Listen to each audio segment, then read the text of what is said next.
Who dares to say that I, Bai Ye, cannot soar through the skies? Step forth and receive my cliff sword. Outwardly, he declared, what rare Pokémon. I'm no different from you all. Allow me to reiterate. I, Lord Bai, do not have any cheats. Privately, he chuckled. All these hidden items are now mine. What? A divine beast has emerged? You cannot contend with it. Just leave it to me. Sigh, my brother. Your Charmander lacks potential. Honestly, if it's not true love, you might as well trade it. In this familiar yet foreign world of Pokémon, Bai Ye followed the footsteps of Master Yi, treading through every region step by step, ultimately reaching the pinnacle. As a seasoned reincarnator, Bai Ye faced an onslaught of journalists, stating simply, I am invincible. Do as you wish. Chapter 1. Have I reborn? Groudon, unleash your ultimate earthquake. Beneath the man's feet, a massive, crimson creature stomped down fiercely upon the rocky terrain jutting from the sea. No, Bai Ye, how dare you? Opposite him, a man clad in a white cloak shouted in fury. Behind him stood a diverse assembly of individuals, each accompanied by a familiar. Colossal divine beast, Kyogre, Yveltal, Lugia, Ho-Oh, Rayquaza. Ha ha ha, what a splendid lineup. The man named Bai Ye, standing atop Groudon, gazed defiantly at the divine beasts that had locked their sights upon him, particularly the robust figure standing in the forefront. With a purple physique radiating immense energy from its core and an oddly shaped head. Ultra Necrozma. Were it not for this fellow's backing, how could the Blue Star Alliance be a puppet to someone like you? Fires of rage blazed within Bai Ye's piercing eyes. Behind him, the once thriving islands had lost their former splendor, with countless fragments of land adrift upon the sea. Indeed, the earlier earthquake was aimed at annihilating the man atop Ultra Necrozma, the birthplace of the Radiant Emperor, the land of cherry blossoms. Moreover, it was also the stronghold of the Blue Star Alliance under his command that I know I cannot escape death today, but do not expect to leave unscathed. Groudon, Cliff Sword. Sensing the man's deep-seated resolve, Groudon concentrated all its strength for this strike. The once earthen yellow rock pillar was now entwined in flowing magma. Just a worthless creature that cannot fly, still daring to be arrogant? Max Geyser. The Radiant Emperor dismissively observed the imposing rock pillar charging toward him, issuing a casual command before turning away. A beam of light, as thick as a skyscraper, shot forth from Ultra Necrozma's maw. All rock pillars along its path were obliterated. The purple energy expanded in Bai Ye's vision. Is it over? What a pity that in the wake of that devastating blow, everything, including Groudon, was reduced to dust. Within a prestigious school in City J of Wagwa, Bai Ye, still drooling, suddenly sprang to his feet, exclaiming, Groudon, Cliff Sword. After a brief silence, the entire classroom erupted in laughter. Bai Ye, get out of my class, barked the teacher, resembling an elderly woman, as Bai Ye groggily found himself in the familiar corridor. I see you've been daydreaming in class. Stand there until the bell rings. With a heavy slam of the door, Bai Ye remained in a daze. Holy moly, have I been reborn? Gazing at the familiar classroom number, the recognizable school uniform, and the guidance counselor wandering about. Ah, you again, Bai student. That's the 8th time this month. Bring your parents tomorrow. The guidance counselor's rotund figure and waddling gait jolted Bai Ye back to reality. I'm back. I could see that moment. As if struck by inspiration, he promptly retrieved his phone and opened a news website. There, a headline that would shake the world caught his eye. The Pokémon world is no longer distant. Adorable creatures like Charmander, Bulbasaur, and Squirtle await you. Completely stealthy, the game Pokémon world had left many unaware of its true significance in his past life. Yet now, Bai Ye understood it all too well. It represented future status and power. Within a year, the fusion of the Pokémon world and Earth would bring about a cataclysmic impact. As long as one possessed formidable Pokémon in this game, they could act with impunity. Recalling the scene before his demise, the Pokémon that stood opposed to him, Bai Ye clenched his fists tightly. This time, I will not allow you to have it so easy. Radiant Emperor, await your reckoning. In his previous life, the players from the land of cherry blossoms had dominated other nations due to their familiarity with the game. After the fusion, they even seized control over the discourse with the Pokémon World Alliance. This led to their overwhelming supremacy, a result of their brutal rule, which it caused. But in this life, those divine beasts will no longer be yours. Gazing at the game's launch date, Bai Ye promptly set forth, sprinting from the school while his classmates and teachers looked on in stunned silence.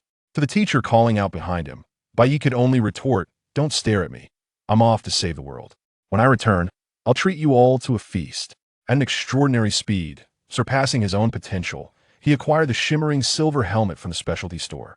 Without pausing, Bai Ye hurried back home, diving into his room and silently preparing for the game's launch the next morning. The locations of rare Pokémon, hidden items, divine beasts. Within a few short hours, Bai Ye had filled 1/3 of a notebook with the remnants of memories in his mind. When he finally came to, night had fallen. With the return of his parents, Bai Ye's ears suffered a barrage of noise. Ouch, ouch, ouch. Ha, you know pain now, you little rascal, learning to skip school. Bai Ye's mother, Mu Xing, an ordinary white-collar worker, was deeply concerned about Bai Ye's academic life. However, his father, Bai Chun, was undoubtedly a wealthy man, akin to a small business owner, which rendered him less agitated by Bai Ye's behavior.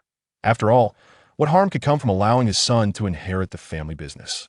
After enduring a thorough reprimand, Bai Ye finally found an opportunity to elucidate the entire situation. Yet who would believe in the notion of reincarnation? A sizable pillow struck Bai Ye's head, and Mu Ma's face was contorted with fury, not solely due to her son's truancy, but also because of his deception. Yet, in Bai Chen's discerning gaze, he perceived the unwavering determination in his son's words. As a seasoned veteran in the business realm, he was acutely aware of the significance of that look. Since our child wishes to indulge in gaming, let him have his respite. Ultimately, he can always come to me to acquire my skills later, Bai Chen remarked. It has been said that one should cater to a child's interests. If he truly dislikes studying, then forcing him will yield no results, he added. After much persuasion from Bai Chun, Bai Ye's mother reluctantly ceased her opposition, though her expression remained devoid of trust. Understanding that this matter could not be clarified instantly, Bai Ye knew he would have ample opportunities to prove himself through his actions in due time. That night, Bai Ye found himself utterly sleepless, seated in his gaming chair, gazing at his notes filled with strategies. This time, I shall not falter. As the clock struck 7 in the morning, there remained but an hour until the game opened at 8. After hastily completing his morning routine and breakfast, Chun Ming returned to his bed, seeking a comfortable position before donning his helmet. Watching the numbers flicker on the helmet, Bai Ye instinctively held his breath. .8: link starred.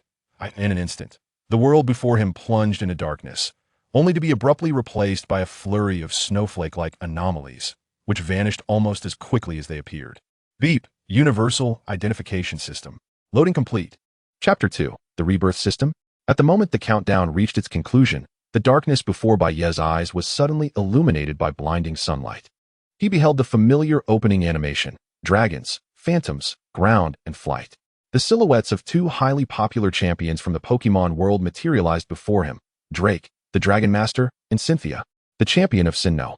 Their respective ace Pokémon, Garchomp and Dragonite, clashed fiercely in the arena, accompanied by explosive sounds and an exhilarating background music. Bai Ye felt an overwhelming desire to rush forward and join the battle. Soon, amidst a cloud of smoke, he found himself at the character creation interface. There was no need for excessive deliberation. He promptly set his name to Bai Ye and requested to be transported directly into the game.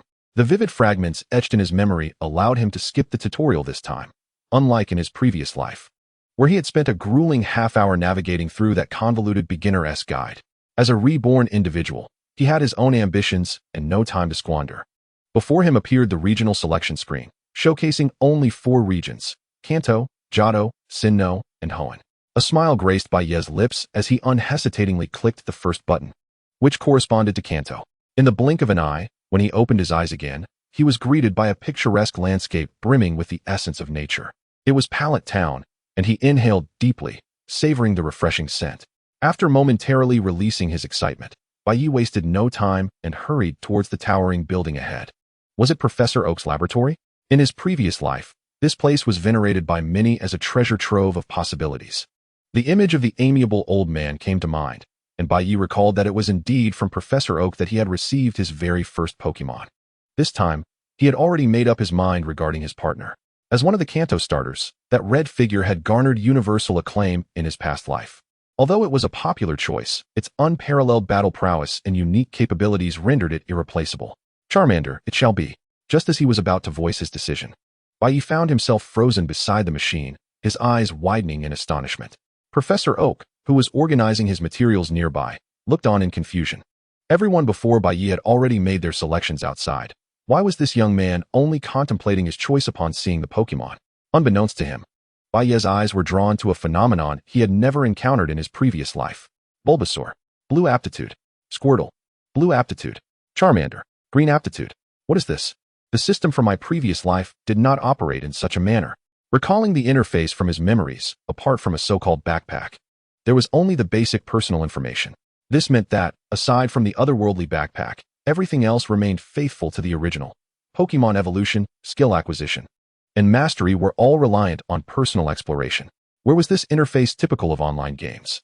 Seeing that Bai Ye was still indecisive, Professor Oak approached him and asked kindly, "What's the matter, young man? Have you not yet made your choice?" The gentle voice snapped Bai Ye back from his inner turmoil. Professor, I haven't decided yet." "Oh, if you don't wish to choose from our prepared selections, you are free to catch your own." The instant those words left his lips, Bai Ye's understanding was completely renewed. In his previous life, no guides had ever mentioned that there were options beyond the starter Pokemon.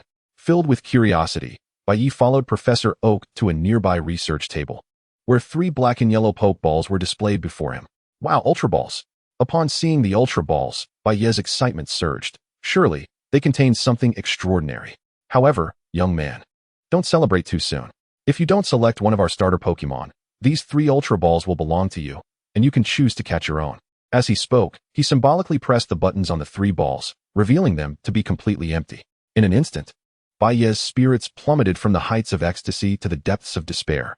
Just as he despaired, contemplating a return to select the moderately qualified Bulbasaur, a fragment of memory jolted him awake.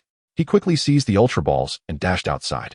During the first 3 days post-launch, all storyline quests would remain inactive, meaning that this time was solely for players to familiarize themselves with the world of combat and survival.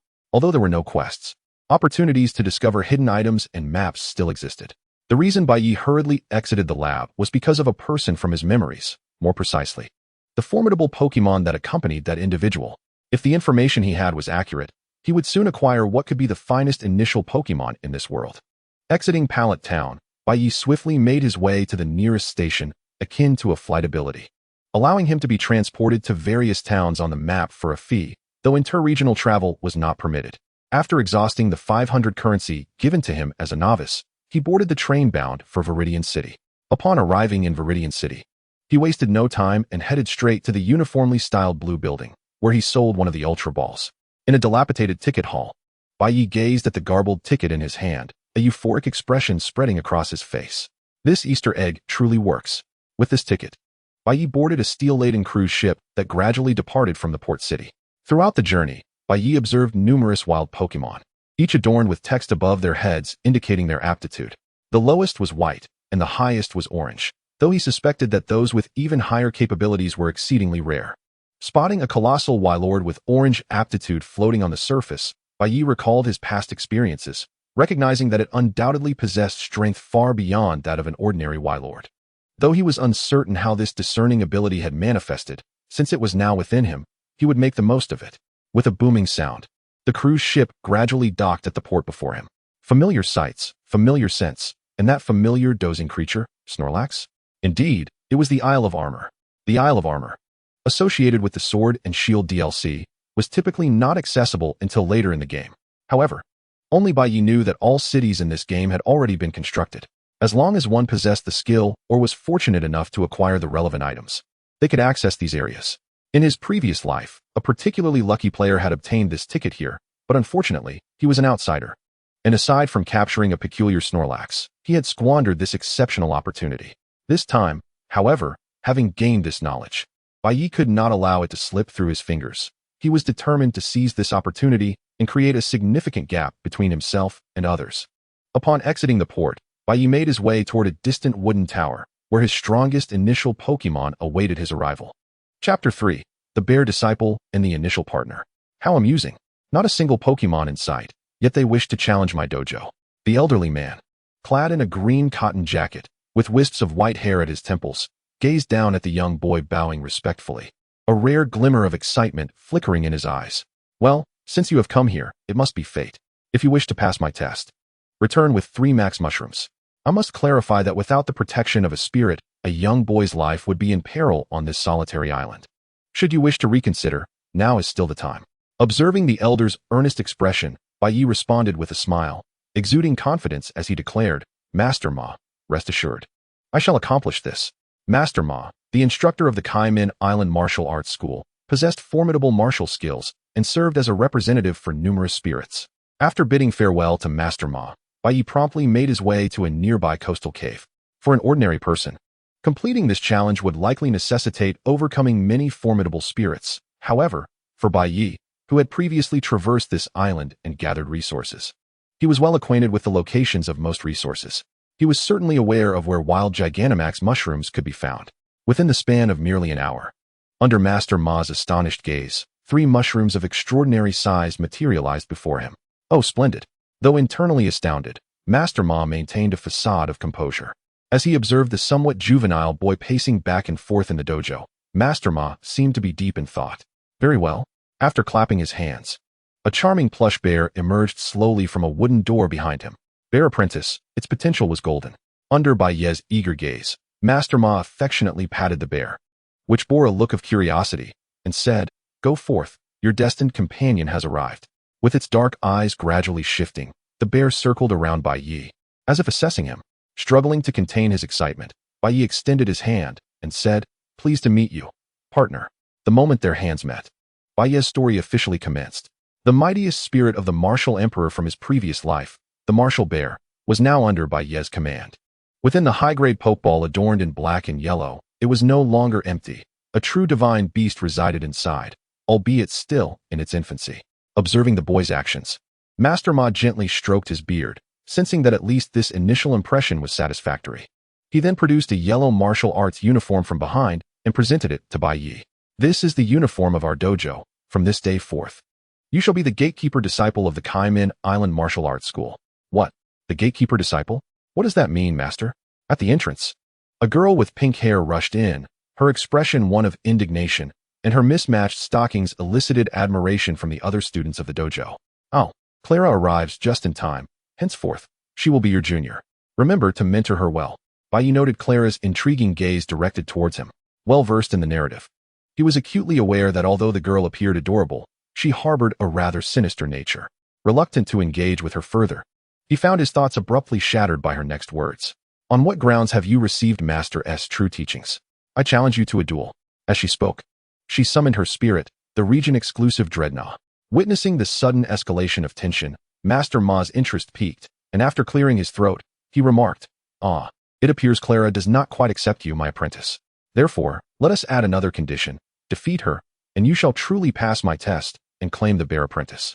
What should have been a straightforward task had now become fraught with complications, and Bai Ye felt a wave of frustration wash over him. "Go forth, bear apprentice."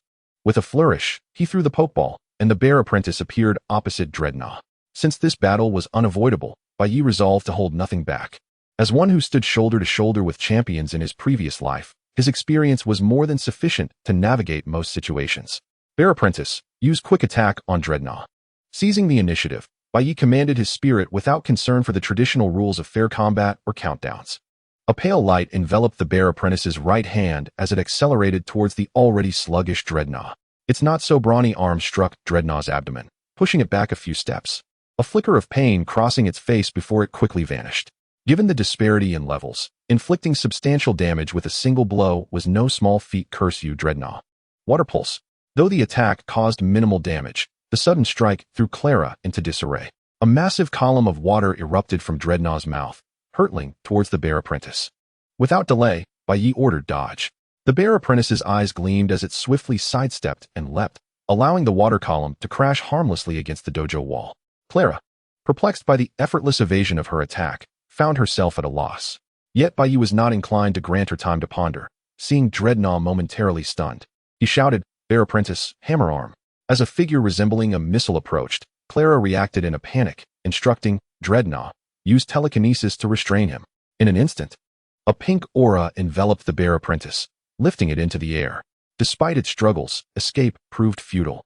Seeing her strategy succeed, Clara exulted, "Yes, master, watch closely. I will prove your choice was erroneous." Dreadnought, use confusion to finish off the bear apprentice. A layer of psychic energy enveloped Dreadnought's head, and as it drew near the bear apprentice, a triumphant expression adorned Bai Ye's face. "Hold on, bear apprentice." A thick cloud of smoke enveloped the arena, obscuring the events within. Clara, convinced that her newly summoned bear apprentice could not withstand her assault, prepared to bask in the glory of Master's praise. Double damage. A sudden voice emerged from the smoke, followed by a pink figure soaring out and landing on the ground. Clara's expression turned to one of bewilderment upon seeing her Dreadnought, now battered and bruised. Dreadnought, what happened? Are you all right? Just moments ago, her partner had been on the brink of victory, but now it lay defeated. It's over. Bear apprentice. Iron Head. As the smoke cleared, the other disciples in the dojo beheld the scene before them. Dreadnought, once poised to deliver a finishing blow, now lay incapacitated, its spiral eyes indicating the outcome. At that moment, Master Ma's aged voice resonated. The battle concludes. The victor is Bai Ye. Observing the disappointment in her mentor's gaze, coupled with his admiration for Bai Ye, Clara could no longer contain her sorrow and fled the dojo in tears. Sigh, that girl is always like this. Chapter 4. The Tumultuous Beginning. Haha. On a high mountain on Cayman Island, a young human boy was sweating it out with his partner, a small bear. Were it not for this peculiar pairing, one might easily mistake them for diligent practitioners of the secluded arts. Bear apprentice, that's enough for today. We must take our leave. Today marked the third day of their gaming life, and aside from eating and sleeping, Bai Ye had spent these days training his martial arts alongside his companion, Xiao Wu. The training of the Pokémon was not particularly troublesome. Rather, it was peculiar that Bai Ye also partook in the training. In response, Bai Ye could only say, do not attempt to decipher the mind of a reborn. Simply replicate it. The fusion a year hence would not merely encompass the amalgamation of world rules, but his character within the game would also integrate with reality. This implies that here, Bai Ye could transcend even Ash Ketchum, becoming a true hero of Pallet Town, and at that time, not even the wildest of Pokémon would dare to challenge him. Subsequently, Bai Ye returned to the dojo with Xiao Wu to bid farewell to Master Ma, casually lamenting, "You little rascal, and you've even swiped something from this old man on your way out." Gazing at the exquisite box in his hand, Bai Ye could not suppress a smile of sheer joy. With this, everything would proceed much more smoothly. Moments later, the duo returned to the station on Armor Island, where the 2 days of training had also allowed Bai Ye to gather a considerable number of gold beads, thus sparing him the embarrassment of selling his last high-grade Pokeball. Thanks to his appraisal skills, he discovered that not only Pokemon, but even stone items could be identified. This revelation had come during Bai Ye's first mountain climb, where curiosity and the monotony of the ascent led him to casually use his appraisal skill on the exposed stones below. Little did he know that a lucrative opportunity would present itself before him. In just 2 days, he had earned nearly 100,000 yuan. In his previous life, such wealth at the game's onset was typically reserved for corporate magnates or government officials. An average player would be fortunate to have a few thousand yuan. Alas, time did not permit him to linger, and in comparison to engaging in the unfolding narrative, he had to reluctantly part with the opportunity. At the moment he boarded the ship, he caught a glimpse of a striking cloak among the departing passengers. Adorned with numerous first-place accolades, he must be the champion. Dandy, with his familiar blue-purple hair and towering stature, coupled with that extravagant cloak, Bai Ye could confidently ascertain that the individual before him was indeed the champion of the Galar region, Dandy. Although the anime depicted him sparingly, he was undeniably a character of immense talent and diligence. Had there been more detailed accounts of his growth, his popularity would likely have soared. After all, he was designated as the strongest champion. As Dandy departed, 2 figures suddenly darted across the field at the farthest edge of Bai Ye's view, vanishing along with Dandy beyond the station. Bai Ye, aboard the ship, contemplated the vanishing champion with some speculation, yet regrettably, without an extraordinary encounter. These conjectures would have to wait for the world's fusion a year later for confirmation. As the ship drifted further away, Armor Island gradually faded from sight at the horizon of the sea. In the distance, the sun began its descent, casting a golden glow upon Bai Ye's profile. The young man intently gazed at the high-grade Pokeball in his hand, his expression oscillating between contentment and resolve. "My companions, let us strive together to alter the future." Sometime later, in the real world, Bai Ye, drenched in sweat, slowly rose from his bed. Ever since he gained his parents' consent to drop out of school and immerse himself in gaming, he had embarked on a daily regimen of fitness. His physique from his previous life had not kept pace with the times, resulting in a considerable amount of time spent honing his body after the fusion of the Pokemon world. As for why mere physical training could not elevate him to the level of superhumans prevalent in the Pokemon world, one could only imagine that in his former state, even a jolt of 10,000 volts might have shattered him. Since Bai Ye entered the Pokemon world, Bai Chun had been coerced by his wife to vigilantly observe their son through a small peephole, scrutinizing every action. However, over the span of 2 days, he did not witness the typical portrayal of a gaming addict. Rather, Bai Ye appeared significantly more mature than before. This series of unusual behaviors piqued Bai Chen's curiosity regarding the game, prompting him to secretly purchase a helmet while keeping it from his wife. Let me see what enchantment this game possesses that could bring about such a transformation in my son, he mused as he reclined on his bed, donning the metallic headgear. Meanwhile, Bai Ye, after completing his workout, approached his meticulously equipped computer desk and opened the Pokemon World Forum, which, despite only being active for a few days, had already been overwhelmed by millions of players. The homepage boldly announced a significant event. The first global online Pokemon tournament will commence in 1 month. The title of the Pokemon tournament evoked a sense of nostalgia in Bai Ye, plunging him into contemplation. His rise to prominence in his previous life had originated from this hastily organized inaugural competition. Leveraging his identity as a Pokemon enthusiast, along with a sufficiently strong starter trio and a stroke of luck in capturing a self-destructing Geodude, he had successfully reached the top 32. Unfortunately, in the round of 16, he encountered a professional player from the island nation who finished second in that tournament. This time, however, I will ensure that the first place is secured by Huaxia. Perhaps the rewards for this tournament may not be grand, yet it holds significant importance. It was said that the players from the nation that clinched the top spot would receive corresponding rewards, and this would occur with each iteration. The strong nations continued to grow stronger, while the weaker ones dwindled, attributed to successive victories that had fostered the arrogance of certain island nations.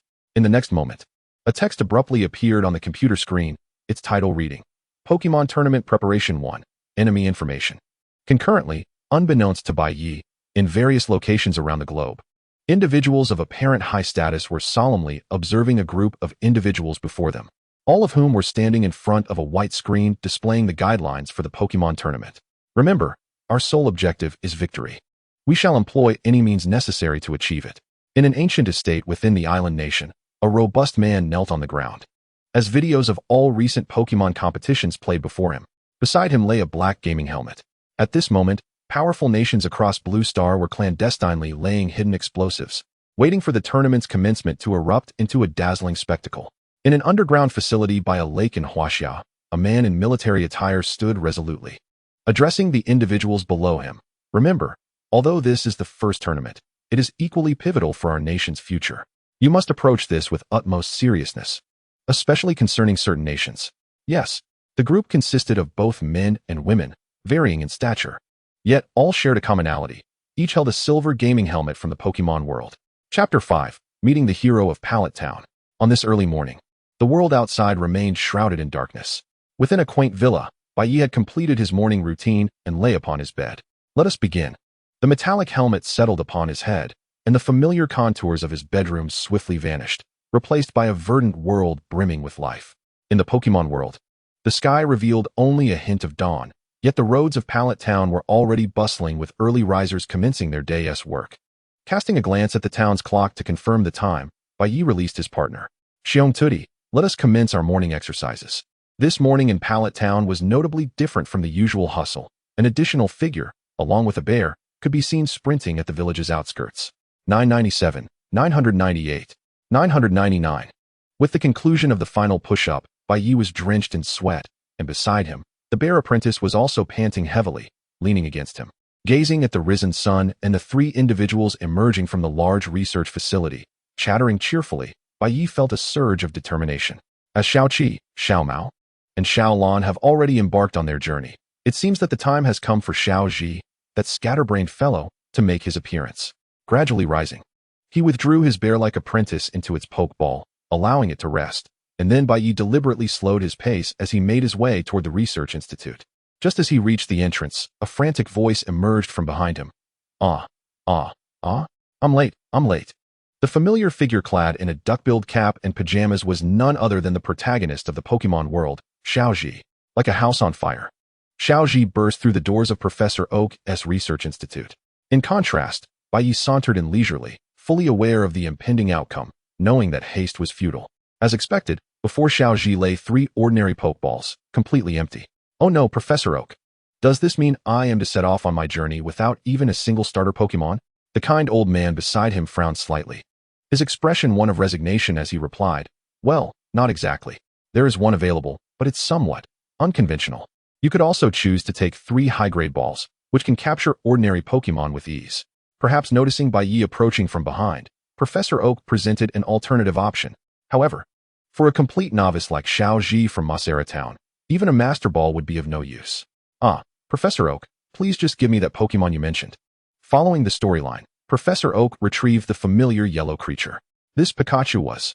As Xiao Ji gazed at the adorable electric mouse, he could not resist extending his hands, only to be met with a sudden surge of electricity. A brilliant flash enveloped both Xiao Ji and Professor Oak, causing their hair to explode into wild frizz. In the distance, Bai Ye maintained a deliberate distance, wearing an expression of amused observation, barely suppressing a laugh. Pikachu.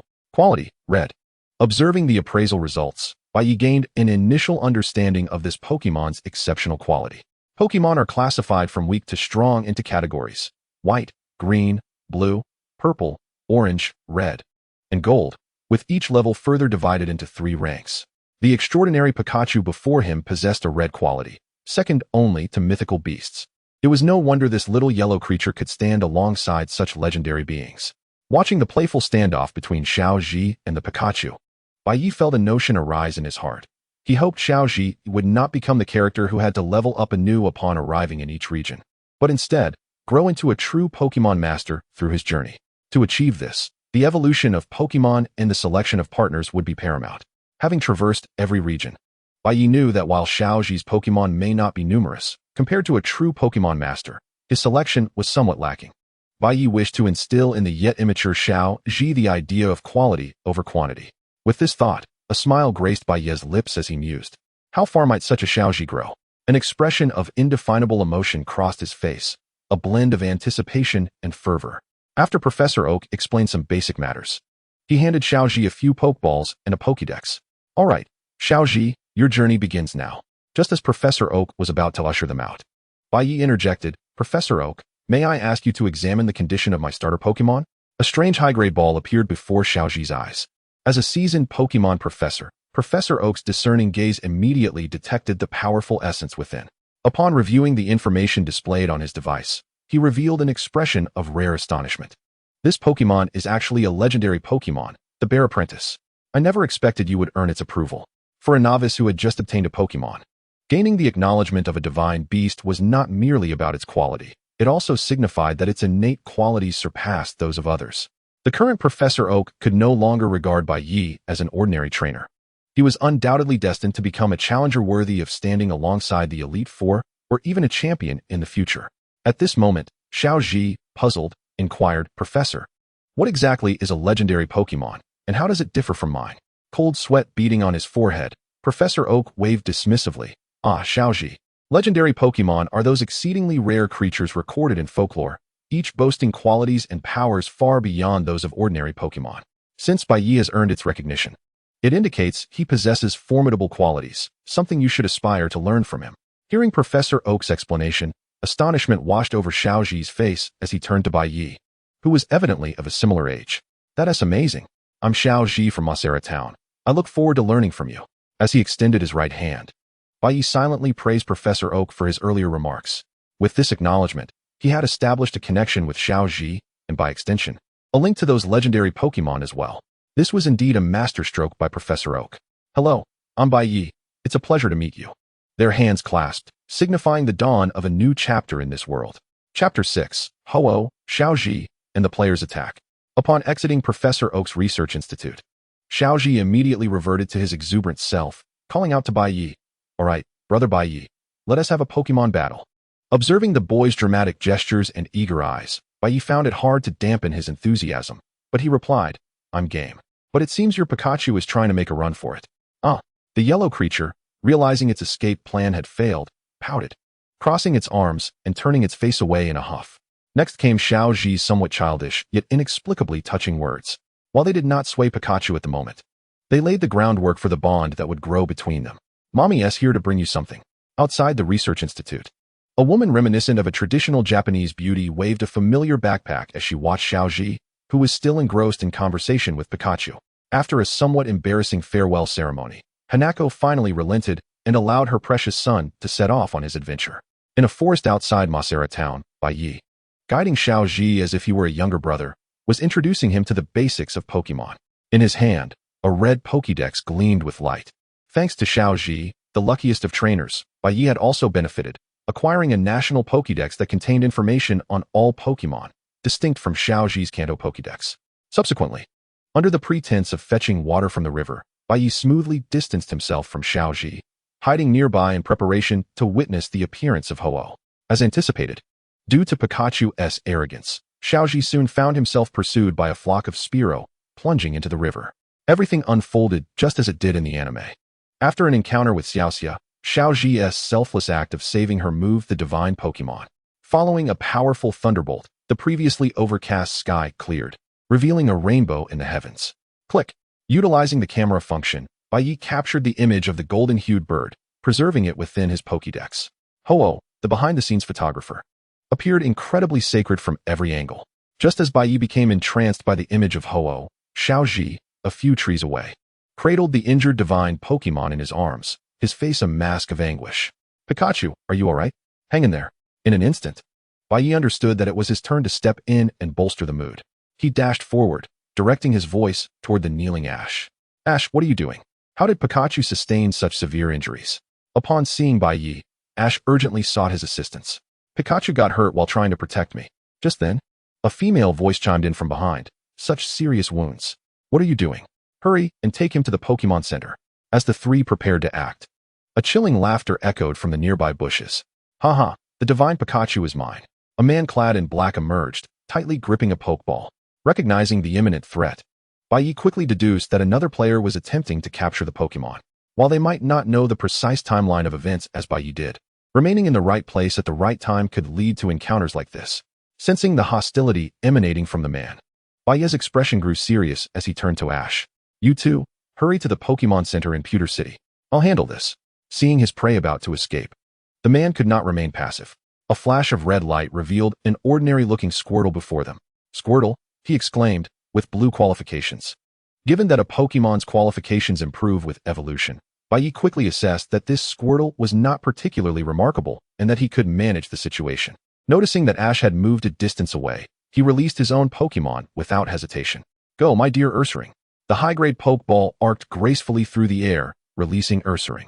Upon seeing the Pokeball, the man gazed at it with the greed of a connoisseur encountering a rare treasure. Yet, confusion washed over him upon witnessing the Pokémon that emerged. After all, he was merely a casual Pokémon enthusiast with limited knowledge of the game's intricacies. Having no understanding of the legendary Pokémon from Sword and Shield, Ursaring, use Rock Smash. In the brief moment of the man's stupor, Bai Ye had already issued his command. With a powerful chop descending upon Squirtle's head, the ground beneath them cracked. Break the rocks. Observing that Squirtle had not yet fallen, Bai Ye issued another command. The bewildered man had yet to comprehend the unfolding events when his Squirtle was rendered incapacitated. What have you done? Staring in terror at the young boy before him, the man seemed unable to grasp his own defeat. However, the next moment brought a jarring realization that would haunt him. The seemingly adorable Pokémon wielded strength far beyond that of an ordinary creature. With a mere swing of its arm, a massive tree toppled to the ground beside him. Please, don't kill me. Feeling the fierce wind of an impending strike mere inches away, the man quickly knelt, repeatedly bowing his head in submission. Meanwhile, Bai Ye had already recalled Ursaring and was sprinting toward Pewter City. The entire skirmish had lasted little over a minute, and despite being a Stage 2 Squirtle, it had succumbed to 3 moves from Ursaring. This was not merely a matter of qualifications. The overwhelming stats of a divine Pokémon played a significant role. After a few leaps, Bai Ye found himself before another vibrant town. A sign welcoming visitors to Pewter City stood proudly at the entrance.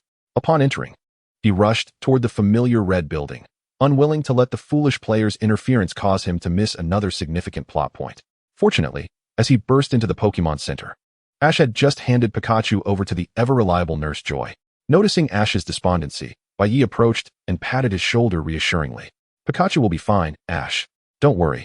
You must trust Nurse Joy's abilities. Bai Ye, I'm so sorry for Pikachu. I failed to protect him, Ash lamented, burdened by guilt at merely 10 years of age. Bai Ye could only strive to guide him out of that fog of despair. Observing Ash's silence, Bai Ye pondered deeply. Ash's self-reproach was a testament to his profound love for Pokémon.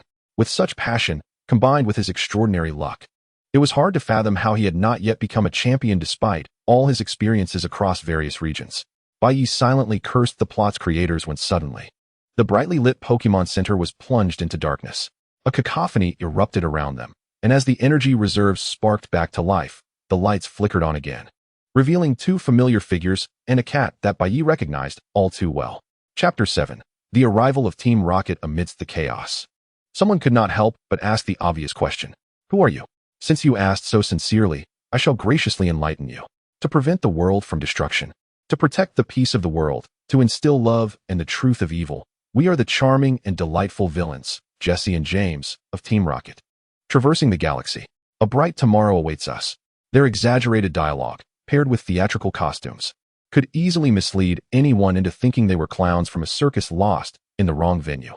However, the conspicuous letter R on their uniforms was recognized by some, prompting immediate cries of recognition. Ah, it's Team Rocket.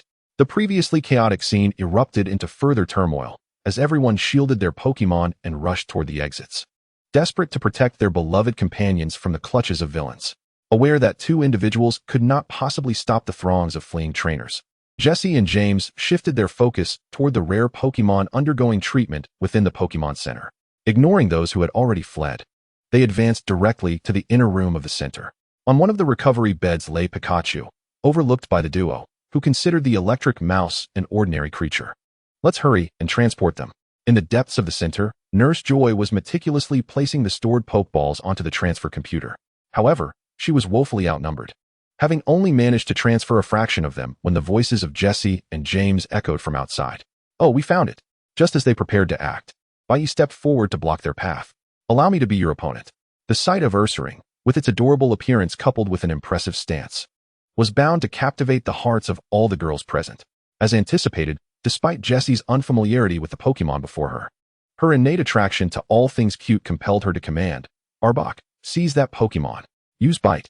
In response, the purple Arbok charged forth, its fangs glowing ominously. Both Ash and Nurse Joy shouted in alarm, "Be careful." Yet, the anticipated scene of Ursaring being bitten by Arbok did not unfold.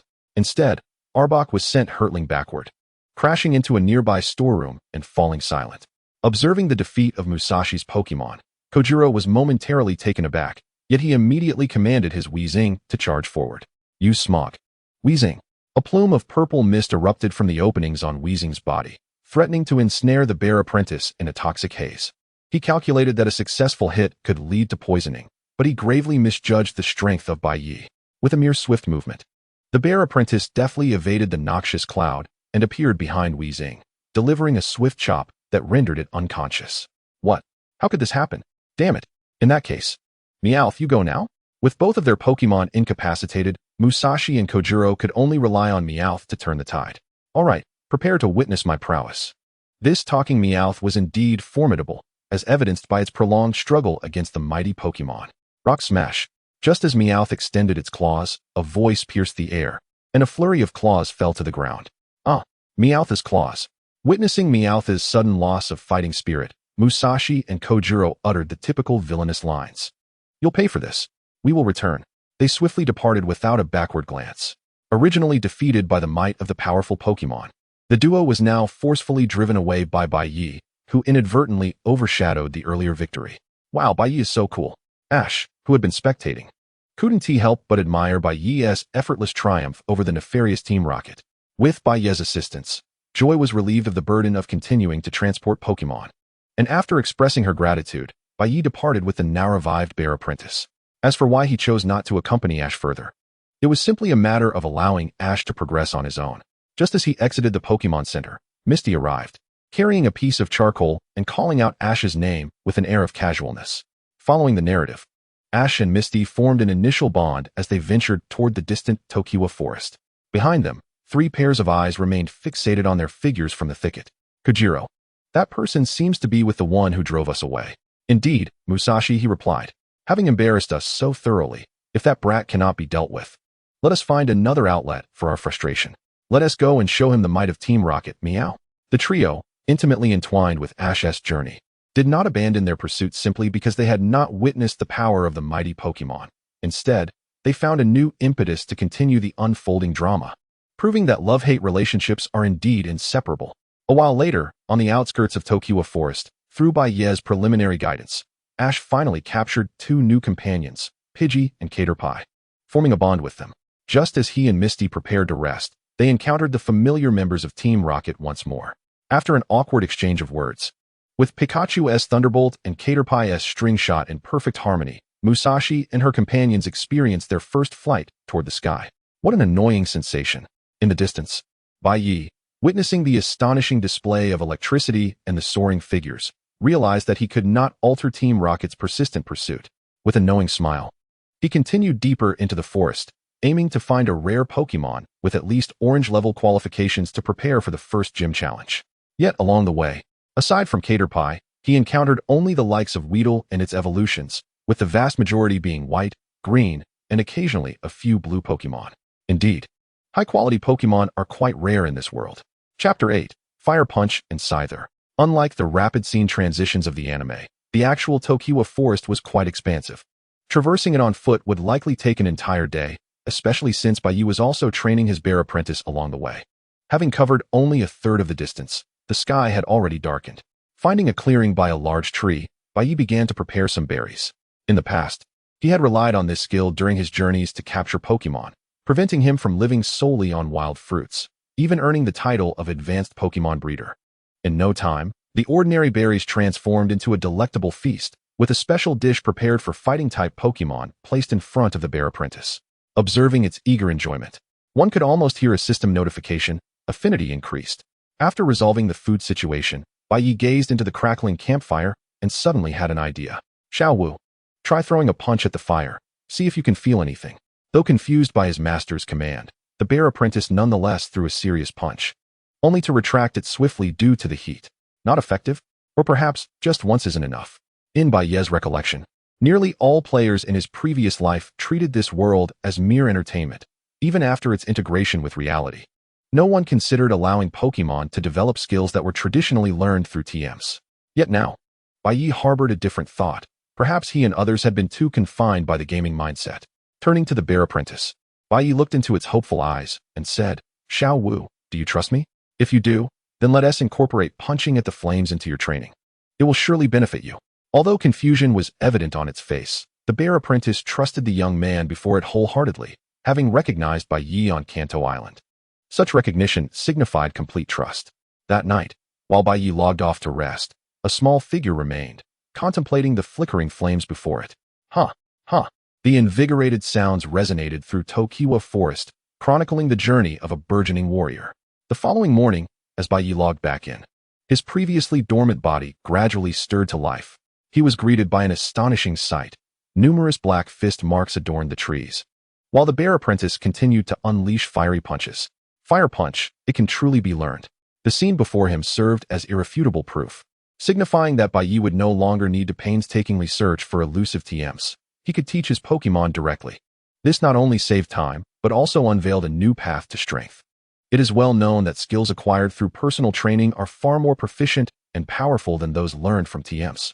With this realization, he could undoubtedly surpass his former self. Overjoyed, he lifted the bear apprentice into a celebratory 720-degree spin to express his elation, only to set it down upon noticing its slightly dazed expression. Well done, Xiao Wu. You truly are my partner. For Pokémon, their desires are simple, far less complicated than those of humans. Their sole aspiration is to grow stronger and earn their trainer's recognition. With the acquisition of Fire Punch, the bear apprentice's combat prowess surged significantly, not merely from a new skill, but also due to a substantial enhancement in its striking capabilities. Perhaps upon reaching Nibi City, it would be time to test just how formidable Xiao Wu had become. In the game, specific items exist to gauge a Pokémon's level, allowing players to ascertain their partner's true strength. From the weak to the strong, the hierarchy is as follows: Novice, Ordinary, Elite, Epic, Master, Grandmaster, Quasi-King, King, Quasi-Champion, Champion, and the 3, 2, and 1-star Divine Beasts. The tier of a player's strongest Pokémon reflects their current standing as a trainer. By a tranquil pond within the verdant expanse of the evergreen forest, Bai Ye initially intended to cleanse himself. But he soon found himself confronted by a group of emerald-bodied Pokémon engaged in a fierce skirmish. Had they been mere ordinary Pokémon, he would have paid them no heed. However, they were a cluster of Scyther, rare creatures capable of undergoing mega evolution. To his astonishment, amidst them was a Scyther of red aptitude. Although it was 2 tiers shy of the divine, its crimson quality was enough to incite a battle among the onlookers. With no one else around, it seemed that the group had resolved to capture this prized specimen. Bai Ye, resolute in his intent, approached the scene with cautious steps. Upon drawing near, he realized that the Scyther were relentlessly attacking the one with the highest aptitude. Its scythe-like arms were wildly flailing, and it bore numerous wounds across its limbs, feet, and torso. Although the words exchanged were unintelligible to him, Bai Ye could palpably sense the murderous intent emanating from the assailants. If the situation continued unabated, the red aptitude Scyther would undoubtedly succumb to the onslaught. Yet, should he intervene, the formidable horde of Scyther would likely prove too much for him to handle. Caught in a web of indecision, he ultimately resolved to act. Why not save it? If one does not dare to fight, what else can they do? In the blink of an eye, the lead Scyther was sent hurtling away by a fiery punch, flames igniting upon its body as it succumbed to a burning state. The Scyther, witnessing the sudden interference from the human and his companion, the bear, were instantly roused into a frenzy, raising their arms to strike at Bai Ye. Fortuitously, thanks to his recent training, Bai Ye executed a roll to evade the oncoming attack. He then called out to the battered Scyther, "If you wish to live, step forward." As he spoke, he tossed a red pokeball that rolled to the feet of the Scyther. Faced with overwhelming numbers, the Scyther hesitated momentarily before pressing the button, vanishing in a flash of red light. With their intended target suddenly gone, the remaining Scyther unleashed their wrath upon the sole intruder, frantically slashing in every direction. Bai Ye, recognizing the onset of their signature move, the Cyclone Slash, swiftly recalled his bear companion into a high-grade pokeball and darted into the nearby thicket. As the Scyther unleashed their attacks towards his last known position, a thick cloud of smoke enveloped the area, obscuring all vision. Once the smoke dissipated, Bai Ye's figure had vanished completely. Being wild Pokémon, they lacked vigilance. Upon searching the vicinity and finding no trace of Bai Ye, they retreated into the distance. Once they had vacated the area, Bai Ye, who had hidden in the foliage of a nearby tree, cautiously descended the trunk. To prevent the return of the Scyther, he deliberately chose to flee in another direction. Chapter 9. The Acknowledgement of Scyther. In a secluded part of the evergreen forest, after ensuring no danger lurked nearby, Bai Ye released the captured Scyther. Upon its liberation, the first action of the Scyther was not one of gratitude. Instead, it began to make its way deeper into the forest. Bai Ye was determined not to let such a promising specimen escape so easily. "Bear disciple, go!" He tossed the high-grade pokeball, and the bear appeared before the Scyther. With a fierce glare, the already battered Scyther, fueled by rage, turned its attention to the small creature blocking its path. Its arms, as sharp as scythes, lunged toward the bear. Bai Ye swiftly commanded, "Fire punch, intercept." As the fiery fist clashed with the Scyther's relentless strikes, he added, "Scyther, let us engage in a contest. If you win, you may leave freely. If you lose, you shall become my companion." Although the meaning of the Scyther's cries eluded him, its increasing attack speed suggested tacit acceptance of the challenge. The fiery fists, entwined with flames, began to falter against the Scyther's onslaught. Despite the bear's tier advantage, it was still honing its strength. In comparison to the Scyther, which had honed its skills in the wild, the disparity was significant. Noticing the bear's struggle, the Scyther abruptly shifted from rapid assaults to bracing itself against the bear's fire punch, enduring the flames that scorched its body. In that moment, its wings began to shimmer with energy. Realizing the imminent threat of an aerial attack, Bai Ye wasted no time, calling out, "Bear disciple, use foresight." At the last moment, the bear managed to narrowly evade the lethal strike of the wings, but in the process, it lost its balance. Seizing the opportunity, the Scyther landed a decisive blow, sending the bear crashing to the ground. What a formidable wing attack! Is its ability technician? Bai Ye deduced, recognizing the heightened challenge of this battle.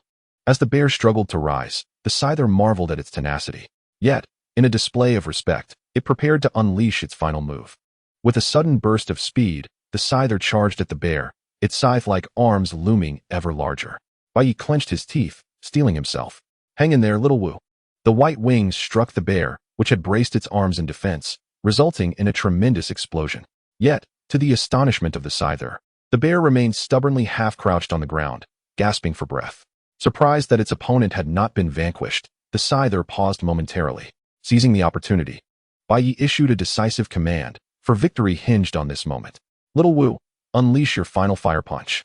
With flames enveloping its fists, the bear struck the bewildered Scyther repeatedly until exhaustion overcame it, collapsing to the ground. With only sheer willpower sustaining it, the The bear opened its eyes to see the scyther, now unconscious amidst the dissipating smoke. Finally, it succumbed to fatigue, closing its eyes as it fell to the earth. You've worked hard, little Wu. I owe you much. Retrieving 2 Pokeballs, Bai Ye captured both the bear and the scyther before making haste toward Chongqing City. In dire need of Miss Joy's urgent medical attention, he opted for the nearest town. Ding ding ding. The sound of machines chimed as Miss Joy approached, holding 2 Pokeballs before Bai Ye. Greetings, trainer. Your Pokemon have been fully restored. After accepting the Pokeballs from her, Bai Ye proceeded to the training grounds of the Pokemon Center, releasing the scyther. Revitalized. The scyther immediately began to wave its arms, expelling excess energy. Upon noticing Bai Ye standing nearby, it gracefully flew to him and slowly extended its right arm. Gazing into the approving depths of his eyes, Bai Ye understood that he had successfully earned the recognition of this battle fanatic from the evergreen forest. He extended his right arm, meeting the flying mantis in a gesture of camaraderie.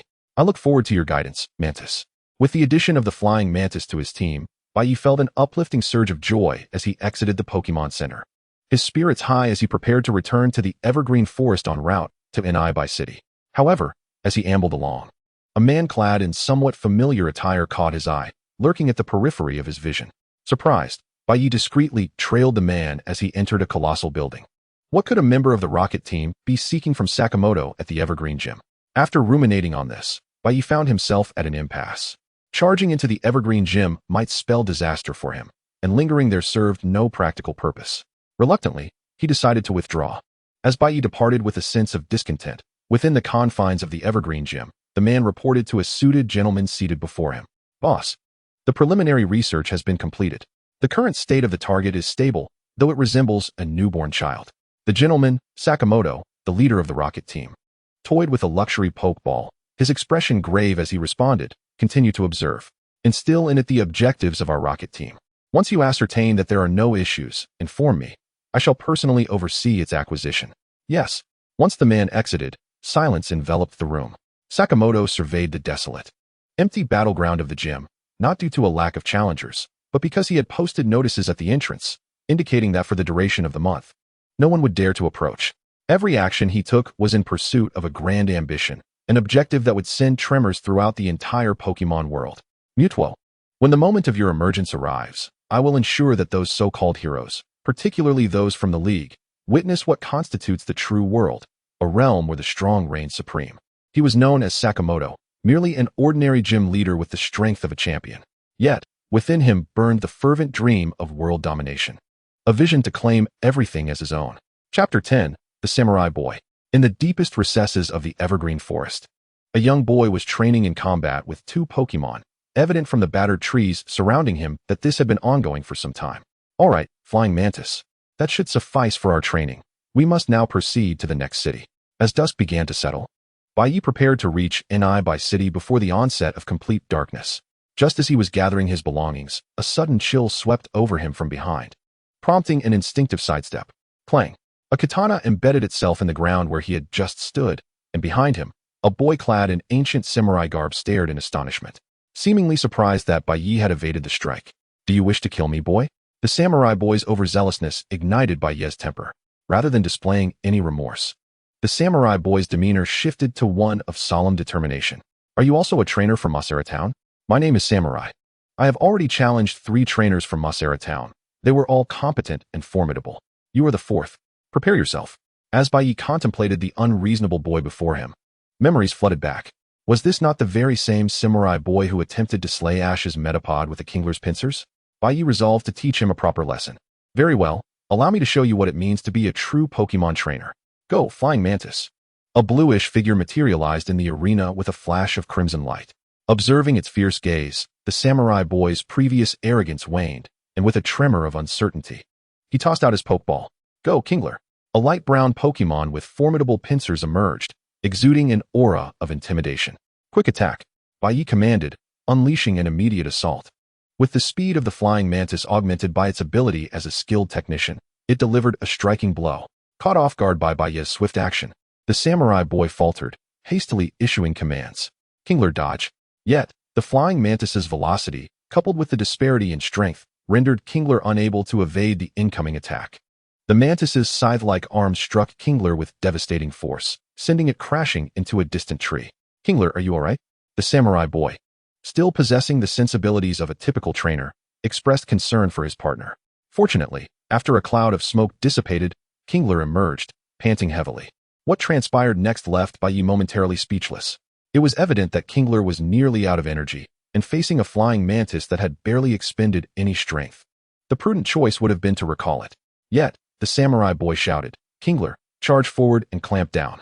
Compelled by his trainer's command, Kingler sluggishly advanced towards the flying mantis, its exhausted body dragging behind. Under Bai Ye's subtle guidance, the flying mantis feigned preparing to counter, curious to see how the samurai boy would respond. In a surprising turn of events, Kingler managed to grasp the flying mantis, and the samurai boy's face twisted into a cruel smile as he bellowed, "Kingler, apply more pressure." In a typical duel, a rational opponent would throw the ensnared target to inflict damage. However, the samurai boy's approach was exceptionally ruthless. He seemed oblivious to the reality that this was no mere game. A Pokémon truly torn apart by those pincers would face genuine death. Disgust welled within Bai Ye, along with a determination to teach this boy a stern lesson. Flying Mantis, use wing attack to escape Kingler's grasp, then perform a fury cutter on those pincers. A barrage of commands flowed into the samurai boy's ears, yet he was utterly unaware of the unfolding events. Before him, the flying mantis, previously restrained, burst free with a radiant display of wings. With a swift strike, its formidable scythe-like arms cleaved through Kingler's pincers. What should have been a robust defense shattered effortlessly, leaving Kingler to collapse in agony on the ground. This was not merely a matter of severe injury. Without prompt treatment, Kingler's pincers would struggle to recover. And without its most potent weapon, it would find it challenging to regain its full strength. In a bid to safeguard Kingler's life, Bai Ye cautiously addressed the samurai boy. "Your Kingler is gravely injured. Do you wish to continue?" To his dismay, the enraged samurai boy retorted, "Mind your own business." He swiftly recalled Kingler into its Pokeball, then released his second Pokemon, Metapod. "Alas, this child is beyond my saving." Observing the increasingly agitated samurai boy, Bai Ye sighed inwardly, murmuring to himself, "The flying mantis. Unleash your winged assault, and bring this battle to a close." Knowing full well that the sole ability of the iron armor cocoon is to harden and not wishing to see Kairos in peril, Bai Ye commanded the flying mantis to unleash its full power. Before the samurai boy could finish his command, he was startled to find his iron armor cocoon sent hurtling back towards him, its once vibrant, spiral-eyed visage now devoid of any combat capability. "Quickly, tend to your Pokemon." With those parting words, Bai Ye strode away towards Nibi City without a backward glance. The samurai boy, momentarily stunned, quickly recalled his iron armor cocoon and hurried in the same direction. Having regained his composure from his earlier fury, he felt the enduring love of a trainer for his Pokemon. He did not wish to lose his companion, Kairos. Meanwhile, in the heart of the Shobun Forest, a boy and a girl found themselves wandering in circles, seemingly lost. The girl, her orange hair adorned with fallen leaves, could no longer contain her frustration and shouted at the boy beside her, "Ash, can you even read a map?" "Ah, sorry. Chapter 11, Wugong and Nibi City. As dusk descended upon Nibi City, the peculiar rocks scattered throughout were bathed in a golden hue by the setting sun, rendering the scene breathtakingly beautiful. The surrounding forest was soon to succumb to slumber, with only a few nocturnal Pokemon remaining active, while the rest returned home to prepare for a delightful night's rest. "Ah, have we finally arrived at Nibi City?" Bai Ye, his attire littered with leaves, emerged from a thicket at last into this rocky town of the Kanto region, where the ubiquitous stones epitomized the town's unique charm. Though nightfall was approaching, the town remained bustling with industrious inhabitants. "Hey there, young man. Is this your first visit to Nibi City? Need a guide?" Just as Bai Ye was admiring the picturesque evening scenery, a middle-aged man with a bushy beard approached him. In a single glance, Bai Ye recognized him as Wugong, the former gym leader of Nibi City and father of Brock. Noting the boy's silence, Wugong assumed his sales pitch was lacking and quickly added, "I am the premier tour guide of Nibi City. Whether you seek souvenirs or local specialties, I have it all." He eagerly grabbed Bai Ye's arm and led him to his modest stall, which displayed an array of rocks seemingly found everywhere. Such a trivial ploy might fool someone as naive as Ash, but who would actually purchase such stones? Just as Bai Ye contemplated declining, a thought struck him, and he proposed, "How about a Pokemon battle, uncle? If you win, I'll buy some." Upon hearing Bai Ye's hint of potential purchase, Wugong's eyes sparkled with excitement, realizing this was a perfect opportunity to capitalize on his gym leader prowess. Yet, he feigned hesitation, as if it required a monumental decision, before responding, "All right then. Just a one-on-one battle."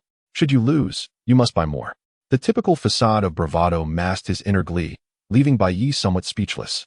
They soon ventured to a pit outside Nibby City, a natural arena seemingly formed by the impact of a colossal force. Young man, don't think I'm taking advantage of you. I shall send out my Pokémon first.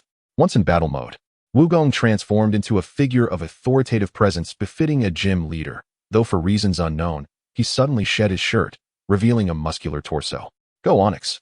An imposing creature resembling a boulder with 2 arms appeared before Bai Ye, its size larger than an ordinary Onyx, prompting Bai Ye to adopt a serious demeanor.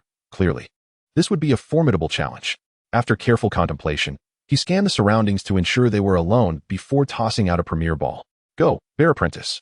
The diminutive figure of Bear Apprentice materialized before Wugong, instantly piquing his interest. Oh, so this is your Pokémon. Have you inherited the martial legacy from the Isle? How intriguing. As a seasoned gym leader, Wugong quickly deduced the origins of Bai Ye's Pokémon and comprehended the implications of his earlier actions.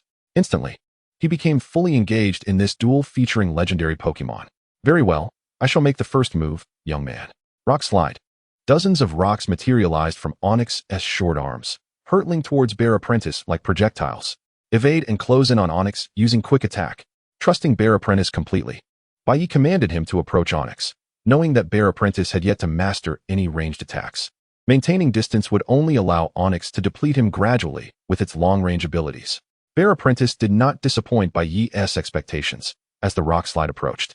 He crouched low and surged towards Onyx. But Wugong would not allow such an approach without consequence, swiftly issuing another command. Onyx, use Earthquake. Upon hearing the name of the devastating move, Bai Ye felt a wave of dread wash over him. This area of effect attack posed a grave threat to his close combat Bear Apprentice. His mind raced as he devised a countermeasure. Bear Apprentice, use Rock Smash in front of you. With his slender arms, Bear Apprentice struck the ground. The tremor created by his attack dwarfed by the magnitude of the earthquake, yet it was sufficient to absorb the seismic waves, leaving only a minor tremor to affect him. Witnessing his powerful attack thwarted by what seemed like a mere trivial maneuver, Wugong's face contorted in disbelief. What? Charge in, Bear Apprentice. Use Brick Break. Fighting-type moves inflict double damage against rock types, and if this strike connected, it would surely rattle even Wugong's Onyx. However, the experienced Wugong would not permit such an outcome. As Bear Apprentice closed the distance, he swiftly commanded, Sand Attack. This move, typically designed to lower accuracy, now directly interfered with Bear Apprentice's vision. The previously precise strike was thrown off course by the rising sand, and with Onyx's evasive maneuver, the Brick Break struck the ground instead, leaving Bear Apprentice vulnerable. Body Slam. Onyx's massive form collided forcefully with Bear Apprentice's flank, sending him crashing back towards Bai Ye. Are you alright?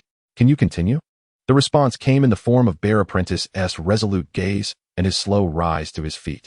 Observing Bear Apprentice's unwavering spirit despite suffering a full-force blow from Onyx, Wugong's expression softened with a sense of pride. At least Bear Apprentice did not exhibit despair in the hands of the young trainer, indicating that the old master of the Isle had indeed made a wise choice. Yet, pride aside, Wugong remained committed to the battle, and as Bear Apprentice regained his stance, he shouted to Onyx, Onyx, charge in and use Body Slam. Recognizing Bear Apprentice's current state of injury, Wugong intended to finish the fight with this decisive blow. However, Bai Ye's sharp observation shattered that notion with a quick flash. Bear Apprentice sidestepped the oncoming Onyx, appearing at its side in a near mirror of their earlier exchange, only with the roles reversed. Brick Break, the hand strike, imbued with combat energy, forcefully collided with the massive form of Onyx, causing significant cracks to appear on the ground. Wu Neng seemed to share a concern for his Pokémon's condition. Upon witnessing the unyielding spirit reflected in Onyx's eyes, he issued a final command. Onyx, unleash self-destruct. A brilliant white light enveloped Onyx's body, an immense energy building up, hinting at an imminent explosion. Bai Ye, fully aware that this attack would render his beloved Bear Apprentice utterly incapacitated, contemplated and subsequently issued a command that left Wu Neng somewhat perplexed. Bear Apprentice, use Frightening Face. Instantly, the once adorable bear's visage contorted into a devilish expression, startling Onyx, which caused its speed to falter. Following swiftly, Bai Ye's next command arrived. Bear Apprentice, execute your final Brick Break. With a burst of remaining vigor, the strike shattered Onyx's outer skin, and the impending explosion of energy dissipated into the air. Akin to a deflated balloon, as Onyx collapsed, the battle concluded. Uncle, I won. Upon securing victory, Bai Ye rushed forward, embracing Bear Apprentice and lifting him to his chest, rubbing against the soft fur. You did splendidly, Bear Apprentice. Although the opponent was not Wu Nang's strongest Pokémon, Bai Ye felt a sense of accomplishment as if he had triumphed over a gym leader of quasi-elite status. Chapter 12, Nibi Gym. After their duel, Bai Ye and Wu Nang exchanged insights regarding their experiences in Pokémon battles, both gaining substantial knowledge.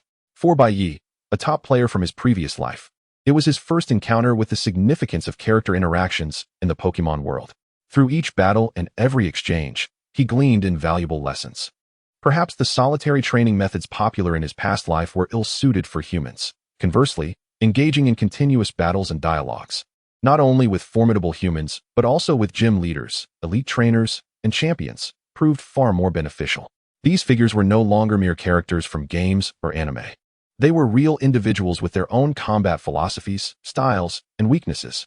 Any player relying solely on in-game experience to challenge them would likely face utter defeat. Pondering this, Bai Ye set an ambitious goal for himself, to challenge every gym leader, elite trainer, and champion in the Pokémon world, ultimately aspiring to become the strongest. That night, lying in his bed in the real world, Bai Ye found himself unable to sleep, his fervor for battle igniting every nerve in his body, as if he harbored a profound love for Pokémon battles. The following day, the consequences of his sleepless night became apparent.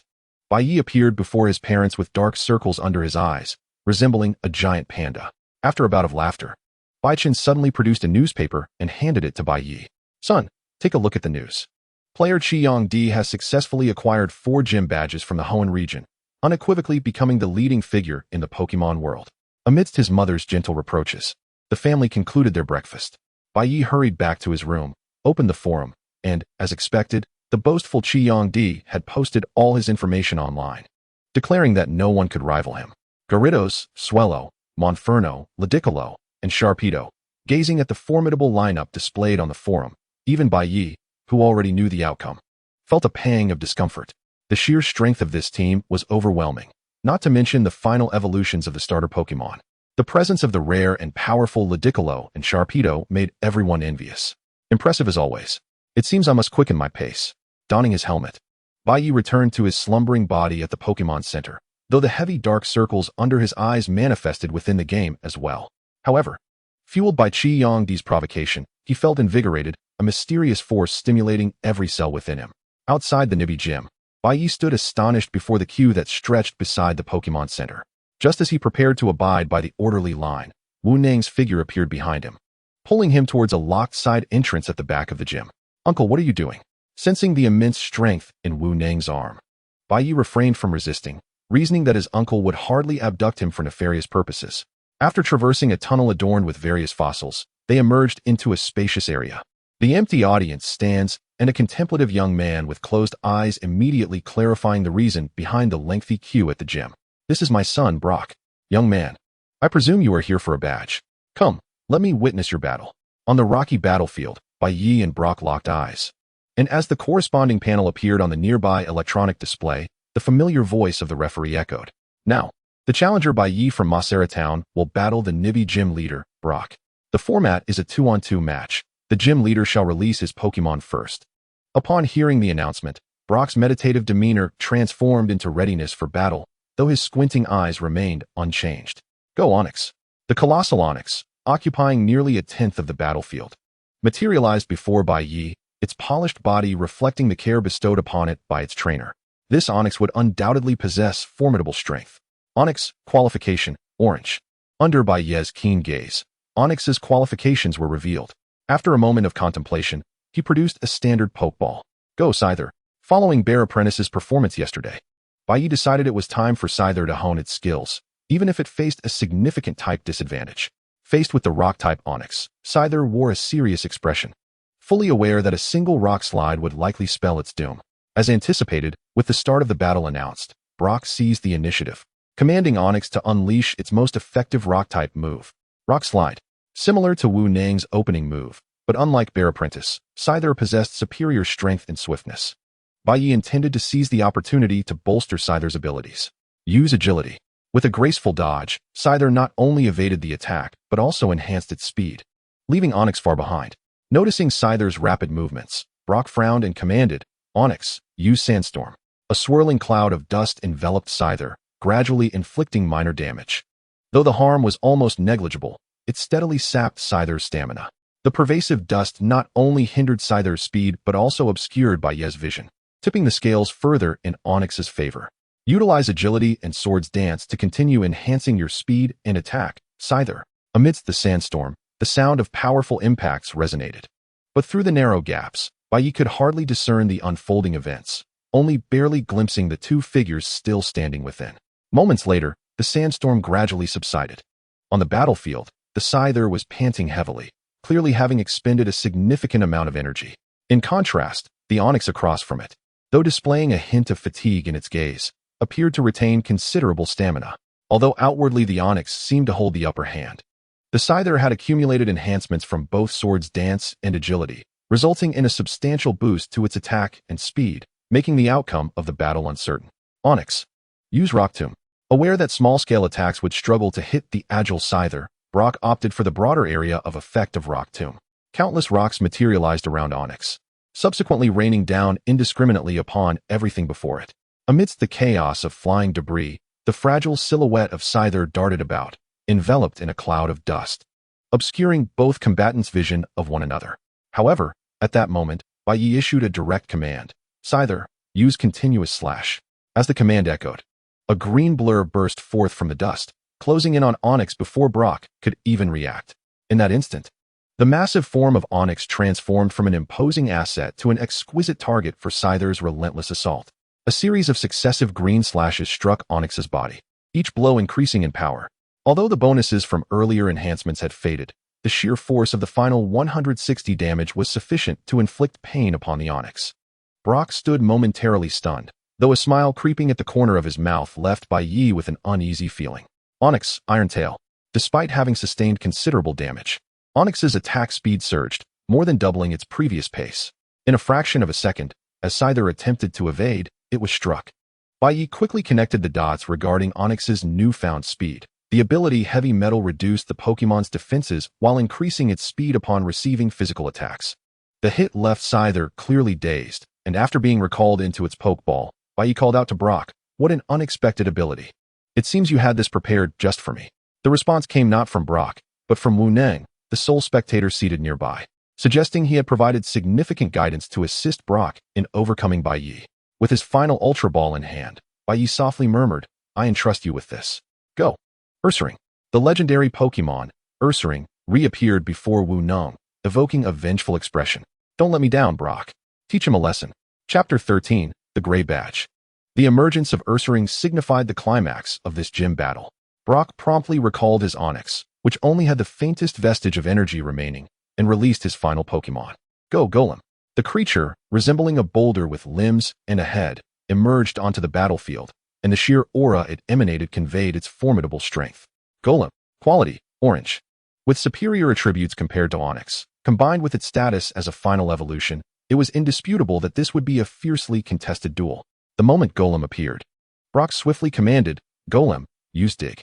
The instant Golem vanished into the ground, a massive pit formed in its wake. Faced with such a hiding attack, Ursaring found itself at a loss. Bai Ye could only caution, feel the vibrations in the ground. Be wary of Golem's ambush. The atmosphere grew tense. Yet Ursaring's anxiety mounted as uncertainty clouded its mind, causing it to focus intently. However, prolonged vigilance could lead to mental fatigue. True to form, moments later, Ursaring's body trembled slightly. This minuscule movement did not escape Brock's notice. Now Golem. A colossal boulder erupted from behind Ursaring, and despite its awareness, it was struck aside by Golem's charge. This is troublesome.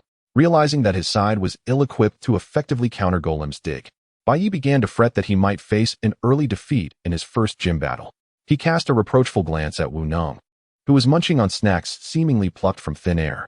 Regardless of the resentment brewing within him, he knew such grievances would have to wait. His immediate focus had to be on devising a strategy to subdue Golem. Meanwhile, Ursaring trembled slightly, evidently shaken by the recent blow. Dig again, Brock. Believing that repetition would yield favorable results, commanded Golem to burrow once more. With no other options, Bai Ye instructed Ursaring to bolster its own attributes to mitigate the risk of being knocked out in the next attack. Ursaring, bulk up. As Ursaring struck various poses to enhance its strength and defense, it became increasingly evident that a defeat was merely a matter of time. Observing Ursaring's continuous fortification, Brock was clearly unwilling to allow it to strengthen unopposed and promptly ordered Golem to attack. Once again, Golem emerged from the earth, crashing into Ursaring's back. Despite the increase in defense, the already injured Ursaring grew even weaker. In the aftermath of this assault, Bai Ye conceived a bold strategy and, aware that time was of the essence, shouted to Ursaring, "Focus energy." The aura of fighting spirit enveloped Ursaring, while Brock, uncertain of Bai Ye's intentions, commanded Golem to unleash another move. Golem self-destruct. Like a cannonball, Golem charged at Ursaring, and at the final moment of impact, Bai Ye issued a command, "Hold on." Despite the tremendous damage that should have felled the battered Ursaring, the command to hold fast altered the outcome. Seizing the immense force from Golem, combined with Ursaring's fighting-type advantage, the retaliatory strike shattered the hardened rock upon Golem's back. Not enough, Ursaring. One more time with Brick Break. The final chop struck the already fractured rocky seam, inflicting additional damage. The once dominant Golem crumpled to the ground under the force of this combination of attacks. Golem is unable to battle. The referee's electronic voice rang out, signaling that the climactic showdown would now unfold between two severely battered Pokémon. Brock, who should have released Onix, slowly descended from his position as gym leader and approached Bai Ye, extending a silver glimmering badge. "You have emerged victorious, trainer. Your prowess has surpassed the qualifications represented by this gray badge." The intensity of this duel had essentially begun the moment Onix was recalled.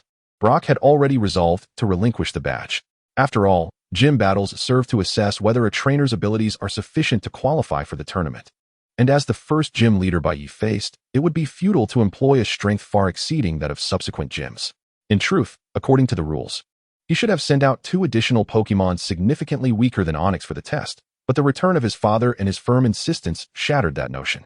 Gazing at the gray badge in his hand, Bai Ye couldn't help but feel elated as he accepted it, striking a dramatic pose reminiscent of a youthful bravado. "The gray badge, I have obtained it." Simultaneously, Xiao Gang presented the reward that was rightfully earned through the gym challenge. This skill disc contains Rock Slide. Although I am uncertain if it would be of any use to a trainer as formidable as you, rules are rules, so please accept it. At that moment, Wu Nung approached, draping his arms over both their shoulders, laughing heartily as he proclaimed, "Ha! What a splendid battle. Young lad, I have high hopes for your future endeavors. I look forward to witnessing your remarkable duels at the court's conference."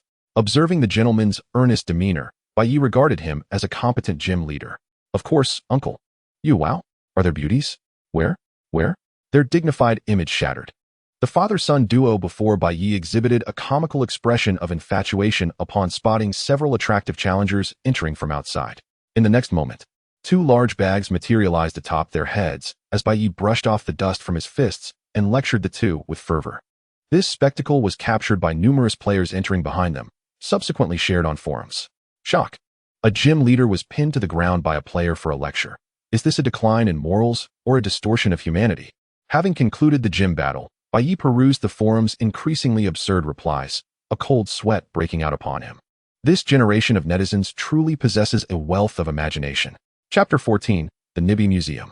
The day after acquiring the gray badge, Bai Ye had initially planned to set off immediately for the next gym city, Hualan City.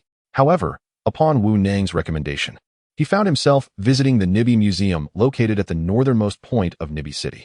The museum showcased an array of peculiar minerals collected from the surrounding areas, with legends claiming it housed a stone shed by the mythical Pokémon, Regirock. Its value is incalculable. Yet, in Bai Ye's appraisal system, those so-called treasures were merely worthless trinkets, though it was plausible that the museum exhibited replicas to protect the genuine artifacts. Peculiar rock. A completely useless stone. A water stone covered in dirt. A firestone covered in dirt.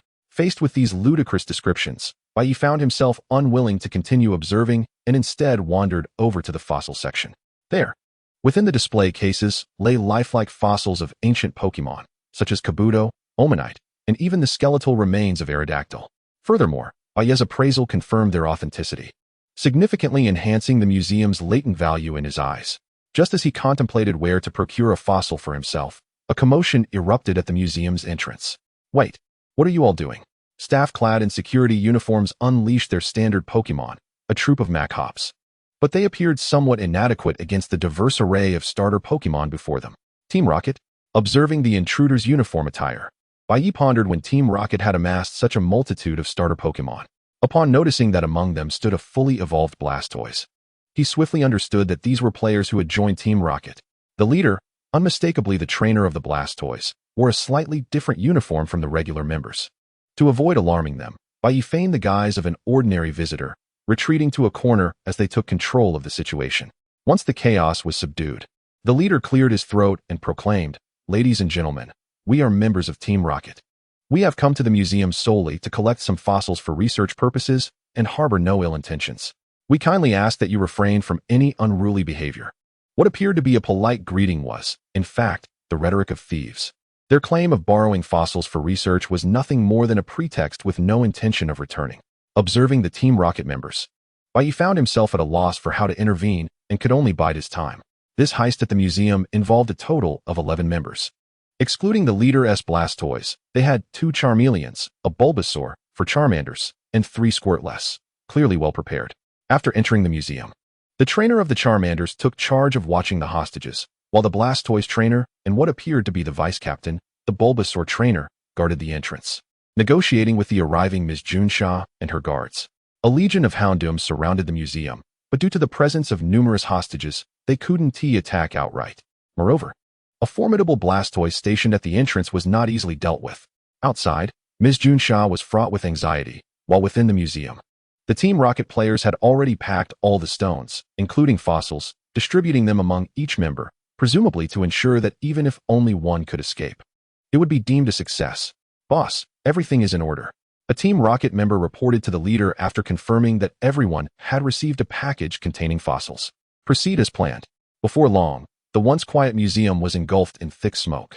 The outside guards, alarmed, believed Team Rocket was attempting to set the museum ablaze and rushed to intervene, only to be met with 2 massive jets of water that blasted them back the moment they approached the entrance. Boom! A tremendous explosion echoed, and in an instant, 3 gaping holes appeared in the museum, aside from the main entrance, as thick smoke billowed outward, rendering the guards nearly blind. Just as they were at a loss, a whirlwind swept through the museum, dispersing the smoke and revealing 3 groups of Team Rocket members who had stealthily exited. Upon realizing their presence had been compromised, the Team Rocket members were bewildered and were swiftly subdued by the approaching guards. Thanks to the dispersal of the fog, Bai Ye, amidst the hostages, affectionately stroked the forehead of his scyther, feeling a sense of relief. Without this inherited skill, capturing all the Team Rocket members would have posed a significant challenge. "You're a player too?" The remaining small leader of Team Rocket glared at Bai Ye with fury. They had intended to exchange the fossils for valuable items within Team Rocket, but now their efforts were in vain. Furthermore, after being apprehended by Junsha, they would face system penalties, rendering them unable to log in for nearly a week. The thought of this only fueled the leader's ire, prompting him to signal his Blastoise to attack Bai Ye. Blastoise Hydro Pump. From the twin cannons on its back, 2 jets of water, even more powerful than before, surged forth, but before they could reach Bai Ye, a massive rock protruded to block their path. Behind him stood Xiao Gang, the leader of the Nibi Gym, accompanied by his partner, Onyx, the rock that had formed the barrier. Realizing the situation was dire, the small leader hastily attempted to flee in another direction, with Blastoise's assistance. Aside from Xiao Gang, no one else could hinder him, and he ultimately escaped into the nearby woods. Entering the museum, Xiao Gang spotted Bai Ye's exasperated expression and approached him with a knowing look, as if he had anticipated this all along. "Once again, I must trouble you. This is something my father left for you. Please accept it." Xiao Gang extended a letter from his hand, which read, "Kid, don't be so polite. I thought it would be quite an experience for you to feel what it's like to be kidnapped. Consider this ultimate skill disc, ultimate impact, as my compensation to you." Behind the letter, indeed, lay a white skill disc, containing the formidable physical skill ultimate impact, which boasted incredibly high damage. Were it not for the limitation that rendered one immobile post-use, it would undoubtedly be an essential skill for every trainer. In that moment, the displeasure brought on by Wu Nang's earlier antics dissipated entirely. The value of this skill disc in the previous life would have easily exceeded 1,000,000. Despite its limitations, the sheer aesthetic of its execution was undeniably impressive, and its high damage made it a skill often dubbed a must-have for show-offs. Chapter 15, Moonview Mountain. After Team Rocket's attack on the Nibi Museum, Bai Ye set forth on a new journey. Although puzzled by the absence of Xiao Ji for the past 2 days, he recognized that his time was precious, and there were no significant events nearby, compelling him to embark on his journey alone. After traversing a winding mountain path, he arrived at the entrance of a cave, beside which stood a Pokémon center made of red stone. Wishing to restore his Pokémon stamina, he walked straight inside. "Young man, I see a connection between us. How about I sell you this extraordinarily rare Pokémon for 500 coins? The familiar image of the old man selling Magikarp sprang to Bai Ye's mind. While it was true that the evolution of Magikarp into Gyarados was indeed a rare Pokémon in the game, he couldn't help but wonder about the quality of the one this old man was offering. Politely declining, he handed his Pokeballs over to Nurse Joy for healing. While he waited, a number of trainers rushed in, cradling their Pokémon, all of whom appeared to be severely injured. Intrigued, Bai Ye directly inquired of the busy Nurse Joy. "Nurse Joy, why are these Pokémon so badly hurt?" "Ah, this trainer. You too wish to venture into Moonview Mountain, I presume? I must warn you. The Pokémon inside have been exceedingly agitated lately, and many trainers have fallen victim to their wrath. If you proceed, please exercise caution." Ding! The doors of the Pokémon Center swung open as Bai Ye stepped out, making his way into the adjacent dark cave. As soon as he entered, swarms of Zubat flew toward him as if to warn him against trespassing into their territory. "Scyther, do not exert yourself fully. Use wing attack."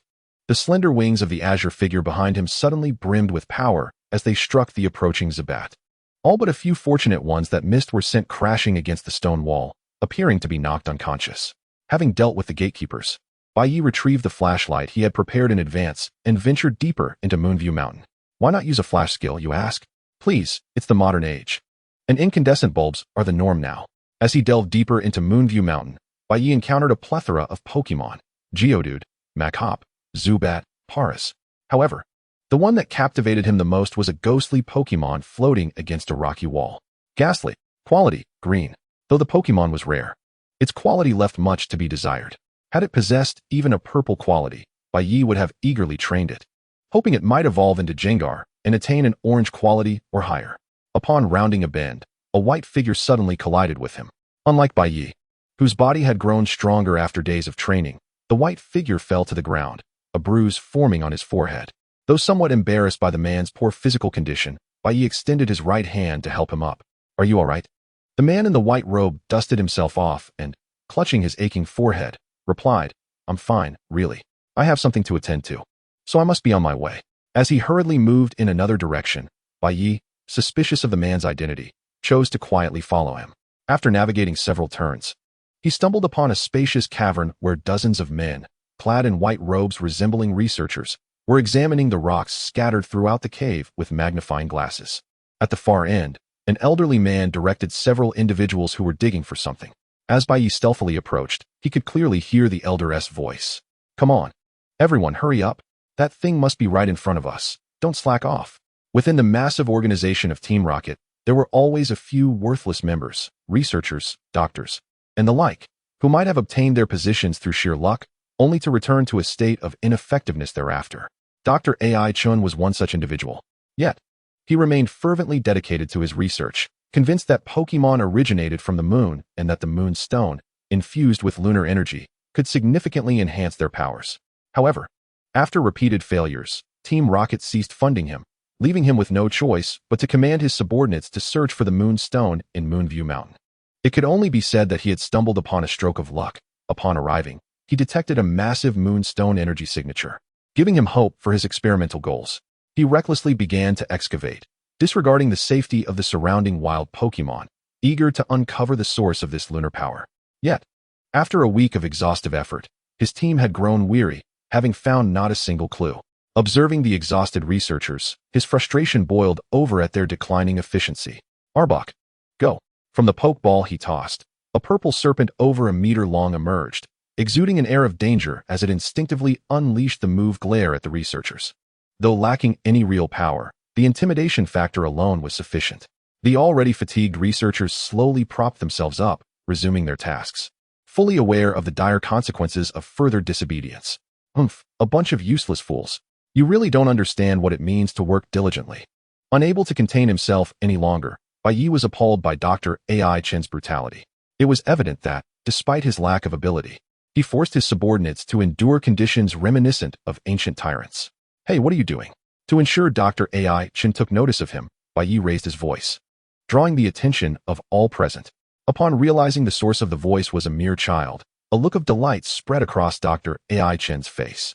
Just when I was in need of a suitable test subject, the heavens have indeed smiled upon me. Of course, he was not addressing Bai Ye, but rather speaking to the robust Scyther at his side. However, in his moment of rage, Dr. Ai Chen failed to consider that his Arbok, with merely blue quality, would struggle to withstand even a few attacks from this formidable intruder. Chapter 16. The Frenzied Researcher of the Moonstone. Dr. Ai Chen, increasingly obsessed with the Moonstone, issued an attack command directly at Bai Ye. The serpentine figure resembling a purple cobra lunged towards Bai Ye with alarming swiftness, its gaping maw revealing two menacing fangs that glimmered ominously. Should it land a blow, Bai Ye would likely meet a grim fate. However, the nearby Scyther was clearly not a mere ornament. With a swift motion, it sent the serpent flying, revealing a gruesome wound on its previously well-maintained body. What? Get up and continue fighting, Arbok. Dr. Ai Chen, clearly not a benevolent lover of Pokémon, exhibited no concern for his injured partner, instead urging it to press on. In an instant, Bai Ye had devised a plan. Scyther, dash forward and incapacitate Arbok with a strike. The emerald figure darted like a fleeting ray of light to the side of the staggering Arbok, its arms poised to deliver a decisive blow. Yet, Scyther possessed an understanding of power control, ensuring the attack would not inflict further harm. As Arbok's eyes spun in dazed circles, Dr. Ai Chen stomped in frustration. Useless creature. Fine then, go forth, my strongest treasure. A blue Ultra Ball arced gracefully through the air, releasing a Pokémon with scythe-like arms. Its flat head and frail body unmistakably marked it as a prehistoric Pokémon, Scyther, but beneath its fierce exterior, it appeared far from healthy. Ha ha ha. Witness the might of this ancient Pokémon. Dr. Ai Chen seemed oblivious to the creature's poor condition, fixated solely on swiftly dispatching the young trainer before him. His confidence in Scyther's strength was palpable as he began to celebrate victory before even engaging in battle. Meanwhile, Bai Ye, exercising caution, utilized the Pokédex to assess Scyther's attributes. A fleeting shimmer revealed a series of unimpressive statistics. Scyther, rarity, blue. Upon seeing the rarity displayed, Bai Ye fell momentarily silent, expecting a formidable opponent but instead confronting a mere bronze-level contender. The tension that had been building within him dissipated like a splash of cold water. With Dr.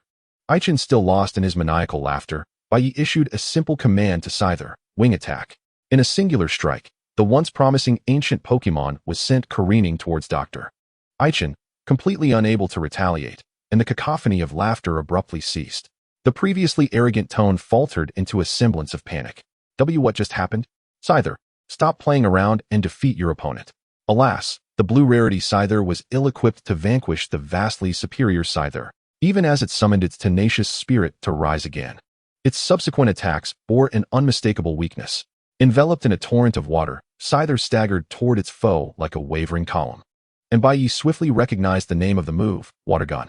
Though it boasted rapid assault capabilities, the lack of stability rendered it easily avoidable for Scyther. After the attack missed, Scyther seemed to drain its remaining strength, collapsing to the ground. Witnessing the absence of any combatants on his side, Dr. Ai Chen grew frantic, watching as Bai Ye and Scyther approached. In a desperate attempt to halt their advance, he tossed aside the only item remaining in his possession, an empty Pokeball. Stay back. His hoarse scream echoed within the cavern. Observing the increasingly disoriented man, Bai Ye sighed quietly and utilized the Pokédex's built-in communication function to reach the nearby Officer Junsha. Within 10 minutes of the call, the sound of hurried footsteps resonated from the depths of the cave. Before Bai Ye stood Officer Junsha, clad in the standard uniform of the Kanto region, leading a squad of guards. With a hand raised in salute, she expressed her gratitude. Thank you for your assistance in locating this maliciously excavated cave. Here is a token of appreciation from the League. Please accept it. She then presented a sizable bag, containing not only a significant sum of money, but also a fiery red gem. Firestone. Purity, 90. A stone infused with the power of fire, capable of enhancing the strength and attributes of Pokémon evolved using it, based on its purity. An impressive item, especially considering that its purity far surpassed the paltry stones Bai Ye had encountered on Armor Island. Gratefully accepting this modest, yet valuable gift, Bai Ye entrusted the captured researchers and the defeated Dr. Ai Chen to the approaching guards. Yet, as Dr. Ai Chen was escorted past Bai Ye, he suddenly remarked, Hehe. Do not place too much faith in these so-called League authorities. I am not the only one pursuing the power of the moon. With a manic laugh, he was led away to an uncertain fate at the hands of the Kanto League's authorities, awaiting their merciless judgment. Although Dr. Aichen's final words left Bai Ye perplexed, he remained alert, suspecting the presence of another deranged researcher in pursuit of lunar power nearby. After departing the cave, Bai Ye continued along the other tunnels, and after an indeterminate passage of time, he finally beheld the light of an exit before him. Upon emerging from Moonlit Mountain, a short walk would lead him to the location of the second gym in Hualan City. However, Bai Ye did not make his way there immediately. Instead, he chose a longer route, heading upwards towards the city. Uncertain if the object of his curiosity had already manifested, he felt compelled to approach another cave entrance that lay before him. Hualan Cave. He wondered if Mutwo had managed to escape from the secret research facility on that solitary island in the sea. After shaking off a slight dizziness, Bai Ye gazed at the sun, which still lingered in the sky, before stepping into the cave behind him. Chapter 17. Hualan Cave, Shiny Scyther. Scyther evaded with a flash. A beam imbued with a chilling aura struck the ground, forming a thick layer of ice. Had Scyther not utilized its flash, it would not only be the ground that lay frozen. Bai Ye found himself in a predicament as 3 white sea lions converged upon him. Ever since descending to the first underground level of Hualan Cave via the stairs, he had been relentlessly pursued by these sea lions, resulting in his disorientation. A few shards of ice clung to his left shoulder, remnants of a narrowly avoided blast of icy rays during his escape. Fortunately, his entire arm had avoided the frigid touch, or else it would have lost feeling entirely. Gazing at the rapid currents behind him, he knew that leaping into the water would lead him to an unknown fate, especially since the sea lions thrived in the water. Thus, his only hope lay on the other side of the current, where a platform of rubble awaited. Resolute, Bai Ye called out to Scyther, "Use your wing attack on the overhead." After a brief moment of gathering strength, 2 swirling blades of wind struck several ice sculptures on the ceiling, causing them to shatter and fall to the ground, obstructing the path of the white sea lions. However, mere seconds later, a barrage of attacks, akin to high-pressure water jets, obliterated the descending ice sculptures. Just as the white sea lions prepared to pursue Bai Ye, they discovered that he had barely managed to land on the platform on the other side of the flowing water, pulled by the mantis. Gazing down at the rushing waters below, their disappointment turned into frustrated roars, and upon realizing their efforts were in vain, they departed from the area. Once the white sea lions left, Bai Ye breathed a sigh of relief, the tension in his body dissipating as he rested back-to-back with the mantis. That was a close call. He expected the spirits in the Hualan Cave to be so fiercely territorial. Was it really necessary to pursue him just for passing through? Unbeknownst to Bai Ye, this season marked the prime time for the white sea lions to nurture their young. And during this period, they would fiercely defend their offspring and mates against any intruders. After a brief respite, intending to retrace his steps, Bai Ye felt a pang of dread at the thought of encountering those white sea lions again. Since retreat was not an option, he resolved to move forward. Before him, a cavernous opening leading downward loomed, and for some inexplicable reason, he felt a sense of familiarity with this entrance, as if it were the very place where Mutwo resided. If he advanced recklessly, he feared the horrifying visions of mental torment that might await him. With a determined shout, as if to rally his spirits, Bai Ye swallowed the saliva pooling in his mouth and boldly descended to the next level. After traversing several flights of stairs, he arrived at a cavern draped in blue ice, with a natural platform at its center. Fortunately, there was nothing atop it, indicating that Mutwo had yet to arrive. Calming his racing heart, Bai Ye stepped onto the platform, where he made an unexpected discovery: Articuno's feather. The legendary feather from Articuno, imbued with the absolute power of ice elements, served as an exceptional supplement for ice-type Pokémon. With the aid of the identification system, Bai Ye discerned the true nature of the blue feather in his possession, realizing its immense value. In his past life, every item associated with legendary Pokémon was a testament to a player's status and identity, particularly among those beneath the strongest tier, as not everyone could possess divine beasts. Even in his previous life, he had never heard of anyone owning 3, with the most formidable being the Wuxi Tainai wielded by the Qiyang Emperor and another massive white dragon. Carefully stowing the feather in his bag, he began searching for an exit. In a corner, he made yet another discovery: a pale blue figure hiding, which instantly captured his attention. Shiny Scyther. Qualification: red. To his astonishment, a wild shiny Scyther resided in such a place. In Bai Ye's recollection, Scyther was a relatively rare Pokémon native to the Chengdu region, capable of competing with the final forms of the starter trio, especially this one being a shiny variant. In an instant, Bai Ye felt a burning desire to capture it, but seeing it timidly cowering behind the rocks made him hesitate. After all, acting recklessly might scare the little creature away. Thus, he opted to speak gently to the Scyther. Little one, I wish to leave this place. Do you know the way? Upon hearing Bai Ye's words, the Scyther slowly emerged, pointing its small arm in a specific direction. Following its gesture, Bai Ye noticed a hidden entrance behind a block of ice. Thank you. The innocent demeanor of the boy sparked the Scyther's curiosity, leading it to follow Bai Ye.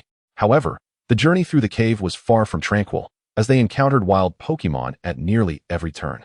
From little sea lions to white sea lions, from Lovedisk to Shelmet, they faced an array of ice-type Pokémon.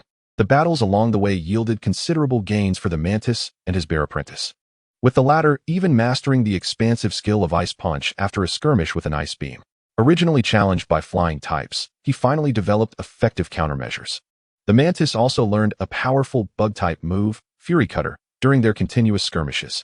Observing the spirited battles and Bai Ye's calm leadership, along with his genuine affection for his Pokémon, a blue figure behind him resolved to make a stand.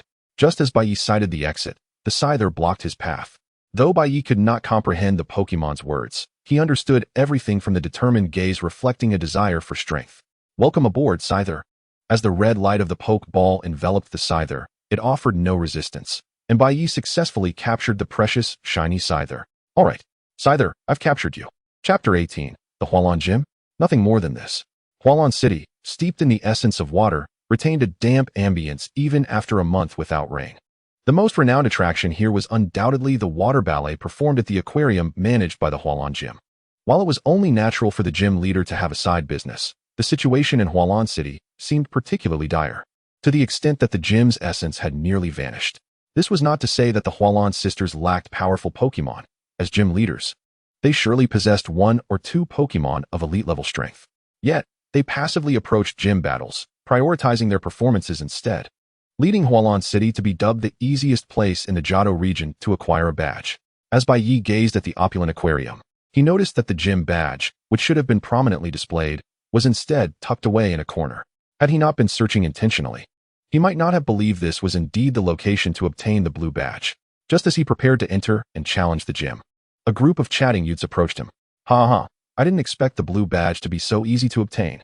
Indeed, for the first time, I feel gym trainers aren't that formidable. Let us go. I can't wait to collect all 8 badges. The group laughed and bantered as they passed by Bai Ye, unaware that he was seething with anger. How could the prestigious Hualan Gym have fallen into such a state of disrepair? Entering the aquarium, Bai Ye followed the signs to the water ballet performance area. Wow, splendid. No wonder Miss Sakura is so renowned. The sight of 3 beautiful girls dancing gracefully in the water captivated most of the visitors. Although the performance was indeed impressive, Bai Ye could hardly ignore the sign at the performance stage that read, "Badges available here. Help yourself." He felt an overwhelming urge to charge forward and reprimand them. However, considering the presence of other spectators, he refrained from acting hastily and begrudgingly remained in the back of the audience until the performance concluded. Once the passengers had departed, the silhouettes of the 3 sisters, Peony, Iris, and Sakura, slowly emerged from the water and made their way to the shore. At that very moment, a mysterious young boy appeared beside them. Hey, the performance has concluded. If you want an autograph, you'll have to wait until next time. Peony's immediate reaction was to assume that the boy was merely a fan, entirely oblivious to the notion that he might be a challenger to their dojo. It wasn't until a crimson Pokeball materialized in his hand, releasing a blue Scyther, that the realization dawned upon them.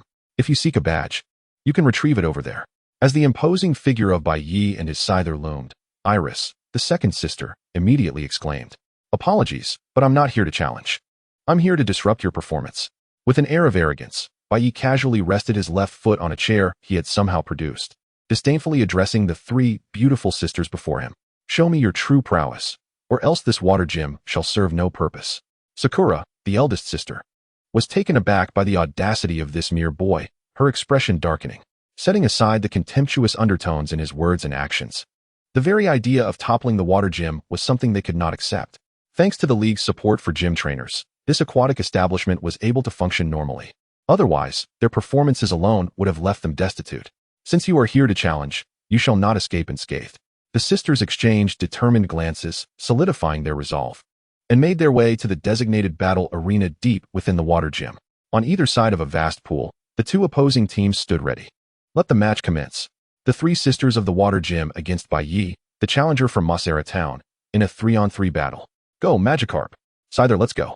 As the pink-haired girl summoned her Magikarp, Bai Ye realized he had been utterly underestimated, a surge of anger igniting within him. He was determined to make the trio feel the humiliation they deserved. Scyther, use Poison Sting. Seizing the initiative, Bai Ye commanded his Scyther to unleash a barrage of poisonous needles from its tail. Water Pulse. The moment the water column met the poisonous needles, the seemingly powerful stream was punctured with numerous holes, and dozens of needles embedded themselves into Magikarp, which now bore a distinct purple hue on its face, clearly indicating it was poisoned. Upon witnessing Magikarp's affliction, Peony understood that it could no longer continue the fight, promptly recalling it and allowing the second sister, Iris, to take her place. Impressive, young man. How about this? Go, Tentacle. A massive jellyfish adorned with a red gem on its forehead floated upon the water's surface. Recognizing Bai Ye's Scyther's strength, Iris released a more formidable Pokémon. Yet in Bai Ye's eyes, it still fell short. Scyther Acrobatics. The blue Scyther charged at Tentacle with the flair of a circus performer, but you're still too inexperienced, boy. Tentacle, use Ice Beam. For typical Scyther, the Ice Beam would inflict quadruple damage, virtually guaranteeing a swift defeat. However, Bai Ye's shiny Scyther seemed indifferent to the impending chill. Withstanding the onslaught of Ice Beam, Scyther collided fiercely with Tentacle, leaving Iris in a state of disbelief as Tentacle was rendered unable to battle. This is impossible. This shiny Scyther is unaffected by Ice Beam. Bai Ye had fortuitously stumbled upon this revelation. After capturing Scyther, Nurse Joy had informed him that due to its long tenure in frigid caves, it had developed a natural resistance to ice-type moves. While not entirely negating the elemental disadvantage, it significantly reduced the damage, a serendipitous boon for Bai Ye. Witnessing Bai Ye's arrogant demeanor, Iris was filled with indignation, yet having already succumbed to defeat, she could only forlornly turn to her elder sister, Sakura. Sister, it's all up to you now. Do not worry. Go, Starmie. Starmie, quality, blue. Seeking to quell her doubts, Bai Ye activated the identification system to assess the Starmie's quality. Upon seeing the word blue, he couldn't help but smirk. Even in the end, they seemed reluctant to unleash their full potential in battle. It appears this battle is nearing its conclusion. Scyther, Cross Poison. Like a whisper of a demon, the cross-shaped attack surged toward the distant Starmie, its terrifying might forcing Starmie to involuntarily retreat several steps. Water Gun. Under the pressure of Cross Poison, the powerful water column faltered within mere seconds, collapsing under the onslaught.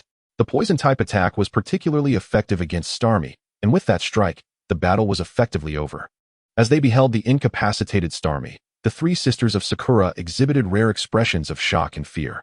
After all, they were left with only a poison Magikarp, while that formidable boy's Scyther merely gasped for breath, having expended considerable energy, still poised for further combat. The outcome was unmistakably clear. We concede. Such a badge holds no value for me. After recalling Scyther, Bai Ye had no intention of lingering, strutting out of the aquatic establishment with an air of arrogance, leaving Sakura, Iris, and Peony to grapple with their humiliation. Sister, did we err in some way? Chapter 19, The Olive Branch from Team Rocket. After storming out of the Water City with a fuming temper, Bai Ye found himself aimlessly wandering, his destination unclear. While meandering through the outskirts of the city, a towering lighthouse came into view. The lighthouse of Jinghui. At this hour, Ash hasn't arrived yet, so that colossal Dragonite shouldn't appear, right? Ah well, it might be nice to have a chat with him. After all, he was the developer of the Pokemon storage system, and it seemed he possessed a wealth of knowledge about all things Pokemon-related. With resolute intent, Bai Ye set off toward the rear of Water City, determined to train his Pokemon along the way. Bear Apprentice, pick up the pace. Scyther, if you wish to grow stronger, don't be lazy.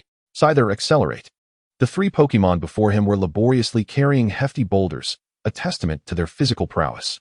After all, they were all physical-type Pokemon, and the best training came from strengthening their bodies. Bai Ye, too, did not idle. He donned the training gear he had brought from Kanto, strapping on a comparatively smaller boulder on his back. From the break of dawn until noon, the drenched trio gathered for lunch, having sweated profusely. With Bai Ye as the chef and the ingredients sourced from Water City, he managed to concoct some suitable meals for Bear Apprentice and the others. Though the dishes lacked elegance, they could contribute significantly to the growth and development of the Pokemon, a practice revered by trainers in his previous life. With numerous elite breeders receiving protection and support from various nations. While dining, Bai Ye took out the long-awaited Pokemon strength detector he had purchased some time ago. He had initially planned to use it in Nibi City, but the gym battles and subsequent museum attacks had caused him to forget about it. It was only today, while rummaging through his backpack, that he remembered its existence. As for the distribution of strength, the so-called champions typically possessed Pokémon with champion-level strength, or even ace Pokémon that could rival legendary creatures. The Elite Four represented the next tier, with their aces showcasing near champion or champion-level might, while the rest maintained Elite Four strength. Gym leaders, too, fell into a lower category. Bear Apprentice, current strength, master. Scyther, current strength, master. Scorpio, current strength, epic. These were the current strengths of Bai Ye's 3 Pokémon. Of course, this was merely the system's assessment. Depending on the trainer's tactics and the Pokémon's innate qualities, their actual performance would undoubtedly exceed these displayed abilities. Scorpio, having joined the team relatively late and having spent considerable time in the haunted cave without substantial training, although possessing epic strength, could still potentially be bested by an elite-level Pokémon. After finishing his meal, Bai Ye allowed his Pokémon to roam freely for a while to aid in digestion while he began to devise a training plan for the upcoming days. He decided that Bear Apprentice should continue to enhance its physical resilience, focusing on the power and speed of its punches, while Scyther would hone its speed. As for Scorpio, physical training remained a priority. As he noted down some key points in his notebook, a middle-aged man dressed in adventure attire quietly approached him. "Ah, an adventurer. You must be new around here. Have you considered joining a formidable organization?" Bai Ye, sensing the man's intentions, glanced at the somewhat sleazy figure. Memories flooded back. Although the man had disguised himself quite well, a hint of black fabric peeked out from beneath his adventure gear. There was no doubt that this individual was one of the game's recruiters for Team Rocket. Considering this, Bai Ye decided to feign compliance to see what he could glean from the encounter. "Indeed, it's rather tough going solo," Bai Ye replied. Upon hearing the boy's apparent interest, the man continued with embellishments. "The organization I'm part of offers excellent benefits, including social security and a monthly stipend. Not to mention good meals. Most importantly, you get access to exclusive Pokémon." As he spoke, he brandished a red Pokeball enticingly before Bai Ye. Without a second thought, Bai Ye realized it likely contained either a awakens or a coughing, causing his interest to wane. Disregarding the time, he adopted a knowing expression and said, "Sir, oh no. Team Rocket member, no need to pretend." Startled by the boy's sudden exposure of his identity, the man hesitated, intending to refute, but Scyther quickly intervened. In a flurry of swift strikes, the man's adventure garb was shredded, revealing a standard black uniform beneath. "You little brat, you're asking for it. Since you know I'm with Team Rocket, hand over your Pokémon." Seeing the man still in a state of denial, Bai Ye sighed in exasperation and instructed Scyther to deal with him, then resumed his path toward the Jinghui lighthouse. "Damn it, how dare you underestimate me." The Team Rocket member prepared to unleash his Pokémon, but a white scythe-like arm appeared around his neck. "You'll regret this. Team Rocket 1T let you off easy." Following his furious shout, accompanied by a splash, Scyther immediately caught up with Bai Ye, who had already moved ahead. On the journey, Bai Ye encountered several trainers and readily accepted their challenges. However, he found their ordinary, elite-level Pokémon somewhat disappointing. Scorpio surprise attack. After easily dispatching the last trainer blocking his path, Bai Ye arrived at the research facility of Dr. Jinghui, situated atop a hill in Hualan City, a grand lighthouse. Peering over the cliffside, a refreshing sea breeze greeted him, carrying the invigorating scent of the ocean, prompting him to take a deep breath. Gazing across the horizon, he spotted a cruise ship gradually making its way into the distance, seemingly bound for Kuray City. Sunlight danced on the water's surface, where numerous surfers and swimmers enjoyed the waves, occasionally interrupted by the emergence of a Wylord surfacing for air. All of this beauty made him ponder how unlikely it was that he would ever witness such scenes again in the real world. After savoring the splendid natural scenery, Bai Ye approached the lighthouse. He knocked on the door, but received no response. Curious, he slowly pushed the door open and found the interior of the research facility empty, save for the lights and machines still running. Just as he was at a loss, a cute Clefairy suddenly popped out from a nearby stack of books. Clefairy. The little creature pointed its short, adorable arm towards a massive machine nearby. "You wouldn't happen to be Dr. Jinghui, would you?" Upon seeing Clefairy nod, Bai Ye realized that, much like in the game, Dr. Jinghui was currently trapped in a machine due to a malfunction, having swapped bodies with a Pokémon. After manipulating the control console, the large machine began to tremble, and a not-so-old young man emerged from the other side. "I'm saved.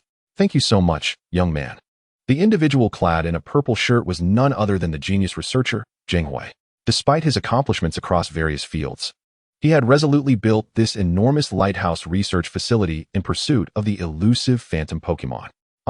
"I don't have much to offer you as thanks, but here is a boat ticket. I want to have time to use it. so it would be a waste to let it go to waste. A boat ticket with a pale golden border appeared in Bai Ye's hand. The SSN. The moment he saw the name, Bai Ye couldn't help but recall the comical scene of the seasick captain aboard the ill-fated ship. Although he knew it would sink, the vessel still managed to attract many people. Gratefully accepting the ticket, Bai Ye began discussing various aspects of Pokemon knowledge with Hehe.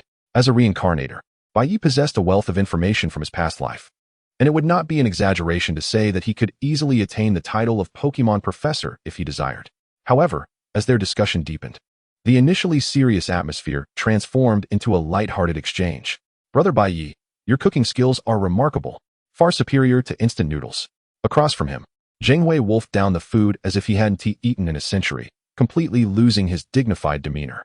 The table before them was adorned with a variety of ordinary dishes Bai Ye had prepared. Yet, such simple fare elicited an expression of pure satisfaction from the researcher, prompting Bai Ye to wonder, could it be that the hidden attribute of a Pokemon professor is being a master of instant noodles?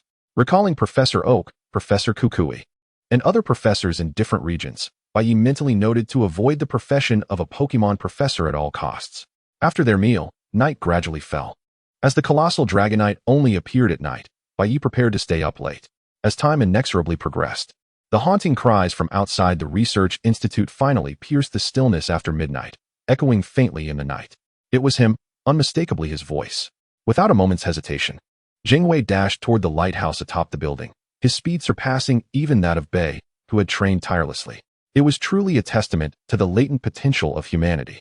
By the time Bai leisurely ascended to the lighthouse, Hehe was already attempting to communicate with the elusive phantom sprite that stirred amidst the fog-laden sea with a massive loudspeaker. "Hello, is that you? I am Hehe, and I wish to make your acquaintance." Although his voice boomed across the void, it received no reply. Even the colossal Dragonite remained shrouded in the mist. Indeed, without the fortuitous presence of Ash, was it merely my solitary endeavor that precluded such fortune? Soon, the fog dissipated, revealing a serene and tranquil sea under the night sky, devoid of humanity or sprites, only the moonlight and twinkling stars reflecting upon the water's surface. Alas, yet another day of failure had passed. Faced with the persistent lack of success in his communications, Hehe wore a despondent expression, the duration of his vigil here unknown, all in pursuit of a glimpse of that mysterious sprite. Bai couldn't help but admire his tenacity. Were he confined to such isolation for years, he would surely have succumbed to madness. Upon returning to the institute, Hehe, disheartened, slumped into a chair, his gaze fixed upon the ceiling, lost in thought. As Bai approached, intending to offer words of comfort, he discovered Hehe had already succumbed to slumber in the chair, silently draping a blanket over him. Bai then found a suitable spot to lie down, returning to the realm of reality. In the real world, the moon hung high in the sky, but the once bright stars were obscured by looming clouds. Perhaps the merging of the sprite world would herald a boon for this realm. The following day, Bai returned to the game early, while Hehe had already commenced his daily work, exuding an air reminiscent of a distinguished scholar. That morning, with Hehe's assistance, Bai crafted various training implements, such as weighted wristbands, vests, shackles to restrict sprite movements, and diving goggles capable of short-term submersion while automatically replenishing oxygen. Having completed his preparations, Bai bid farewell to Hehe, intending to explore Kure City, while the lighthouse awaited Ash's arrival to fulfill its true purpose. "Keep striving, Dr. Hehe. I believe your aspirations shall soon come to fruition." With these poignant words lingering in the air, Bai departed, instructing his bear apprentice to don the weighted gear while commencing his running drills, grateful for the convenient tools that spared him the need to scavenge for suitable stones. Crossing a grand bridge, he returned once more to Hualan City, only to find an unusual notice plastered on the gym's entrance, announcing its temporary closure due to special circumstances, with a promise of a swift return. Upon seeing the notice, Bai realized that his previous humiliation had indeed borne some fruit, albeit at the expense of other trainers' grievances. "Alas, I had heard that this gym was relatively easy to conquer, and I had hoped to claim my first badge here." The incident in Hualan City had even sparked some chatter on the forums. Bai, however, would not concede any connection to the matter, for he was now on the road to Kure City. Just as he departed, Ash and his companions finally arrived at the gates of Hualan City, their disheveled appearances suggesting they had either lost their way or encountered a gaggle of Geodudes and Spearows. "This is all your fault, Ash. You really ought to stop leading the way." Chapter 21. The Journey to Kure City. Bai, having perfectly missed Ash and his group, now found himself at a breeding house teeming with players, reminiscent of his previous life. When discussing how to acquire powerful sprites in the gaming realm, everyone familiar would undoubtedly echo the same answer: egg hatching. From the initial single IVs to the eventual graduation to 5 or even 6 IVs, including shiny variants. Hatching eggs seemed to be an indispensable skill for every player. Yet, in his past life, even until the moment Bai vanquished the nation of Sakura, no apparatus for assessing a sprite's individual attributes ever emerged. One could argue that by then, the true titans had transcended the notion of individuality. Having come to understand the essence of reality, to hone one's offense, one must continually strike, and to fortify one's defense, one must endure blows. The so-called Elite Four sprites and Champion sprites had all emerged from a crucible of sweat and tears. To expect ascension based solely on early individual potential was nothing short of a delusion. It was likely that few players, like Bai, would pass by the breeding house without a glance. Upon traversing the breeding house, Bai observed throngs of players meandering back and forth, engrossed in the art of egg hatching. Ignoring them, he ventured into a nearby forest, distancing himself from the hatching crowd, ready to commence his own training. As the figures of his bear apprentice and scyther materialized before him, Bai commanded the two sprites to engage in combat against one another, incentivizing them with the promise of an extra treat if one emerged victorious.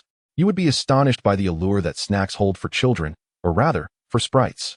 Utilizing an array of skills, Iron Head, Brick Break, Ice Punch, Flamethrower, Wing Attack, almost every technique was employed, culminating in a cacophony of explosive sounds.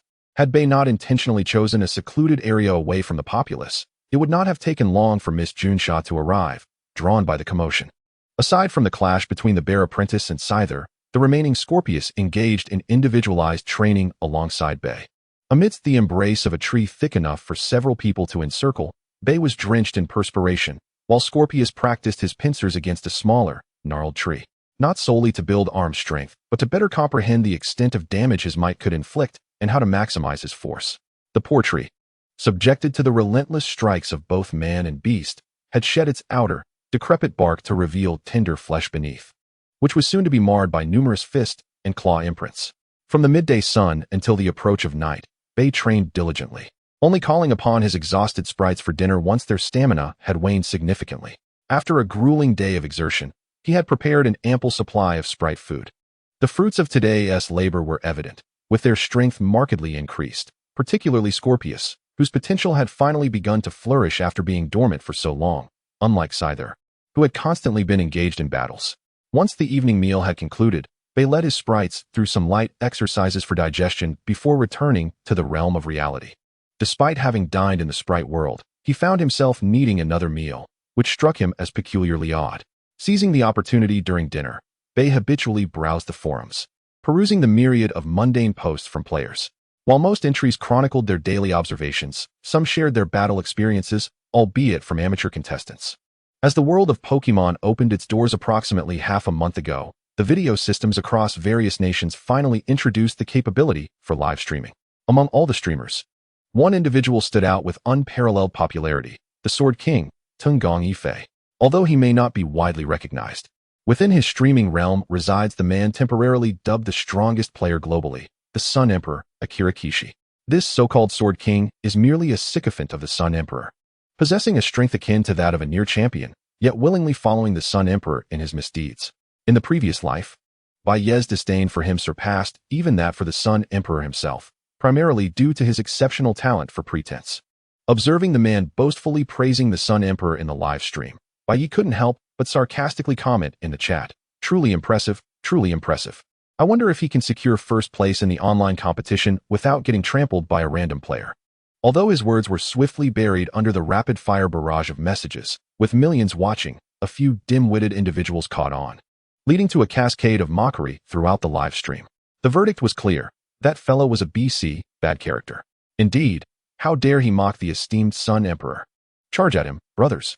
Just as countless trend-following players flocked to Bai Ye's personal page, they discovered he had activated complete privacy settings. This revelation incensed many mindless fans. But it was merely a minor episode. After all, the world is vast, and a few detractors are to be expected. The Sword King dismissed it altogether, treating it as the antics of a jester. With just over half a month remaining until the inaugural online competition, while Bai Ye's progress was relatively slow, Many seasoned players had already acquired half of the badges and opted to either enter secluded training or capture rare Pokémon to prepare for the event. Even the Sun Emperor, after securing his 5th badge in the Hoenn region, began capturing and training the rare Pokémon of that area. The next day, Bai Ye, waking up naturally, was surprised to find his father, who was on holiday, seated at the dining table engrossed in his phone. Upon noticing Bai Ye had risen, his father unexpectedly remarked, "Oh, you're up quite late, son. Did you play Pokémon Century too late into the night?" With a slight smile, Bai Ye joined him at the table. Noticing his father was perusing information about Pokémon battles, curiosity piqued, he asked, "Dad, what has got you interested in this?" His father replied, "Why is it permissible for you to play games while I can indulge a bit? I'll have you know, I already have a powerful Croconaw." The choice of Croconaw, one of the 2nd-generation starter Pokémon, indicated that his father began his journey in the Chengdu region, which was likely the least populated area. In his previous life, Bai Ye's father only encountered Pokémon after the world merged, compelled to do so, yet now, due to Bai Ye's influence, he had taken the plunge nearly a year earlier. It was uncertain whether this would trigger any unforeseen consequences. Bai Ye could only acquiesce to his father's gaming pursuits, thankful that his father was not a Pokémon enthusiast. Even if he started early, he would likely be on par with ordinary players.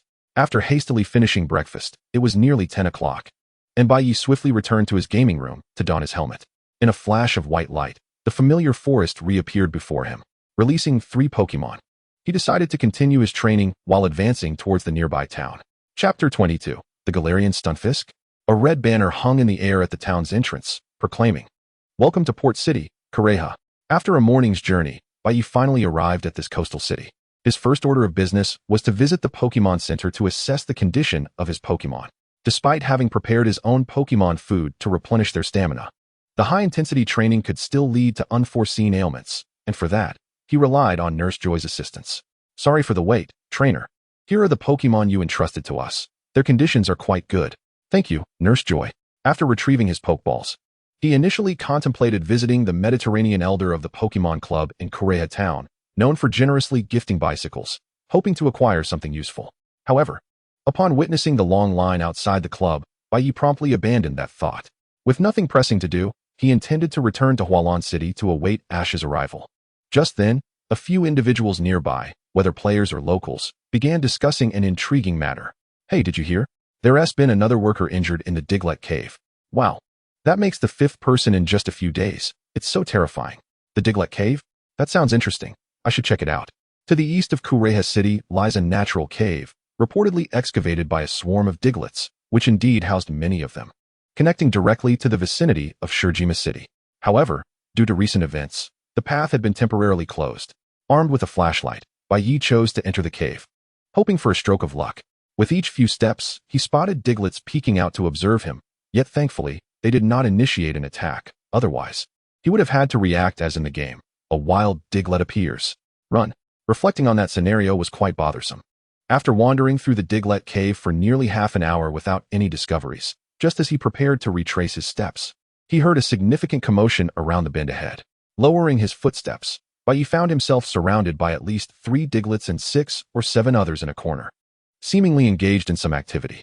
After a cacophony of chattering, the Diglets unleashed the move Earthquake, causing the ground to tremble. At that moment, a small, dark figure dashed out from the circle of Diglets and, upon spotting Bai Ye, swiftly sought refuge behind him. "Hey, what's this?" Before him stood a Stunfisk, its body enveloped in dust, its large, expressive eyes pleading for help. Though uncertain about the predicament it faced, Bai Ye, being a compassionate young man, released all 3 of his Pokémon from their Pokeballs, undeterred by the overwhelming numbers of the Diglett army. Scyther, use Quick Attack. Bear Cub, Ice Punch. Skorupi, use Surprise Attack. Under Bai Ye's command, disregarding the Diglett's strength, the utter lack of coordination among them in executing their moves sealed their fate. After a single wave of attacks, the original 10 Diglets were reduced to half, with one of the 3 Diglets already down. Observing this turn of events, the remaining Diglets wisely fled in all directions. After resolving this unexpected incident, Bai Ye turned to the Stunfisk, which still remained at his side. Stunfisk, quality, orange. Seeing the clearly marked orange quality label, Bai Ye was momentarily taken aback. After all, this little creature was one of the members of the elite group, and yet it possessed such high quality. It could only be said that fate had smiled upon him. That said, its attributes were woefully low, and Bai Ye was reluctant to spend too much time on it. Just as he prepared to leave, the Stunfisk bit down on his pant leg, tugging him in a particular direction. After traversing countless small holes, a hidden, serene pool emerged before him, surrounded by numerous gems radiating a faint glow. Upon arriving at this secluded spot, the snake-patterned bear plunged directly into the water. Moments later, to Bai Ye's astonishment, the creature resurfaced, clutching a necklace adorned with a sapphire resembling a droplet of water. However, the most crucial aspect was not the gemstone necklace itself, but rather the fact that this snake-patterned bear hailed from the Galar region. How could it possibly be here? Despite emerging from the water with its inky blackness intact, this little creature was undeniably a regional variant exclusive to Galar. With its commendable evolutionary stages and impressive qualifications, Bai Ye realized he could certainly add it to his team. Yet, the significance lay not merely in its identity or origin. After all, Hehe City, being a bustling port town, often saw Pokémon from various regions. The primary concern was the timing. According to his past recollections, prior to the integration, not only had he never encountered Galar Pokémon, but even those unique to Alola and Hisui had been absent from human trainers. Yet here, before him, was a snake-patterned bear, panting like a loyal dog, undeniably present in this reality. For a moment, Bai Ye stood frozen, unsure of how to react. Outside the mole's den, Bai Ye was oblivious to what he had done or how he had emerged. However, he now had 4 Pokeballs lined up at his waist. Sighing, he reasoned that since the bear had appeared, using it should pose no issue. Although a sense of unease lingered, his affection for strong Pokémon ultimately outweighed his rationality. While he was uncertain of the consequences of employing a Pokémon from a future version, it seemed that such concerns were not his to bear. Shouldn't they be the developer's responsibility? With this thought, Bai Ye lightened his mood, resolving that if confronted by any players, he would simply respond, "Consult the developers, I know nothing." After capturing his 4th companion, he calculated the time and deduced that Ash and his companions must have already arrived in Hualan City.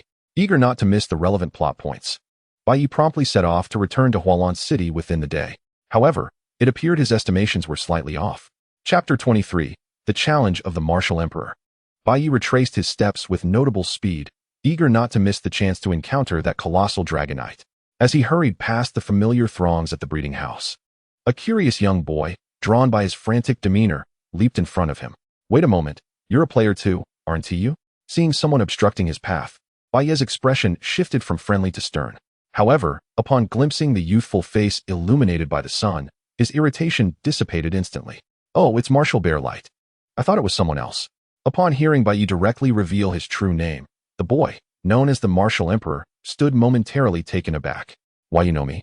Martial Bear Light was a renowned figure in the early days of the integration, having dominated the competitive scene with his formidable martial bear, sweeping through many of the top players with ease. However, he had mysteriously vanished after a private challenge against the Crimson Sun Emperor, and his powerful bear had not been seen since.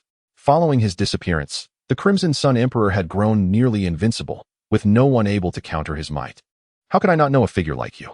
Bai Ye replied, stepping closer to shake the Martial Emperor's hands enthusiastically, akin to a fervent fan. "Oh, is that so?" The young boy chuckled, naturally buoyed by Bai Ye's flattery. Seeing this, Bai Ye contemplated slipping away, but he ultimately fell prey to the Martial Emperor's strong grip. "Since you're my fan, let us have a duel." Realizing he could not evade the challenge, Bai Ye resigned himself to join the Martial Emperor in a nearby open area, where onlookers who had been hatching eggs gathered, intrigued by the impending battle. Once both stood in their respective positions, the Martial Emperor called out, "Let us make it a one-on-one battle, using our strongest partners to save time." Bai Ye nodded in agreement. The surrounding spectators began to murmur excitedly. "Hey, isn't that the Martial Emperor? His recent fame has been quite the topic." "Yes. His Machamp is exceptionally powerful. I heard he is a martial artist himself, so his Pokémon are bound to be strong." "Does that mean this duel lacks stakes? The opponent seems to be someone he barely knows." "Exactly. Perhaps this is some reckless player hoping to gain notoriety." Ignoring the chatter of the onlookers, Bai Ye transformed his previous playful demeanor into one of stern focus, exuding an unnameable aura that caught the Martial Emperor's attention, his expression turning serious. "Go, Machamp." A robust Pokémon, with 4 muscular arms and a belt adorned with what appeared to be wrestling championship medals, faced off against the blue-hued Scyther. Although Scyther had the type advantage, the invisible pressure emanating from Machamp made Bai Ye acutely aware that this battle would be anything but simple. Machamp, qualification, orange. With only a minor degree separating their qualifications, the outcome of this duel would hinge on the trainer's commands. In the next instant, The Martial Emperor and Bai Ye issued their commands almost simultaneously. Machamp, wing attack. The two Pokémon surged toward each other as if propelled by the very command itself. Machamp's four arms relentlessly struck forward, colliding with Scyther's wing attacks in the air. Despite the type advantage, Scyther struggled to break through Machamp's barrage of assaults. Scyther used agility to create distance, then employ double team. Seeing that the initial exchange yielded no clear victor, Bai Ye swiftly altered his strategy. Hoping to use double team to disrupt Machamp's accuracy and wear it down. Machamp, see through it. With that single command, Machamp pierced through the illusion created by Scyther's copies, revealing its true form.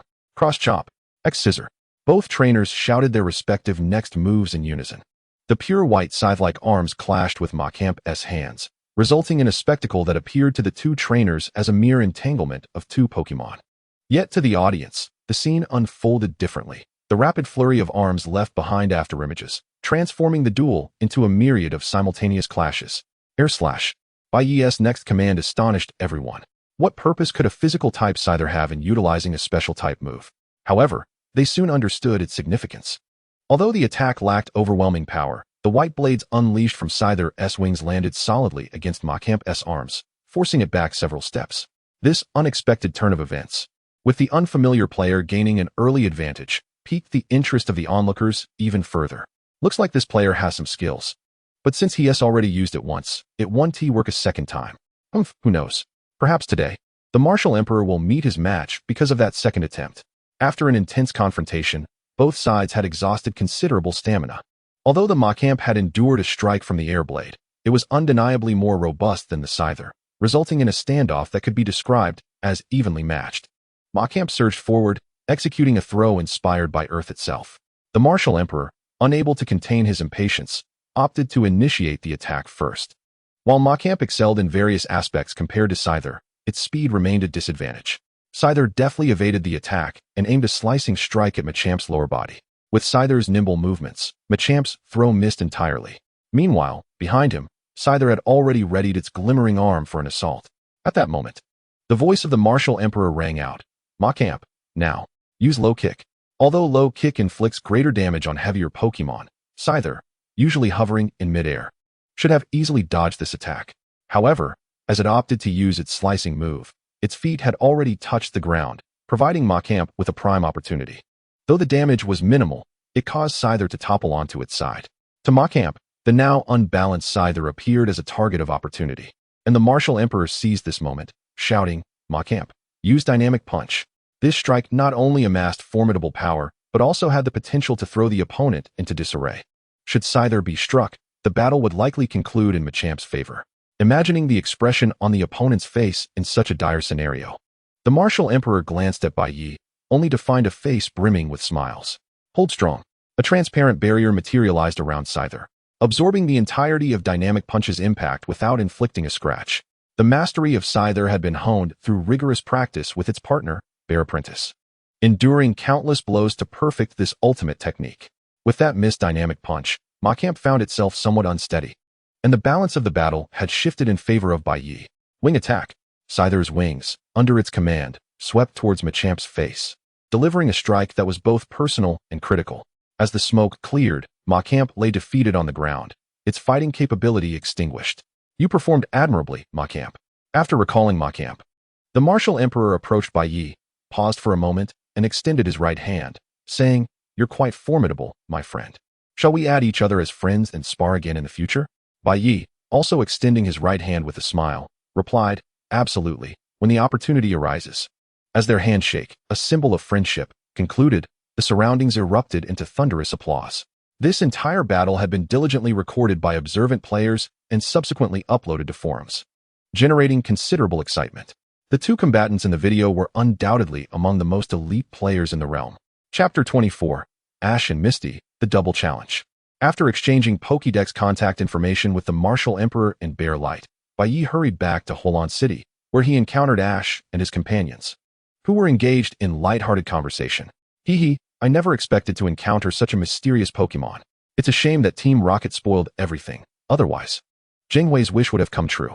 Realizing he had indeed missed the plot involving the colossal Dragonite, the trio noticed Bai Ye's disheartened demeanor. Ash joyfully greeted him. Bai Bai Ye, what a coincidence. Why are you back in Holon City again?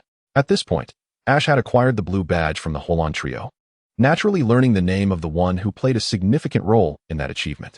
However, Ash's obliviousness to the underlying dynamics was evident, while Misty was acutely aware. Approaching Bai Ye with an assertive demeanor, she shoved Ash aside and declared, "You, Bai Ye, as a gym leader, I challenge you. You must retract the insults directed at my sister." Acknowledging that her words were indeed harsh, Misty nonetheless felt justified, unwilling to apologize. Yet, she was determined to acquire one of the 8 badges, and since obtaining it from the Holon trio was impossible, her focus shifted to their younger sister, Misty. With a playful grin, Bai Ye replied affirmatively. Upon hearing Misty's challenge, Ash could no longer contain his desire to battle, exclaiming, "I want to fight too, Bai Ye." After a moment of contemplation, Bai Ye suggested something that surprised the trio. Why not team up with Misty? A 2-on-1 match sounds more entertaining. Ash, blissfully unaware of the implications, was simply thrilled at the prospect of battling. Meanwhile, Misty's pigtails seemed to stand on end, visibly furious. "I'm so mad. I must teach this guy a lesson." After restoring his Pokémon in the Pokémon Center, Bai Ye made his way to the designated battle arena behind the center, where Ash and Misty had been waiting. As Bai Ye took his position, Brock assumed the role of referee. We will now commence the battle between Ash and Misty against Bai Ye in a 2-on-1 format. Please release your Pokémon. Go, Pikachu. Stereo. Onward, Scyther. Upon seeing Scyther, Ash instinctively pulled out his Pokédex, hoping for information. However, due to its lack of upgrades, the Pokédex had no data on the Sinnoh region, resulting in silence. Misty, however, seemed to possess useful information from her sister and immediately informed Ash, that Shiny Scyther is a dual ground and flying-type Pokémon, and it appears to have some resistance to Ice-type moves. At the mention of ground-type, Ash's face fell. Ground-type meant Pikachu's electric-type attacks would be ineffective. Nonetheless, despite the limitation on its primary moves, Pikachu's overall prowess remained formidable. "Now, let the battle begin." As Brock's voice echoed, Bai Ye immediately commanded, "Scyther, use quick attack." In the blink of an eye, Pikachu was sent flying to the side. Seeing Scyther now approaching Stereo, Misty quickly reacted. "Stereo, use Water Pulse." A jet of water erupted from the gem on Stereo, but it seemed rather trivial against Scyther. Scyther used Cut. With a swift motion of its right arm, the oncoming water jet was sliced in two, flowing harmlessly to either side. What? How could it slice through Water Pulse? Misty, momentarily stunned by Scyther's maneuver, failed to notice that Stereo was now within Scyther's striking range. X-Scissor. Lacking any particularly effective moves against water-type Stereo, Bai Ye opted for the strongest attack in Scyther's arsenal. The X-Scissor struck Stereo's gem with tremendous force, visibly cracking it, causing Stereo to collapse weakly to the ground. Brock's voice rang out. Stereo is unable to battle. Almost within a minute, the match had swiftly shifted from a 2-on-2 scenario to a 1-on-1, with only Pikachu, who was at a disadvantage in both type and strength. Facing Scyther, at that moment, the outcome of the battle seemed inevitable. Bai Ye was in firm control. However, Ash was no ordinary trainer. He was the headstrong boy from Mossera Town, willing to leap into fire pits without hesitation. "Pikachu, run and use Iron Tail. You truly live up to your reputation. Despite the unmistakable disadvantage, you still choose not to surrender." The Scorpion flashed with electric brilliance. In comparison to physical acceleration, this electrical surge was swifter by a degree, sending Pikachu flying before it could even react, causing its previously charged Iron Tail to vanish simultaneously. The Scorpion concluded its assault with a decisive strike. Without hesitation, the Scorpion descended upon Pikachu from above, its right arm poised to deliver a crushing blow. Following a violent cloud of smoke, Pikachu's dazed expression came into view. Unable to continue the battle, Pikachu succumbed, and the victor was none other than Bai Ye. The diligent referee, Brock, promptly declared the result upon witnessing Pikachu's condition, simultaneously tossing a blue badge from afar. "This is the promised badge. Take it, humph." Though her face displayed reluctance, Misty upheld her commitment to deliver the gym badge. "Truly impressive, Bai Ye.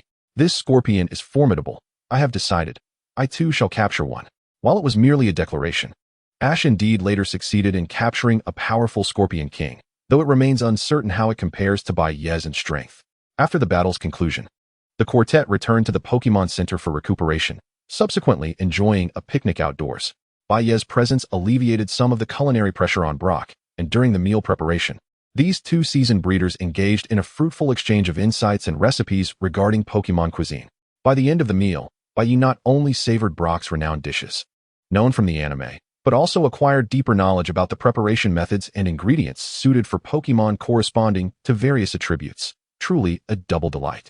Chapter 25. The Facade of Vanity and the Crisis Beneath. Bai Ye, what prompted the desire to visit that Pokémon Academy? Departing from Huahuan City with the intent to head to Kure City, the four were persuaded by Bai Ye's repeated requests to return to the Pokémon Trainer Academy they had previously visited. When asked for a reason, Bai Ye nonchalantly mentioned needing to consult someone, a claim that, aside from Ash, likely fell on skeptical ears. Ash, why have you returned? At the Academy's entrance stood the only girl in the anime who had captivated the steadfast Ash, the prodigious student diligently cleaning the grounds. Previously moved by Ash and his companion's actions, she had proposed to the principal the initiation of practical training at the Academy. However, upon hearing about the inclusion of practical operations, several students attempting to take advantage of the situation hastily packed their belongings and fled, leaving only a fraction of the original student body. Miss Prodigy, please. Brock, whose family lineage carried certain peculiarities, could not help but display infatuation upon seeing her, only to be swiftly roused by a punch from Misty. Prodigy, he actually wanted to discuss some matters with your principal. As Misty explained while helping the fallen Brock to his feet, she also cleared a path for Bai Ye. Seeking the principal? Very well, follow me. Perhaps due to Ash's previous actions earning her trust, Bai Ye was able to enter this esteemed academy, coveted by the offspring of affluent families, without any hindrance. After some time, Bai Ye found himself lounging on a sofa in the principal's office, casually crossing his legs while eyeing the elderly principal opposite him. So, have you given it some thought, principal? Indeed, as you mentioned, our academy has faced challenges this year due to a lack of outstanding performances in the Alliance tournament, with our best results being merely the top 16. Consequently, we are at risk of being expelled from the Alliance. However, regarding your capabilities, on the desk, Bai Ye revealed a black and yellow Pokeball, from which the figure of Bear Disciple emerged. Principal, you are surely aware of this Pokemon. The principal of the Pokemon Academy, once a champion-level powerhouse, despite being stationed at the Academy, possessed a wealth of knowledge regarding the legends of Pokemon from around the world. I see, you are favored by the legends. I understand now. From this moment onward, the Pokemon Academy shall serve as your steadfast ally. With the assurance of such legendary backing, the principal was entirely convinced that this young man could achieve a top 3 finish in the courts conference, if not the championship itself. With the support of the Pokemon Academy secured, Bai Ye was granted a substantial sum of discretionary funds, sufficient to procure even the most coveted items from his previous life. Furthermore, he could leverage this connection to establish his own organization, with access to the Academy's resources at his disposal. This strategy was conceived by a past player with a keen business acumen, who had fortuitously learned of the Academy's impending closure. Though all of this hinged on Bai Ye's formidable strength, while Bai Ye had now acquired a treasure trove of resources from the Pokemon Academy, he could potentially exploit them entirely. Yet to prepare for the upcoming online competition in just over 10 days, such resources were more than adequate. The powerful herbal essence and training devices you selected are indeed remarkable. I commend you. Rest assured, I shall prepare them for you immediately. As Bai Ye exited the academy, his backpack brimmed with several cherished items from his previous life, accompanied by the principal who personally saw him off. This spectacle piqued the interest of not only Ash and his companions, but also the prodigy herself. After departing from the Pokemon Academy, the four proceeded towards Kure City. But under the influence of Ash's notorious sense of direction, which was rather abysmal, Bai Ye soon found himself lost, despite having traversed the path before. How is this possible? This should be a grassy expanse, not a forest. Regrettably, Bai Ye lamented his decision to rely on Ash's protagonist Aura, as they had wandered far from their intended route. Consequently, with a sigh, Bai Ye released his Pokemon and equipped them with training devices, exercising while searching for an exit.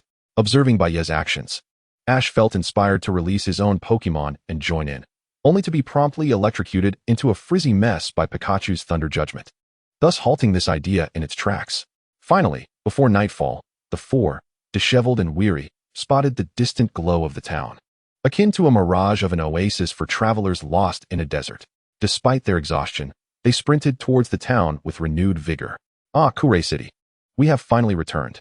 This was the first time Bai Ye expressed such excitement upon seeing the town, simultaneously vowing to himself never to follow Ash in navigating the wilderness, for it would only lead one further from their goal. Within the Pokemon Center's inn, Bai Ye refreshed himself with a shower. Though he questioned the purpose of bathing in a game, the sensation was undeniably pleasant.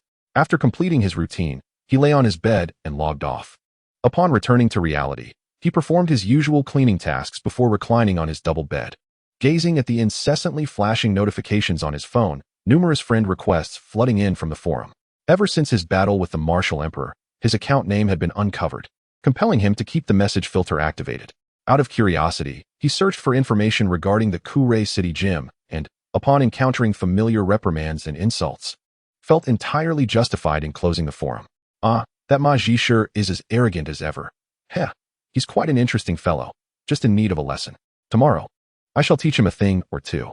Meanwhile, in the serene and beautiful night of the elven world, far removed from the bustle of reality, deep within a forest in the Chengdu region, an elegant youth slowly extended his right hand to touch a stone emanating a radiant green glow.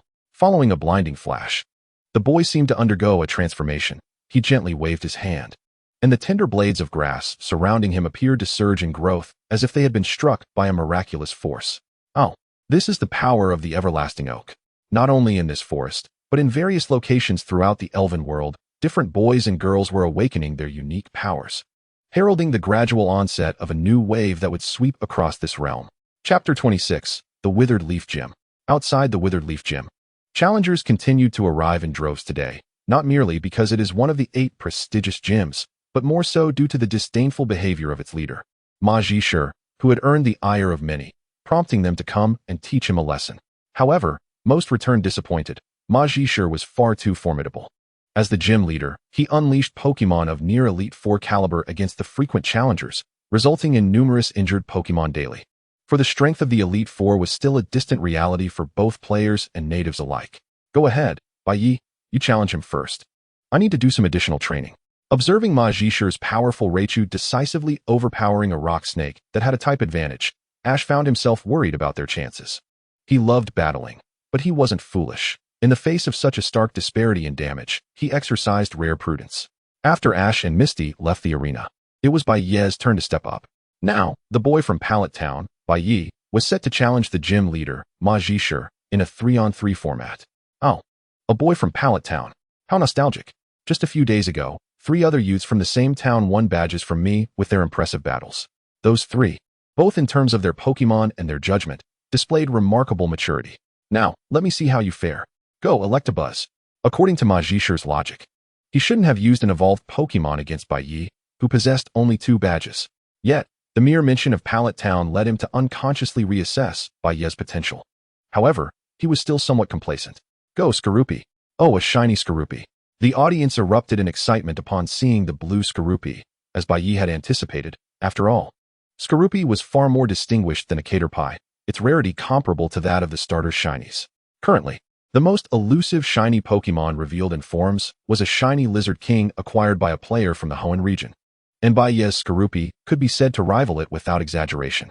A ground-type Skorupi, an excellent choice. I believe it will evolve into a formidable ally. Ma Zhishe openly praised the shiny Skorupi, acknowledging that despite his aggressive demeanor, he certainly possessed the passion expected of a trainer. Electabuzz, use Swift. Fully aware that electric-type moves would be ineffective, Ma Zhishe opted for a strategy of gradual attrition through ranged attacks. Dozens of stars shot from Electabuzz back towards Skorupi, and under normal circumstances, Skorupi would have no chance of evading this guaranteed hit. However, Bai Ye was clearly not one to be bound by mere logic. Skorupi, use Sand Attack, then follow up with Fury Cutter. In front of Skorupi, the Sand Attack created a temporary wall of sand, obscuring everyone's vision, accompanied by faint explosive sounds from within. Skorupi, charge in with Fury Cutter. Amidst the swirling dust, a figure burst forth. It was Bai Ye's Skorupi, seemingly unscathed. As Skorupi closed in on Electabuzz, Ma Zhishe could only command Electabuzz to brace itself with its fists, as none of its melee moves could effectively damage the airborne Skorupi. Strangely enough, despite the relatively low power of Fury Cutter, it inflicted significant damage on Electabuzz, and with a single strike, it was defeated. Electabuzz is unable to battle. Please send out your next Pokémon, Gym Leader. Hearing the electronic referee's announcement, Ma Zhishe remained unperturbed, instead calling out to Bai Ye, just now, amidst the dust. Skorupi used Fury Cutter to break through Electabuzz Swift, not only blocking that attack, but also stacking the damage from Fury Cutter. A commendable strategy, however. My next Pokémon will be more challenging. Bai Ye's tactics were not particularly sophisticated, and it was expected that Ma Zhishe would discern them. However, The implication that his next Pokémon would be significantly stronger was evident. Go, Mischievous Electrode. A Pokémon resembling a Pokeball appeared on the field, Mischievous Electrode. Known for its strategic prowess in favorable winds and its propensity for self-destruction in adverse conditions. Upon seeing its form, Bai Ye immediately recalled the terrifying damage from its self-destruct move. Mischievous Electrode emphasized special attack training compared to Electabuzz, possessing better skills to wear down Skorupi. More crucially, Bai Ye perceived that this Mischievous Electrode's potential was significantly higher than the previous one. Mischievous Electrode, potential, purple. The earlier Electabuzz had merely blue potential. Now, it had crossed a significant threshold, justifying Ma Jishu's assertion to take the battle more seriously. Rollout. Mischievous Electrode unleashed a rock-type move that was effective against Skorupi, striking first due to its superior speed. Even before Bai Ye could devise a counter, Skorupi was hit and fell to the ground. Fortunately, the damage from rollout wasn't too severe. Had it been Rock Slide, Skorupi might have already lost its ability to fight. After a moment of silence, both Ma Jishu and Bai Ye shouted commands to their Pokémon. Hyper Beam, Cross Cutter. A massive beam shot forth from Mischievous Electrode. While Skorupi's Cross Cutter appeared somewhat feeble in comparison, under the onslaught of the beam, Skorupi's petite form was gradually enveloped. After the blinding white light dissipated, the scene was left in disarray, revealing Skorupi lying on the ground. Skorupi is unable to battle. Go, Snivy. With Skorupi unconscious, Bai Ye promptly summoned his new partner, eager to test its strength. As Snivy entered the arena, it darted around energetically, resembling an excitable youth. Needle Arm. Upon hearing Bai Ye's command, Snivy swiftly transitioned into battle mode, shooting countless fine needles from its spiny back. Mischievous Electrode, already low on health, would likely succumb to this attack. However, it had one last trick up its sleeve. Mischievous Electrode, charge in. Despite the barrage of needles, Mischievous Electrode pressed forward, closing the distance to Snivy. Just as they were within 10 meters of each other, Mischievous Electrode showed signs of fainting. Witnessing this, Ma Jishu had no choice but to issue his final command. Self-destruct. A violent explosion erupted from Mischievous Electrode, engulfing Snivy despite it not being at the epicenter of the blast. Following the explosion, Snivy was left gasping and trembling in place, appearing in a dire state. Raichu, my comrade, it's your turn. Raichu potential, purple. As the last remaining sprite, Ma Jishu, as per his usual custom, dispatched his beloved Raichu to engage in battle. Although not a primary contender, this particular Pokémon was a formidable member of the second string. Faced with a fully energized Raichu, the Snorlax was evidently outmatched, yet it wielded a skill capable of altering the tide of battle. Chapter 27. The Orange Badge and Ash's Transformation. Sleep. Suddenly, the Snorlax, panting heavily, collapsed onto the ground and fell into slumber, its wounds miraculously healing in an instant. Despite regaining its vitality, it could do little but passively endure Raichu's assault at that moment. Thunderbolt. A fierce surge of electricity coursed through Snorlax's body, singeing its fur. Yet it remained in a deep sleep. Should another attack follow, the recuperative effects of its rest would likely be rendered futile. Bai Ye could only resort to a gamble. Dream Talk. The sleeping Snorlax stirred as if in a dream, suddenly charging towards Raichu. Headbutt. This time, Dream Talk fortuitously activated a skill with considerable damage, but its forward momentum appeared to present Raichu with a counterattack opportunity. Iron Tail. As expected, Ma Jishu seized this golden opportunity, and Raichu's tail, resembling a bolt of lightning, emitted a brilliant glow. The Snorlax's head collided forcefully with Raichu's tail. Clearly, in comparison to the first stage Snorlax, the fully evolved Raichu possessed far greater strength. This strike not only inflicted substantial damage, but also roused Snorlax from its slumber. At this moment, the two Pokémon were less than a meter apart, with Snorlax's stamina nearly depleted. Seizing the moment, Bai Ye decisively pointed his right hand at Raichu and commanded, Ultimate Impact. Naturally, Snorlax could not master this ultimate skill after only a few days of training. Bai Ye had utilized the skill disc gifted by Brock's father on this recently joined companion. As for the reasoning behind it, only time would reveal. With no space to evade, Ma Jishu could only instruct Raichu to mitigate some damage with Thunderbolt, yet the overwhelming energy of Ultimate Impact rendered the still accumulating Thunderbolt ineffective. In the aftermath of the blinding light, Snorlax lay prostrate on the ground, while Raichu knelt beside it, showing signs of considerable fatigue as well. Oh dear, such a desperate fight. I suppose this means I have lost. Your final Pokémon must be your strongest, right? Ma Jishu's statement was not entirely accurate, as the true power of the Snorlax had yet to reveal itself to the players. The rumors circulating at that moment were not favorable for Bai Ye, as he needed to wait until he possessed sufficient strength and status for the best opportunity to arise. Unbeknownst to him, his Galarian Snorlax had already stirred whispers among the present players, leading to numerous complaints flooding the game's official feedback channel. The consistent response was, "This Pokemon is a rare find, and its acquisition is solely dependent on the player's luck. Please refrain from malicious speculation." The last contender to enter the fray was, of course, the Scyther. Despite the type disadvantage, Raichu was already drained of energy. With a swift wing attack, the challenge came to an end. Raichu is unable to continue. Victor, Bai Ye of Pallet Town.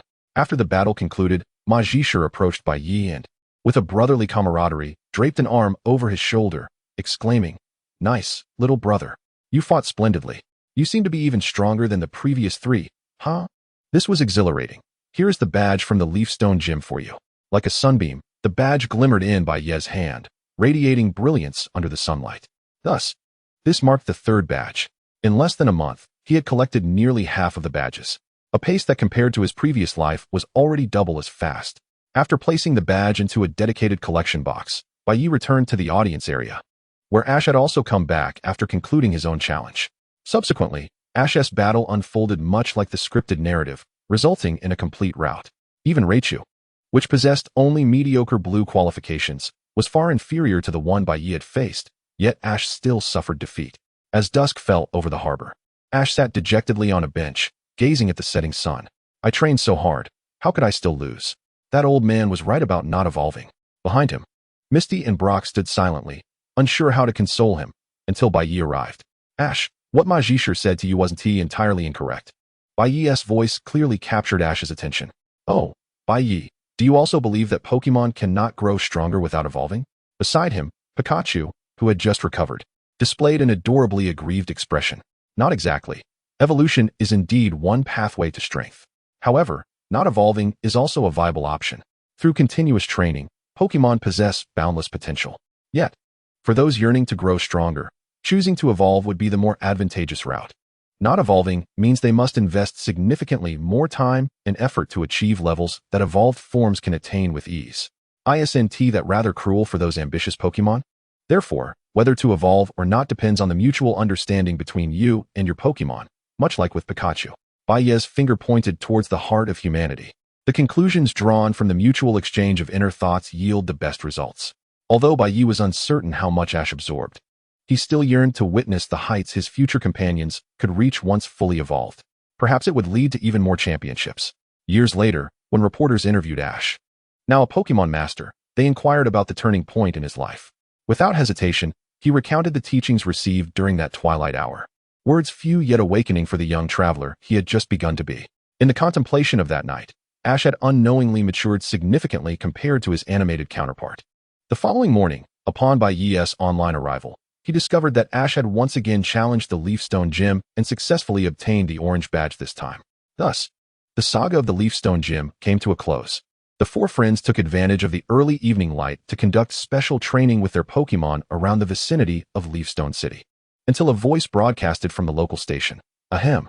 The legendary cruise ship SS and has arrived at the Leafstone City dock and will remain for 1 hour before departing for the next destination. Passengers holding tickets are requested to board in an orderly manner." The mention of the legendary ship piqued Ash's interest, and the trio purchased tickets worth 5,000 yen at the harbor ticket office. Fortunately, Bai Ye had secured his ticket in advance through Zhonghui. Otherwise, following this, the four of them gradually squeezed onto the cruise ship amidst a sea of laughter, yet no one paid heed to the tragic fate awaiting the ill-fated vessel. Chapter 28. The Doomed SS and, the little brats have already boarded. Musashi, our hard-won party tickets from the boss will go to waste. In a thicket at the harbor, two somewhat familiar figures crouched, whispering conspiratorially, seemingly with some nefarious intent, having altered their appearances for the occasion. "Kojiro, are you an imbecile? The little brats have boarded. Our objective has been achieved. Why worry about anything else?" The ever-persistent duo of Team Rocket, Musashi and Kojiro, had once again set their sights on Ash and Pikachu, or rather, they aimed to ensnare those prominent figures in a trap aboard the ship. Fully aware of the unfolding events, Bai Ye had already prepared the necessary tools within his pocket. Aboard the Saint Anu, numerous trainers gathered in the Grand Hall, some sharing amusing anecdotes from their experiences in Pokemon nurturing, while others engaged in direct battles. Among them, a gentleman achieved a remarkable winning streak with a rather commendable Rattata. Just as Ash was about to rush in to challenge him, Bai Ye swiftly pulled him away, effectively suppressing any foolish notions Ash had of exchanging his Butterfree. This abrupt interruption led them directly to the deck, which was deserted at that hour due to the dinner service. Seizing this opportunity, Bai Ye resumed his lecture on the importance of the bond between trainers and their Pokémon. Ash, each Pokémon you capture shares an unbreakable connection with you. Do you not consider how others perceive you when you carelessly relinquish them to others? Bai Ye, I see your point. I understand now. I will take good care of each of my partners, Ash replied, absorbing the wisdom. Meanwhile, in the ship's commercial district, the uncle with the Magikarp had successfully duped Jesse's partner, selling off his prized fish. Concurrently, a group of individuals clad in black were busy installing mysterious devices throughout the vessel. Report, Area A completed. Area B is also clear. Unbeknownst to the guests in the banquet hall, danger loomed ominously close. After Ash and Bai Ye returned, the dinner began to wind down. Suddenly, a colossal machine emerged from the floor of the banquet hall, and men dressed in Team Rocket uniforms appeared from various exits, unleashing their Pokémon. A sea of awakens and coughing swiftly surrounded the guests, who, lacking any experience in such situations, erupted into chaotic panic. Fear not, everyone. We shall confront them together. They cannot overpower us. The protagonist's rallying cry ignited the fighting spirit of all present. Charmander, Squirtle, Bulbasaur, Rattata, Pidgey, and Butterfree emerged to face Team Rocket, who began to falter upon witnessing the stark disparity in strength. Paralysis powder. Under the influence of Butterfree's attack, within minutes, the entirety of Team Rocket was captured and confined, while the coughing and awakens succumbed to slumber. Just as the guests prepared to celebrate their victory over Team Rocket, timers scattered throughout the ship struck zero, triggering a violent explosion that rocked the entire vessel. The captain's voice echoed through the intercom, urgently warning, "Dear passengers, due to internal issues, this ship is about to sink. Please proceed to the lifeboats immediately." Repeat. Bai Ye, having anticipated this scenario, donned the breathing apparatus he had surreptitiously taken from Zheng Hui. Once all the guests were aboard the lifeboats, Ash, despite not having exchanged Pokémon with the gentleman, returned to the cabin, having forgotten something crucial. Consequently, he became trapped as the ship descended into the depths. Although it was unclear why, Bai Ye managed to navigate the depths of the ocean with just the breathing apparatus, a feat likely attributed to the peculiarities of the Pokémon world. Watching the ship slowly submerge, reminiscent of the Titanic, Bai Ye reflected on the beauty that often reveals itself only after splendor has faded. With little interest in the impending giant Pokémon island, he noted the coordinates of the St. Anu's sinking and surfaced, allowing the rescue team to escort him back to Leaf Green City. As for Ash and the others, they found themselves entangled in continuous skirmishes with Team Rocket, though fortunately, each confrontation concluded favorably. Upon returning to Leaf Green City, Bai Ye promptly restored his Pokémon, and lacking any water-type Pokémon himself, he called upon his Ursaring to assist in creating an escape route during the ship's demise. "Trainer, your Pokémon have been thoroughly checked. All is well. Please take care," Nurse Joy confirmed. With her assurance, Bai Ye set forth on his journey to Lavender Town. Although his progress was swifter than in his previous life, he needed to assemble at least 4 or 5 Pokémon before the upcoming online tournament. Considering his team composition, he planned to venture into the Pokémon Tower, hoping to capture a Pokémon of commendable quality, like Ghastly. As he embarked on his journey, a player uploaded a video of the St. Anu's sinking to the forums. Although everyone was aware of the story's outcome, witnessing the event prompted a flurry of excited comments. "Red, look, a ship is sinking nearby. Too bad we didn't board. Otherwise, this wouldn't have happened." In a nearby resort city, a red-haired boy and a brown-haired boy were savoring a belated dinner in a restaurant, their clothes visibly covered in dust, as if they had emerged from a long-abandoned doghouse. After shoving a delectable dish into his mouth, the red-haired boy glanced at the tablet that his companion had handed over, where Miss Junsha was mourning for Ash and his friends. Is this Ash the same Ash? They pondered simultaneously, their expressions surprisingly alike. It can't be, right? At the adjacent table, a woman, unadorned yet still strikingly beautiful, chatted with an elderly gentleman. Upon closer inspection, the familiar hairstyle and beard unmistakably belonged to Professor Oak, while the woman across from him was none other than Ash's mother, Delia. Realizing the potential for trouble, the two boys hastily devoured their food and concocted an excuse to step outside for a walk on the beach. "Come forth, Pidgeot. Arise, Charizard." The two impeccably developed Pokémon materialized, lifting their trainers toward the direction of the sinking ship. I hope that kid has luck on his side. Chapter 29, Rock Tunnel. The Snivy was taken down by a powerful headbutt from a nearby orange Paras. Paras, you're incredible.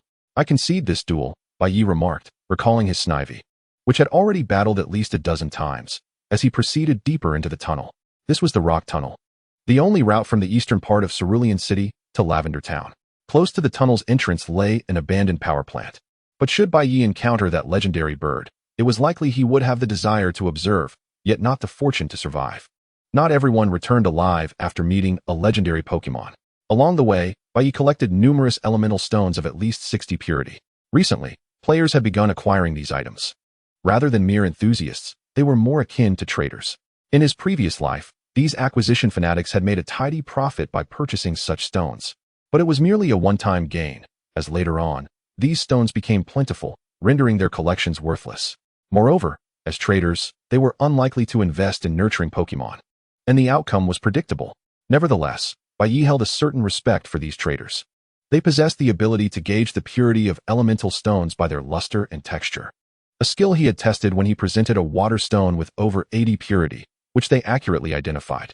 Thus, Bai Ye could freely gather high-purity elemental stones for sale, confident that with his system, acquiring such items was merely a matter of time.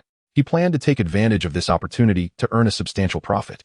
As Bai Ye collected stones along the path while observing the nearby sprites, he ventured deeper into the tunnel, inching closer to the exit. Hey, wait up, brother. A youth, seemingly of similar stature to Bai Ye, jogged up from behind. Hello, my name is Mia Fu, a fossil collector. I noticed you gathering stones. Are you also a fossil enthusiast?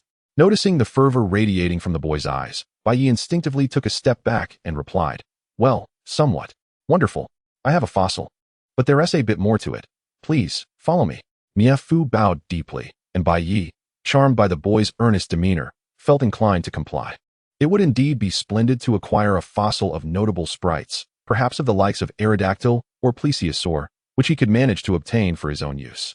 Under Mia Fu's guidance, Bai Ye arrived at a hidden cave concealed behind a colossal boulder. Discovering such a place within the dimness of the cave could only be attributed to sheer luck. Upon entering, he spotted two ancient stones nestled beneath the stone walls. Any passerby could discern their extraordinary nature. Bird fossil, sea beast fossil.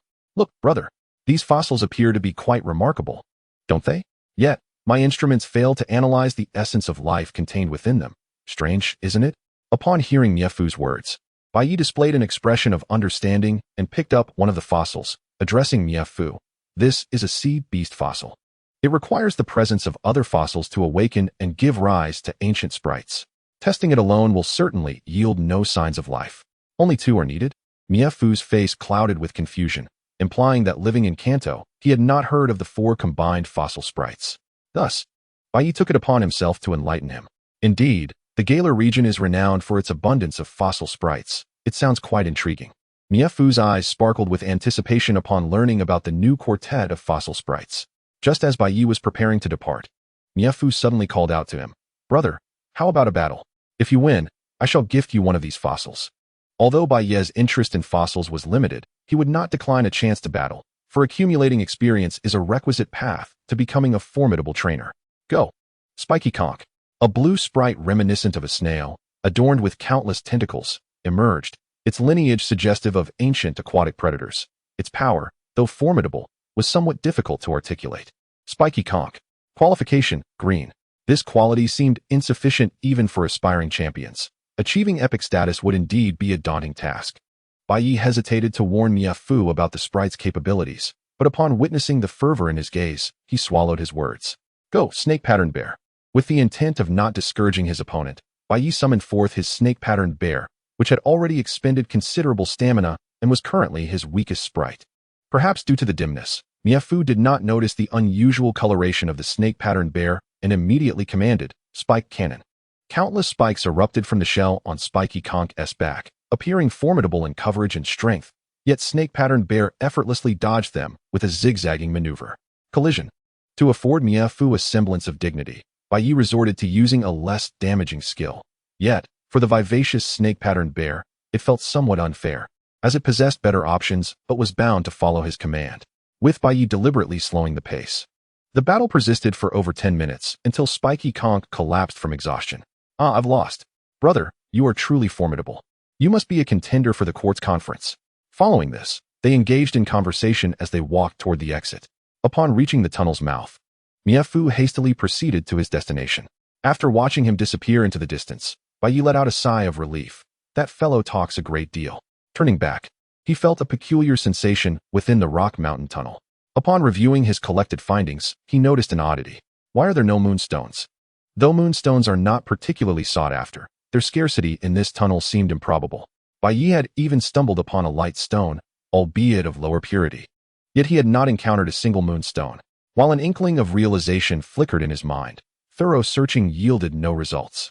After considerable fruitless effort, Bai Ye reluctantly set this matter aside, recognizing that his immediate priority was to locate the companions he intended to cultivate. With merely 7 days remaining until the upcoming major competition, trainers must register their sprites 2 days in advance, leaving him a maximum of 5 days to prepare. Chapter 30, Purple Garden Town, Sprite Tower. The skies above Purple Garden Town are perpetually cloaked in dark clouds, the cause of which remains a mystery, though it is commonly believed to be linked to the ancient Sprite Tower, a renowned burial ground for many sprites. While not every day sees individuals come to enter their sprites, numerous travelers do visit to pay their respects. Upon arriving, Bai Ye first made his way to the Pokemon Center to restore his team's vitality, then ventured to the town's Pokemon house. Ding ding ding. Welcome to the Pokemon house. How may I assist you? A girl clad in a pink top and white skirt, Reina, was taken aback to find a visitor in the otherwise quiet establishment, which served as a refuge for abandoned sprites, rarely receiving those who wished to adopt. Hello, my name is Bai Ye. Is Elder Fuji present? Well, actually, Elder Fuji has gone missing? A question mark hovered above Bai Ye's head, but he quickly connected the dots. I see, he must be at that place. With Elder Fuji absent, Bai Ye had no choice but to turn away and head toward the tower, shrouded in resentment. Hey, you little brat. Entry is temporarily prohibited. At the entrance of the Sprite Tower, 3 men clad in black uniforms blocked his way. Team Rocket, is it? Bring it on. With a flick of his wrist, Bai Ye released his Pokeballs, summoning Scyther, Gyarados, and Snake-Patterned Bear into the fray. How infuriating. You little brat, you're asking for trouble. True to form, Team Rocket sent out 3 Koffings to confront him. 3 Koffings? I am truly underestimated. The trio of Koffings merely confirmed Bai Ye's suspicions that these men were nothing more than cannon fodder for Team Rocket, as Scyther swiftly dispatched them with a single wing attack. Now, behave yourselves and wait at the entrance for Miss Junsha. After tying the 3 men up, Bai Ye continued his ascent through the Sprite Tower. Prior to his arrival, he had already contacted Officer Junsha from the nearest city to apprehend Team Rocket, and she should arrive within the hour. The Sprite Tower, replete with lingering resentment, enveloped Bai Ye in an unsettling chill that lingered around him. Who do we have here? A mere child has wandered in. As Bai Ye gazed upward, a scruffy purple-haired man descended the staircase leading to the upper levels. His uniform adorned with golden trim indicating his elevated rank within Team Rocket. One of the 4 executives of Team Rocket, Ramda, remarked, it seems I am quite renowned. Now that you know who I am, I cannot possibly let you leave. As he spoke, Ramda had already retrieved his Pokeball from his waist. Double gas go. The colossal creature, reminiscent of 2 gas balls fused together, materialized before Bai Ye, exuding a toxic mist capable of poisoning anyone who dared to approach. Double gas. With exceptional attributes marked by a purple hue, its formidable power foretold that this battle would be exceedingly arduous. Scyther, take the stage. Ramda laughed, Are you presenting me with a gift, little one? The shiny Scyther was a rare gem in the Pokemon world, and possessing one would surely win him the admiration of his leader. With this thought, Ramda cast a cruel smile towards Bai Ye. Initially, he merely intended to teach the youth a lesson, but now a murderous intent had taken root within him. Double gas, use mud attack. This assault targeted not only Scyther but also Bai Ye, and should it connect, the consequences would be dire. Scyther blocked the mud with its arm. Fool, your Scyther will end up poisoned. Direct contact with the mud might not pose an immediate threat, but extensive exposure would inevitably lead to a state of poisoning.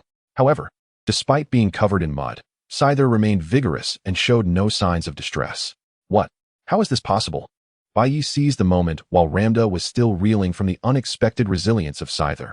Scyther, acrobatics. The damage inflicted by the acrobatic maneuver was quite evident, causing the double gas, which had been floating in midair, to waver slightly.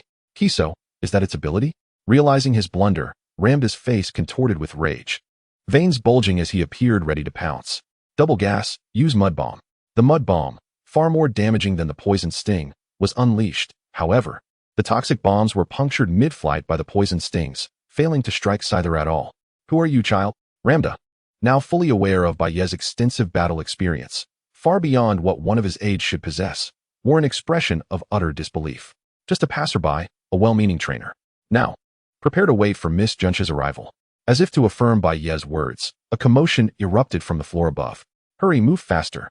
The familiar voice was etched in the memory of every Team Rocket member. Hearing Juncha's voice compelled Ramda to make a hasty retreat. For being surrounded could indeed spell his doom. Although he might be rescued by his leader, the embarrassment would be unbearable. Double gas, use smokescreen. As the thick smoke billowed before him, Bai Ye chose not to summon his flying mantis to disperse it, knowing that even if he captured this Team Rocket executive now, Sakaki would possess the means to spring him free. It was better to let him flee. Once the smoke cleared, Bai Ye made his way back to the upper floor before Junsha could arrive, for if he managed to rescue the elderly Fuji, that stone might be his ticket to something extraordinary. At the pinnacle of the Pokemon Tower, the elderly Fuji sensed the sounds of battle from below. Upon noticing the boy coming up the stairs, he expressed mild surprise. Oh, young man, who are you? Fuji, I am Bai Ye from Masera Town. Sent by Miss Reina from the Pokemon House to find you. Ah, Reina. I see, thank you. After Bai Ye untied Fuji, Junsha and her team finally arrived at the scene. With their assistance, they successfully liberated the kidnapped Fuji and apprehended the three unfortunate grunts.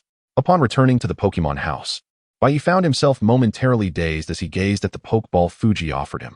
Oh, what is wrong, young man? Do you not wish to accept this gift? Prompted by Fuji's words, Bai Ye quickly accepted the Pokeball marked with a lightning emblem, revealing within it a Rotom. Rotom. Attributes, orange. Although he did not acquire the stone preserved by Fuji, receiving a Pokemon of commendable quality fulfilled Bai Ye's immediate desire. Now, it's time to prepare for battle. Chapter 31. Training before the competition. Regarding the experiments, you must keep it strictly confidential. Of course, rest assured, Fuji. The two engaged in a private discussion deep within the Pokemon house throughout the morning, during which Bai Ye learned much about the experiment. MT must have caught Sakaki's attention by now. Shaking his head, Bai Ye dismissed any lingering hopes. That man was beyond his control, at least not for now. Come forth, everyone. 5 Pokemon of distinct types appeared before Bai Ye. The next 3 days would be spent in rigorous training. First up was his bear apprentice. With Rotom now at his side, he could commence training his final electric-type move, Thunder Punch. Mastering this technique would significantly broaden his offensive capabilities. Yet ranged combat remained a shortcoming. Unfortunately, suitable skills were in short supply, so he would need to focus on enhancing his speed. In the trading section of the forum, over the past week, every item listed was of some utility, and those with reasonable prices were snatched up in an instant. An item that once sold for 100 could now fetch as much as 500, and this was not solely the privilege of the wealthy. Even nations had begun to intervene. As for the Flying Mantis, unable to acquire the Metal Coat evolution item, Bai Ye shifted the focus to maximizing its arm strength. He attempted to teach it the skill Feather Dance, which allows a Pokemon to land and rest. The primary challenge lay in mastering body control to facilitate relaxation. But given the Flying Mantis's attributes, it should not pose a problem. The training for Scyther was straightforward. He simply needed to strike the ground repeatedly to master the ground-type move Earthquake. Once learned, Scyther's power would experience a tremendous boost. For the remaining striped bear, Bai Ye devised a unique training regimen, instructing it to continuously use Hyper Beam against the lake's surface. Observing this bear, Bai Ye noted it possessed an abundance of energy, often darting about, which proved to be a source of mild frustration. Thus, he encouraged the use of such energy-draining moves, if it failed to quell its enthusiasm. It might not be a loss, as Bai Ye welcomed this manifestation of potential. For the next 3 days, everything progressed in accordance with Bai Ye's meticulously arranged training schedule. Meanwhile, across the nation, nearly all seasoned trainers were preparing for the competition. Above Hualan City, the Martial Emperor was conducting special training with his Machamp and other Pokemon, perspiring profusely yet brimming with vitality, to the point that even Machamp appeared somewhat overwhelmed. In a forest within the Chengdu region, a young boy sat serenely upon a rock in a tranquil pond, surrounded by several powerful Pokemon, all with closed eyes, attuning themselves to the ambient energies. Among them, a striking blue figure stood out, its formidable horns emanating an aura of danger with each breath, intimidating the wild Pokemon in the vicinity. In the Funyuan region, the formidable Qiang Emperor and the Sword King, along with their companions, engaged in rigorous training that appeared rather simplistic, endless battles, one after another. When fatigue set in, They would retreat to the Pokemon Center for rejuvenation, and when stress overwhelmed them, they would seek solace through massages. Qiang, is your training regimen not a tad excessive? Even the Sword King, after several days of relentless practice, could not help but express his grievances. After all, their days consisted solely of combat, and not just him. The others bore heavy dark circles under their eyes. Yet, the Emperor remained insatiable, exclaiming, "Not enough. We must continue." In the eyes of his peers, he resembled a terrifying demon, having become extraordinarily powerful through ceaseless combat, yet still craving more, akin to a practitioner ensnared by obsession, albeit with a modicum of rationality remaining. In the Sinnoh region, although not as intimately familiar with the Pokemon of the Sakura Nation, many players from the Western realms chose this location, among whom stood a towering man nearly 2 meters tall, who was unmatched. Not a single Western player could compel him to unleash his fourth Pokemon. An online tournament? Haha. Do not succumb to my conquest so easily. Meanwhile, many other players diligently trained in their chosen locales, all striving for a final surge. As dusk fell, the day of registration loomed, and at long last, Bai Ye reached his ultimate goal. Before him floated a Rotom fused with a refrigerator. He had finally acquired the Ice Rotom just before the competition. The materials required for Rotom's evolution were not ordinary household appliances. They necessitated special craftsmanship, available solely from artisans within the Pokemon world. However, most had already been purchased by players or locals. Thus, Bai Ye hurriedly procured them until the final day, receiving invaluable assistance from the Pokemon Academy. Beyond the electrical appliances, he also made several unexpected acquisitions. Once Rotom completed its evolution, the nearby Snivy, practicing its signature move, seemed to have accumulated a wealth of experience. In truth, it could have evolved earlier. But now it could no longer contain the energy surging within and radiated a glow of evolution. When the brilliance faded, a sleek black and white Pokemon appeared before him, its elongated form not only enhancing its speed, but also granting it remarkable agility. After meticulously recording the results of their training, Bai Ye returned to the Pokemon Center in Ziyuan Town for his final recovery. Trainer, your Pokemon has been healed. There has been significant improvement since yesterday. Thank you. Nurse Joy. Over the past couple of days, Nurse Joy had become quite accustomed to Bai Ye's frequent visits, often arriving 4 or 5 times a day. Gradually, they grew familiar with one another, and upon learning of Bai Ye's preparations for the grand tournament, she took the initiative to check the condition and strength of his Pokemon after each recovery session. As night enveloped the town, Bai Ye surprisingly completed his evening routine early, prompting his parents, who had grown accustomed to his late-night gaming, to feel a sense of bewilderment. As for why his mother no longer hindered his gaming habits, it was certainly due to the substantial profits Bai Ye had amassed from selling attribute stones to merchants with newfound income. Even his mother found it difficult to voice her objections. Dear, our child is preparing for the upcoming competition. Registration begins tomorrow. What's so exciting about a game tournament? Do not underestimate it. This game is entirely immersive, and its popularity has surpassed that of all others globally. That night, numerous players within the Pokemon world found it hard to sleep, all filled with anticipation for the registration, hoping to make a remarkable impression in the tournament. Meanwhile, in Ziyuan Town, the remnants of Team Rocket launched an assault. Fortunately, Xiao Qi and Xiao Mo arrived just in time. Together, they not only thwarted the attack, but also indirectly helped to liberate the vengeful spirits residing in the Pokemon Tower. Ah, young man, I am immensely grateful for your assistance. Allow me to bestow upon you this cherished item. Inside a delicate gift box lay 2 glass orbs, one large and one small, quietly resting. Chapter 32. The online tournament begins. Please confirm your entry into the online tournament venue. Confirm. A blinding light enveloped Bai Ye, revealing a grander vista than that of the Kanto Pokemon Center, showcasing the unique architectural blend of commerce and restoration characteristic of the Galar region. Indeed, the inaugural online tournament venue is set here. Pokemon League City, portrayed as the central hub of the Galar region in the Sword and Shield game, was presided over by the gym leader, Kabu, his prowess rivaling that of a champion, underscoring the venue's significance. Knowing the tournament would be held here, Bai Ye had made preparations.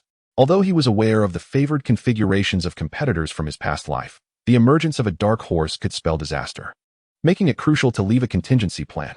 As he stood lost in thought, a youth approached from behind. Is that you, Bai Ye? The boy greeted him with the warmth of a long-lost brother, playfully draping an arm around Bai Ye's shoulders. Wu Di, what a coincidence. Bai Ye turned to see the exuberant face brimming with youthful vigor, stirring a pang of guilt within him for having taken his key Pokemon. Come on, let us register together. The two strolled arm in arm toward the registration area of the Pokemon League City Arena, where dedicated staff were diligently attending to the influx of eager participants.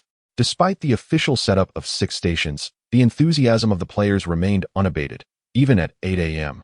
A long queue had already formed. By the time Wu Di and Bai Ye reached the front, the sun had risen high in the sky. Yet the line showed no signs of dwindling. "Hello, please place your maximum of 6 and minimum of 3 Pokemon here, and hand me your Pokédex." The registrar, a cultured and graceful young woman with flowing hair, bore a striking resemblance to Bai Ye's previous choice. Due to system protections, her features were obscured, yet her form elicited admiration from many onlookers. "Very well, Trainer Bai Ye, your registration is complete. A private resting area has been prepared for you." Accepting the Pokédex and a token representing his contestant number from the young woman, Bai Ye, alongside Wu Di, proceeded to the exclusive inn beside the arena. In anticipation of the competition, the inn's communal training grounds were bustling with trainers engaged in rigorous practice. "Why are there so many final evolutions of the starter Pokemon here?" Wu Di remarked, puzzled by the diverse array of Pokemon on display. "It's a matter of strategy. Utilizing only the starters allows trainers to reserve their other prepared Pokemon for a surprise in the competition. After all, the starters are a common choice and are typically the strongest for everyone. Maintaining an element of suspense is essential. However, Bai Ye is the exception. Who would expect a trainer from Shinshin Town to possess a legendary Pokemon from Galar as a starter?" After surveying the training area, they noticed that the queue for practice had extended out onto the street. Wu Di, eager for a friendly match with Bai Ye, found his hopes dashed. "Alas, it seems our duel must be postponed until the tournament." Wu Di, a true battle enthusiast, still harbored resentment from his previous defeat against Bai Ye's Macamp and was determined to seize the opportunity for redemption. After exchanging a few pleasantries, Bai Ye returned to the inn. With a day left before the competition commenced, he had ample time to investigate the participants' basic information and devise strategies. In truth, he had already made arrangements. It was merely a matter of exercising a bit more caution. Following the conclusion of the first day's registration, nearly all players had logged off to rest, though a few daring souls remained, intent on training through the night.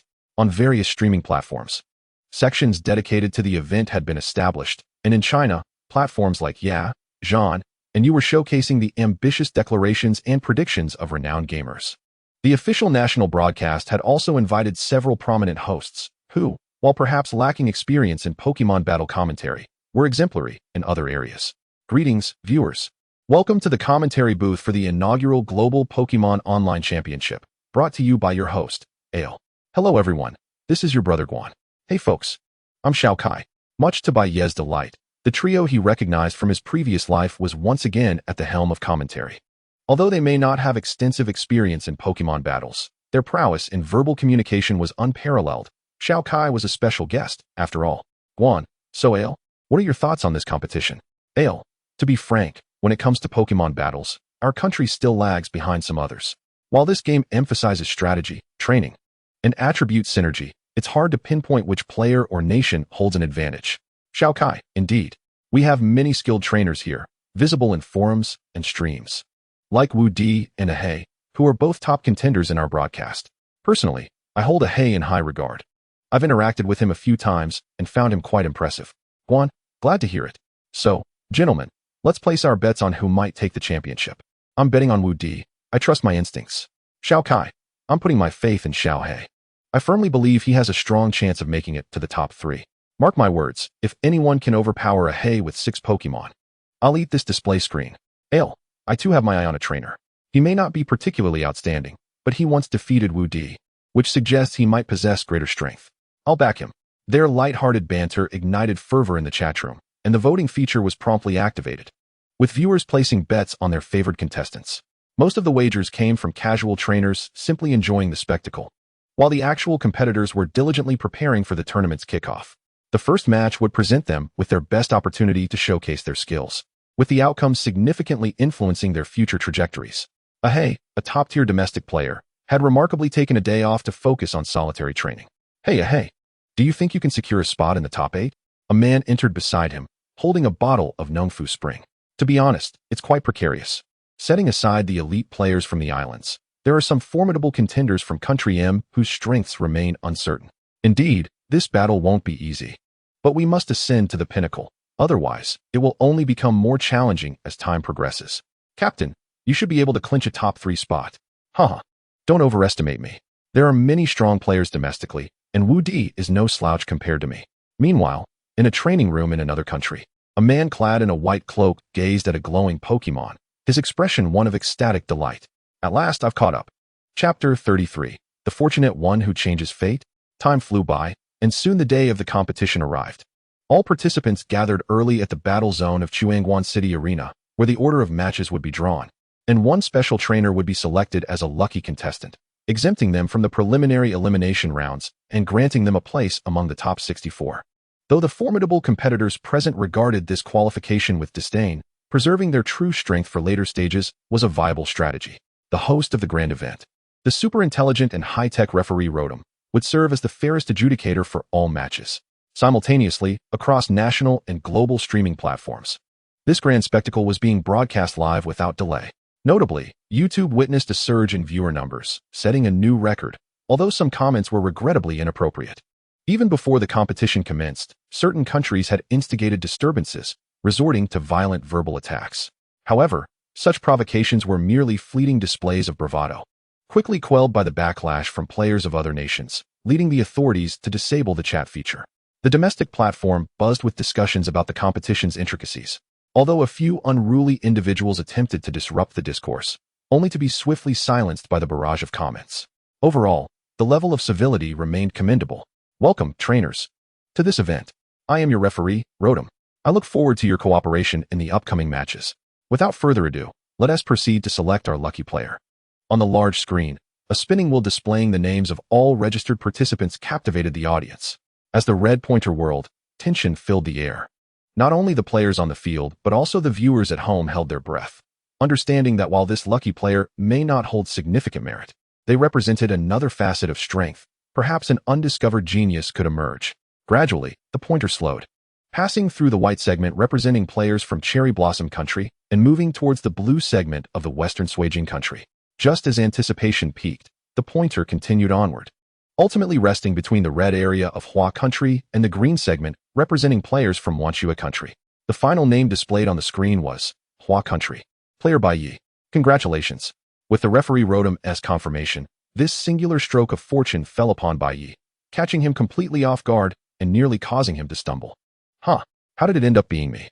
Recalling the visage of the fortunate player from Wanchua Country in his previous life, Bai Ye had already begun to prepare for the competition, but now, Bai Ye, you've done it. Who would be thought you'd be the lucky one? Beside him, Wu Di patted his back, offering a cryptic blessing. Oh ho ho ho. Upon the announcement of Bai Ye's name, all players from Hua Country erupted in exuberance, as if they had already secured the championship. As long as he did not fall into that particular segment, their excitement would remain unabated. Gazing at the words good luck displayed in his battle information, Bai Ye could only sigh quietly. Though he could not take to the field to warm up, observing the matches of others and gathering intelligence remained feasible. In his previous life, while he reached the top 32, he lacked the comprehensive control he possessed now, and with a substantial backing. He was not well acquainted with the other competitors' information. Moreover, this was merely the first hastily organized event. Many potential trainers had yet to reveal their true capabilities. Yet this time, the circumstances are markedly different. With the championship firmly within his grasp, he must be thoroughly prepared, especially in regard to the dark horse contenders from previous lives, for whom he needs to acquire vital intelligence. In the official live stream of the Huagua Nation, the trio of commentators took advantage of the final moments before the grand competition to express their opinions on the results of the previous draw. Though their words may sting, the consensus among them conveyed a palpable skepticism towards the trainer Bai Ye, relegating him to the status of merely a fortunate participant and a mere cannon fodder in the top 64. In the arena of Chuangguan City, in order to ensure the swift progression of the knockout rounds, the expansive venue was divided into 10 distinct zones, allowing for 10 simultaneous matches, all aimed at quickly determining the top 64 competitors. Prior to the top 16, all matches were conducted in a 3-on-3 format, while from the top 16 onwards, the battles would escalate to 6-on-6. However, many competitors still struggled to assemble a full team of 6 Pokémon. It is easy to gather them, but to compile a team of 6 desired Pokémon is indeed a daunting challenge. As the clock struck 8, signaling the conclusion of the day's matches, the final roster of the top 64 appeared before the eyes of players nationwide. The weight of the competition was significant, and aside from Bai Ye, Every other participant provided the audience with an exhilarating viewing experience, with intense clashes and spectacular displays of skills. However, after filtering out the weaker contenders, the remaining 63 individuals undoubtedly belonged to the elite echelon of trainers. At that moment, their shared aspiration was to face off against Bai Ye, a seemingly easy target. Yet, in reality, it remained uncertain who would actually be the one delivering points to whom. With the announcement of the roster, some nations erupted in jubilation, while others wore expressions of dismay. The atmosphere in Huagua was notably subdued, marked by a lack of laughter and an air of silence. Lu, it appears that among the top 64, there are only 17 participants from Huagua, along with that lucky king, which is rather disappointing. Guan, indeed. It falls short of expectations. As Guan Gu and Ale noted, despite Huagua housing half of the global population, it had failed to secure even half of the qualifications. Although it reflected a lack of deep understanding of their own nation's competitors, there was still an undeniable sense of regret. Lu, now we can only pin our hopes on these 17 contestants, and hope they can achieve commendable results. At 9 p.m. that night, all participating competitors received the names of their next opponents. Bai Ye's adversary was a player from the southern nation of Qinsha, known as Jiangxi. The absence of any notable memories regarding this individual suggested that their strength was likely not formidable, perhaps merely a stroke of luck that had brought them into the top 64. Yet in Jiangxi's eyes, the prospect of facing Bai Ye, a coveted opponent, filled him with disbelief and joy. Oh, I can't believe my luck. My opponents have all been quite weak. It seems like the heavens are granting me this opportunity. At this moment, Jiangxi was blissfully unaware of the nightmare that awaited him on the Moro's battlefield. Chapter 34, Opponent. It's over, I've encountered a master. As the chosen child of destiny, Bai Ye would be the first to enter the fray among the top 64 today, while his opponent Jiangxi had logged on early. Fully prepared, viewing Bai Ye as nothing more than an easy target. Perhaps due to the early morning match, the audience was sparse, even in the official Huagua livestream. There were only close to 1 million viewers, and only one commentator, Ale, had shown up. Despite the low viewership, Ale was well aware of the duties of a commentator, especially as Bai Ye represented Huagua. Welcome, dear viewers, to the first match of the top 64 in this Pokemon tournament. The competitors are now standing on the field, Bai Ye from Huagua and Jiangxi from Qinsha. While there may not be much information on Bai Ye, we will do our best to generate excitement around this match. Though Bai Ye was not particularly distinguished, Ale mused that skilled trainers often concealed their true abilities, and perhaps the upcoming match would showcase something remarkable. Moreover, I learned yesterday that this young man seems to have a deep connection with the Martial Emperor. They might indeed be equally matched adversaries. Nonetheless, the live chat remained rather lackluster, with only a few dedicated Pokemon enthusiasts discussing the day's other matches. Ale, feeling powerless, could only await the start of the competition. As both sides readied themselves, the signal was given to release their initial Pokemon. Under the announcement of Rotom, the referee, the first match officially commenced. Go Rotom! The transformed Ice-type Rotom materialized in the arena, while its opponent appeared to be a Pokemon boasting long whiskers. In the live stream, Ale promptly provided insights on the battling Pokemon. Ladies and gentlemen, we have an electric Ice-type Rotom facing off against the Bug-type Amplify. One could say they are evenly matched. Let us see what this fortunate player can do. Upon observing the floating Rotom, Jiangxi arrogantly shouted, laced with an accent, Kid, your Pokemon is quite the rarity. Why not sell it to me? Under my guidance, it could achieve far greater feats. Thunderbolt. Silence enveloped the arena until a mechanical voice proclaimed, Amplify is unable to battle. In that fleeting moment of Jiangxi's taunt, Rotom effortlessly dispatched its opponent, even breaking into a dance afterward. Jiangxi stood frozen, momentarily bewildered by the turn of events. Had it not been for Rotom's referee reminding him, he might have remained in shock for quite some time. As reality set in, Jiangxi's expression darkened. He acknowledged that he had underestimated Bai Ye, and the price for that miscalculation was steep. Kid, you won't catch me off guard next time. Go, Pachirisu. The little one known as the White Demon leaped from its Pokeball, but clearly, compared to the turn-based games, its moniker held no weight in this moment. Confuse Ray. Swift. As the swift stars shot forth, the Confuse Ray ensnared Pachirisu, causing the once guaranteed hits to veer off course and strike itself. Distraction. Seizing the moment, Bai Ye commanded Rotom to unleash a widespread attack. In its confused state, Pachirisu clutched its head in discomfort, soon revealing its dazed, spiraled eyes. Pachirisu is unable to battle. In less than 5 minutes, Jiangxi had lost 2 Pokemon, while Bai Ye's Rotom appeared to have sustained minimal damage. Jiangxi was now drenched in cold sweat. realizing that the youth before him was not as weak as he had presumed. On the contrary, his strength seemed to far exceed his expectations. As Jiangxi pondered his situation, the Huawei livestream began to buzz with excitement. Everyone had witnessed Bai Ye's recent actions, though not overly technical. The sheer force of his domination had roused even those still in slumber. While Rotom dealt with Pachirisu, Il had already roused his two companions via phone. All right, the three of us are back at the commentary table. The current situation is clear. It is undeniably advantageous for our Huawei player Bai Ye, essentially a 3-on-1 scenario. After witnessing Bai Ye's prowess, Il's previously awkward tone transformed into fervor. Damn it, Torterra, it's your turn. Torterra, the ground grass type, was undoubtedly Jiangxi's starter Pokémon, the embodiment of his strongest capabilities and his trump card, perfectly immune to Rotom's electric type attacks. However, Bai Ye was not inclined to substitute him, for it was Rotom's debut, and it was only fitting that he should strive for a thrilling performance.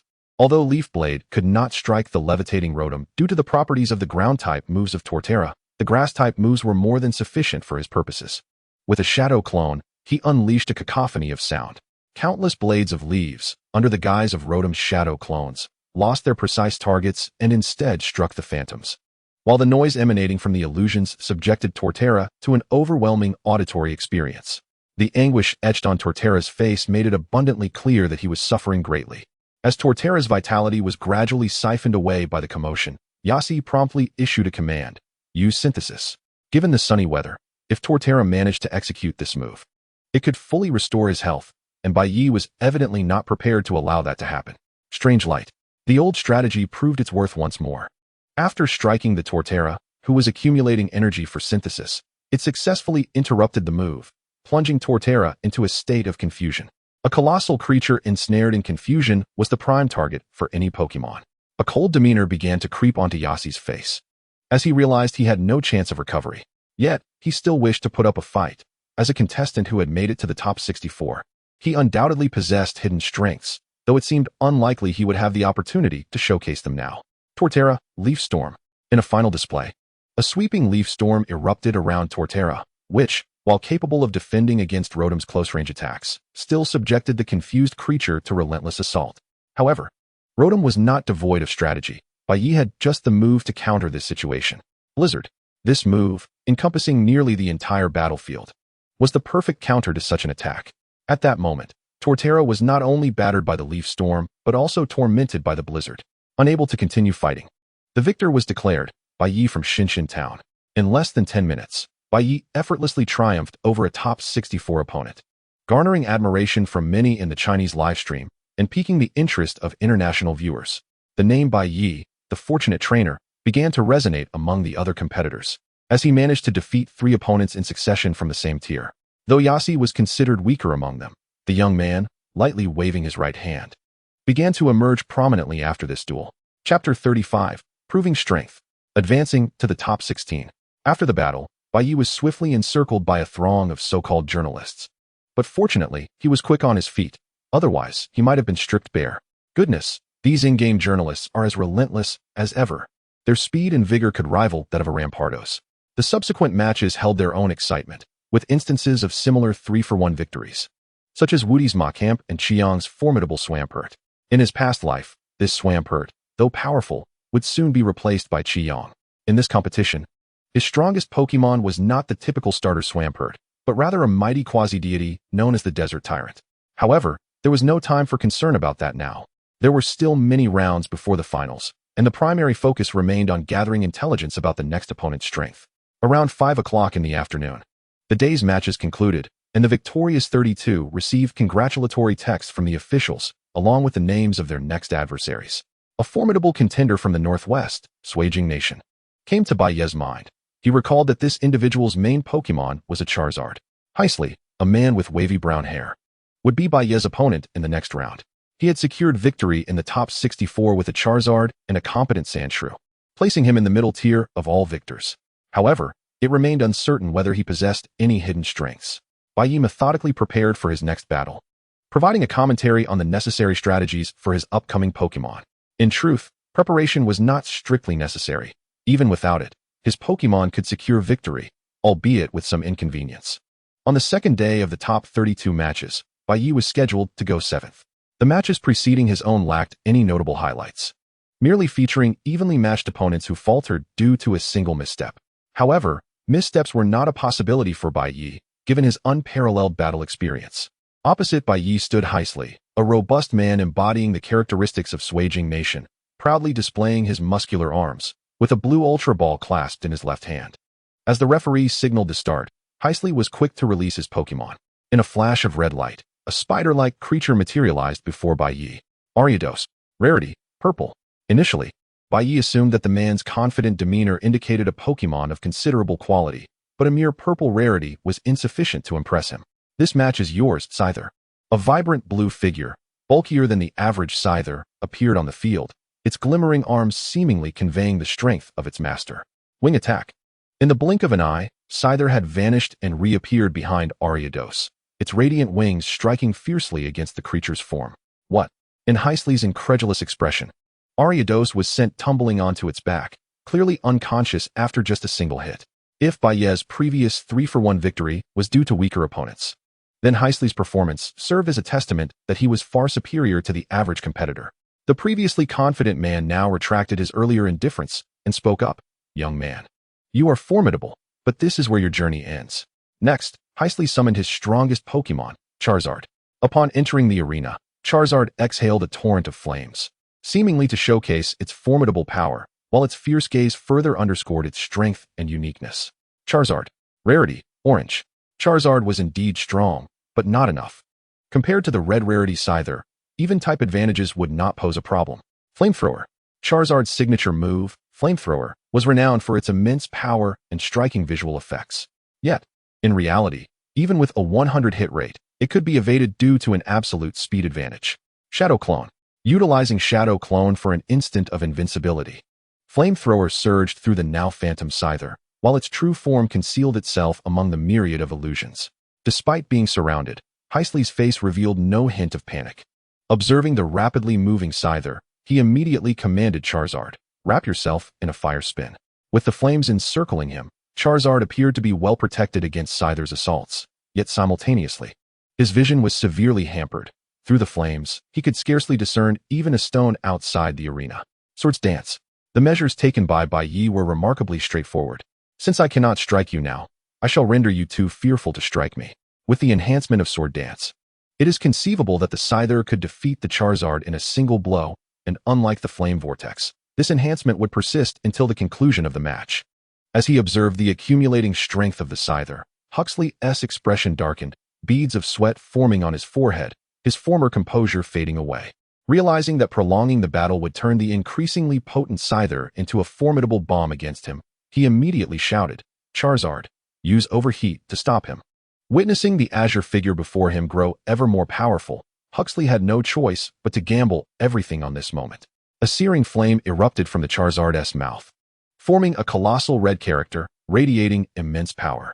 With a flash of agility, the Scyther evaded the attack and countered with a slash. Raw power proved of little use if one could not land a hit. After all, no matter how formidable, it was merely flamboyance if it failed to connect. Under Huxley's anxious and hopeful gaze, the Scyther successfully sidestepped the frontal assault of Overheat and sustained only minor burns to its wings, which did little to hinder its momentum. Before the Charizard could take further action, the slash struck it entirely. The Charizard is unable to battle. The outcome of the match was nearly without doubt, as the scales of victory consistently tipped in favor of Bai Ye. Even though the powerful Charizard struggled to gain any significant advantage despite its type superiority. Oh my goodness. In the streaming room, the audience had more than doubled compared to the previous day.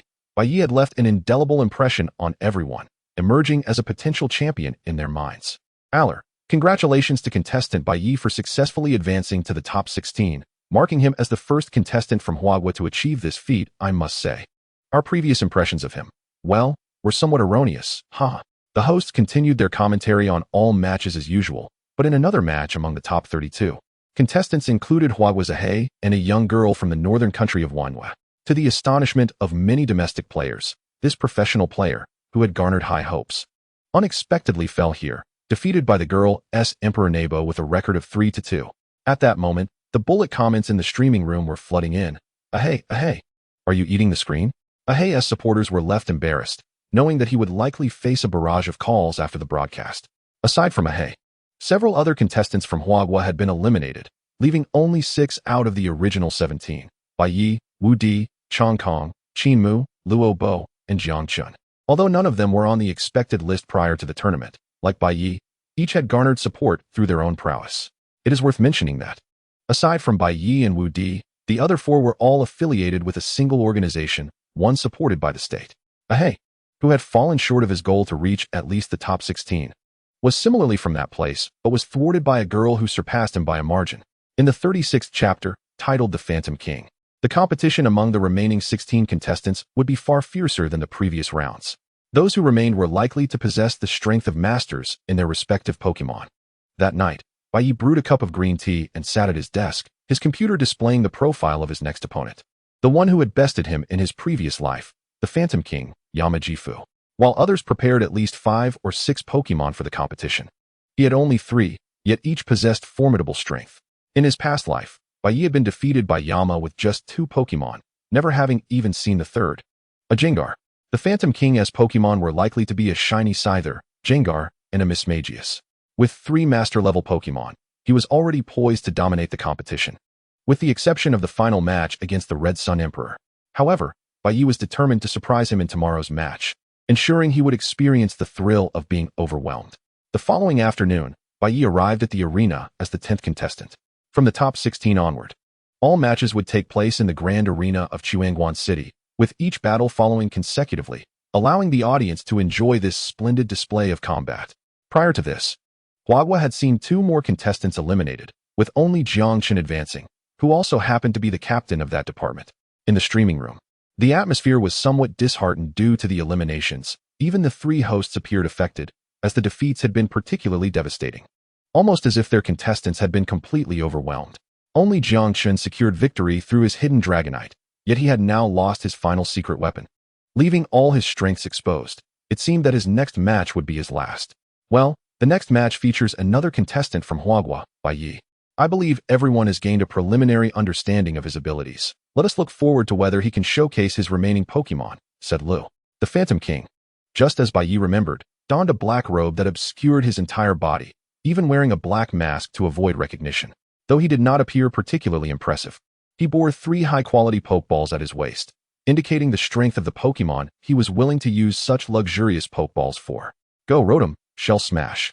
The Shell Smash Pokémon was renowned for its formidable ability. Barring certain super effective moves, it was nearly untouchable, though its single point of health was its greatest vulnerability. However, the Ice Rotom present at that moment could evidently inflict no particularly effective damage. Yet, as the audience began to express their belief that this match was already decided, Bai Ye commanded Rotom to perform a move that astonished everyone. Rotom switched to microwave mode, instantly transforming from its refrigerator form into a heating Rotom. The tides of battle shifted dramatically. If the Phantom King failed to respond swiftly, the Shell Smash Pokémon would likely meet its demise. True to expectation, the Phantom King opted to recall his Pokémon, directly switching to another, but would Bai Ye allow him to succeed? Rotom, make some noise. Although the noise itself could not cause damage, the mere act of sound was sufficient. With the interference of the noise, the Shell Smash Pokémon could no longer be recalled, the red light from the Pokeball bouncing off it. This left the Phantom King in a most uncomfortable position, as the only outcome of failing to retrieve his Pokémon was impending defeat. Overheat. Flames erupted from the chest of the heating Rotom, engulfing the Shell Smash Pokémon, which, predictably, fell to the ground after the flames dissipated. Within a minute of the match's start, Bai Ye had already claimed victory over the Phantom King's first Pokémon, all of which had been anticipated given his prior experience in battle. If he could not win, what would be the point? Go, Mismagius. Return, Rotom, Scyther, you're up. Almost as soon as Mismagius appeared, Bai Ye swiftly switched to Scyther, darkening the Phantom King's expression further, though no one could see. Power Gem. Dodge and use Air Slash for a long-range attack. Both Pokémon possessed comparable speed attributes, yet Bai Ye's Scyther boasted superior talent and aptitude, making it effortless to evade the Power Gem attack. Though the Blade of Air inflicts minimal damage on the physically oriented Scyther, Bai Ye had no intention of utilizing it to vanquish his opponent. It merely served as an appetizer, a means to coax out the Dream Demon's particular skill. Submerge into the shadows, Phantom Ambush. Here it comes. In the confident gaze of the Ghost King, Scyther unexpectedly conjured a white barrier behind him. Hold steady. The Dream Demon, renowned for its stealthy back attacks, found its assault thwarted by this barrier, and the distance between the two combatants entered an exquisitely delicate state. Cross-cut. For the Dream Demon, already burdened with a low health pool, the formidable might of the cross-cut proved to be its undoing. Before the audience's astonished eyes, it succumbed, failing to meet the expectations of its master as it fell to the ground. Gasps filled the arena. No one anticipated that the Ghost King, who had previously advanced to the top 16 solely with the aid of a single Pokémon, would now be dominated by his adversary, as if all his moves were laid bare.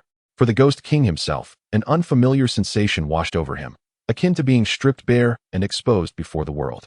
Reluctant and fearful of unleashing his final Pokémon, he understood that in the realm of competition, he must persevere until the end.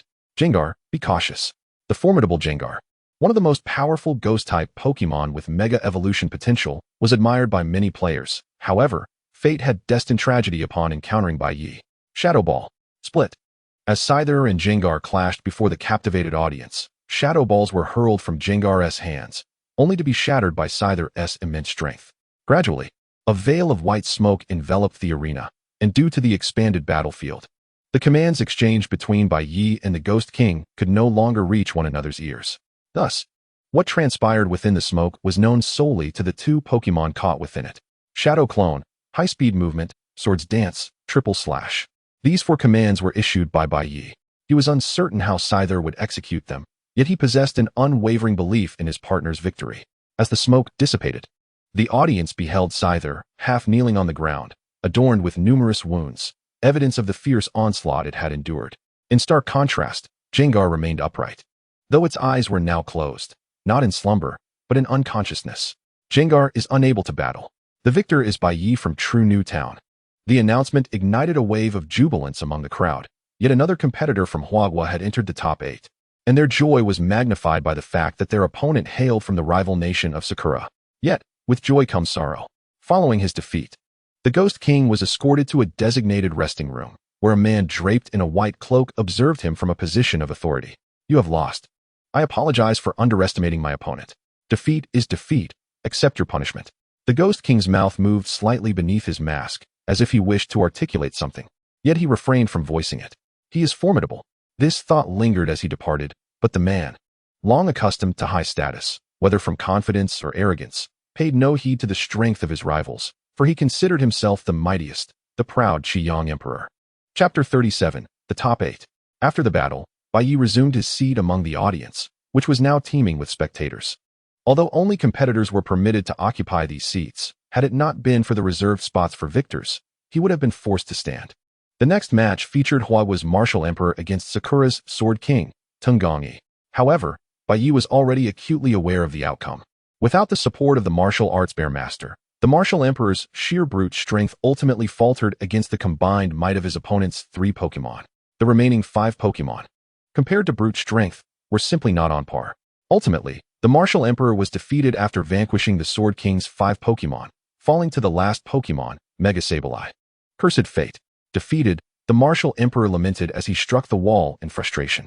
He had lost, but he understood that defeat was an inherent part of competition, though he loathed losing to someone from that nation.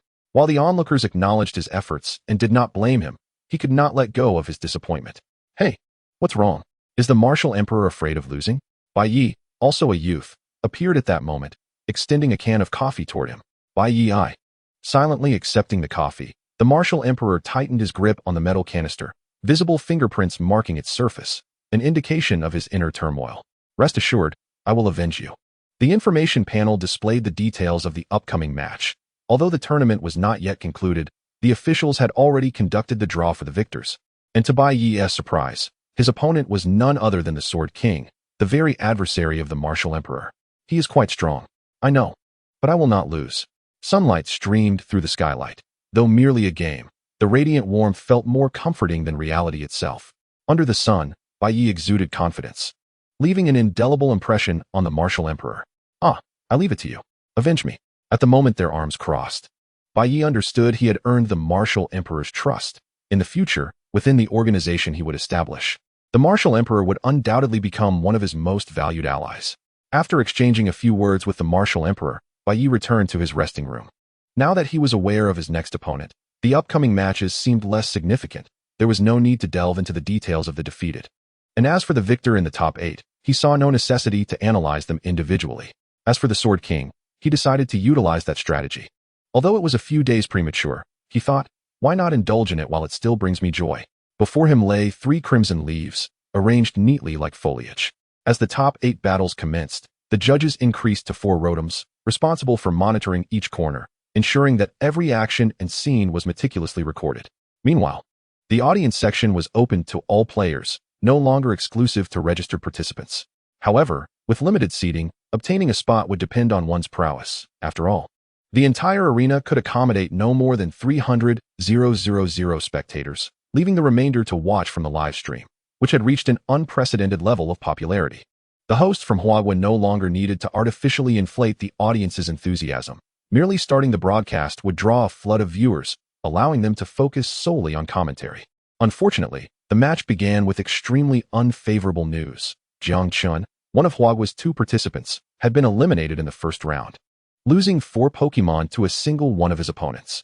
The remaining 2, a Tyranitar and one of the starter Pokémon, Blastoise, stood little chance against the formidable opponent. The Qiyang Emperor, Jiang Chun, fell once again at the hands of his adversary, who wielded a powerful Swampert, an unkillable Chansey, and a sky-dominating Pidgeot. These 3 Pokémon defeated the leader of Jiang Chun's national organization, leaving both the live audience and viewers in disappointment, and prompting inquiries and ire from the nation itself. It is crucial to understand that while everyone perceived this as merely a game, in their intelligence reports, victories and defeats held the potential to alter the world's balance of power. With Jiang Chun's failure, the last glimmer of hope now rested upon Bai Ye's shoulders. In the base, a middle-aged man paced anxiously, finally resolute as he addressed the computer operator beside him. Relay all information about the opponents to that young man, and procure any items he requests. Acquire them immediately. We cannot afford another loss. Zero, that young man. What? He has activated the shield function. In this clandestine base, the unfolding scene was unbeknownst to Bai Ye, who was now poised to avenge the martial emperor. Gazing at the pokeball in his hand, Bai Ye silently declared, "Today, it is your turn to perform." In the third match of the top 8 battles, the competitors were Bai Ye from Huagua and Tinggong Yifu from Yinghua country. As Bai Ye made his entrance, the crowd's cheers and roars drowned out the shouts of the significantly outnumbered Yinghua spectators. Perhaps this spot once belonged to another, but now and in the future, this stage was destined to be Bai Ye's. Across from him, Tinggong Yifu wore a serious expression, bracing himself for Bai Ye's arrival. In terms of strength, he was not far behind the Ghost King, who only had 3 Pokémon. This indicated that Tinggong Yifu, the Sword King, was not a match for the Ghost King in overall prowess. Given that the young man before him could suppress the Ghost King, Tinggong Yifu knew his own chances of victory were not particularly high. Once both competitors took their designated positions, the referee's call signaled the official commencement of the match. It's your time to shine, Mountain King Scorpion. Compared to the mundane appearance of the regular Mountain Mouse, the shiny Mountain King Scorpion immediately captivated a significant portion of the audience's attention. After all, a shiny Pokémon was a coveted collectible among casual players, and witnessing one in an official match was a rare phenomenon. Naturally, a few envious voices could be heard amidst the crowd, but their jealous murmurs paled in comparison to the adoration expressed by the majority. Mountain King. Aptitude. Purple. The ground-type Mountain King, with its mediocre aptitude, was woefully ill-equipped to deal with the flying Scorpion. Prior to the match, Bai Ye had even ensured that the Scorpion learned skills particularly effective against such burrowing Pokémon. As expected, once the Mountain King entered the fray, it instinctively used the dig skill without awaiting its trainer's command, clearly a prearranged tactic. They had far too little information on Bai Ye to anticipate his strategies, so they sent out their weakest Pokémon to lead the charge. To the spectators, Bai Ye clearly did not appear to possess a skill disc for Earthquake, yet they were unaware that Pokémon could learn skills without relying solely on skill discs. Rigorous training could enable them to master techniques just as effectively. This fact remained largely unknown, even in the twilight of his previous life. Thus, against the burrowing Mountain King, the Scorpion decisively unleashed Earthquake. With its powerful arms striking down, the ground fractured, and the Mountain King soon succumbed to unconsciousness, marking an auspicious start for Bai Ye. However, the ensuing battles would not be so straightforward, as Tinggong Yifu was indeed formidable. Chapter 38. Rapid Fire, Ultimate Impact. It's your turn now, Lizard King. Lizard King. Aptitude. Orange. At this moment, Tunggong Ifu released his chosen starter Pokemon, seemingly banking on its raw strength to carve out an opportunity for himself. The moment the Lizard King appeared, he commanded, Leaf Blade. The leaves adorning the Lizard King's arms transformed into slender blades, launching towards the Scorpion. In contrast to the Lizard King, which was larger than an adult, the Scorpion appeared rather diminutive. With a slight sidestep, the Scorpion deftly evaded the relentless slashes. However, it could not avoid every attack, and after a moment's delay, the leaf blade struck its lower abdomen. Return, Scorpion. As the Scorpion was sent flying, Bai Ye swiftly recalled it mid-air, mitigating the impact upon landing and allowing him to seamlessly bring forth the next powerhouse for the battle. Urshifu, it's your time to shine. The black and white patterned Urshifu, distinct from its usual form, bounded onto the battlefield, akin to a child encountering a rare novelty, darting about in excitement. Meanwhile, the audience erupted in discussions, for this Galarian variant of Urshifu was not something typically seen in the current version of the game. Soon, someone recalled the boy who had once briefly graced the forums. So, Bai Ye is the one who defeated the Martial Emperor. In the live broadcast, Alu also realized that the one he had bet on was the very boy standing on the field. It was only natural that he had advanced thus far, especially since the Martial Emperor had just been eliminated in the previous round. Bai Ye's name as a formidable trainer resonated in the minds of everyone, establishing him as a representative of Huagua's strongest trainers and creating a significant stir domestically. Yet, Bai Ye remained oblivious to all this, as he was wholly focused on the match. A lapse in attention could allow his opponent to seize an opportunity for a comeback. Urshifu closed in on the Lizard King. When one thinks of Urshifu, its agility comes to mind, and leveraging this advantage, it could execute perplexing movements, like a serpent coiling around its adversary. Damn it, Lizard King. Break free.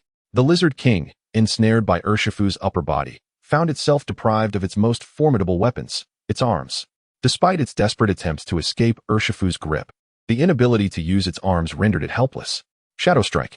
A critical blow aimed at the head shattered the Lizard King's defenses. After 1, 2, and 3 strikes, it collapsed helplessly. Tunggong Ifu yearned to recall it, but Urshifu blocked the light from the Pokeball, thwarting his efforts. The demise of his strongest Pokemon was an outcome he found hard to accept, and he gradually began to lose his composure.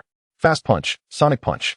Upon entering the fray, Fast Punch immediately unleashed its priority attack. Urshifu had no choice but to endure this hit, but it would not remain passive. The moment it was sent flying, it executed Bai Ye's command in retaliation. Bullet Punch. Though the damage was minimal, it was the only ranged attack available to it, aside from a secret weapon. After being struck by the fighting-type move, Urshifu showed signs of fatigue, and soon it would face a relentless barrage from Fast Punch. Drain Punch, Bullet Punch, Sonic Punch, Boost Punch. Tunggong Ifu, now frantic, shouted out numerous skill names, consumed only by the desire to swiftly eliminate this bothersome foe and unveil more of Bai Ye's Pokemon. As per the orders of the man he served before the match began, the rapid assaults suppressed Urshifu's vitality and movement. It had no choice but to twist and turn its body to dodge each strike. Yet another blow would follow closely, and within mere seconds, Urshifu was covered in a myriad of wounds. It's time, Ultimate Impact. Observing the man opposite him whose eyes had begun to redden, Bai Ye recognized the moment had arrived. He commanded Urshifu to employ the skill it had trained long and hard to master, a powerhouse move, Ultimate Impact.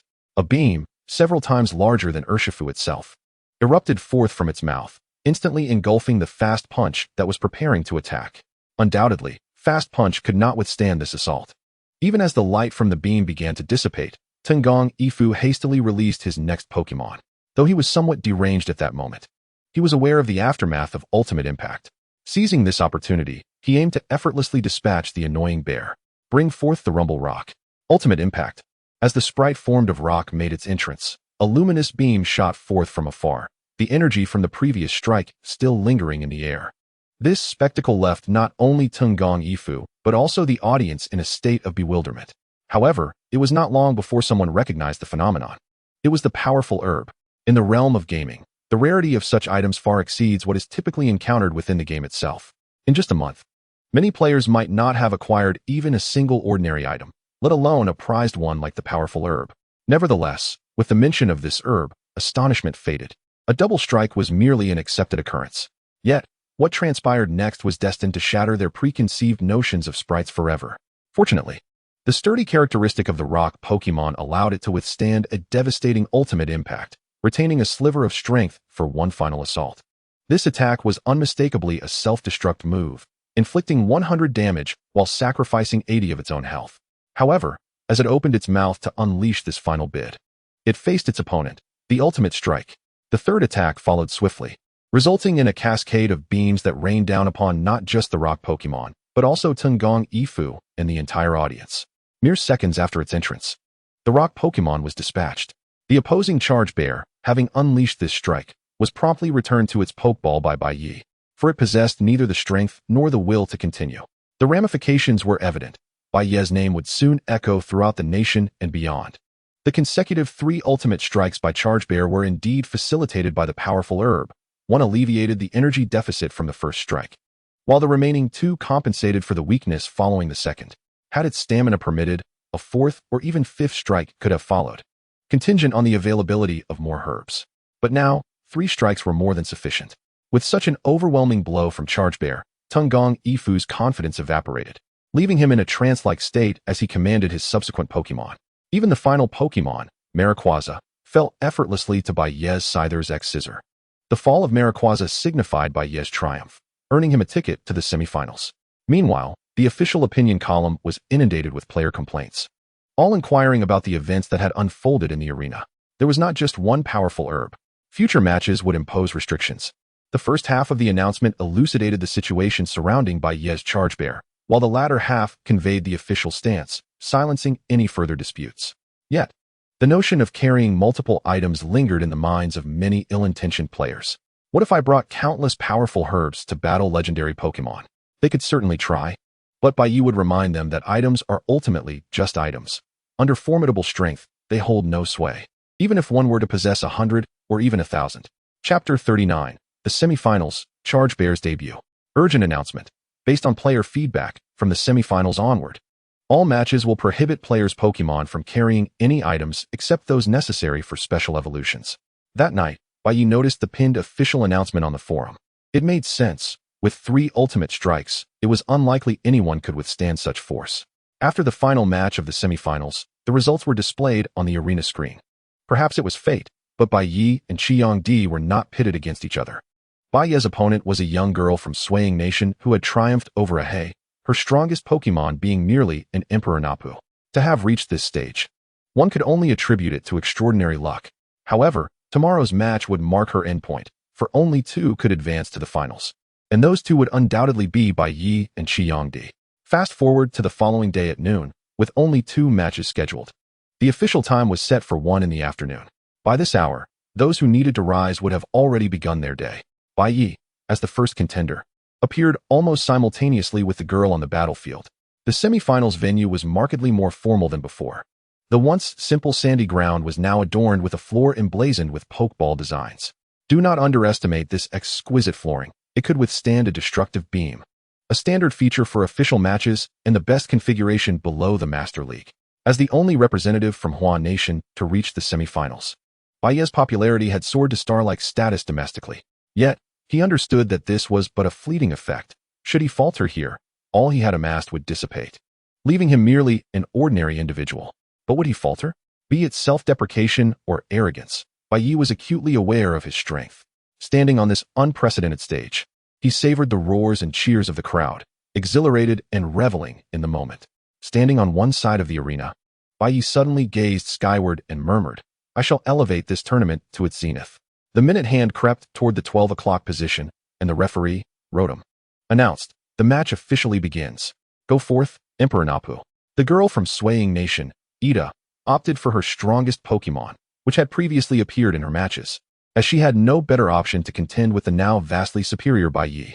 In contrast, Bai Ye released a black and yellow Pokeball into the air, the blinding sunlight at that moment obscuring the vision of many. "Charge Bear, come forth." No one paid heed to what had just transpired or what had been said. Under the dazzling sunlight, a Pokémon resembling a brown bear materialized on the field, its headband-like fur swaying gently in the breeze. A legendary Pokémon. It is indeed a legendary creature. The live streams erupted in excitement.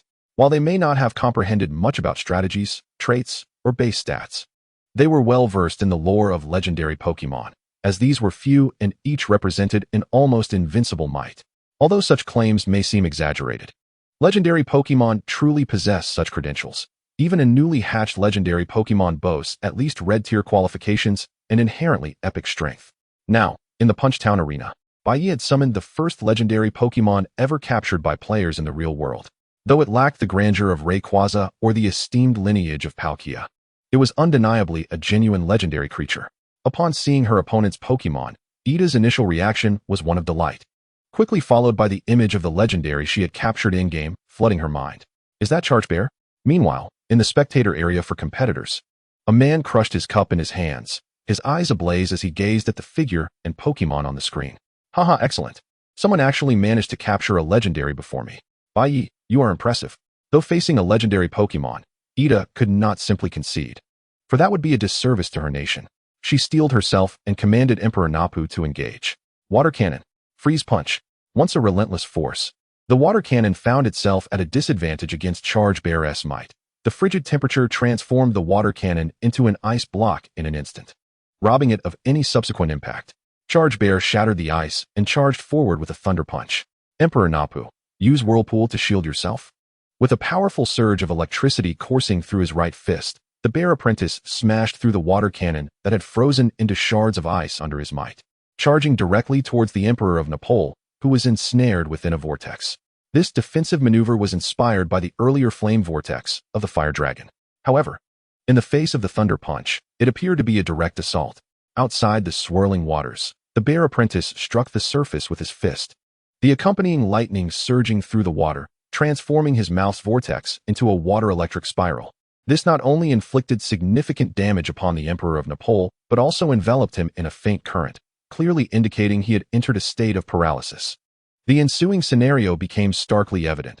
The paralyzed Emperor of Nepal could not evade the bear apprentice's onslaught and soon collapsed onto the arena floor. With the defeat of the strongest Pokémon, Ayada, though reluctant, found herself at a loss and devoid of the will to continue battling, opting instead to concede gracefully to the young challenger. Thus, the semifinal concluded prematurely, less than 10 minutes after it had commenced, with Ayada's surrender prompting the second match, originally scheduled for 3 p.m., to be moved up. The contenders for this duel were the mightiest from the Cherry Blossom Nation, the Radiant Emperor, and the strongest of the Swaying Nation, the Conqueror King, Brian. Speaking of Brian, Bai Ye's initial impression was that of a formidable Sloth King, whose unique ability to rest after each attack rendered him underestimated by many. However, through subsequent training, Brian had significantly mitigated the lethargic trait, becoming almost indistinguishable from an ordinary Pokémon, barring his inability to execute rapid consecutive strikes. Yet at this moment, the Sloth King, with his inherent laziness, proved no match for the Radiant Emperor. As anticipated, Brian managed to force out the Radiant Emperor's fourth Pokémon before ultimately succumbing. Thus, the contest for the championship would unfold between Bai Ye and the Radiant Emperor. Given the knowledge available about the two, the odds seemed to favor the Radiant Emperor. After all, Bai Ye had already deployed all 5 of his Pokémon, while the Radiant Emperor had only utilized 4, concealing 2 in reserve.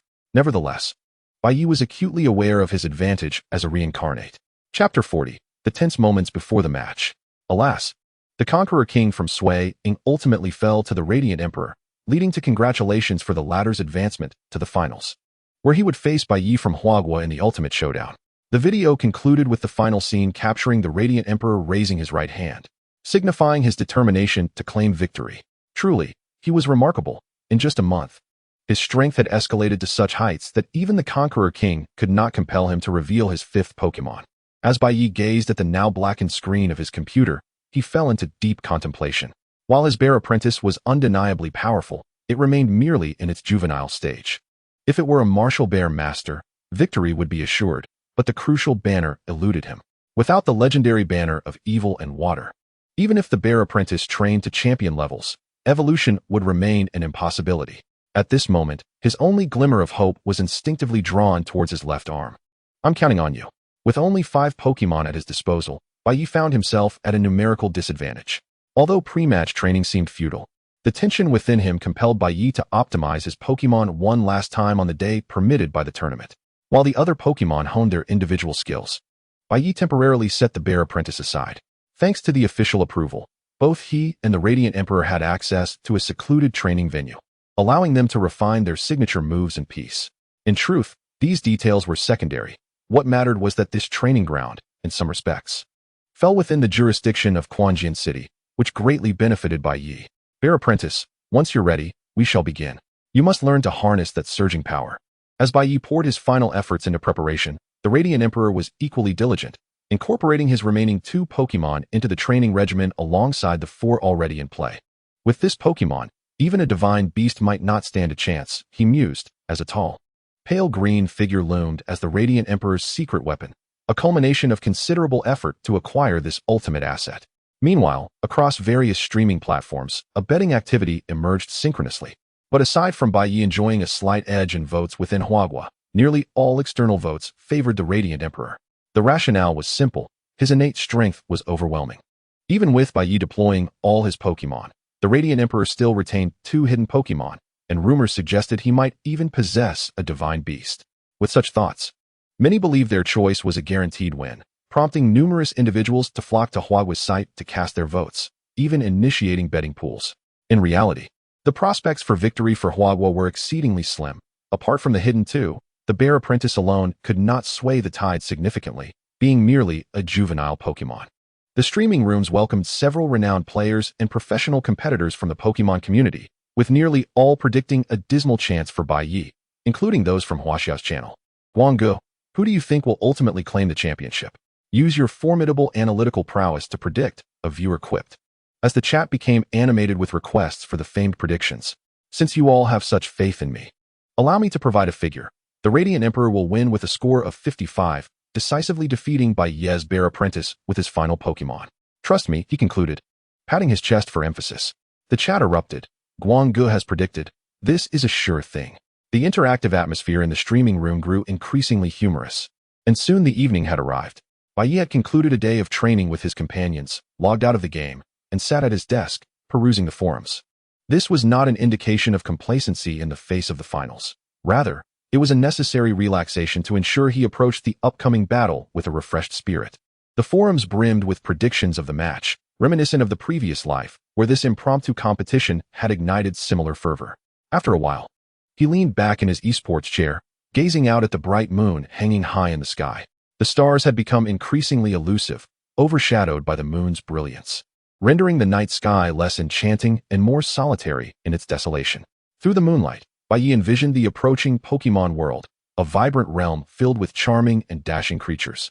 Since the amalgamation of his past life, the notion of invasion had faded. The Pokémon world could indeed be considered an alien sphere. Perhaps this was the essence of humanity's fondness and yearning for Pokémon. Who wouldn't cherish the thought of galloping freely on a fiery steed across boundless plains? Yet, in this lifetime, such a world would not be built upon the foundations of unjust dominion. Radiant Emperor. As night fell, all succumbed to slumber, except for a certain man named Akafumichi, who sat quietly before his family altar, seemingly in prayer or deep reflection. Surrounding him was an inexplicable dark energy, gradually merging with his being. Unaware of the unfolding events, he sensed a burgeoning power within his meditative state, an essence he had long desired. Before dawn, Bai Ye rose early, completing a morning jog as the first light of day began to break. After a simple breakfast, he dove back into the game. As the white light enveloped him, a countdown appeared in his vision, 14726. With less than 2 hours remaining until the finals, he quietly closed his eyes, contemplating all the scenarios and strategies in his mind. In his previous life, he had never engaged in a direct 6v6 confrontation with the Emperor of the Crimson Sun, as he had been too weak. Although he was considered strong in Huagua, he would likely struggle to even break into the top 10 on a global scale. Were it not for the support of Groudon in the end, he would have long been cast aside by others. However, in this life, he was formidable, possessing Pokémon that were several times more powerful than in his previous existence. Thus, he would not lose. He could not afford to lose. He needed this victory as a stepping stone towards a brighter future. I must win. In the finals, the Pokémon lineup was as follows: Bai Ye, Ursaring, Scyther, Scizor, Urshifu. Rotom, Emperor of the Crimson Sun, Swampert, Pidgeot, Bronzong, Houndoom. Chapter 41. The Finals, Facing Adversity. The Ultimate Showdown, Huagua vs. Sakura Nation. The title of the live stream was deliberately altered to reflect the charged atmosphere. Fortunately, it was a domestic broadcast. Had it been an international stream, it might have resulted in an immediate blackout. The official match commenced at 7 p.m., a time chosen to accommodate the schedules of working professionals and students. Alongside considerations of time zone differences, 7 o'clock was indeed a suitable time, coinciding with the peak of viewer engagement. Although there was still ample time before the match began, countless enthusiastic netizens flooded the chat with comments, some discussing predictions for the finals, others mindlessly cheering for Bai Ye's victory, while some were casually playing cards to pass the time. However, all chatter ceased when the three hosts appeared on screen. Aller, hello, fellow trainers. Welcome to the live broadcast of the Pokemon Championship Finals from Huagua. Tonight, the three of us will be your hosts. Guan, let us dive straight into our thoughts on this match. Before yesterday's match featuring Bai Ye, I believed our nation might be somewhat inferior in Pokemon battles compared to others. After all, in previous competitions, the champions were predominantly from other countries. However, after witnessing yesterday's performance, my perspective has completely shifted. Kai, indeed. Although we are unsure if Bai Ye is watching the stream, let us all rally behind him and hope he showcases the spirit of Huagua. The trio continued their discussion, interspersing advertisements as they went. All the while, Bai Ye remained quietly seated in the designated training area for finalists. His companion sat silently beside him. No training, no admonitions, simply being present. Any last-minute training would be futile, potentially hindering the Pokemon's muscle responses and energy flow. The best preparation was to relax and maintain calm before the inevitable burst of action. This approach was not originally Bai Ye's own idea, but rather a conclusion drawn by a top-tier expert from his previous life, which he adeptly applied. At 6:50 p.m., as the alarm rang, Bai Ye was transported to the competitor's waiting area in the arena. Across from him, through the azure glass, a familiar figure locked eyes with him, and though it was their first true meeting, the tension was palpable. "See you on the battlefield," they mouthed simultaneously. Much like the semi-finals, Bai Ye and the Emperor of the Crimson Sun stood on opposite sides, gazing at one another from a distance. Thus, the championship battle of the global online Pokemon tournament commenced. Let both sides release their initial Pokemon.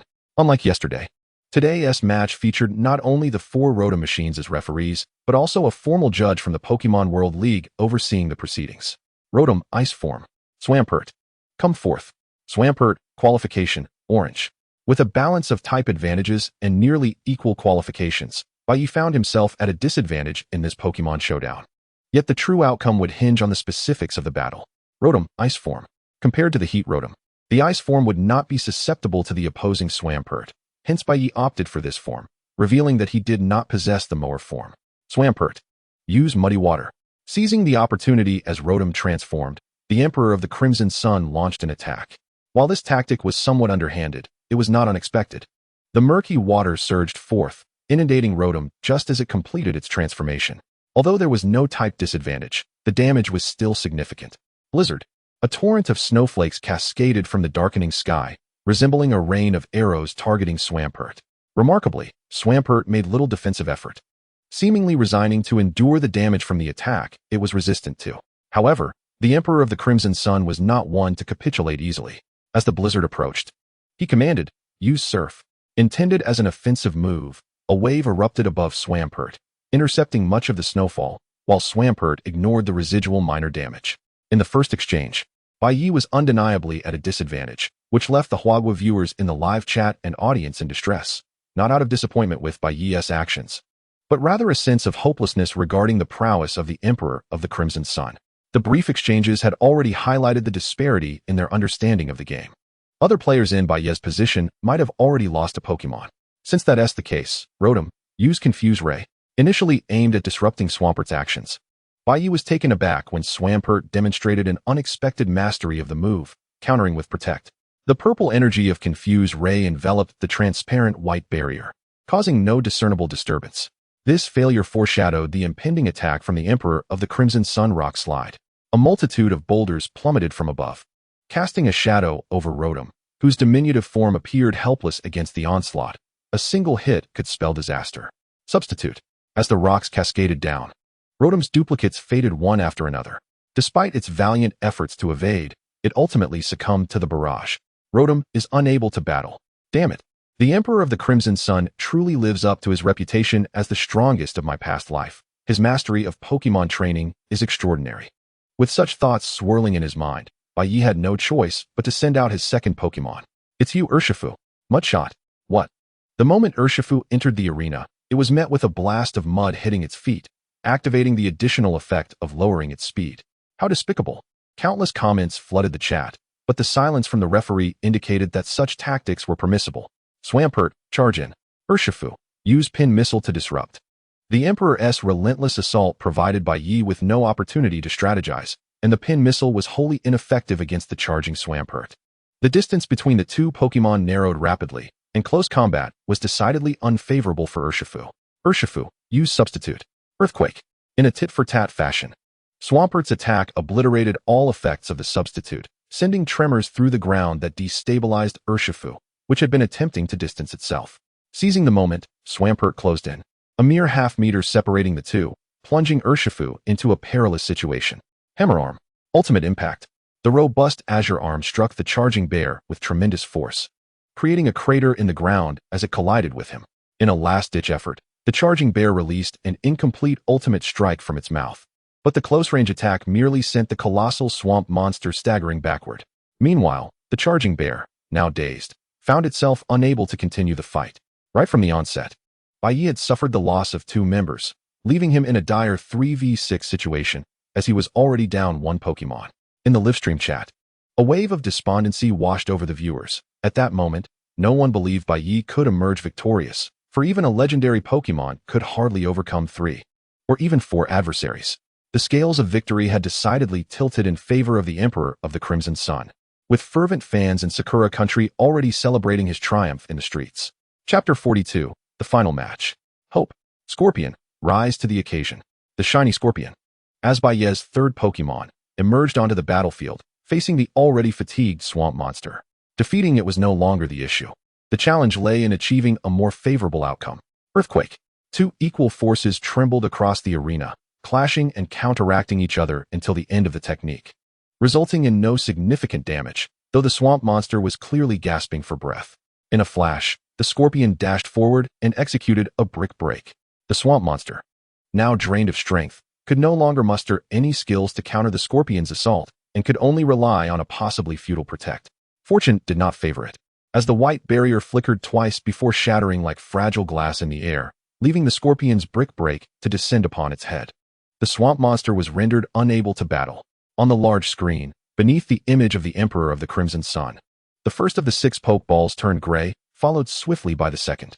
The bronze bell, resembling an inverted ancient bronze bell, possessed formidable control through its psychic abilities, making it a challenging foe for close combat Pokémon. Hypnosis. Scorpion, use Mudslap to obstruct its vision. While Mudslap had no effect on the levitating bronze bell, the splattering sand effectively thwarted the hypnosis directed through its eyes, providing a chance for an unexpected offensive. The Scorpion's sole Dark-type move, the only one capable of inflicting decent damage on the bronze bell, was a choice any trainer present would make.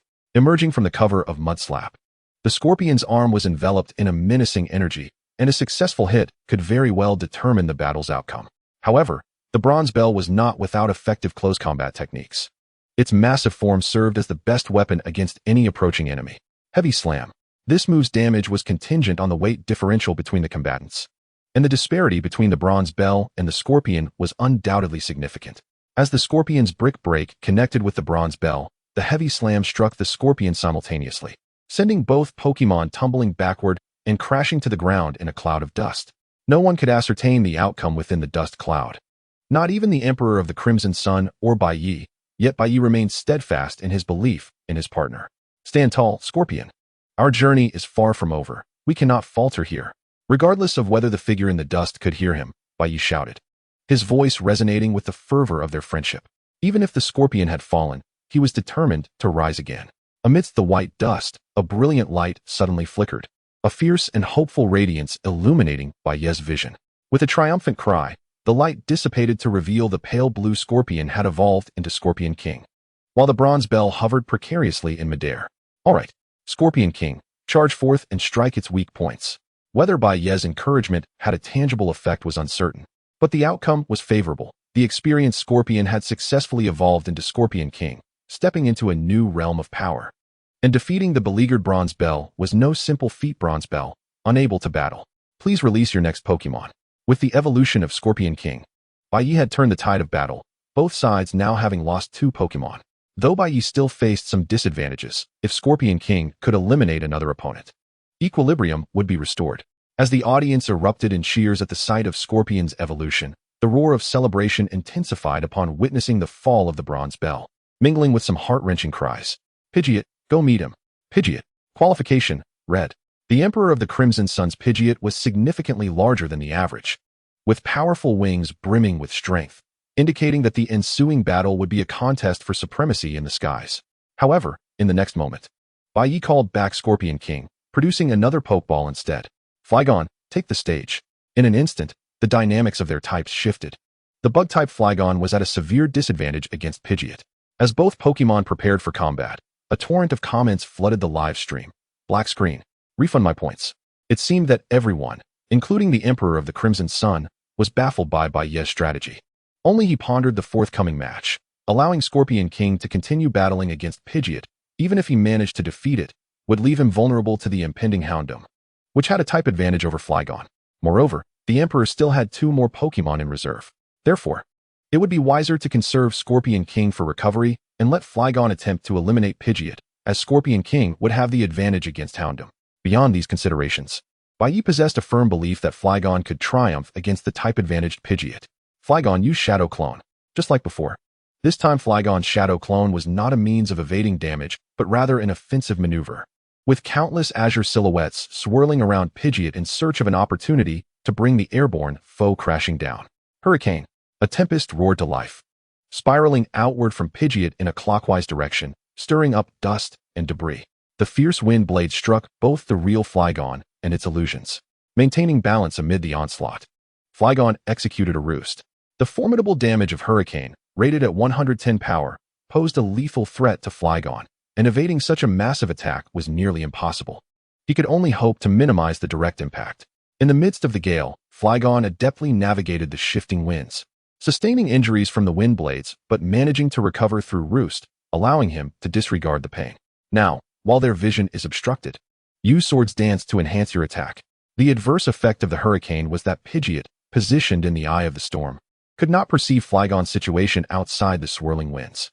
The Emperor of the Crimson Sun was equally oblivious to whether Flygon had succumbed in battle.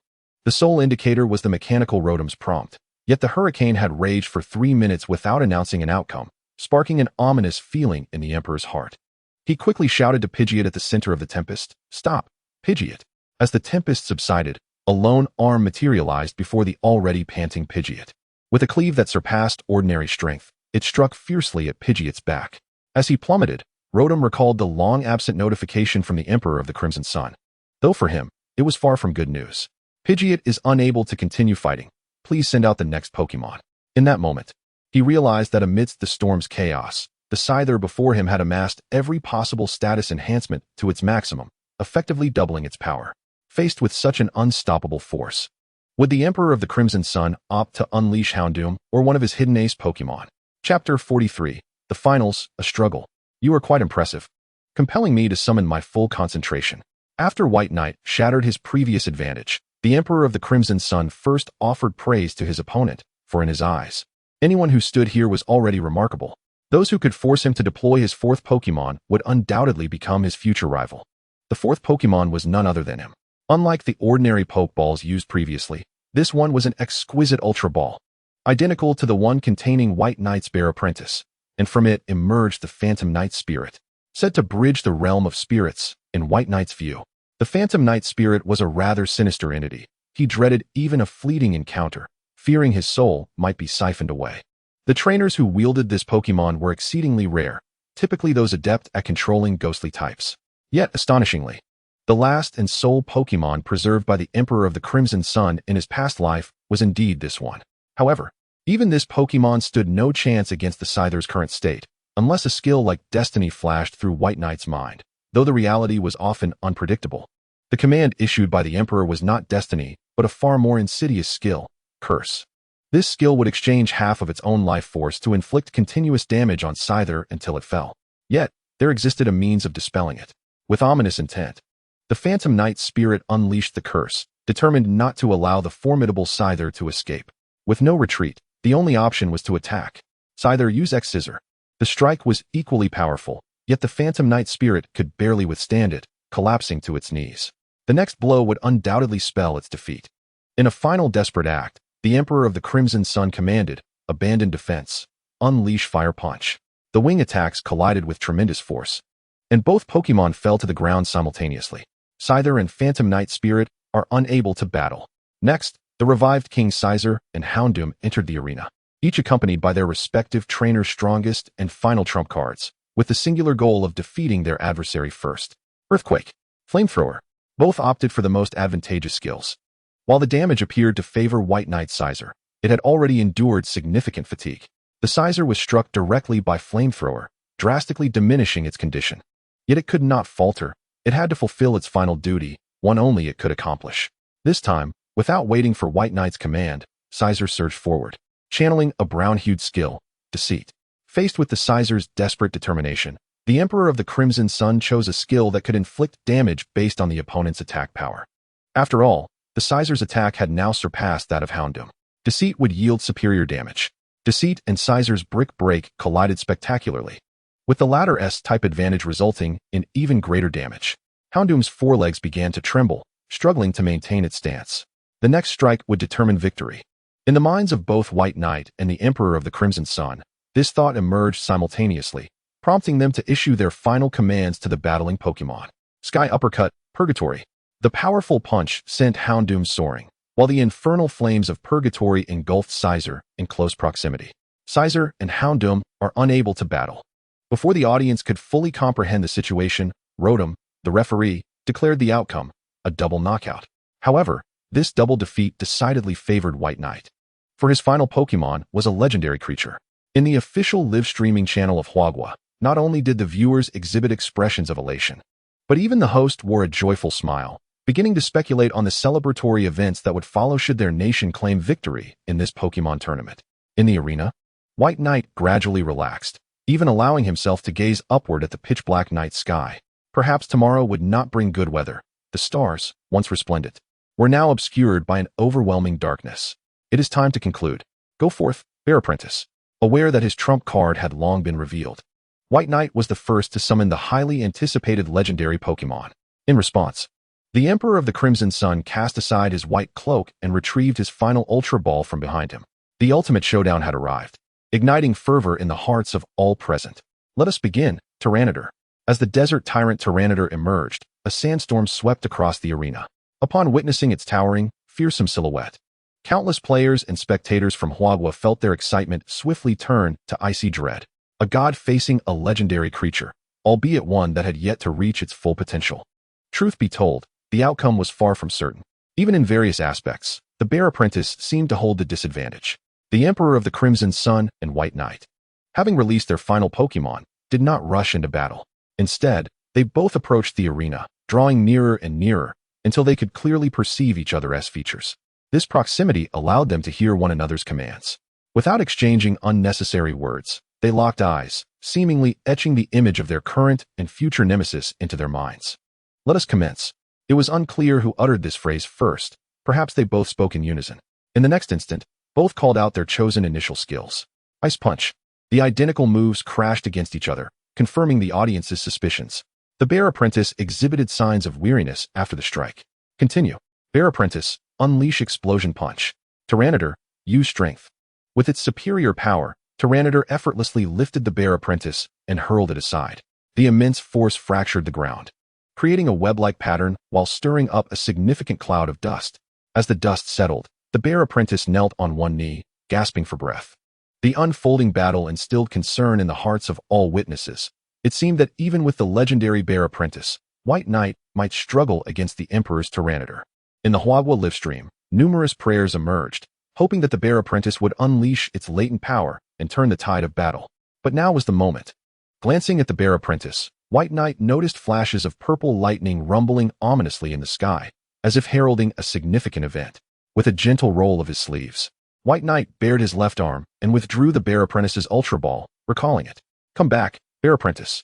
Chapter 44. The Bear Apprentice and Gigantamax in this moment.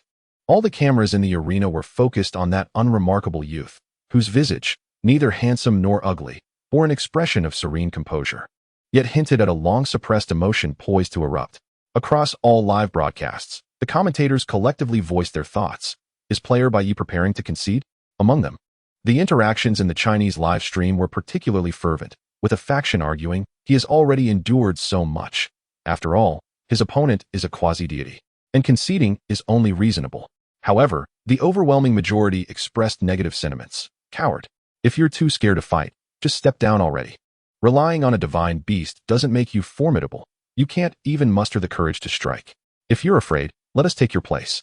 Yet, the camera is only captured Bai Ye's head, leaving a hidden detail unnoticed by the masses. Oh, but one individual could see it. The Gigantamax band. The expression on the face of Emperor Qi Yang had shifted from its previous calm demeanor to one of intense anticipation.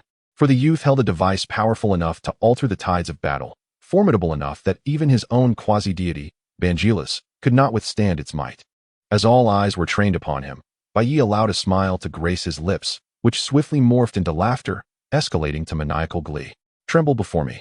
This is power that far surpasses your own. With those words, violet lightning cascaded from the heavens, rendering the already ominous backdrop even more terrifying. As if the apocalypse were nigh. Amidst such chaos, as the camera gradually panned, someone finally noticed the glimmering points of light emanating from the band on Bai Ye's wrist. Instantly recognized by the devoted fans of the Pokémon, his left hand rose parallel to the ground, and from the Gigantamax band, 4 orbs of energy surged into a luxury ball, which, originally the size of a palm, instantly ballooned to an immense scale, such that even Bai Ye's well-trained physique could barely lift it with one hand. With a forceful flick of his left hand, he hurled the colossal luxury ball forward, and from within emerged a bear apprentice, towering like a skyscraper. Concurrently, clouds symbolizing the Gigantamax Pokémon began to swirl in the sky, a black vortex at their center devouring the surrounding, thundering violet lightning. The arrival of the Gigantamax bear apprentice plunged the arena into silence. As all present communicated a singular thought, am I dreaming? First, an extraordinary version of a Pokémon, then an extraordinary version of a divine beast. And now even Gigantamax had been summoned by Bai Ye. This was no longer merely a setback. It was as though Bai Ye was engaging them in an entirely different game. Gigantamax Ice Beam. Although the Gigantamax form was incredibly potent, its limitation of only 3 moves urged Bai Ye to resolve the battle swiftly. Should he expend this final trump card and, due to his own negligence, forfeit the opportunity for victory, it would not be long before the domestic netizens would drown him in a deluge of criticism. Hold firm, Bangelis. Despite the outcome being glaringly evident, Emperor Qi Yang was clearly not the type to surrender outright.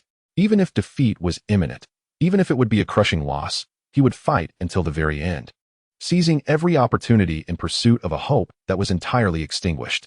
The barrier holding firm against the immense power of the Gigantamax ice beam shattered, and Bangelis, positioned behind it, was promptly encased in ice, stripped of its offensive and mobility capabilities, rendering it a mere target for the bear apprentice's unrelenting assault.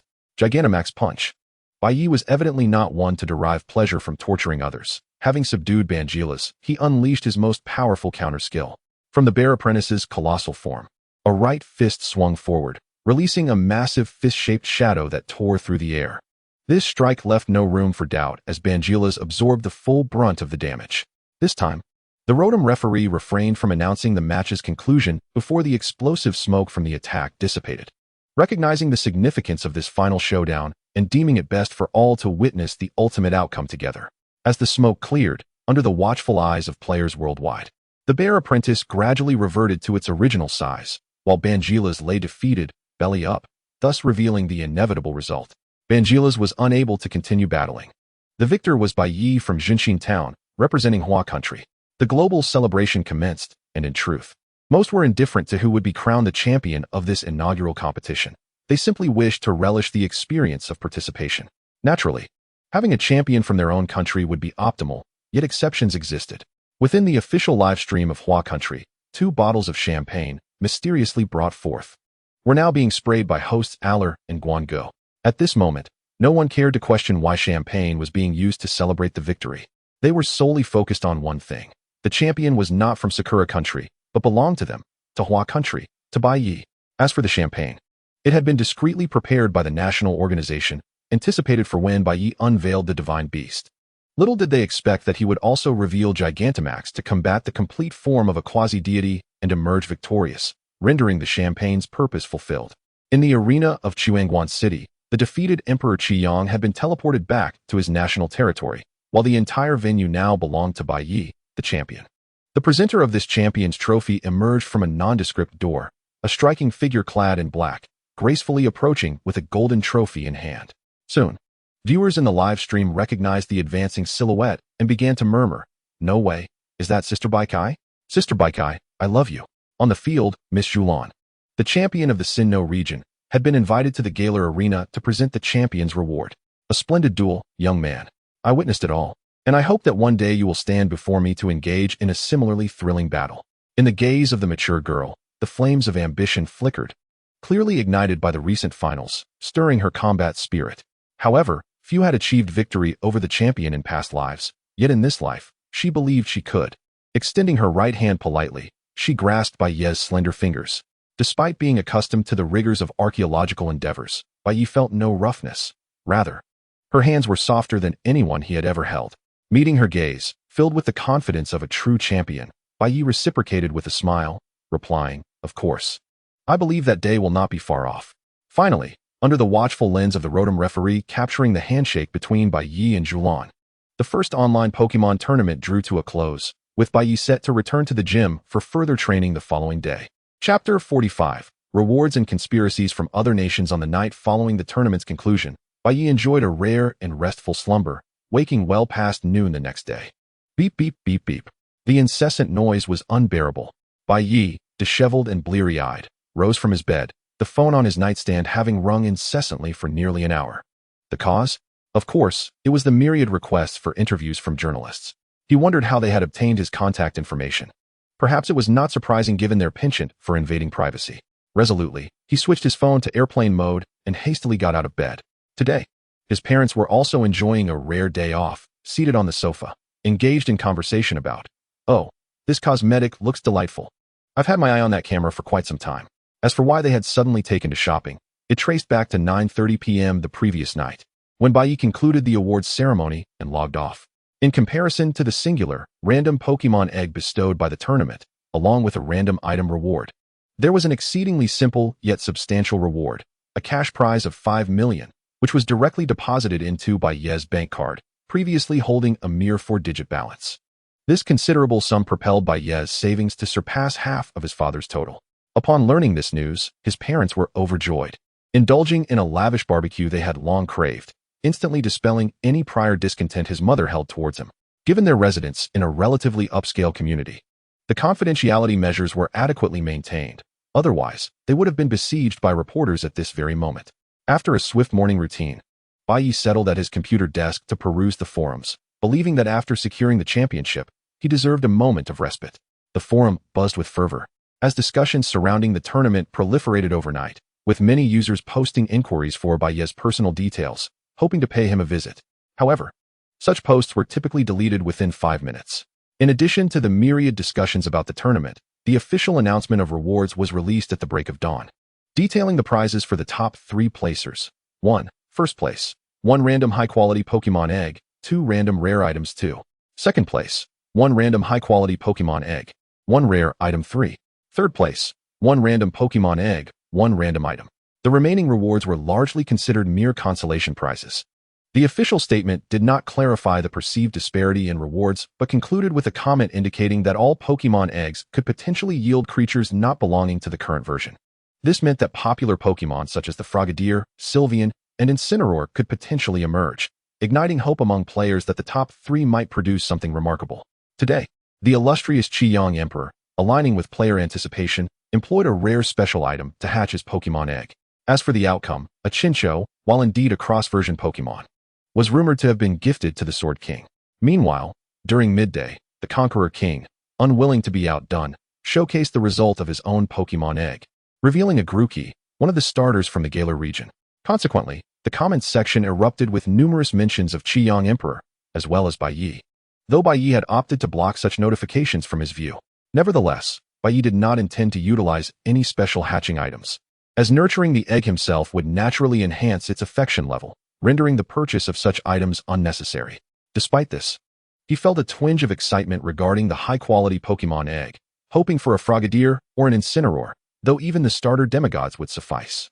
While indulging in these daydreams, he was acutely aware of another pressing matter.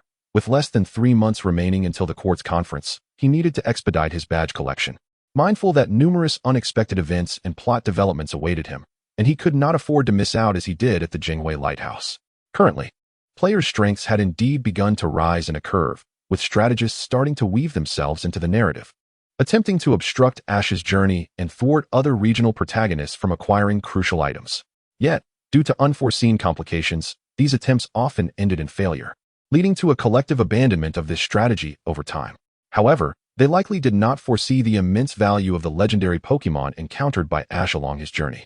Even if they lacked the strength to earn their respect, they could still work on building rapport, much like Bai Ye intended to do. Of course, the whereabouts of these legendary Pokémon had already been discovered by some scheming players. Following the appearance of the legendary bear Pokémon during the tournament, several overconfident players attempted to challenge its might, only to be obliterated in an instant. Though death in the game did not equate to actual demise, it still bore severe consequences: a decrease in the quality of all Pokémon, diminished strength, and a week-long ban from logging in. The prospect of diminished Pokémon quality was enough to instill fear in all players, compounded by the week of confinement. Thus, when the first casualty in the quest for the legendary Pokémon emerged, a unified decision to cease this reckless endeavor was reached, though a few exceptions persisted. Across the sea from Huagua, in a cherry blossom-filled ancient estate, a man sat silently, his tablet displaying footage of every battle Bai Ye had engaged in. An unfamiliar name to Bai Ye, this individual had never been present in any of the competitions. Yet could his remarkable fortune truly be attributed solely to luck? The video on the tablet flickered rapidly, eventually pausing on the moment of Bai Ye's victory in the tournament, capturing his celebratory photo with Julan. The Gigantamax bracelet. How does it compare to a true legendary Pokémon in terms of strength? One might wonder. Lord Anwin had located the clue regarding that Pokémon, but its power was beyond what his companions could handle. A subtle shift occurred on the man's calm visage as he gradually rose, addressing the 3 men and 1 woman seated behind him. Let us embark, shall we? Of course. Not a problem. As you wish, if that is your desire. The 4 represented the strongest trainers from the Cherry Blossom Nation. However, this assembly of 5, which was initially slated for a later date, had been hastened due to Bai Ye's intervention and the tournament's outcome. Remember, although we lost this competition, you must secure a top 4 finish in your respective regional league tournaments within the Pokémon world. Otherwise, you know the consequences. Following this proclamation, the 5 retreated to their quarters. In one dimly lit room, a man clad in black knelt reverently on the ground. Before him rested an ordinary mirror. He lost, it seems, not quite as you suggested. My apologies, Lord God. We failed to thoroughly investigate the opponent's strength. We did not anticipate that he possessed a legendary Pokémon and the opportunity for Gigantamax. You should be aware that I have no interest in the process. I only care for the outcome. Fail again, and you know the repercussions.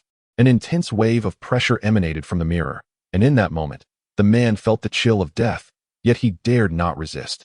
Nay, he could scarcely summon the will to rebel. He understood the strength of that individual. Only such formidable power could aid him in fulfilling his long-held aspirations. Yes, I understand. Go forth. I have entrusted you with the information regarding that legendary Pokémon. I hope you do not falter, for though it may be the weakest of the weak, it is still the pinnacle for you mere ants. A mocking, derisive laughter echoed from the mirror, startlingly loud, yet seemingly unnoticed by anyone other than the kneeling man. Chapter 46, Golden City.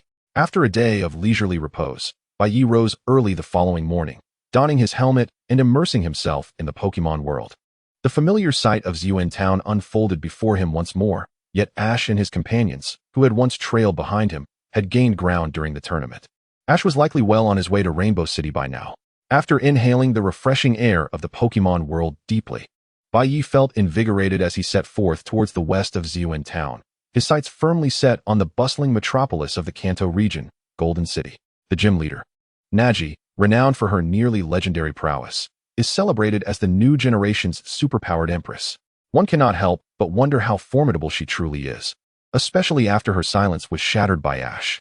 Just as he took his first step, an electronic voice echoed in his ears. Detected that the host has achieved first place in the Pokémon contest. The system has been upgraded. New feature acquired. Display of captured Pokémon strength.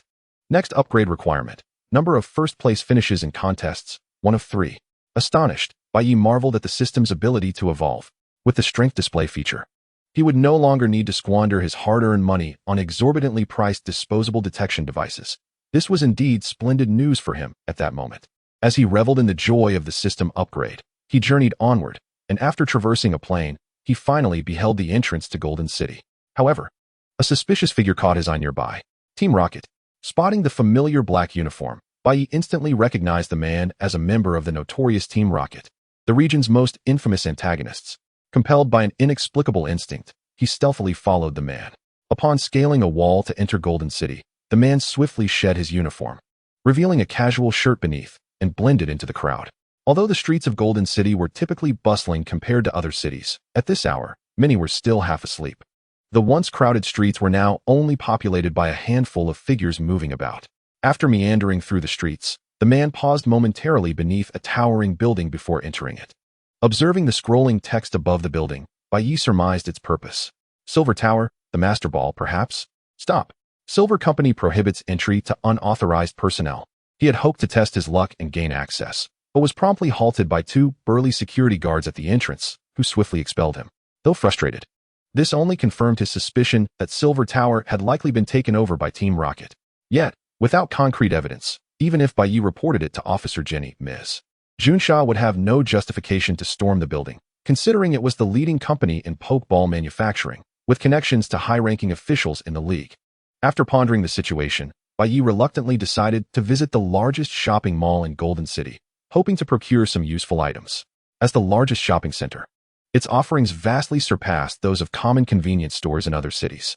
Regarding gym challenges, he was in no rush. After all, he had ample time ahead. The Golden City Shopping Center was teeming with shoppers even in the early morning. Unlike in the games, where only items were sold, the real-world shopping center featured a variety of food stalls, clothing shops, beauty salons, and even massage parlors. After wandering the first floor, Bai Ye found himself dazzled by the array of choices. Indeed, shopping is a woman's forte, he mused, holding his slightly dizzy head. After taking a brief respite, Bai Ye proceeded to the second floor's Pokemon section, where standard items and some TMs were for sale. However, the exorbitant price of 100,000 for a TM left him disheartened. Given his current financial constraints, he skipped over all the TMs. If even disposable ones were so costly, he had little desire to continue browsing. While he couldn't afford TMs, he could still peruse Pokeballs and items, and his appraisal skills proved immensely beneficial. Quickball. A technological marvel, it is designed to capture fast Pokemon more effectively. While technology offers convenience, it ultimately cannot match the superior efficacy of handmade berry balls. Sighing, he set down the Quickball and continued examining other varieties, only to find similar results. The technological enhancements had significantly diminished the additional attributes of the Pokeballs. The only ones reasonably priced were the basic 3 types of Pokeballs. Please prepare 10 Pokeballs and 6 Great Balls, he requested. Certainly. And here is a complimentary commemorative ball. Have a pleasant day, the clerk replied, handing him a white Pokeball. Although it appeared distinct from standard Pokeballs, it was merely a change in aesthetics. Bai Ye had no intention of amassing a vast collection of Pokemon, unlike those obsessed with capturing every creature. Pokemon possess life and emotions. Neglecting them would be tantamount to not capturing them at all. This principle was widely acknowledged among the elite players of his previous life, and it resonated with his conversations with Ash. Preparing 3 teams was more than sufficient for a powerful trainer. In fact, 2 teams could manage most situations. The rationale for a 3rd team was simply to encompass all elemental types. Naturally, legendary Pokemon were an exception. Their formidable power was universally revered, and even a single trio of legendary birds, beasts, or pillars could be captured by players, as most, despite being legendary, did not possess true legendary strength and were often on par with gym leaders. After securing 3 Pokeballs onto his portable belt, he proceeded to inspect the item section. Aside from some low-purity elemental stones, the prices of all items were relatively steep. Nevertheless, Bai Ye chose to purchase a metal film. As his scyther had long reached a bottleneck, evolution could unlock its true potential. After browsing the item section, Bai Ye opted not to ascend to the 3rd floor, which primarily sold furniture, something no sensible player, including himself, would consider purchasing given its exorbitant cost and lack of real-world applicability. Exiting the Pokemon Center, the grandeur of Golden City unfolded before him. An endless throng of people flowed through the streets, animated conversations, and Pokemon cries filling the air. Despite the crowds, a sense of order prevailed, preventing chaos. Were it not for the presence of that Team Rocket member, Bai Ye might have believed Golden City to be the epitome of an ideal city, free from excessive conflict, with the strongest gym leader presiding, where everyone adhered to order. Littering was rare, disasters were infrequent, and even theft was so uncommon that the police spent their days leisurely sipping coffee in the office after a routine patrol. Such a life, indeed, was quite appealing. After reflecting on the scenery, Bai Ye began to rummage through his backpack, for he was soon to face Naji and wished to see what useful items he could find. A training device for my belt? Oh, what's this? In the corner of his backpack, a dark stone and a spherical object resembling a marble lay quietly. Black cheese stone, a black stone infused with powerful fighting spirit. Heart's water drop, a crystallization of the legendary Latios and Latias, capable of greatly enhancing them and serving as a one-time item to restore most Pokemon's conditions. Upon receiving the appraisal results, aside from that singular stone, the heart water drop brought an overwhelming joy to Bai Ye's heart. Possessing the heart water drop would grant him an opportunity to communicate with Latias and Latios. If managed well, he could potentially capture a divine beast of comparable caliber to his bear disciple. Chapter 47. Naza, a 1v1 psychic duel. With his backpack neatly arranged, Bai Ye found his spirits soaring, especially after acquiring the heart water drop, a significant boon. In high spirits, he approached the entrance of the Golden Gym, a structure dedicated to training psychics while also serving as Naza's abode, where he encountered a rather alarming notice affixed to the entrance. Golden Gym, one-on-one challenges, please come prepared. The gym leader is formidable. The ambiguous warning sparked a flurry of questions in Bai Ye's mind. Just then, a young boy dashed out from the automatic doors, collapsing at the entrance and repeatedly exclaiming, "So terrifying. I won't come back." The boy's words only deepened Bai Ye's confusion. Logically, Ash should have altered Naza's demeanor. Yet the challengers still seemed to harbor such fear. What could be the reason behind this? With these inquiries lingering, Bai Ye slowly stepped inside the gym. Following the signs to the battle arena, a dark object suddenly hurtled towards him. A colossal Blastoise, accompanied by its trainer, crashed into the wall behind him. Visible psychic waves entwining around the Blastoise, sapping its last reserves of strength. The referee's voice rang out. Blastoise is unable to battle. The victor is Miss Naza of the Golden Gym. Across the arena, a long-haired girl regarded the unconscious boy and the Blastoise with an expression of indifference, lacking the cruel aura typical in anime. Instead, she appeared impatient, as if she wished to avoid the sight altogether. Though the meaning of her demeanor eluded him, Bai Ye was resolute in his intention to issue a challenge. With measured steps, he entered the arena, at which point the large door behind him was sealed by an invisible force. Naza's eyes gleamed, clearly indicative of her employing her psychic abilities. Another challenger? How bothersome. Her voice floated through the air, laced with dissatisfaction and disdain. It seemed she had grown weary of Pokemon battles, yet as the gym leader, she had no choice but to comply. From Masera Town, Bai Ye wishes to challenge the Golden Gym. Addressing the approaching Rotom referee, Bai Ye stated his origin. After registering his information, it was displayed on the central screen, his avatar prominently featured below. The Golden Gym challenge begins now, with Bai Ye from Masera Town facing gym leader Naza in a one-on-one format. Hypno. Without further ado, and with an air of nonchalance, Bai Ye summoned a luxury ball, which materialized in midair, revealing a golden Hypno that floated gracefully, exuding an impressive aura. Hypno qualities, red. Feeling a power he seldom encountered, Bai Ye quickly concluded Naza was utilizing her main force for the gym battle. The Hypno before him possessed strength that surpassed all of Bai Ye's Pokemon at that moment. Even his evolved Scorpius, now at gym leader level, could not match the imposing presence of this pseudo-champion. Scorpius, I entrust you with this. The blue Scorpius materialized opposite Hypno. Although it was somewhat outmatched in strength, the two Pokemon clashed fiercely with their respective auras, igniting sparks of rivalry. Scorpius used Poison Jab. Faced with a move that countered Scorpius's type advantage, Naza naturally did not allow Bai Ye to hear her command. Instead, she employed her psychic power to communicate with Hypno. Teleport, she instructed. Teleport was an exceedingly powerful displacement skill. Barring unexpected attacks or tracking moves, it served as a near-perfect defensive maneuver. Hypno's execution of teleport was evidently masterful, vanishing from Scorpius's sight and reappearing behind him in less than a second, just as Scorpius, having lost its momentum from an earlier attack, lunged forward. In a flash, Scorpius plummeted to the ground. Scorpius. Indeed, the prowess of a pseudo-champion was evident, with skill control surpassing that of Bai Ye's Scorpius. Although the odds of winning this match seemed slim, Bai Ye was determined not to concede, convinced that Scorpius still had the potential to triumph. You are quite impressive. In comparison to others, Naza's voice resonated in Bai Ye's mind, likely a result of her telepathy. Receiving her praise felt rewarding. It had been a long time since he faced an opponent who left him somewhat at a loss. memories of his past life flooding back. Now I must be serious. Scorpius used Poison Jab. Though he attempted to accelerate, Scorpius was evidently outpaced by Hypno's teleport. Scorpius, left side, cross chop, with an expression of disbelief. Hypno indeed reappeared on Scorpius's left side. Having already used teleport, it was clear that Hypno could not repeat the move in quick succession. However, should cross chop connect, it would deal substantial damage. Yet Scorpius's massive claws halted just before reaching Hypno, affording the latter a moment to teleport away. Psychic defense, an invisible shield, clearly a manifestation of Naza's formidable psychic abilities, was the only plausible explanation Bai Ye could conceive. Nevertheless, even as Naza deployed the shield to block the super-effective move, it took its toll on her. Beads of sweat formed on her brow, and her breathing became labored. Adhering to the principle of seizing the opportunity when faced with a power discrepancy, Bai Ye immediately commanded Scorpius to continue its assault. Poison Jab. The same teleport was executed before the attack could land, once again anticipated by Bai Ye as Scorpius approached from behind. Naza clearly did not expect Bai Ye to discern Hypno's teleport twice in succession. A flicker of emotion crossed her otherwise indifferent visage. This time, evidently due to the exertion of her psychic abilities, she refrained from issuing commands via telepathy and instead shouted, "Reflect Barrier." Originally intended to mitigate physical damage, the skill was repurposed for defense.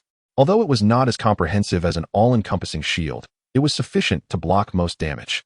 However, Scorpius was not without recourse. He had mastered a method to counter it. Scorpius, Brick Break. The Reflect Barrier shattered, and Hypno suffered a direct hit from the Brick Break attack. Although it did not inflict significant damage, Hypno's health was already precarious, and each blow could be its undoing. After successfully landing the strike, Scorpius retreated to avoid any potential counterattacks. Hypno, Focus Blast, don't let it escape. The control of psychic abilities proved to be particularly lethal for Scorpius, who was naturally weaker than Hypno. Under the influence of Focus Blast, Scorpius was yanked back and slammed to the ground. Close quarters combat was decidedly unfavorable for Hypno, but it was not without its own offensive capabilities. Magical Shine, a powerful fairy-type attack. The area of effect move could effectively counter distant foes while dealing considerable harm to those in close proximity. Scorpius, do not evade, execute cross chop. The damage inflicted by Magic Shine on Scorpion King was evidently inferior to that dealt by Cross Cut, a counter skill against 2D. After careful consideration, Bai Ye chose to engage in a direct confrontation. Under the brilliance of Magic Shine, Cross Cut struck true. 2D, utilizing its self-regeneration. Scorpion King must not afford him the opportunity to heal, and thus unleashed a thunderbolt.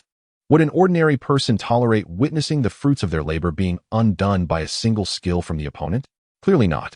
The precedence of Thunderbolt, coupled with 2D's momentary sluggishness after absorbing a counter damage, resulted in the energy gathered for self-recovery being shattered, while Scorpion King once again closed the distance to 2D's form.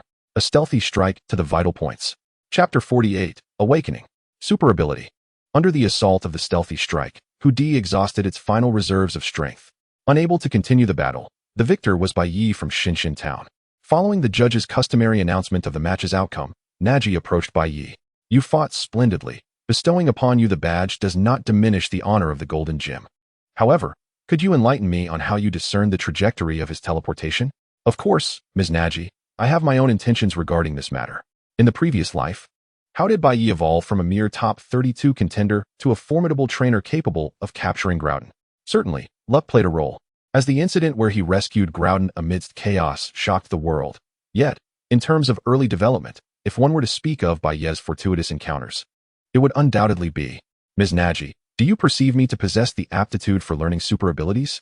After a brief moment of surprise, Naji's eyes sparkled with admiration. Your talent is truly astonishing. Though the latent power within him had yet to be awakened, Bai Ye was acutely aware that his aptitude for super abilities was unlikely to pale in comparison to Naji's. Simple telepathic communication and short-distance teleportation were well within his grasp. As for the protective shield of super abilities, he had not previously tested whether it could be conferred upon his Pokémon. Perhaps it was worth exploring in the future. Bai Ye's talent eclipsed that of all apprentices studying super abilities within the Golden Gym. While super abilities were not as exceedingly rare as those like Dragon Master or Tokiwa, they were certainly not commonplace. In fact, a city might not harbor more than a handful of adept super ability practitioners. Of course, if one were merely aiming for the kind of ability that allowed the bending of spoons, even an ordinary individual could master it after several years of diligent effort. Upon witnessing Bai Ye's exceptional talent, Naji, akin to a girl who had discovered a precious treasure, led him deeper into the gym, ready to utilize her super abilities to assist Bai Ye in awakening his power. With Naji's guidance, Bai Ye was spared the perilous path of awakening his abilities amidst the pursuit of hundreds, as he had experienced in his past life. The awakening of super ability aptitude involved enticing the dormant power within him to sprout and flourish. In less than an hour, Bai Ye felt the familiar energy resurging within his mind. Though modest, it was sufficient. Naji, having expended considerable energy, wore a flushed complexion and was breathing heavily. All right, your super ability has been awakened. Next, I shall take you to the training room passed down through our family. After traversing a tunnel, they arrived at a room adorned with various talismans, seemingly warning of danger and forbidding entry. However, under Naji's super ability, the door opened effortlessly, revealing only a few rudimentary cushions and a massive stone. Though its significance remained unclear, it was undoubtedly a secret of Naji's lineage. This is where I train. Originally, only super ability prodigies with over 10 years of experience in the gym could enter, but today, consider it a special allowance for you. From now on, you shall be my disciple. Yes, thank you, master. Bai Ye was no fool, with Naji, the unparalleled super ability queen of the Pokémon world, guiding him. His talents would not languish as they had in his past life. Naturally, he would accept this fortuitous opportunity. In the ensuing days, Bai Ye, under Naji's tutelage, began to utilize his limited super abilities to engage with the enormous stone. The sensation was akin to entering a black hole, with a powerful attraction consuming his spirit. Each time he was forcibly expelled, he felt the strength within him grow incrementally. After Naji departed, Bai Ye, unable to quell his curiosity, began to explore the room. By a stroke of luck, he employed his appraisal ability to analyze the massive stone, and the results astonished him. Super ability meteorite, containing boundless super abilities. It could grant super ability practitioners an exponential rate of advancement. The description appeared unremarkable, lacking any standout features, yet at its conclusion lay its source, a source that invoked astonishment. Deoxys, a super ability meteorite fallen from the skies. The mere mention of its origin conjured thoughts of the legendary extraterrestrial. Yet, confronting this reality was startling, especially considering that this being would soon harbor intentions of obliterating the entire Pokémon world. Gazing at the stone that once seemed ordinary, Bai Ye now perceived it through a lens of mystique. Deoxys, if only he could capture it, that would be splendid. What Pokémon could rival one capable of contending with Rayquaza? The key was that even the super Rayquaza could not gain the upper hand. Thus its power transcended mere terror, reaching an eerie threshold. Though myriad future plans danced in his mind, Bai Ye dutifully returned to the cushion to continue his training, fully aware he could not linger here for long. As his badge collection remained incomplete, with eyes gently closed, he continually propelled his spirit toward the stone, while the force within him steadily intensified. Over the next 3 days, Naji provided him with notes and ancient tomes related to super ability training. The intensity of super abilities was categorized into several levels: initiation, mastery, proficiency, expertise, grandmaster, master, and complete integration. Indeed, I currently stand at the pinnacle of grandmaster, mere steps away from a breakthrough. Once I surpass this threshold, the excessive mental fatigue experienced during our earlier battle will no longer plague me. Ordinary individuals pursuing super abilities might barely attain the initiation level, and that would be the limit. Subsequent stages were contingent upon innate talent. After several days of training, bolstered by Naji's support, Bai Ye achieved proficiency, enabling him to manipulate objects from a distance and sense the emotions of Pokémon with relative ease. Advancing further would require gradual accumulation or fortuitous encounters. After bidding farewell to Naji, Bai Ye prepared to journey to the next gym in Rainbow City. However, before departing, he informed Naji about Team Rocket, in case of unforeseen circumstances, allowing her to summon aid from the League. Just as he intended to leave, a familiar figure caught his eye at the city's edge. Could it be? Chapter 49, Crisis, the Assault of Team Rocket. Sakaki? Before Bai Ye stood a seasoned man clad in a suit, striding toward the tallest building in Golden City. As no one was privy to the identity of the Team Rocket leader, and given his status as the Tokiwa Gym leader, even if the League harbored suspicions, they would not dare publicly announce it. After all, the revelation that a gym leader posed the greatest threat to the Kanto region could have consequences far more terrifying than Team Rocket breaching an entire city. However, the appearance of Sakaki signifies that Team Rocket's operations have commenced, and naturally, they would not allow the Master Ball to fall into their hands so easily. After sending a message to Nashi via the Pokédex regarding Team Rocket's initiation of their final actions, he proceeded to the rear of the Silver Building. Although there was no so-called back door, could one not create their own entrance when necessary? With a powerful tackle from his Urshifu, he was able to breach the external wall of the Silver Building, a feat relatively simple for one of his martial prowess. While Bai was undertaking his mission, a momentous upheaval was occurring in Golden City. Despite Bai's warnings, it seemed the situation had escalated beyond their control. As numerous Team Rocket members clad in black uniforms suddenly emerged throughout the city, swiftly seizing the two most significant buildings, the Pokémon Center and the shopping center. By the time Nashi managed to emerge, the streets had already fallen under the control of Team Rocket.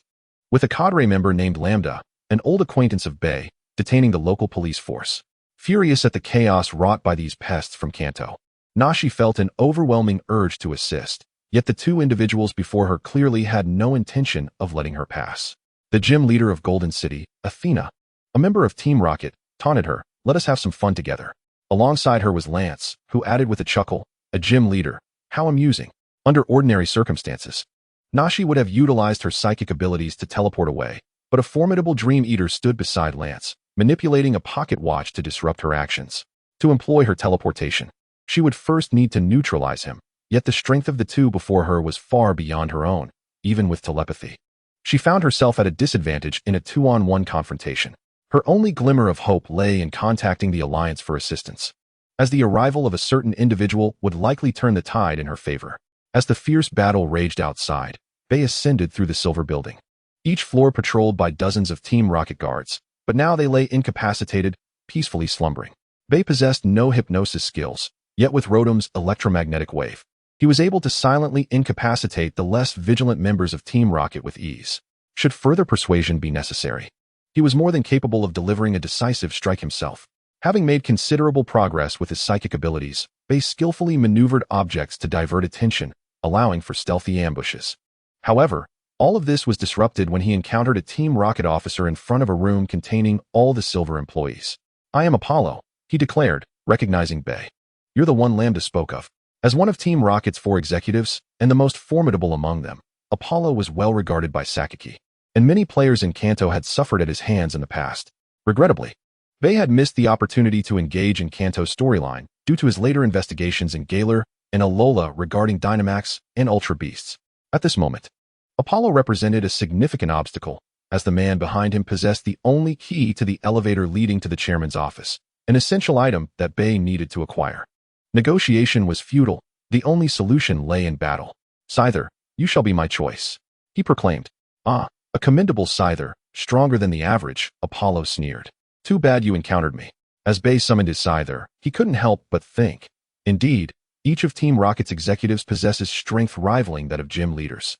Though at a disadvantage in both type and power, Bai remained confident in his strategic prowess, having far more combat experience than Apollo. "Scyther, use Shadow Clone," he commanded. "Oh, attempting to obscure my vision with clones, are we? Too bad for you." "Zubat, use Supersonic." Being a sound-based attack, Supersonic rendered Scyther's clones ineffective. Yet, such sound attacks had their own vulnerabilities. Continuously strike the ground, disrupt his Supersonic. Bai ordered. Zubat, being a bat Pokémon, was significantly more sensitive to sound than most. But sometimes, such sensitivity proved detrimental. As Scyther struck the ground, the cacophony disrupted the frequency of Supersonic, causing even Zubat to experience discomfort. Double hit. Then follow up with Wing Attack, Bai commanded. Seizing the moment of distraction, Scyther launched a flurry of attacks, sending Zubat back into Apollo's Pokeball. "Kid, you possess great potential, but alas, individuals like you are destined to remain here forever," Apollo remarked, seemingly intent on burying such potential within these walls. "Fire off the flamethrower and incinerate everything." Apollo called forth his main Pokemon, a powerful Dusknoir, clearly a formidable adversary. "Return, Scyther. Urshifu, go forth." Bai was determined to avoid any delays. He needed to reach the top floor swiftly to thwart Sakaki's plans. With a resounding ultimate impact, he unleashed a formidable attack, provoking Apollo's derision. "Huh? Have you lost your mind? Such an attack may be powerful, but the recoil is just as tremendous. You don't think you can defeat me with this, do you?" Only those who had witnessed a certain match would understand the weight of being thwarted by a single move. "Defend yourself, Dusknoir," Apollo commanded. Upon the execution of the ultimate impact, Dusknoir's protective barrier shattered. Just as Apollo prepared to mock Bai again, Urshifu unleashed another ultimate impact. What? Apollo exclaimed, realizing the dire situation. With no room to evade, he ordered Dusk Noir to employ its defense once more, but fortune did not favor him. The colossal beam struck both man and beast, crashing through the already breached wall. Following the attack, Urshifu appeared fatigued, having reached its limit after unleashing 2 ultimate impacts, and would likely require several minutes to recover. However, this was sufficient. After rescuing the captured individuals, Bai successfully obtained the key to the final floor from one of the researchers. The chime of the elevator door opening heralded Bai's imminent confrontation with the man who awaited him. Chapter 50, Sakaki, the Super Beedrill. Kid, you managed to make it this far. I assumed the tremors below were your doing, the impeccably dressed Sakaki remarked, standing calmly before the floor-to-ceiling window, observing the Team Rocket members below, who were gradually succumbing to defeat. Beside him, an elderly man with a thick beard sat sweating profusely, staring anxiously at a paper filled with text, while in one corner of the table lay a beautifully wrapped Master Ball, displayed like a prized gift. Sakaki, your Team Rocket is surrounded by the Alliance. Surrender now, Bai declared, having witnessed the reinforcements from the Alliance arrive through the window. The imminent failure of Team Rocket's assault had become an irreversible conclusion. Yet, within the heart of the man before him, a different sentiment prevailed. Defeated? Huh, how amusing. For someone like me, who is destined for greatness, the capture of those ants is inconsequential. As long as I remain, Team Rocket will never vanish. I have already acquired what I sought. Your interference has merely soured my previously joyous spirit. Sakaki suddenly turned his head, casting a sidelong glance at Bai Ye, his face betraying a glimmer of murderous intent and dissatisfaction. Let the one who has disrupted my plans experience the wrath of Sakaki's power. A high-grade Pokeball was hurled from Sakaki's right hand, landing on the ground, from which emerged a rather ordinary yellow bug-type Pokemon. Yet, the oppressive aura it exuded made Bai Ye's body creak under the pressure. Beedrill. Aptitude, red. Comparable to the formidable qualities of a legendary Pokemon. Combined with the intangible power it radiated, there was no doubt that this Beedrill was among the strongest Pokemon in Sakaki's arsenal, possessing at least the prowess of a pseudo-champion, if not a fully-fledged champion. Feel the despair and repent in hell. This is the consequence of opposing Team Rocket. As if believing the Beedrill was insufficiently intimidating, Sakaki produced a pocket watch from his coat, its front emblazoned with the Team Rocket emblem and its back adorned with a keystone. A thread of tacit understanding, belonging to Sakaki and Beedrill, materialized in the air before Bai Ye, intertwining as a symbol of mega evolution appeared, causing the Beedrill to transform right before his eyes into a formidable Mega Beedrill. The once slender stingers morphed into 2 elongated spears, and the tail's poisonous stinger expanded exponentially. No longer harmless, this Mega Beedrill was now utterly terrifying. Beedrill, Twin Needle. At that moment, Bai Ye yearned to summon his own Pokemon to retaliate. But even with a slight augmentation from his psychic abilities, he could only move sluggishly, akin to a snail. The menacing twin arms of the Beedrill loomed larger as they closed in, and just as the distance shrank to less than a meter, a man's voice resonated from outside the window. Dragonite, Dragon Pulse. A torrent of blue energy shattered the building's sturdy window and struck the Beedrill, yet a protective barrier effortlessly deflected the attack. Dato, is that you? Outside the window stood the most formidable trainer in the Kanto region, known as the Dragon Master, Dato, the champion of Kanto as well as Chengdu. Upon seeing the boy, who had collapsed in fright but appeared to be physically unharmed, Dato's gaze shifted to Sakaki. Sakaki, just because the League has not acted does not mean they are unaware. Do not push your luck. As someone once said, where there exists a righteous path, there inevitably arises a path of darkness to counterbalance it. The coexistence of good and evil is the hallmark of a balanced society, and the Pokemon world is no different. It comprises alliances representing justice and dark organizations embodying malevolence. As long as neither side crosses certain boundaries, they could coexist peacefully. However, human desires are insatiable, and the obsession with darkness will inevitably breach those limits, launching a frontal assault on righteousness. Likewise, the righteous may one day deem the existence of darkness unnecessary and choose to take action. Today's assault on the Silver Corporation building is a clear indication of Sakaki's unwillingness to remain in the shadows of the League. He harbors ambitions for his plans while simultaneously declaring war on the League, for Sakaki is on the verge of obtaining power that surpasses that of the League. That self-important position of League Master would be better suited to me. I assure you, this world will become far more beautiful under my reign. Such delusions. Upon hearing Sakaki malign his League, Dato instinctively concluded that Sakaki had lost his mind. Therefore, he would not easily let Sakaki slip away. Dragonite, Dragon Pulse. This time, Dragonite's Dragon Pulse failed to seize the initiative, as the colossal arms of Mega Beedrill cleaved the beam in two with ease. Dato, is this the extent of your prowess as a champion? Sakaki taunted, witnessing the Dragon Pulse being effortlessly dismantled. Dato felt a tumult in his heart.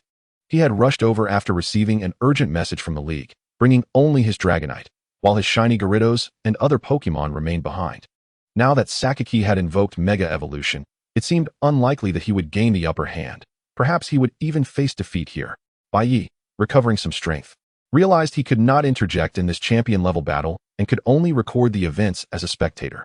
Just as Sakaki prepared to press the attack, a sound from his communication device seemed to relax him, causing his demeanor to shift. It appears our confrontation concludes here. Our formal duel will have to wait for another time. After tossing a smoke bomb, Sakaki vanished from sight. Bai Ye sensed a ripple in space, likely indicating Sakaki's use of a teleporting Pokémon to make his escape. After Sakaki's departure, only those remnants, rendered unconscious by Bai Ye's electric attack, remained asleep in the building, while the rest of Team Rocket in Golden City had either been captured or fled. Observing Sakaki's exit, Bai Ye instinctively glanced at the gift box containing a Master Ball in the room, but it was evident that Sakaki would not leave such a precious item behind. The box was now empty. Curse it! Gazing at the wrecked chairman's office, Dato felt a pang of guilt for his oversight. Had he brought his full roster of Pokémon, he might have apprehended Sakaki. Now that he had allowed Sakaki to escape, another location would likely suffer an attack akin to that of Golden City. While he bore considerable responsibility, he still needed to participate in the ensuing rescue efforts.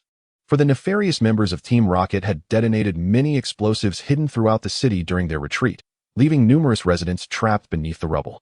On the ground, the evacuation of Team Rocket's executives enabled Naji, the Psychic Queen, to regain her full strength. She exerted every ounce of her power to move the massive debris, striving to rescue the ordinary citizens trapped beneath. Yet, despite her exhausting efforts, many casualties still occurred, filling her with a sense of helplessness and rage. Team Rocket, I will not stand idly by, nor will the entire Golden City. Meanwhile, within the Hualan Cave, a Pokémon of white and violet hues stood poised, glaring angrily at the man who suddenly appeared at the cave entrance, its clear eyes now ablaze with fury. Team Rocket. Chapter 51. After the assault. Target Rainbow City. In the hospital of Golden City, Bai Ye's arm was swathed in pure white bandages by a nurse, while around him were many other injured citizens. However, compared to his mere scratches, others were far worse off, with some suffering fractures and others having limbs crushed in half by the debris. The cacophony of cries, groans, and lamentations filled the air, making it unbearable for Bai Ye to linger. At the hospital entrance sat a man clad in a red cloak, flanked by Naji and a robust Dragonite. Miss Naji, Champion Dato, why are you both here? Bai Ye approached the solemn Dato, eager to strike up a conversation, but was met with a sigh of regret. Noticing Dato's mood, Naji quickly pulled Bai Ye aside, whispering, Dato's not in a good place right now. Let's not disturb him. Outside the hospital, the ravaged buildings are undergoing urgent repairs, with numerous strong individuals conscripted to assist in transporting materials. Following Naji, Bai Ye returned to the Golden City Gym, which, thanks to Naji's protection, remained unscathed by Team Rocket's devastation. This preservation of a landmark building represents a semblance of dignity for Golden City amidst chaos. The recent Team Rocket upheaval has surged to the forefront of gaming forums, capturing the curiosity of many, despite most not being present to witness the turmoil. After all, Golden City is the largest metropolis in the Johto region, and the actions of Team Rocket have certainly piqued the interest of players regarding the League's response. Within the gym, Naji presented Bai Ye with a palm-sized fragment of a colossal stone, a token of gratitude for his timely warning about Team Rocket's activities.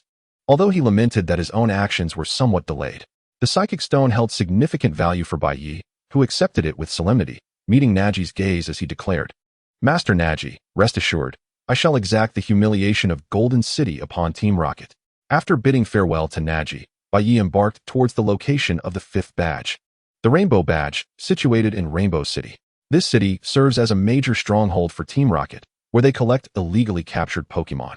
Bai Ye's objectives were twofold: to claim the badge and dismantle the criminal operations there, while a third goal lingered. His team still lacked a particular Pokémon, which might be found among those captured. The distance from Golden City to Rainbow City is not overly extensive. With a bit of perseverance, Bai Ye anticipated arriving by nightfall. However, he would not squander time on the journey. Releasing all his Pokémon, he equipped them with appropriate training gear, commencing their first training session following the tournament. King Scorpion. Your evolution has significantly enhanced your stats. Thus, your carrying capacity must also increase. The originally light burden of a mere dozen pounds skyrocketed nearly tenfold, causing King Scorpion, previously airborne, to drop slightly. The other Pokémon also experienced a corresponding increase in weight, particularly Bear Apprentice and Scyther, who diligently doubled their loads. As the two prominent members of Bai Ye's team, they felt compelled to reach this new threshold before King Scorpion, driven by pride and rivalry.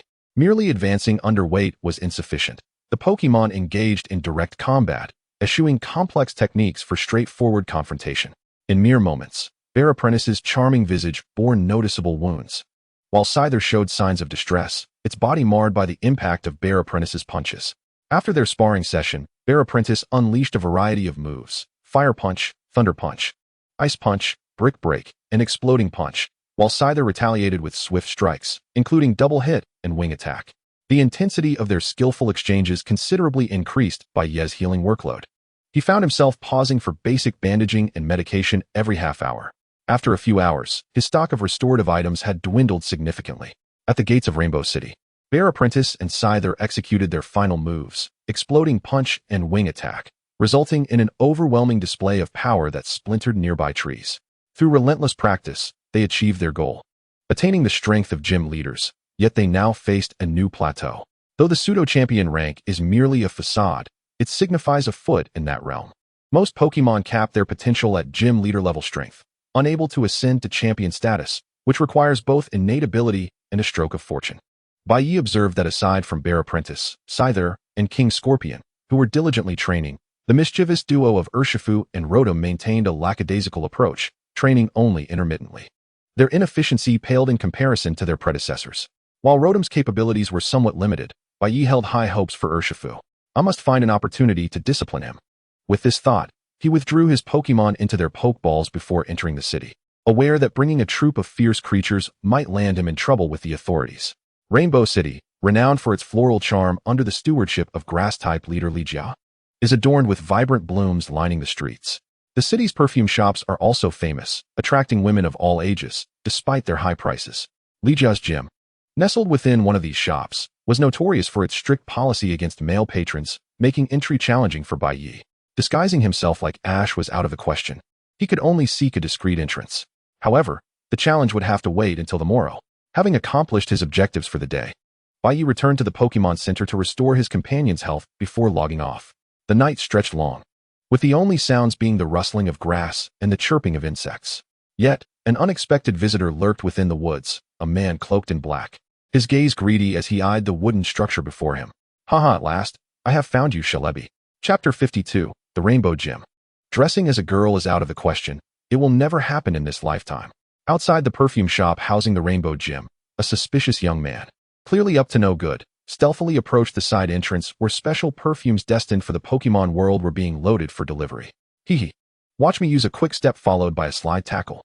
Successfully slipping through the open side door, Bai Ye infiltrated the interior of the Rainbow Perfume shop, only to be promptly discovered. Someone quick. There's a thief. Just as Bai Ye had entered the perfume shop, but not ventured far, he encountered a blonde trainer from the gym. In no time, a throng of female trainers surrounded him, encircling him completely. Thief, surrender. Actually, I came to challenge the gym. Bai Ye awkwardly replied, glancing at the group of beautiful trainers. His assertion lacked credibility, given that he had been caught trespassing. The plan had been to locate Miss Li Jia and seamlessly proceed to the gym battle, but now, just as he contemplated a hasty retreat, he heard a voice from behind the crowd, a reprimand delivered with the grace of an elegant young lady, filled with politeness and gentleness. The crowd parted to reveal a short-haired girl wearing a green kimono with a red floral pattern, assisted by an elderly woman. In contrast to her beauty, the surrounding environment seemed to pale. This young man, as a challenger, please follow me. The girl's soft voice captivated Bai Ye, drawing him in against his will. Following the kimono-clad girl, he arrived at a battle arena lush with greenery, the floor adorned with pokeballs, underscoring the venue's authority as a gym battleground. I apologize for the chaos. Due to the high demand for perfume, I have planted flowers everywhere in the gym, so it may appear a bit disordered. Please do not mind. The young girl, or rather the esteemed leader of the Rainbow Gym, Li Jia proclaimed, "It's quite all right, Miss Li Jia. As long as we can engage in a proper battle, that will suffice.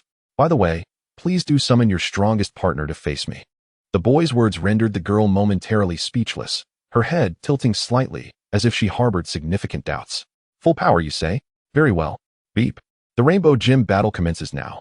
The voice of Rotom, the referee, echoed, as Bai and Li Jia summoned their respective opening Pokémon. "Go forth, Giant Vine. Fly Scyther." Giant Vine. Qualification, Orange. The orange-qualified Giant Vine, possessing strength akin to that of a gym leader, was at least a second-tier Pokémon for Li Jia, even if it wasn't her primary combatant. Such a formidable opponent ignited the fighting spirit not only in Bai but also in Scyther, who felt a surge of determination. Block the path. The Giant Vine, upon entering the fray, immediately thwarted Bai's attempt to switch out Pokémon. Despite Scyther's overwhelming advantage in type, Bai was not inclined to withdraw so easily. Paralysis Powder. What is the strongest aspect of Grass-type Pokémon? Undoubtedly, it lies in their array of control techniques: Sleep Powder, Paralysis Powder, Poison Powder, and Seed Bomb, all skills that strike fear into opponents during battles. However, the reality of combat is not governed by a 100 hit rate, and Bai had devised a comprehensive countermeasure for such powder-based attacks. Clear the fog. Scyther, unleash a gust with your wings. The moment the Paralysis Powder left the Giant Vine's body, it lost its control, drifting towards Scyther under a faint pull. Yet, this powder would be rendered ineffective when met with a gust of wind. In a flash, seizing the moment, Bai prepared to close the distance to the Giant Vine. As long-range combat was not his forte at present, observing Scyther approaching with electrifying speed, Li Jia quickly formulated a counter-strategy. Vines ensnare him. Countless azure vines surged from the Giant Vine's arms towards Scyther, who, despite the speed boost from in a flash, found himself ensnared by the tendrils. Sword Dance. What? In Li Jia's astonished gaze, the skill originally intended to bolster her Pokémon's attack inadvertently worked wonders against the vines ensnaring Scyther. As Scyther's body twisted like a gleaming blade, its scythe-like arms sliced through the constricting vines, not only enhancing its offensive prowess, but also liberating itself from captivity. Li Jia's expression darkened at this turn of events. Wing Attack. The attack struck the Giant Vine's massive form, seemingly lacking in impact, yet it still sent the Giant Vine sprawling to the ground. "You did well, Giant Vine," Li Jia said as she recalled her Pokémon, retrieving her second choice from the voluminous sleeves of her kimono. "Young man, your strength is commendable. Now, allow me to introduce my next combatant. Go forth, Victory Bell." Victory Bell. Qualification, Orange. With a similar qualification and strength, it was evident that Li Jia was adhering to Bai's request by unleashing her most formidable Pokémon in response. However, due to the obstruction, Scyther was compelled to continue battling. Leaf Tornado. Countless leaves launched from the expansive foliage of Victory Bell, swirling around Scyther like a tempest, resembling a colossal blender that relentlessly assaulted the ensnared Scyther. Use X-Scissor. Under the immense power of the X-Scissor attack, the leaves were swiftly cleaved apart, yet Scyther emerged with a grim countenance. Noting the pale hue of its face, Bai surmised aloud, "Are you poisoned?" Indeed, the recent leaf tornado had been laced with Victory Bell's poison powder. By adding an additional skill into the mix, Li Jia, a true gym leader, had cleverly concealed her strategy within the leaf tornado, intending to inflict a status condition upon Scyther. Given this predicament, Bai knew he had to unleash maximum damage within the limited time. Scyther, charge in with Wing Attack. Victory Bell, intercept with Leaf Blade. Li Jia was well aware that simply stalling would lead to Scyther's downfall, especially if it closed the distance. Victory Bell would surely struggle to withstand the now-enhanced Wing Attack, a move that had a type advantage. Yet, against Scyther's relentless advance, Leaf Blade seemed insufficient to serve as a deterrent. Crash. With Scyther's desperate attack, a cry erupted from Victory Bell. However, Scyther also suffered from the continuous damage inflicted by the poison status, reaching its limit. Both have fallen, but young man, your tactics are indeed impressive. Your Pokémon's training is exceptional. It seems that the Rainbow Badge is destined to be yours. In response to Li Jia's praise, Bai, with a slightly smug expression, remarked, "My partner and I have endured rigorous training to reach this point." As he spoke, Bai revealed the 4 badges nestled within his jacket, indicating that while the quantity of badges may not solely reflect a trainer's strength, a greater number certainly signifies considerable potential. For badges, such formidable prowess. Yet the battle is not over. Now, go forth, Bellossom. Bellossom. Qualification, Orange. If the previous 2 Pokémon could be considered Li Jia's second-tier fighters, this Bellossom, nearing the strength of a quasi-elite, was undoubtedly her top-tier companion. Faced with Bai Ye's 2-for-1 scenario, Legia had finally chosen to deploy her true powerhouse. And Bai, in turn, would certainly respond with an equally respected Pokémon. Go forth. King Scorpion. The dazzling blue King Scorpion, having evolved, assumed the role of the team leader, making it the perfect counter to Legia's Bellossom. On a bright, sunny day, the once tree-encircled gym was now bathed in brilliant sunlight, invigorating Bellossom. Solar Beam. Defend. Both trainers shouted simultaneously. However, Bai's face radiated confidence, while Legia appeared flustered, her strategies having been thoroughly deciphered by the young boy. This revelation struck a blow to her dignity as a gym leader. With the sunlight's aid, the solar beam was unleashed without prolonged charging, but unfortunately collided with an impenetrable barrier. The exertion left Bellossom visibly weakened, while King Scorpion suffered minimal drain, shifting the advantage squarely into Bai's favor. Continue the assault. King Scorpion, use acrobatics. Do not grant him a second chance. In its weakened state, Bellossom's speed was insufficient to evade the attack, and the flying type's double damage inflicted a pained expression upon its face. Petal dance. Countless petals swirled around. And while King Scorpion could have evaded most of the attack by retreating, it was hindered by an electric-like effect coursing through its body, indicating it had succumbed to paralysis. It's the Spore ability. The Spore ability, Bellossom's hidden trait, ensnares nearby attackers in a state of poison, paralysis, or sleep. Tragically, King Scorpion found itself paralyzed. Its speed drastically reduced, leaving it to endure the full brunt of the 90-power grass-type move. Moreover, following the attack, it remained paralyzed, making it arduous to distance itself from Bellossom. Bellossom, continue with Giga Drain. The Scorpion King unleashed his Flame Fang. This time, the paralysis effect did not manifest, and the Flame Fang of the Scorpion King collided with the vines employed by the Venusaur for its Super Absorb, igniting a blaze that traveled along the vines to strike at its core. Venusaur Moonlight. Scorpion King, do not allow him to execute it. Use Cross Cut. If Moonlight were to be employed on a sunlit day, it would instantly restore Venusaur to perfection. Bai Ye was determined not to let his previous attack go to waste. Although the Scorpion King was still affected by paralysis, with sheer willpower, the cross-cut struck just as Moonlight grazed Venusaur. Venusaur is unable to continue fighting. The victor is Bai Ye from Shinshin Town. With such an outcome, Legia had little to say. She had exerted her utmost effort, and Venusaur had performed admirably. One could only acknowledge the prowess of the opposing youth, who was not lacking in any regard compared to the gym leader, save perhaps for the Pokémon strength. Congratulations, Bai Ye. Here is the Rainbow Gym Badge, and this bottle contains our latest product, specially designed for men. If you would be so kind, please accept it. In Legia's hand, a badge adorned with the 7 colors of the rainbow gleamed, accompanied by a bottle of light blue liquid perfume. Even from its scent, Bai Ye could already perceive the refreshing aroma of the ocean with a subtle hint of salt. Ah, a delightful fragrance. I accept it, thank you. As a shop dedicated to serving women, the Rainbow Perfume Store had undergone some changes following the recent clash between Ash and Team Rocket. Legia, the store manager, had realized the existence of male patrons and had begun to explore fragrances suited for men, with this particular bottle likely being among the first batch of men's perfumes.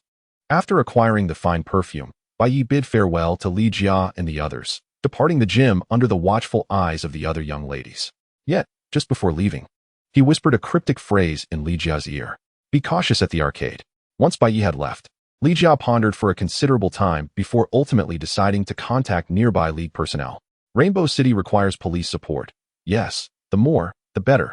After dispatching such a request, Legia turned to an elderly woman beside her and instructed, please gather the trainers from Rainbow Gym, as well as the city guards and all capable trainers. Surround the Rainbow Arcade. Upon exiting the gym, Bai Ye hastened to the Pokémon Center to heal his injured Scyther and Scorpion King. He then rushed to the nearby, brightly lit arcade, adjusting his breath before entering as if he were an ordinary student.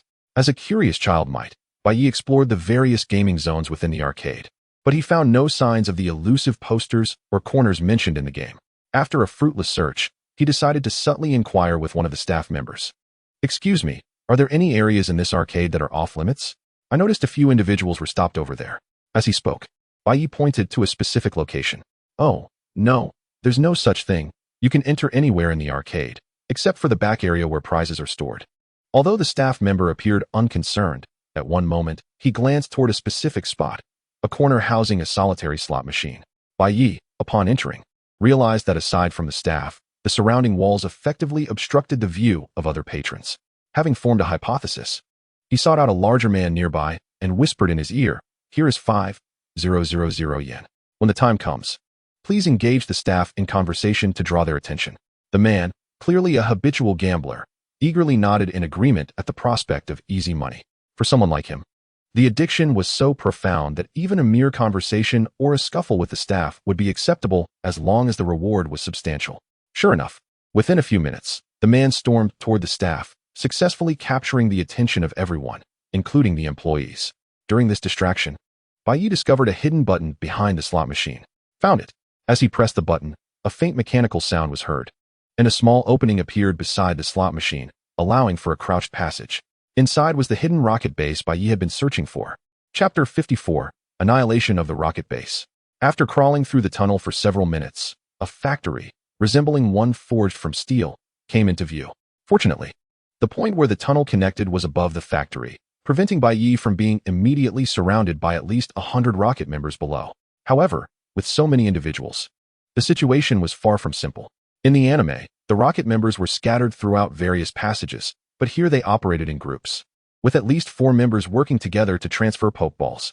As for the Pokemon within those balls, it was evident that they were either stolen or captured from prohibited natural areas. Although there was no opportunity for a surprise attack at present, it would soon arise. Bai Ye found a concealed cargo box nearby and successfully concealed himself within it. After a brief period, the sounds outside grew increasingly chaotic. "Hurry, hurry! The League has surrounded us. Prepare for a breakout. Destroy all Pokeballs that can be destroyed. Those that cannot, toss into the incinerator." Hearing that the League had commenced their operation, Bai Ye realized that Li Jia had understood their earlier conversation and had taken action. Now, it was time for him to initiate his attack from the inside. "Rotom, I leave it to you. Do your utmost to disrupt them." Rotom, a ghost-type Pokemon, could effortlessly pass through most objects, making it the ideal choice for covert operations. Once released, it wasn't long before the once chaotic noise grew even more disordered, with frantic shouts of "Catch him! Get him!" echoing through the base. Agile as a little devil, Rotom darted playfully among the rocket members, periodically emitting an electromagnetic wave that caused one of the rocket members to collapse. With the League's encirclement outside and Rotom's interference within, the rocket members in the base were in dire straits, everything proceeding according to Bai Ye's plan, until a man's voice broke through the fray. "Why are you all panicking? It's just a Rotom. Are your Pokemon all useless?" Through a gap in the cargo box, Bai Ye spotted a short man standing atop the base, yelling down. However, Bai Ye had no recollection of this individual, raising the possibility that he might be a player. Given that the server had been up for over a month, it wasn't impossible for a player to infiltrate Team Rocket and gain favor. This man clearly belonged to that category. Charizard, Flamethrower. The flames chased after Rotom's form, leaving deep scorch marks in the warehouse. Yet no matter how precisely aimed, the flames missed their target. This was to be expected, as in Bai Ye's eyes. This Charizard was somewhat subpar. Charizard. Qualification, Blue. The appearance of such a qualification on a Charizard could only be attributed to the man's remarkable luck. Observing the weakness of the base's commander, Bai Ye decided to reveal himself, as voices from the tunnel indicated that Junsha and Li Jia were approaching. Bai Ye emerged from behind the cargo box, instantly capturing the attention of all the rocket members. "You little brat, you snitched, didn't you?" Upon encountering the man perched high above, who had previously been taunted by Rotom, Bai Ye found himself standing boldly before him. The man, having mounted a Charizard, approached with a menacing intent. "Prepare to meet your doom for daring to provoke Team Rocket," he declared, commanding the Charizard to unleash a torrent of flames. However, before the inferno could be launched, a powerful surge of electricity crackled behind him. Thunderbolt. Rotom, having mysteriously reappeared at the Charizard's feet, struck with such proximity that the dragon had no chance to defend itself. The thunderbolt struck true, rendering both the Charizard and its rider, now sporting an electrified mane, incapacitated on the ground. "What shall we do, Captain?" The remaining members of Team Rocket, lacking their leader's resolve, fell into a state of indecision. In that fleeting moment of hesitation, the forces of the League surged forth from the entrance. "Do not move. This is the domain of the League's recognized Junsha Guard." Faced with the overwhelming numbers and Pokemon advantage of the League, Team Rocket was swiftly apprehended within the span of less than an hour. "Miss Li Jia, Miss Junsha. This man is the administrator of this base," Bai Ye stated, giving a gentle kick to the incapacitated figure on the ground. "Thank you for your assistance, Mr. Bai Ye. I have received word from my fellow sisters. Your contributions to the League have not gone unnoticed, and we are profoundly grateful for your efforts." The significance the League placed on such matters was a double-edged sword. While it could be seen as a boon, it also revealed the League's corrupt underbelly. Should one they valued act against their will, they would not hesitate to issue a death sentence. Thus, for Bai Ye, the League was not an unequivocal ally. Unless he ascended to the rank of champion, gaining a voice within the organization. Otherwise, he would be no different from a puppet under surveillance. As he observed the League personnel methodically conclude their operations, Bai Ye shook his head and prepared to depart. In truth, his perilous venture to dismantle this Team Rocket base was merely an act of vengeance for Golden City, reliant on the League's assistance. He stood to gain little aside from the monetary rewards offered by the League. Exiting the arcade, Bai Ye noticed the twilight deepening into night. The feeble rays of the setting sun reluctantly slipping away, inevitably yielding to the inexorable passage of time. Mr. Bai Ye, a voice called from behind, and to his surprise, the gym leader of Rainbow City, Legia, stood beside him, holding out a green skill disc. Though the League's rewards may not be particularly lavish, I wish to express my gratitude for your contributions to Rainbow City. Please accept this energy ball skill disc as a token of my appreciation. Her face radiated an exquisite smile beneath the evening sun, a genuine expression of gratitude that reflected the profound love each gym leader held for their city. Like Naji Brock, and even the three sisters of Hualan, they cherished their respective gym cities not merely as a duty, but as their home. Yet one individual was notably absent from this sentiment. Sakaki, what truly drives you to be a gym leader? Far away, within a clandestine research facility, Sakaki received reports of the Rainbow City base's destruction almost instantaneously after the League's operation concluded. Though frustration bubbled within him, the sight before him soon quelled his ire. Just a mere Rainbow City. Once I harness the power of this Pokémon, the League and all its members shall pay the price. The League's operation against Team Rocket, due to its large scale and favorable outcome, had been shared on forums, including the moment Bai Ye received his reward from Junsha. Thank goodness I wore a mask and cloak, otherwise my illustrious visage would have been exposed. Chapter 55. The Gift from Former Champion Kikuko. The day following the League's obliteration of the Team Rocket base, Bai Ye logged in, as usual, preparing to train at the Pokemon Center when he noticed a girl and an elderly woman approaching. The girl, clad in her unchanging kimono, was unmistakably Legia, the gym leader of Rainbow City, while the elderly woman, adorned in purple attire, evoked memories of someone from Bai Ye's past. Kikuko, one of the former Elite Four of the Kanto League. Oh dear, my old bones tire easily. The elderly lady elegantly seated herself on a chair before Bai Ye. Despite her words of fatigue, her wrinkled visage bore no trace of perspiration, not even a hint of color in her cheeks. You are the one who aided Golden City and Rainbow City during their crises, are you not? Her piercing gaze compelled Bai Ye to lower his head, overwhelmed by her formidable presence. Although Kikuko's aura dominated, he, too, was a champion from a previous life. Drawing upon his will and psychic prowess, he managed to meet her gaze, albeit with difficulty. Yes, Lady Kikuko, gracefully lifting the teacup Legia had offered. She savored the contents before producing a pokeball emblazoned with a flame symbol. This is the League's reward for you. This little one was intended for that rascal Shiba, but now it is yours. Trembling, Bai Ye accepted the pokeball from Kikuko's hand, mustering all his strength to say, "Thank you, Lady Kikuko." Not at all. Consider it a mere stroll. After presenting the gift, Kikuko, with Legia's assistance, made her way towards the gym, remarking, "As an old woman, I have few interests. But I must admit, the perfumes crafted by the young ladies of Rainbow City are quite delightful."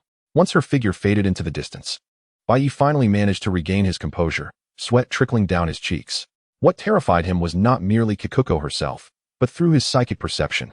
He sensed the formidable Pokémon lurking in the shadows. Its true essence was the source of his dread. Coupled with the colorful stones embedded in Kikuko's cane, it was not difficult to deduce its identity. Jengar, that level of oppressive force must belong to a champion. As for why Kikuko had chosen to intimidate him, Bai Ye contemplated two possibilities, the League and Professor Oak. As a trainer hailing from Masera Town, his relationship with Professor Oak was undoubtedly amicable, and Kikuko's entanglements with the professor could reasonably account for her imposing demeanor towards Bai Ye. Nonetheless, he felt a twinge of apprehension. After resting on the sofa for some time, Bai Ye glanced at the red pokeball in his hand. Although it appeared nearly identical to an ordinary one, a flame symbol adorned the button, and considering Shiba's identity as a fighting-type champion, Bai Ye surmised the Pokémon within. Come forth, the final partner of the first tier. In a burst of red light, a small, orange Pokémon that resembled a chick materialized on the table before Bai Ye, ignoring its size and abilities. The fierce determination in its eyes revealed its extraordinary potential. Fire Chick. Qualification, Red. Truly, it was a Pokemon nurtured by a champion. Its quality and essence were exceptional. A Fire Chick with red qualifications, combined with its hidden ability noted in the Pokédex, made it an ideal companion for Bai Ye at this moment. While his team may have leaned heavily towards physical prowess, he believed that as long as their strength grew, whether physical or special, they would all be formidable allies. After retrieving the Fiery Chick, Bai Ye departed from the Pokemon Center, setting his sights on the location of the final gym, the quaint city of Qianhong, which also happens to be the hometown of the new champion, a Jew, who is adept at utilizing poison-type Pokemon.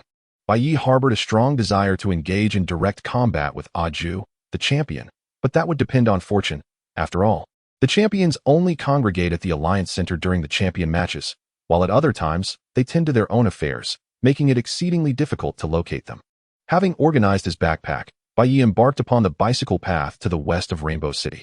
Although he had not purchased a bicycle, the path below was accessible to pedestrians. The road below, adorned with dense shrubs and towering trees, provided an ideal training ground for his newly acquired companion. Despite being merely a few months old, the Fiery Chick had already exhibited remarkable combat prowess, thanks to its innate talent and Shiba's guidance. Its diminutive beak was capable of delivering powerful pecking attacks, and its speed and reflexes were nothing short of impeccable, even when burdened with double its weight. It moved with agility, truly deserving of the accolades often reserved for others' children. Observing the Fiery Chick's outstanding performance, the other 5 companions felt a sense of urgency. Would they, as the elder siblings, be overshadowed by the newcomer? With this thought in mind, they trained with unusual seriousness that day. Even Rotom and the Urshifu refrained from their usual antics. The journey along the bicycle path to Qianhong City would take approximately 2 to 3 days. During this period, Bai Ye diligently put all his companions through their regular training, even joining in himself. The Fiery Chick was simply magnificent. This conclusion crystallized in Bai Ye's mind after a day of training. However, he had already acquired strength approaching that of a master, and his grasp of skills far exceeded that of typical wild Pokemon, having learned nearly everything possible. How much of this was derived from Shiba's collection of skill discs remained a mystery. On a rocky mountain in the Kanto region, a burly man gazed sorrowfully at his secret base, now half empty, tears of frustration streaming down his face. Yet, he soon resumed training with the Pokemon beside him, employing a combat style akin to that of the Martial Emperor. This man was even more formidable than the Martial Emperor himself, to the extent that even the fighting-type Pokemon beside him struggled to withstand his prowess. After 2 days of travel, Bai Ye and his Pokemon finally encountered a signpost indicating the approach of Qianhong City. Exhausted from 2 days of rigorous training, Rotom and Urshifu were overcome with emotion. For despite their relentless efforts, they could not match even a fraction of the Fiery Chick's capabilities. In just 2 days, the Fiery Chick had attained master-level strength, whereas the Scyther and Urshifu had made only marginal improvements, gaining a slight increase in physical strength, but little else. All right, don't be disheartened. You will become stronger. Bai Ye consoled the 2 sobbing companions, offering a reassuring pat on their shoulders. Chapter 56, An Unexpected Evolution, Scyther. Qianhong City in the Kanto region exudes a greater abundance of greenery compared to other cities, with towering trees, lush shrubs, and a myriad of blooming flowers. As a town that serves as both a sanctuary and hunting ground for wild Pokemon, Qianhong possesses a unique charm. Upon contemplating the wild fields, Bai Ye recalled Ash's 20 or so Tauros. To be honest, if they were to attack together, even the champion's Dragonite would likely struggle. However, in this lifetime, Ash probably wouldn't resort to such tactics, considering that the Tauros were quite pitiable. At this moment, Ash and his companions were likely nearing Qianhong City, albeit delayed by their detours through some peculiar locations. Whether this was luck or misfortune remained uncertain. Apologies for the wait, trainer. Here are your Pokemon. After receiving his Pokemon from Nurse Joy, Bai Ye prepared to venture into the wild fields, hoping to capture some high-quality Pokemon. Although he already had a complete first team, relying solely on 6 Pokemon was insufficient. He needed to prepare at least 2 teams. After paying a deposit of 500, Bai Ye obtained the so-called hunting balls designated for the wild area, which were essentially ordinary Pokeballs repackaged. Given their technological sophistication, they were far superior to the traditional berry-crafted ones. He planned to seek out Master Yin and Chengdu to learn about the Pokeball manufacturing process. If the real world could cultivate a large quantity of berries, it might yield substantial profits. The craftsmanship of the Pokemon world was largely preserved by the master from Hinoki Town, but it was unfortunate that such exquisite techniques ultimately succumbed to the march of time. In the western section of the wild fields, Bai Ye found himself amidst various grass-type Pokémon living peacefully. However, their potential was rather unimpressive. Indeed, if they possessed notable qualities, the Alliance would have surely claimed them all, leaving none for trainers like him. Observing the white-quality Pidgey and Spearow flying overhead, and even the green-quality Pokémon being scarce, he had only encountered a single blue-quality Pokémon since his arrival, a Caterpie. Bai Ye couldn't help but lament the deceptive nature of this wild area. His 500 had seemingly gone to waste. After exploring the western section, he proceeded to the northern section, where a dedicated resting room was located. He had intended to rest there, but during a discussion among travelers inside, he overheard a rather concerning rumor. "Oh dear, have you heard? There have been reports of hauntings in the wild area recently." What's going on? You won't believe it. Just a little further ahead, all the grass and trees suddenly withered overnight, and no one has been able to ascertain the cause. Bang! The heavy sound of a door slamming echoed, and Bai Ye's figure vanished from the entrance. Minutes later, behind a lake, Bai Ye successfully located the area described by the traveler. Despite the presence of a do not enter sign placed by management, there was no one to oversee it, an obvious case of burying one's head in the sand. Following the traces of withering flora, Bai Ye stumbled upon a dilapidated wooden structure, resembling an oversized bird's nest. In Bai Ye's mind, only one thing could possibly align with such a description: the forest shrine. Legend had it that this was the altar of Celebi, the mythical creature capable of traversing time and space. It was said that Celebi would visit the forest shrine periodically to nurture the surrounding flora. Yet, the current state of decay indicated one grim truth: Celebi had been captured. Contemplating this, Bai Ye found himself uncertain about who possessed the capability to achieve such a feat. Given Celebi's formidable ability to traverse time, it was improbable that it could be easily captured. Was there someone who had acquired a Dark Ball or a GS Ball at this time? Though plagued by doubts, the reality of Celebi's disappearance was undeniable, and there was nothing he could do to prevent it. He could only hope to take action if he encountered it again in the future. However, Celebi was not like his Urshifu, who had yet to fully mature. It had been born with significant power. "Come forth, my companions." Bai Ye summoned 6 Pokémon, who appeared at his command, searching the vicinity for clues. However, since the Alliance had already investigated once, any potential evidence had likely been long removed. Thus, Bai Ye's efforts could only be considered a stroke of luck. As the elves sought clues, he rummaged through his backpack, hoping to unearth something of utility. Just as he set aside the stone acquired from the previous competition, a distant scyther, seemingly provoked, suddenly appeared before Bai Ye in a flash of electric light. "What is it, scyther?"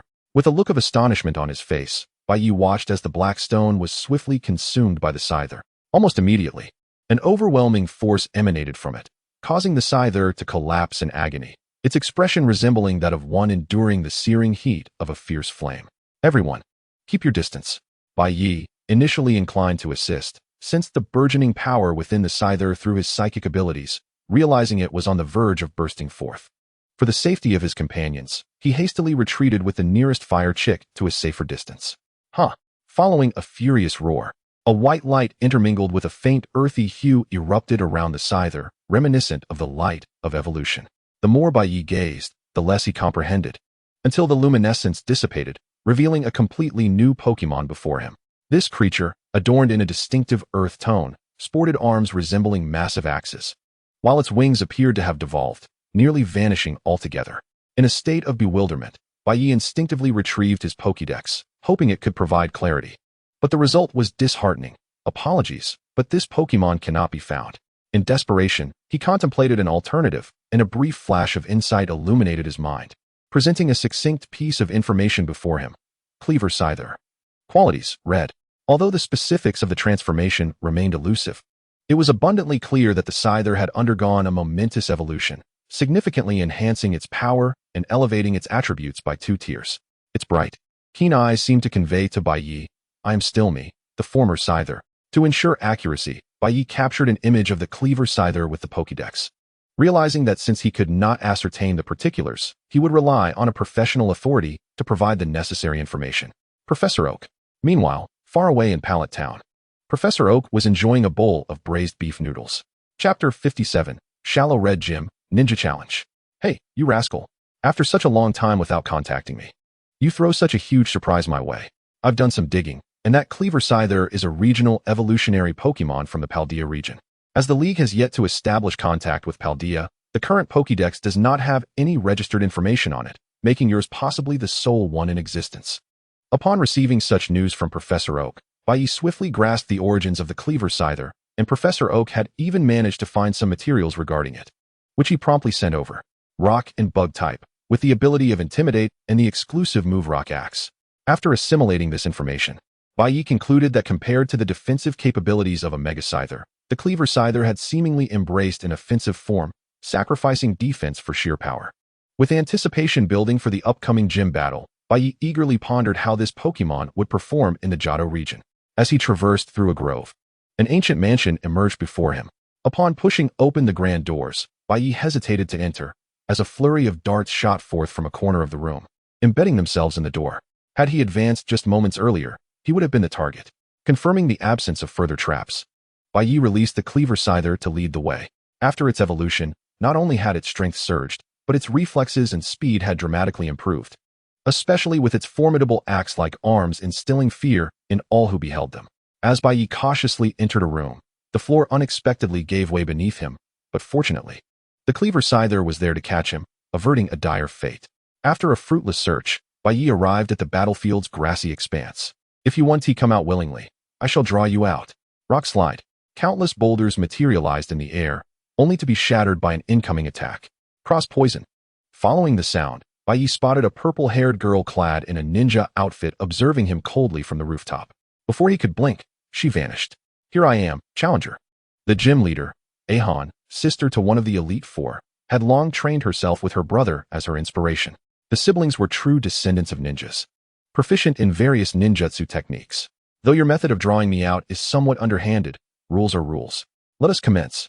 Without awaiting Bai Ye's consent, and even before the Rotom referee was activated, Hehe had already dispatched her Pokémon. Zubat, you shall do. True to its name, Zubat possessed an enormous mouth that took up a significant portion of its body, capable of spewing venom to assault opponents. However, facing such a toxic adversary, Bai Ye's King Scorpion was at an advantage. Nevertheless, having previously resolved to allow Cleaver Scyther to showcase its abilities, he could not backtrack now. Go, Cleaver Scyther. Seeing Bai Ye's chosen Pokémon, Hehe was undoubtedly unfamiliar with it, possibly even less so than the champion, granting Bai Ye a precious opportunity. Cleaver Scyther, Rock Axe. Under Bai Ye's command, the massive axe-like arms of Cleaver Scyther were enveloped in rock, rendering it a fearsome sight. Moreover, Cleaver Scyther's speed eclipsed that of Zubat, sending the latter hurtling aside in a mere instant. What? My Zubat was defeated in one blow? This unexpected turn of events left Hehe flabbergasted. Bai Ye's formidable strength had led her to underestimate him, initially perceiving him as an ordinary trainer seeking a trial, which was akin to inviting disaster. However, after that first encounter, Hehe would not be foolish enough to send out a Pokémon with such a disparity in strength again. Next, go Crobat. Crobat. Qualities, orange. With a presence that was in stark contrast to Zubat's, Hehe now regarded Bai Ye as a significant challenger, one worthy of her full attention. Crobat. Strike first with Air Slash. The dual pairs of wings unleashed white blades of light that hurtled towards Cleaver Scyther on the ground. Cleaver Scyther, use Double Team. As the Air Slash attack approached, Cleaver Scyther deftly created dozens of clones, skillfully capitalizing on the brief moment of invincibility during the casting of its ability, thereby evading the assault while using its duplicates to distract and counterattack. With the enhancement from its Intimidate ability, Rockslide's power surged, rivaling that of its upgraded version. Stone Edge. Countless boulders formed above Crobat, creating an expansive range that would be difficult for it to escape. Seizing the opportunity, Hehe chose to abandon any thoughts of retreat. Crobat, hold your ground and wait for the chance to use Poison Fawn. However, facing a multitude of Cleaver Scyther's clones, Crobat's vision was evidently insufficient. Though it managed to block the rock slide, it remained unable to contend with the real Cleaver Scyther on the ground. With a flash of lightning, rush in and use Steel Wing. Although Cleaver Scyther's wings had nearly vanished post-evolution, the remnants were more than sufficient to execute the Steel Wing move. Under the skill's influence, those diminutive wings expanded dramatically, resembling functional wings once more. Yet, engaging in close combat would not be a disadvantage for Crobat either. While its attack power may not match Cleaver Scyther's, its speed was another matter entirely. Crobat, use Cross Poison for mutual damage. The Poison-type move was not particularly effective against Bai Ye's Rock-type Cleaver Scyther. However, as most were unaware of Cleaver Scyther's attributes, Hehe's decision to have Crobat employ its most proficient skill was entirely reasonable. Cleaver Scyther, counter with your wings. What is the greatest fear of a poison type? The steel type, when confronted with poison of the steel variety, becomes entirely ineffective, akin to a cross-shaped poisonous blade striking against a steel wing. Despite the superiority and strength of the cross-shaped blade, it is unfortunate that it meets the steel wing. At this moment, the rock axe, a massive arm swung within less than a meter from the cross-shaped bat, leaving no room for escape. Thud! The cross-shaped bat plummeted to the ground, creating a significant crater. There was no need to wait for the smoke to dissipate. Aishing knew her Pokémon well and understood that the cross-shaped bat could not withstand such a blow. Only one remains. Go forth, Mothim. Though Mothim's statistics are inferior to those of the previous cross-shaped bat, Bai Ye would not underestimate it, for it exuded an aura far surpassing that of the cross-shaped bat. Mothim. Qualification, Red. This one is evidently a key member of Aishing's team, possibly nurtured with the assistance of her brother, implying extraordinary strength. Bai Ye, who had initially appeared somewhat relaxed, immediately assumed a serious demeanor. Paralysis powder. Upon witnessing the dust swirling towards him, Bai Ye felt a sense of foreboding. The Scyther lacked the ability of a flying Scyther to whip up a hurricane due to its wing degeneration, making it difficult to perform even basic maneuvers. Scyther, hold your breath and shield yourself with your arms. I will not allow you to succeed. Tailwind. Under the influence of Tailwind, the dust that Scyther had attempted to block slipped through the gaps and directly into its mouth, a fine electric current coursing through its body. Ultimately, Scyther could not evade the state of paralysis. Bug Buzz. The Scyther, now ensnared by paralysis, instantly lost its prior velocity, and under the influence of Bug Buzz, it could only passively endure the damage. Compared to the airborne Mothim, it was challenging to retaliate without its previously advantageous speed. Scyther, resist the paralysis. Execute quick attack. Although the paralysis was impeding Scyther's actions, it was indeed a Scyther, unwilling to yield easily. Drawing upon its sheer will, it executed quick attack, closing the distance to Mothim in midair. Close enough, we need not fear. Mothim, leech life. A long needle pierced into Scyther's form, incessantly draining away its dwindling vitality. This was the final confrontation between the two. Scyther, do not let it escape. Rock axe. Its left arm grasped tightly onto the needle used for leeching life, while its right arm wielded the massive axe, striking towards Mothim's body. Hurry and break free. Aishing, perceiving the dangerous aura of the skill, urged Mothim to retreat. After all, it could easily exhaust Scyther with ranged attacks, with no need for a head-on clash. However, the long needle was firmly grasped by the opposing Pokémon, and unless Mothim relinquished this precious needle, it had no choice but to endure the close-range rock axe attack from Scyther. Wasting such a valuable needle in order to win a gym battle was clearly not a wise trade-off. It seems defeat is imminent. The rock axe struck forcefully against Mothim's body, once, twice, until both Pokémon fell from the sky, revealing dazed, spiraling eyes. Yet Bai Ye still had 2 Pokémon left unutilized. Thus, the outcome was evidently clear. Chapter 58. Aishing's plea for help, the Black Executor. The pink badge, I have obtained it. Observing the peach-colored heart-shaped badge in his hand, Bai Ye affixed it to his coat with satisfaction. With this, he had amassed 6 of the 8 Kanto badges. The final Crimson badge from Red Lotus Island and the green badge held by Sakaki should be resolved within a month, leaving him 2 months until the Quartz Conference to train his Pokémon extensively. However, in the next moment, the gym leader Aishing of the Light Red Gym hurried past him, seemingly in urgent need of assistance. Sensing that something significant was unfolding nearby, Bai Ye quickly followed. Aishing, true to her ninja heritage, despite being a woman, ran faster than Bai Ye, who had been training for over a month. After departing from Light Red City and entering a nearby forest, one would notice that this forest was adjacent to the wilderness area of Light Red City, separated only by a barbed wire fence. Brother, I have arrived. Indeed, Aishing's urgent exit was for the sake of her brother, Eiju, one of the Elite Four of Kanto. However, he appeared to be in distress. His right hand was blackened, as though afflicted by a potent poison. Moreover, before him stood a Pokémon Bai Ye had never encountered before, baring its teeth at him. Is that an Executor? Although it resembled a typical Executor, its coloration was pitch black. If it were a shiny Pokémon, the shiny Executor would typically be golden. If it were merely a color variation, it would be manageable, yet the key lay in its temperament. This lethargic creature exhibited an unusually frenzied expression, as if under the influence of a stimulant. Scorpy, intercepted. Aishing, please tend to Eiju first, he is in my care. Upon seeing the anomaly before it, the Black Executor grew even more furious, launching numerous black seeds from atop its head. Scorpy, do not let those dark projectiles hit you. Bai Ye sensed that the black seeds emitted a similar aura to Aju's condition. Thus, being struck would likely result in a toxic state akin to that of Aju. Though Scorpy possessed the strength of a gym leader, it was somewhat outmatched against a black executor capable of inflicting harm on an elite. While the black seeds might not affect Scorpy due to its type advantage, the executor's most formidable weapon lay in its psychic powers. Under the influence of its mental interference, no matter how agile Scorpy attempted to be, it could not approach the enemy. As time passed, its stamina dwindled.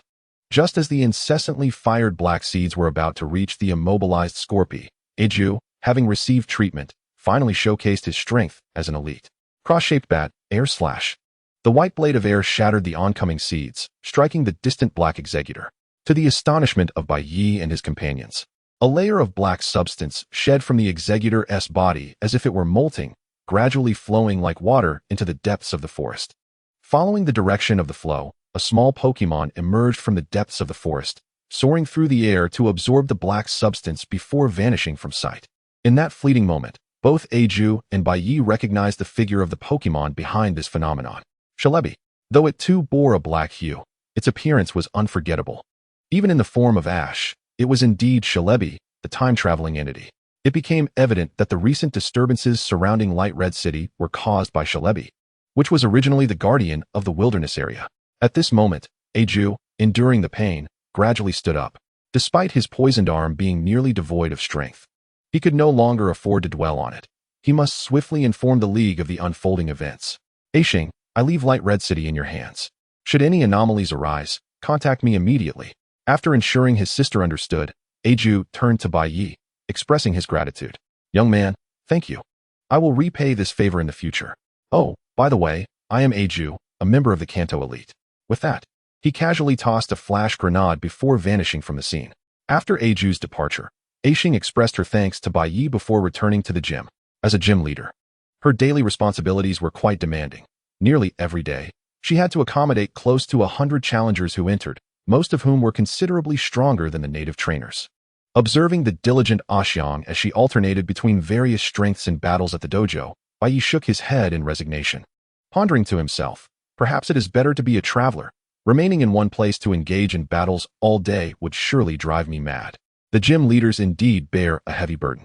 After departing from Shallow Red City, Bai Ye boarded a sightseeing cruise bound for Crimson Island, while Ash and his companions embarked on a different route to the same destination. At that moment, Ash was gazing blankly at the Pokeball in his hand. Noticing his travel companion's despondent demeanor, Brock approached him to offer encouragement. Come on, Ash. Charizard has just recently evolved and hasn't yet acclimated to its newfound power. Once it becomes familiar with you, it will surely obey your commands. True to the unfolding narrative, Charmeleon had forcefully evolved during its battle against Aerodactyl, leading Ash to feel belittled as a trainer. Despite Bai Ye's stimulating words, Ash, being Ash, required time to solidify his strength. However, the fact that Charizard did not heed his commands was indeed a reflection of his own inadequacy. He felt he had disappointed Bai Ye's expectations. As Ash paused to reflect on his Pokeball, he recalled the promises he had made in the past. Abandonment was out of the question, leaving him with but one option. All right, I've made up my mind. I will train with Charizard to build our friendship. I want to challenge the next gym until it acknowledges me. With Ash's bold declaration, Misty and Brock had no choice but to accompany him. The trio ascended a volcano near Crimson Island to engage in rigorous training. Over the course of nearly a month, they endured significant hardships, yet through Ash's unwavering companionship, Charizard eventually conceded that this foolish boy before him was indeed his trainer. Charizard's genuine acceptance would undoubtedly yield unforeseen outcomes in Ash's forthcoming competitions, at the very least. The court's conference would not be easily won. Meanwhile, Bai Ye remained on the ship, basking in the sunlight and reveling in this half-day maritime journey. Not far from him, on a small island, a man was rummaging through the surrounding stones, seemingly plotting something clandestine. Chapter 59, The Waterspout, the Cave on the Island. On the sightseeing vessel to Crimson Island, Bai Ye idly observed a Pokemon battle, a staple of the Pokemon world, featuring a Starmie against a Tentacruel. In terms of type advantage, Tentacruel had a significant upper hand, yet the Starmie's trainer exhibited far superior tactical prowess, employing feints that caused Tentacruel to squander its energy. Now, Starmie, Hydro Pump. A column of steaming water crashed into the exhausted Tentacruel, sending it back into its Pokeball and concluding the thrilling match. The surrounding audience, largely comprised of ordinary citizens whose Pokémon served merely for convenience, applauded enthusiastically, treating the exhilarating duel as a performance worthy of encouragement. Once the battle ended, the crowd dispersed, leaving only a handful of individuals to exchange their battle experiences. However, to Bai Ye, it was merely trivial. Their strength paled in comparison to the formidable trainers he was acquainted with. The Starmie might barely possess elite-level power. Such a level of prowess could only engage in a friendly contest with a newly hatched Torchic. Just a few days had passed. Yet Torchic had already advanced from novice to intermediate level, thanks to Bai Ye's specially crafted Pokémon food and its observation of other partners' training. Bai Ye couldn't help but marvel at the prowess of Pokémon nurtured by a champion. He had intended to release Torchic to assess its battling aptitude, but just then, the ship began to tremble violently. Sensing impending doom, Bai Ye hurriedly stumbled onto the deck, which was now deserted. Sailors and passengers alike had retreated into the cabin. Before him, towering waterspouts reached towards the heavens, sweeping everything in their path. Rocks and Pokémon alike vanished without a trace, drawing nearer to Bai Ye's vessel. Feeling the intensifying pull, he leapt into the sea without a second thought. Though the waters were tumultuous, they were a lesser threat compared to the pull above. Equipping a small breathing apparatus, Bai Ye began to swim cautiously away from the perilous area. However, a human's swimming speed could not possibly rival that of a waterspout. While he was not drawn in like the ship, he still faced considerable resistance. The underwater currents, influenced by the waterspout, surged violently due to the chaotic weather. Bai Ye could scarcely see anything around him, feeling only the sensation of his limbs being torn by the raging sea. Suddenly, a tremendous sound resonated from an unknown direction, akin to a colossal industrial machine roaring as it approached Bai Ye's location, accompanied by an overwhelming force. His arms flailed desperately in an attempt to swim forward. Filled with regret for having left the ship where his Pokémon could have assisted him, in the depths of the ocean, he had no companions to lend even a modicum of strength. A black object, reminiscent of a towering building, loomed closer. But Bai Ye lost consciousness as the immense force hurled him away like a shot put, direction unknown. Despite the ferocity of the waterspout, it, too, was transient. After half an hour, it gradually subsided. The ship remained afloat, though many passengers had sustained injuries. Fortunately, everyone was safe from mortal peril. However, the ship's propulsion was compromised, leaving them to await rescue from Crimson Island. As for Bai Ye, no one knew where the currents had swept him, and it was certain that this solitary castaway would not be seen in the vicinity. The black silhouette in the ocean, illuminated by the moonlight, revealed the outline of an unprecedentedly massive cargo submarine. The island loomed ahead, and the imperative to capture it had arisen. On an island not far from Crimson, a frail youth was washed ashore by the waves. This individual was none other than the unfortunate Bai Ye. Claw. Several large crabs peeked curiously from their homes on the beach, seemingly intrigued by this newcomer. As Bai Ye gradually regained consciousness under the crab's playful antics, he felt a sudden sharp pain emanating from a certain area. Turning to investigate, he discovered that a large crab had pinched him. With a swift slap, Bai Ye rescued his vital asset and, ensuring there were no serious issues, slowly turned his head to survey his surroundings. An island? While he was unaware of his specific location, the presence of an island suggested proximity to Crimson Island, prompting a resigned sigh from Bai Ye. Come forth, King Scorpion. Please scout the area for any distinctive landmarks. Once King Scorpion departed, Bai Ye wandered in another direction, reassured that his bond with King Scorpion would prevent it from straying too far. He felt a keen interest in the unknown. After all, games often hid treasures in unusual locations. Strolling along the coast, he found nothing but the endless sea, save for the occasional splash of a Magikarp leaping from the water. Before long, King Scorpion returned, carrying a stone. Ice Stone. Purity, 80. The Ice Stone is considered a relatively rare item among elemental stones in the Pokémon world. While its uses are limited, its scarcity renders it valuable, particularly given the popularity of Ice Ninetales, which further enhances its worth. However, apart from the Ice Stone, the Scorpion King maintained an animated demeanor, as if eager to convey something. Regrettably, Bai Ye's level of psychic ability had yet to reach the caliber of Naz. Otherwise, he might have comprehended its message more fully. Nonetheless, merely observing its gestures allowed him to glean a semblance of its intent. Had it discovered something? The Scorpion King nodded affirmatively in response to Bai Ye's inquiry, then began to move slowly toward the direction from whence it had previously flown. Following the Scorpion King's lead, Bai Ye arrived at the entrance of a rocky cavern, where the chilling air already sent a shiver down his spine. Such formidable ice attributes, could they possibly originate from this location? The thought of that proud figure residing within stirred a sense of hope within Bai Ye, compelling him to brave the unknown depths of the cave. Remain vigilant, Scorpion King. If anything feels amiss, retreat immediately. Under the Scorpion King's guidance, Bai Ye cautiously ventured into the icy cavern. Chapter 60. The Ice and Snow Divine Bird. Blue crystals clung to the cavern walls like resilient moss, emitting a faint luminescence in the absence of any light source, illuminating the path ahead in the darkened cave. Much like the depths of the Hualan Cavern, this place exuded a potent chill, blanketing the ground with a thick layer of snow, where small sea lions frolicked, seemingly engaged in both exercise and play. As they ventured deeper, peculiar sights unfolded before Bai Ye's eyes. Black streaks obscured the blue crystals on the walls, and the once familiar sea lions gradually disappeared from view. How strange, he pondered. Why do the traces of the spirits diminish the further we go? And these black markings, there's a sense of familiarity about them. A troubling hypothesis emerged in his mind, yet he dared not test it, for he lacked the assurance of a safe retreat. Proceeding along the stone path downward, Bai Ye soon found himself in a spacious area. There, a colossal blue avian creature lay upon the ground, seemingly at rest. Upon sighting the divine bird, Bai Ye gasped, and the geographical significance of this spot became clear. The presence of the legendary Articuno, the guardian of this cavern, undoubtedly indicated that they were near the Twin Islands Cavern, adjacent to Red Lotus Island. No wonder there were so many high-purity ice stones. This was indeed the lair of the Articuno. His exclamation roused the Articuno from its slumber. Yet its awakening appeared anything but ordinary.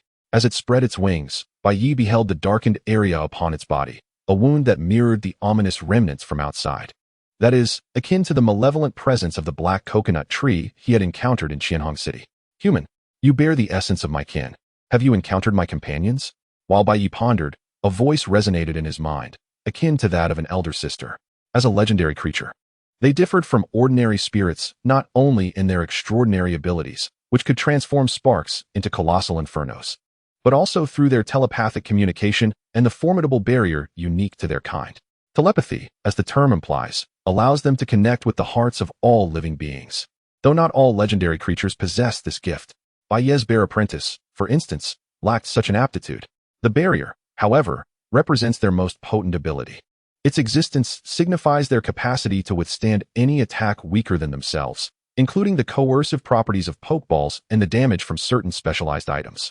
This explains why those who sought to capture legendary creatures previously returned empty-handed. Could they truly think to assault legendary beings without breaking their barriers? Yet, given the current trajectory of players' abilities, it would not be long before someone could at least manage to capture the weaker legendary creatures. Legendary beings are not inherently powerful. Their strength may be akin to that of gym leaders, but their innate talents are undeniably exceptional. Bai Ye estimated that their minimum potential should be at least red-rated, meaning any legendary creature could potentially be nurtured into an indispensable ally.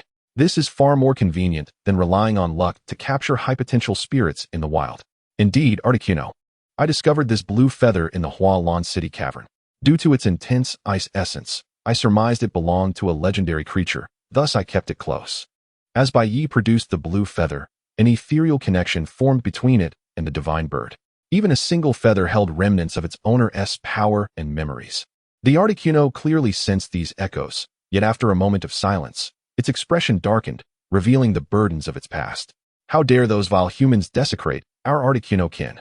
I shall rend their very flesh.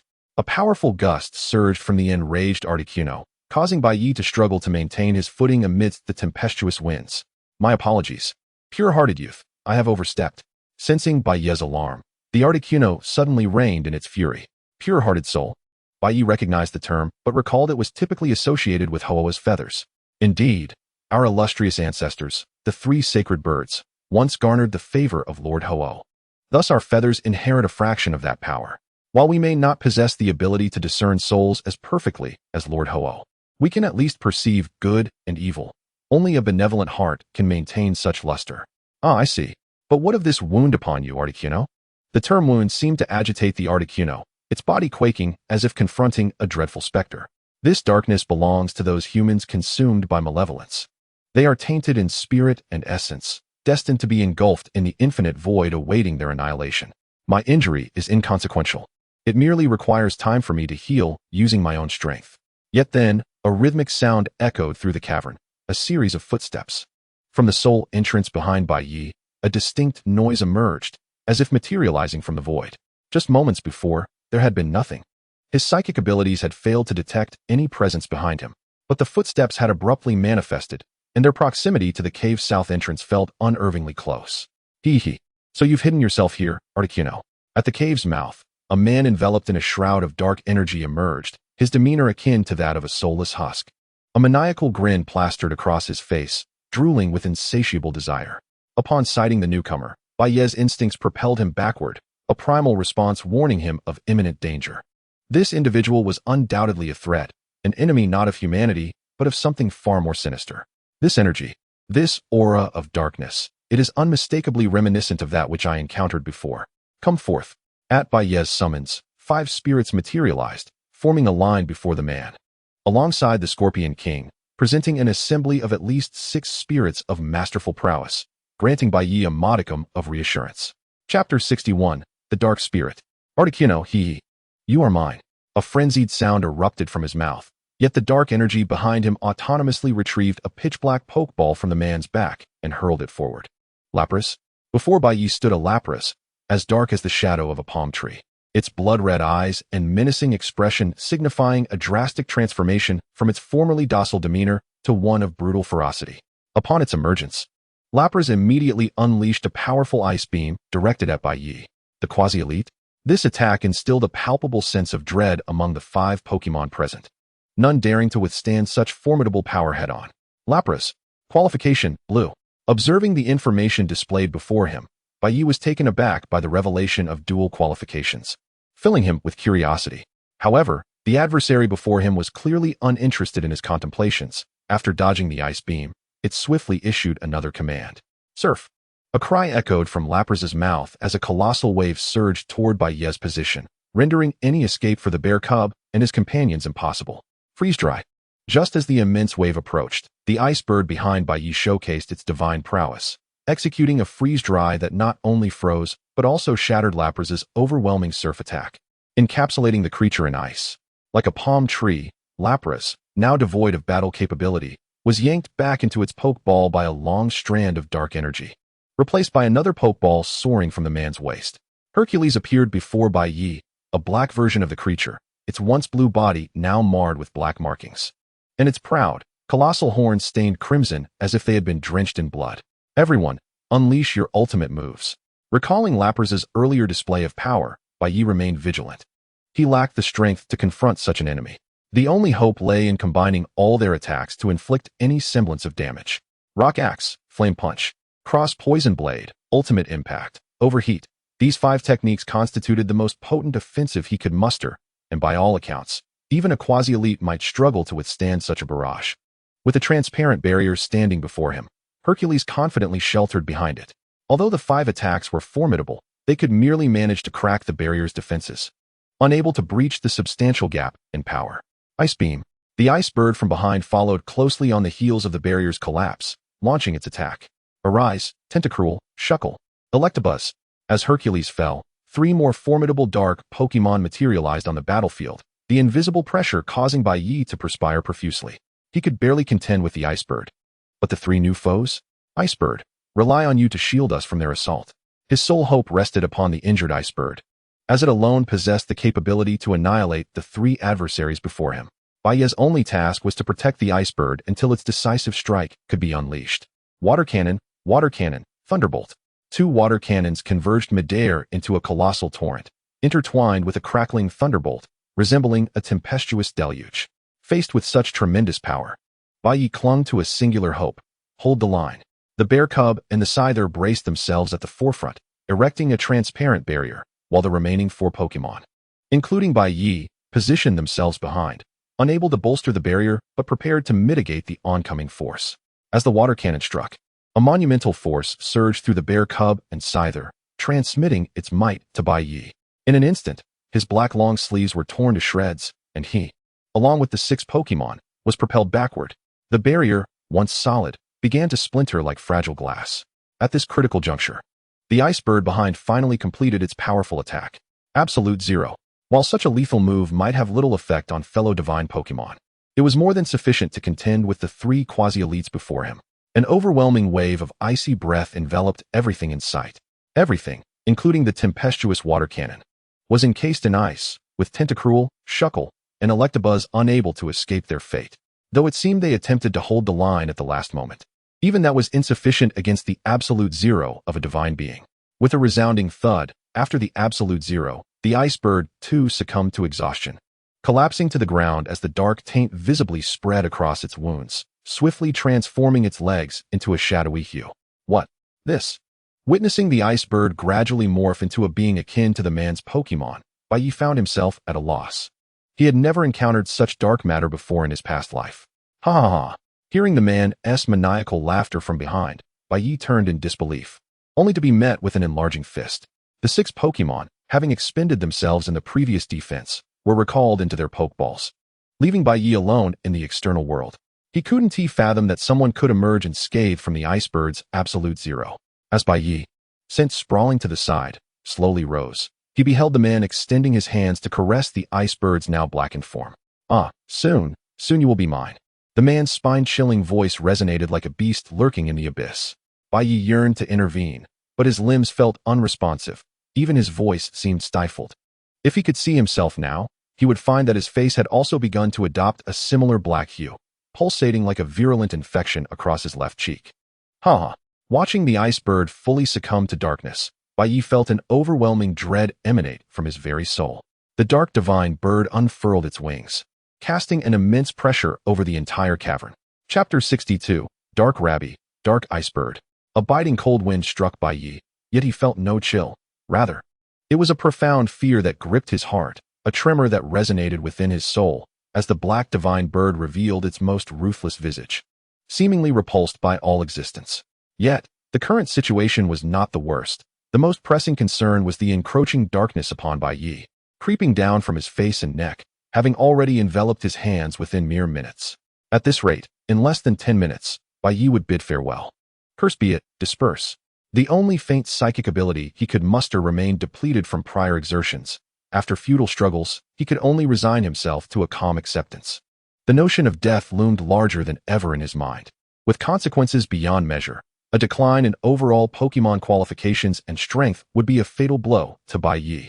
Yet, he was powerless. He had exhausted every avenue available. Unable to release any Pokeballs, his psychic powers ineffective, and the system merely a tool for assessment, utterly useless in times of peril. Ding. Detecting host in danger. Triggering hidden condition, transmitting corresponding abilities. In the final moments, Bai Ye, who had resigned himself to death with his eyes closed, suddenly heard the electronic sound he had given up hope of ever hearing. Why didn't this thing trigger sooner? He thought. In opposition to darkness, there must inevitably be light. And in the realm of the elves, only one force symbolizes illumination. The Genesis power has been activated. With a crackle, as if a garment had been ruthlessly torn apart, the darkness that had enveloped Bai Ye fell away, cascading to the ground. A white light emanated from his chest, flickering incessantly. With each pulse, the brightness intensified until it enveloped the entire cavern. A piercing scream followed the vanishing light, and the figure of a man in black collapsed lifelessly to the ground, the sinister aura surrounding him dissipating. Nearby, the Articuno, seemingly agitated, unleashed a barrage of freezing beams in all directions. Could he move? As Bai Ye attempted to regain control of his body, he realized that he had reclaimed his autonomy, although the specifics of what had transpired remained unclear.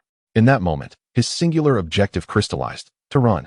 Under the relentless assault of the Articuno, rocks from the cave ceiling began to plummet, fissures appearing and widening around him. Clearly, the cave was on the brink of collapse. And although Bai Ye yearned to rescue the fallen man beside him, the fatigue and weakness coursing through his body rendered him incapable.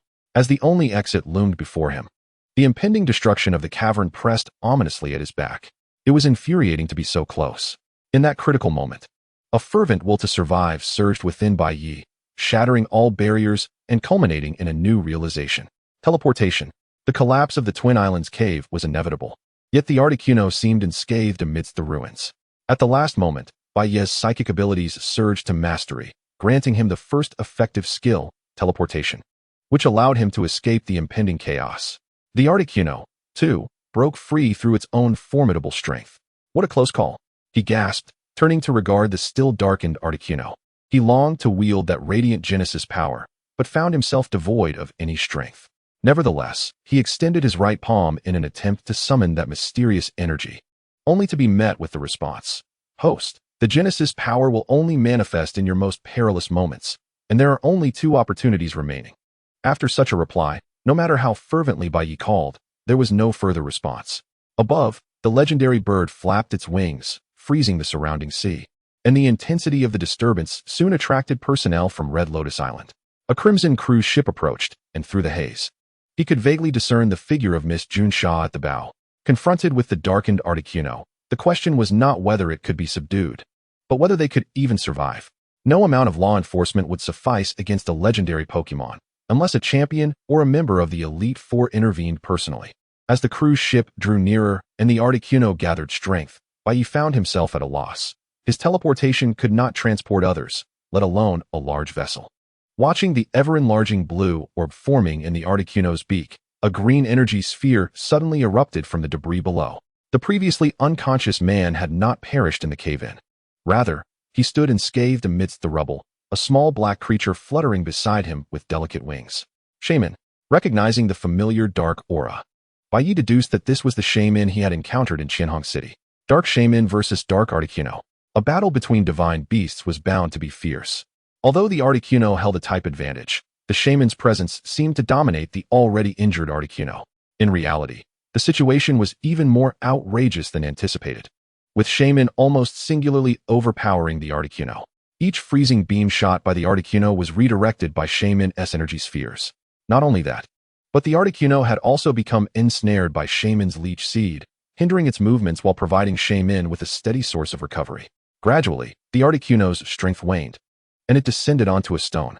Witnessing the fallen feathers, Bai Ye realized the reason behind the Articuno's descent. However, the recovery period presented a perfect opportunity for attack. During this moment, the Articuno could not move unless it relinquished its healing. Shaman would certainly not allow that to happen. With its small black hands waving in the air, massive rocks conjured by the primal force descended upon the Articuno's position, making it nearly impossible to evade. Struck by the primal energy, the legendary bird fell amidst a cloud of smoke, just as the personnel from Red Lotus Island approached, obscured by the haze. Only Bai Ye, through his psychic perception, sensed the disappearance of both the Articuno and Shaman within the mist. Had they traversed through time and space to escape? With both entities vanished, the crisis was effectively resolved. In his final moments before losing consciousness, Bai Ye glimpsed a squad of police officers rushing toward him. Thank goodness you didn't arrive too early. Chapter 63. Changes in Reality. Awakening from his stupor, the young man stared at the white ceiling, momentarily bewildered, as the last scene etched in his memory was that of the azure sky, thick dust, and endless darkness. Evidently, Bai Ye had yet to recover from his previous ordeal. It was only when Miss Joy approached, pushing a medical cart, that he regained his senses. "So, I've been rescued." After slowly closing his eyes, Bai Ye voluntarily logged out of the game, returning to the real world. However, reality was not much kinder to him. The events that unfolded within the Articuno's cave had instilled a profound sense of dread, a feeling of utter helplessness. What was that darkness? Although he harbored little hope, he logged onto the forum in search of information related to the term darkness, only to find a scant few posts. Some were mere musings of individuals lost in fantasy, while others were about ghost-type Pokémon, with no relevant information pertaining to his experiences. After fruitless searching, he decisively chose to abandon the quest. Upon opening a door that seemed long untouched, he found his parents absent, a common occurrence now that they had gone to work. He hastily prepared a simple meal: chicken with potatoes, stir-fried cauliflower, boiled greens, and spicy rabbit heads. Having quickly resolved his hunger, Bai Ye headed to the bathroom to wash away the dried sweat from his body. Yet, as he removed his clothing, he discovered a tattoo-like mark had mysteriously appeared on his right arm. Is this the emblem of Arceus? He pondered. How could I possibly have such a thing? Memories of the Hoopa movie surfaced in his mind. Could it be that the Genesis power indicated the onset of world fusion? No, that was impossible. It had only been 2 months. A sense of foreboding washed over him, though he could not pinpoint its source. As the day wore on, Bai Ye opted not to log back into the game to conquer the Red Lotus Gym. He needed to alleviate the fatigue that had settled in his mind. And the best method to do so was exercise fitness. What better way to clear one's mind and find tranquility than by engaging in physical activity? Running relentlessly until one is utterly exhausted brings about a natural silence. Ding! The exercise distance has been achieved, taking 47 minutes and 21 seconds. On a track outside the Bai residence. Having sweated profusely, he moved to the stretching area to relax his muscles. After more than an hour of rigorous exercise, he felt significantly better. The layers of fear within him gradually dissipating. As Bai leaned against the railing, sipping his sports drink, an unfamiliar male voice emerged from behind him. "Hello, Bai classmate. It is a pleasure to finally meet you." Startled, he turned to face the man, dressed in a familiar black suit, complete with shiny black shoes and dark sunglasses. This individual resembled a character straight out of a television drama portraying a hitman. "Bai classmate, here is my business card. I am a member of a special department within the elven world of Huagua. You may call me number 1. Taking the black and gold card from the man, he noticed it simply bore the name of the department and the holder's name. So, the Huagua Elven Alliance is indeed called number 1. What business does Mr. 1 have with me? At the moment their eyes met, the light-hearted demeanor faded. As the man perceived a depth in Bai's gaze that could evoke even his own heart's trepidation, it was an essence of profound insight. As though he could see through everything and know all. "I come on behalf of the nation to invite you to join the Huagua Elven Alliance. Unfortunately, I am not at liberty to disclose further specifics until you express your agreement, at which point my superior will enlighten you." The man gazed at the seemingly youthful Bai, who emanated an aura of superiority that was unexpectedly daunting, even for a representative of the nation. The notion that this boy was not to be underestimated took firm root in his mind. Logically, joining a state-established organization is a pursuit every citizen aspires to, and Bai was acutely aware of the luxurious benefits that accompany such an affiliation. Although he hadn't personally experienced it in his past life, he had heard whispers through the grapevine. Wealth and status were merely trifles. One could enjoy complimentary access to all venues within Huagua, even commandeering a $1 million vehicle at will. However, who needed a car when a mere ordinary fiery steed could effortlessly outpace the fastest supercars? Moreover, the organization would provide technical support, training with elves, and timely information on rare elves. While it certainly sounded advantageous, joining this department meant that all of Bai's actions would be subject to the nation's scrutiny. A notion he found utterly detestable, a constraint on his freedom. "Apologies, but I cannot join at this time. Allow me to contemplate this." With that, Bai turned and made his way home. The fact that someone from the state had approached him indicated that his information had been thoroughly excavated, every detail of his past, including any minor transgressions or relationships, was likely laid bare. However, he recognized that joining this organization was not only a matter of freedom, but also of necessity. He required a legitimate reason, a means to garner support from the entire nation, not just this single department. He needed control.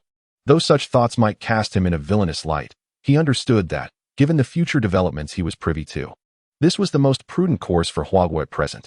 The thought of being burdened with an avalanche of bureaucratic duties sent a chill down his spine. Enough of the national issues for now. I shall return and rest well, continuing my strategies tomorrow.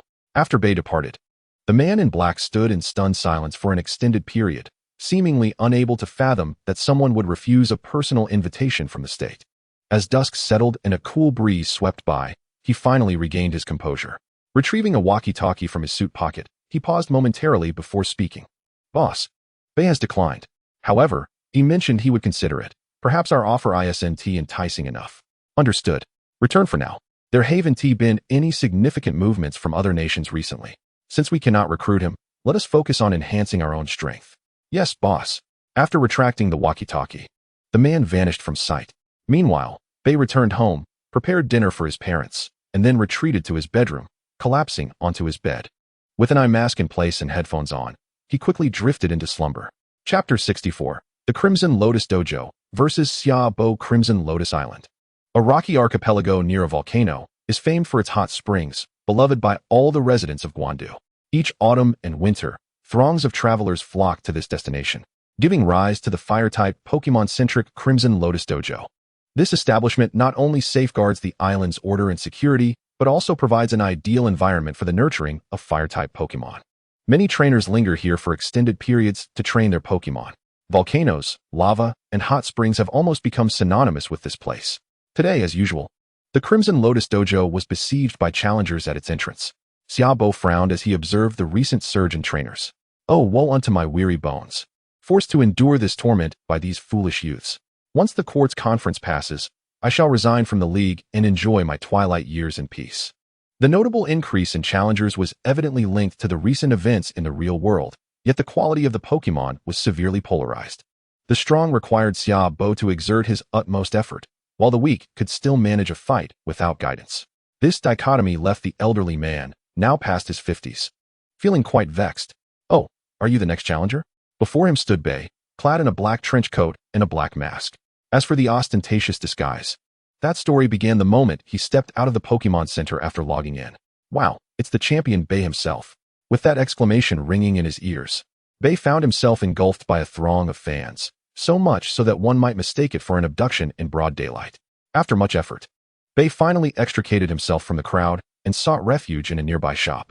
After donning a more commonplace masked ensemble, he felt bold enough to appear at the dojo. To protect the privacy of the players, all sounds from the dojo challenges were confined to the battle arena.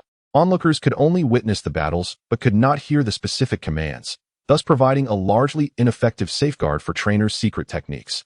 The battle commences now, with the dojo master Bai facing off against Bai from Pallet Town. As per the dojo master's request, the match format is 2 versus 2.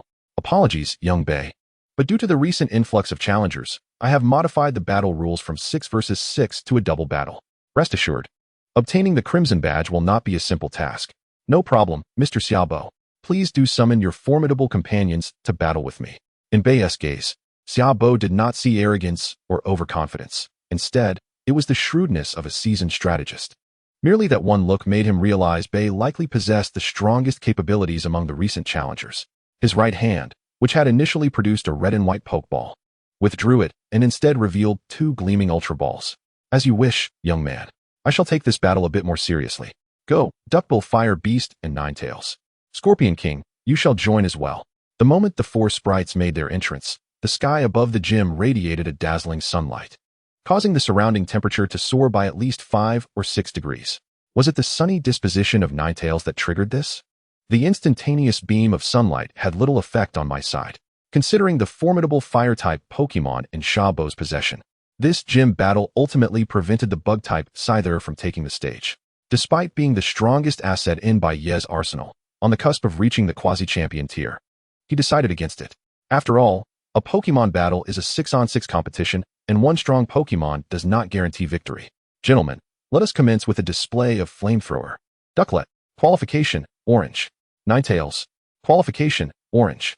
With a flash of insight, Bai Ye quickly gauged the strength of the 2 Pokemon before him, and the strategy became clear. First, target the weaker opponent before addressing the stronger one. Scyther, evade the attack with Shadow Clone and execute Night Slash. Bear, utilize your agility to dodge and charge forward with Sand Attack.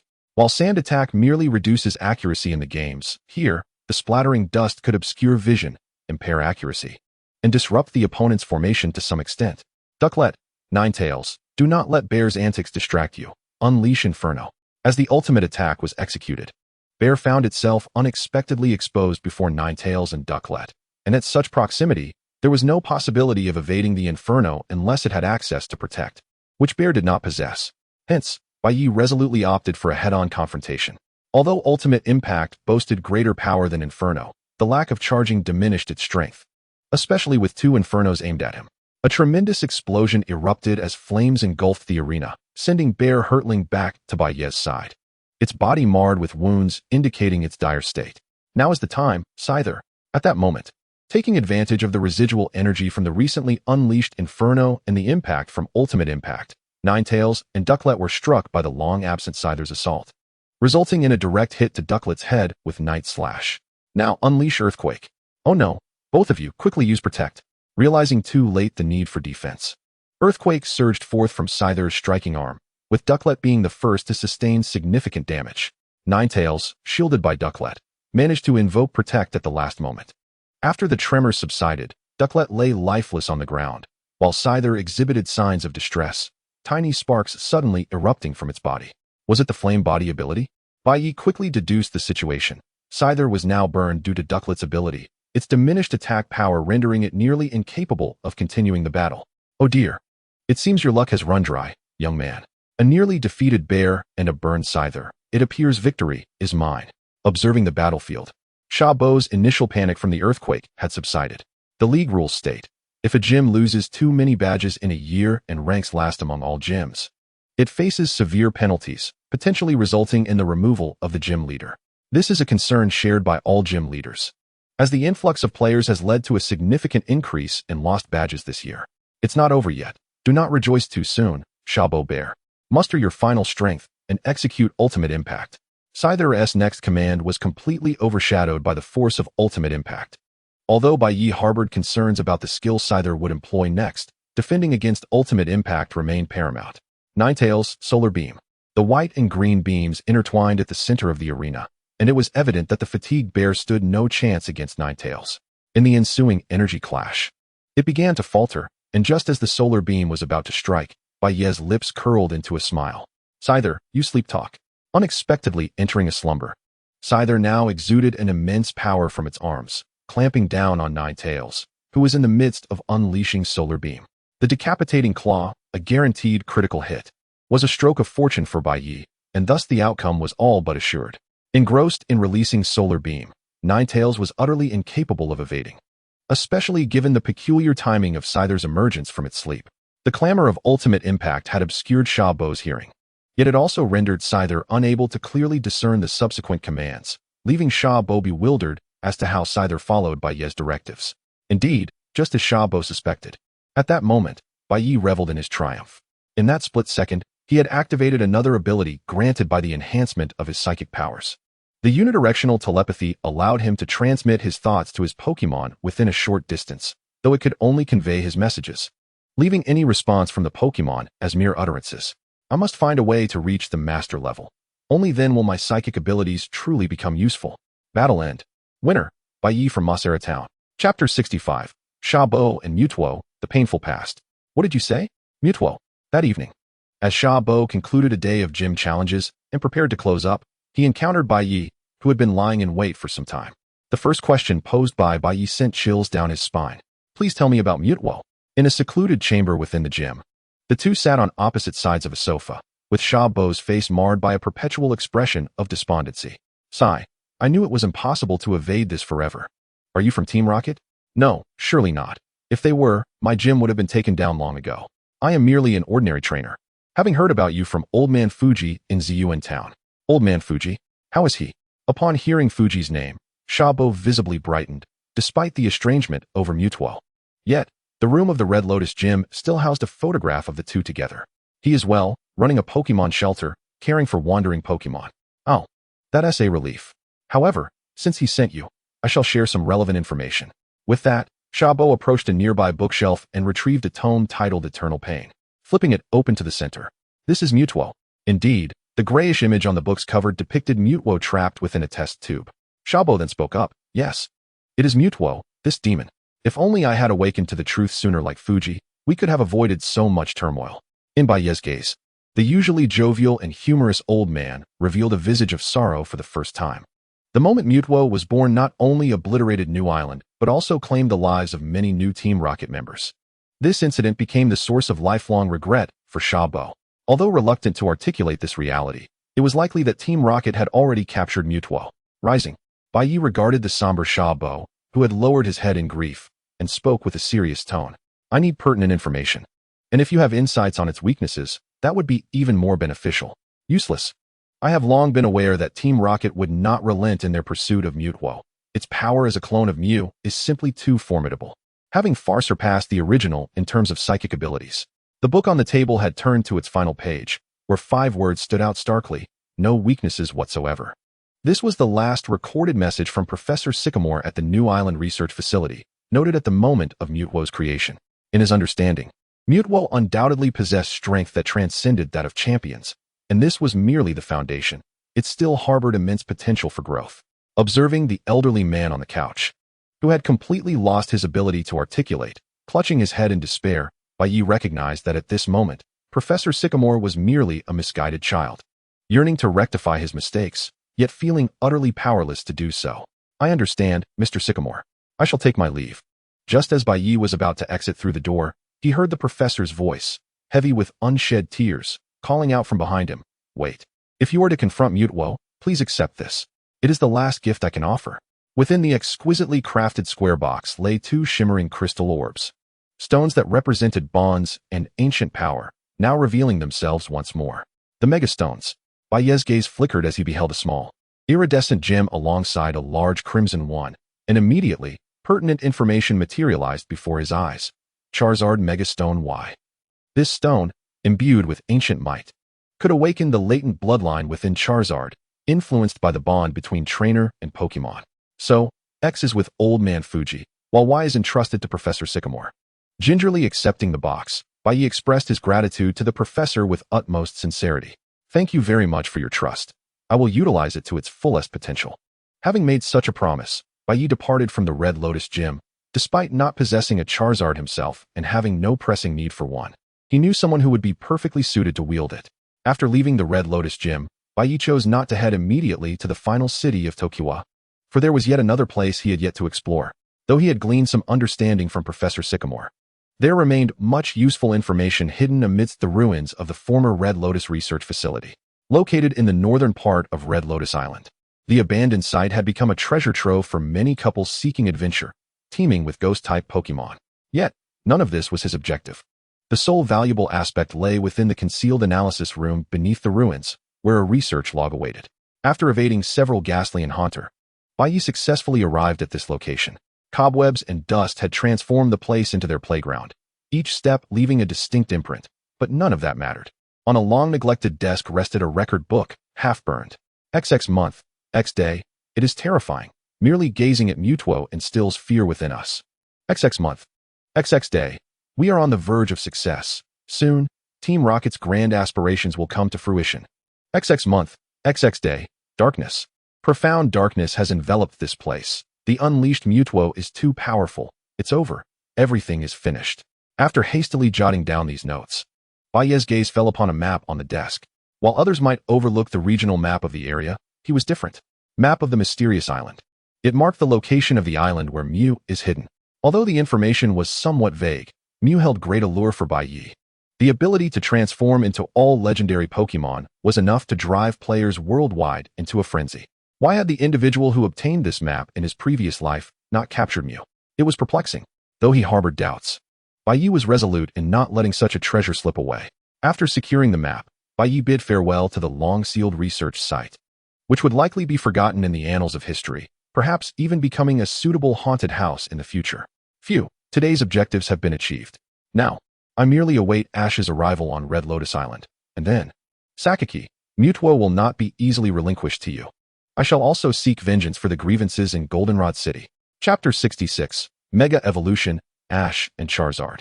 After training on the surrounding islands of Red Lotus Island for a few days, Bai Ye finally sensed the faint fluctuations emanating from Ash, a sensation that had become clearer since awakening his own psychic abilities. As expected, upon the sightseeing cruise ship docking, Ash and his companions stumbled off the vessel in a daze. Ugh, I feel so dizzy. Brock, are we there yet? I told you not to move about until the ship docked, but you wouldn't listen. Pika Pika. Oh, Ash, we've been waiting for you. Hearing the familiar voice, Ash's previously muddled thoughts instantly cleared. Ah, Bai Ye, what a coincidence. Standing before Ash's trio was none other than Bai Ye, who had just interrupted his training to arrive here. However, from the exaggerated expressions of Misty and Brock, Bai Ye detected a hint of confusion. What's wrong? Is there something amiss with my training gear? Although the training outfit from Armor Island was not particularly stylish, it hardly warranted such scrutiny. And no, nothing at all. Though somewhat baffled, they knew that the priority lay elsewhere. Come on, Ash, let me take you to challenge the Red Lotus Gym. With that, he grabbed Ash's hand and led him toward the town on Red Lotus Island. As the weather grew colder, the number of travelers on Red Lotus Island had increased, and the town was now bustling with various visitors from afar. On their way to the Red Lotus Gym, Bai Ye caught sight of a familiar figure. Huh, what are you doing here, Professor Sycamore? The elderly man with golden hair was none other than the disguised gym leader, Professor Sycamore. Turning to face Bai Ye, the professor responded, Oh, you haven't left yet, young man. As the two prepared to engage in a casual conversation, a terrifying pink figure appeared behind Ash. Bai Ye's sharp eyes immediately spotted the pink creature wielding a microphone. Without hesitation, he seized Ash's hand and sprinted away, shouting, Run, Professor Sycamore. Do. Fortunately, Bai Ye was swift, managing to distance himself from that troublesome place before the lilting song could reach their ears. As for Professor Sycamore, despite his age, he was promptly whisked away by his powerful Rapidash, but the remaining travelers and locals in the town were destined for a long slumber. What a terrifying Jigglypuff.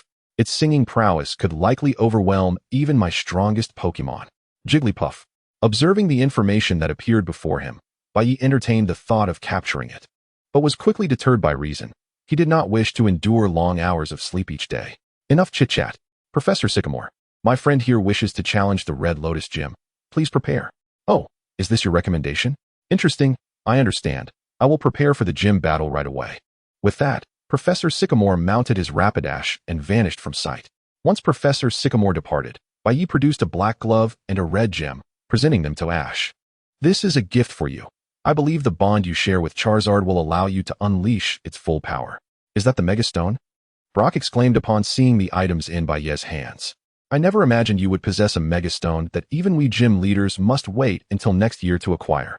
From the tone of Xiaojiang, it is evident that the current reserves and discoveries of Mega Stones within the Pokémon League are not yet abundant enough to be distributed to the respective gym leaders. Although the Mega Stones are exceedingly precious, in the context of fostering a good relationship with Ash, it is merely a trifling matter. Moreover, not to mention Ash's reputation, even Bai Ye would choose to gift this Y Stone to Ash.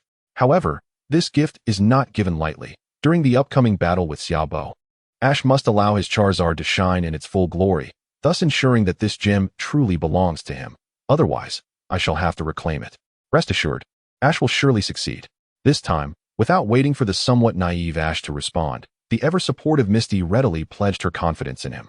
This trust stems not only from her belief in Ash, but also from the rigorous training that Ash and Charizard endured prior to their arrival at Red Lotus Island. The bond between them has undeniably transcended the emotions they shared during their last encounter in the anime. With such camaraderie, defeat against Xiaobo is simply out of the question. With this wager in mind, the four companions journeyed together to the Red Lotus Gym located above Red Lotus Island. Although today, being a weekend, would typically be a time for rest, Xiaobo, for Bai Ye's sake, decided to temporarily open the venue. Oh, you all have arrived. Since I will be assisting at the end this weekend, this gym battle will be one-on-one. Is that all right? Hey, Mr. Xiaobo, I have no objections.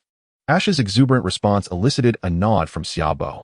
Despite knowing Ash's actual capabilities, this first impression suggested that Ash could indeed be a remarkable trainer. My Pokemon is this one, go Ninetales. All right, then it's settled. I choose you, Charizard. A robust orange dinosaur, larger than the average Charizard, stood on the battlefield, letting out a thunderous roar to assert its dominance. However, what astonished Xiaobo the most was the precious item strapped to Charizard's arm. You actually entrusted such a valuable item to this boy.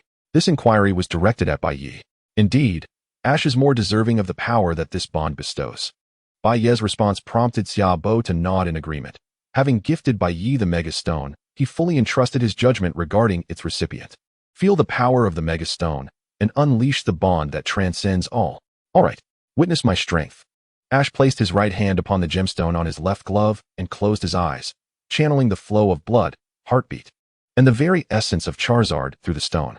Ah, behold our bond, Mega Evolution, Charizard. The intertwining bonds of their mutual friendship manifested in the air, the red and white energies converging upon Charizard. With a resounding roar, Charizard transformed, becoming larger and more formidable, its arms adorned with blade-like protrusions, its face elongated, and its wings sharper than before. Mega Charizard Y.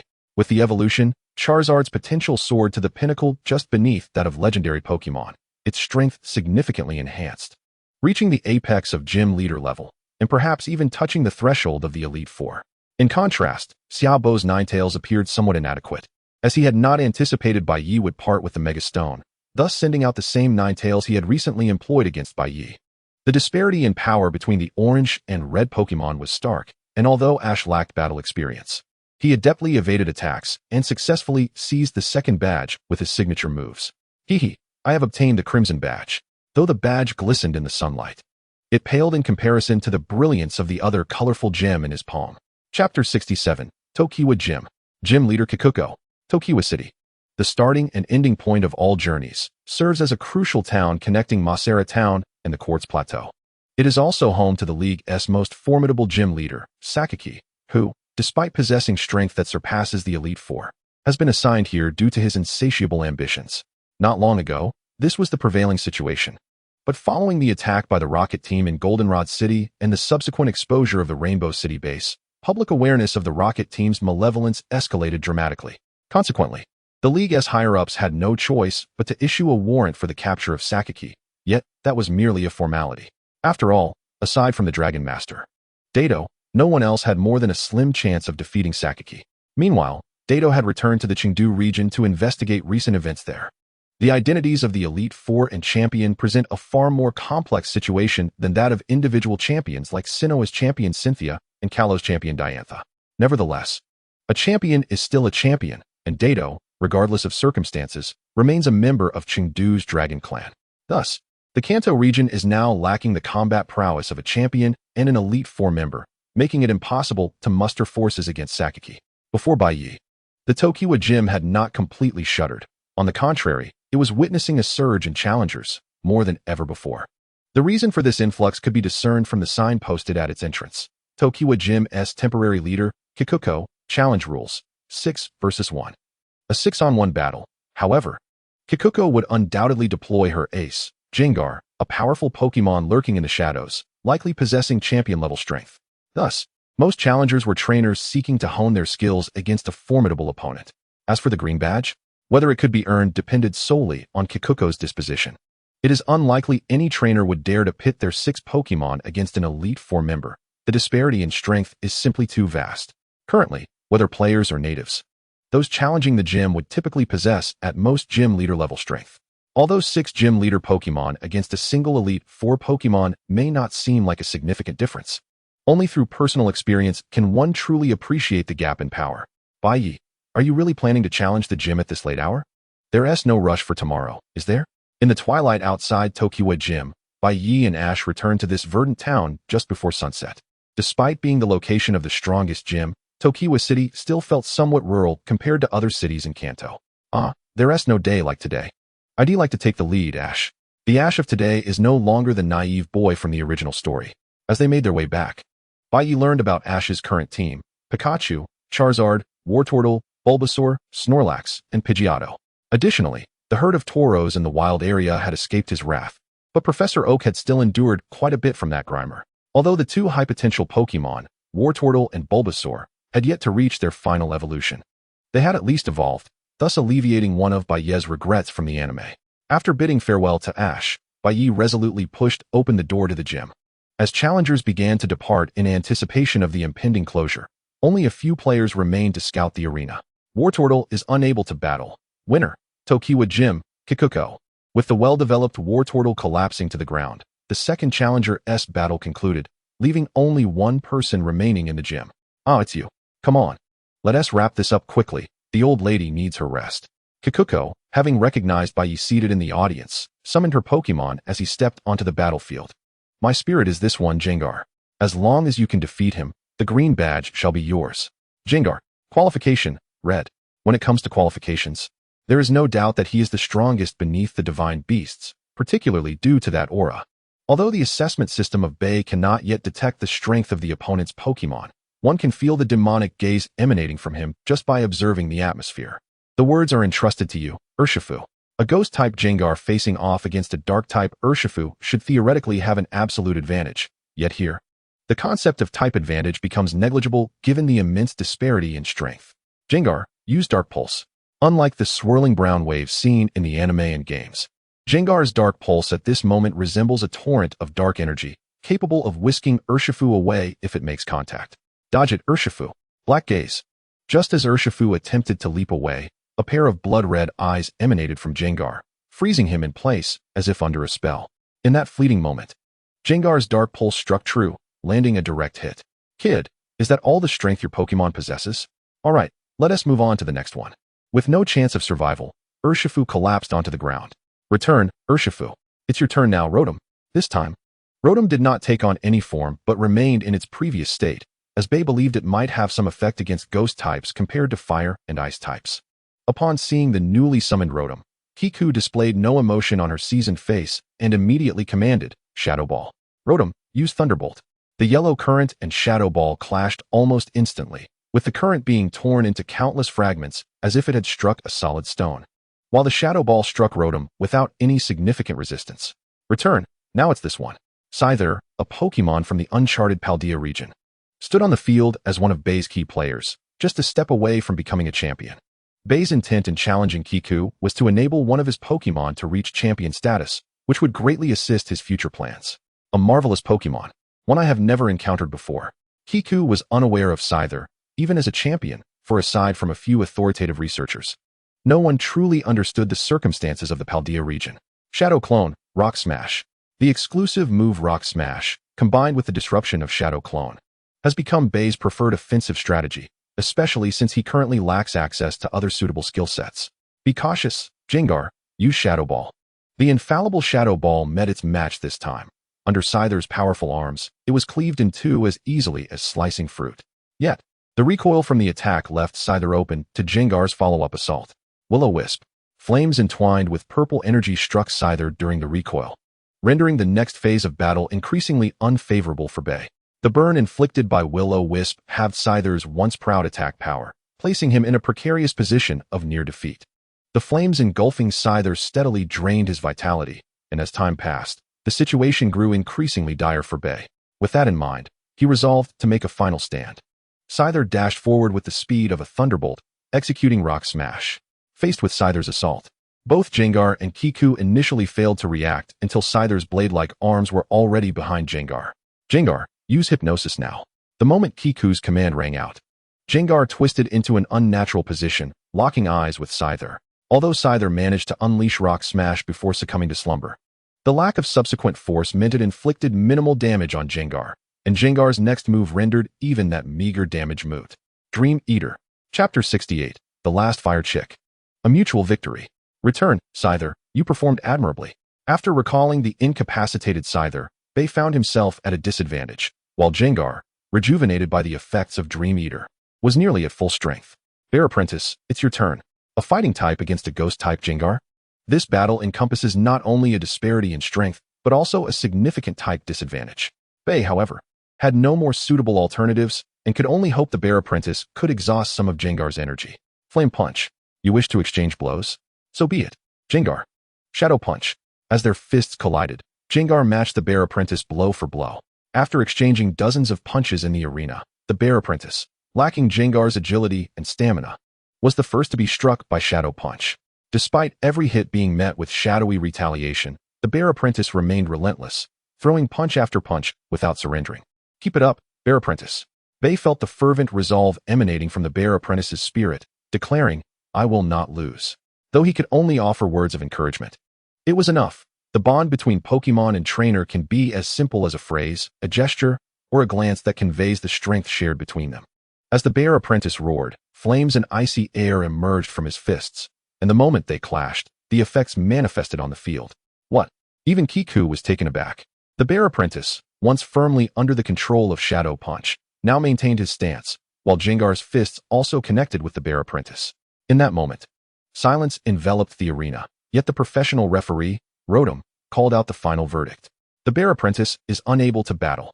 The combined might of the Ice and Fire Punch ultimately could not overcome the disparity in strength. Even with a last-minute breakthrough, it was but a drop in the bucket.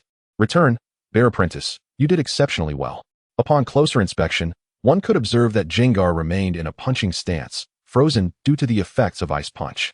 This presented the final, best opportunity created by the Bear Apprentice's efforts. King Scyther, do not squander the Bear Apprentice's hard work. Entering the fray next was Bai's last trump card, the Shiny Scyther, a Pokémon nearing champion level. He had been diligently training, striving to reach that pinnacle, but always falling just short due to a lack of insight. Now, this gym battle was the perfect opportunity to seize that moment. Scyther, use Night Slash. Seizing the moment while Gengar could not move, Bai opted for a preemptive strike. The Dark-type skill Night Slash would be exceedingly lethal against Gengar. However, Kiku performed an unexpected maneuver. It may not be necessary for others, but I, Professor Oak's disciple, shall teach you a lesson. Gengar, Mega Evolve.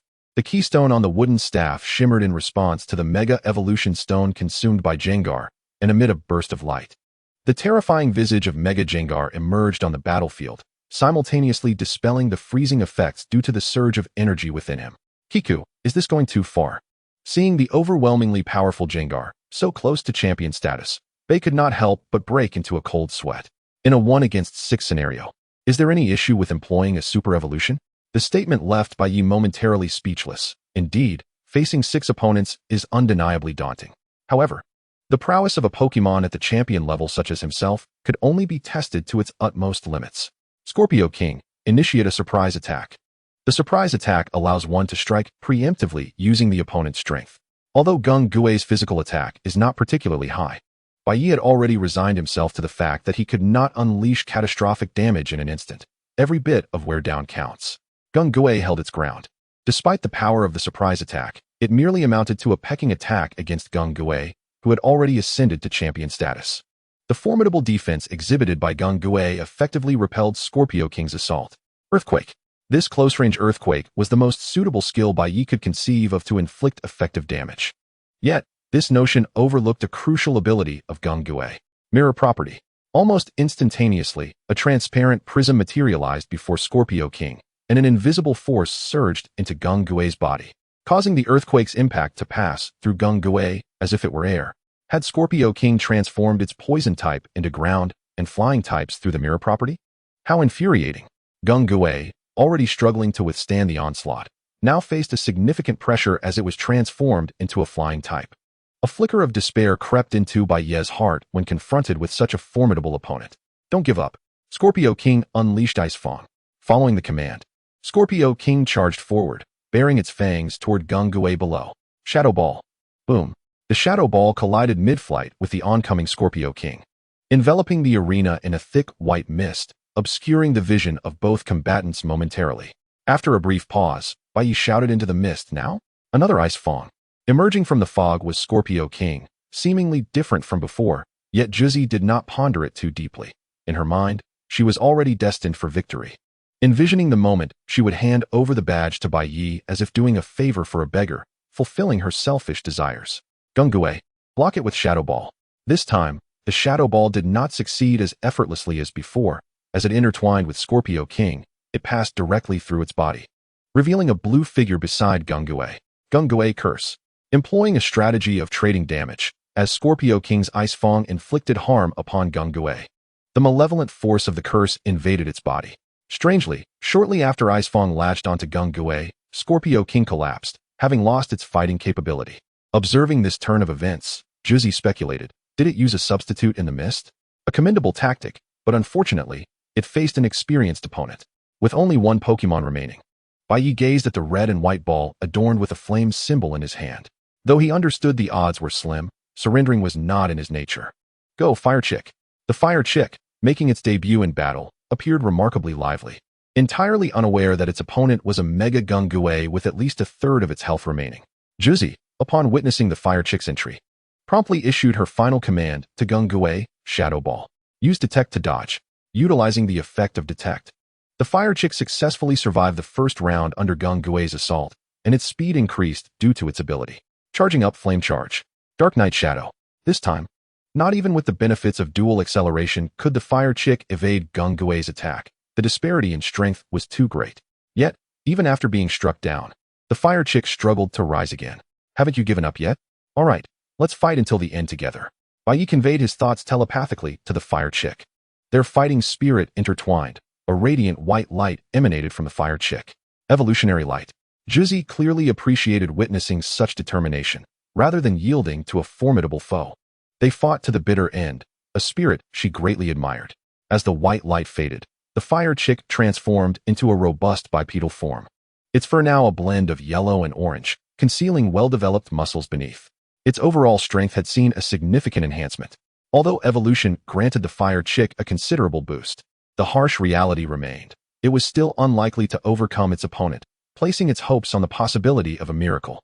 Robust Chick, Flame Charge. Humph, consider yourselves fortunate. Gung Gui Shadow Punch.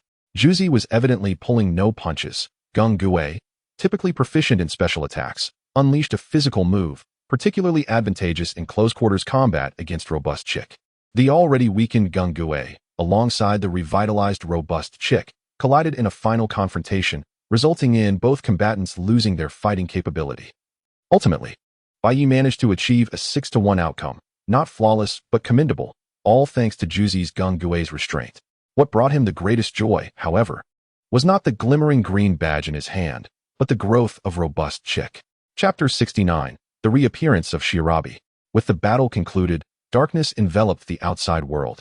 and the solitary street lamp cast an eerie glow, rendering the surroundings unsettlingly silent. Yet, Bai Ye felt no trepidation. After all, the Pokémon world was inherently different from reality. Just as he prepared to log off and rest for the next day, he heard heavy footsteps approaching from the darkness behind him. The sound of footsteps grew louder, transitioning from a walk to a run, and by the time they reached his ears, Bai Ye turned around with a hint of concern. This turn revealed a figure cloaked in black, with only a pair of blood-red eyes visible. The oversized cloak obscured the figure's gender, yet the aura emanating from them felt eerily familiar. "Why you are?" He prepared to descend into hell. With a wicked grin, a small creature burst forth from the man's black cloak, colliding directly with Bai Ye. In that instant, an unusual sensation coursed through his body, akin to being ensnared by a black hole, and he gradually lost consciousness. In the final moments of awareness, Bai Ye desperately pressed the log-out button, only to receive a response that filled him with both despair and astonishment. System error. As his vision faded to black, Tokiwa City's Junsha arrived at the scene. But apart from a discarded black cloak on the ground, there was nothing else to be found. Bai Ye had vanished from the street entirely. As the boy lay on the grass, recovering consciousness, a tickling sensation on his nose jolted him awake. Although his mind remained in disarray, the sight before him captured his attention. "Do you think this is a beautiful scene?" How could that be? No matter how lovely the scenery, it could never elicit such a response from Bai Ye, who found himself surrounded by a multitude of various Pokémon, all of whom were rushing toward his position. 100 meters, 50 meters, 30 meters, the distance dwindled rapidly. He quickly scanned his surroundings and finally fixed his gaze upon a massive boulder. Teleport. In an instant, Bai Ye vanished just as the swarm of Pokémon surged past the very spot he had occupied moments before, continuing their charge as if he were not their target. What lay ahead? And where exactly was this place? The last thing he remembered was the collision with that black creature before losing consciousness. Shirabi had actually tracked him down to Tokiwa City. How careless of me. Although he felt a twinge of guilt for his own negligence, the unexpected pursuit by the Dark Shirabi was indeed startling. It was not only Bai Ye who would have fallen victim, but anyone else present would surely have succumbed as well. The pressing matter now was to ascertain his current location, for a return would depend on Shirabi's abilities. Just moments ago, Bai Ye had attempted to log out, but the responses were merely notifications of system malfunctions. While the specifics of the situation eluded him, his past experiences alleviated his worries. Gazing down at the tumultuous throng of sprites below, a magnificent castle emerged in the distance, prompting a flicker of doubt in Bai Ye's mind. That structure seemed familiar. As he strained to recall memories from decades of Pokémon anime, a blue sprite caught his eye. Lucario. Quality, gold. Although the system was inoperative, his identification system continued to function normally, which was a stroke of fortune. The golden Lucario weaved through the crowd of sprites, seemingly striving to quell the riot. Yet, no matter how formidable it was, it could not contend against the thousands of sprites. After fruitless attempts, Lucario reluctantly sprinted away, and Bai Ye promptly followed, uncertain if this was the Lucario from his memories, yet it was the only lead he had, and he was not about to relinquish it easily. Having traversed the forefront of the sprite horde with his extraordinary speed, Lucario ascended a hill where a man clad in a blue cloak gazed gravely at the battlefield below. "Lucario, you have returned." Sensing the sound behind him, the man gradually regained his composure, and a moment of silence enveloped the two as Bai Ye recognized the man's appearance and attire, confirming his current predicament. "My goodness, I've been transported to ancient times," he exclaimed. Perhaps due to his overwhelming excitement upon realizing his circumstances, he inadvertently stepped on a twig, drawing the attention of the Aura Guardian opposite him. With his cover blown, there was no need for concealment. After all, he had done nothing wrong. Thus, Bai Ye stepped forward and said, "Hello, I hope I'm not disturbing you." Upon seeing the young boy emerge from the bushes, the man's wariness diminished significantly. "Are you a child from a nearby village? My name is Yalan. Let me escort you back." Yalan, the Aura Guardian, hailed from ancient times as the strongest wielder of aura. In the context of the current Pokémon world, Bai Ye could only liken him to Ash. Perhaps Aura Guardian or Aura Boy would be more fitting. "Actually, I am a traveler. I came here drawn by the unusual activities of the sprites below." Bai Ye had no intention of allowing Yalan to escort him to a nearby village. After all, he had no family here, and if he wished to return, it would likely depend on that pink fairy. A traveler at such a tender age? How arduous it must be for you. In ancient times, children from impoverished families were often cast into the wild at a young age to fend for themselves. So Bai Ye's explanation raised little suspicion. "This is a battlefield, young man. This is not a game." Just then, An arrow pierced the sky from the direction of the castle, immediately capturing Yalan's attention. Is that a summons from the princess? Could there be a way to halt this war? Realizing the gravity of the situation, Yalan hesitated not a moment longer, calling upon Lucario to race towards the source. But not before offering Bai Ye a final warning. Young man, I advise you to leave this place immediately. It is far too dangerous. Would Bai Ye squander this opportunity to encounter legendary sprites? The World Tree, although he had only seen it in a movie for a brief hour, held significant importance for him. Maintaining a safe distance from Yalan, he began to run, pondering why he didn't use teleportation. Simply put, it was too taxing mentally and gave him a headache. Chapter 70. The City of Orudrang, Yalan's Destiny. Following Yalan, Bai Ye arrived at the towering castle in the distance. Inside Orudrang, the castle was fortified due to the impending war, but one reassuring aspect was that, with Yalan's assistance, the guards did not treat him as a suspicious character, saving him from the need to defend himself. After traversing through layers of guards, the two entered the palace deep within the castle. Queen Lin, I have returned. Observing Yalan kneeling on one knee amidst the watchful, predatory gazes of those around, Bai Ye also slightly bowed, adhering to local customs. Yalan, rise. You are aware of the situation outside. We cannot rely solely on ourselves to stop the armies set on war. There is but one chance. The World Tree. Before the queen could speak, Yalan hastily declared this solitary hope. The World Tree, an ancient entity existing since the dawn of creation, was guarded by the mythical Pokémon Mew, along with the 3 legendary guardians and a multitude of ancient fossil Pokémon, making it a fortress in its own right. However, the lack of energy posed a significant challenge. No matter how powerful Mew was, her abilities could not be squandered. If she were to perish, the tree would not survive either. The World Tree housed the means to resolve all conflicts. Legend had it that when the seeds of the World Tree were scattered across the land, all wars and disputes would vanish, restoring peace. Yet, nobody had ever verified this, or those who had attempted never returned alive. I understand. Your Majesty, grant me one final opportunity. If I fail again, I willingly accept the task of journeying to the World Tree. A frown creased Queen Lin's brow. For the current state of war undoubtedly weighed heavily on her peace-loving heart, and she yearned to prevent the unnecessary slaughter. Very well, Yalan, this is your last chance. After uttering this, the queen appeared to drift into thought, placing a hand on her forehead as she slowly retreated. Meanwhile, Bai Ye remained beside Yalan, absorbing the exchange. It was evident that Queen Lin harbored deep feelings for Yalan, yet when faced with the prospect of world peace, she resolutely chose the latter. Yalan, in turn, resembled Ash's ancestor, similar in demeanor. Following this, Yalan and Lucario pressed onward to the very heart of the battlefield, where countless onyxes, Tyranitar, Tauros, and Pidgeot clashed in chaotic combat, the scene rife with turmoil, punctuated by the occasional loss of life among both Pokémon and humans. You shouldn't be here, young man. Bai Ye did not shy away from making his presence known, standing boldly beside Yalan. I can defend myself, and it seems you might be in need of assistance.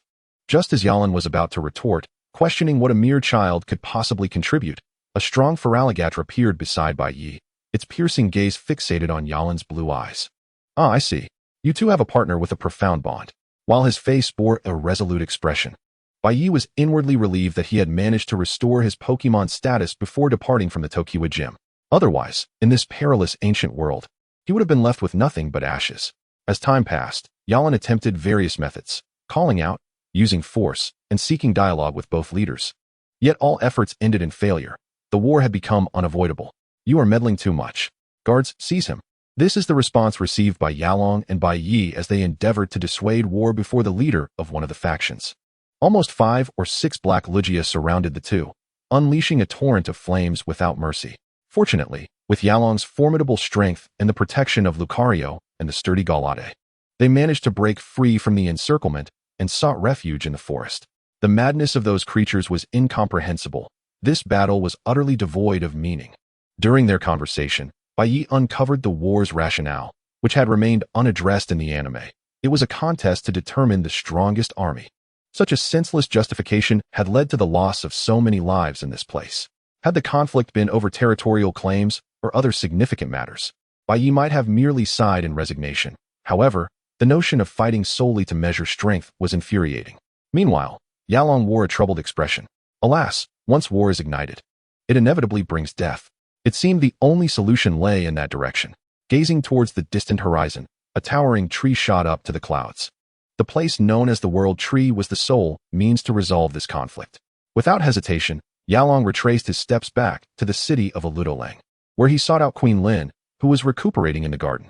Your Majesty, I beseech you to grant me that item. It is I, Yalong the Waveguide hero, who shall bring this battle to an end. Yet at that moment, the queen hesitated, and from her tear-filled gaze, Bai Ye surmised that perhaps the leader of Aludolang, Queen Lin, understood the sacrifices required to save the world, but she found it difficult to part with Yalong's life. After a moment of internal struggle, Lin sighed deeply, retrieved her staff from a waiting maid, and solemnly presented it to Yalong, saying, "This is the Waveguide staff, which will enhance your Waveguide power and is an indispensable tool for saving the world. It is entrusted to you." As Queen Lin spoke, her voice trembled with emotion, and in a bid to maintain her composure, she turned away from the kneeling Yalong, murmuring in a tone laden with unspoken emotions, "Please take care of yourself and ensure you return alive." "Yes, Your Majesty, I shall not disappoint your expectations." After pledging his oath, Yalong immediately summoned his braviary and leaped upon its back. "You, young man, stay here and rest easy. I shall bring this war to an end." As braviary spread its wings, a powerful gust of wind surged forth, carrying Yalong towards the distant World Tree. Meanwhile, Bai Ye, after a moment's hesitation, released his sizer. "I entrust this to you, sizer. Maintain a safe distance from that braviary." For Bai Ye to relinquish the chance of meeting Mew was utterly out of the question. After all, he needed it for his journey home, and even if it was just to raise Mew's favorability, he would strive to do so. It is well known that Mew possesses the genetic material of nearly all legendary Pokémon, second only to Arceus. Possessing its transformation ability is akin to having all legendary Pokémon at one's disposal. In his previous life, no one had ever found this mischievous little sprite, but in this life, Bai Ye would not let her slip away easily. Chapter 71, The Security Trio.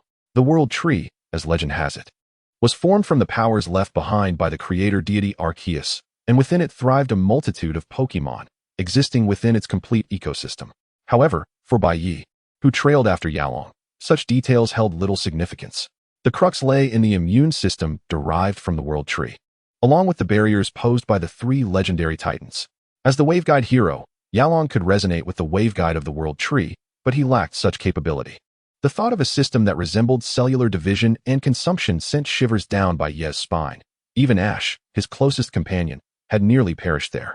The level of danger he faced would undoubtedly be much higher. At this moment, Yalong was nearing the vicinity of the World Tree, having found a clearing after several kilometers.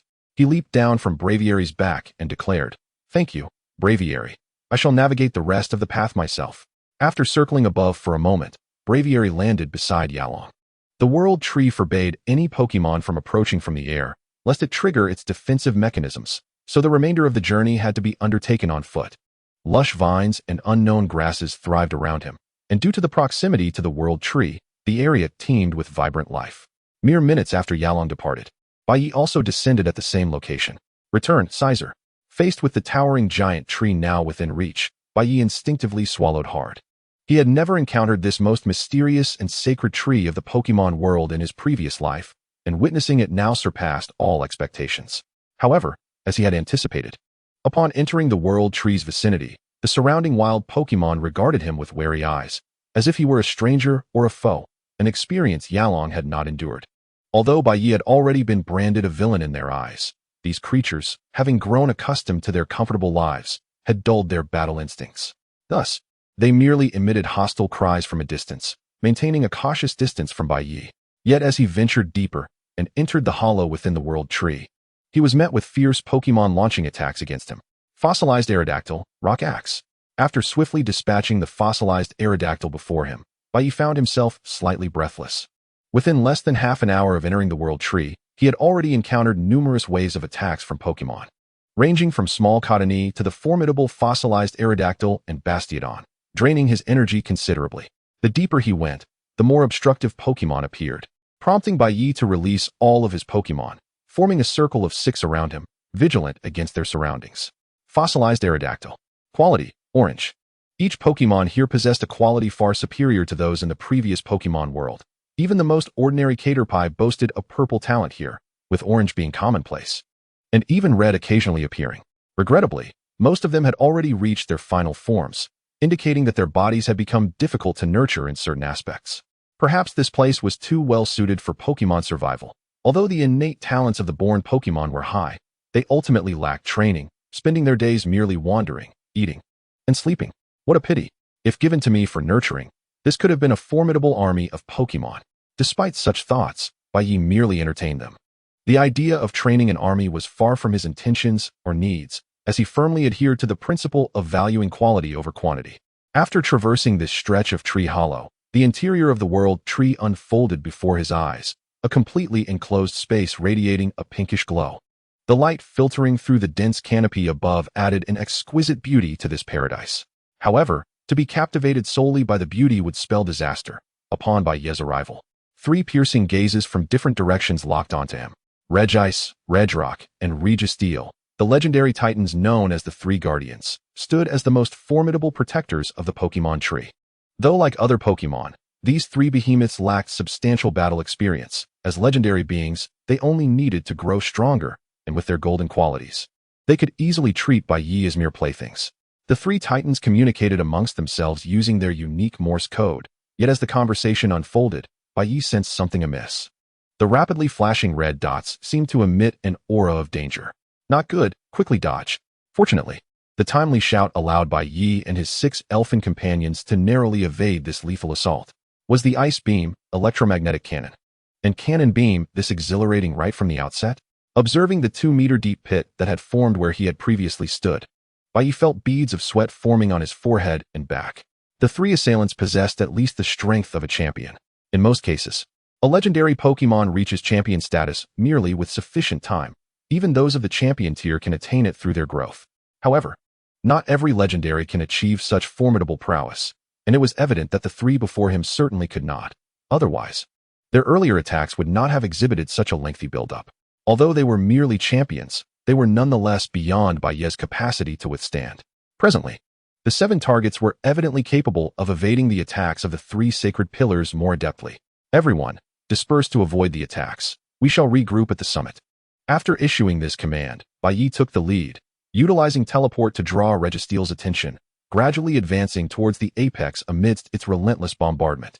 Meanwhile, the remaining companions, Bear Disciple, Rotom, and Blaziken, were fixated upon by Regice, while Scyther, King Sizer, and the charging bear engaged in a standoff with Regirock.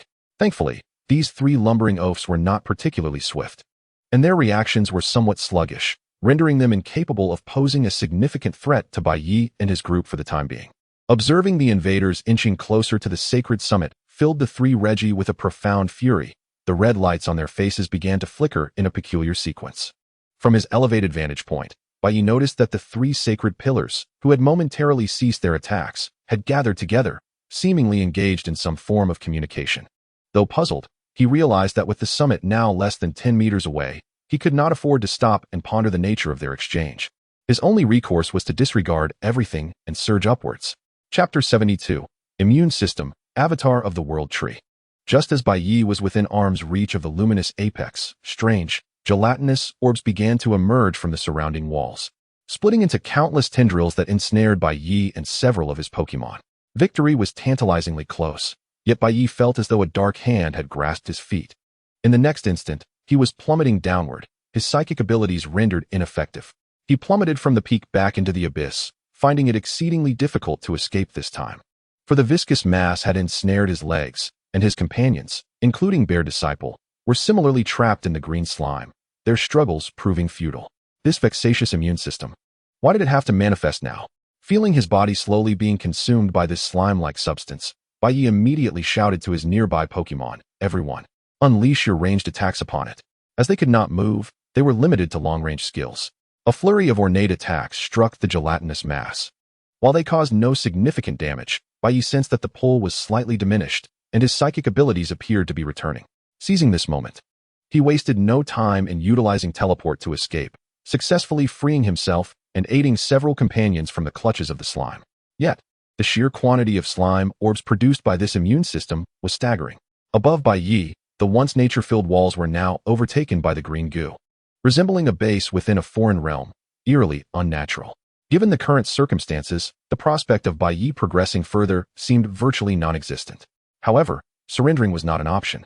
Thoughts of the world tree and the peculiar aura surged through him, leading to the emergence of a singular term in his mind: Genesis power. If the world tree was formed from the residual power of Genesis, and if he possessed Genesis power within him, did that not imply a shared origin with the world tree in some respects? Genesis power, the sole external support from this system, now presented itself as a potential avenue for advancement. Without hesitation, Bai Ye pressed his palm against the ground, striving to connect with the soul of the world tree. 1 second, 2 seconds, time slipped away unnoticed as the slime gradually receded back into the tree's interior. The 3 sacred pillars appeared to receive some directive, slowly retreating to their respective resting places. All right, let us proceed. This time, there should be no obstructions. Upon reopening his eyes, Bai Ye seemed to have undergone a transformation. He appeared somewhat ethereal, and if one were to gaze into his once black pupils, they would notice golden shards swirling within. As Bai Ye had predicted, the ascent was now devoid of any barriers. The immune system and the 3 sacred pillars had vanished as if they never existed. The 6 Pokémon safely reached the innermost sanctum of the world tree. It's you. You managed to arrive here as well? So, the commotion below was caused by you? In the deepest chamber, Yalan sat resting on an extending vine with Lucario and Pidgeot, their expressions turning to surprise as they beheld the figure emerging from the pit. Bai Ye, however, displayed no reaction, proceeding directly towards the blue crystal ahead and retracting all his Pokémon. Noticing something amiss in the boy's demeanor, Yalan attempted to intervene. But before he could rise, the vine beneath him suddenly grew, binding him in place. What are you doing? Hey! Unable to act, he resorted to shouting, hoping for Bai Ye's response, but it was all in vain. Within the azure crystal, a charming pink Pokémon lay in slumber, its round face and long eyelashes suggesting that, if transformed into human form, it would undoubtedly be an exquisite maiden. At that moment, Bai Ye did not dwell on such thoughts. He gently placed his right hand upon the crystal, and a golden radiance blossomed where they met, dazzling to the point that the surrounding Pokémon had to shut their eyes against the brilliance. A sweet yet somewhat languid voice emerged, and when the Pokémon reopened their eyes, the blue crystal had vanished, replaced by a small creature hovering in midair, spinning with exuberance. Seemingly invigorated after a long dormancy, she playfully tugged at Bear Disciple-'s fur, then appeared behind King Sizer to stroke its wings, ultimately drawing a portrait on Yalan's hat before bursting into a melodic laugh. All right, Mew, stop fooling around. Bai Ye's voice, now resonant and almost feminine, echoed. World, what is it that roused me? I wasn't he done sleeping. Mew, as a powerful mythical beast, spoke with ease. Yet what intrigued the assembled Pokémon in Yalan was the implication of her words. World? Are you the world tree itself? Yalan pondered aloud, voicing his hypothesis. In the next moment, a white light emanated from Bai Ye, resembling a soul being extracted.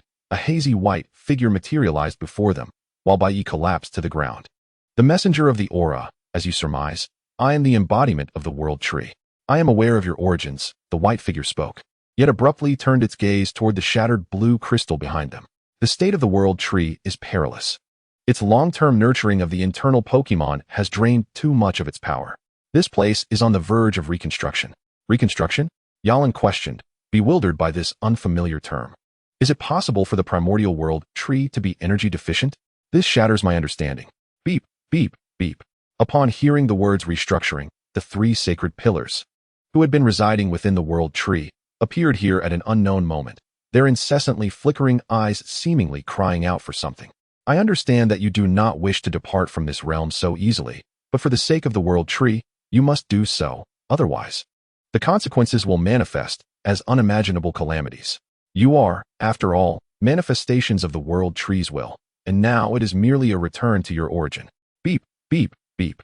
Although the circumstances remain unclear, the potent energy accumulating within the 3 sacred pillars suggests that it will certainly culminate in an unfavorable outcome.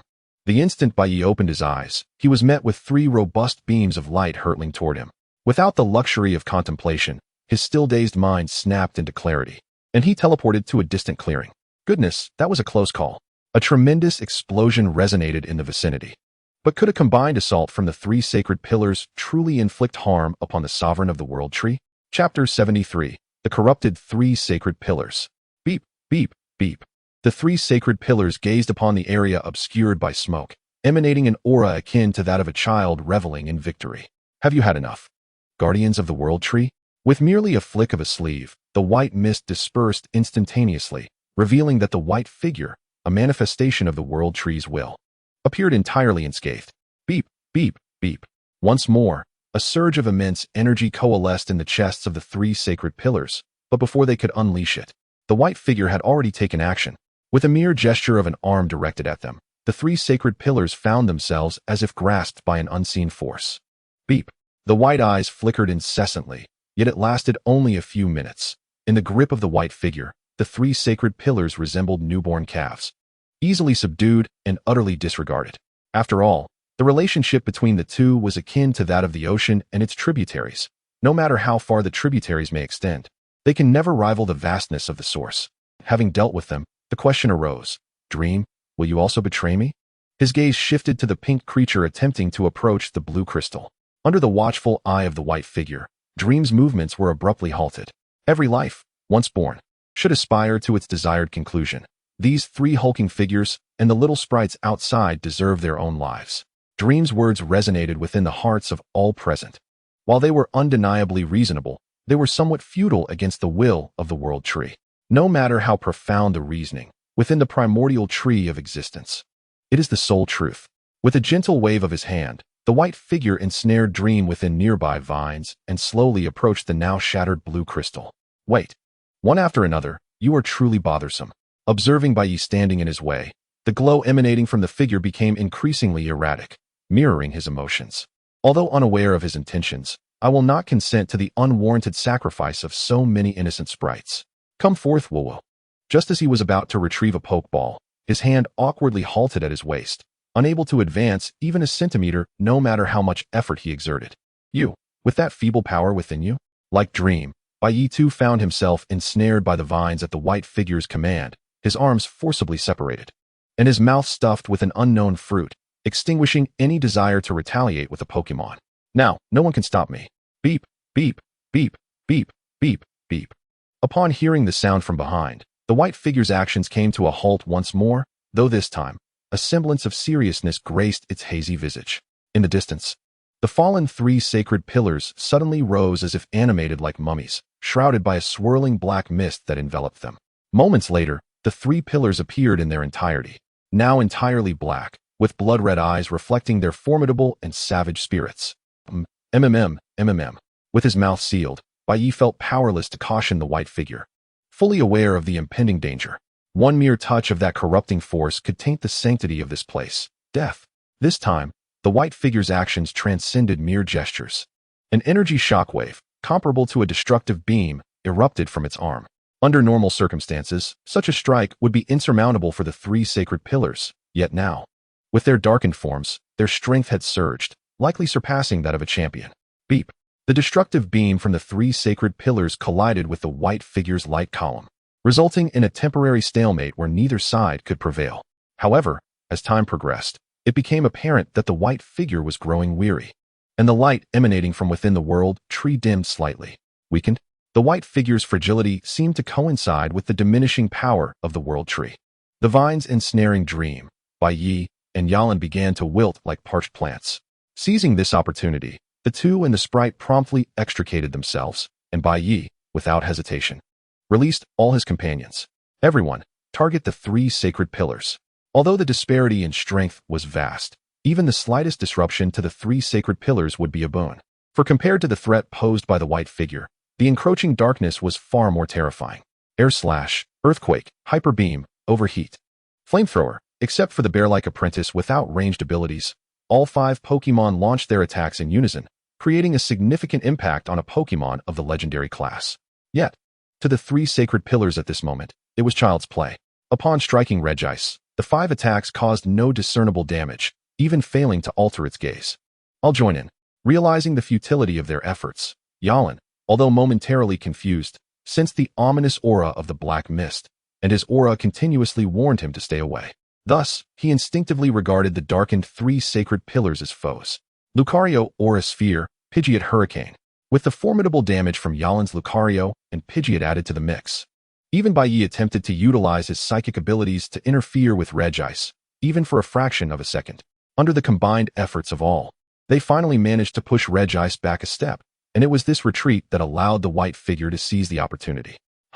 With a thrust of his hands, The power of the light column surged instantaneously, and the three sacred pillars clearly did not anticipate this change. The light column enveloped the destructive beam, turning it back upon itself. Boom. Following the explosion, the three sacred pillars began to flail erratically like malfunctioning robots, their short arms waving chaotically in the air. Just as Bai Ye prepared to command his Pokémon for another wave of attacks, he witnessed the three sacred pillars collapsing, the black mist dissipating into the air. Seeing the complete disappearance of the darkness, Bai Ye finally exhaled in relief. He was all too familiar with that black energy, whose danger was 100-fold greater than the corruption of the Kalos region. What is happening to the world? Just then, Dream's cry drew everyone's attention, reviving their spirits. The once formidable white figure now knelt upon the ground, its already vague form becoming increasingly insubstantial, as if on the verge of vanishing. I have failed. Dream, protect the world tree. After uttering this final statement, the white figure dissipated like the black mist, and simultaneously, the entire world tree began to tremble violently. Sensing the impending doom, Bai Ye shouted urgently, "No! The world tree is about to be destroyed." Chapter 74, Aura and Legacy, the Power of Infinite Bonds. The destruction of the world tree heralds a fatal message for the elves dwelling within its embrace. Departing from this sanctuary to face the outside world would be akin to forcing a phoenix, which has thrived on the ground for a decade, to suddenly soar through the skies once more. The only outcome would be its shattering demise. The most profoundly affected by this upheaval is Dream, the guardian of the world tree, whose once vibrant gaze has dimmed, as if decades of age have been thrust upon him in an instant. What shall we do now? The world tree cannot perish. I still require its aid to salvage the war-torn realm beyond. Despite being on the brink of disaster, Elon remains preoccupied with the outside world, a testament to the insignificance of his own life in the eyes of the emissary of the aura. The sole solution lies in replenishing the world tree's power. By providing a sufficient surge of energy, the dormant cells within it can be awakened. At this moment, Dream grows increasingly frail, even his speech trembling with weakness. His aerial form descending toward the ground, fortunately caught by the swift hands of White Knight. The aura, could it be a source of strength? Elon's gaze first drifts into a haze of longing and reluctance, yet ultimately clarifies. He is acutely aware of his mission, one he must fulfill. Leave it to me. In that instant, his silhouette expands infinitely, resembling a great figure on the verge of departure. Elon strides slowly toward the shattered, crystalline visage before him, closing his eyes. Deliver this staff back to Her Majesty the Queen. This is his final wish. Tears well in the eyes of the sculptor as he reluctantly grasps the staff, casting lingering glances back as he takes flight toward the distant city of Oradron. Having fulfilled this last testament, Elon shuts his eyes and places his hands upon the surface of the crystal. Aura, reside within my heart. The aura flows steadily from Elon, absorbed by the world tree. As the transparent crystal begins to take on hues, starting with blue at its base and gradually spreading upward. However, as it reaches the midpoint, it becomes evident that Elon's aura is insufficient to sustain the activation. To continue, he must ignite his own vitality. Wait, allow me to assist as well. Just as Elon is destined to perish, he hears the voice of a young boy beside him. Upon opening his eyes, he sees White Knight's hands resting upon the now partially colored crystal. In that moment, it feels as though a powerful vacuum has seized him. White Knight's palms are consumed, from flesh to blood, and his eyelids grow heavier. Ding! Host detected in danger. Genesis power activated.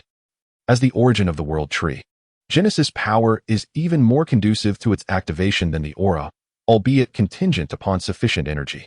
The minuscule force within White Knight holds little sway, merely extending the moment for a few seconds before the suction resumes its grip on his palms. Witnessing the agony etched upon their trainer's face, the 6 released Pokémon resolutely press their hands against White Knight's body, gradually channeling their strength toward him. Although Elon's Lucario cannot see, he senses the unfolding scene through the aura, and being deeply bonded to Elon, he too transmits his aura. Our bond shall not be vanquished here. The 6 Pokémon, Powerful Chick, Bear Apprentice, Scorpion King, Scythe Mantis, Raging Bear, and Rotom, become entwined with White Knight on a spiritual level, experiencing an unparalleled unity. Crack. Within the bag that White Knight overlooked, the prize egg from the competition suddenly shatters, disregarding the system's existence and appearing upon the ground, adding a small pair of hands to the original 6. The saying goes that output relies solely on a shout. White Knight's roar now transcends human limits, the magnitude of which is beyond imagination. Yet, this is not the most crucial aspect. although energy is continuously absorbed by the world tree. An inexplicable force seems to be reciprocated.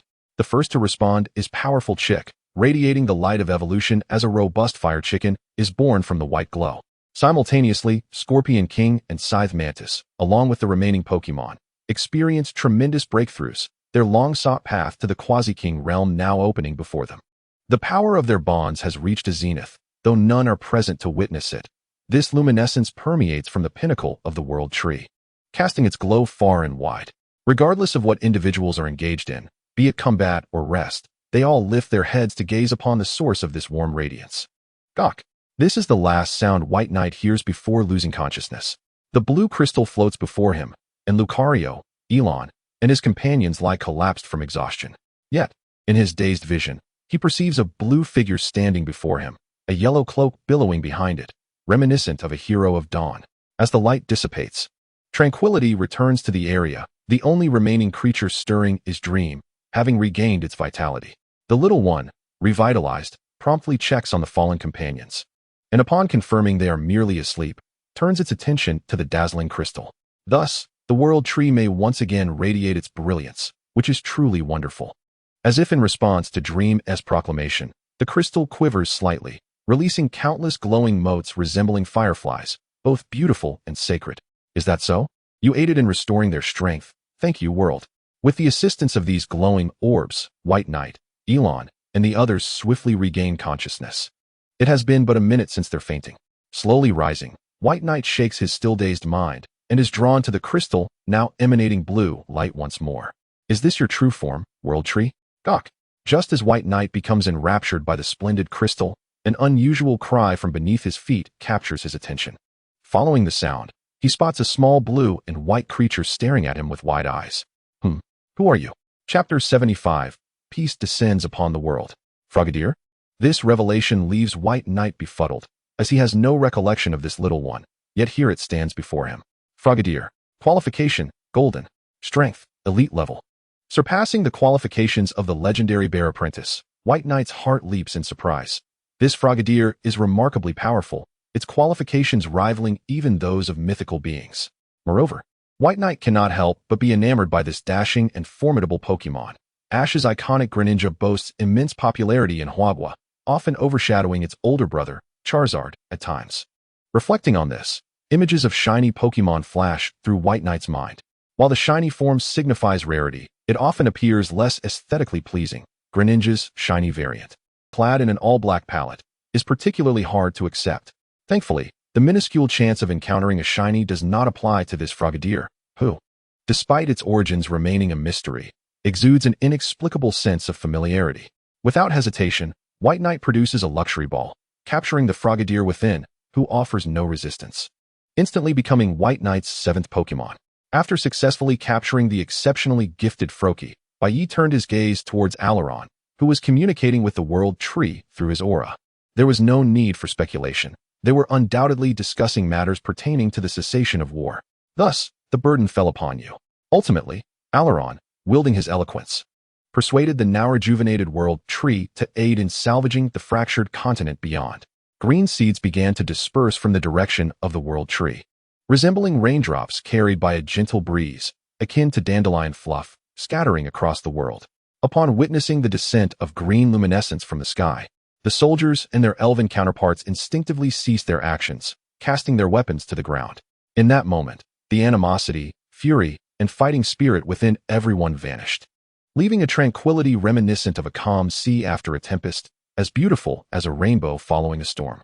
The seeds of peace were sown across the world, which responded with smiles and serenity. Thus, the war came to an end.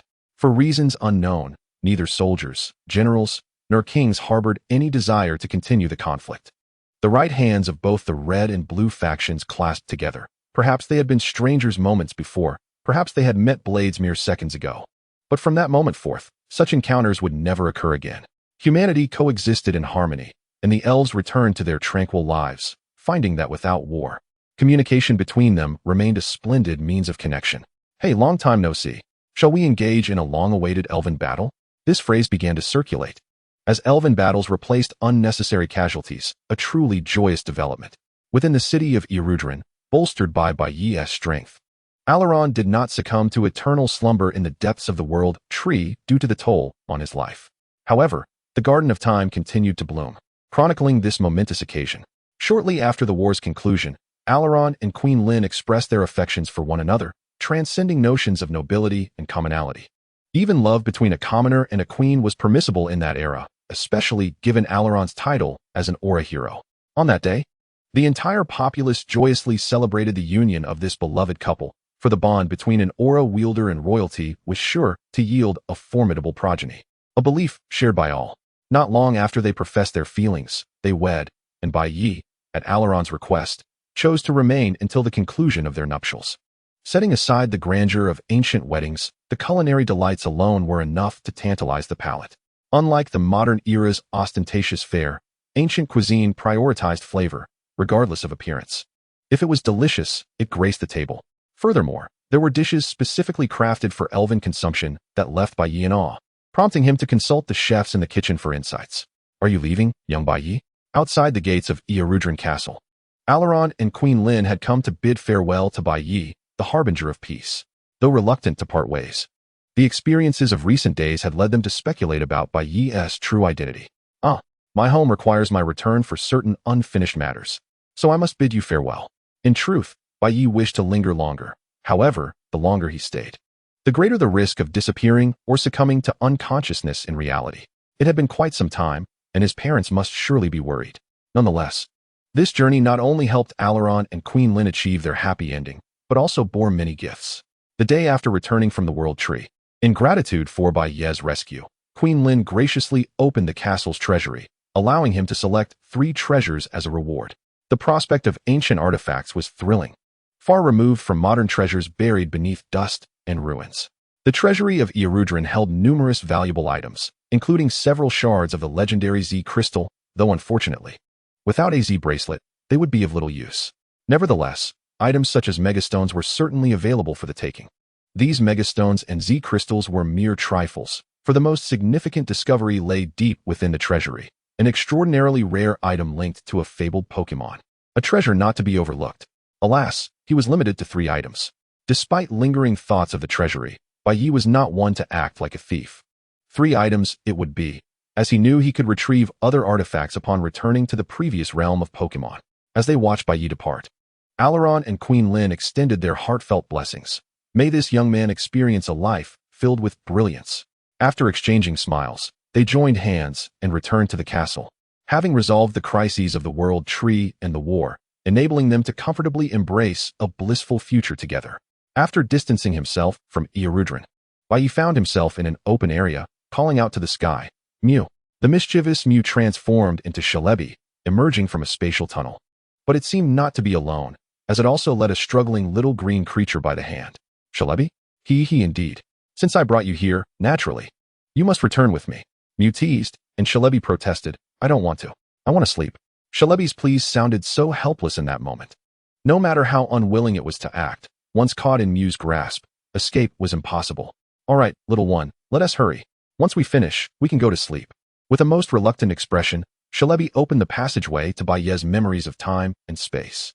Before departing, Mew handed over a brown branch, altering its previously playful tone to say, "This is the branch of the World Tree you sought.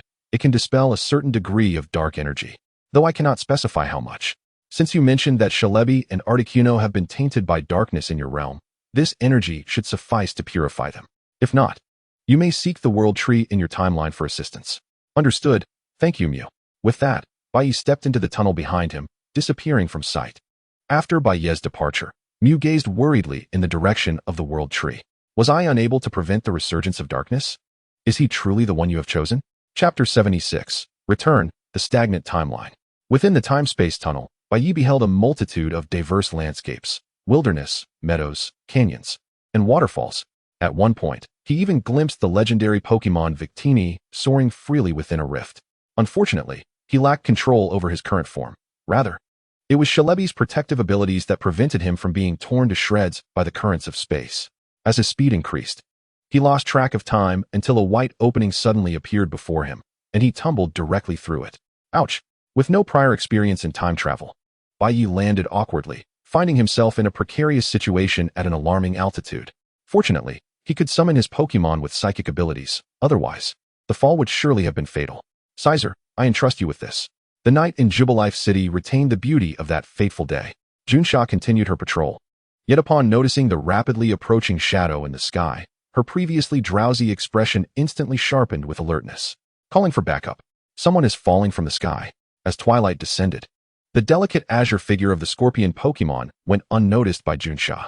Thus, professional integrity compelled her to immediately summon reinforcements. The guardians of the Pokémon world operated with an alacrity that far surpassed that of reality. Within mere minutes of the transmission, a contingent of several dozen had gathered on the streets of Tokiwa City. Squirtle prepared to soften the impact with a water gun before that individual descended. Wait, Captain. It seems there's another Pokémon flying beside him. It's a Scorpius, perhaps due to the proximity of Bai Ye to the ground. A young guardian soon spotted the unusual Scorpius and promptly reported to his captain. Upon landing safely, Bai Ye was met with the sight of a squad clad in uniforms advancing towards him with alarming intensity. The leader, fixing a furious gaze upon him, bellowed, "Youngster, do you realize how terrifying it is to glide around the city at such a late hour?" After what felt like an interminable lecture, the guardian squad begrudgingly simmered down, leaving Bai Ye with a parting admonition to return home and sleep before vanishing into thin air. Left bewildered under the night sky, Bai Ye pondered. What on earth just happened? Countless question marks floated above his head. Forget it. I should log off and check how long I've been unconscious. In the stillness of the late night in the real world, Bai Ye removed the silver helmet from his head and gazed around at the familiar surroundings. His expression a mix of confusion and disorientation. Why am I still at home? Grabbing his nearby phone, he discovered it was the dead of night on the very day he had entered the game, implying that everything had seemingly come to a standstill since his arrival in the ancient realm. Rather than feeling relief at not being trapped in the game world due to his transition, Bai Ye's first thought was, oh no, what a loss. His mind drifted to the vast treasury within the city of Oralidron, the ancient and rare fossil Pokémon, the high-quality Pokémon within the world tree, and those 3 toilets, prompting tears to well up in his eyes. Oh well, such is fate. It was destined to be an uncomfortable night for Bai Ye. The following morning, Bai Ye emerged from his bedroom, dark circles under his eyes, resembling a sleepwalker as he attended to his chores, all while under the watchful gaze of his astonished parents before returning to the Pokémon world. Although it was morning, the streets of Tokiwa City were bustling with players, each one preparing various battle items. The Tokiwa gym had indeed suffered under the management of Kikuko, a challenge for the aging champion. With less than 2 months remaining before the regional alliance competitions, most players, aside from the locals, had already earned at least 6 badges. While the summer champion of Giran Island, Shiba, was formidable, his age and responsibilities managing a hot spring in meant he would likely go easy on challengers. After all, his old bones did not wish to be constantly worn down by relentless challengers. Kikuko, however, was a serious contender when it came to battles. To obtain the green badge, Bai Ye would need to see many underqualified players and locals eliminated. It seemed this quartz conference would be fiercely contested, with Kikuko as a benchmark of strength. The remaining participants in the quartz conference would undoubtedly possess at least 6 Pokémon of master-level prowess, excluding the stronger players. Xiaolon, Xiaomao, Xiaoqi, and Xiaoji all had formidable potential. The first 3 were renowned, and this time, Xiaoji would not falter against any mediocre opponents, with his evolved Squirtle and Ivysaur. Not to mention the obedient Charizard equipped with the Y-Stone gifted by Bai Ye, it was hard to see anyone, save for the future champion Xiaoqi, standing in his way. Not even Xiao Mao. Thinking of Xiaoji's Mega Charizard Y ignited by Ye's fervor. Who was Xiaoji, the designated protagonist? If he did not exhibit the same lackadaisical demeanor as portrayed in the anime, his strength would surely rival that of any champion. After all, who among the champions had traversed 8 regions? I must intensify my training. If I am easily bested by Xiaoji, where would I save face? With that thought, Bai Ye retrieved an orange orb from his bag, imbued with formidable power, one of his many treasures from Oralidron. Come forth, Blaziken. The orange orb harmonized perfectly with Blaziken's fiery hues, serving as the pivotal item for its mega evolution. If it weren't for our journey through the world tree, I might not have chosen this. Do not disappoint my expectations. As he beheld the determined gaze of Blaziken, Bai Ye inexplicably felt a connection to its spirit, resonating with its inner cry, I want to become stronger. Without delay, he called forth his Pokémon, a total of 7. Unlike in the game, where a full party would lead to automatic transfer to the lab, in this world, as long as one adhered to the 6 Pokémon regulation during formal competitions, One could carry as many as they pleased without scrutiny. Bai Ye's current lineup included a newly added Froakie, a Pokémon of extraordinary talent, albeit a handful. If spotted by other players, it would undoubtedly attract unwanted attention. Thus, to ensure a peaceful training environment, Bai Ye opted for the safest location available. So you're coming to my lab? Dr. Okido looked at the boy before him with a resigned expression. Although he wasn't one to casually lend out his backyard for trainers to practice, Bai Ye's offer was too enticing to refuse. Deal. I want all the photos of those legendary Pokémon. If anyone were to question the abundance of legendary images in Bai Ye's Pokédex, they would need to inquire with a certain mischievous little creature playing in the woods. Chapter 77, A Visit from Reality. Froakie Water Pulse. Bear Apprentice. Withstand the water's impact, and keep using Fire Punch. On a high mountain within Dr. Okido's garden, an open area had been designated for Bai Ye's training. Yet the returns from daily practice were dwindling. Indeed, the realm of the quasi-champion was not easily surmountable. After a month of training, Bai Ye's Pokémon had seen considerable improvement. Apart from Scorpius and Scyther, who had received energy boosts from the World Tree during their journey through Orelidron and had thus reached the quasi-champion level. The remainder had nearly maxed out at gym leader level, but could not seem to break through. The most promising candidate for evolution remained Blaziken, now capable of Mega Evolution. Each evolution brought it closer to the quasi-champion threshold, making a breakthrough merely a matter of time. However, the remaining Pokémon, Ursaring, Rotom, and Bai Ye's first partner, the Bear Apprentice, were stagnating.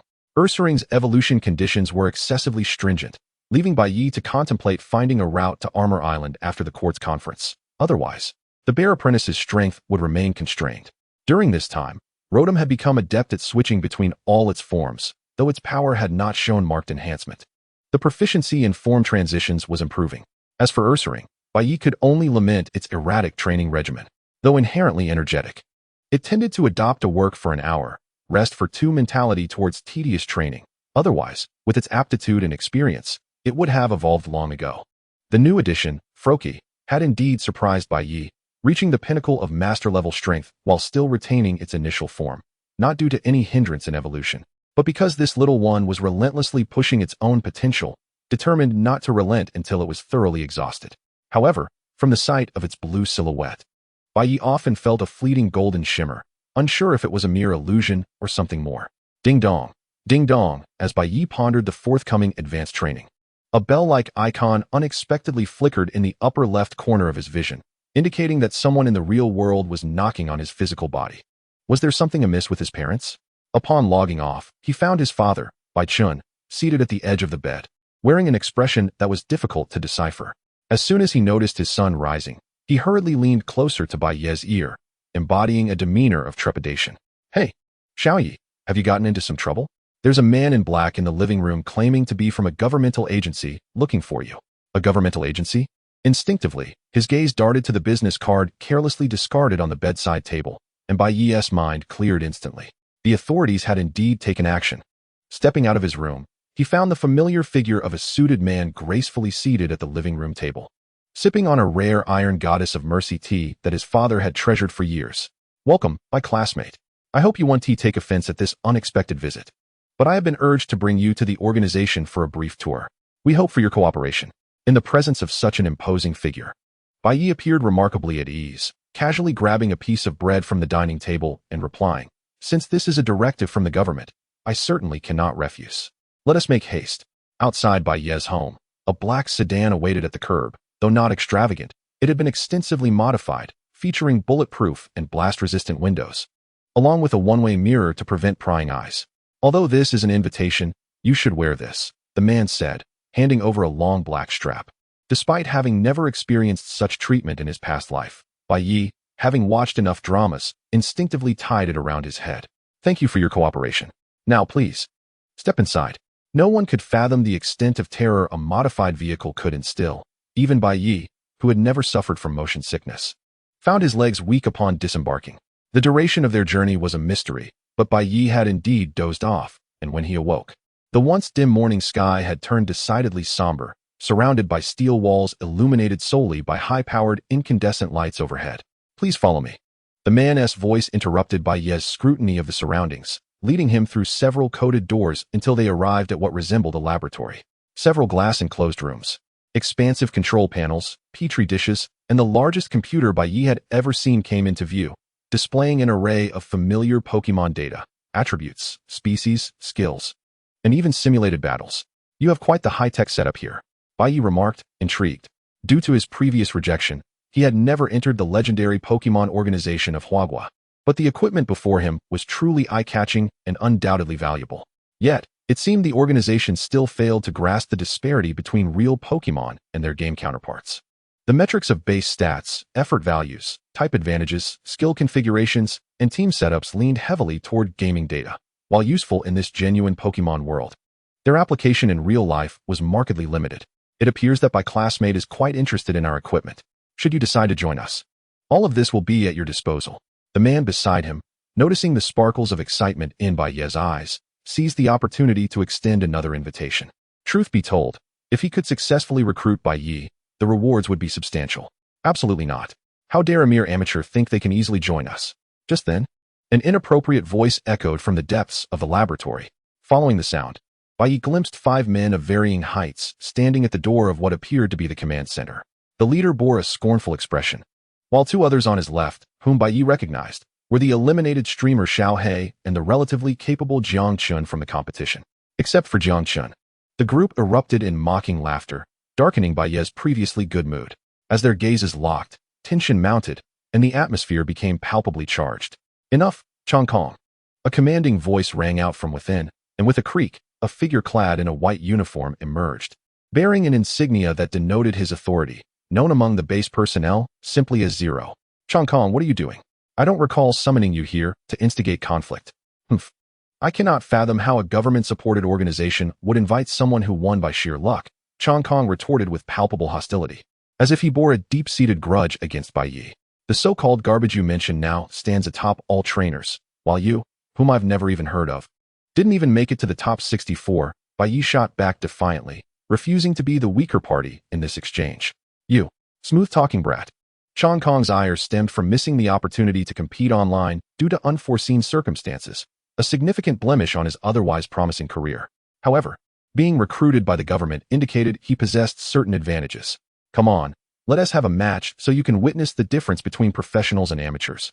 His challenge silenced even Zero, who was curious to observe the prowess of this competition champion for future analysis.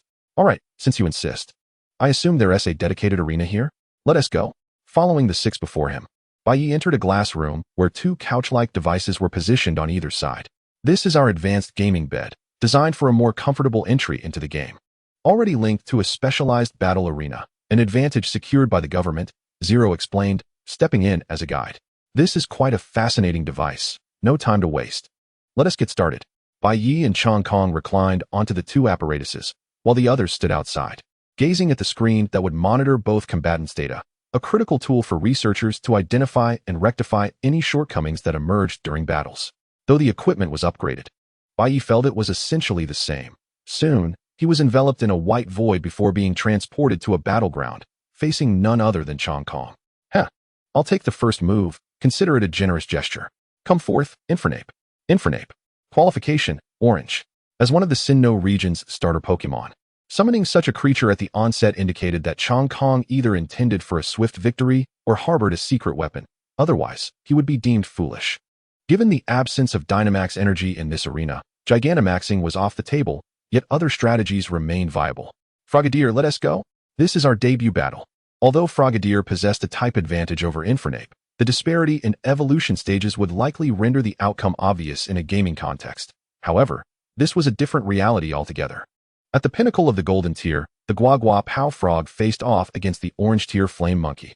In Bai Ye's perception, the latter's strength could be estimated to be no more than that of a gym leader, thus presenting a considerable chance of victory for him.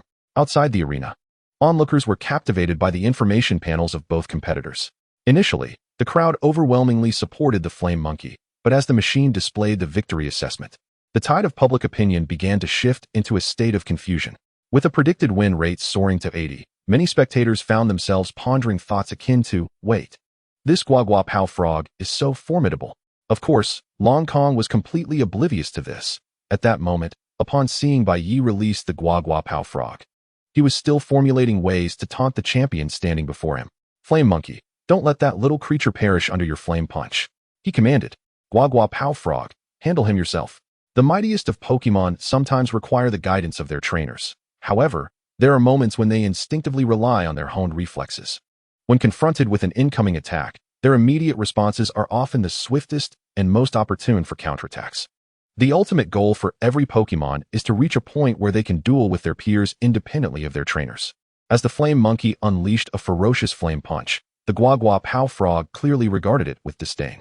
This was a move he had practiced numerous times with his mentor, the Bear Apprentice. Moreover, the Flame Monkey's flame punch was inferior in power to that of the Bear Apprentice. As the Guagua Pow Frog darted around the arena, he released a multitude of bubbles from his hands to create disturbances.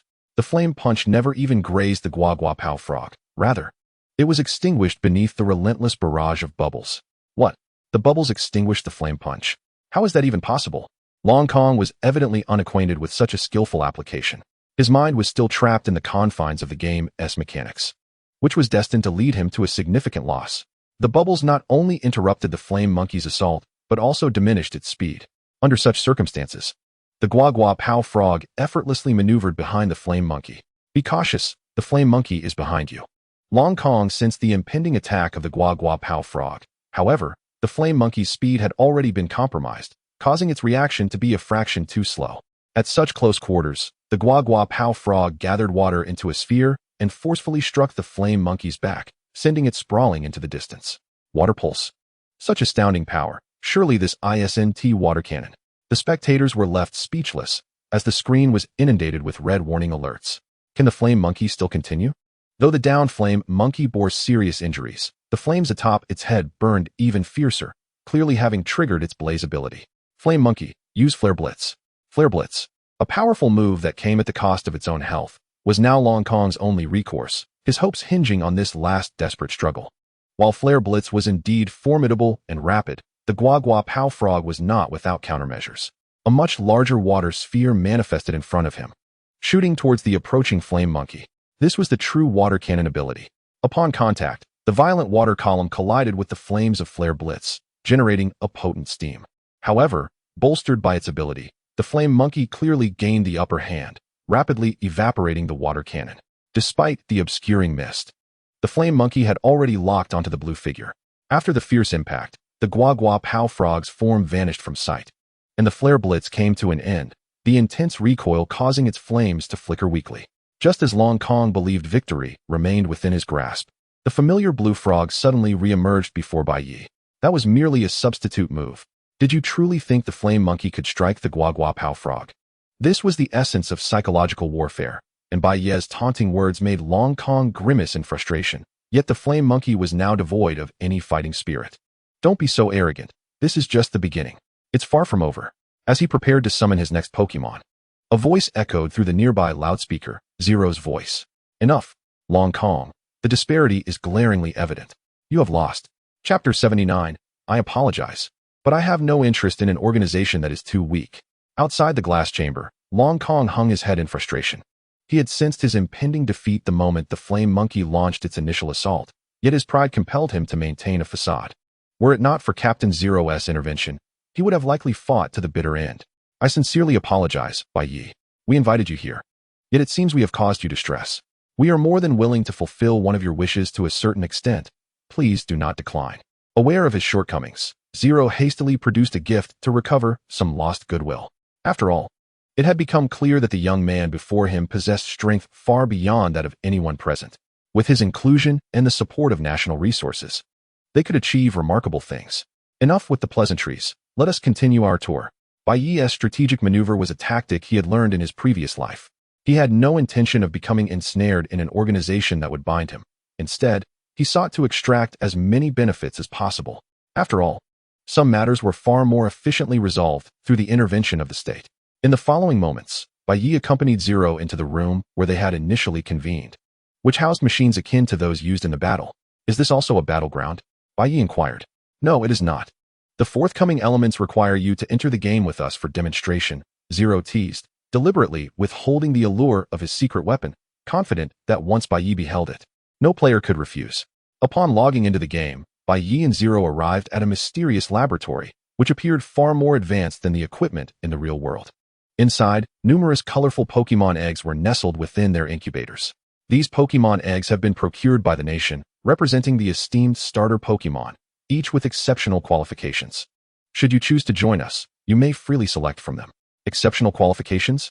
Upon hearing this, Bai Ye was somewhat skeptical and immediately activated his appraisal system. Pokémon Egg, Qualification, Orange. Pokémon Egg, Qualification, Orange. Pokémon Egg, Qualification, Purple. This revelation clarified his prior confusion regarding the extraordinary talents of the competitors in the Grand Tournament.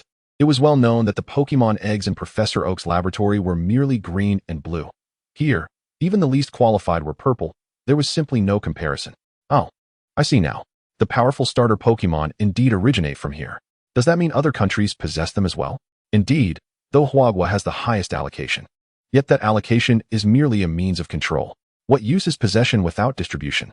Bai Ye mused, realizing that had he possessed such qualified starter Pokémon in his previous life, he might have advanced further in the tournament. However, these Pokémon were of little necessity to him now. While their qualifications are commendable, they still fall short. Upon hearing Bai Ye's words, Zero and the others furrowed their brows. Such high-tier Pokémon, especially the starters, undoubtedly boasted greater potential than the commonplace birds found on the streets. Yet here stood a youth expressing such insatiable greed. Haha. Since Bai Ye is disinterested in these, let us proceed further. After traversing countless petri dishes, an expansive space was unveiled, revealing numerous Pokeballs placed upon a peculiar contraption, with a conduit transmitting something into the very depths of the Pokeballs. This was a Pokemon cultivation device, capable of enhancing the physical strength and abilities of Pokemon to a certain extent. You may liken it to an effort value training apparatus. You are undoubtedly familiar with effort values, are you not? Ah, indeed. A rather tedious and futile contraption, for in my eyes, effort values, this data-driven concept, are nothing but trash in the Pokemon realm. Bai Ye retorted without mincing words. Although he lacked the capacity to perceive the consciousness of the Pokemon within the Pokeballs, the faint discomfort emanating from them, sensed through his psychic abilities, ignited a profound anger within him. While he could accept training through running, jumping, and engaging in battles, even utilizing potions made from ingredients found in the Pokemon world was somewhat tolerable. However, relying on technology, Bai Ye could only declare, individuals like you are unworthy of possessing such Pokemon. The application of technology should serve as a support, not as a coercive means of enhancement. In a previous life, many opted to invest in expensive technology to bolster their Pokemon strength, especially during the initial integration phase, where nearly all earnest individuals resorted to this method. Yet the outcome was the rapid demise of their Pokemon, though they exhibited a temporary surge in power. It was at the cost of their vitality. I advise you to destroy this device post-haste. Apart from endangering the lives of Pokemon, I fail to comprehend its purpose. With this warning, Bai Ye strode resolutely towards the exit. While the others were somewhat baffled by the young man's fury, Ling hastened to pursue him, attempting a final plea. Bai Ye, perhaps reconsider joining us. Our benefits are quite enticing, and we shall surely meet all your conditions. I apologize, but I have no interest in organizations that are too weak. This statement became a lethal weapon, piercing the hearts of all members, including Ling. What did you say? Repeat that. Chong Kong, known for his fiery temper, found it exceedingly difficult to accept this remark. Despite the others' attempts to restrain him, his impulsive actions could not be curtailed. Take him to rest. Although Ling's expression was not particularly pleasant, as the leader in this situation, he maintained the necessary decorum. With a swift chop, he rendered Chong Kong unconscious and summoned the previously mentioned individuals clad in black to escort Bai Ye back home. The journey back was marked by an eerie silence and rapid pace, and it was only when Bai Ye exited the vehicle that he realized it was already deep into the night. Farewell, Bai. If you have a change of heart, feel free to contact me. We would be more than happy to welcome you. With that, the man drove away into the now quiet streets, leaving Bai Ye alone to ponder in the darkness. Only one individual remained unfazed by the final remark, and his aura was somewhat peculiar. It seemed this national organization was not as meticulous as one might expect, for a rat had evidently infiltrated. Nevertheless, it mattered little to him. He simply needed to adhere to his plan and accomplish his goals. In the underground of the Huagua Pokemon organization, after Bai Ye's departure, Ling ordered everyone to return to their dormitories for rest, though there was one exception. Hey, have we found him yet? He declined rather decisively, rest assured. After hanging up the phone, the man staggered out of the restroom. No one knew what had transpired there moments before, but it was destined not to bode well. Chapter 80, The Martial Path of Bear Disciple. With only 20 days remaining until the court's conference, although Bai Ye's training proceeded methodically, one Pokémon appeared somewhat despondent. Bear Disciple, what troubles you? As Bai Ye's first companion, Bear Disciple had always stood at the forefront, endowed with the potential of a legendary Pokémon. However, with the evolution of later members such as the Scyther and the Scizor, their strength surged significantly, while Bear Disciple remained unable to evolve due to limitations, causing his power to dwindle considerably. After acquiring a Mega Stone, Blaziken's strength also escalated rapidly, achieving the threshold of a quasi-champion just days prior. Currently, only Rotom and the Urshifu remained at the gym leader stage, which left Bear Disciple feeling somewhat disheartened. He yearned to grow stronger, and Bai Ye sensed this desire within him. As a warrior pursuing martial arts, it was disheartening to be surpassed by others. I see. I have methods to grow stronger. But it depends on your patience. As he spoke, Bai Ye produced a notebook he had prepared in advance. This was the item Ling had promised to gift him after their visit to the Huagua Pokemon base. Though he had been somewhat arrogant, the national authorities would undoubtedly not abandon their efforts to recruit talent. Therefore, Bai Ye intended to seize this opportunity to its fullest. The martial arts of Huagua may seem trivial to most, but for Pokemon, they could potentially serve as powerful secrets capable of reversing fortunes. Martial Arts Manual, a title that sounds rather cliched. This ancient volume was a compilation of martial arts collected by Ling from various parts of the world, encompassing the foundational skills of most martial arts in Huagua. For a martial artist, it was a treasure worth its weight in gold. However, for Bai Ye, it held little practical value. Mastering martial arts required years of dedication, and he believed he lacked the requisite talent. Yet for Pokemon, it was an entirely different matter. They possessed perceptions, physiques, and innate talents far surpassing those of humans. Among them, Bear Disciple seemed almost destined for this manual, making it the most suitable avenue for him to enhance his strength. Although some concepts within the book may seem daunting and perhaps overly challenging for you, the path to standing atop the world is fraught with difficulties. Are you capable of enduring this? Observing the gleam in Bear Disciple's eyes, Bai Ye had already received the best answer. The martial arts of Huagua were diverse, yet the most distinguished among them were Wing Chun, Tai Chi, and Shaolin. These three were also the most fitting for your studies. Born from Tai Chi, learning from the inside out, balancing yin and yang, and harmonizing both internal and external practices constitute the optimal starting method, albeit one that is exceedingly challenging to master. Before Bai Ye, Bear Disciple was rotating his hands, drawing familiar Tai Chi symbols in the creek.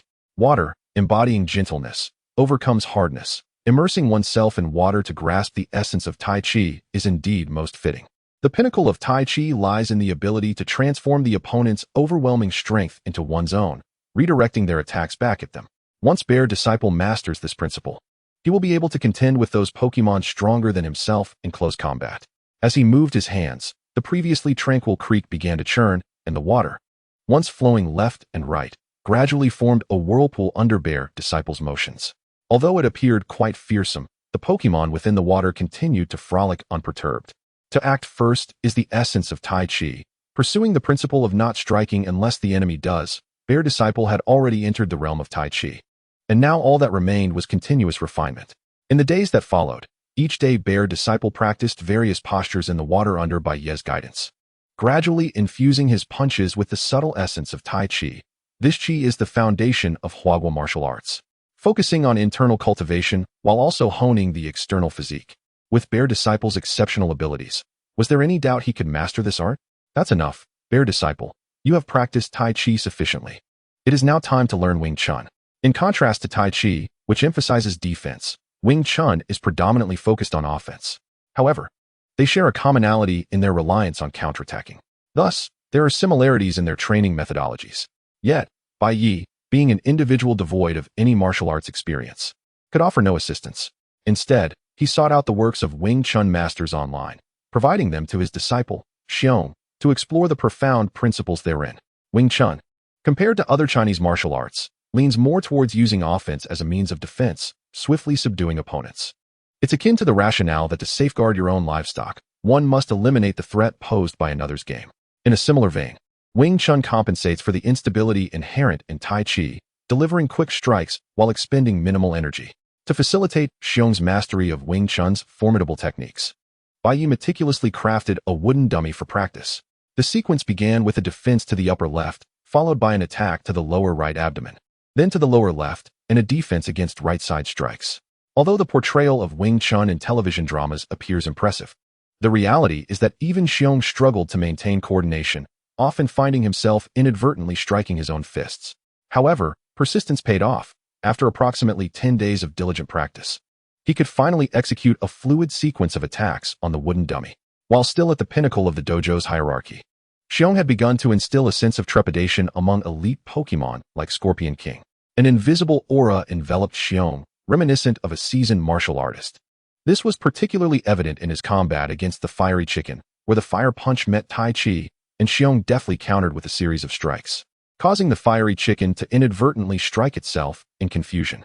Following this, Xiong successfully deflected the fiery kicks with Wing Chun's leg techniques, sustaining only minor burns from the residual flames. Despite the fiery chicken's superior strength, a decisive victor remained elusive from morning until noon. Even as the fiery chicken gasped for breath, Xiong's complexion merely flushed slightly. Truly, the wisdom of the masters from Huagua was not to be underestimated. Martial arts proved undeniably effective. Having learned the fundamentals of Tai Chi and Wing Chun, Xiong was now carving his own path, destined for brilliance.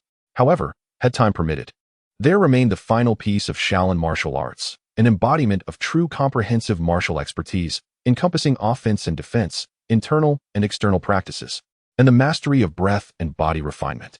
The elusive Shaolin techniques, such as Iron Head Skill and Golden Bell Shield, were not easily obtained without state intervention.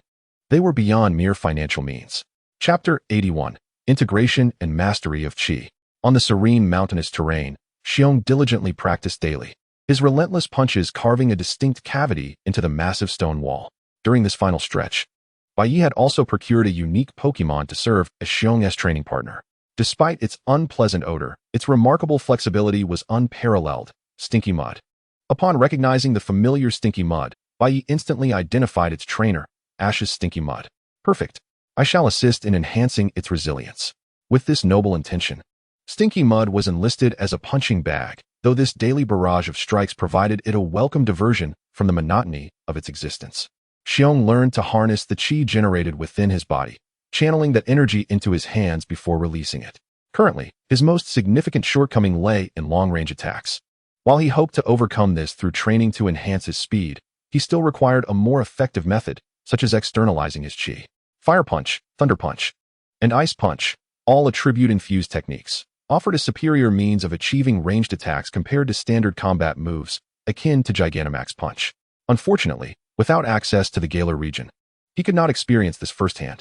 As Xiong exerted himself against Stinky Mud's pliable form, he endeavored to sense the intangible energy emanating from his punches, contemplating the infusion of fire elemental energy. Though this was easier said than done, it posed a formidable challenge. Much like the trials of celestial ascension, success in externalizing qi represented a significant hurdle in martial arts.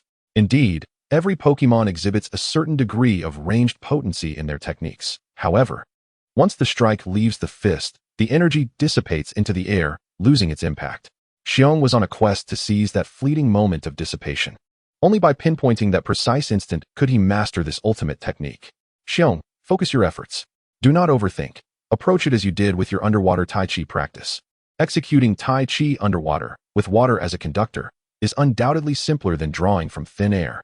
Without any tangible support, Xiong had to attune himself to the moisture in the air. The water vapor, though scarce, was still water, and thus evoked the sensations from his previous training. This punch was unlike the fire punch he had practiced. The ice punch, imbued with a chilling aura, radiated through the air. Though it lasted but a few seconds and traveled a short distance, it marked a successful breakthrough. Well done, Xiong. Continue to feel that sensation and practice diligently. The adage practice makes perfect holds true. A single successful strike may be mere luck, but after 100 or 1,000 punches, the ice punch will stand as a testament to your progress. Observing Stinky Mud, now encased in ice from several meters away, Bai Ye felt that the time invested in rigorous training had not been in vain, a smile gracing his lips. With the ice punch mastered, he now aimed to replicate that sensation to complete the fire punch and thunder punch. This was Bai Ye's final aspiration for Xiong before the court's conference.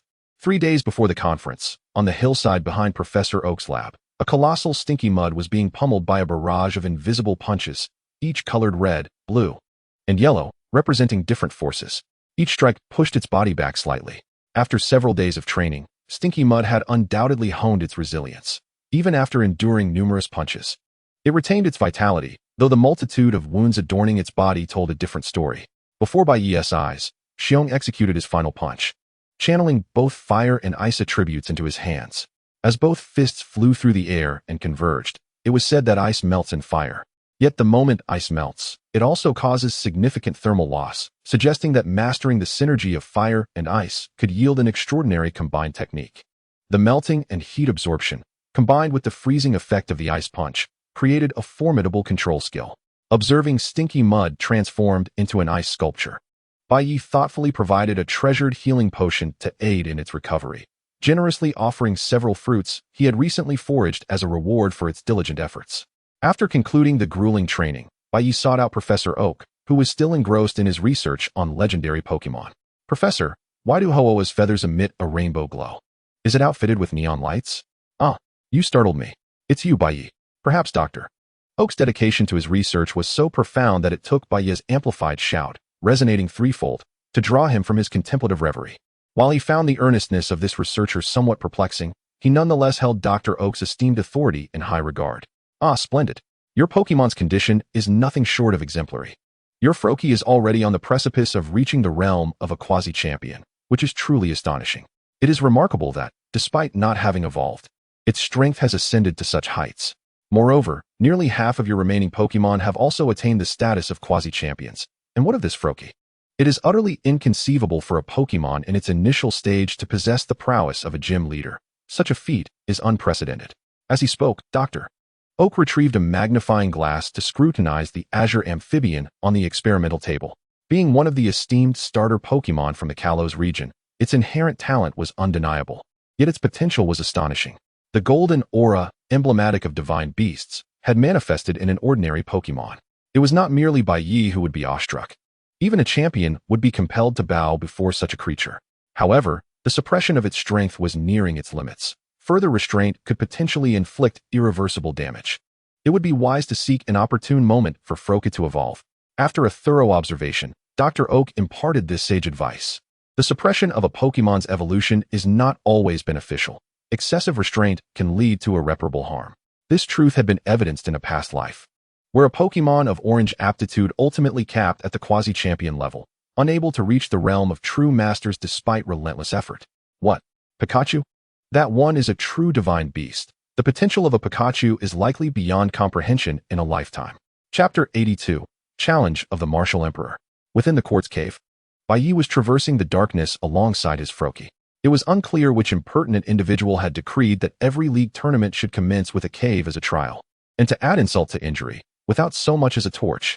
The reason he had brought only Froakie was to refine this inexperienced little creature through battles against trainers encountered along the way. If it could evolve, that would be the pinnacle of success. However, the trainers within the quartz cave, despite their possession of 8 badges, exhibited alarmingly feeble abilities, with scarcely any boasting the strength of a master-level Pokémon. This was hardly sufficient for Bai Ye at this juncture. Of course, such circumstances often lead to unexpected encounters, such as the boy within the cave who was skillfully breaking stones. Martial Emperor, what a coincidence. Before Bai Ye stood a robust youth, no older than his teens, accompanied by 6 formidable Pokémon engaged in seemingly elementary boulder-breaking training. The myriad small stones strewn about indicated they had been practicing for quite some time. Oh, Bai Ye, what a fortuitous meeting. But you must understand the consequences of trainers locking gazes in the wild, right? Let us engage in a battle. What the Martial Emperor proposed was precisely what Bai Ye had in mind. He too required a formidable opponent to gauge the prowess of his current companions. Thus, they settled on a 3v3 battle format, leaving some room for strategy, especially with the Quartz Conference looming as the most fitting venue for their showdown. The Martial Emperor readily accepted Bai Ye's suggestion. Then I shall make the first move. Go, Macamp. The powerful Macamp, employed by the Martial Emperor in tournaments, was naturally a seasoned warrior, having achieved quasi-champion status through enduring companionship. Macamp, it was unexpected that he would unleash a powerful attack right from the onset. Truly, you live up to your title, Martial Emperor. My turn, then Scyther. After evolving, Scyther had forsaken the defensive capabilities of its previous form for peak offensive prowess. Facing Macamp, a formidable brawler, a thrilling contest was inevitable. Vice Grip, the signature move, led the charge, with Scyther's most formidable weapon being the axe-like blades formed from its evolution. Compared to Machamp's punches, the threat posed was undeniably greater. Machamp, show him the fruits of our training. Catch it. Before Bai Ye's eyes, Machamp deftly seized Scyther's razor-sharp blade with its 4 muscular arms, effectively neutralizing the power of the attack, unarmed against a blade. Such an impressive technique demanded not only a Pokémon of sufficient strength, but also acute observational skills and reaction times. A mere hundredth of a second's delay could result in Scyther's strike missing its target and landing on Machamp instead. Now, grab him and execute the body slam. With its primary offensive weapon subdued, Scyther appeared momentarily flustered. Yet, with its arms ensnared by Machamp, even its formidable strength was rendered ineffective, leaving it vulnerable to being thrown over Machamp's head. Use Air Slash. With its arms incapacitated, Scyther could at least employ its wings, albeit its special attack lacked potency. Nevertheless, it was still a super effective move against Machamp, capable of inflicting some damage. As Scyther fell to the ground, its Air Slash struck at Machamp. Though the damage it sustained was undoubtedly more significant. Scyther, unleash a double hit from both sides. Machamp, respond with a double slap. While both Pokémon executed double attacks, one must not forget that Machamp possessed 4 arms, giving it a distinct advantage.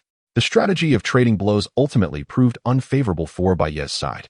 Despite Scyther's valiant efforts, it succumbed to the overwhelming might of Machamp's powerful limbs. Return, Scyther. Next up, I choose you, King Scyther. Upon witnessing the pale blue King Scyther emerge onto the battlefield, the martial emperor furrowed his brow and promptly recalled Machamp, stating, "Rest for now. The next round is yours." Masquerain. The water and fighting-type Masquerain faced off against the flying and ground-type King Scyther, with both sides enjoying slight advantages in their respective typings. The contest would ultimately hinge on the training prowess of the trainers and their Pokémon. Masquerain, let us greet our opponent with a water gun. King Scyther, utilized Thunder Punch. As Water Gun met Thunder Punch, the disparity in strength appeared vast. Masquerain's capabilities were predominantly in physical attacks, with its special attack falling far short of the damage inflicted by Thunder Punch, augmented by King Scyther's formidable abilities. Moreover, given the principle that water conducts electricity, although King Scyther had not learned to wield Thunder Punch from a distance, the water gun served as a conduit for the electric attack. The most critical factor was that Masquerain's water gun originated from within, amplifying the likelihood of paralysis due to the direct impact of the electric current. Now, King Scyther, employ Double Team to close in, then use Thunder Punch. Upon witnessing the emergence of minuscule electric currents, the martial emperor realized the error in his strategy. Yet he still hoped for Masquerain to make a final effort. Defend.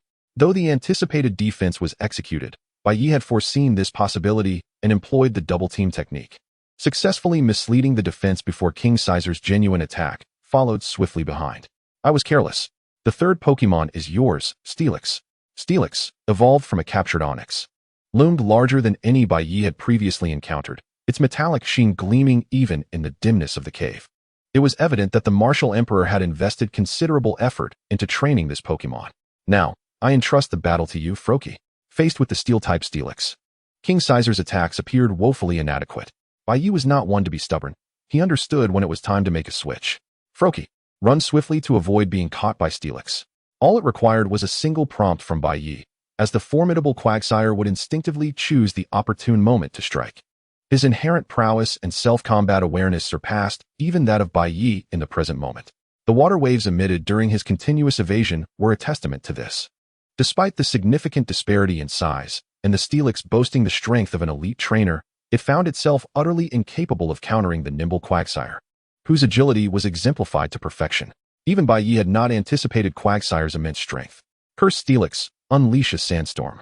Observing the Steelix being toyed with, Woody found himself momentarily dazed. However, the strategies he could conjure seemed futile against the excessively swift Quagsire, prompting him to resort to broad-area interference in hopes of inflicting some damage. The sandstorm eroded Quagsire's stamina, but did little to alleviate Steelix's frailty. Witnessing the rapid depletion of Steelix's energy, Woody made a desperate decision, shouting, Earthquake. Earthquake generates tremors that inflict substantial damage to ground types. Yet Quagsire had already sensed the impending ground disturbance. There existed only one safe haven within the battlefield, atop Steelix's colossal body.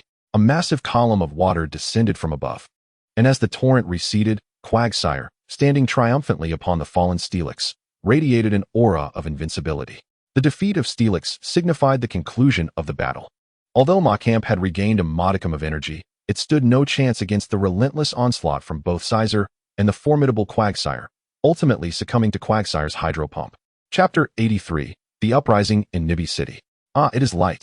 On the second night within the quartz cave, Bai Ye and Wu Di, these two unfortunate souls, finally discovered the sole correct path. Prior to this, they had endured the torment of encounters with Geodude, Onyx, and Zubat, leaving them utterly exhausted. However, they had finally escaped all calamities. Upon traversing the final void, a star-studded sky unveiled itself before them, akin to an oasis amidst a desert, captivating in its beauty. "Oh, how delightful it is to be alive," they both exclaimed in unison. As they pressed forward, mirroring the game's narrative, they underwent inspections by 8 burly security guards. The 8 badges they obtained served as keys, marking their qualification to compete in the tournament. Next time, they would be able to travel here via a dedicated train or ride their Pokémon. With the security's endorsement, the safeguarding system of Quartz Plateau would no longer regard them as intruders, granting them permanent access to a direct train service, allowing them to return here from Jubilife City 3 times daily. Hey, both of your Pokémon have fully recovered. Within the exquisite confines of the Pokémon Center in the Quartz League complex, which resembled a hotel equipped with healing facilities, Nurse Joy donned a special badge symbolizing her role in the Quartz Conference. "So, Bai, what are your plans? There are still 3 days until the competition begins." Wu Di inquired after stowing his Pokeballs. Bai Ye found himself momentarily stumped by Wu Di's question. These extra 3 days had not been part of his plans, but he presumed he would engage in some training for his Pokémon. "I don't have any specific plans. Perhaps just some light training and sightseeing?" "Perfect. Accompany me to Nibi City tomorrow to undergo the fossil restoration process. It would be rather dull to do it alone." "Sure." After contemplating for a moment, Bai Ye found no reason to decline and agreed. However, he couldn't help but recall a certain individual associated with the fossil Wu Di possessed. "By the way, I haven't seen that boy from the rock tunnel in quite a while." The following morning, Bai Ye logged on as usual and, after exchanging some insights regarding Pokémon breeding with Nurse Joy at the Pokémon Center, he heard Wu Di's voice from behind. "Ready to go, Bai? I didn't expect you to rise so early." Subsequently, Wu Di and Bai Ye boarded the train to Nibi City. It wasn't that they didn't wish to fly there on their Pokémon, but Bai Ye had only Sizer capable of flight, and Sizer was not particularly suited for aerial travel. Wu Di was even worse off, lacking any flying Pokémon altogether. Upon realizing they could not fly, both exchanged a chuckle. The journey offered a picturesque view through the train windows: lush trees, shimmering lakes, majestic mountains, and the diverse Pokémon inhabiting the land, all adding vibrancy to the world. Their spirits were lifted until a voice pierced the air. "Hey, you two, stay away from here. There's danger." Ms. Junsha was urgently ushering the residents of Nibi City away, as billowing black smoke emerged from the direction of the Nibi City Museum, indicating something sinister had transpired. Is our luck really this dreadful? Although they voiced their dismay, their feet instinctively carried them towards the museum to assess the situation. Oh no! A massive boulder is about to crush a little girl crying on the ground beside the museum. Suddenly, 2 figures, one red and one green, sprang into action. Macamp. Dynamic punch. Blaziken blaze kick. In a combined effort, the enormous rock shattered in 2, sparing the girl from harm. "Are you alright, little one? Where are your parents?" Bai Ye gently lifted the girl from the ground and handed her over to an arriving guard, just as her parents rushed out from the onlookers, overwhelmed with gratitude. Thank you so much." They bowed repeatedly, relieved to see their daughter safe. However, how could such a catastrophe befall the Nibi City Museum? Could it be the work of Team Rocket? As Bai Ye surveyed the wreckage of the building, he involuntarily thought of Team Rocket's shadow. Yet, after the battle in Goldenrod City, it seemed unlikely that Giovanni would orchestrate such chaos here, especially in a small town like Nibi City. "Bai, it's time to go? It seems there's no one left inside. We should retreat for now." Wu Di had just emerged from the burning museum, carrying an unconscious elderly man and passing him to the medic station nearby. However, Bai Ye felt an unsettling intuition. He relied on his psychic abilities to probe the area and sensed a massive, unstable energy pulsing beneath the partially collapsed museum. The fluctuations felt eerily familiar. "You go ahead. I need to investigate." With that, Bai Ye utilized his teleportation ability and arrived directly beneath the Nibi Museum, which resembled a clandestinely constructed laboratory. Ha, it's almost time. Almost time for success. My experiment will surely make waves nationwide. At the far end of the lab, a middle-aged man clad in white laughed maniacally at the machinery before him, the energy leaking from the devices being the root cause of the disaster above. Blaziken, flamethrower. Who's there? The flamethrower struck the machine, but was inexplicably halted by a transparent force field. The middle-aged man turned around, his bloodshot eyes locking onto Bai Ye. A rat has intruded, but it's futile. You cannot thwart the moon power activation device. The power of the moon, as perceived by Bai Ye, was extracted by the machine before him, which explained the familiar sensation it evoked. Observing the numerous moon stones that had transformed into ordinary rocks beside him, he was taken aback. No wonder the Yinshan tunnel bore no trace of moon stones. They were all here. Stop. This machine is jeopardizing the safety of Nibi City. If this continues, the city will be destroyed. The middle-aged man, however, was undeterred. As long as my experiment succeeds, I couldn't care less if Nibi City, or even the entire region, is obliterated. Science inherently demands sacrifice. His madness was evident. His frenzied expression a clear manifestation of his reckless thoughts. Nigga! A roar emanated from the center of the machine. A cry of agony that not only Bai Ye but also the Wudi and the arriving Wu Neng and Junsha could hear. Stop it now! Amidst Bai Ye's shouts, a massive purple figure burst forth from the device. Chapter 84. The Power of the Moon, the Colossal Nidoking. From the depths of the Nibi City Museum, a Nidoking, towering approximately 100 meters high, emerged. Its formidable physique instantly wreaked havoc upon the ground, while it continuously spewed toxic liquid, corroding everything in its vicinity. Damn it! Nibi City is my home. Do not be so arrogant. Wu Neng, witnessing the destruction, was incensed and unleashed his trump card. Though slightly smaller than Wudi's Steelix, it exuded an imposing aura, for it was an entirely formidable Pokémon of the champion level. Steelix. Use Stone Edge. Under the immense pressure of Nidoking's size, the attacks from the crowd appeared minuscule. Even Steelix's Stone Edge merely halted Nidoking for a brief moment. Realizing the dire situation, Wu Neng wasted no time and activated a specialized communication device to call for reinforcements. This is Nibi City. A colossal Nidoking is wreaking havoc here. We require assistance from individuals of champion-level strength. Received. I'm nearby and will be there shortly. A deep voice responded, and Wu Neng immediately recognized the identity of his ally, which eased his worries. Everyone, halt its actions. Reinforcements are on their way. Shifting perspectives, Bai Ye, trapped beneath the rubble, struggled to sense his own condition. As for the middle-aged man, he had likely been crushed to death long ago. The need for psychic abilities in his incapacitated state was paramount. With a surge of mental energy, Bai Ye successfully released 2 Pokémon. He had recalled Blaziken into its Pokeball at the last moment upon sensing imminent danger. Urshifu. Use surging strikes behind me. Sizer, prepare to shatter the falling rocks. Boom. A tremendous explosion resonated as Sizer aided Bai Ye in gradually ascending from the debris. Meanwhile, the situation in Nibi City remained grim. Most buildings were ravaged by the toxic liquid. Although Wu Neng and Wudi's Pokémon were engaged, along with the support of Miss Junsha's guards, the disparity in strength was overwhelming. The enlarged Nidoking had amplified the power of its moves manifold, rendering them nearly insurmountable. Bai, are you alright? At that moment, Wudi spotted the bloodied youth collapsing onto a nearby patch of ground. Due to excessive blood loss, Bai Ye's vision had begun to blur. Fortunately, he had avoided a fatal blow to the head, or he would have been forcibly eliminated. I'm fine. Let's first deal with this Nidoking. With that, Bai Ye summoned the remaining Pokémon. Aside from Rotom, which was undergoing modifications at Professor Oak's lab, the others immediately commenced their respective attacks. In the face of such a colossal Nidoking, tactical commands seemed somewhat redundant.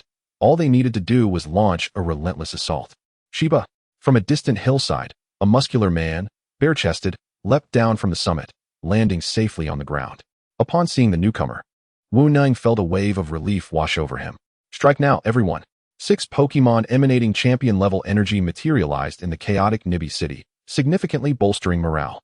Macamp, Steelix, Hitmonchan, Hitmonlee, Golem, and Masquerain, with Macamp seemingly on the verge of achieving champion status himself, joined the fray. With Shiba's arrival, the defensive line was considerably reinforced. Shiba's Steelix, larger than Wudi's, surged forward, ensnaring Nidoking's right leg and bringing it crashing to the ground. Subsequently, the other Pokémon charged in to unleash a flurry of attacks on its vulnerable spots. Witnessing this, nearby players also joined the battle, eager to claim a share of the glory. A dazzling array of moves assailed Nidoking, rapidly depleting its health. However, Nidoking was no pushover, though downed. It continued to emit powerful beams of destructive energy from its enormous maw, sweeping across the surroundings. In theory, such a gigantic attack should be easy to evade. Yet unexpected circumstances arose. Having just unleashed 3 surging strikes, Urshifu found itself in a state of exhaustion, unable to move, and fortuitously positioned near Nidoking's mouth. The destructive beam was upon it in mere seconds, leaving no time to react. Suddenly, a figure appeared before Urshifu, blocking the path. In that critical moment, Bai Ye chose to charge forward. Although death in this scenario would not mean true demise, the harsh penalties would obliterate his strength, and even the court's conference would deem him disqualified. Yet, he still utilized teleport. As the colossal destructive beam approached, his sense of urgency intensified. Just then, Urshifu's eyes glimmered with determination. Utilizing its agility, it maneuvered around Bai Ye and positioned itself directly in front of the beam, channeling all its strength into a single point. No, Urshifu. Realizing the gravity of the situation, Bai Ye was too late. The destructive beam collided with Urshifu's body, sending it hurtling into the distance, leaving behind only the anguished cries of the little creature. Often, placing an individual in peril serves as the best opportunity for transformation. For Urshifu, the choice between breakthrough and failure was starkly defined, but Bai Ye was oblivious to such philosophical musings. The urgency in his heart resonated with the latent power within him, and his Pokémon sensed it as well, converging on Urshifu's side. With a multitude of hands, 2 pairs of hands, and 7 Pokémon, united in purpose, they conveyed all their strength to the resolute Urshifu. In that moment, Bai Ye also awakened the power left behind by the world tree within his being. The power of the wave resides in my heart. The ripples of the wave enveloped Bai Ye, intertwining his essence with that of all his companions.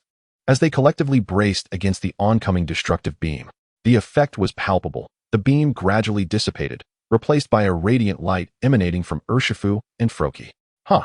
Urshifu and Froakie's silhouettes emerged within the brilliant light, while Shiba, on the other side, depleted Nidoking's last vestiges of strength. With its power extinguished, Nidoking reverted to its original size, though it appeared to have lost much of its vitality. Ultimately, the turmoil in Nibi City faded away with the demise of the mastermind behind the chaos, Dr. Anai, the head of the Nibi Museum.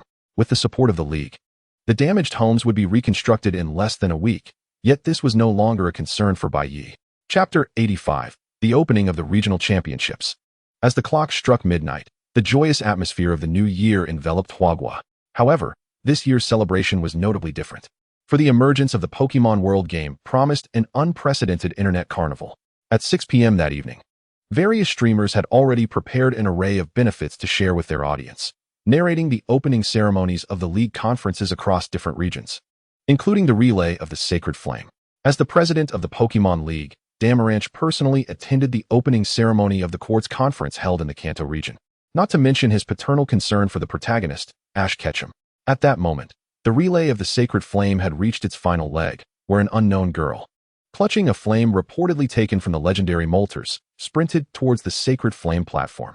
A crowd of approximately 100 spectators watched intently as the fire blazed, with a few players mingling among them, eager to witness the spectacle, especially since the igniter of the Sacred Flame had been swapped by Team Rocket, according to the narrative.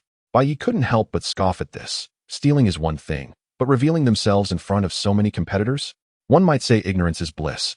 Yet their sheer foolishness is undeniable. Perhaps others might be arrogant, but the notorious reputation of Team Rocket's trio was not to be taken lightly. As expected, during the final stage of the Sacred Flame relay, Team Rocket's Jesse, James, and Meowth brazenly revealed themselves before taking flight. Indeed, this was no anime. How could a villain expect Ash to confront them alone? Regardless of Ash's current strength, the combined efforts of other trainers would be sufficient to send them soaring. As for the mechanical contraption that had stolen the Sacred Flame, it hardly stood a chance against a barrage of fire blasts. Bai Ye merely observed the spectacle from below, having no opportunity to intervene. However, Ash's dash was remarkably swift, making it difficult for him to remain unnoticed. Following the farce of Team Rocket, President Damaranch commenced his opening speech. I hope that all trainers achieve results that satisfy them, with a resounding boom accompanied by a dazzling display of fireworks. The opening ceremony of the Quartz Conference drew to a close, with the official competitions set to commence in 2 days, allowing adventurers a final day of respite. Although the Kanto League featured Ash, it appeared that few were particularly intrigued by the narrative. It seemed all players who chose this region as their starting point were solely drawn by the allure of a Charizard. In contrast, the Sinnoh region, home to the esteemed Bai Ye, was a bustling hub for players, with participants reportedly nearing an astounding 5-digit figure. However, with the formidable Qi Yongdi present, the outcome seemed all but predetermined. While Sinnoh boasted many players, true strength was scarce. The competition in the Hoenn region, however, was notably fierce, with two major regional nations significantly involved. The clash between the players from the Suijing nation in the northwest and the Chunsha nation in the south promised to be exhilarating. While the Chengdu region had fallen under the control of the northern Wanxua nation, akin to Huagua's dominance in Kanto, it appeared that the Pokemon organizations from Huagua had not made a choice either. Bai Ye speculated they might have headed to Sinnoh, as it was the region blessed by Arceus, the creator deity, and it seemed that the ultimate goal for nearly all players was to encounter him. Although no formidable players were vying for the champion title, the native trainers remained a significant force. The prowess of Xiao Miao, Xiao Qi, and Ash was formidable. Particularly Xiao Qi, who was destined to complete his championship challenge amidst the world-merging phase and become the Kanto champion, a testament to his Pokemon strength. While all participants in the Pokemon world were exceptionally active, the excitement among non-participating players outside was palpable, with various voting and cheering activities plastered across numerous websites. Following the opening ceremony, Bai Ye exchanged brief pleasantries with Wu Di before logging off. For Bai Ye, this battle would not be simple. Both Ash and Xiao Qi posed substantial threats, not to mention the potential hidden powerful players yet to reveal themselves. Although Xiao Qi had been the champion of the previous quartz conference, this time, many variables had shifted, leaving the outcome uncertain. Unexpectedly, the first match was set on the most disadvantageous water terrain, with the opponent being, oh dear, Ahong. The moment Bai Ye glimpsed his opponent's avatar, he tumbled from his chair in disbelief. He never anticipated that his adversary would be the very Ahong who had resolved Ash's challenges in the anime. Was this a stroke of luck or a stroke of misfortune? Should Ahong face Ash, a dramatic turnaround would undoubtedly ensue. And Bai Ye was keen to witness this reversal, yet it was unfortunate that he found himself in the midst of it. My apologies, Ash. Revenge is no longer an option. He was well aware of Ahong's prowess, even dealing with the naive Ash posed challenges. And had it not been for Charizard's lack of cooperation, he would have already obliterated all opponents. There was a possibility that the anime's conclusion could have been altered. To counter Ahong, Bai Ye decided on these three Pokemon for the 3v3 battle, treating it as a practice duel against Ash. After finalizing his roster, Bai Ye began replaying the opening ceremonies from other regions, particularly noting that the Chengdu region required minimal attention, as the champion would undoubtedly emerge from the strongest of Wanxua Nation. Meanwhile, in Sinnoh, the former Qiangdi had triumphed easily with his Pokemon from previous offline competitions. Bai Ye pondered whether, after being defeated by him, Qiangdi would consider a change. The final footage graciously paused on Qiangdi's confident visage, and in that fleeting moment, Bai Ye perceived a subtle difference. Among the high-grade Pokeballs, there was a peculiar Flame Ball. This so-called Flame Ball was designed to capture Pokemon with excessively potent fire attributes, crafted from specific berries, alongside equivalents like the Lightning Ball and Ice Ball, seemingly corresponding to the attributes of the legendary bird trio. Indeed, these three types of balls possessed the capability to ensnare the three legendary birds, yet in Sinnoh, the presence of molters was questionable. Despite his lingering doubts, an inexplicable intuition urged him to believe that the Flame Ball contained molters. Well, he would find out once it was used. Chapter 86, Leisure Before the Competition. As an annual grand ceremony, the League Conference radiated a joyous atmosphere akin to the new year, with various performances and delicacies converging to seize the opportunity to attract crowds and generate substantial revenue as part of the festivities. However, none of this was of paramount importance. What truly mattered was that participants could enjoy all facilities free of charge as long as they maintained their winning streak, with all expenses covered by the league, meaning every participant had at least one day to revel. Bai Ye, beside him, was enthusiastically devouring a giant squid, Wu Di remarked. The culinary delights of the Pokemon world far surpassed those of the outside. Although a martial artist by nature, he found no concern in indulging, especially since it wouldn't affect reality. Moreover, being free of charge had become the ultimate temptation that breached his psychological limits. Throughout the journey, stalls showcasing delectable cuisines from various nations lined the path, hand-grabbed rice, hamburgers, fried chicken, and an array of distinctive delicacies vying for the attention of numerous players. Observing the expressions of sheer enjoyment on the faces of the patrons made it abundantly clear just how exquisite the offerings were. Yet, dining was but one facet of the experience. Beyond the culinary delights, vendors peddled an assortment of personal items, where one could procure any item for evolution or battle, including rare treasures like beautiful scales and happiness eggs, albeit at a steep price. Over there, right before their eyes, A slightly plump young man clad in a green uniform was engaged in a heated argument with an elderly gentleman in a white lab coat, evidently of a scholarly disposition. Professor Simbala, I have already stated that the direction of the Quartz League lies here. You mustn't ignore the obvious. Our current location is clearly incorrect. The astonishing young man's incessant chatter rendered all nearby tourists and competitors momentarily frozen in place. Imaki, you are far too loud. If we are lost, why not simply ask someone for directions instead of incessantly mocking this old man? Coincidentally, the elderly man's gaze met the eyes of the newcomer, Bai Ye, who wore a warm smile reminiscent of Professor Oak's. The old man approached him, halting at a distance of approximately half a meter. Young man, might I trouble you to guide us to the main venue of the Quartz League competition? Although caught off guard by the elderly gentleman's request, Bai Ye, embodying the spirit of altruism, acquiesced, only to find himself regretting the decision shortly thereafter. This Imaki speaks far too much, and most of his conjectures are rather unpleasant. Did we take a wrong turn and fall from above? Did we slip at the entrance, fall, and lose our memory of the purpose of our visit? Did we encounter an inexplicable villain and get kidnapped? All these hypotheses seemed almost impossible, yet Imaki articulated them as if they were entirely plausible, continuously voicing a plethora of absurd speculations. This is indeed the main venue for the League Conference. No need for thanks. I shall take my leave. Upon uttering this, Bai Ye and the martial emperor dashed off into the distance with a sense of urgency reminiscent of fleeing from a gas leak at home. Oh dear. I haven't even had the chance to properly express my gratitude. You've made me run so fast. It's certainly your fault, Imaki. Hey, why are you blaming me again? Thus, the two resumed their bickering, only to be timely interrupted by the president of the Pokemon League, Damaranch. Oh, is that not Professor Simbala of the Guardians League? What wind has blown you from the Almia region?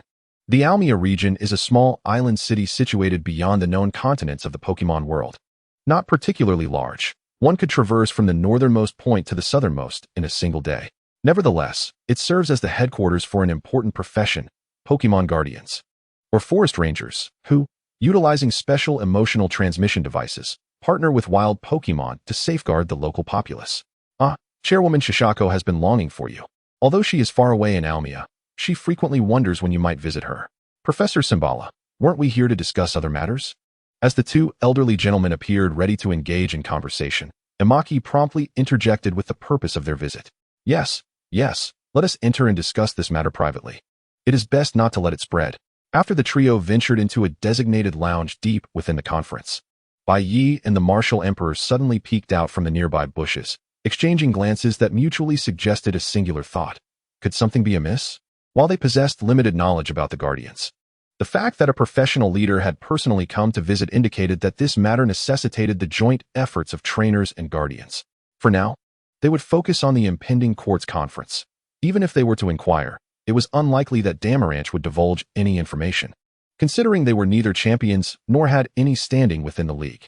At this moment, both resolved to set aside this concern for later discussion, as mere hours remained until the commencement of the competition, leaving little time after accounting for rest.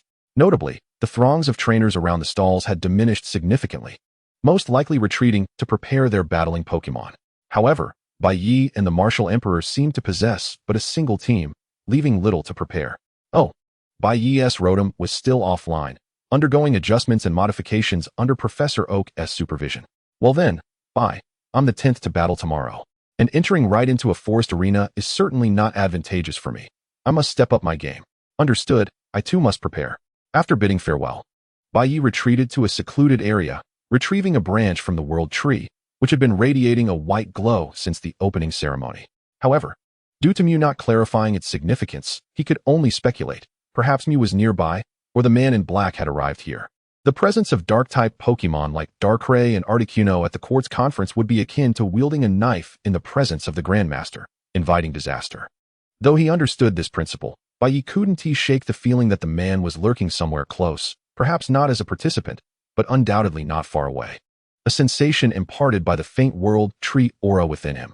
Despite these waves being insufficient for him to become a true Aura Guardian, let alone utilize aura to sense Pokemon states, it could serve as a lifeline in dire situations. To become a genuine Aura Guardian, he would need to locate the world tree once more to draw energy from it, which stood as one of Bai Ye's future aspirations. Chapter 87, Water Arena, Rotom Sweeps All. Alright, Bai Ye, I shall teleport your Rotom to you now. I'm utterly exhausted. Remember to send me that instant noodle seasoning recipe. Understood, Professor Oak. Emerging from the Pokeball, Rotom had found a new home. With the Pokédex now gleaming in its newly modified form. This was a trade Bai Ye had made for the recipe of braised beef noodle seasoning. A gesture that allowed him to legally manage 7 Pokémon. Since you arrived before the competition, I'll rely on you to take the lead. Meanwhile, the tournament proceeded smoothly. With the first batch of victors already emerging, among them was Green, flaunting his triumph with unabashed arrogance, epitomizing the essence of provocation. The second wave would feature Bai Ye's group, where the water arena, composed of a large pool and a floating platform for ground Pokémon, posed a challenge for Bai Ye, as it would for his opponent, Ahong. Next up in the second round, battling in the water arena are Ahong and Bai Ye. Let us anticipate the outcome. While the indigenous inhabitants of the Pokémon world might be unfamiliar with Bai Ye, the players certainly recognized him, captivated by his status as a tournament champion. Furthermore, in the special viewing section reserved for gym leaders and champions, what had typically been a sparse gathering now brimmed with attendees, as gym leaders flocked to witness the proceedings alongside Wu Neng and Aang. From the moment the curator takes on their role, it becomes imperative to cultivate a suitable successor. Not to mention that Elder Xiaobo is not the only one. Individuals like Ma Zhisher and Na Zi are also reluctant to remain confined within the town for extended periods. They yearn to venture out into the wider world and behold its splendors. This year, the challengers are evidently more formidable than in previous years, making it entirely justifiable for them to gather here to observe the battle in search of an appropriate heir. Miss Na Zi, this is your apprentice, isn't it? I recall him well. He once bested me most decisively in a gym battle. The gazes of the 6 individuals converged upon the figure in the water arena, each reflecting a myriad of emotions: anger, relief, curiosity, and more. Step forth, Squirtle. As Bai Ye had anticipated, Ahong's Pokemon lineup closely mirrored that of Ash, undoubtedly including the starter trio. However, their prowess was merely mediocre. This time, he felt no inclination to utilize his identification glasses. Instead, he directly summoned his prepared Pokemon. Go! Rotom. The Rotom that had previously resided within the Pokédex instantly emerged, transforming mid-air into washing machine mode, thus enabling both sides to engage in underwater combat. Squirtle Whirlpool. Squirtle. At Ahong's command, Squirtle began spinning rapidly beneath the water, its powerful centrifugal force drawing Rotom directly into the whirlpool's vicinity. Rotom, use surf within the whirlpool. Ahong was evidently unprepared for the ease with which Squirtle's whirlpool was countered by the internal currents. A massive wave propelled Squirtle directly to the edge of the arena, while Rotom remained unscathed. Leap from the water and unleash Thunderbolt. Over the past 6 months, Bai Ye had successfully completed his skill acquisition plan for Rotom. He now possessed an extensive repertoire of techniques spanning numerous types, rendering him a versatile attacker within Bai Ye's team. Water conducts electricity, and at that moment, Squirtle had no chance of escaping the surface. Under the formidable power of Thunderbolt, the referee promptly announced Squirtle's incapacity to continue. Return, Squirtle. Now, it's your turn, Bobby. Go. The flying bug-type Beedrill faced the electric-type Rotom, seemingly lacking any chance of victory, at least in the eyes of most observers, unless the disparity in strength was significant. Yet, how could Bai Ye's Pokemon be weak? Blizzard. Bobby, disperse with the storm. The Blizzard was a highly effective attack for Beedrill, boasting a vast area of impact that was nearly impossible to evade. However, being snowflakes descending from the sky, the storm could still dissipate much of the direct assault. Yet, he overlooked that Rotom could continue to unleash its own techniques during the interval after executing Blizzard. Use Thunder. Bobby, faced with the colossal bolt of lightning cascading from above, Beedrill, caught in the storm, had no opportunity to retaliate. If it abandoned the storm, it would be struck by Blizzard. If it continued the skill, it would be hit by Thunder. Both options were lethal for Beedrill at that moment. Damn it. Ahong's Beedrill ultimately succumbed to the onslaught of Blizzard, opting for the less damaging option over the more devastating Thunder. Ray and Go. The final Pokemon, a Pikachu with a stylish hairstyle, was Ahong's most trusted companion. In the anime, Ash's Charizard had lost to this very Pikachu, and though it was a scripted defeat, Bai Ye couldn't help but feel a surge of anger upon seeing this Pikachu, a manifestation of the grievances accumulated over the years against Ash. Rotom, use Substitute. Bai Ye had numerous strategies to counter this Pikachu. Although its talent might rival that of the original Electric God, it would only prove effective against the fledgling Ash. Transform into the cut and heat forms. Rotom. The substitute created by Rotom was, in essence, another Rotom, for the original had expended its very essence to manifest this form. Thus, transformation was indeed feasible. Faced with two distinct forms of Rotom, Ahang began to feel some trepidation. Rain, employ Iron Tail. Cut Rotom, heat Rotom. Leaf Storm, overheat. This move, which Bai Ye dubbed the Explosive Storm, was based on Leaf Storm, augmented by the searing flames of overheat igniting the blades of leaves, thereby creating a tempest ablaze with fire. It combined the sharp, aggressive nature of a storm with the intense burn of flames, akin to placing the opponent in a typhoon while simultaneously igniting them. Witnessing Pikachu ensnared within the storm, Ahang felt a pang of discomfort. He had no means to counter such a formidable technique. Despite the regret and unwillingness for Rain's safety, he called out to the referee, "I concede." With the referee's whistle signaling the end, Bai Ye commanded Rotom to conclude this grand display of skill, while Pikachu lay on the verge of collapse. In the second round of the water arena, the victor is Bai Ye from Jinshin Town. Amidst the cheers of the crowd, Bai Ye quietly descended from the arena. Feeling that this battle held little merit, Ahang's strength was simply too feeble, and had he not faced Bai Ye, he would likely have fallen to other competitors. Oh, it seems I was quicker this time.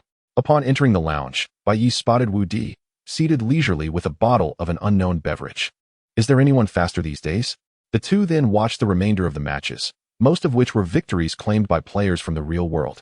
As the disparity in strength was too great, even though Pokemon trainers from the realm might possess decent luck and solid Pokemon, their training pace was painfully slow. At the conclusion of the day's matches, the large screen promptly displayed the list of victors and the matchups for the next round. Among the top two familiar names, excitement surged through the audience. Quartz Conference Round 2 Elimination, Jinshin Town, Ash vs. Jinshin Town, Gary. Chapter 88, Ash vs. Gary. The duo of Ash and Gary, rivals in their own right, now found themselves facing each other in the elimination round. A twist of fate, indeed. Their strengths were closely matched. Both Gary and Ash had matured far beyond their portrayals in the anime. At this moment, Gary bore a striking resemblance to the formidable rival Green from the special episodes, undoubtedly. He possessed the potential to contend for the championship in the future. In the backstage area, Gary gazed at the icon of his upcoming opponent, a fervent expression crossing his face. He was unaware of Ash's current prowess, yet he was resolute that victory would be his. Ash, if you have anyone to blame, it's your unfortunate luck. However, consider it your fortune that this young master will personally eliminate you. The boy clad in a green jacket displayed an arrogant demeanor, toying with the 3 Pokeballs in his hand. This would be his lineup for the battle against Ash the following day. On the other side, Ash embodied the passionate spirit of the original narrative. No matter the opponent, he would give his all, especially against a flamboyant rival like Gary. He had been harboring a desire for this confrontation for quite some time. Given that the battle arena was the Rock Arena, he entrusted the task to his 3 Pokemon. On the second day of the Quartz Conference, the weather remained splendid, and the 2 contenders, Ash and Gary, arrived early at the arena, ready for battle. Welcome, everyone, to the second day of the Quartz Conference. Today's matchups promise to be even more exhilarating than yesterday's, so please stay tuned. The announcer's voice resonated throughout the venue, amplified by loudspeakers, as the 2 competitors exchanged pleasantries. Ash, I never expected to run into you so soon. I'm quite excited. Gary, I will give it my all. So be ready to receive my challenge. With the sound of the whistle, the match officially commenced as Ash and Gary simultaneously released their Pokeballs. Bulbasaur, Exeggutor. The 2 grass-type Pokemon faced each other on the battlefield, neither gaining the upper hand. However, compared to Bulbasaur, Exeggutor had a distinct advantage owing to its final evolution attributes. Bulbasaur unleashed Leaf Blade, matched in kind by Exeggutor's own Leaf Blade. The crescent-shaped blades collided in the center, neutralizing each other. Yet, Exeggutor, leveraging its inherent attribute superiority, managed to launch several additional blades after Bulbasaur's attack was thwarted, inflicting some damage. While not substantial, it nevertheless revealed the disparity between them to Ash. Bulbasaur then attempted to ensnare Exeggutor with Vine Whip. I won't let you succeed, Exeggutor. But Exeggutor's prowess and psychic abilities rendered Bulbasaur's assault remarkably ineffective. Under the influence of Psychic, the vines were suspended mid-air, unable to advance. Yet, this also left Exeggutor vulnerable. Now, Bulbasaur, use Sludge Bomb. Seizing the opportunity while Exeggutor focused on the vines, Bulbasaur unleashed a barrage of toxic projectiles from its mouth, striking Exeggutor and causing significant damage. More critically, it inflicted a poisoning status, turning the tide of battle. Return, Exeggutor. Next up is you, Agron. The poisoned Exeggutor clearly lacked the stamina to remain in the fight, prompting Green to quickly substitute in Agron, which had a favorable matchup against Bulbasaur. Agron, Earthquake. Upon entering the fray, Agron immediately asserted dominance, delivering a violent tremor that destabilized Bulbasaur, making it exceedingly difficult for it to aim an attack. Seeing the unfavorable turn, Ash intended to recall Bulbasaur, but then noticed Green's Agron gathering energy in the air. Return, Bulbasaur. Just as the Pokeball's red light approached Bulbasaur, Green shouted, Ultimate Impact. The beam enveloped Bulbasaur, draining its remaining vitality, while the retrieval beam from the Pokeball was dispersed by the force of the Ultimate Impact. Bulbasaur can no longer battle. The referee's declaration felt like a knife twisting deeper into Ash's already precarious position, likely leaving others feeling a twinge of frustration. Well fought, Bulbasaur. Next up, Mook. Ash remained undeterred by defeat or despair. The battle was not over, and he would not concede easily. As Mook appeared on the battlefield, Ash recalled the training sessions, pondering whether Mook could breach the formidable defenses of Agron. Agron Mega Punch. Under the collective gaze of the audience, Agron's powerful fist struck Mook's abdomen with precision. Yet Mook appeared unfazed, even yawning in response. Swallow Agron Mook. With their contact, Agron found itself ensnared within Mook's viscous form, unable to evade. Charge up, then expel. A dramatically striking scene unfolded. The once mighty Agron, reminiscent of a nemesis, was wholly enveloped, silenced, while Mook fortified its own defenses, subsequently expelling Agron. Agron can no longer battle. The referee seemed momentarily stunned, as none anticipated Mook to exhibit such formidable strength. After a brief silence, the crowd erupted into applause, their appreciation for the thrilling contest evident. Observing Agron's untimely defeat, Green's expression soured, yet to preserve his composure, he elegantly summoned his final Pokémon. Blastoise go? Green's ace, Blastoise, was a testament to his training, nearing the pinnacle of its evolution. Aware of Mook's robust defensive capabilities, Green opted for a tactical approach, unleashing Water Gun from a distance, leaving Mook with no opportunity for retaliation, ultimately collapsing to the ground. Thus, the duel had nearly transformed into a one-on-one confrontation, heightening the significance of Ash's final selection. Finally, Charizard, take the stage. Despite Ash's progress in this life, he remained unyielding, dispatching his most formidable Pokémon against Green's Blastoise. The gem that once adorned Charizard's right arm had mysteriously vanished, presumably secured within its belly, preserving this secret weapon from prying eyes. Charizard, Flamethrower. Ash, are you not aware that Water-type counters Fire-type? Water Gun. The ensuing spectacle astounded all. Charizard's Flamethrower collided with Water Gun, displaying no reduction in force, vaporizing the water attack and hurtling directly towards Blastoise. What? Flamethrower pierced through Water Gun. This unexpected outcome opened the eyes of the spectators, while Green stood stunned, failing to issue a command as Blastoise braced itself against the oncoming inferno. Though Fire-type effectiveness was diminished, considering the energy expended by Mook, Blastoise's stamina was notably depleted. The subsequent exchanges became overwhelmingly one-sided. The once naive Ash revealed formidable strategic prowess, consistently finding counters to Green's directives. Blastoise can no longer battle.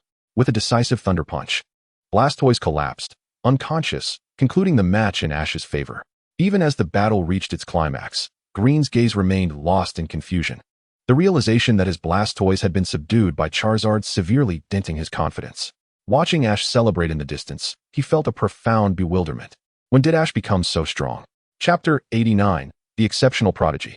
Following the clash between Green and Ash, the remainder of the matches lacked intrigue, either a display of overwhelming strength or two inept trainers clashing ineffectively, resulting in a lack of excitement. The tedious elimination rounds persisted until the conclusion of the third day, ultimately revealing the top 64 competitors who would engage in a fierce battle in 2 days' time. The next opponent was named Tofu, an unfamiliar name that seemed inconsequential. Setting aside the communication device distributed by the league, Bai Ye observed a training ground outside the resting inn, where a young girl was diligently honing her skills with her Pokémon. Starmie, aim for a Water Gun. The spread of Petal Dance's pollen must accelerate. The girl had been training for an indeterminate duration, sweat glistening on her forehead. Yet she remained steadfast in her commitment to practice with her Pokémon partner. With the competition looming tomorrow, it was too late to remedy past oversights. An early rest would be prudent to ensure optimal performance. Startled by the unexpected presence behind her, the girl exclaimed, "You. It is I, the exceptional prodigy, miss." The captivating young woman before him was a high-achieving student from the Pokémon Academy, capable of mesmerizing even Ash. Though Bai Ye found little reason to admire her compared to Serena, puzzled by Ash's apparent infatuation. "Humph, I don't need your concern. I will achieve the results expected of a Pokemon Academy student. At this moment, the distinguished elite had evidently learned from the principal about the looming crisis facing the school. In an effort to prevent the outsider, Bai Ye, from meddling, they chose to participate in this annual grand event. However, despite their exemplary performance within the academy, the wilderness demanded a different kind of expertise.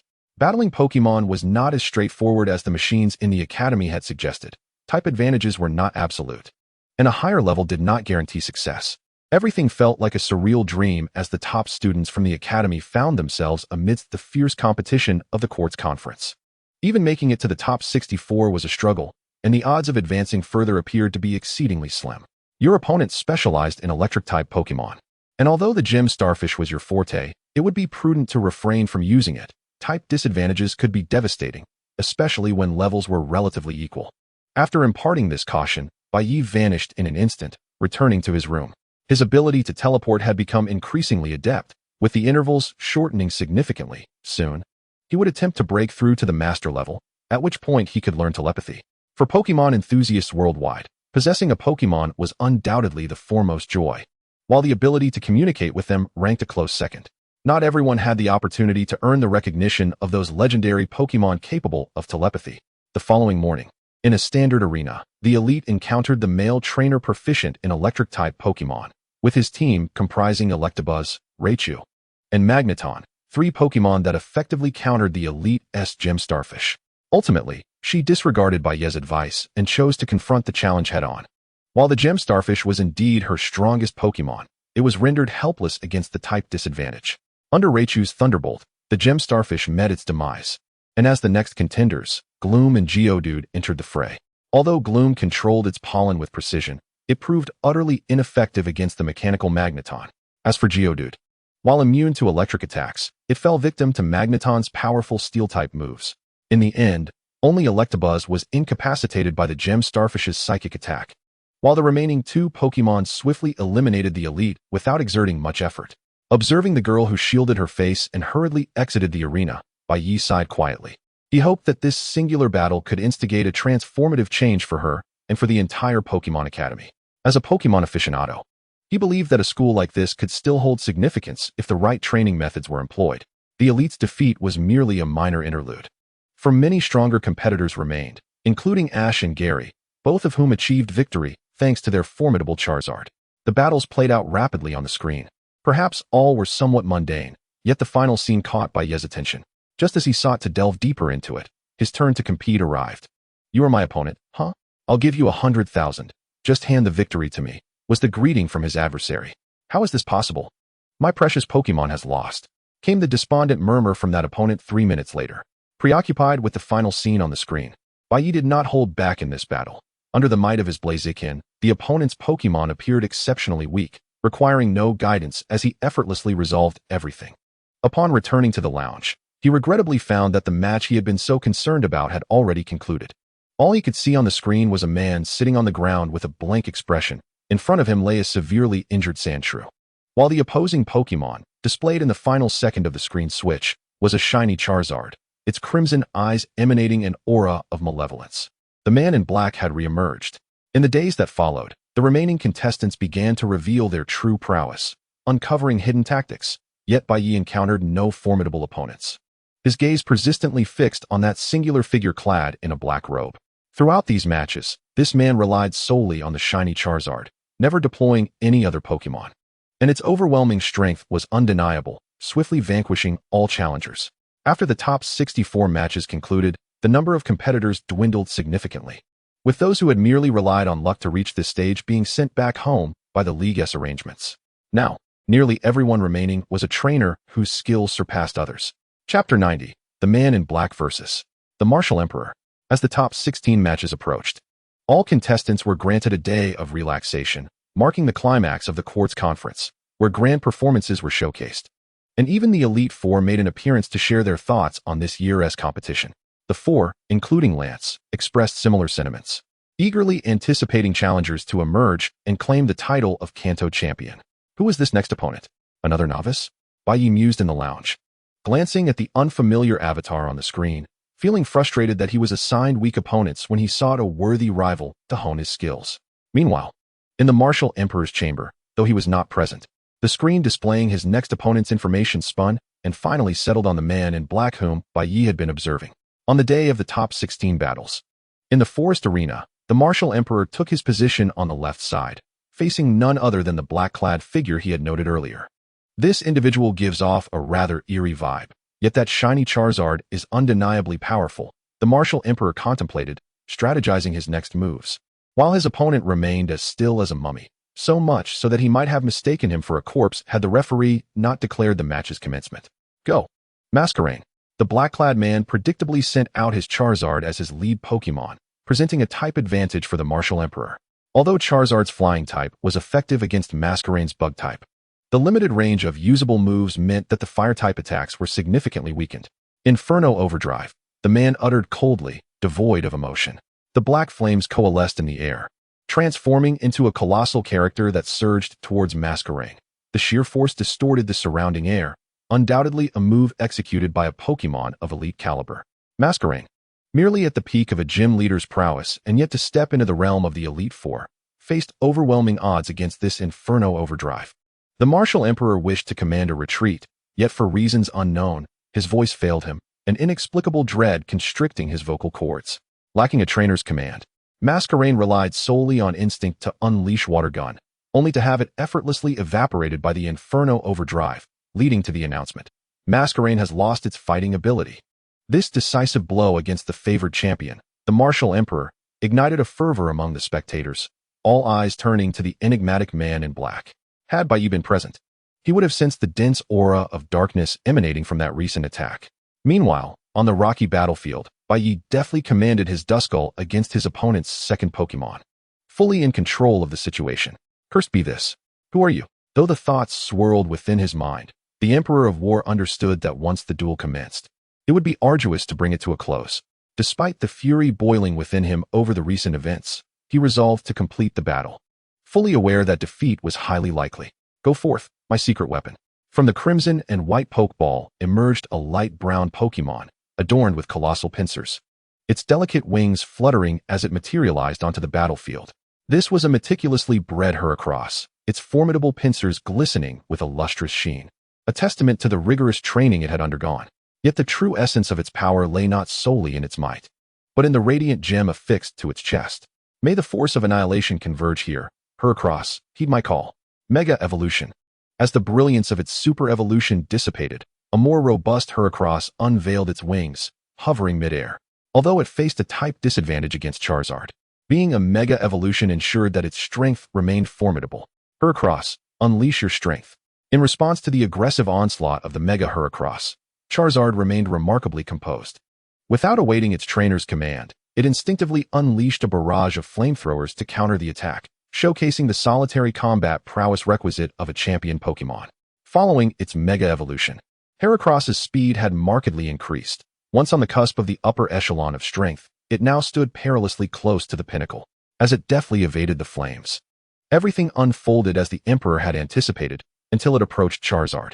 Charizard, smokescreen. A dense cloud of black mist erupted from Charizard's maw, ensnaring the approaching Heracross in darkness. Not only the spectators, but even the Emperor himself found it difficult to discern the events transpiring within the shroud. Yet, the shadow that subsequently emerged revealed the outcome to all. The beleaguered Heracross, having lost its power, reverted from its mega form, its body marred with charred wounds that spoke volumes of its ordeal. As the smoke cleared, it was evident that Charizard had not emerged unscathed. Visible injuries from Heracross's assault marred its left wing and arm, though the damage was not particularly severe. It marked the first instance of effective harm inflicted upon the Charizard since the battle commenced. Heracross, you performed admirably. After recalling his injured Heracross, the Emperor gazed despondently at the seemingly invincible Charizard. He had initially hoped to wear down the opponent's two Pokémon, providing a valuable reference for Bai Ye. But now he felt a sense of despair. Graplocked, I entrust everything to you. All of his hopes were now pinned upon his strongest ace. Though Graplocked boasted the strength of a near champion, it was evident that Charizard was a formidable adversary, not only due to its type advantage, but also its aerial prowess, rendering Graplocked nearly defenseless. Graplocked, do not afford it the opportunity to take flight, charge in, and execute close combat. Yet, he miscalculated one crucial aspect. Charizard had no intention of leveraging its aerial advantage. Instead, It continued to unleash flamethrowers just before Grapploct could close the distance. The searing heat, though mostly avoided, still grazed Graploct's arm, leading to an unfortunate burn. Charge forth, Grapploct. The command was the Emperor's final directive, but Grapploct, now afflicted by the burn, experienced no discomfort. In fact, it seemed to grow even more powerful. With a fierce battle cry, Grapploct launched itself at Charizard's abdomen, creating a massive crater upon impact. From the referee's perspective, it was clear that Charizard had succumbed to its injuries. However, in its final moments, it managed to retaliate with a Dragon Claw, striking Grapploct and sealing its fate. Thus, the round of 16 came to a close. The figure in black, relying solely on Charizard, exited the arena amidst the silence of the crowd, leaving the Emperor to lament and pound the ground in frustration. Upon Bai Ye's return to the resting area after concluding his battle, he was met with the sight of the dejected Emperor slumped in a chair, seemingly lost in thought. Upon noticing Bai Ye's presence, he uttered a heartfelt warning before logging off. That black-clad individual's Charizard is not ordinary. It exudes an aura of malevolence. Exercise caution. Chapter 91. The Water-type Specialist, Hehe. As for Charizard, it was unfortunate that the next opponent was not him. Otherwise, the potential threat could have been neutralized preemptively. The screen displaying information about the upcoming adversary revealed a tall woman with purple hair. This individual, Hehe, was known for her water-type Pokémon, Blastoise, Wailord, and Gyarados, all formidable contenders. Seeing the lineup of 6 water-type Pokémon, Bai Ye could not help but break into a cold sweat. Though he did not dismiss the strategy of emulating champions, he remained hesitant to fully endorse it. The reliance on a specialized type rendered one vulnerable to counter strategies unless there was a significant disparity in strength. The example of the Chengdu champion, Longdu, who fell to the Ice-type champion of Kanto, served as a poignant reminder. Moreover, the chosen battlefield was particularly disadvantageous for Hehe, as the forest setting would present considerable challenges for her water-type Pokémon to maneuver effectively. On the day of the quarterfinals, within the verdant confines of the forest arena, Bai Ye found himself bemused by the sight of a girl dressed like a nightclub queen. He inwardly questioned how someone like her had made it to the top 8. Bai Ye, I know you. You're the champion of the online tournament. I didn't expect to meet you so soon. It seems my journey ends here. However, I shan't concede easily. With that, Hehe brandished a pale blue dive ball, placing it before her chest. Let my treasures entertain you. Go forth, Gyarados. The immense form of Gyarados emerged into the forest arena, and Bai Ye pondered the difficulty of evading attacks in such a densely vegetated space. He could only respond by releasing his prepared Pokeball. This battle is yours, Stoutland. Stoutland, along with Rotom and Blaziken, comprised the trio of Pokemon Bai Ye had thus far revealed. Though their true strength remained untested, any discerning observer could perceive their formidable prowess. Let us commence with a show of power. Stoutland, unleash your last resort. Gyarados, counter with Hyper Beam. Both Pokemon unleashed their potent attacks, and the resultant clash was nearly equal, yet the recoil from Gyarados' attack posed a significant risk. Stoutland, bolster your attack with Swords Dance. As Gyarados remained incapacitated from the recoil, Bai Ye opted for a cautious approach, enhancing Stoutland's capabilities. What had been a closely matched contest now tilted in favor of Stoutland. Aerial Ace. Watch out, Gyarados. Hehe clearly had not grasped the essence of Ash's legendary tactics, for although she cautioned Gyarados, it was unable to evade Stoutland's unforeseen strike. For a Pokemon of Gyarados' size, the rear was perpetually its Achilles heel, a blind spot often overlooked. Stoutland's speed, augmented by Bai Ye's specialized training, outpaced the average. And while Hehe caught a glimpse of the shadowy figure, she failed to react in time. Gyarados, ensnare it with your tail. Hehe, having fought her way into the top 8, undoubtedly possessed skill. Recognizing that the aerial ace would be unavoidable, she resorted to a trade-off strategy. Seizing the moment as Stoutland's attack concluded, use Hydro Pump. Meanwhile, Stoutland continued with its last resort, requiring minimal charge. Trapped and cornered, the Blockade Bear unexpectedly inflicted a staggering amount of damage. Before the Hydro Pump could be unleashed from the mouth of the Gyarados, it was forcefully repelled alongside the ultimate impact, leaving the creature severely injured and collapsing to the ground under the weight of its own burden. Truly formidable, a champion indeed. Now, let us proceed with the next contender, the Kingdra. With its dual dragon and water attributes, Kingdra possesses a formidable advantage. Aside from other dragon and fairy-type Pokemon, there exists no type capable of inflicting double damage upon it. Hehe, I had originally intended to reserve this for the finals, but it's certainly worth deploying against you. Kingdra, unleash Hydro Vortex. The swirling water, muddied with Hydro Pump, bore traces of dragon dance. How fascinating. While this move might prove effective against others, for Bai Ye, the fearsome water vortex summoned by Kingdra appeared less daunting. His psychic abilities allowed him to discern the creature's movements with remarkable clarity, utilizing the momentum of the hydro vortex to conceal the amplification of its attributes through dragon dance. An interesting strategy indeed. Blockade Bear. Converge all your strength and utilize ultimate impact to shatter this illusion. Roar. The simplest and most direct approach against such an adversary is to counter violence with violence. And there is no better means than employing Blockade Bear's ultimate impact to obliterate this ostentatious hydro vortex. Fire away. This ultimate impact, larger and more destructive than before, caught Ziyue completely off guard. The hydro vortex, originally intended as a distraction, possessed little power and rapidly dissipated upon contact with the ultimate impact, revealing Kingdra, who still retained its dancing grace. Quick, Kingdra, counter with ultimate impact. At this moment, Ziyue, disregarding the fact that the boost from Dragon Dance had yet to take effect, recognized this as the only recourse against the overwhelming force of Blockade Bear's ultimate impact. Like a mantis attempting to stop a chariot, Kingdra's ultimate impact was swiftly consumed, vanishing alongside itself within the beam of light. Furthermore, the entire forested arena suffered the loss of half its vegetation. Should reparations be required, Bai Ye would undoubtedly face ruin. Come back, Kingdra. With the final secret weapon exposed, Ziyue found herself devoid of other winning strategies. The water turtle was released, boasting commendable strength, but only a purple qualification, seemingly belonging to the category of fortunate common players. Initially thought to be part of the Huagua Pokémon organization, there was now no cause for concern. As the water turtle succumbed to Rotom's Thunderbolt, the quarterfinals reached their conclusion, paving the way for the highly competitive semifinals. The remaining 4 contestants were indistinguishable, each having arrived at this juncture solely through their own prowess, ensuring that each participant represented the pinnacle of trainers from this year's Guandu region, promising a spectacular showdown. Yet, it could equally culminate in a nightmarish confrontation. Chapter 92, Preparations and Hidden Dangers. With Ash's Charizard unleashing a final burst of flames, vanquishing the last of his opponent's Pokémon, the day's competitions came to a close. The semifinals were scheduled to unfold in 2 days, allowing spectators ample time to relish the spectacle, while also granting the remaining competitors sufficient preparation time. Bai Ye, Ash, Xiaoqi, Black-Clad Man. This is the list of the forthcoming semifinalists. Ash, having achieved his goal, would meet his brother Bai Ye in the semifinals. Undoubtedly, facing the significantly strengthened Ash would require Bai Ye to summon all his strength. Just the presence of that Mega Charizard was enough to compel him to exert his utmost. On the other side, Bai Ye had not anticipated Xiaoqi's defeat at the hands of the enigmatic Black-Clad Man, although the latter likely possessed Dark-type Pokémon. Employing them here would be tantamount to a death sentence unless he was willing to gamble with his life. Nevertheless, to err on the side of caution, Bai Ye resolved to prepare thoroughly. Should the Black-Clad Man recklessly unleash the Dark Articuno and Shalebi, Bai Ye could purify them through the branches of the World Tree. However, he knew the Black-Clad Man would not allow him to escape unscathed. Ultimately, even with enhanced strength, Bai Ye would still face considerable pressure against such formidable dark types. On a mountain within the Quartz Plateau, Bai Ye utilized his teleportation abilities to arrive at the location.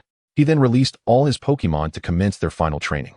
While high-intensity practice before a competition is generally discouraged, he deemed it necessary to exercise caution against the slim possibility of danger. I must ensure that you all reach the elite level, he declared, his gaze settling on the Sizer at the edge of his party. As if a decision had crystallized in his mind. From his backpack, he retrieved a silver feather and presented it. Sizer, this is a silver feather from Lugia, imbued with a trace of power. Whether you attain the elite level through it depends on your capabilities. The silver feather was among the 3 treasures selected from the city of Yaludrin, aside from the Megastones. The remaining item had yet to reveal its purpose. Lugia's corresponding psychic and flying types were best suited to Sizer, while the others would have to rely solely on their own efforts to take that step forward. Fair disciple, let us continue our previous martial training. Following Tai Chi and Wing Chun, Bai Ye prepared to teach him another form from the Shaolin repertoire to enhance his strength. From day to night, they trained relentlessly, and eventually, as the sky darkened, a powerful wave emanated from Sizer, a testament to its ascension into the elite tier. The mastery of flying-type abilities marked a significant enhancement for Sizer. Although its skill set was limited, it was indeed one of its attributes, and fluid control would undoubtedly be advantageous. Shortly thereafter, a message arrived, igniting a surge of joy within him. Professor Oak is truly reliable. With this safeguard, the upcoming battles will be considerably less worrisome. As he uttered these words, far across the sea from the quartz plateau, a pink Pokémon clutched a branch in its arms, hastening toward the venue of the League Championship. Due to the varying timelines of regional competitions, the list of semi-finalists for all regions was only officially released at nightfall. This resulted in a stark contrast between lamentations and celebrations across the internet, as those who had misjudged their predictions expressed their grief, while others reveled in the unexpected ascent of an overlooked trainer into the top 4, leading to a sudden influx of wealth for some. In the Chengdu region, the Conqueror King, Shimu, had astonishingly witnessed a trainer from Huagua surmount numerous obstacles to reach the semifinals. Impressive indeed. Meanwhile, at home, Bai Ye perused the rapidly updating news on his tablet. As he scrolled through posts from Chengdu and Hoenn regions, a particular thread from Sinnoh caught his attention. The roar of flames, the might of the Crimson Sun Emperor. Entering the post, he was greeted by a familiar figure posing triumphantly on the battlefield, flanked by Moltres. Just as he had previously predicted, this was undoubtedly unfavorable news for him. The legendary Pokémon had begun to surface far sooner than anticipated. In his previous life, the legendary trio of birds had only begun to be captured by players a month prior to the world's integration. Yet, barely more than half that time had passed, and the Crimson Sun Emperor had already taken the initiative to find and successfully capture Moltres. Impressive as always, Crimson Sun Emperor. However, since you have acquired a legendary Pokémon, I must not fall behind. His gaze shifted toward the metallic helmet atop his head. Bai Ye now possessed 2 items related to legendary Pokémon. After a downward journey, Bai Ye clicked on the post dedicated to betting on Major League tournaments, where a long red bar had already appeared beneath his name in the Guangdu region, indicating odds that were nearly non-existent. The situation in Chengdu and the Shanao region was nearly identical. All bets were placed under the names of the Qiyang Emperor and the Conqueror King, with only the competition in the Fanyuan region being somewhat fierce. Aper, the strongest of the Wanshu Kingdom, faced off against Anna, the mightiest of the Qinsha Kingdom. It was difficult to determine a clear victor. Although Anna held a slight advantage due to her femininity, based on memories from his past life, it was evident that Aper would ultimately emerge as the victor. This individual was quite formidable. If memory serves, he was the first to utilize Mega Evolution with that charm. If Bai Ye had not possessed certain insights, he would have believed that Mega Evolution had only appeared in this league conference. However, his existence had already interfered with many events, thus giving rise to numerous instabilities, making it challenging to predict the outcome of this life's battles. It was time to rest. Tomorrow would bring an early start for the match. The following day, the organizers thoughtfully selected an ordinary venue for the semifinals, devoid of any environmental advantages, relying solely on the trainer's prowess in battle. The first match of the Quartz Conference featured a spectacular showdown between Bai Ye and Ash, one a champion of offline competitions, the other the much-anticipated protagonist, the Chosen One. Initially, few would have believed Ash could triumph, but after witnessing several matches, public perception had shifted dramatically. Astonishingly, Ash had dispelled his previous antics and was now fully engaged. This thought resonated within everyone. Ash had genuinely qualified to claim the championship of the Quartz Conference. And had it not been for the involvement of Little Chi and the players, no one could have stood against that powerful Charizard. Unfortunately for him, this hanging brother had encountered Bai Ye, a reincarnator with his own set of advantages. Chapter 93, Ash vs. Bai Ye. Let us begin, Ash. Show me how much you have grown during these days. The boy in the red and white cap gazed with excitement at the Pokeball in his hand, a testament to his journey thus far. Ah, brother Bai Ye, let us get started. This battle would undoubtedly be fierce. Ash was no longer the foolish character from the anime. His growth had truly positioned him as the rightful protagonist. The bond between Pikachu and Ash, along with the trust of his other Pokemon companions, foretold his eventual rise to the peak of success. I choose you, Pidgeot. You take it from here, King Scorpion. Pidgeot was one of Ash's closest companions.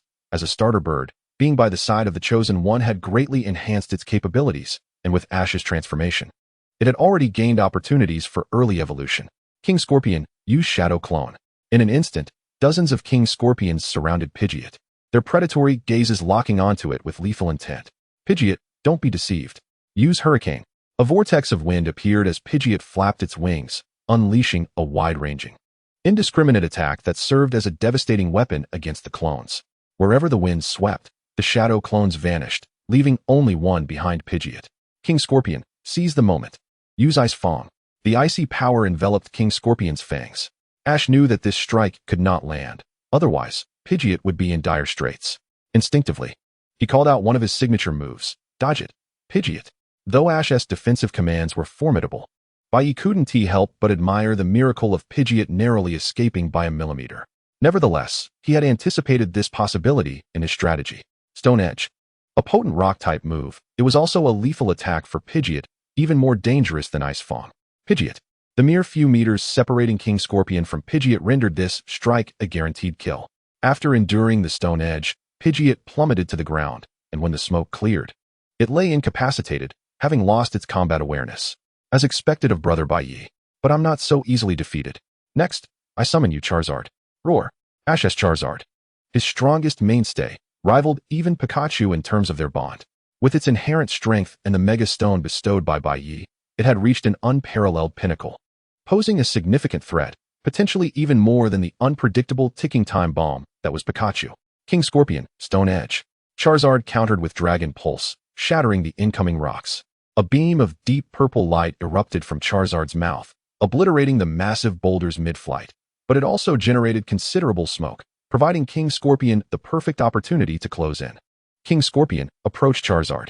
The thick smoke completely obscured Charizard's line of sight. Although it maintained keen attention to its surroundings, it was impossible to monitor every corner. Go. King Scorpion, use acrobatics. Nanny. Contrary to Ash and Charizard's expectations, King Scorpion did not emerge from the smoke. Instead, it deftly maneuvered past the dust created by the shattered rocks, evading all lines of sight from above.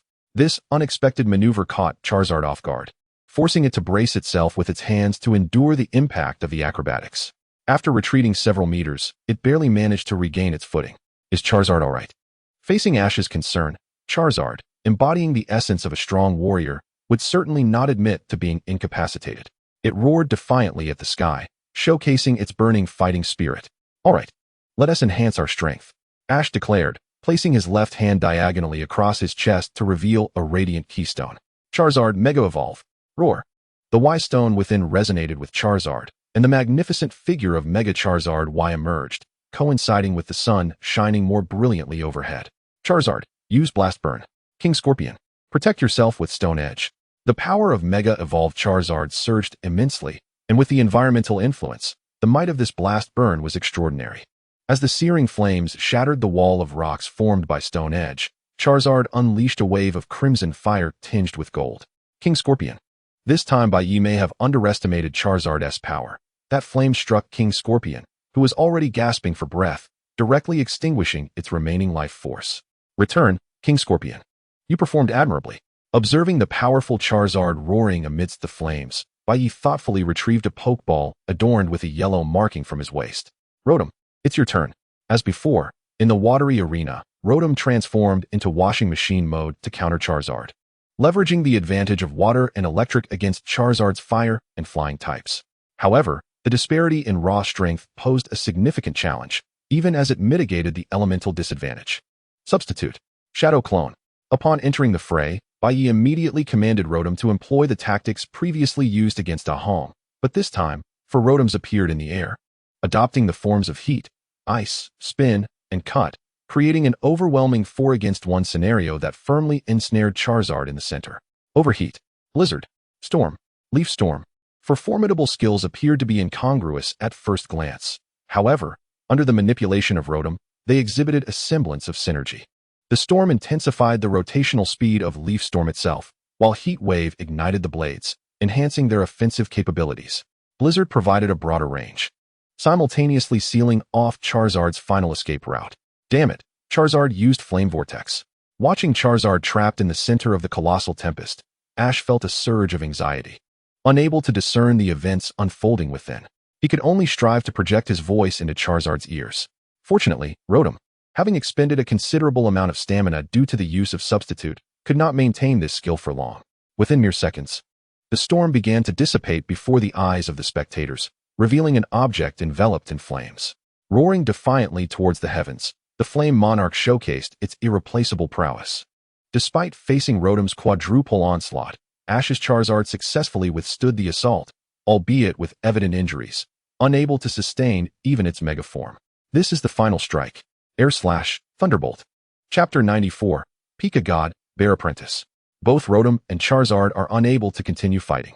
The grand arena erupted in thunderous applause, as such an exhilarating battle provided an exceptional viewing experience for all spectators. After recalling the fallen Rotom and Charizard, Ash and Bai Ye sent forth their final Pokémon, Pikachu and Bear Apprentice. You shall be the one. In this battle, both sides summoned their initial partners, with the clash between the Pika God and the legendary Pokémon destined to showcase unparalleled brilliance. Pikachu, Iron Tail. Ash seized the initiative, preparing to gauge Bai Ye's Pokémon's capabilities with Iron Tail. Although the Pokédex did not divulge specific information, Professor Oak had particularly emphasized the term legendary, indicating its extraordinary strength. Bear Apprentice. Respond. This moment heralded an opportune display of their training results. In response to the Pika God's Iron Tail, Bear Apprentice assumed a martial arts stance, only springing into action when the Pika God was a mere meter away. With a deft left-hand extension and a body shift, it not only evaded the Iron Tail, but also sent it soaring away with a peculiar maneuver. While most spectators were bewildered, commentators and players from Huagua possessed a modicum of understanding regarding the recent events. Wow, that's Tai Chi, the art of yielding to overcome strength. In facing the Pika God's Iron Tail, Bear Apprentice perfectly identified the singular opening to suppress and counterattack, as any miscalculation would have resulted in a direct hit from the Iron Tail. Ash, oblivious to the intricacies that had just unfolded, nonetheless, as the protagonist, could devise some countermeasures. If close-range attacks are ineffective, then let's resort to ranged attacks. Pikachu, Thunderbolt. Pika Pika. Electricity surged from Pikachu. And for all the players contemplating Bear Apprentice, there was no evading this ranged attack. After all, no matter how formidable Tai Chi might be, it could not possibly deflect an electric current. Icy Punch. Bai Ye's command elicited puzzled expressions from the audience. Icy Punch against Thunderbolt? That seems rather futile. Yet, what transpired on the field left them utterly astounded. The Icy Punch, akin to Ice Beam, shot forth from Bear Apprentice's outstretched right fist, freezing the Thunderbolt into an ice block upon contact, which then shattered upon hitting the ground. Nanny. 114,514. The collective astonishment was not limited to Ash. Even the audience was taken aback, having never anticipated such an application of Icy Punch. After a brief moment of surprise, Ash regained his composure and called out to Bai Ye, "As expected of you, Brother Bai Ye. I've never seen such a capability. However, I won't concede easily. I am Ash, after all. Since you've called me brother, it would be disgraceful to lose so easily." Bear Apprentice, charge forward. After 6 months of rigorous training, Bear Apprentice's speed had significantly improved, proving far more effective than the so-called effort values in the game. It was akin to the distinction between body refining and cultivation and the use of pills. Ultimately, the latter could not compare to the strength forged through perseverance, and the limits of the latter were far greater. As a legendary Pokémon, Bear Apprentice, having evaded the Pika God's electric net, continued to advance, knowing full well that while it had learned attacks from the 3 elemental martial arts, they could not rival the raw power of a direct strike. Pikachu, be careful. Unfortunately, this call seemed to bear no fruit, as Bear Apprentice closed in on the Pika God and instinctively unleashed its fists in a flurry of punches. Pikachu, use Quick Attack. Almost defenseless against the onslaught, Pikachu, upon hearing the command, enveloped itself in electricity, meeting Bear Apprentice's fists head-on. The collision sent Bear Apprentice staggering back several paces. Good, Pikachu. Seize this opportunity to use Electro Ball. Bear Apprentice, Tai Chi.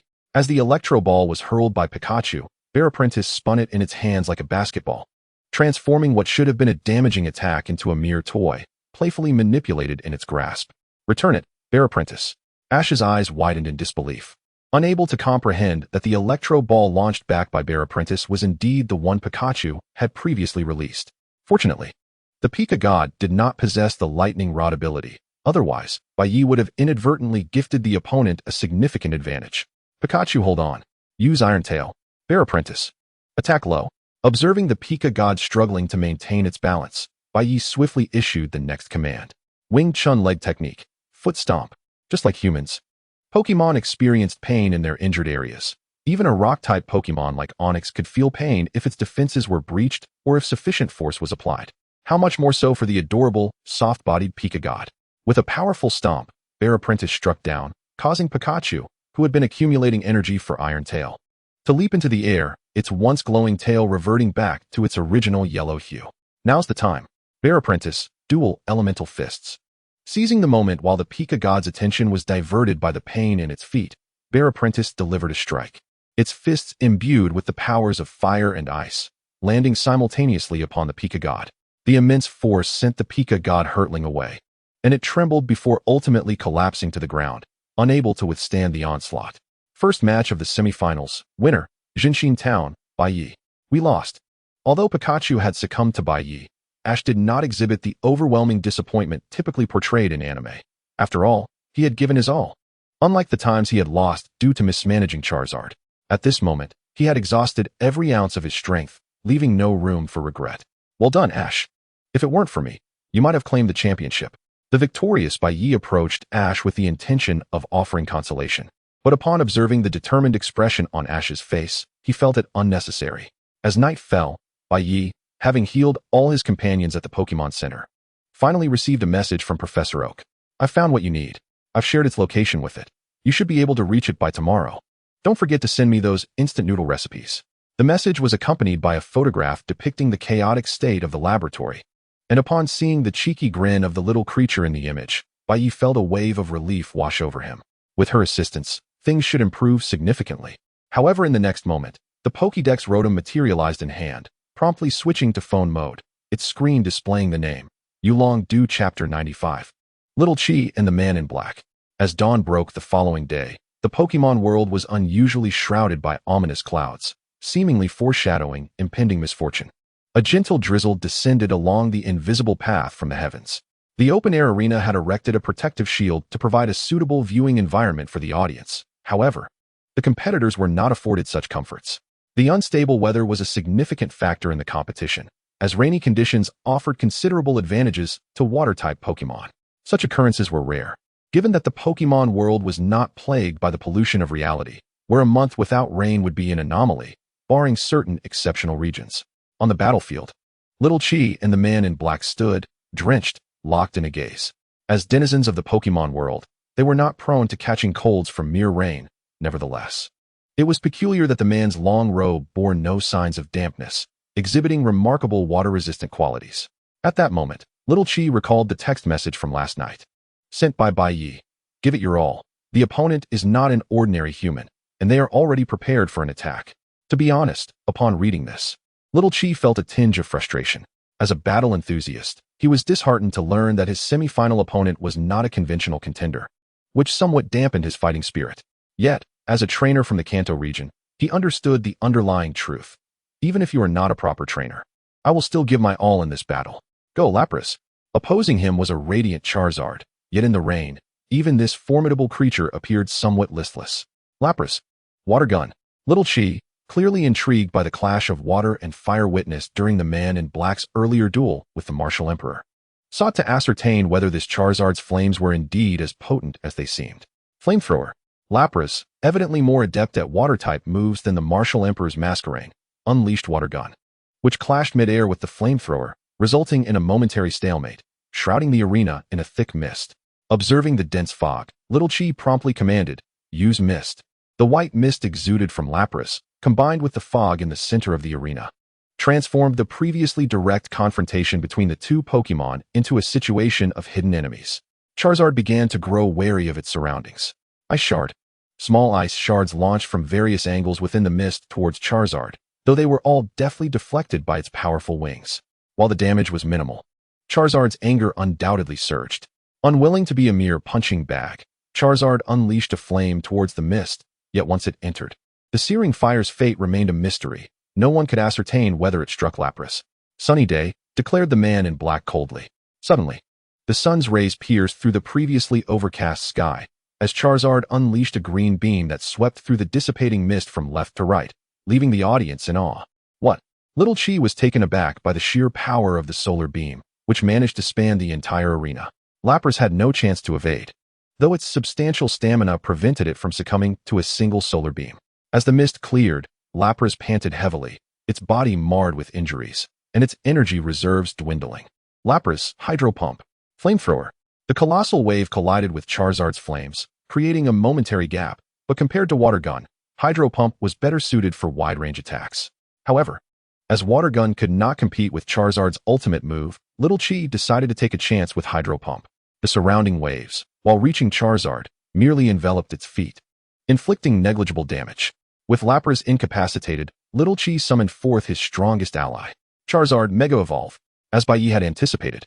The Mega Stone in the possession of Fuji Elder had found its way to Little Chi, now retrieved from his pocket. At this moment, he unveiled this ace card, unwilling to concede defeat so easily. Charizard Flamethrower. The flames from both sides blazed fiercely, yet this time, Little Chi's Mega Charizard X held the upper hand. As the blue flames swiftly overpowered the black flames of Charizard, causing the dark Pokémon to emit pained groans. What was that? Bai Ye observed a peculiar detail. At the moment the radiant Charizard was engulfed in flames, it seemed that the black on its wings vanished for an instant, though it lasted barely a second. It seems the time for action has come. After adjusting a few buttons on the Rotom Pokédex, Bai Ye rose and made his way towards the competitor's passage. Concurrently, in other areas, a young boy and a cloaked figure received the same message and prepared to rise. On the battlefield, the man in black retreated under the relentless assault of Mega Charizard, and within minutes, the radiant Charizard collapsed to the ground. Final strike. Charizard Stone Edge. With the massive boulder hurtling towards the man in black's Charizard, the referee's voice rang out. Charizard has lost its battle capabilities. Please send out your next Pokémon. At that moment, the man in black's first Pokémon finally fell, and under the eager eyes of the audience, he raised a pitch-black Pokeball above his head, accompanied by a sinister laugh. Hehe, go Articuno. As the black Articuno materialized on the field, it summoned forth a tremendous storm. Had it not been for the specialized defense systems, the audience would have faced dire consequences. Hey, Bai Ye. You sure know how to present me with a challenge. Little Chi exclaimed, sweating profusely as he beheld the enormous bird that dwarfed his Charizard, realizing the significant disparity in their strengths. Don't panic, Little Chi. We are here to support you. Indeed, Little Chi. From both sides of the arena's passage, Ash and Bai Ye emerged, their Pokémon already at their sides, Mega Charizard Y and Mega Blaziken. Thus, the three Mega-evolved Pokémon surrounded the Dark Articuno and its master, while above the arena stood the formidable champion of Chengdu, Yulong-Du, forming an invisible circle that blocked all escape routes for the man in black. The pivotal element was the necklace adorning Bai Ye's chest. The originally silver ornament now bore a hint of pink, radiating a formidable psychic energy that enveloped the entire arena. Chapter 96, The Battle of Purification. We need to wear down this Articuno's stamina first, came the voice from the pendant around Bai Ye's neck. Let us strike together and defeat it to achieve purification. Bai Ye was the first to issue the command, as Blaziken transformed into a crimson meteor, hurtling towards the distant Articuno. Though its strength fell short, 3 Mega Pokémon were present in the arena. Fire Kick, Blaze Kick. 3 formidable attacks converged upon the Articuno from 3 distinct directions. Typically, a trainer would only be able to defend against one of these assaults, but for the Articuno, this was hardly a limitation. A surge of white energy enveloped its form, propelling it swiftly towards the Blaziken. Sacred Bird Attack, Blaziken, be cautious. Blaziken met the oncoming force with a Blaze Kick, yet the disparity in power and intensity rendered it futile. A single blow sent Blaziken crashing against the wall, momentarily incapacitating it.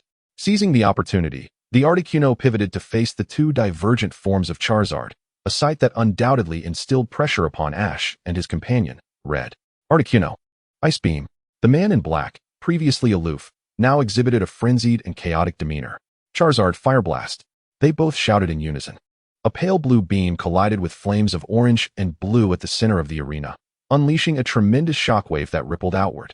When the chaos subsided, the battleground lay in ruins. The once smooth ground now bore pronounced upheavals, and the emblem of Pokeballs had split asunder.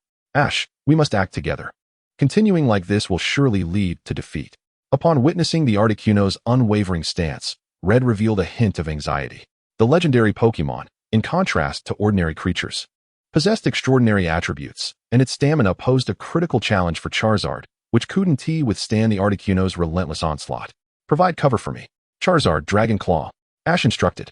Distract it with a continuous barrage of flames. In a coordinated effort, the Articuno was momentarily disrupted by Ash's Charizard's flames, granting Red the opportunity to close in. For Charizard, engaging in close combat was its forte. Articuno, unleash Blizzard. Wait, don't forget about me. Blaziken Flame Charge. After a prolonged period of inactivity, Blaziken finally liberated itself from the wall. Though battered and weary, it retained its Mega Evolution form and the strength to fight. Bolstered by its ability, its speed had subtly eclipsed that of the Articuno. Before the blizzard could be unleashed, Flame Charge struck the Articuno's back, while Red as Charizard, with its green claws, swooped down upon the Articuno's head, inflicting significant damage. Everyone pressed the advantage. Observing the Articuno plummeting towards the ground, White Knight swiftly reached into his pocket, focusing intently. Fire Blast, Stone Edge now. 3 attacks struck the airborne Articuno, sending it crashing down with a cloud of dust. Seizing the moment, White Knight teleported near the impact site. Rely on me, World Tree. The verdant branches radiated a power known as light, erupting with immense force as it approached the darkened Articuno. The white energy enveloped the darkness, gradually dissipating it into the atmosphere. As the shadows receded, the man in black sprang into action. 5 tentacles emerged from the depths of darkness behind him, summoning 5 Pokémon: Lapras, Exeggutor, Heracross, Tentacruel, and if the first 4 were manageable, the last floaty creature was the ultimate bomb, Celebi. The audience was cleared, including all players, leaving only the 4 competitors and the descending man upon the court's conference stage. As a member of the Elite Four from the Kanto region, I command you to surrender at once. Do not resist foolishly. This time, the Dragon Master was thoroughly prepared. Adorned with a bracelet he had not carried during the Golden City, adorned with a gem akin to those of White Knight and his companions. Attack. The man in black would not yield easily. Indeed, he seemed impervious to defeat. Unyielding, emerge, my partners. Dragon Master unleashed his 6 Pokémon: Dragonite, Gyarados, Kingdra, Swablu, Aerodactyl, and Charizard, overwhelming the battlefield with their champion-level prowess. Mega Evolution, Gyarados. To ensure no unforeseen incidents, he activated his keystone, culminating in a radiant Mega Gyarados transformation. The mere aura of intimidation caused all but Celebi to instinctively retreat a few steps. Should we assist? Ash suddenly inquired. However, both Red and White Knight shook their heads in response. This level of combat was beyond their intervention. Moreover, if they recklessly deployed their Pokémon, it might hinder Dragon Master's efforts and allow the opponent to escape. After exchanging knowing glances, the trio moved in unison, with Red soaring atop his Charizard to secure the sky, while White Knight and Ash guarded the only 2 exits. Dragon Master's 5 Pokémon engaged in battle with the man in black's dark Pokémon. Despite the latter's substantial boost in power, they were ultimately no match for a champion of Dragon Master's caliber. Had the Articuno still been in play, it might have posed a challenge, but alas, it had already been captured by White Knight in a meticulously prepared Ultra Ball. Gyarados, Hydro Pump. The colossal torrent washed over all living beings on the battlefield, and within mere minutes, the Dark Lapras, Exeggutor, Tentacruel, and Heracross succumbed to their combat capabilities. Only Celebi remained, adept at evasion. Surrender. While I know not your identity, your actions have already transgressed the League's regulations. As before, the man in black remained unresponsive, his darkness deepening like a black hole, from which a pair of blood-red eyes emerged. This aura, Chapter 97, Profound Darkness, Mute Woe's Intervention. Those who dare to challenge the divine shall be consumed by their own arrogance. The voice of the man in black resonated with an otherworldly timbre, reminiscent of an emperor awakening from a millennia-long slumber. A chilling wind swept through the black hole as the previously incapacitated dark Pokémon moaned in agony. Gyarados, stop him. Observing the waning forms of the dark Pokémon, Dragon Master swiftly issued an attack command. A colossal beam of destructive energy surged toward the center of the black hole, targeting those blood-red eyes, yet upon entering, it seemed to be warped by an unseen force, rendering it ineffective. Mortal, perish. After absorbing sufficient power, the silhouette within the black hole gradually became distinct. A spherical wave of darkness erupted forth, emanating an invisible pressure that even Dragon Master could feel. Everyone, use Protect. The 6 Pokémon stood resolutely before Dragon Master, unleashing the invulnerable Protect shield. Yet as the wave collided with it, fissures erupted across the barrier, shattering it within moments. The overwhelming force sent Dragon Master and all his Pokémon crashing against the arena's perimeter, creating a massive breach right next to White Knight. Mr. Dragon. As the smoke cleared, it was evident that Gyarados had reverted from its mega form, and apart from Dragonite and Gyarados, the others had succumbed to unconsciousness, collapsing to the ground. Witnessing Dragon Master, who lay unconscious despite being cushioned by Dragonite, White Knight swallowed hard, casting his gaze towards the figure emerging from the black hole. Darkrai. As the dark deity Darkrai, the embodiment of nightmares, descended upon this realm, his overwhelming power was evident, capable of effortlessly overpowering even the champions. This was not a strength that could be compared to the likes of the Articuno in the Twin Caves or that of Shiny Celebi. The Darkrai before us possessed the full might of a legendary Pokémon, and while it was difficult for Bai Ye to ascertain the exact level of its power, He could at least surmise it was at least that of a level 2 deity. Now it's your turn. This foe is quite formidable. A pendant around Bai Ye's neck began to emit a faint glow, and from it emerged a petite pink Pokémon. After a brief transformation, it circled in the air before grooming itself like a cat. I'm so tired. The past me really left me with a huge mess. This was Mew, the guardian of the world tree, the external assistance Bai Ye had previously requested from Professor Oak. As the esteemed professor in the Kanto region, he was likely the only one besides Team Rocket who could uncover any leads on Mew. Mew's arrival undoubtedly placed significant pressure on the suddenly manifest Darkrai. Without a doubt, Mew belonged to the elite ranks of legendary Pokémon, and despite Darkrai being referred to as the Dark God, he was ultimately a member of a species. And thus his power, when matched against those singular level 1 deities, might fall short. Frankly, upon seeing Mew, Darkrai had already contemplated fleeing. However, evading Mew's gaze was no simple feat. Well, let's use this. The diminutive pink fairy clearly regarded Darkrai with disdain. With a swift twist of her body, a colossal avian Pokémon materialized in the arena. Yveltal. The creature Mew had transformed into was one of the legendary Pokémon from the Kalos region, the embodiment of death, undoubtedly possessing an advantage over Darkrai in terms of attributes. Behold, Oblivion Wing, Yveltal's signature move, which not only dealt tremendous damage but also restored its lost vitality. Of course, Mew's execution of it was merely for amusement, with no regard for the precise effects. Under the oppressive force of Oblivion Wing, Darkrai found himself immobilized, desperately wishing to resist. Yet his body trembled uncontrollably, a testament to the disparity rooted in their bloodlines. The unique defensive sphere of legendary Pokémon shattered instantly under the assault of Oblivion Wing, and Darkrai was forcefully embedded into the ground, his once buoyant form now appearing feeble and on the brink of collapse. At this juncture, all problems could have been resolved. Yet everyone overlooked the man cloaked in darkness. The ultimate adversary was not any individual or Pokémon, but rather the ominous aura itself. Allow me to amplify your power. A voice echoed within Darkrai's mind, and the dark energy that had swirled around the cloaked man surged toward Darkrai. Ugh! A pained wail escaped his lips, while the man, stripped of his dark possession, collapsed to the ground. Should Bai Ye have approached to investigate, he would undoubtedly recognize the true identity of the boy before him. In the state of dark possession, Darkrai floated aimlessly, its arms moving erratically as countless spheres of dark energy manifested around it. The aura emanating from these spheres made even Mew tread cautiously. As the spheres enveloped Darkrai's back, the offensive commenced in earnest, with no respite. Each sphere fired was immediately succeeded by another. Even the formidable Mew found no opportunity to retaliate under this relentless barrage, barely managing to use her defensive barrier to deflect all attacks. Yet, each impact left a fissure, which Mew's power could only temporarily mend. Seeing Mew struggling, Bai Ye prepared to intervene with his Pokémon, but at that moment, the once dominant Darkrai suddenly recoiled as if struck, clutching its abdomen. Seizing this moment, Mew unleashed a wave bomb. Is this the end? Even a legendary Pokémon's body can succumb like this. As the wave bomb detonated, Darkrai vanished from the scene, leaving only a bewildered shiny Celebi hovering in the air. The inevitable outcome was that Mew swiftly knocked it unconscious with a powerful strike. Following the cleansing energy of the world tree, Celebi was liberated from the clutches of darkness, its form reverting to a vibrant green, yet like Articuno. It too succumbed to exhaustion, collapsing onto the ground. Thus, the grasp of darkness over the Johto region came to a temporary close. When Bai Ye approached to inspect the cloaked man's identity, he was met with the visage of a familiar young boy. This is that boy from Rock Mountain Tunnel.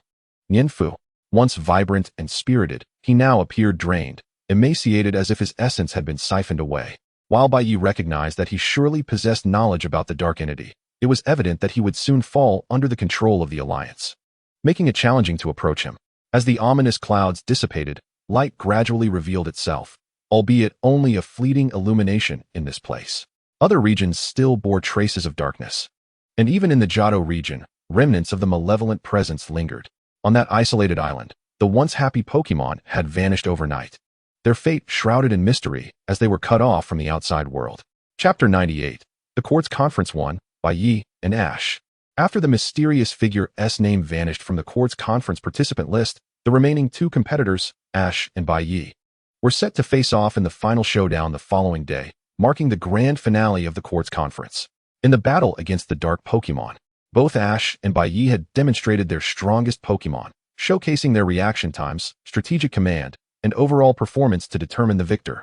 When it came to major competitions, the Sinnoh region's events were often regarded as lackluster. Most opponents chose to forfeit against Ash's blazing molters, leaving no one to entertain false hopes, resulting in the swift conclusion of the finals before they even began, thus establishing the Sinnoh League's record for the fastest tournament completion. Following this tournament, all participants would be left with less than 6 months before the real stage belonged to Bai Ye. In the twilight, he held aloft the radiant gift bestowed by Mew, a shimmering eyelash. Possessing the genes of Mew, this eyelash could serve as material for cloning Mewtwo. With this, he might just be able to trace the shadow of Team Rocket. Should Mewtwo be raised successfully, it would undoubtedly possess the power of a level 1 deity. The next day, the previously ravaged Quartz conference grounds were miraculously restored overnight.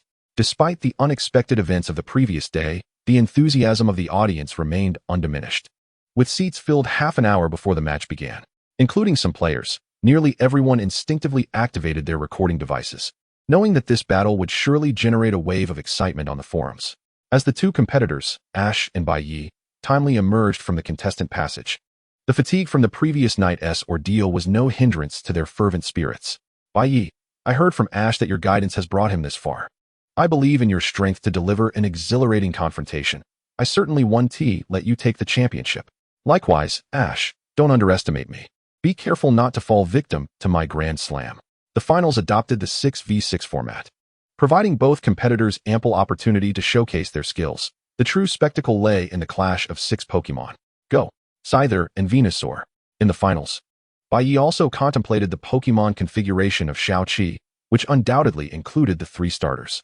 As for the remaining 3 Pokémon, they fell into the realm of uncertainty. Nevertheless, even if Xiaoqi were to become the champion of the Kanto region later on, he would not easily concede defeat. In the first match, the Scyther faced off against the Venusaur, and it was Bai Ye who initially held the advantage. However, the Venusaur's control abilities proved to be quite bothersome, posing a significant challenge for the melee-oriented Scyther. Venusaur used Sleep Powder. With a Shadow Clone evading the attack, it approached the Venusaur. As the skirmish commenced, Xiaoqi opted to exhaust Scyther with various powder attacks. Such techniques are exceedingly difficult to counter. The powder disperses through the air, but it does not guarantee a hit. As long as one can dash behind the cloud before it completely settles, there is an opportunity. Venusaur used Vine Whip to obstruct its movements.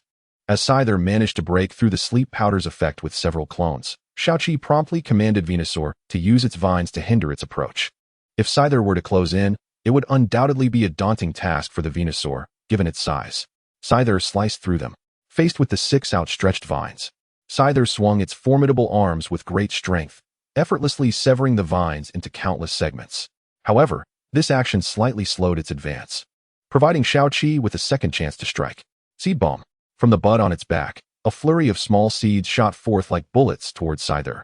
The Seed Bomb is indeed a rather annoying technique. Its persistent draining effect, combined with Venusaur's formidable dual defenses, places it in an advantageous position. Focus on the seeds and use Fury Cutter to intercept them. As Scyther defended against the seed bombs, it paused to adopt a defensive stance. Fortunately, due to its rigorous training, it seized the opportunity to knock down the incoming seeds. Leaf Blade. In a seamless flow, Venusaur, clearly possessing ample stamina, unleashed a barrage of leaf blades the moment the seed bombs were deflected by Scyther. The previously cautious Scyther, who had just lowered its guard to press forward, was instantly jolted back into alertness. Although grass-type moves typically deal moderate damage to it, Scyther's health was already low. Sustaining a few more hits would surely lead to its downfall. Bai Ye was acutely aware that Scyther's advantage lay in its attack power, and it could not withstand Venusaur's attrition for long. Scyther used Silver Wind. On the other hand, Venusaur countered with Petal Dance.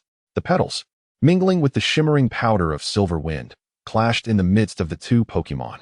However, the petals of Petal Dance evidently held the upper hand, or perhaps Venusaur's follow-up power was simply more potent. After the powder of Silver Wind was dispersed, the petals surged towards the position where Scyther had stood moments before. Scyther Rock Smash. Suddenly, Scyther, which had been several meters away from Venusaur, appeared behind it, delivering a devastating cross-scissors attack. Xiaoqi was completely taken aback, realizing that Scyther had cleverly disguised its approach with the previous attack. The powerful Rock Smash struck the flower on Venusaur's back, inflicting considerable damage. Yet it did not completely defeat it, as Venusaur's health remained relatively high. Venusaur used Poison Powder. With a series of quick attacks, The nearby poison powder became lethal for Scyther, making it exceedingly difficult to evade. The flower was right in front of Scyther, and regardless of where it tried to escape, it would be affected. Thus, Bai Ye opted for a strategy of exchanging damage. Once the poison state manifested on Scyther's face, Venusaur too incurred some reciprocal damage, visibly struggling to maintain its footing. Don't give it a chance, Scyther. Continue with cross scissors. Venusaur quickly used Solar Beam. In the relatively favorable weather, Solar Beam could restore a significant amount of health, provided that Venusaur had the time to absorb the sun's energy. However, Scyther was not an idle opponent. The cross scissors struck hard against Venusaur's back, depleting its remaining health just as the effects of Solar Beam began to take effect. Unfortunately, it was too late. Come back, Venusaur. I'll rely on you next. Chapter 99, Quartz Finals 2. Snorlax, I entrust you. The immense figure of Snorlax appeared on the battlefield, causing even Bai Ye to stumble slightly. Return, Scyther. I leave the battle to you. With Scyther's poison status rendering it incapable of prolonged combat, Bai Ye decisively called upon his next Pokémon. Beware, take the stage. Beware entered with its signature pose of crossed arms. Though it seemed somewhat unnecessary in front of the lazy Snorlax, which likely found it difficult to muster enthusiasm beyond eating and sleeping. Snorlax, use Giga Impact. Beware countered with its own Giga Impact. Xiaoqi, evidently unaware of Beware's immense vitality, opted for a head-on clash. The two Giga Impacts collided in the center, causing a massive explosion of force. However, Snorlax remained rooted in place due to the recoil, while Beware only paused for a brief moment before charging forward again. Takedown. To Xiaoqi's astonishment, Snorlax's massive body was toppled by Beware's small legs. This was no insignificant damage, as Snorlax's considerable weight became the very cause of its downfall. Body Slam. After sustaining the blow, Snorlax quickly regained its composure, flipping over and landing squarely atop Beware, creating a scene that was undeniably brutal. Snorlax's colossal form pinned Beware down, rendering it motionless. Just as the audience assumed Snorlax had dispatched this opponent, its somewhat awkward expression hinted at something amiss. Giga Impact. A colossal burst of energy propelled Snorlax's massive body skyward, and when it landed, it had lost the will to fight. Upon witnessing this turn of events, Bai Ye clarified his previous maneuver. Beware's block not only mitigated one attack, but also reduced the defense of any Pokémon in contact with it. With Snorlax's defense diminished, it was unable to withstand the already high damage of Giga Impact. Next is you. Go, Jolteon. The electric-type form of Eevee emerged, enveloped in crackling currents. Its fierce demeanor accentuated by the sharp fangs visible at the corners of its mouth. Jolteon, use Thunderbolt. An unavoidable move, Beware could not evade the attack, and Jolteon's range techniques rendered Beware's defense reduction ineffective. Use Pin Missile to whittle it down. Jolteon's speed clearly surpassed that of Beware as its yellow figure darted around, effortlessly toying with Beware in the center. The Pin Missile attack struck only its afterimages. Beware, use Roar. Seeing the Pin Missile yield little effect, Bai Ye commanded a wide-area sound-based attack. While Roar may not deal significant damage, its accompanying effect of lowering special attack was particularly detrimental to Jolteon. Electro Ball, stop it. The sound undoubtedly traveled faster than the Electro Ball. Despite Jolteon's speed advantage, it could not prevent the roar from reaching its ears. Although its special attack was weakened, the power of the Electro Ball still inflicted considerable damage upon Beware. Volt Tackle. After being struck by the roar, Xiaoqi recognized the urgency of defeating Beware to allow Jolteon to perform at its best. Since it was challenging for Beware to land a hit, he resolved to attack relentlessly. Beware, unleash Giga Impact. A clash of 100,000 volts against the ultimate impact unfolded, though the former proved insufficient. Rayquaza had already redirected its approach, deftly exploiting the weaknesses of the Blocking Bear. While the Blocking Bear could unleash the ultimate impact in succession, its mobility was severely hampered during the execution. Consequently, Rayquaza unleashed an electromagnetic wave. During the duration of the ultimate impact, the Blocking Bear had no opportunity to evade, and the paralysis effect of the electromagnetic wave significantly reduced its already limited speed. Thunder rumbled, relentless bolts of lightning drained its vitality, and coupled with the paralysis effect, the Blocking Bear found evasion nearly impossible. Even Bai Ye's attempt to recall it was thwarted by the force of the thunder, ultimately leading to its downfall under the onslaught of several bolts. Come back, Blocking Bear. You performed admirably. Now, Scorpion King, go forth. The ground-type Scorpion King was indeed the optimal choice against Rayquaza, which excelled in electric-type moves. However, Xiaoqi was no fool. Upon seeing Scorpion King, he promptly recalled Rayquaza, bringing forth another Pokémon. Jengar, take the stage. The ever-popular ghost-type Jengar, while perhaps not as formidable as Grandma Kiku's, still exuded an impressive aura. Yet it seemed to hold little advantage against Bai Ye's Scorpion King. Night Slash. Jengar, utilizing Shadow Sneak, vanished into the realm of shadows, leaving Scorpion King bereft of a target for attack. This maneuver applied immense pressure, as Jengar transformed into a true specter, concealing itself in darkness, poised for a lethal strike. Now Jengar. Behind you, Scorpion King.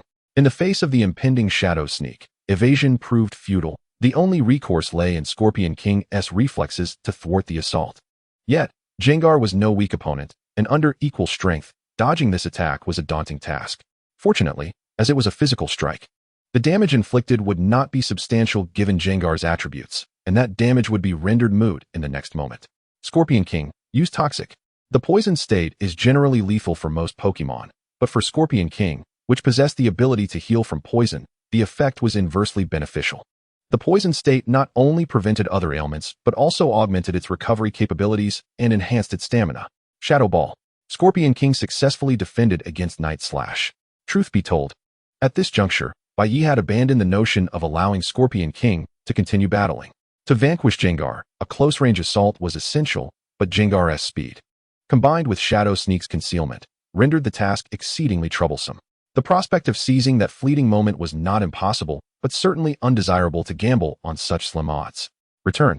Scorpion King, I entrust the next battle to you, Rotom. A showdown between Rotom and Jengar awaited. Bai Ye, let me witness how you intend to counter my Shadow Sneak. From a standpoint of attributes, Rotom was undeniably at a disadvantage compared to Scorpion King and lacked in speed. However, it possessed a broader array of moves. Jengar, Shadow Sneak. As before, Jengar slipped into the otherworldly realm, preparing to unleash a formidable attack. Rotom, Substitute. Shadow Clone. Trick. A trio of skills executed in unison. Much like the battle against Xiaoji, manifested 4 Rotoms in the arena. However, this time, instead of employing 4 diverse attributes, they opted for enhancement skills, instantly doubling their special attack. Jengar, Strike. Do not give him a moment to retaliate. Xiaoqi recognized Rotom's newfound strength, as long as it remained unscathed. No matter which of his Pokémon faced this buffed adversary, it would likely falter against a second blow. Hang in there, Rotom. The moment Jengar's silhouette appeared behind Rotom, damage was indeed dealt, yet it failed to fully incapacitate the levitating little genius. Since the initial strike had not succeeded, the stage was set for Bai Ye. Shadow Ball. The Shadow Ball, imbued with formidable power, would surely deliver a fatal blow to Jengar. Unsurprisingly, the loss of combat ability was inevitable. However, before departing, Jengar still had one last trick up its sleeve. Destiny Bond. Due to a slight speed disadvantage, both Pokémon collapsed simultaneously.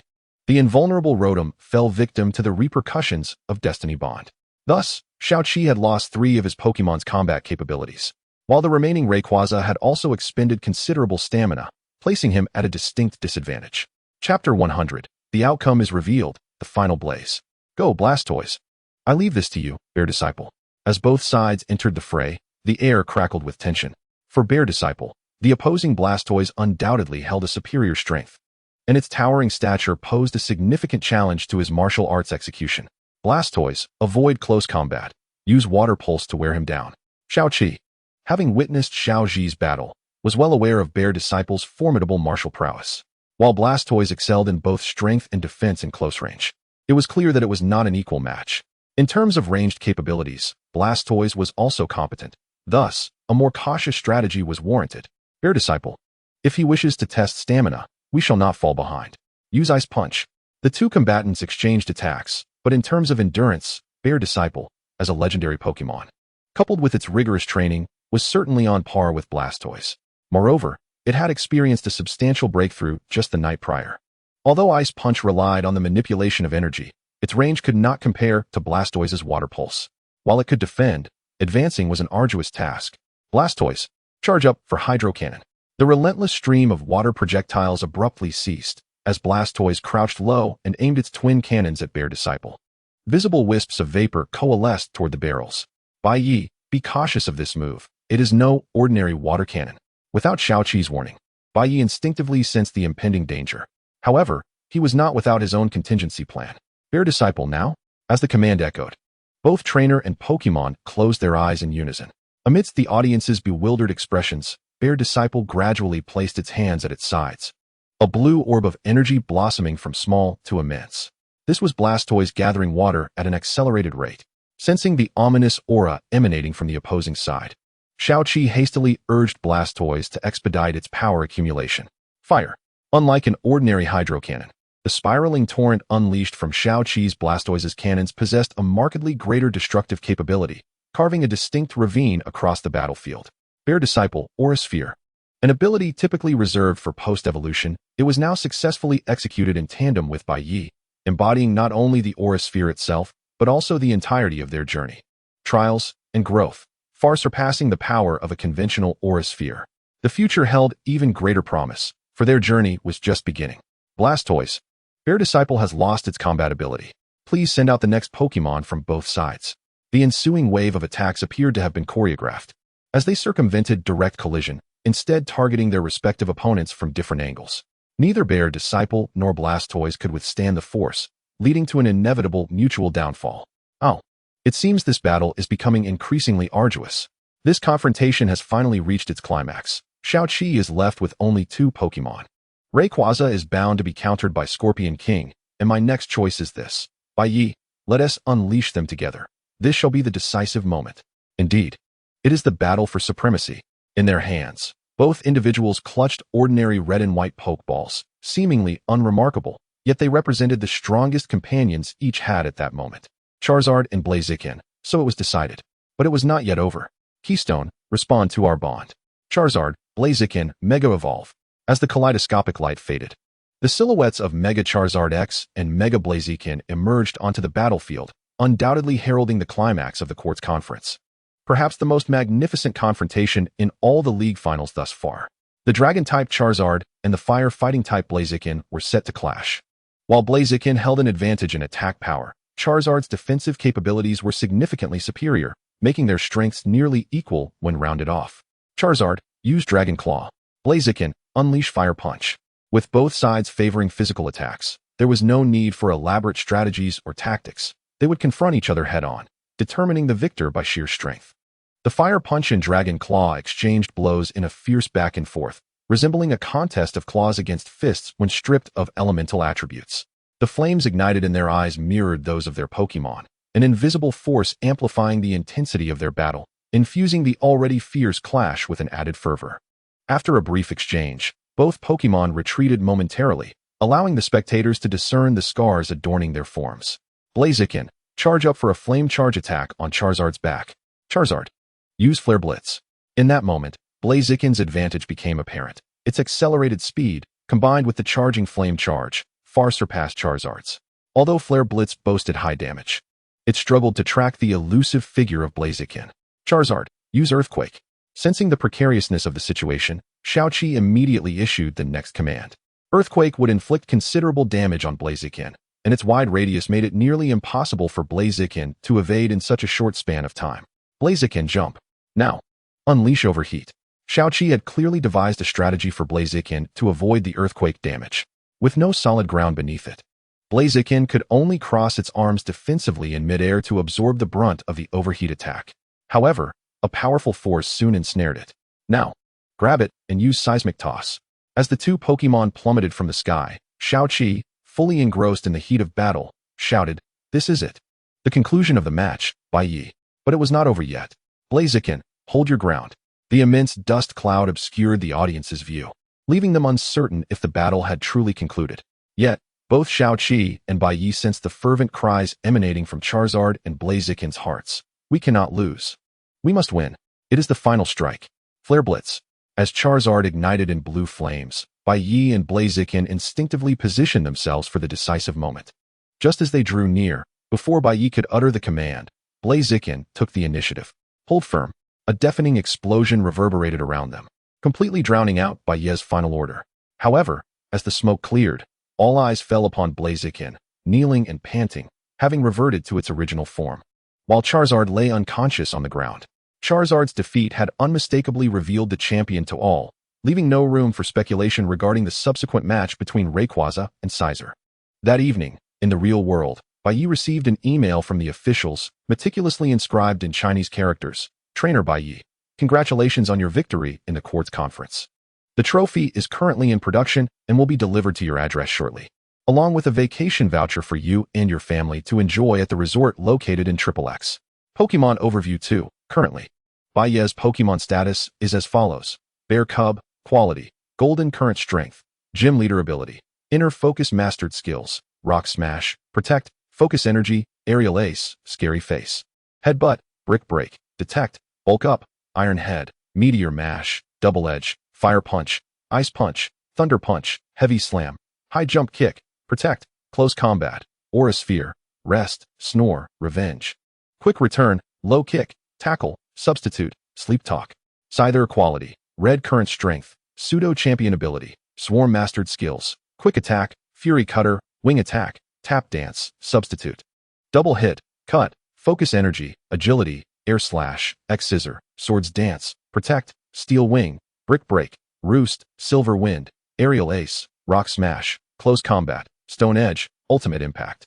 Scyther, Shiny, Quality, Red Strength, Pseudo Champion Ability, Technician Mastered Skills, Poison Jab, Sand Attack, Harden, Knock Off, Quick Attack, Fury Cutter, Mud Shot, Acrobatics, Cut, Quick Return, X Scissor, Earthquake, Swords Dance, Iron Tail, Brick Break, Thunder Fong, Fire Fong, Ice Fong, Guillotine, Critical Hit, Quick Return, Sky Uppercut, Toxic, Poison Jab, Stone Edge, Steel Wing, Cross Poison, Protect. Dusk Noir, Quality, Red Strength, Pseudo Champion Ability, Stubborn Mastered Skills, Switcheroo, Critical Hit, Pin Missile, Headbutt, Roar, Lick, Rest, Double Edge, Sand Attack, Rollout, Ultimate Impact, Cross Chop, Dive, Provoke, Block, Heavy Slam, Tackle, Close Combat, Heavy Slam, High Jump Kick, Tackle, Rapid Spin. Rotom, Quality, Orange Strength, Pseudo Champion Ability, Levitate Mastered Skills, Scare, Substitute, Thunder Shock, Overheat. Strange Light, Charge, Volt Switch, Thunder Wave, Misfortune, Substitute, Discharge, Roar, Trick, Blizzard, Volt Tackle, Leaf Storm, Hydro Pump, Volt Switch, Trick, Will-O-Wisp, Sleep, Air Slash, Dark Pulse, Sleep. Sleep Talk, Thunder, Pain Split, Shadow Ball. Blaziken, Mega Blaziken Quality, Red Strength, Pseudo Champion Ability, Speed Boost Mastered Skills, Double Kick, Flamethrower, Howl, Ember, Flame Charge, Detect, Cut. Jump Kick, Focus Energy, Fire Punch, Fire Kick, Brave Bird, Blaze Kick, Flare Blitz, Heavy Slam, Thunder Punch, Stone Edge, Tackle, Earthquake, Overheat, Close Combat, Rest, Sleep Talk, Protect. Greninja, Quality, Golden Strength, Gym Leader Ability, Torrent Mastered Skills, Bubble, Substitute, Quick Attack, Lick, Water Pulse, Hydro Pump, Knock Off, Smoke Screen, Round, Jump Kick, Ice Beam, Protect. Rain Dance, Scald, Acrobatics, Dark Pulse, Surf, Substitute. As the first-tier Pokemon skill sets neared completion, subsequent summaries may not include all skills for these Pokemon, while new editions will still feature comprehensive information. Chapter 101, After the Tournament. With the conclusion of the court's conference, various dining and entertainment establishments began to vacate the court's plateau, marking the end of the annual festive celebration. The upcoming challenges for the Elite Four and the champion were no longer of interest to these merchants. The following day, before Xiaoji and the others departed, Bai Ye ventured to a forest near Masera town, where he sought to address a significant regret. Blocking the bear unleashed a cataclysmic shockwave that sent them into oblivion. The tremendous force grazed past the towering tree nearby, startling a multitude of fiery sparrows and toucans, who were abruptly roused from their sweet slumber. Their eyes, ablaze with ferocity, fixated menacingly on the figures of Bai Ye and the blocking bear below. These formidable avians were evidently no trifling opponents. They swiftly unleashed a variety of skills, likely pondering which audacious intruder dared to disturb their peace, considering they had planned to confront the group of Pidgeys and Pidgeottos later. My apologies. Though this approach may seem extreme, it is all in the name of the mighty Articuno. A moment later, a tremendous explosion reverberated through the forest, accompanied by flashes of fire and lightning, seemingly intermingled with ascending steam. Bai Ye observed the trembling flock of fiery sparrows and toucans that had descended to the ground. Clearing his throat, Ahem, from now on, you shall coexist peacefully with other flying-type Pokemon. Do not engage in conflict, understood? He conveyed this sentiment through his extraordinary ability, ensuring his message resonated. Though the nature of their response remained unknown, their incessant nodding suggested a degree of understanding had been achieved. After accomplishing this task, Bai Ye ventured deeper into the woods, where he encountered a group of Pidgey residing in another colossal tree. Having endured relentless harassment from the previous fiery sparrows due to the absence of a powerful leader, the Pidgeys, though battered, mustered the courage to confront the intruder, emitting calls tinged with both caution and trepidation. Surveying the scene, Bai Ye's gaze landed on the most robust-looking Pidgeotto among them. He retrieved a peculiar fruit, half of a fruit. To be precise, this was a fruit born from the world tree, and it should suffice for its evolution. He placed the fruit before the Pidgeotto, who, bewildered yet enticed by its aroma, cautiously pecked at it. Observing Bai Ye's nonchalant demeanor, the Pidgeotto soon swallowed it whole. A radiant white light enveloped it, and moments later, an ordinary-sized Pidgeot emerged in the air. Though not fully evolved, it would undoubtedly prove capable of leading its kin against the fiery sparrows. Your tribe is now entrusted to your protection. Having resolved this minor liberation matter, Bai Ye returned to Professor Oak's laboratory, where he exchanged insights regarding Mew, and then promptly set off towards Leaf Green City. En route, as he passed through Cerulean City, he fortuitously encountered Ash and his companions, who were accompanying Misty on a visit to see her sister. Particularly drawing Bai Ye's attention were the elegantly dressed Cerulean sisters. And so that is how it is. Misty, I look forward to your return after your training. The Cerulean Gym will be entrusted to you. For now, the League has appointed a temporary gym leader to take over. Farewell, sisters, as we embark on our journey around the world. Bai Ye listened intently from the corner as the sisters shared their heartfelt farewells, subsequently exhaling a sigh of relief. The balance between being a gym leader and pursuing one's ideals is not something everyone can achieve. The sisters' decision to relinquish their gym leader roles in pursuit of their own aspirations was quite resolute.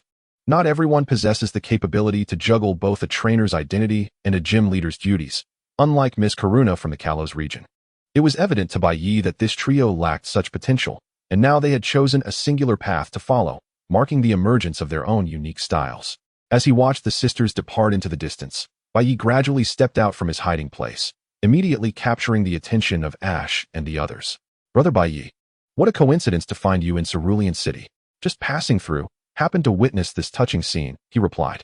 After a brief exchange, Bai Ye continued on his way to Leaf Green City, while Ash and his companions temporarily parted ways, with Ash returning to Pallet Town, Brock heading to the rebuilt Pewter City to visit his father and brother, and Misty going to the Cerulean Gym to oversee the transition. Within Leaf Green City, the refreshing sea breeze carried a delightful humidity, with various cruise ships docked along the shore. After a leisurely stroll, Bai Ye finally located the speedboat he had been seeking in a corner. Oh, you must be sent by Captain Datu. The elderly captain, sporting a cigarette, instinctively inquired upon seeing Bai Ye approach. Indeed, here is the proof. Bai Ye presented a badge signifying his identity as a member of the Draconid clan, adorned with a dragon claw emblem. Come aboard, the captain said without delay, acknowledging the task at hand. Kairi Island is quite distant. Even this speedboat will take a whole day to reach. You're not prone to seasickness, are you? Once aboard, the elderly captain initiated a conversation, seeking to engage Bai Ye in dialogue. Initially, it served to pass the time, but when the conversation shifted to inquiries about Bai Ye's romantic status, he found himself somewhat overwhelmed. Offering a casual excuse to rest, he promptly chose to disengage. In reality, Bai Ye commenced his daily training regimen. Though he wasn't certain if it was due to his newfound strength, he felt an unusual surge of energy, an inexhaustible vitality coursing through him. Yet upon inspection, he found no visible signs of muscle definition. How curious. Could it be that my training has transformed into inner strength?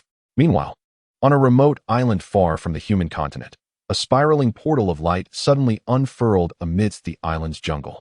From within, a jellyfish-like entity materialized, spinning in the air before darting off in a particular direction. Concurrently, an inexplicable energy signature appeared on the radar of a nearby national security agency, inciting a wave of unease. What? Nothing? The officer before the detection personnel appeared skeptical, despite the empty screen displaying the ocean's surface. Could it be a malfunction? Chapter 102, The Evil Tower of Kairi Island. Floating upon the surface of the ocean in the Galar region, the island conceals numerous relics and flora capable of amplifying Gigantamax powers. Regrettably, due to geographical constraints and its protected status by the League, access to its secrets requires extreme measures. Kairi Island, I have returned. The fresh air and the charming sight of a Snorlax peacefully slumbering greeted him. This time, he was not in a rush, allowing ample time to explore the mysteries of Kairi Island. Yet before embarking on that adventure, there was a pressing matter to attend to. The moment Bai Ye arrived, his bear apprentice sensed the essence of its homeland and instinctively bolted from its pokeball. Its gaze fixed upon the towering structures on either side of Kyrie Island.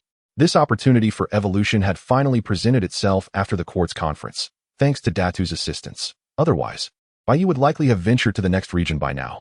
The Kyrie Dojo, which had been diligently training its students day in and day out, welcomed back a cherished disciple today. Although only half a year had passed, everything remained unchanged. Yet Master Masuda felt a sense of pride upon witnessing the significant transformation of the land. I didn't expect you to return after such a brief time. But you've grown immensely, truly deserving of my expectations. Dressed in his familiar green coat, Master Masuda discerned Bai Ye's intentions without excessive pleasantries. Come, I shall await your arrival at the destination you seek. Do not keep this old man waiting. Master Ma's words signified that the Towers of Water and Evil would officially open their doors to Bai Ye and his bear apprentice. Yet they could only choose one place for their training. It appeared that Master Ma had already anticipated their choice. Bear apprentice, shall we go? The decision has long been made, has it not? After traversing a marshland, forest, and mountain path, the duo arrived at the wooden tower atop the eastern cliffs of Armor Island. The weather had gradually turned somber, with light rain cascading from the heavens, and the distinctive red lanterns lining the path added an eerie charm to the evil tower.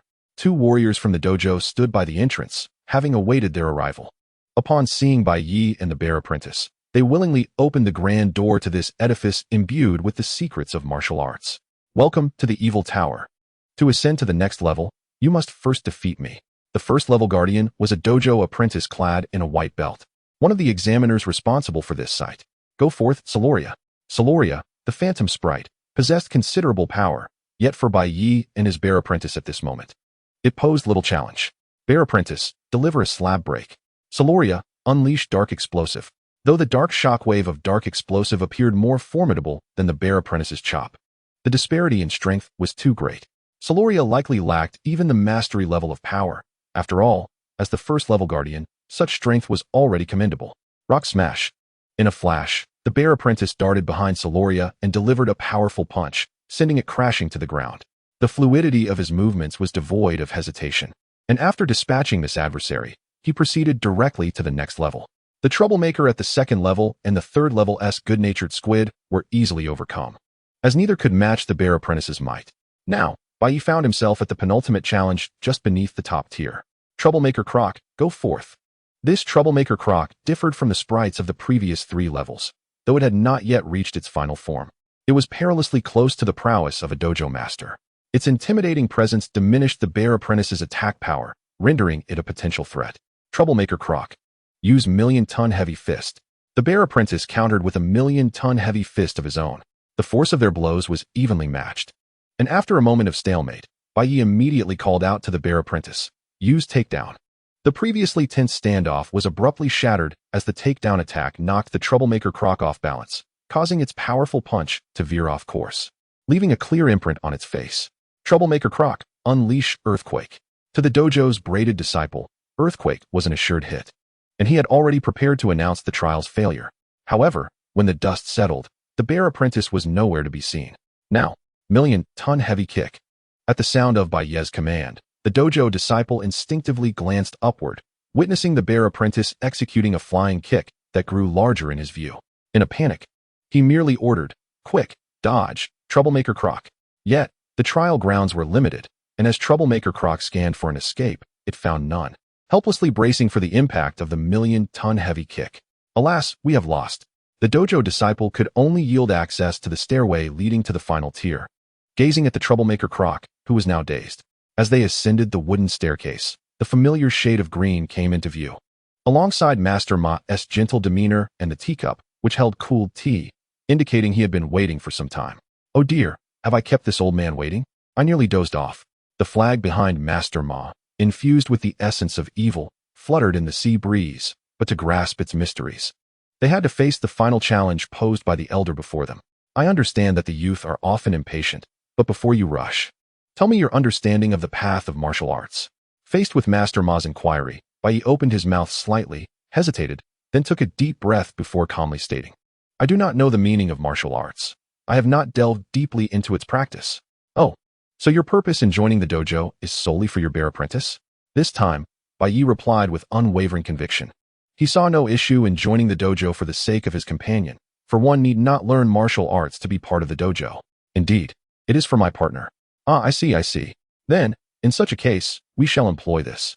The green cotton coat suddenly floated before him, and Master Ma transformed from his previous amiable demeanor into an enthusiastic figure, tossing a high-grade poke ball into the air, summoning a robust humanoid sprite onto the battlefield.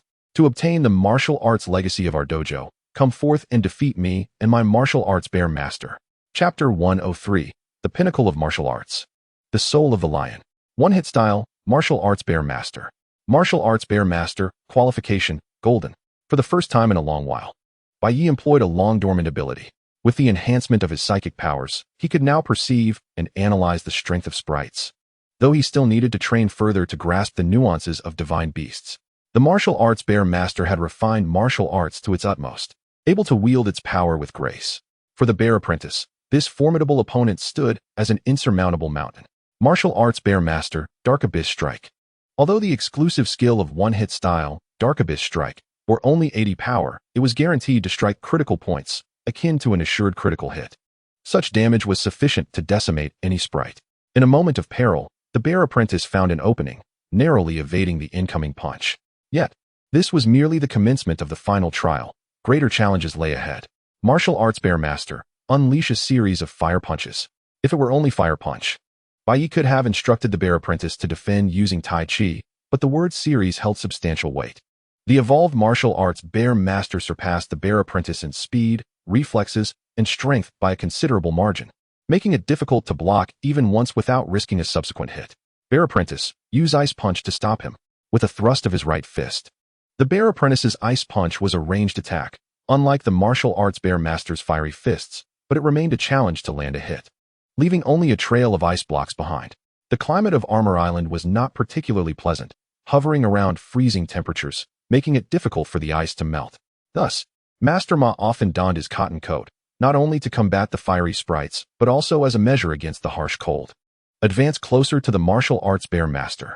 Once engaged in battle, Master Ma transformed into a focused and fervent figure, reminiscent of the former or perhaps even the current champion of the Ishi region, Mr. Adele, both sharing similar fervor for Pokemon battles. Bear apprentice, seize the opportunity to use explosive punch. Do not even think about it. Martial arts bear master, ambush. The ambush skill allowed the martial arts bear master to strike before the bear apprentice could unleash his explosive punch, proving to be an exceedingly effective attack. The overwhelming force bore down on the bear apprentice's small frame, draining a significant portion of his stamina and granting the martial arts bear master an opportunity to counterattack. It's over, Bai Ye. Close combat. Just as the bear apprentice rose from the ground, he launched himself at the martial arts bear master, whose defenses had been entirely lowered. In this moment of desperation, he could only cross his arms over his chest as a makeshift defense.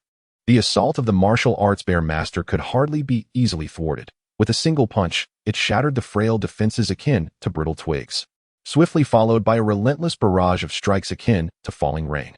Bear disciple, do not concede. The opportunity to grow stronger lies right before you. Do not surrender easily. After a flurry of punches, the bear disciple collapsed to the ground, seemingly devoid of combat capability. However, the opposing master, believing the trial to be concluded, bent down to retrieve a cotton coat from a nearby railing when he suddenly heard the frenzied cry of Bai Ye from behind. It's not over yet, bear disciple. Double the retribution. As master regained his composure, he witnessed the bear disciple, who had previously fallen, now propping himself up with one hand, half kneeling on the ground. From within him surged an overwhelming power, double the magnitude of the force previously unleashed by the martial arts bear master. What? Master exclaimed, astonished to see that the bear disciple could withstand the full might of the martial arts bear master, a feat that was utterly unfathomable. Huh, bear disciple, let us unite. As Bai Ye assumed a familiar stance, the bear disciple gathered a blue energy sphere at his waist. Master, feeling a tinge of panic, instinctively commanded the martial arts bear master to evade.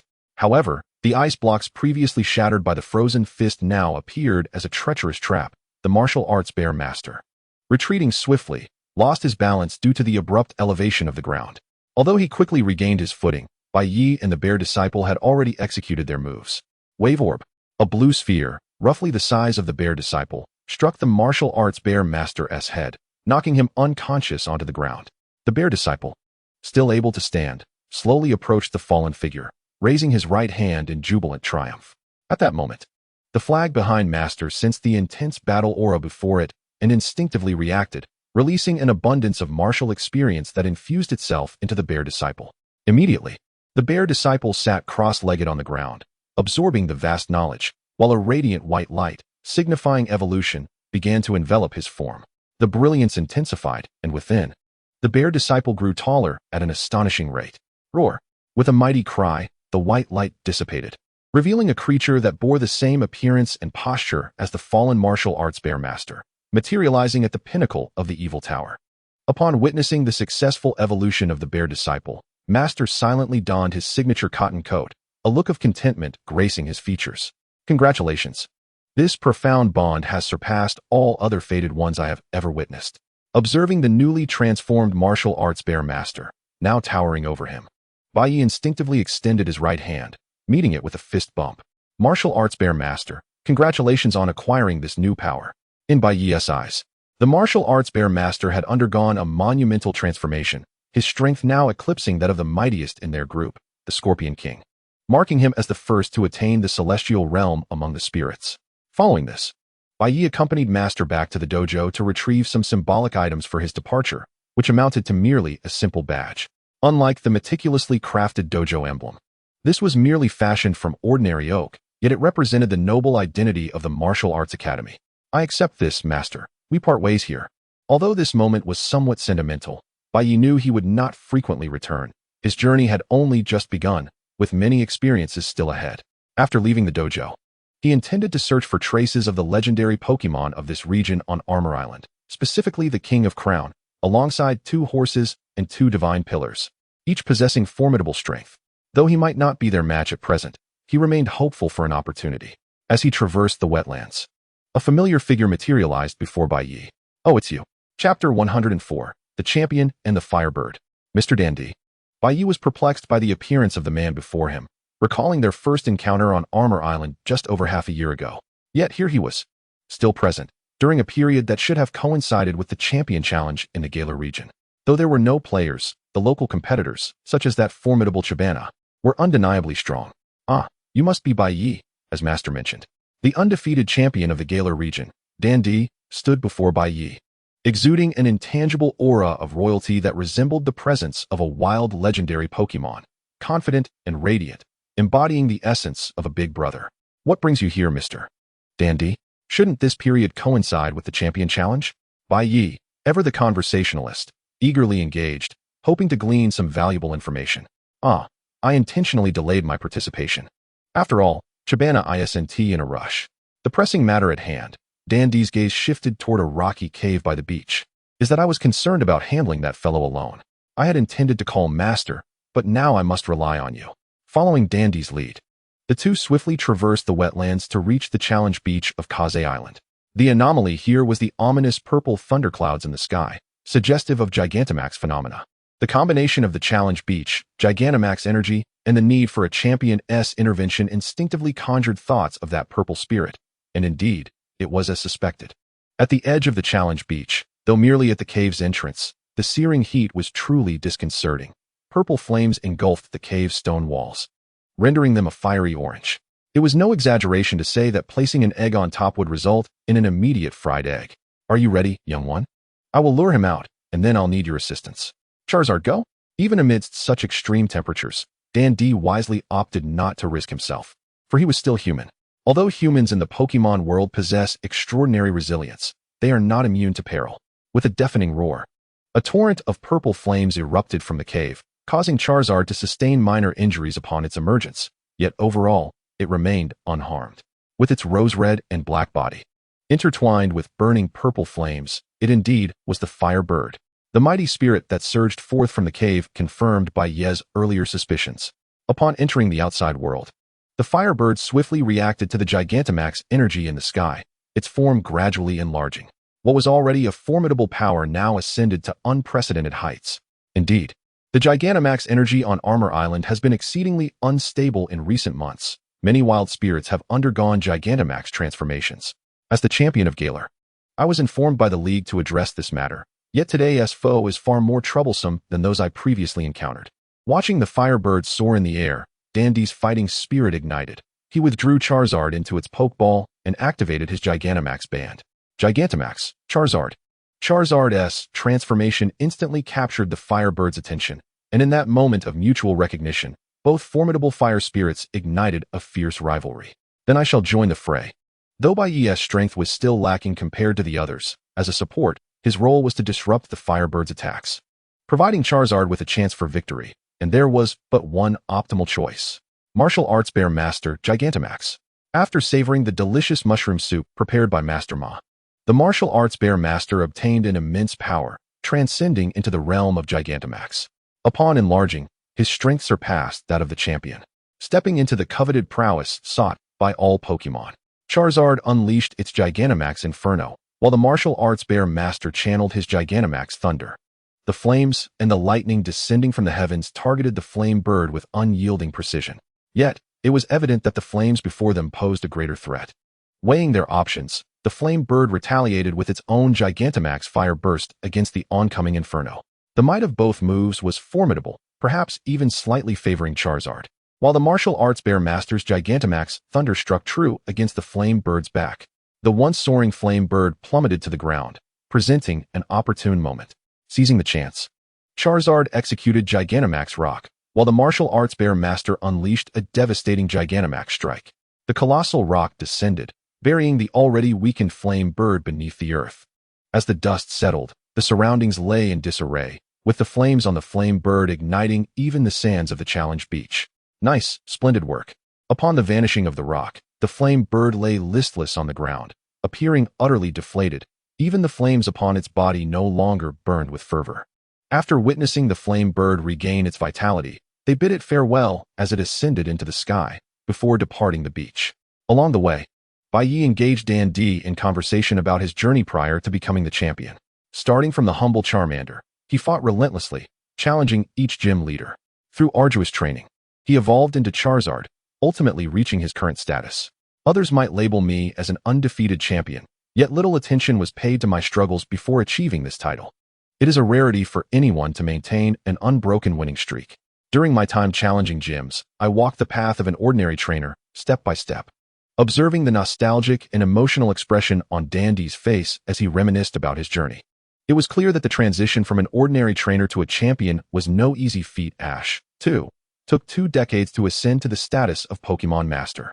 Truth be told, Dandy, who became champion in his teens, undoubtedly deserves recognition for his hard work and dedication. Young man, I eagerly anticipate the day you challenge my so-called title of the undefeated champion. Rather than being the challenger, I would prefer to take on the role of the challenger myself. After watching Dandy board the returning sea train to Galar, Bai Ye gazed at the white envelope in his hand, a mysterious smile gracing his lips. To his surprise, obtaining the champion's letter of recommendation for the Galar region's gym challenge was remarkably effortless.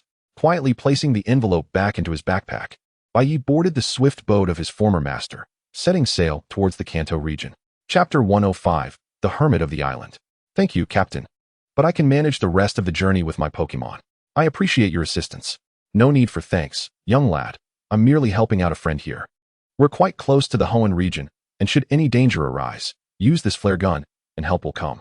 The elderly captain retrieved a small white pistol from a cabinet on the boat and handed it to Bai Ye before steering the vessel toward Kanto. They were currently situated about an hour's journey by water from the mainland of Hoenn. Bai Ye chose to disembark here because the treasured orb he had long cherished began to emit a radiant glow. The water drop of the heart. It must be the island where the Latios siblings reside. As he gazed upon the small island, visible even to the naked eye, adorned with lush vegetation, it indeed seemed an idyllic setting for a life of seclusion. Following the rocky crevice, Bai Ye successfully reached the island, and the first thing that caught his eye was an ancient house, with a modest bonfire crackling at the entrance, suggesting that its occupant was indeed alive. Oh, we have a visitor today.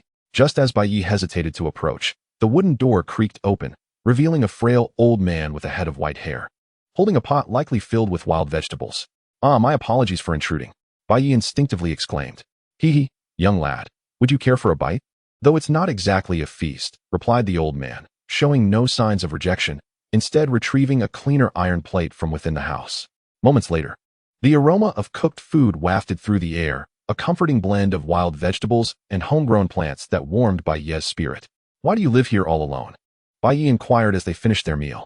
The presence of a solitary elder on a remote island could either indicate great fortune or a hidden trap, though these were merely conjectures. I am old now, and I do not wish to burden my children, so I chose to live in seclusion here. My spouse used to love adventuring, and this was the place where we first discovered together. I apologize, sir, for bringing up such a painful memory. Noticing the glimmer of tears in the old man's eyes, Bai Ye realized his words had inadvertently touched a sensitive chord, and he quickly offered his apologies. Oh, it's nothing. Nothing at all. Aging and loss are merely parts of life. I came here to lessen the burden on my children. By the way, you must have come here by accident as well. Let me show you the monument on this island. I believe you would find it fascinating. Following the slow pace of the elder, they arrived at the edge of a forest behind the house, where a stone monument stood, about the height of a person, inscribed with peculiar symbols and designs. This is it. Although I am too old to decipher what it says, these engravings should pique your interest. Bai Ye gazed at the monument, deep in thought. He had never studied ancient Pokémon linguistics, a task better suited for researchers like Zhulan. Oh, how could I forget? Suddenly recalling his special eyesight, Bai Ye thought that perhaps his identification system could reveal the meaning behind the inscriptions. Island Monument, an isolated island in the sea. Its untouched ecology is ideal for most Pokémon. Legend has it that two powerful Pokémon, one blue and one red, once visited this place, marking it as a significant location. As he examined the monument, the text was partially translated, but some information regarding the markings had been eroded by the elements, preventing any further specifics. Nonetheless, the existing clues were more than sufficient to confirm Bai Ye's earlier suspicions. Latias and Latios are indeed here. With his objective firmly in mind, Bai Ye bid farewell to the elder and continued toward the heart of the island. Young man, those two legendary Pokémon can sense human emotions. To earn their approval, you must reveal your pure soul. The elder's voice echoed in Bai Ye's ears, yet when he turned around, the old man had vanished from sight. How could the elder be so spry? Deep within the forest of the island, after navigating through a dense thicket, Bai Ye finally arrived at a serene glade, where a shallow pond lay, with a stone platform standing in the center of the grass. Is this the place? Beside the stone platform, Bai Ye instinctively retrieved the heart's water drop from his backpack.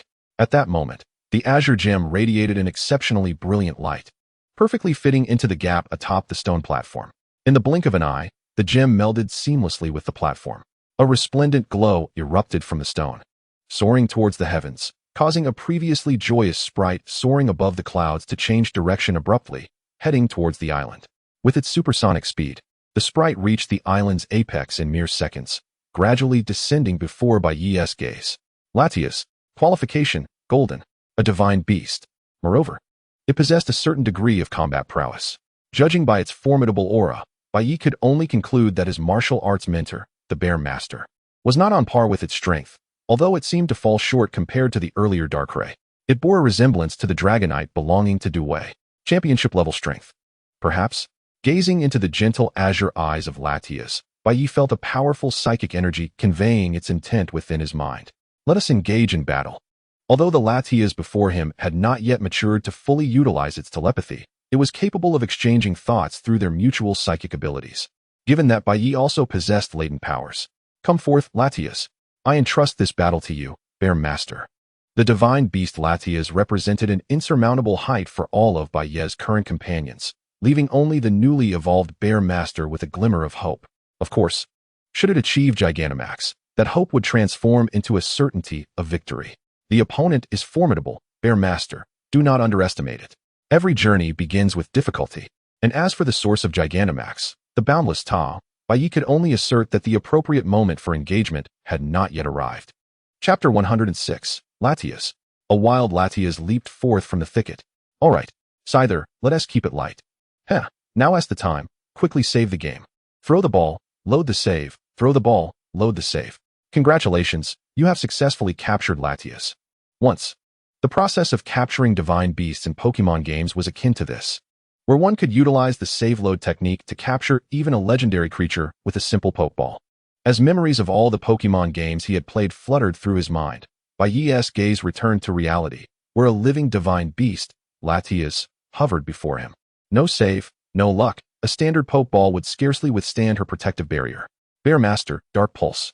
As a psychic and dragon type, Latias instinctively harbored a certain aversion to dark types. As the Bear Master approached, Latias unleashed a shockwave from her mouth, which transformed mid-flight into a dragon shape, colliding with the Bear Master's attack.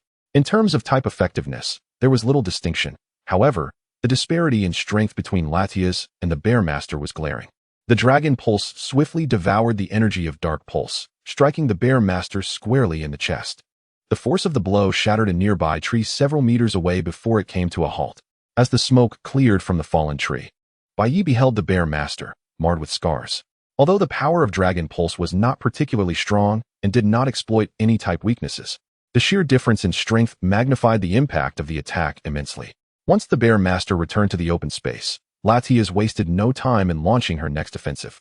Bai Ye sensed a blue orb of energy gathering before her, and he recognized that power all too well. Bear Master, Aura Sphere. The evolved Bear Master could now unleash Aura Sphere without Bai Ye's assistance, yet the gathering time was evidently slower than that of Latias. By the time the opposing orb neared him, the Bear Master's Aura Sphere had barely reached the size of a basketball. With no time to spare, he positioned the incomplete Aura Sphere before him to counter Latias' attack. Due to the disparity in strength, this counterattack forced him to retreat, backing away from the edge of the woods they had previously traversed. Do not concede, Bear Master. We shall face this together. At that moment, Bai Ye appeared behind the Bear Master, pressing his hands against its back, desperately channeling the feeble aura within. More than strength, it was the bond between him and his bear disciple that fueled their resolve. The so-called bond power could be described as an enigmatic force in the Pokémon world, perhaps even surpassing the creation power of Arceus and the inherited power of Ultra Beasts. Its origins remained shrouded in mystery, with the most evident manifestation being a yet-to-be-born Froakie, whose strength rivaled or even exceeded that of so-called Mega Evolutions. Together, they resisted the onslaught of Latias' Aura Sphere. Their retreating steps abruptly halted, and the Aura Sphere in their grasp began to spin rapidly, drawing in nearby leaves and dust to form an invisible barrier around them. Latias, initially confident in her impending victory, suddenly sensed an indescribable force emanating from the opposing Aura Sphere. Despite her efforts to amplify her output, she could not suppress the growing strength emanating from Bai Ye and the Bear Master. This is our power. Feeling the tightening connection, the Bear Master's Aura Sphere burst forth, shattering Latias' attack with overwhelming force. In Latias' incredulous gaze, the Aura Sphere erupted in a massive wave of energy, producing a sound reminiscent of shattering glass, one Bai Ye was intimately familiar with. That was the sound of a protective barrier breaking, a sound he had often encountered in his past life. As the residual energy of the aura dissipated, Latias bore visible wounds, her breath growing shallower. Yet, Bai Ye remained acutely aware of her healing abilities. Bear Master, use Quick Attack to disrupt her actions. Unsurprisingly, Latias instinctively sought to employ her recovery skill, precisely as Bai Ye had anticipated. In that moment, the Bear Master was already at her side, unleashing a flurry of jabs. Now, observing the increasingly weakened Latias, Bai Ye seized the opportunity to throw a yellow-black Ultra Ball. With a perfect arc, Latias' form transformed into red light as she was drawn into the ball. In that instant, Bai Ye felt a surge of tension, watching the Pokeball shake left and right, his heart suspended in anticipation. Crack! The moment the Ultra Ball ceased its trembling, 3 stars emerged, signifying the culmination of the encounter. Latias had been successfully captured. I look forward to our partnership, Latias. As Bai Ye retrieved the Ultra Ball, he also called back the Bear Master, bowing silently before departing, intending to inform the Elder of his impending departure. How peculiar. This direction. Exiting the forest, Bai Ye made his way to the island's edge but found no signs of habitation. Even after circling the island, there were no traces of life. Had I entered an illusion?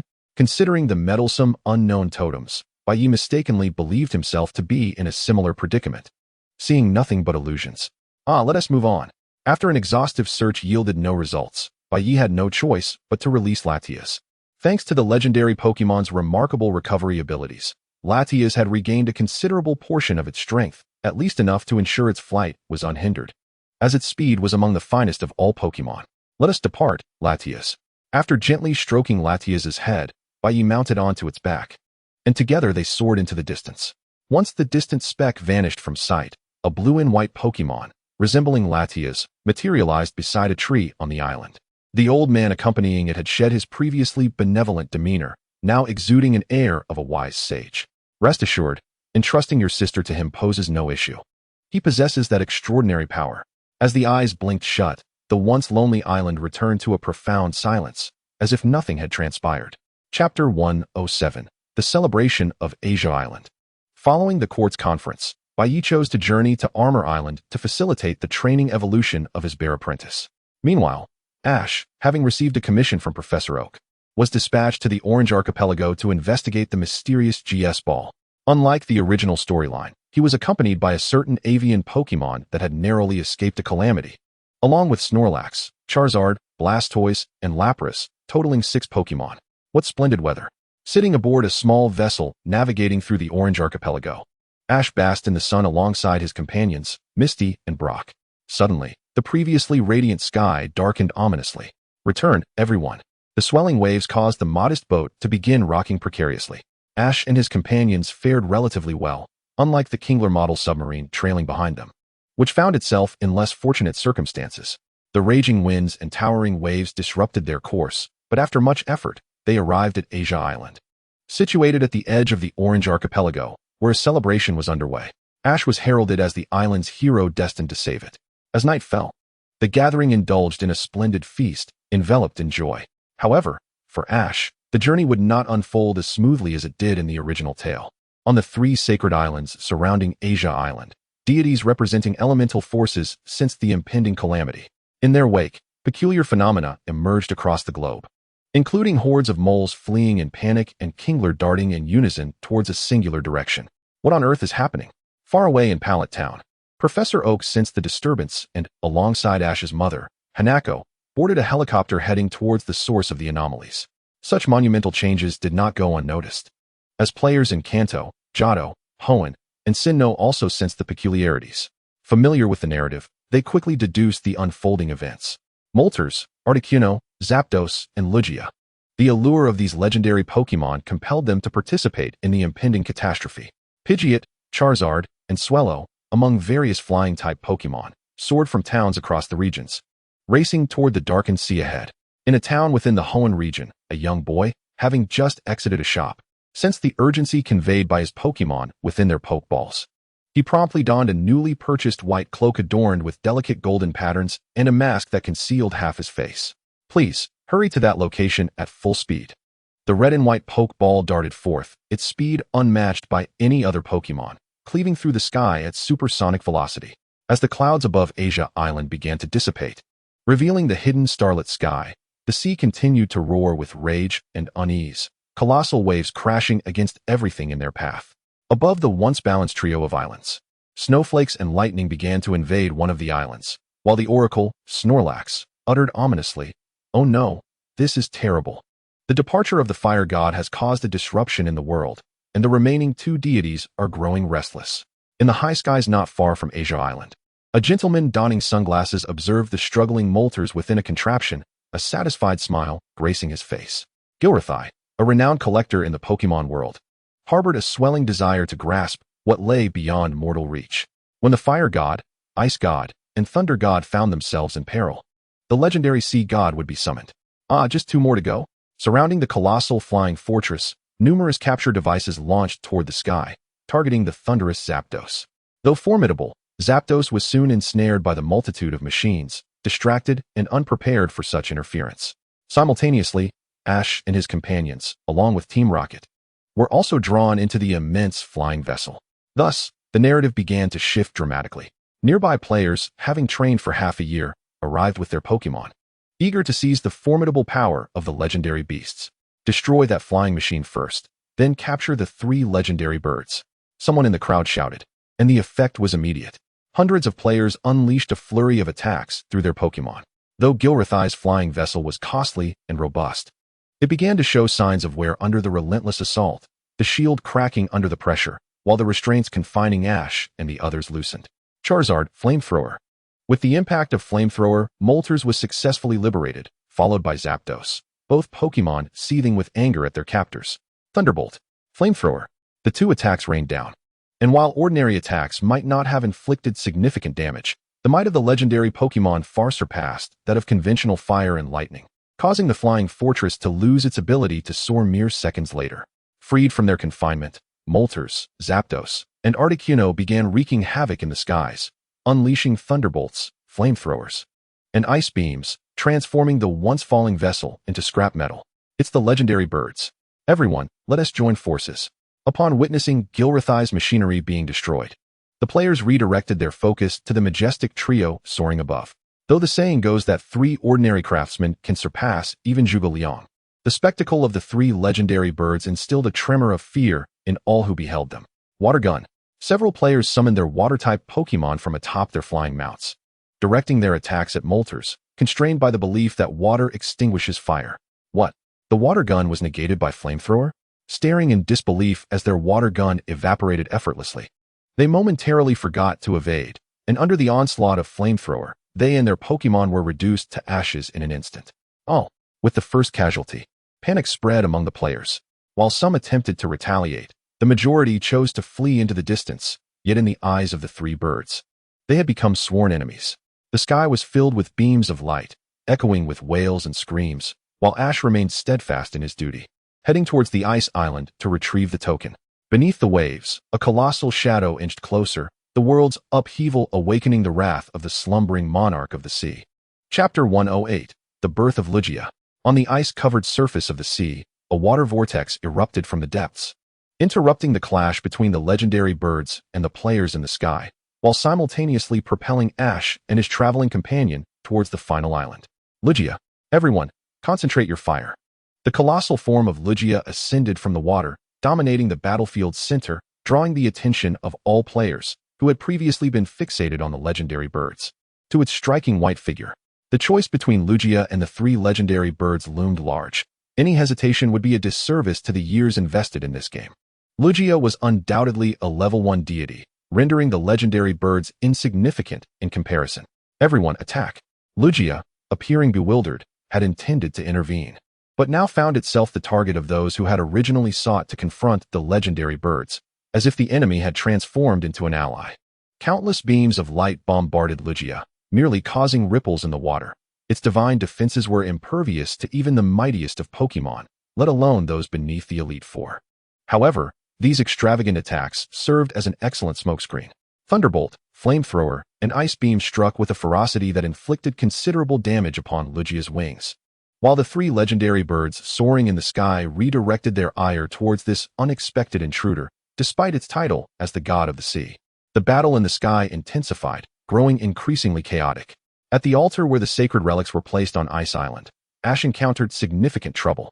According to the original story, he should have effortlessly acquired the Ice Orb, yet he now faced a quartet of players standing in his way. These 4 were evidently more astute. Recognizing that they could not overcome the combined onslaught of Lugia and the legendary birds, thus shifting their focus to the treasures associated with the 3 islands. They could easily confront Articuno alone afterwards, significantly increasing their odds of success. Ash, you're just a kid. It's best you don't meddle in this matter. The leader of the 4 players called out, eyeing Ash and his powerful Charizard. They were clearly trainers from another region, their Pokémon unfamiliar to the Johto area, unaware that the bond between Ash and Charizard had long surpassed that depicted in the anime. You will not succeed. This is a request from everyone on the island. I cannot simply relinquish it. Foolishness. Everyone, let us go? If we take down this protagonist, his luck might just transfer to us. The team unleashed their Pokémon, Lurantis, Shiny Rayquaza, Darkrai, and Swampert. Although their Pokémon were weaker than Charizard, each possessed strength comparable to a champion, and their combined efforts could still inflict damage. Charizard, let us go. Mega Evolve. Blast Burn. The 4 players were momentarily stunned. Although Ash's Mega Charizard Y had previously dazzled at the Quartz Conference, its brilliance had been eclipsed by the subsequent appearance of Darkrai and the finals, leaving most spectators focused solely on the championship match. For Ash, the response was immediate, as he did not wait for them to express their thoughts before launching his relentless assault, for the peace of the Asia Islands and the world depended on it. Charizard. Charge in with Air Slash. Watch out, Swampert. The 4 players were clearly panicking, facing Charizard's might that far exceeded their own capabilities. Even with 2 Pokémon possessing advantageous types, victory was still elusive.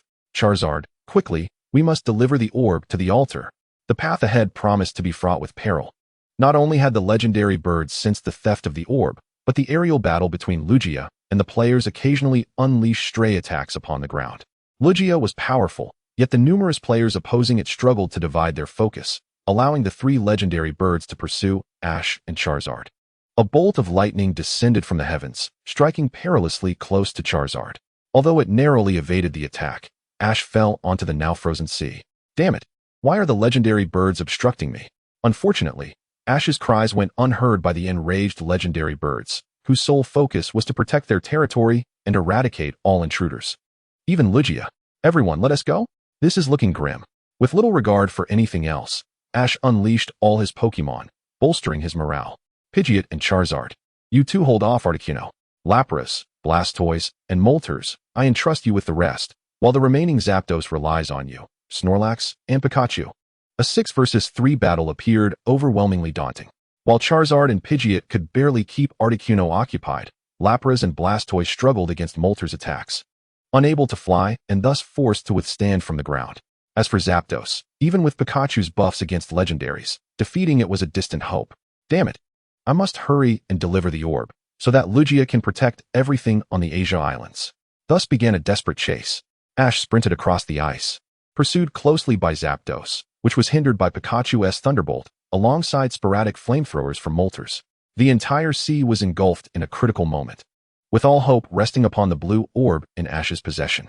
Should the legendary birds reclaim it, Lugia would soon face a united assault, and without the 3 relics, it would not dare unleash its full power.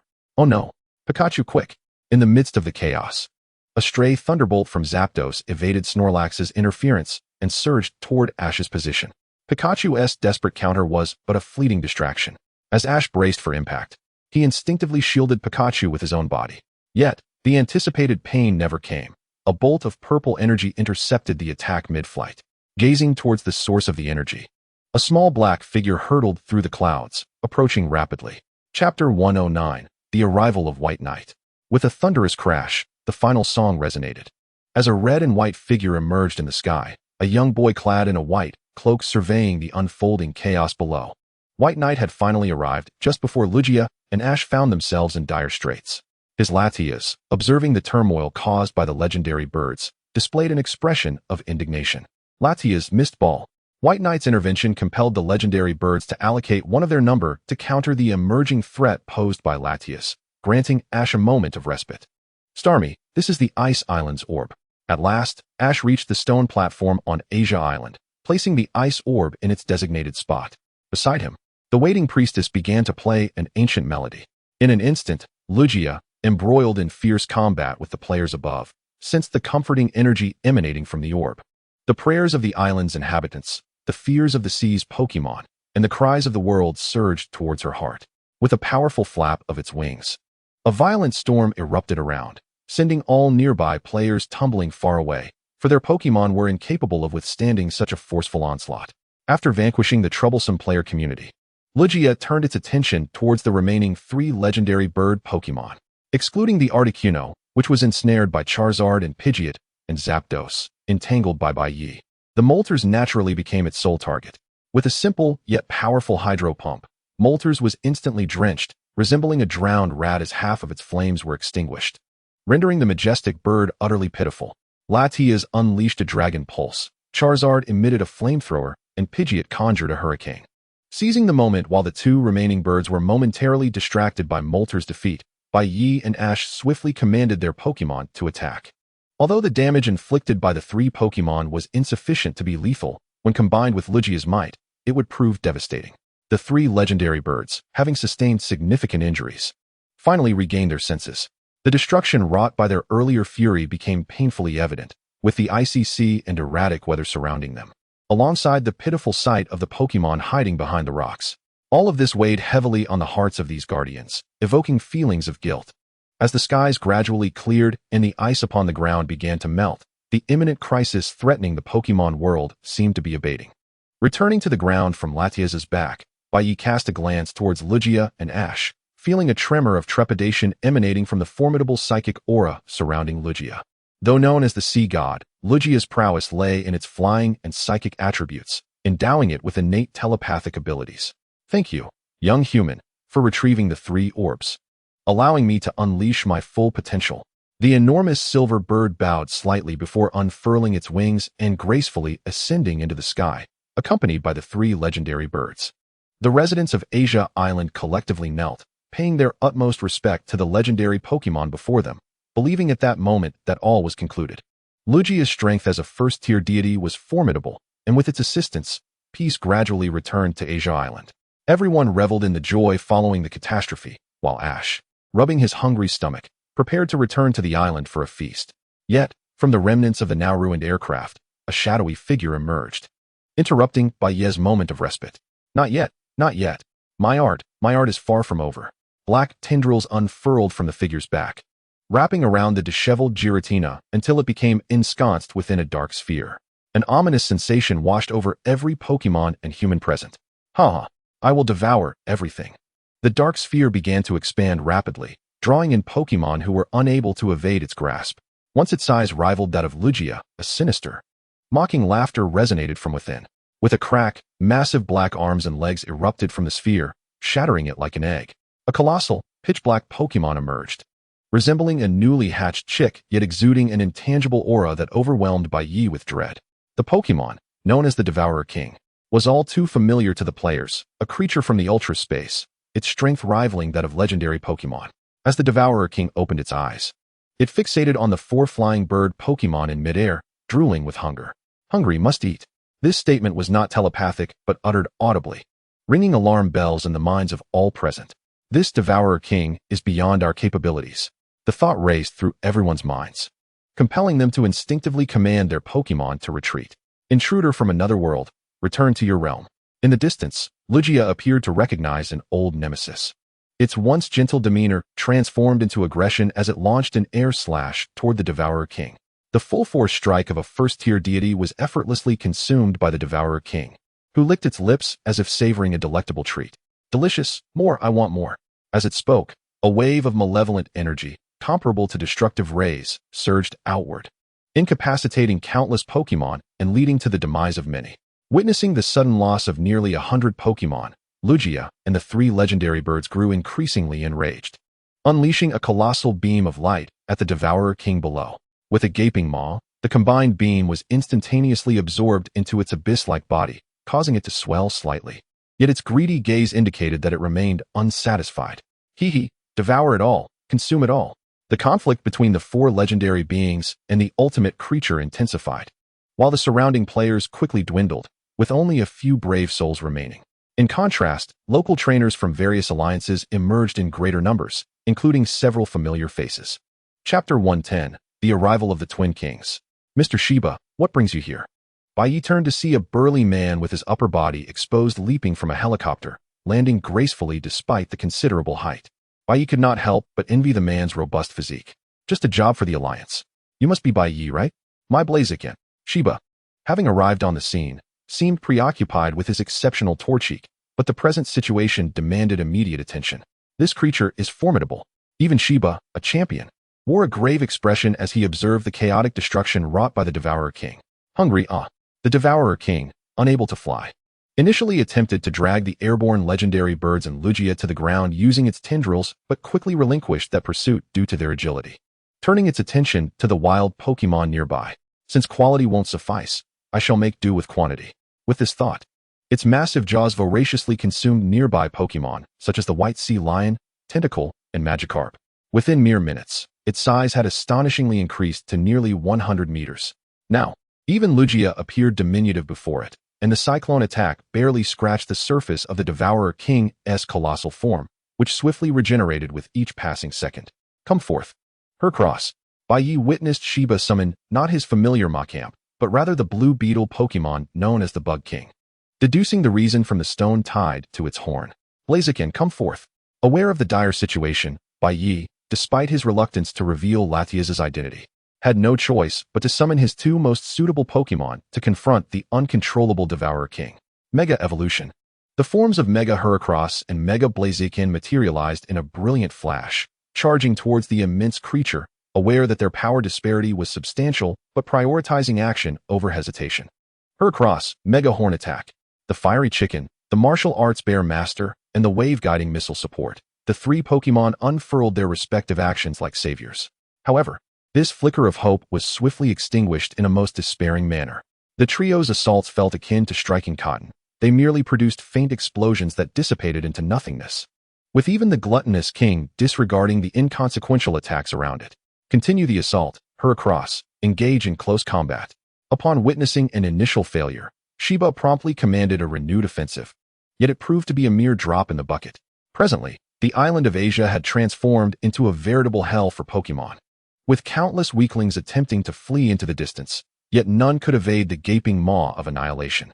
Were it not for the fact that all humans had retreated into their homes, only Ash, Professor Oak, and Sheba remained outside. Ugh, rats bothersome. Over time, the Super Heracross's onslaught caught the gluttonous king's attention. With a gentle stomp of its left foot, a violent tremor surged through the vicinity, impacting everyone within several kilometers. Nearby, the fiery chicken and Heracross were nearly instantaneously subjected to tons of damage. Had they not leapt into the air in the nick of time, they would have likely lost their combat capability. Martial Arts Bear Master used defense. On the shore, Bai Ye relied on the strength of the Martial Arts Bear Master to barely shield himself from the seismic forces that rumbled around them. As for Sheba, he maintained a safe distance, managing to withstand the tremors with his physique. Once the earthquake subsided, the situation on the battlefield grew increasingly dire. The four divine birds struggled against the constraints of their dwindling stamina. In a moment of distraction from the Articuno, a torrent of flames erupted from the gluttonous king's mouth, engulfing it in a searing blaze, causing it to plummet to the ground. Just as Lugia and the fiery bird reacted, a black tentacle ensnared the fallen Articuno, dragging it towards the looming maw. The very act of devouring ordinary Pokémon had already augmented the gluttonous king's strength. Should Articuno fall into its clutches, the consequences would be unspeakable. It dawned on nearly all present, both humans and Pokémon, that a combined assault was imperative. A cyclone attack from Lugia, a fiery blast from the fiery bird, and a thunderbolt from Zapdos surged toward the tentacle. Yet the gluttonous king was no mere decoration. A beam of destructive light shot forth from its mouth, effortlessly thwarting the trio's efforts. As the distance between Articuno and the gluttonous king dwindled, Bai Ye and Sheba found no suitable opportunity to strike. Tension etched on their faces, they anxiously observed the icy surface nearby. Lapras, use Ice Beam. A sudden voice resonated from the sea, and within their line of sight, a red-haired woman donned in professional attire rode upon the majestic back of a Lapras. Hastening toward them, the ice beam she unleashed formed an icy wall in the path of the tentacle, followed by a freezing blast that shattered it into countless fragments, thereby freeing the bound Articuno. The tide of battle momentarily shifted in favor of the timely arrival of Champion Kona. However, despite the presence of another champion, the urgency of the situation remained palpable. The overwhelming might of the gluttonous king was beyond the reach of even a champion's intervention. Sheba, what is the situation? Kona quickly zeroed in on the robust man on the island, urging her Lapras to speed toward him. Just in time. The situation is spiraling out of control. And where is Dato? Sheba inquired with growing urgency. Rumors indicated disturbances in the Chengdu region. After all, he was the champion from that area. As the conversation progressed, both men's expressions grew increasingly grave. Although the Kanto region was renowned as the strongest, it lacked a leader who could truly be deemed the strongest champion. Even though the Elite Four were recognized as the mightiest across all regions, without a champion, Kanto remained in a precarious state. Bai Ye. Just as the two champions deliberated the current situation, two Charizards descended from the sky, and Red and Ash leapt down from above.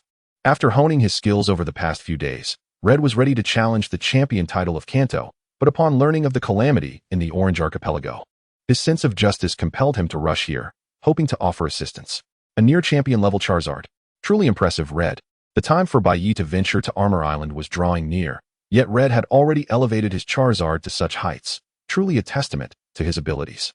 The five gazed toward the distant gluttonous king, acutely aware that their Pokémon companions could face peril in this battle. Yet for the sake of the Kanto region, they resolved to press onward. Everyone, let us advance together. We must halt its rampage, at the very least to buy time for the surrounding Pokémon to escape. At that moment, Red exuded the aura of a true champion, embodying the spirit of a leader. Chapter 111. Is it over? Hurry this way. On Ice Island, the Junsha squad, having rushed from the Orange Archipelago, was frantically herding nearby Pokémon. Yet their pace was far too slow to outrun the colossal figure approaching from the distance. Although the gluttonous king was not particularly swift, its massive size meant that every step covered the distance a normal Pokémon would traverse in a minute. And the oppressive aura it emitted left all Pokémon gasping for breath. Not far away, on a small island, the five, centered around Red, unleashed all their Pokémon. each at least of gym leader pinnacle strength. While they still seemed inadequate, there was no time for hesitation now. Pokémon of champion status moved to restrain the beast with their speed, while the others provided ranged support. They could not allow it to advance any further. Everyone attacked together. The battlefield was deliberately divided into 3 sectors. The Alliance staff focused on rescue, while Red, Shiba, and Bai Ye engaged in direct confrontation. And Ash and Kona provided long-range support. Charizard Dragonclaw, the gluttonous king, already terrifying from a distance, became even more daunting as they drew near, evoking a sense of helplessness within Red, despite his hardened resolve. Fortunately, the gluttonous king lacked a commander directing its actions, and its slow responses meant that while its attack power was overwhelming, it struggled to land hits on the agile Pokémon surrounding it. Red. The Pokémon near Shiba are nearly evacuated. Exhausted from evading the gluttonous king's tentacles, Bai Ye finally spotted the green flare illuminating the sky, signaling that the evacuation efforts were nearing completion. Now, the sole objective of the battlefield was to defeat the formidable giant before them. Although they aimed to vanquish it, the gluttonous king had ballooned to a size surpassing even Groudon, an increase in mass that granted it immense stamina. With the aid of self-recovery and skills like Feather Rest, as well as Latias's healing light, Lugia and the 3 divine birds regained their strength. The tide of battle began to tilt in favor of humanity. Dark Force Strike. After a powerful blow from the martial arts bear master, the gluttonous king finally sensed the peril of its situation. Yet, this marked the true commencement of the battle. In its enraged state, the gluttonous king's defenses waned, but its attack frequency surged, creating an environment ripe for unexpected events. A colossal surge of dark energy coalesced within its massive maw, seemingly the prelude to a malevolent wave. However, upon release, the force eclipsed even that of a destructive beam, obliterating a nearby small island without a trace. No ordinary Pokémon could withstand such an onslaught. Even legendary beings would suffer grievous wounds. If the destruction of light were to occur, there might at least be a moment of respite. However, the gluttonous king showed no signs of pausing. As one wave of malevolence subsided, another was already prepared to surge forth. Under this relentless onslaught, nearly all the spirits had lost their capacity to retaliate. Everyone, we cannot continue like this. We must seize the opportunity between attacks to strike back. The voice of Little Chi echoed from one direction, though Bai Ye and Shiba understood the essence of his words. Seizing that fleeting moment could only be accomplished through a singular means. One person must stand firm against the impending assault. After a brief silence, Shiba slowly spoke up. I shall take on the next wave of attack alongside my spirits. You all must take this chance to defeat him. As the only champion in the melee vicinity, he was acutely aware of the weight of this responsibility. As a member of the League, sacrificing for the protection of their territory was an inevitable duty. No, Mr. Shiba. You are essential for the possibility of defeating this behemoth. Allow me to undertake this task. Bai Ye declared resolutely from atop his Latias, situated to Shiba's left. After all, death merely entailed a loss of some things, but the outcome would at least earn the trust of the entire Kanto League, coupled with the acknowledgement of the 4 legendary beasts above. Who knows, perhaps one day he might even have the chance to capture them. Moreover, he had his own secret weapon, which should suffice for self-preservation. You are indeed worthy of my trust, young man, Shiba said, patting Bai Ye on the shoulder, his gaze meeting Bai Ye's unwavering eyes with genuine acknowledgement. Truth be told, even if he managed to withstand a wave of attacks, relying on these 2 youths, who had only just secured the top 2 spots in the league championship, against a creature that could rival the legendary Lugia felt somewhat unreasonable. Even he himself would likely struggle to deliver a lethal blow.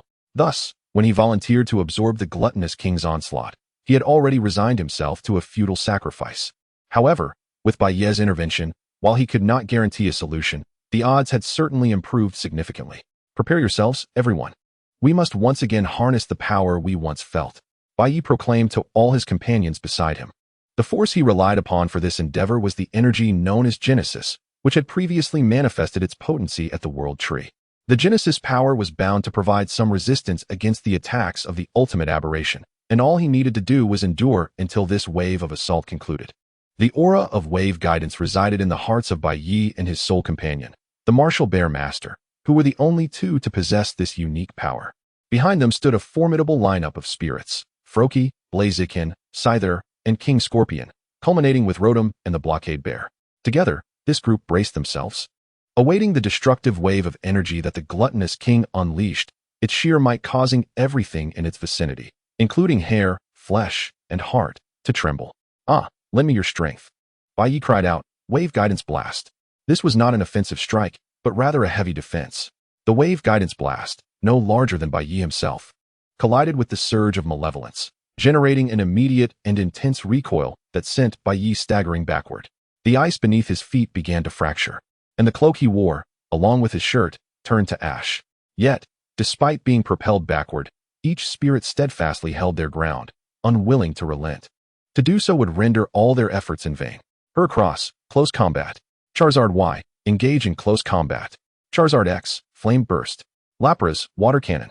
The other four, excluding Bai Ye, unleashed their most powerful and suitable attacks. In conjunction with the assaults from the legendary birds in the sky, 8 strikes converged from 8 different directions upon the gluttonous king, who, engrossed in expelling the malevolent energy, could not spare a moment to consume these attacks. His sole focus was on vanquishing the human and spirits that dared to obstruct him. Gradually, as the potency of the gluttonous king's malevolence surged rather than waned, the Wave Guidance Blast began to show signs of cracking. The Martial Bear Master's right foot trembled, and behind him, the Blockade Bear and Rotom were teetering on the brink of collapse, their internal energy nearly depleted. The other spirits, including Blaziken, also wore expressions of distress. Curiously, the only one who appeared to be holding up was Froakie, the weakest member of the team, whose resolute expression and unwavering belief propelled him to continually transcend his limits. Quack, quack. Curse it, is this where it ends? As the sensation of weakness intensified, the Wave Guidance Blast ultimately shattered under the strain. Just a second before the malevolent wave struck, an unexpected event transpired. In an instant, the gluttonous king and its attack vanished from the icy surface, leaving no trace behind. It was as if it had teleported, and none of those present, human or spirit, could discern any remnants. Is it over? Chapter 112, The Gift of the Sea God. As the feeling of danger dissipated, Bai Ye's body collapsed in relief. He had come perilously close to sacrificing himself. Not only he, but all his spirits also sank to the ground, panting heavily, their strength nearly depleted, sustained only by sheer willpower. Sheba, observing the disappearance of the gluttonous king, Kinna swiftly rushed to the location where he had previously stood, hoping to unearth some clues. However, despite a thorough search, even the White Sea Lion's keen sense of smell could detect no remnants. Who could have taken the gluttonous king away? This question loomed over both of them. But at present, the priority lay in the rescue efforts post-disaster. Most spirits had been successfully evacuated, yet numerous injured individuals and spirits still required assistance. And Bai Ye himself also needed support. Well done, young man. We owe you a great deal. Although the outcome was somewhat bizarre, Sheba wholeheartedly acknowledged Bai Ye's contributions. With his help, the 5 of them made their way to the temporary Pokémon Center set up on Asia Island. The several Nurse Joys who had come to assist were now overwhelmed, with Chansey tirelessly distributing medications, yet the chaotic situation remained unresolved. Nevertheless, this was merely a matter of time. The gluttonous king's disappearance signified the complete end of the calamity, and the ensuing period could be dedicated to addressing the aftermath.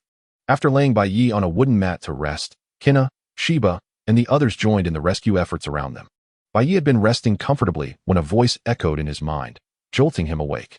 Young man, I sense my power within you. It was Lugia's voice resonating in his thoughts.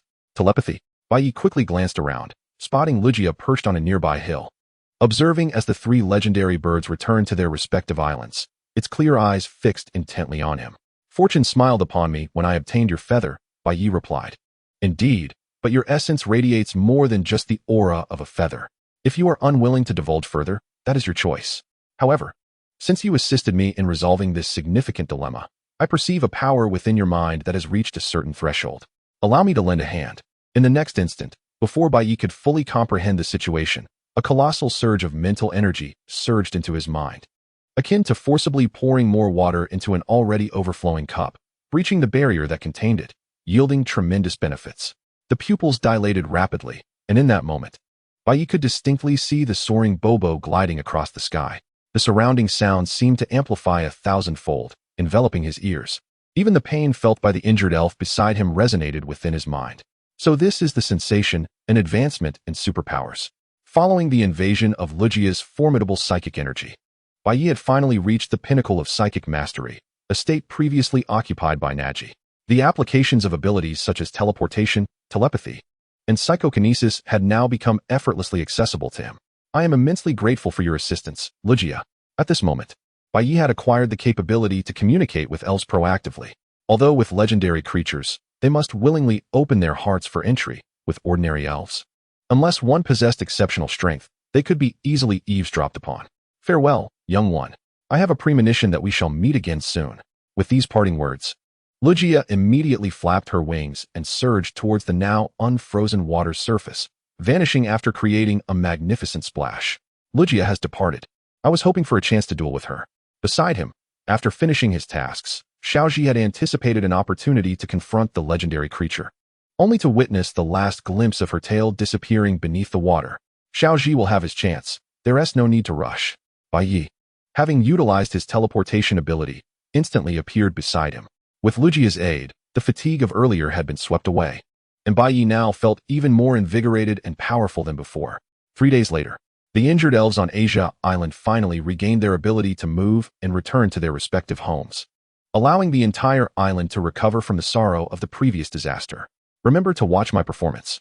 I shall seize the champion title. After bidding farewell to Xiaoqi, who was heading to challenge for the champion title, and the challengers Kina and Shiba, only Bai Ye and Xiaoqi remained on Asia Island. Brother Bai Ye, would you like to watch my challenger's cup? Though Xiaoji's expression was filled with eager anticipation, Bai Ye pondered for a moment before politely declining. No, Xiaoji. You must learn to grow independently. I have pressing matters to attend to. The urgent matter Bai Ye referred to was, of course, the impending fusion that would occur in a few months. After the fusion, he would no longer possess the protective barrier of resurrection. Certain matters were best resolved before it came to pass. After parting with Xiaoji, Bai Ye boarded Latias and flew towards a town, subsequently opting to log out at the Pokémon Center. In the real world, observing the gradually peculiar sun, Bai Ye had already sensed the abnormality of the world. The sun's oddity was indeed the initial omen of the fusion, albeit occurring a month or two earlier than in his previous life. Could it be that my involvement has altered some outcomes, accelerating this process? On Bai Ye's desk lay today's international news, where a corner bore a seemingly sensational headline, regarded as mere hype by most. However, that blurred image coupled with the report of an unusual new creature was profoundly familiar to many Pokémon players. The jellyfish-like creature was none other than the Ultra Beast Nihilego. The emergence of Nihilego, along with the previously encountered Beast King during the disaster, indicated a significant alteration in the narrative of this world, as creatures that should have only appeared in Alola were now making their presence known years ahead of time. Could someone be pulling the strings behind the scenes? Bai Ye's thoughts were not without merit. The sudden emergence of Ultra Beasts, combined with the mutated storyline, evoked an unsettling connection to a darker presence. Chapter 113, Journey Through Hoenn. In the Hoenn region, the birthplace of every tale, a red and white Pokémon soared through the skies above Wubai Town, drawing the attention of many trainers training below due to its extraordinary identity. Oh my, it's the legendary Latias. Observing the fervent players below, Bai Ye dared not land but swiftly retreated to a distant forest, opting to enter the town brimming with a sense of freedom on foot. When one thinks of the Hoenn region, the name Professor Okido and the protagonist Xiao Yao often come to mind. To avoid competing with Xiao Ji for the league championship and granting him a proper conclusion, Bai Ye bypassed the Chengdu region, heading directly to this land guarded by the legendary Rayquaza, Kyogre, and Groudon. Hello, is Professor Okido in? I'm a trainer from Shinshin Town. As he gently pushed open the door of the research institute, he was met with the sight of a slightly plump man glaring at a cater pie on the floor. Professor Okido? The scene before Bai Ye was indeed somewhat embarrassing. It appeared the professors in the Hoenn region had a rather unique entrance compared to those in other regions, with a Pokémon researcher being chased by a wild creature. This peculiar standoff with the cater pie didn't seem entirely out of the ordinary. Ah, we have a guest. A new trainer, I see, but it's past the time for receiving beginner Pokémon. After a prolonged wait, Professor Okido finally noticed Bai Ye standing by. No, Professor. I am a trainer under Professor Oki, here to train in the Hoenn region and hoping to learn some new knowledge from you. Mentioning the esteemed authority, Professor Oki brought Professor Okido into a more dignified stance. After all, he had to maintain his reputation in his own territory. Very well, follow me, and I shall share with you my research findings. For over an hour, Professor Okido rambled on about Pokémon habitats and distributions, and even Bai Ye, a master of psychic abilities, found himself struggling to stay awake by the end. Oh, by the way, if you wish to challenge the gyms in the Hoenn region, you should first visit Orange City to meet Qianli. He is a dear friend of mine and is renowned as the strongest beneath the Elite Four. Qianli, the gym leader of Orange City, was indeed Xiao Yao's father, and his strength was truly formidable. Even the champions would struggle against him were it not for the hindrance of his abilities.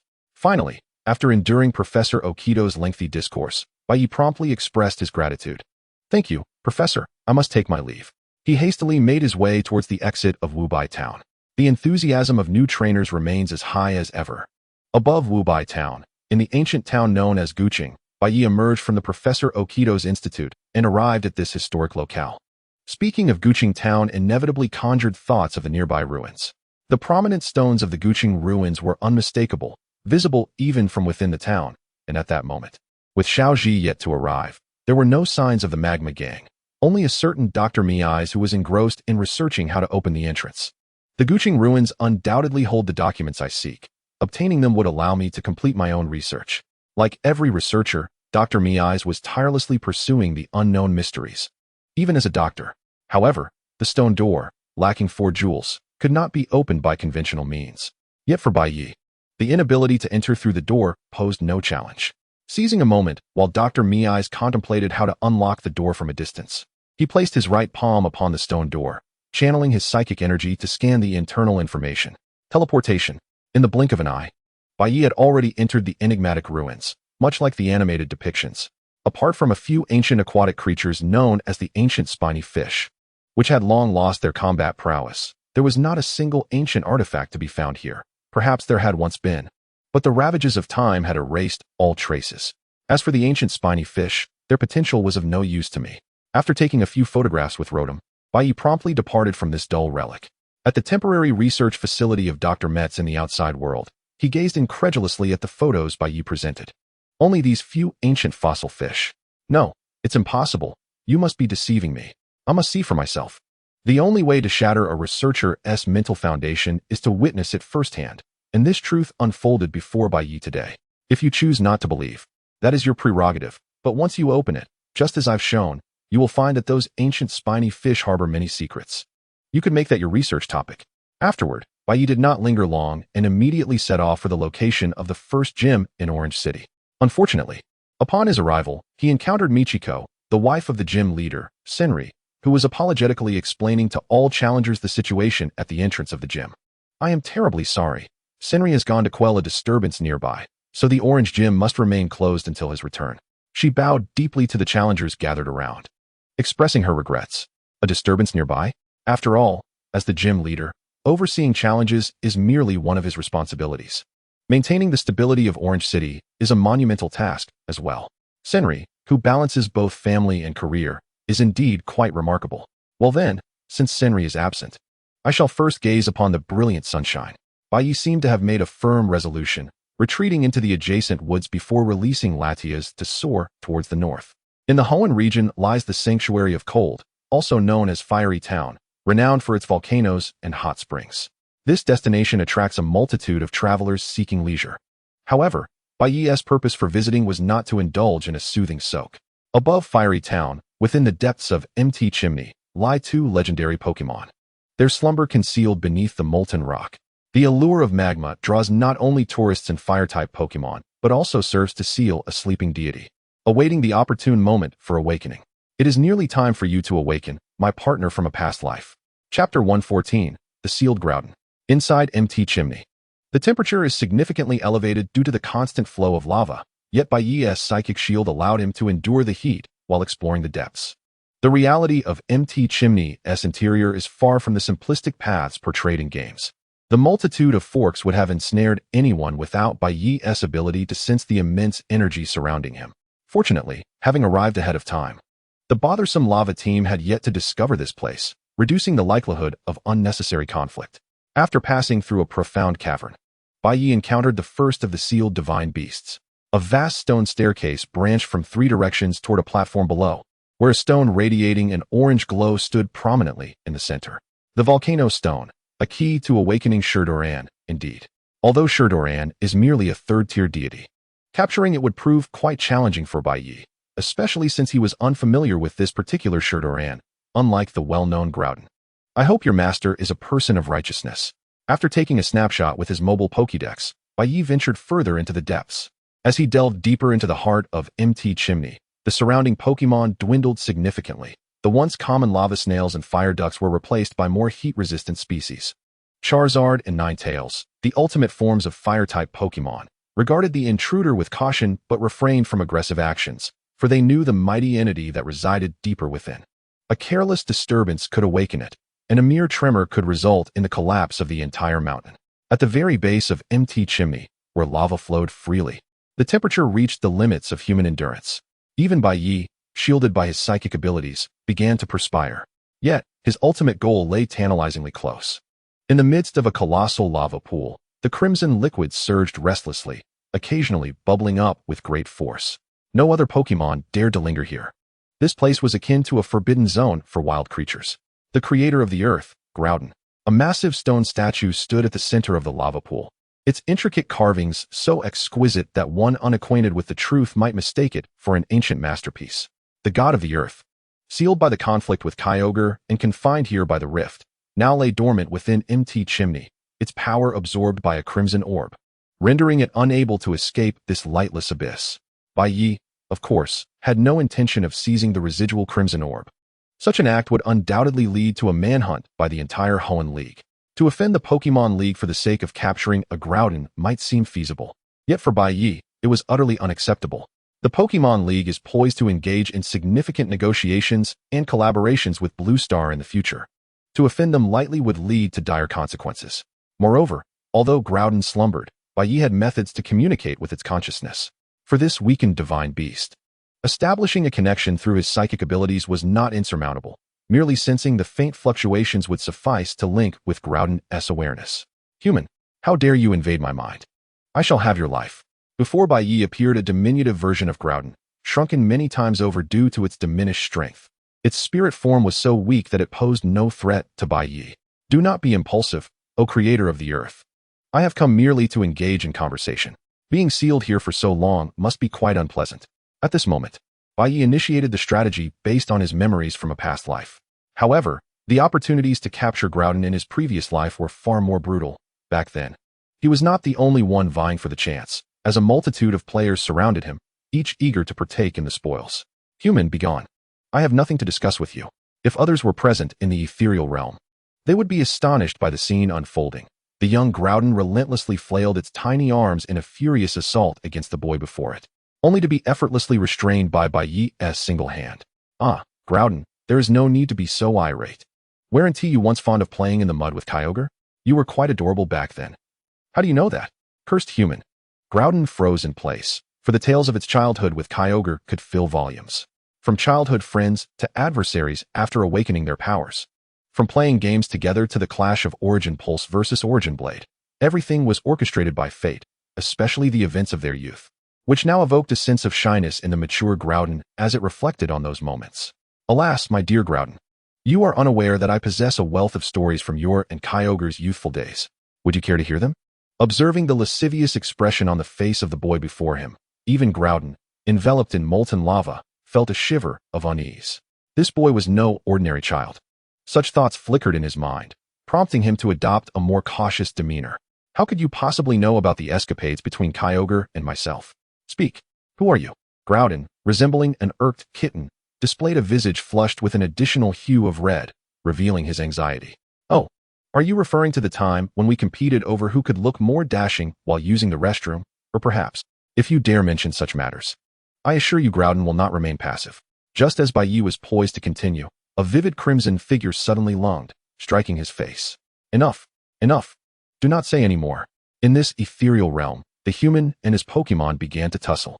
Devoid of any skills to employ in combat, Groudon quickly found himself overpowered by Bai Ye, who lifted him effortlessly, a look of despair etched upon his features. Thus, my illustrious reputation shall be tarnished by this human. No. Chapter 115, Deception.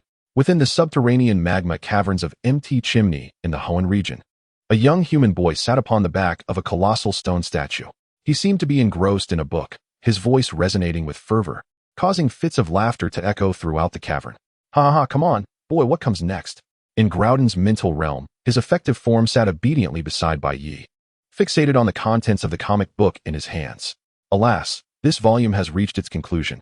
It is merely the first of many, with the subsequent chapters contained in another tome. Slowly closing the comic book, Bai Ye sighed and rose to his feet.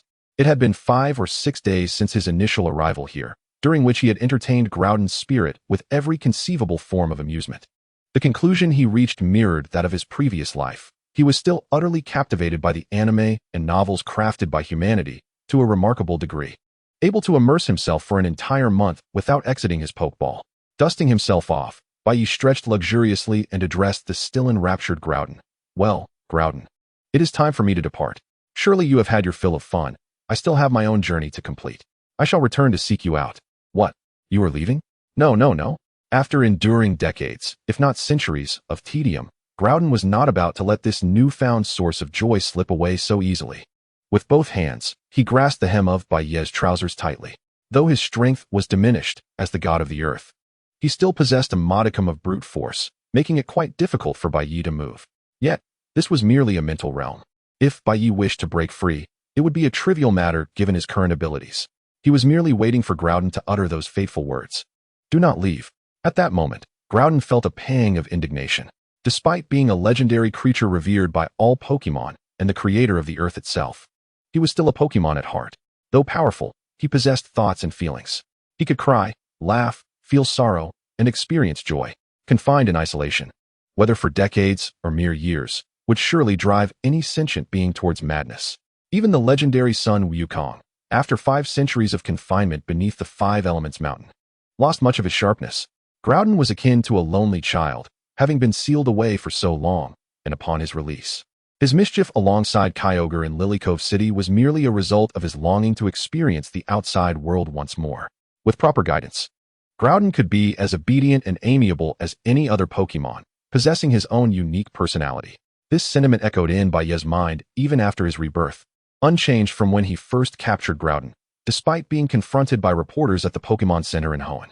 Every mischievous Pokémon has its reasons. Even legendary beings are not exempt from this, let alone ordinary Pokémon, who are merely influenced by the world around them. Groudon, I sense your boredom in this place. Would you care to join me outside? Seizing the opportune moment, Bai Ye extended his olive branch. This offer was akin to proclaiming to a blind person that he could grant them sight. It was just a step away from unlocking the tightly shut doors of Groudon's heart.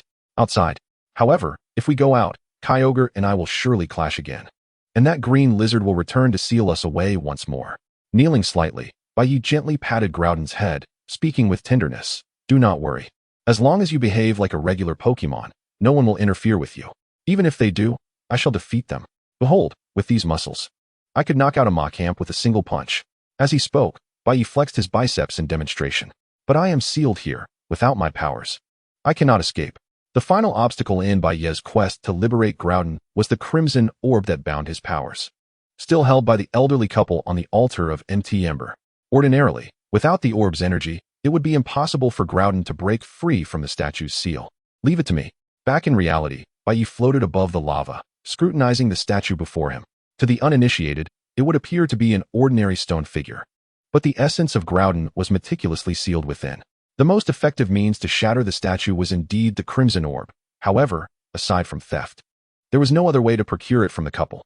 Thus, the remaining option was to provide sufficient power to enable the current Groudon to breach this seal. Conveniently, Bai Ye possessed an item in his backpack, an important relic from antiquity, the Sacred Ash, a substantial quantity obtained from the ruins of a Krutik city. Its origin, tied to Ho-Oh, undoubtedly imbued it with formidable life force, capable of reviving Pokémon that had recently perished. Therefore, it would serve its purpose admirably in awakening Groudon. After applying the Sacred Ash upon the entirety of Groudon's statue, Bai Ye began to communicate with the Groudon within, urging it to absorb this newfound energy. Under its influence, the statue gradually emitted a faint red glow, trembling gently as cracks began to appear. Wow! In the instant the statue shattered, the crimson Groudon materialized before Bai Ye, as the surrounding lava transformed into a substantial landmass, albeit rather diminutive. Indeed, the Groudon that emerged resembled its form within the mental realm, towering over Bai Ye by a notable margin, embodying a youthful visage. Haha, I am free. Clearly unconcerned with his size, the liberated Groudon gleefully frolicked amidst the molten landscape, resembling a child playing in the sand. Ah, well, I never intended to completely liberate him. I merely wished to test the waters, and unexpectedly, I managed to break that seal. Within the Pokémon Center of Fiery Town, Bai Ye dialed one of the few contacts in his phone. and the familiar visage of Professor Oak, eternally engrossed in his instant noodles, appeared on the screen. Slurp, MMM.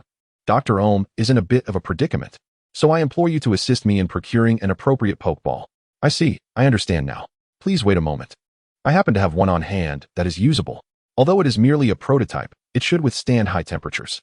Moreover, it would be unfit for formal competitions. Thus, the league's restrictions would not pose an issue. Moments later, having ended the call, Bai Ye retrieved a purple Pokeball emblazoned with the letter from the nearby teleportation device, causing him to exclaim, "A Master Ball." Chapter 116, The Fiery Gym Mura. Greetings, trainer. Your Pokemon have been fully restored. In the Pokemon Center. After reclaiming his several Pokemon, Bai Ye was preparing to resume his predetermined route towards Canas City to challenge the gym, starting with Cuckoo. However, upon catching sight of the gym building nearby, a sudden thought struck him. The gym leader should be that individual at this hour. With a creak, the long-sealed doors slowly swung open.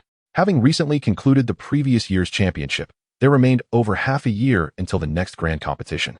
Coupled with the formidable prowess of the gym leader, resulting in nearly a week without challengers. Oh, a challenger? Deep within the fiery gym, an elderly man with white hair sat meditating upon a sofa. His name was Mura, the grandfather of the current gym leader, Asha. In his youth, he had attained the status of a champion, yet alas, age is a significant detriment. Indeed, I wish to challenge you, Mr. Mura. I seek to test the might of the strongest at the fiery gym. The strongest? Mura, perched high above, chuckled heartily. It was rare for him to hear such words. Previous challengers merely hoped for a stroke of luck to secure victory, which rendered it difficult for him to summon his fighting spirit. Very well. It has been long since I encountered a challenger of your caliber. I shall take this seriously. In response, Mura did not reach for the few red and white balls resting on the table beside him, but instead retrieved 2 black and yellow Ultra Balls from behind him. These are my 2 mainstays. Are you satisfied with this choice? A spark of enthusiasm lit up Mura's eyes, reminiscent of the fervor he felt when he first became a champion. The opportunity to relive such exhilaration before his time came to an end was profoundly moving. Grandfather is fired up. In a corner of the gym, a red-haired girl had arrived alongside Bai Ye, but dared not show herself, fearing to disrupt the battle, a testament to her exemplary upbringing. As the gym leader, I shall make the first move. Go, Magcargo. Magcargo type, Fire Rock. Abilities, Flame Body or Shell Armor. However, given that this is Mura's Pokemon, a former champion, it is highly likely to possess the hidden ability, Shell Armor. I leave the first battle to you, Frogadier. Frog. With the ability to utilize telepathy, Bai Ye successfully fulfilled a wish unachieved in his previous life. The acquisition of this skill signified a substantial boost in his strength, not only in Pokemon battles, but in his own capabilities as well. Oh, a Pokemon from the Kalos region? An excellent choice of attributes. Let us see your strength, Magcargo. Begin with Earth Power. Earth Power, akin to a special attack version of Earthquake, though slightly less potent, possesses a far wider area of effect. The force surging from the ground instantly enveloped Frogadier. Jump into the air, then unleash Water Pulse. Successfully evading the ground's assault by leaping, Frogadier struck a pose, crafting a sizable water sphere that he launched forth. Use Light Screen. A translucent, pale pink barrier materialized out of thin air, significantly diminishing the impact of Water Pulse, which barely inflicted any damage on the sluggish Magcargo. Run, Frogadier. Keep attacking with Water Pulse. The presence of Light Screen drastically reduced the effectiveness of special attacks. Yet compared to the potential impact of physical strikes, Bai Ye opted to persist with long-range assaults. At this juncture, Magcargo's sluggishness became apparent. While Frogadier's damage was insufficient to inflict significant harm, his agility left no room for the opposing Pokemon to respond effectively. The back and forth ultimately favored neither side. Continuing to wear down, the molten rock upon Magcargo's body began to show signs of diminishing, a clear indication of its waning stamina. Magcargo, use Recover. Stop it with Water Gun. Mura and Bai Ye issued their commands almost simultaneously. Water Gun, propelled by Frogadier's exceptional talent, was unleashed with great fervor, yet for Magcargo, this attack was insufficient to deplete its remaining strength, allowing it to endure the Water Gun while executing its recovery. In an instant, the energy drained from Magcargo was replenished significantly, while Frogadier's stamina began to dwindle, its reduced speed serving as a clear indication of its fatigue. Young man, your Pokemon has been cultivated remarkably well, and its strength has likely reached gym leader standards. It is truly astonishing that you have achieved such prowess at such a young age. Thank you for the compliment, Mr. Mura, but our battle is far from over. Frogadier, use Rain Dance. As Rain Dance took effect, A gentle drizzle commenced to fall upon the battlefield, leaving Magcargo, accustomed to the magma, quite uncomfortable. Nevertheless, for one who had weathered many storms, it was merely a minor inconvenience. Thinking to defeat my Magcargo with the rain? That will not be so easy. Rainwater cascaded down Mura's forehead. Despite being over 50, his physique remained resilient against the slightest of rains. Magcargo, unleash ancient power. Frogadier, use Shadow Clone to charge in with a slash. Bai Ye, fully aware that prolonging the battle would not bode well for him, conceived a brilliant strategy to use Magcargo's own abilities against it. In the rain, Frogadier's agility shone forth, evading the incoming ancient power attacks with the grace of a dancer, ultimately closing in on Magcargo's rear. Attack. In an instant, two slender blades of light manifested in his hands, aimed at the massive shell on Magcargo's back. While the damage was not substantial, it was evident that the shell had sustained some minor damage, and intriguingly, Magcargo's speed had increased significantly. The once playful Frogadier found itself struck by a powerful headbutt following its attack. Shattered shell ability. Upon receiving physical attacks, speed increases while defense and special defense decrease. Reflected the present state of Magcargo. However, this was not necessarily advantageous for it. Magcargo used Hyper Beam. With its speed bolstered, Magcargo now stood on equal footing with Frogadier. And at that moment, Frogadier had just been impacted by the headbutt, creating an excellent opportunity for a counterattack. Yet Bai Ye was also prepared for this moment. Now, Frogadier, use Water Gun. Frog. Water Gun, having taken a few seconds longer to charge than Hyper Beam, was barely unleashed before being struck. This water gun might have been manageable for Magcargo under different circumstances, but just before impact, the light screen shattered, coupled with the reduced defenses, resulting in a strike that completely depleted its health. Mutual destruction? Mura sighed as he observed the fallen lava snail on the ground, astonished that the boy opposite him had managed to calculate the precise moment the light barrier would dissipate. This time, he had miscalculated. But it's not mutual destruction, Mr. Mura, came Bai Ye's voice from the other side. The blue figure that emerged as the light shattered was somewhat difficult for Mura to accept. The Frogadier, though panting and weary, evidently still possessed the stamina to continue fighting, while the lava snail had unequivocally lost its combat capabilities. Had he truly lost this round? Mr. Mura, what you just broke was merely a decoy. The decoy and shadow clone technique was among the most frequently taught combinations by Bai Ye, a strategy that nearly all Pokémon had learned. They understood that when Bai Ye called out for a shadow clone, they must also be prepared to employ a decoy at the right moment, especially during critical times. This had become the reason for Frogadier's survival. Chapter 117, Cold Turtle vs. Rotom. You've managed to outsmart me, young man. Now, it's your turn, Mura declared, summoning his Cold Turtle, a powerhouse capable of effortlessly dispatching Frogadier. Given this, Bai Ye opted to switch out his Pokémon to face Cold Turtle. Rotom, you shall take the stage. The moment Cold Turtle entered the fray, its ability, Solar Power, obliterated the advantageous environment Frogadier had established, creating a perfect sunny day for Fire-type Pokémon. Rotom in its water form, although it holds a type advantage. Defeating my Cold Turtle shall not be an easy feat. Mura, who had previously stood at a distance, now positioned himself directly opposing Bai Ye. That may be so, Mr. Mura. The two fell into a sudden silence, neither exchanging threats nor issuing commands. At that moment, a leaf from a tree, nurtured to beautify the dojo, drifted down, carried by the gentle breeze heralding the arrival of spring, landing precisely between Rotom and Cold Turtle. With its descent, the battle was set to ignite. Solar Beam. Flamethrower. Bai Ye appeared to have anticipated Cold Turtle's charged attack. Nothing could inflict more devastating damage on the rolling Rotom than a grass-type Solar Beam. The two attacks converged in the arena, enhanced by the sunlight. Both attacks retained their ferocity. While the Solar Beam was significantly amplified, the Flamethrower was equally formidable. Rotom. Employ Decoy and Shadow Clone. Bai Ye praised the technique, especially effective for Rotom with its multiple forms. The fusion of different types would deliver sufficient damage to the Cold Turtle before them. This time, the three Rotom that appeared were somewhat different from before. Instead of the previous trio, two were Rolling Rotom and one was Ice Rotom. The Ice type undoubtedly held a decisive disadvantage against the Fire-type Cold Turtle, leaving Mura puzzled by Bai Ye's strategy. However, the confidence reflected in Bai Ye's eyes was enough to capture Mura's full attention. Rain Dance, Water Cannon. Dark clouds began to coalesce in the sky, obscuring the once bright sun, as tears fell from above. Raindrops cascaded like precious pearls from the heavens, accompanied by a colossal water column. A fusion of skills, quite an impressive idea. However, my prowess is not to be underestimated. Cold Turtle, use Fire Spin and Sandstorm. A small fire tornado erupted around Cold Turtle, encircled by a protective barrier of swirling sand, completely nullifying the water cannon attack from Rotom. Yet, Cold Turtle was now unable to defend against the weather conditions influenced by Rotom. If it faced another water cannon while exerting all its strength to maintain the sand fire tornado, what would happen? Rotom, water cannon. The outcome was inevitable. The Rotom that had just used Rain Dance unleashed another water cannon toward the fiery tornado surrounding Cold Turtle. The combined might of the two water cannons proved overwhelming. Even for Cold Turtle. Block it, Cold Turtle, Mora shouted, witnessing his partner being struck by the water cannon. He could only offer this paltry support.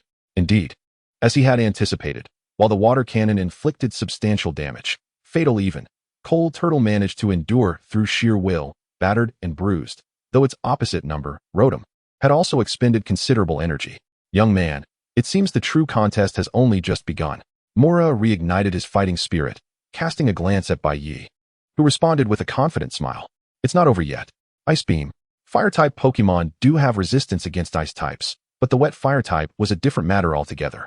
Under Mora's watchful gaze, the thoroughly soaked Cold Turtle was swiftly encased in ice, its internal warmth unable to manifest. In the end, overheat. Flames surged forth, engulfing the ice block. However, the Cold Turtle succumbed, having endured the triple assault of being soaked, frozen, and scorched. Despite its impressive defenses, it could not withstand such an onslaught.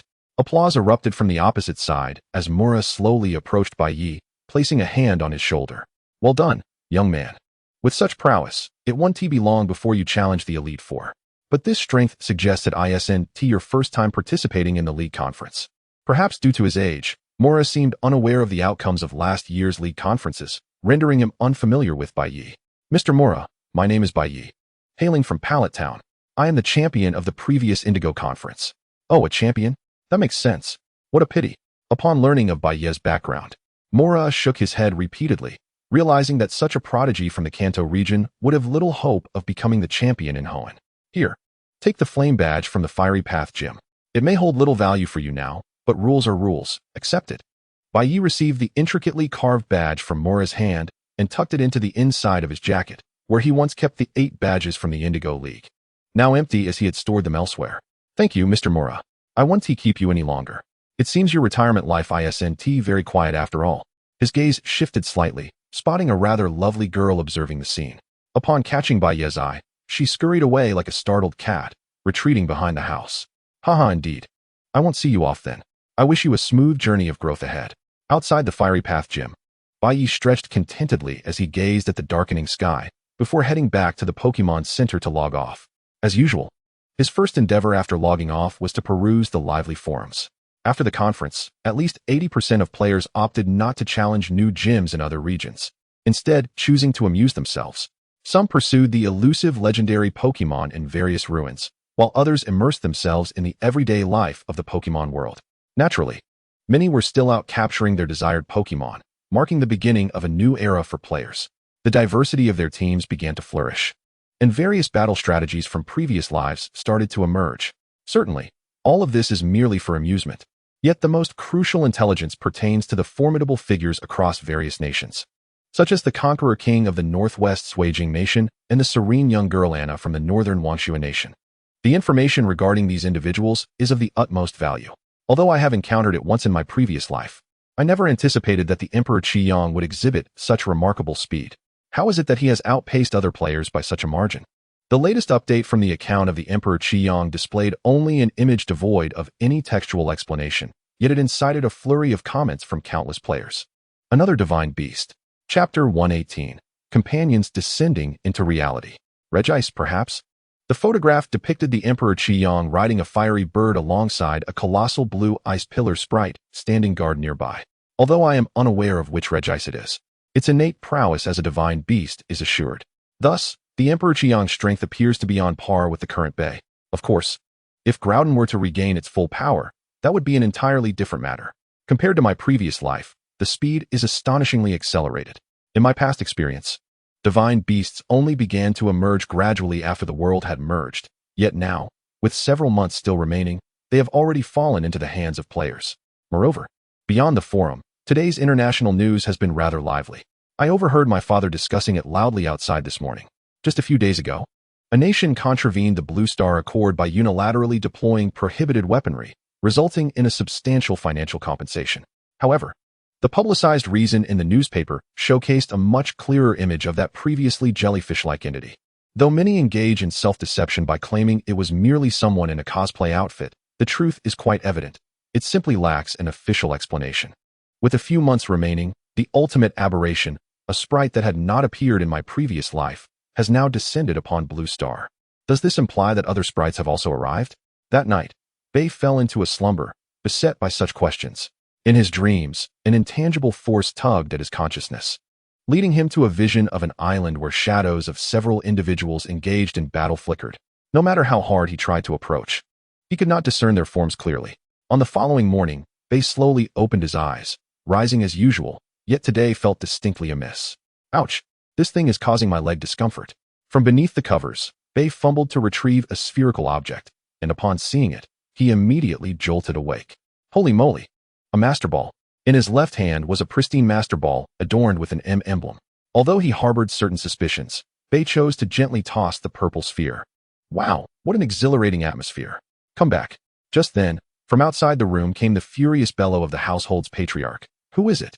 Which rascal has burnt something early in the morning? A flurry of hurried footsteps accompanied the opening of Bai's door, and in the next moment, a massive bread-shaped pillow struck its mark. You little brat, idling at home with nothing to do. You could help your mother with some chores instead of setting the house ablaze. In his line of sight, the floor where the red figure released from the Master Ball stood bore a distinct charm mark. Had Bai not been quick on his feet, the damage could have been much worse. Groudon, behave yourself, or you'll end up as charred meat. After silently enduring his mother's incessant reprimands for what felt like an eternity, the powerful sound wave attack echoed in Bai's ears. Humph, remember to clean up after yourself. With a heavy slam of the door, Bai finally exhaled, retrieving the Master Ball he had concealed beneath his blankets. Groudon, is that you? Bai called out, fixating on the button at the center of the Master Ball. How dare you lock me back in right after I've been released? This little brat won't get away with it. The voice that responded confirmed everything for Bai. Groudon, whom he had captured only days prior, had unexpectedly arrived in reality. Fortunately, it had manifested in its juvenile form. Otherwise, his room, and perhaps the entire house, would have been in ruins.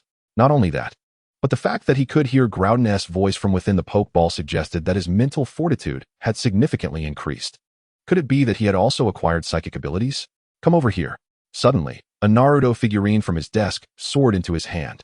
Simultaneously, the chirping of birds outside the window resonated more clearly, imbued with an air of joy. Not just Groudon, but even the psychic powers were within his grasp. If Groudon's appearance had left Bai somewhat flustered, the acquisition of psychic abilities drove him to utter ecstasy. The entire morning was spent in his room honing his newfound powers, from teleportation to telekinesis. Even simple telekinetic attacks flowed effortlessly from his will. It was only after exhausting his mental energy that he collapsed onto his bed. Ah, the convenience of psychic powers. How delightful it will be to lounge in bed while reaching for snacks from afar. After acclimating to his abilities during the morning, Bai ventured out in the afternoon. Wandering through his city, with his newfound powers, he felt akin to a country bumpkin exploring the city for the first time. Teleporting to the highest floors of skyscrapers one moment, and appearing in the dimly lit sewers the next. In just a few hours, he had traversed the vast city. Of course, his outing wasn't solely for the thrill of showcasing his abilities. He had an important task to attend to. Yes, indeed, it was that Naruto manga. Hurry up. Feeling the urgency in his mind, Bai reluctantly purchased an entire set of Naruto comic books. Although he tried to explain that they could be accessed online, Groudon insisted on having the physical copies. Everything was for the sake of capturing him. By dusk, Bai returned home, laden with comics, and, ensuring no one was watching, he quickly teleported back inside. After settling the comics, he approached the door and knocked. Not for any other reason, but because if he dared to bring home such a large quantity of manga after the morning incident, he would undoubtedly face a severe reprimanding. Upon opening the door, a somewhat familiar figure came into view. You? On the living room sofa sat a man in black, casually sampling pastries made by Bai's mother, exuding an air of familiarity as if he belonged there. Ah, Bai, long time no see. It was Zero, the leader of the Pokemon organization in Huagua, now seated comfortably in Bai's home. Without needing to ponder, Bai understood the purpose of his visit, aside from recruitment. It could only pertain to the recent commotion surrounding the entity known as UB-01, parasitic organism. In the living room, Only Zero and Bai remained seated across from each other. A dossier laid out on the table detailing photographs and specific incidents involving the previously encountered UB-01. Ah, it seems you have already begun to speculate. So I'll keep it brief. I am here on behalf of the state. And as for the purpose, Zero's demeanor shifted from casual to serious as he produced a remarkably clear photograph from his suit pocket. This location is in Huagua. Chapter 119, UB-01, Parasitic Organism. On a beach along the eastern coast of Huagua, a place that should have been bustling with tourists during this season. Not a single bikini-clad beauty could be seen. Surrounding the area were merely a few miscellaneous vehicles, and within them sat individuals of notable caliber. The Dragon Claw Special Forces received a top-secret directive today, the content of which was remarkably straightforward. They were to secure a beach and await the arrival of a certain individual. This was their first encounter with a mission that did not involve any apparent security concerns. Lanya, do you think the higher-ups have lost their minds? The beach is completely deserted. What do they expect us to do here? The driver of a black car parked at the beach entrance complained to the middle-aged man beside him, who was resting with his eyes closed. The man, codenamed Lanya, was the captain of the Dragon Claw team and one of the most formidable fighters in Huagua. His presence always signaled matters of national importance. However, the current situation, as his subordinate pointed out, was indeed perplexing. Facing an empty beach, he was at a loss as to what the issue could be. He had thoroughly surveyed the surroundings, and there was no sign of smuggling activity. Yet, as soldiers, their duty was to obey the orders of their country, and even if they had doubts, they would address them only after completing the task. Suddenly, from the road on the opposite side of their vehicle, a black sedan drifted wildly, screeching to a halt beside the beach entrance. From the car emerged a man clad in black, wearing sunglasses, accompanied by a child donning a black mask. Upon noticing the distinctive insignia on the man's sleeve, Lanya immediately exited the vehicle and rendered a formal salute. Sir, the black-clad man bore the insignia of a brigadier general. Despite Lanya's prowess, he had only achieved the rank of colonel at his age. Thus, it was customary for a junior officer to greet a senior one. Have there been any unusual occurrences recently? The man, known as Ling, asked with a serious demeanor. None whatsoever, Lanya affirmed. After receiving this confirmation, Ling silently nodded and retrieved a sheet of paper filled with Chinese characters from his attire, handing it over. This is an order from above. From now on, this child will be in charge here. Your task is to ensure the safety of the rear houses, no matter what happens. Lanya solemnly accepted the paper, which exuded a palpable tension, and noticed an urgent first-class seal at the bottom. The presence of such a seal typically indicated that the mission's difficulty had escalated to a level where threats to the nation were likely. Even Lanya had seldom encountered such urgency, and at that moment, he comprehended the gravity of the task ahead. Understood, sir. The Dragon Claw team will defend this line with our lives. After outlining the precautions, Ling approached Bai Ye, handing him a small communication device with a grave expression.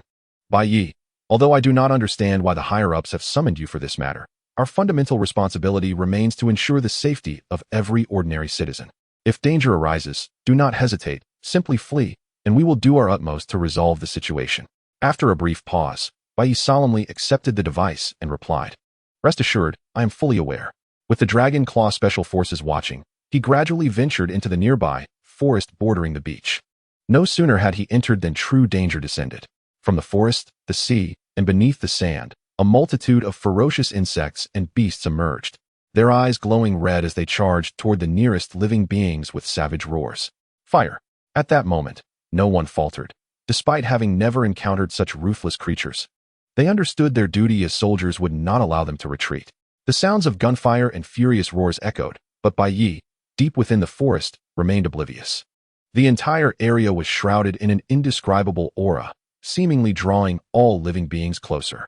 In the depths of the forest, a white jellyfish was gleefully siphoning the life force from an intruder beneath it. With every ounce of energy absorbed, the intruder's body grew increasingly frail, his once muscular form now gone enough to reveal his bones. Stop! Several stones of varying sizes flew from the surrounding trees, striking the jellyfish's head. For the creature, these pebbles were mere irritants, yet the psychological affront prompted it to release its victim, turning to face the young boy who had now entered its line of sight. UB-01, Parasite, return to your realm. The initial bravado of the encounter quickly turned to desperation as the jellyfish, known as Su Wu Ida, became fixated on Bai Ye, akin to a love-struck individual besotted by a handsome stranger. Wait, no, don't chase me. In a clearing deep within the forest, Bai Ye frantically circled the towering trees, attempting to evade the relentless pursuit of the white jellyfish. He had hoped to exhaust it using his superpowers, but it appeared Suwu Ida was immune to such tactics, rendering his abilities useless. After several minutes of this harrowing chase, Bai Ye finally seized an opportunity. Using his teleportation ability to leap onto the branch of a large tree, narrowly escaping the grasp of Suwu Ida below. This is not good. This creature is formidable. It seems I have no choice but to resort to. Outside the forest, the Dragon Claw Special Forces were embroiled in a fierce battle, their ammunition dwindling as more creatures emerged from the beach. Within a mere few minutes, they had expended a significant amount of their supplies. Damn it, Captain. We only have 3 magazines left. Same here. The critical shortage of ammunition was an unusual predicament, with the number of creatures multiplying while their firepower diminished. Humph. Lanya suddenly discarded his firearm, drawing a small military knife from his thigh and shouting to his comrades, those without bullets and a death wish, follow me. With that, he charged into the throng of beasts, swiftly claiming the life of a massive rat with his blade. Inspired by his call to arms, all the team members surged forward, momentarily gaining the upper hand against the mutated animals. Just as the battle reached its peak, a towering flame erupted from deep within the forest, capturing everyone's attention. What is that? A flamethrower? Chapter 120. I'll incinerate you with a blast of fire. Behold, would release. I hurl you, Rem. With a furious shout, Bai Ye unleashed a torrent of branches raining down from above, diverting Suwu Ida's attention. Perhaps considering these objects insignificant, the jellyfish initially disregarded them. As the branches struck its gelatinous head, an unexpected purple sphere was dislodged, bouncing away due to the jellyfish's soft crown. Heavy impact, crush him, Groudon. As the Master Ball was thrown, a small Groudon burst forth, glowing with a silver luminescence as it collided with Suwu Ida. Logically, the combination of the heavy impact move and Groudon's substantial weight should have inflicted considerable damage on Suwu Ida. However, Bai Ye soon realized that Groudon's current strength, or rather, its weight, was not as formidable as he had anticipated. Ouch! It was evident that the diminutive Groudon, unable to match the imposing stature of Suwu Ida, was easily deflected aside by the jellyfish's buoyant form. Red, and it can't fly? Suwu Ida's thoughts echoed in Bai Ye's mind, inundating him with countless question marks as he glanced at the fallen Groudon, the creature's visible disappointment palpable. Damn it! Just a stinking jellyfish. A burst of flame erupted from its mouth, exuding an overwhelming might. However, its speed left much to be desired. This statement only fueled the fire, and Groudon, known for its tempestuous temperament, was certainly unwilling to relent, embodying the notion that if one flame could not strike true, then several should be unleashed. It transformed into a fiery artillery, relentlessly bombarding the airborne jellyfish. Such a frequency of assault would undoubtedly overwhelm even Arceus, should it venture into the fray. Observing Groudon, whose vision was clouded by rage, Bai Ye promptly leaped down from the tree, exclaiming, "Calm down, Groudon. At this rate, you won't hit him." His voice, resonating through psychic connection, reached Groudon's mental realm. Otherwise, Bai Ye would firmly believe that Groudon might retaliate with a fiery blast directed at him. Upon noticing Groudon's sudden cessation of movement, Valtor felt a surge of irritation, akin to a reveler abruptly informed that the festivities had come to an end. Play on. Keep playing. As this call echoed, several sizable rocks, under Valtor's manipulation, hurtled toward Bai Ye. Although these were mere fragments from a landslide, infused with Valtor's formidable prowess, their impact rivaled that of a military grenade. Bai Ye, a mere mortal, could not withstand even a single strike and swiftly executed a teleportation, while the unfortunate Groudon, hindered by its slower speed, was struck by the rocks, tumbling aside, its visage now a comical mask of dirt and disarray. The proud earth deity had indeed become rather down to earth. Get the jellyfish. I can't endure him any longer. Watching Groudon venting its frustrations, Bai Ye could only muster a wry smile, for at present, he found himself powerless against the creature. Suddenly, a peculiar odor wafted through the air, prompting Bai Ye to search his surroundings. He soon discerned a pool of black liquid in the crater left by the falling rocks. His earlier confusion transformed into a strategy against Valtor, and his gaze softened as he regarded the creature. Valtor, do not blame me for my ruthlessness. Heh. Groudon, capture his attention. With that, Bai Ye swiftly slipped into the pit, vanishing from sight. Groudon, left in bewilderment, yet already fuming, channeled its ire into a relentless stream of flames directed at the still hovering Valtor. Fun. Heck, keep it going. Valtor, possessing a childlike spirit, reveled in the ongoing antics with the fiery creature, entirely oblivious to Bai Ye's disappearance. What attention could a mere human command? Just a servant to our ultimate beasts. Hey, jellyfish, look here. Moments later, a boy's voice resonated from beneath Valtor, who glanced down to see a dark mass striking his face, a chilling sensation that, while uncomfortable, posed no immediate threat. As Valtor floated up and down, a sense of confusion washed over him, but soon a barrage of similar dark entities followed, compelling him to twist and evade. Yet, facing these innocuous substances, his body instinctively exerted little effort, resulting in his tentacles becoming speckled with the inky hue. Seeing Valtor enveloped in darkness, Bai Ye shouted to Groudon, "Now's your chance. Fire away."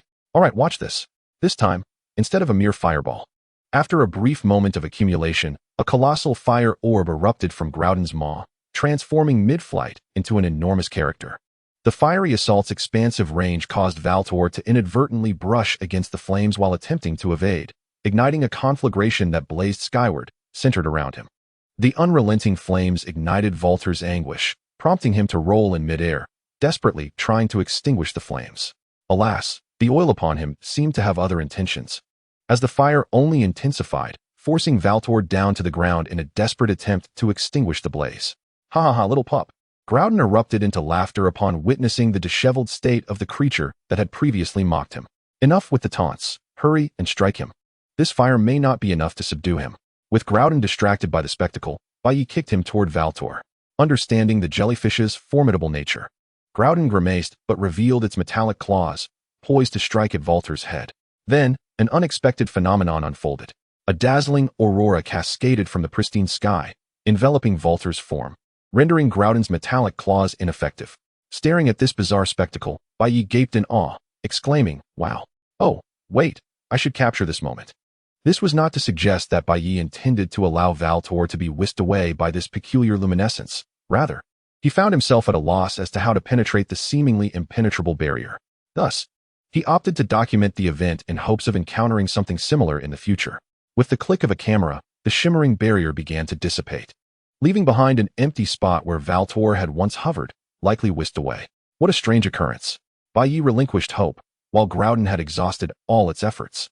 From fire to sharp rock attacks, it had employed every available skill, yet all that remained was exhaustion. As the glow faded, only Bai Ye, perusing the captured images, and a somewhat disheartened Groudon remained. At that moment, voices from the forest pierced the air. "Hey, boy, are you all right?" Just before Longya and his team arrived, Bai Ye swiftly retrieved the Master Ball that had been flung into the underbrush, encapsulating Groudon within. "I'm over here, Uncle. I'm fine." With his worries set aside, Bai Ye waved at the approaching figures. Accompanied by his companions, they departed the scene of chaos, and upon exiting the forest, Bai Ye beheld the carnage strewn across the beach. Countless animal carcasses lay scattered in the sand, with streams of blood flowing from one end to the other. Fortunately, it appeared that there were no casualties among the people, a small mercy amidst the tragedy. The subsequent cleanup would be handled by designated personnel, and unable to endure the stench of blood, Bai Ye left alongside Zero, returning to his home. Fortunately, he was somewhat accustomed to such odors from his past life, allowing him to refrain from retching in the car. However, Zero observed this scene closely. The first time witnessing such a horrific tableau, the boy displayed remarkable composure, exceeding their expectations. Reflecting on past events at the base, Zero felt a pang of regret. Regrettably, it was too late to change the past. Not only would his team likely oppose Bai Ye's inclusion, but Bai Ye himself would be reluctant to share quarters with them. Watching a future prodigy slip away, Zero silently shook his head and, after escorting Bai Ye to his doorstep, drove straight back to the base.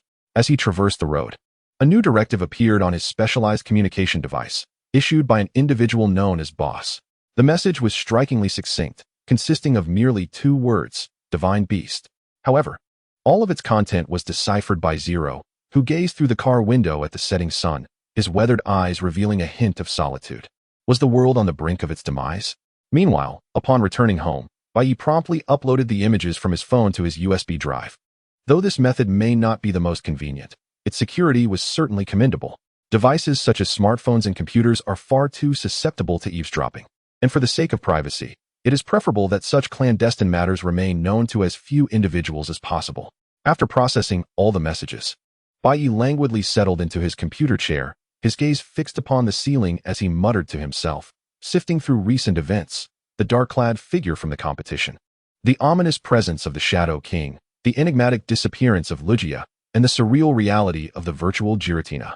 All these occurrences seemed intertwined. Yet with the current information at his disposal, Bai Ye found it impossible to connect the dots, sensing that a crucial opportunity was still missing.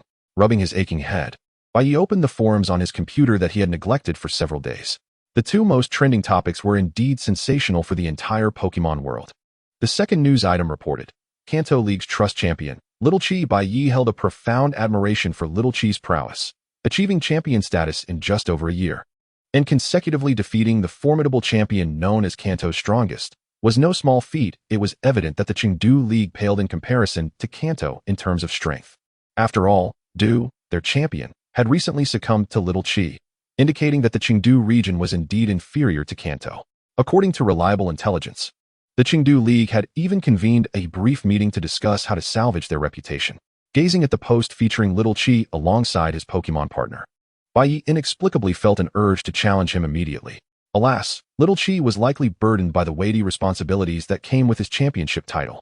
Champions are not afforded the luxury of leisurely wandering as one might in a game. They bear the duty of safeguarding their region's security. And due to the sensitive nature of their status, they must often seek prior approval to enter certain private areas in other regions. Such a young individual as Little Chi should not have to shoulder such heavy obligations. A moment of collective mourning ensues. As for what news could overshadow that of the Trust Champion, it undoubtedly pertained to those two words, Divine Beast. The current hottest topic was the report from Swearing Country, stating that the Conqueror King had captured a Regirock. Following Bai Ye and the Red Sun Emperor, he was the third player to successfully capture a Divine Beast. Furthermore, unlike the previous two, the Conqueror King had recorded the entire capturing process on video, showcasing the formidable Regirock, which astonished everyone. The lazy nature of Regirock, despite its short rest period, was a mere few seconds, perhaps. Bai Ye had already been aware of this information. However, compared to previous timelines, the current Conqueror King had acquired Regirock significantly earlier. With the addition of Regirock and counting Bai Ye's incomplete Groudon, players now possessed a total of 6 Divine Beast Pokemon, a growth rate that far surpassed that of previous eras. Did this imply that the emergence of that entity would also arrive sooner? Bai Ye pondered, but quickly dismissed the notion. It was unlikely. Regardless of a player's strength, such entities could not simply be obtained at will. With some time still remaining in the day, Bai Ye, unwilling to succumb to fatigue, entered the game and commenced training with his companions. Chapter 122, Hail on the Volcano. A week had passed since the incursion of the virtual Giratina, and atop MT Smoke, Bai Ye was engaged in his special training. During these days, he had been residing on the volcano, seizing the rare opportunity for an extended period of training. Among all his Pokemon, the martial arts bear and the froggy were the most enthusiastic, experiencing the swiftest growth in strength. The martial arts bear had become exceedingly proficient in his daily martial arts regimen, almost instinctively seeking out the Rotom mobile phone to play martial arts demonstration videos as soon as Bai Ye logged in, adjusting his attacking movements and punching techniques accordingly. The froggy, though suppressing the urge to evolve, had consistently improved his mastery of skills. The strength of Bai Ye's Pokemon was steadily advancing, yet his own body was enduring considerable strain. It was perplexing why volcanic ash perpetually lingered in the air around MT Smoke. The environmental quality certainly needed improvement. After a week in this setting, Bai Ye found his nose becoming somewhat numb. Today, while advancing through his training, he reached a small town near the mountain's summit, Autumn Leaf Town. Though Autumn Leaf Town was not particularly large and boasted little beyond a grand competition arena, it was in close proximity to the Meteor Cavern, home to numerous dragon-type Pokemon. Such semi-divine creatures were irresistible to any player, Bai Ye included. However, his immediate priority remained, Miss Joy, please assist me in healing my Pokemon. While savoring a special beverage from Autumn Leaf Town in the Pokemon Center, Bai Ye suddenly overheard a conversation from a couple lounging on a nearby sofa. Have you heard? Snowflakes are falling on the mountain ahead again, and this morning, a climber was injured by a sudden landslide. It has already happened dozens of times today. Indeed. It's terrifying. I wonder if it's haunted. How could such incidents occur in an otherwise peaceful place? As the two engaged in fervent discussion, they remained oblivious to the young boy who had perked up his ears to eavesdrop. Upon hearing their accounts, Bai Ye instinctively sensed an opportunity awaiting him. On the mountain ahead? Since it's on my way, I might as well take a look. After retrieving his Pokemon, Bai Ye immediately set off towards the distant highlands. Along the way, he encountered no issues until he approached the mountainside near a river. Out of nowhere, the previously clear sky began to sprinkle delicate snowflakes. But only in this specific area. The closer he drew to the mountainside, the more intense the snowfall became, eventually transforming into sizable hailstones that pelted down upon Bai Ye's head. This weather is quite unusual, he mused. Looking up, he noticed a significant commotion emanating from the mountain, akin to the sound of an explosion. Simultaneously, countless rocks tumbled down from above. If struck, even an ordinary individual would suffer severe injury. Fortunately, Bai Ye possessed the ability to teleport, and leveraging this extraordinary power, he deftly maneuvered upward, dodging the descending boulders. At last, he reached a platform situated halfway up empty smoke. Upon his arrival, Bai Ye instantly comprehended how the previous traveler's reported accidents had occurred. Oh, so this is the source of the chaos. Before him was a small Pokémon, the snowy tree, a grass-ice type, relentlessly attacking the surrounding rocks. Its evolved form, the powerful Abomasnow, was also capable of mega evolution. The unusual weather conditions were a direct result of the snowy tree's innate abilities, and the falling rocks were undoubtedly the consequences of the little creature's training. Initially intending to venture to the meteor cavern in search of new companions, Bai Ye had inadvertently discovered his target ahead of time. Snowy tree. Qualification, orange. How could such a spirited sprite let this opportunity slip away? Go forth, Froakie.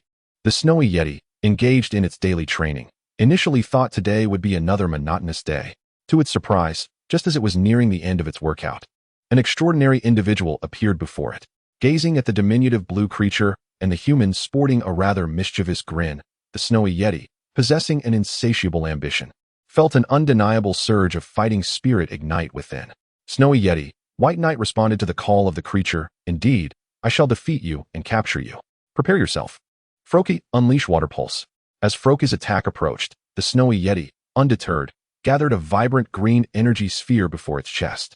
The two orbs, one blue and one green, collided mid-air, resulting in a significant explosion. Amidst the swirling dust, White Knight was astonished to see that the green energy sphere managed to counter the might of Water Pulse. Dodge, Froakie. Fortunately, Froakie's agility allowed it to narrowly evade the attack. What a powerful energy sphere. This snowy yeti is no ordinary foe. White Knight concluded from this encounter that this snowy yeti was inclined towards special attacks. While both the regular and Mega Abomasnow exude a robust presence that suggests they are formidable physical attackers, their special attack capabilities are equally impressive. How intriguing, Froakie. Use Shadow Clone. Now that he understood the snowy yeti's strengths, defeating it seemed far more attainable. By focusing on special attacks, Froakie could engage in close combat. As its training encompassed both forms of attack, countless clones appeared in the arena, momentarily dazzling the snowy yeti. Seizing the opportunity, Froakie's true self stealthily advanced among the duplicates, delivering a swift slash from behind with its gathered blade strike. While this attack was not particularly potent, it caused the snowy yeti to feel a twinge of pain, which was sufficient to provoke it. Enraged, the snowy yeti began to wave its arms, seemingly invoking some incantation. Moments later, a fierce flurry of snowflakes cascaded from the sky, shattering all of Froakie's clones and creating a more favorable environment for itself. Feeling the drastic drop in temperature, White Knight furrowed his brow. A commendable blizzard. But it won't be enough to subdue me. Froakie, charge forward. As the snowy yeti watched its opponent dash toward it, a hint of disdain crossed its features. Instantly, it exhaled a torrent of icy breath towards the approaching Froakie. Under its watchful gaze, Froakie's once blue form was gradually encased in a solid block of ice. Once it was certain it had vanquished its foe, the snowy yeti lowered its arms, gazing proudly at the human who had declared intentions to capture it. However, what it beheld was not the expected look of disappointment, but rather a confident smile. Now's the time, Froakie. Use Ice Punch. A glimmer of frost emanated from the right fist of Froakie. With no means of evasion, the snowy yeti chose to forego all defenses in this critical moment.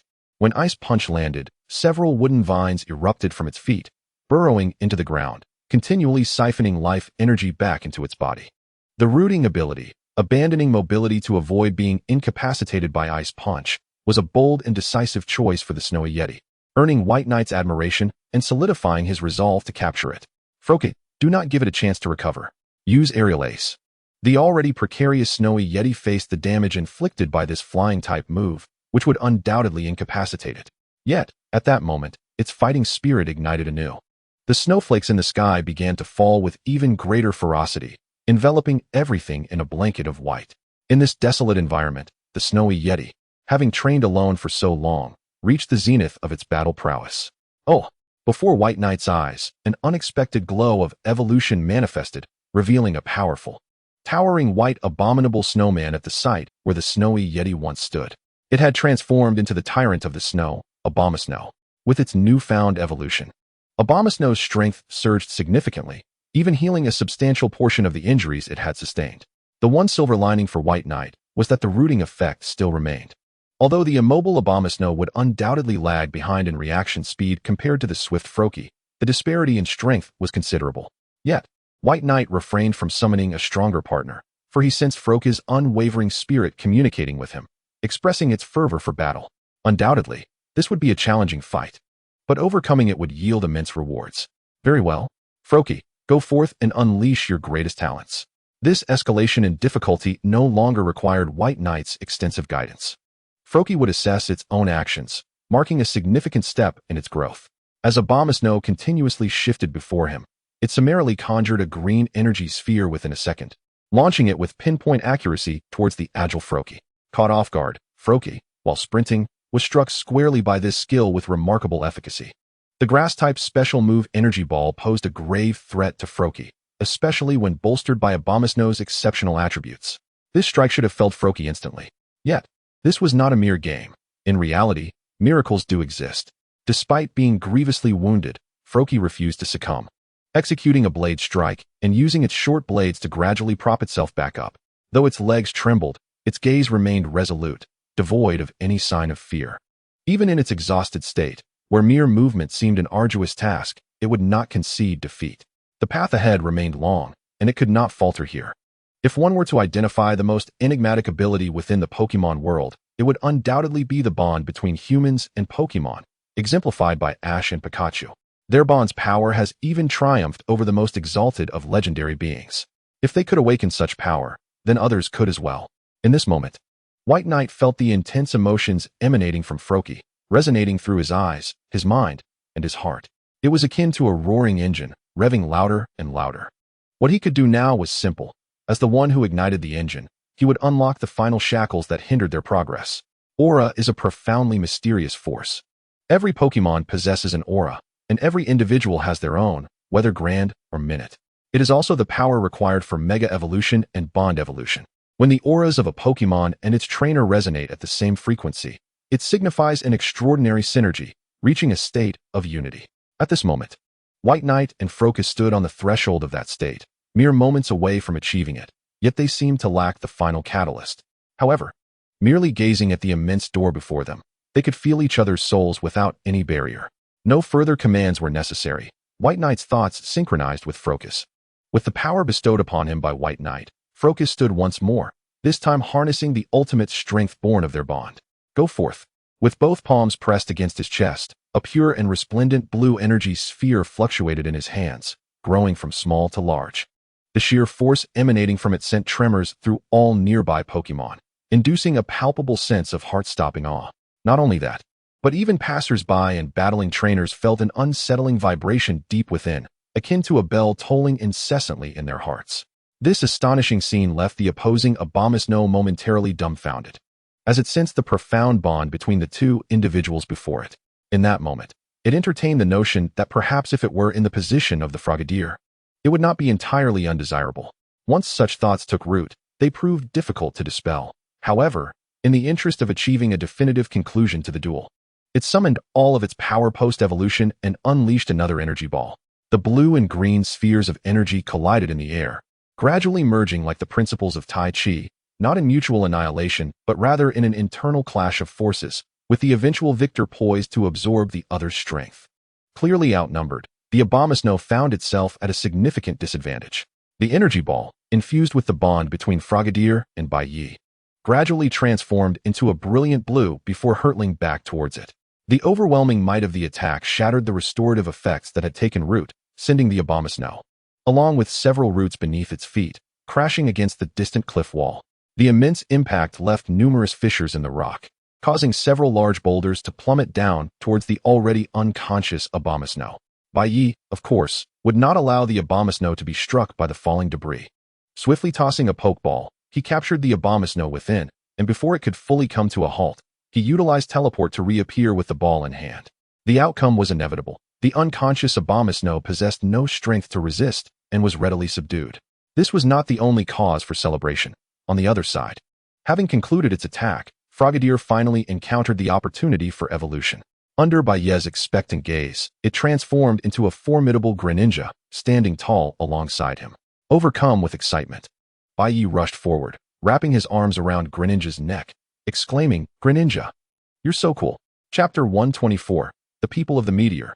After capturing the Abomasnow, Bai Ye exited the Pokemon Center and followed his planned course towards Meteor Falls. As a gathering place for Dragon-type Pokemon in Hoenn, it was currently surrounded by a large throng of players. Fortunately, the peak period for capturing Pokemon had passed, allowing for some degree of movement within the falls. Although a group was still gathered along the riverbank, fishing for Dratini. To be honest, Bai Ye believed that the Dragon-type Pokemon in this area had been largely controlled by the Hoenn League, leaving little opportunity for players to capture them. Those with exceptional talent had long been claimed and distributed to the nobility or prominent families under the League's jurisdiction, while the remaining Pokemon were primarily cared for by the League's specialized trainers. He observed a player who had just caught a Dratini, without needing to look closely. Its lackluster demeanor indicated its limitations, yet the other anglers around displayed greedy expressions at the catch. Bai Ye was no stranger to this scene. His purpose for coming here was not only to encounter a high-potential Dragon-type Pokemon that may have been overlooked, but also to seek the tribe that carried the legacy of the Sky Pillar deep within Meteor Falls. At least according to the information available, the whereabouts of this tribe remained undisclosed, or those who sought them had not revealed their location. Scorpy, use Poison Sting. Flygon, watch out. Deep within Meteor Falls, Bai Ye was engaged in a battle against a trainer adorned in peculiar attire. Notably, this individual was not a player. In fact, the players here seemed entirely disinterested in engaging in casual conversation or battles. Their Pokemon were primarily employed for capturing purposes, especially the Scyther, with a clear focus on capturing dragons. After much effort in encountering a native of the Pokemon world, Bai Ye could only manage a cordial exchange with him.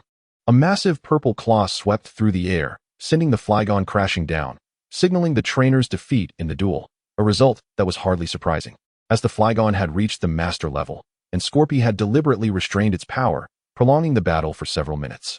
You possess remarkable strength, my friend. I hope we have another opportunity to spar in the future, the man named Boosie remarked as he collected his fallen Pokemon and began preparing to depart.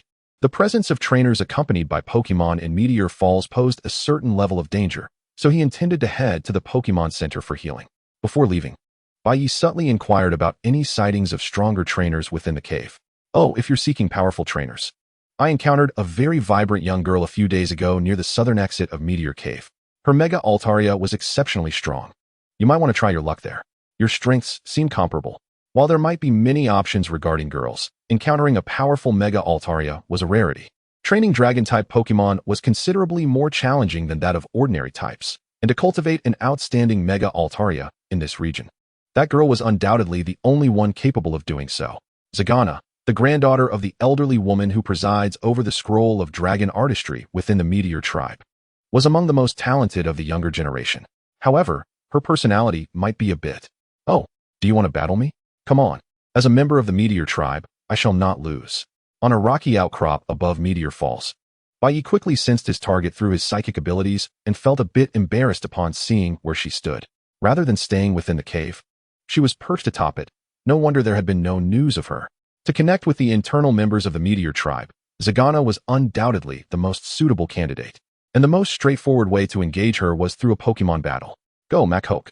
To showcase his formidable prowess, Bai Ye sent forth his ace, his very first partner. As a member of the Meteor tribe, Zagana, having spent years in this locale, possessed no knowledge of this legendary Pokemon, only exclaiming loudly, "Wow.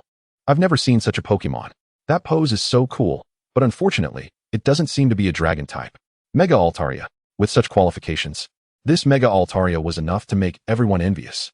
Semi-divine Pokemon were already rare, and those that evolved into their final forms were even scarcer. Many had poor qualifications. Yet this one could barely be considered a semi-divine beast. Machoke, go. I don't need to command against such an opponent.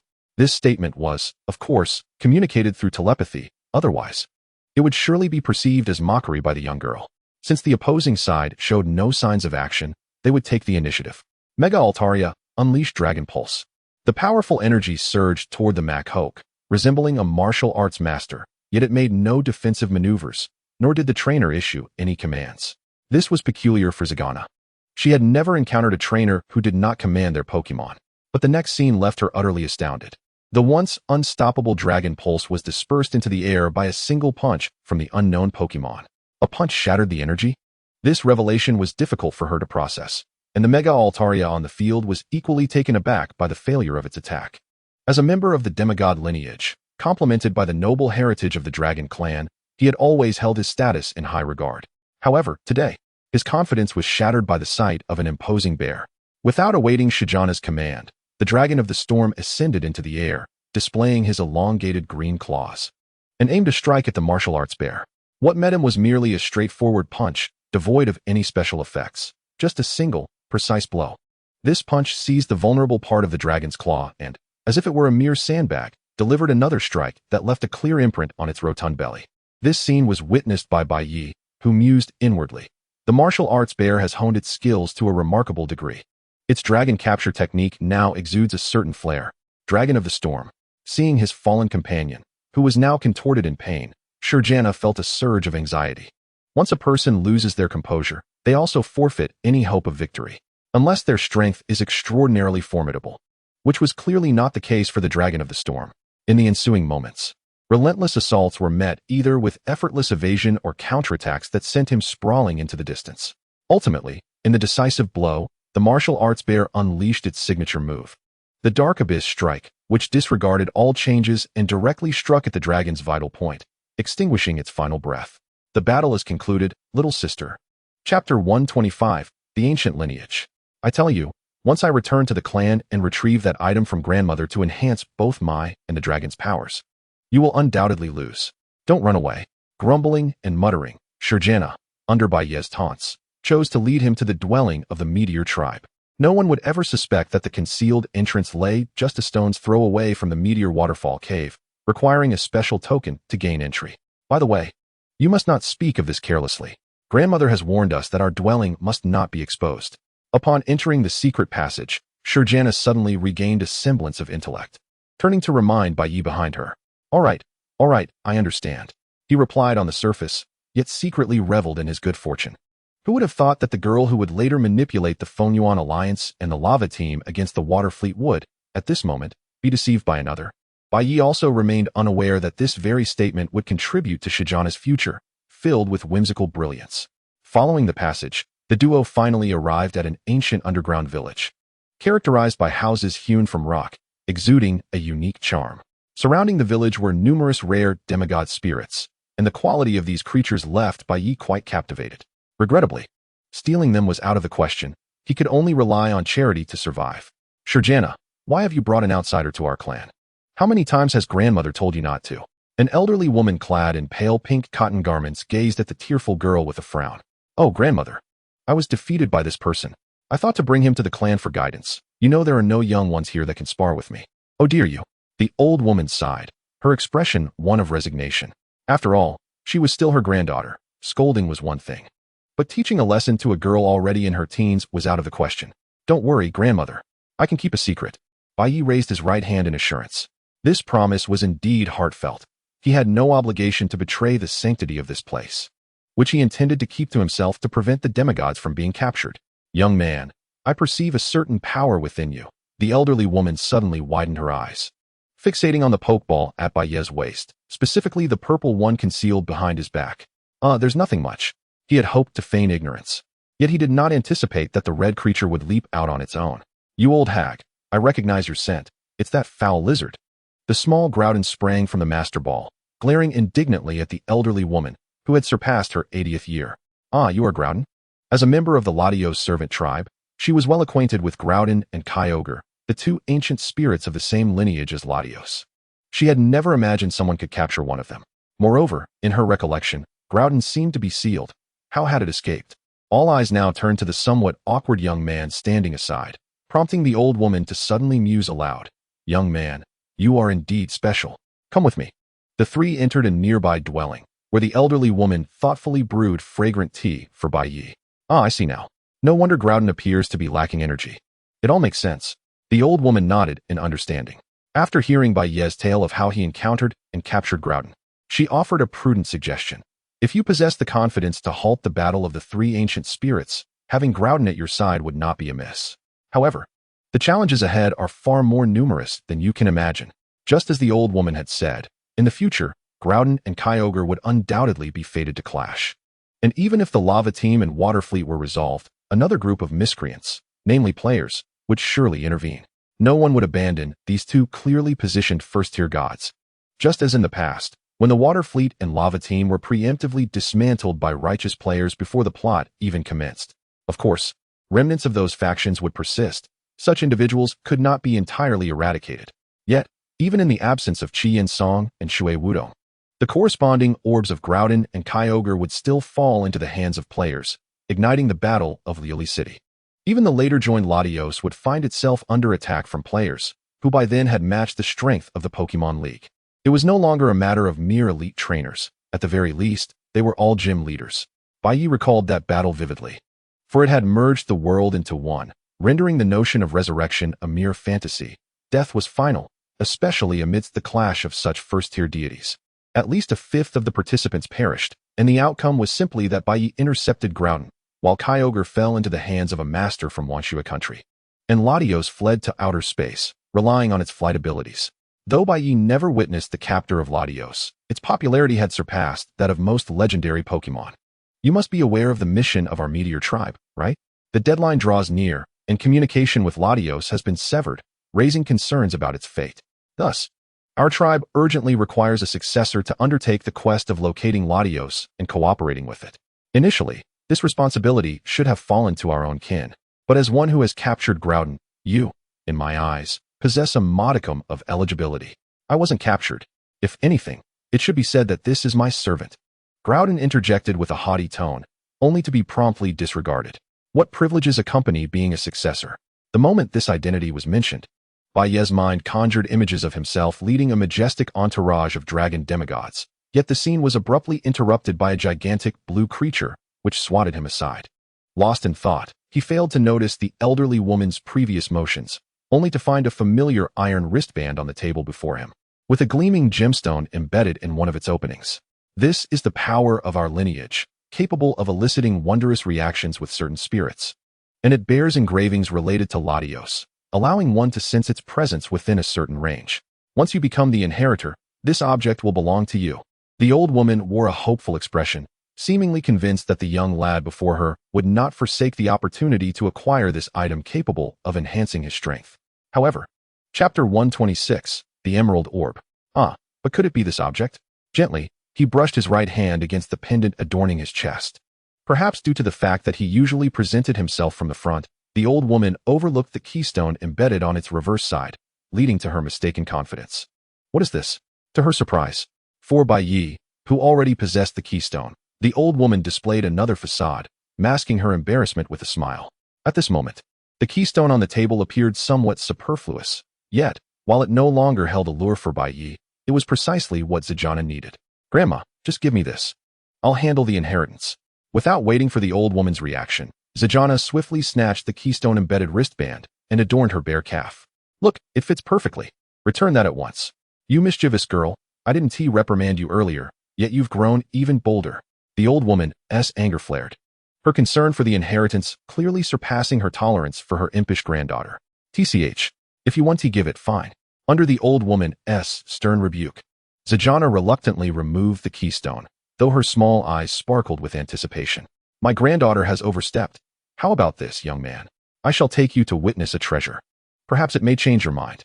Under the old woman's guidance, Bai Ye and Zijana descended into an underground chamber located within the residence of the meteor tribe, where a modest stone tower stood. Upon entering the tower, as they ascended the staircase, the previously curious Groudon retreated into its poke ball, seemingly repelled by an odious scent pervading the area. At the pinnacle of the stone tower, Bai Ye beheld a softly glowing green orb securely positioned upon a stone pedestal, surrounded by three slumbering foundational Pokémon, Bagon, Swablu, and Dratini. Upon Bai Ye's appraisal, the display data was unexpectedly high.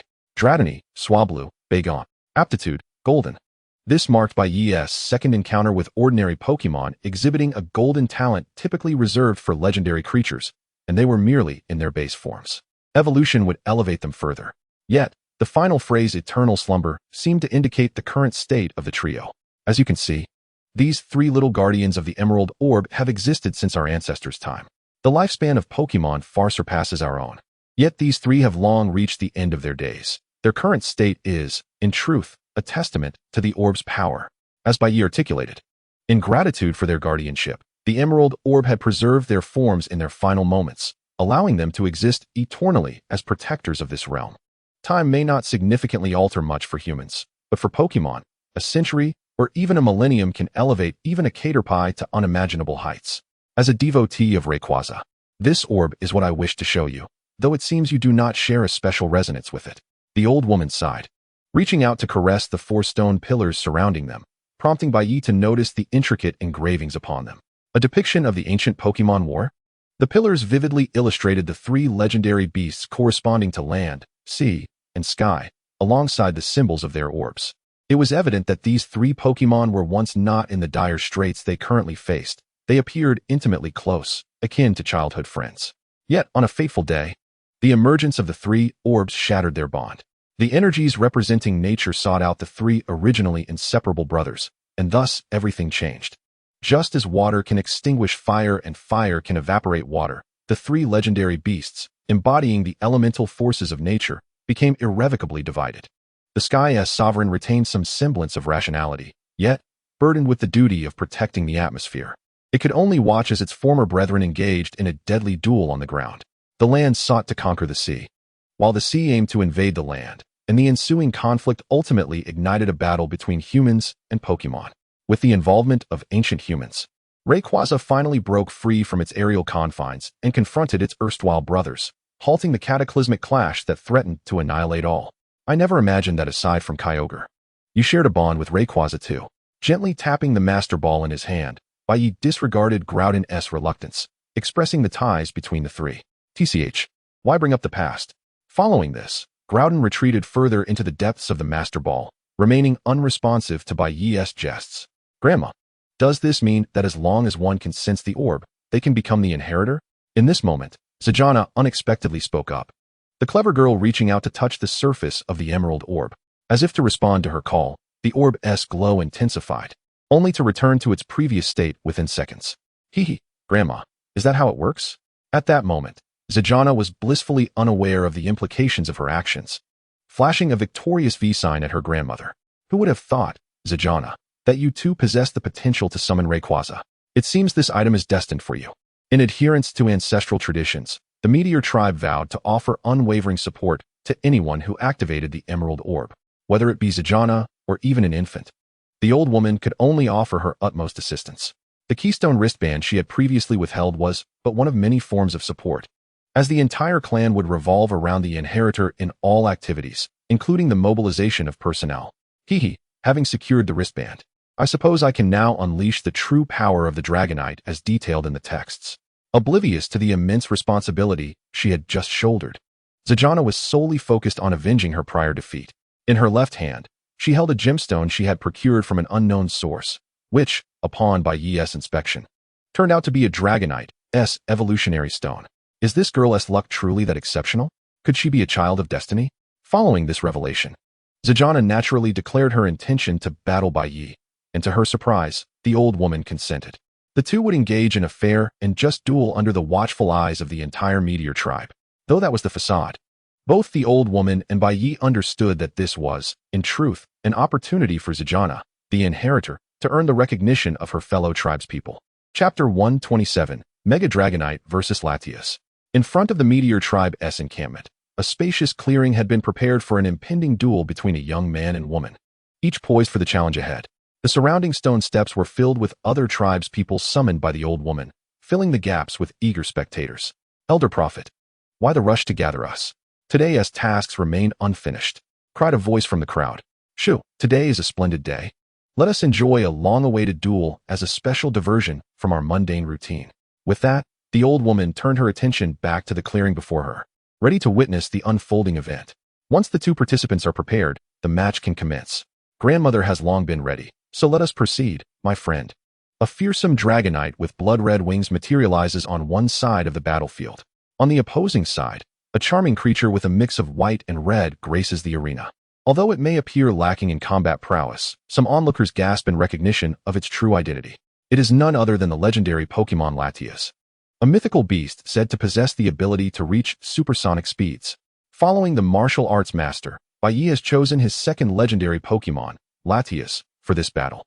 Although he has yet to find its evolution stone, its innate strength is more than sufficient to contend with the Dragonite. Let the battle begin, Miss Shigana. This contest will not endure for long. How naive. I care not for the distinction between legendary and ordinary Pokémon. With Dragonite at my side, we are invincible.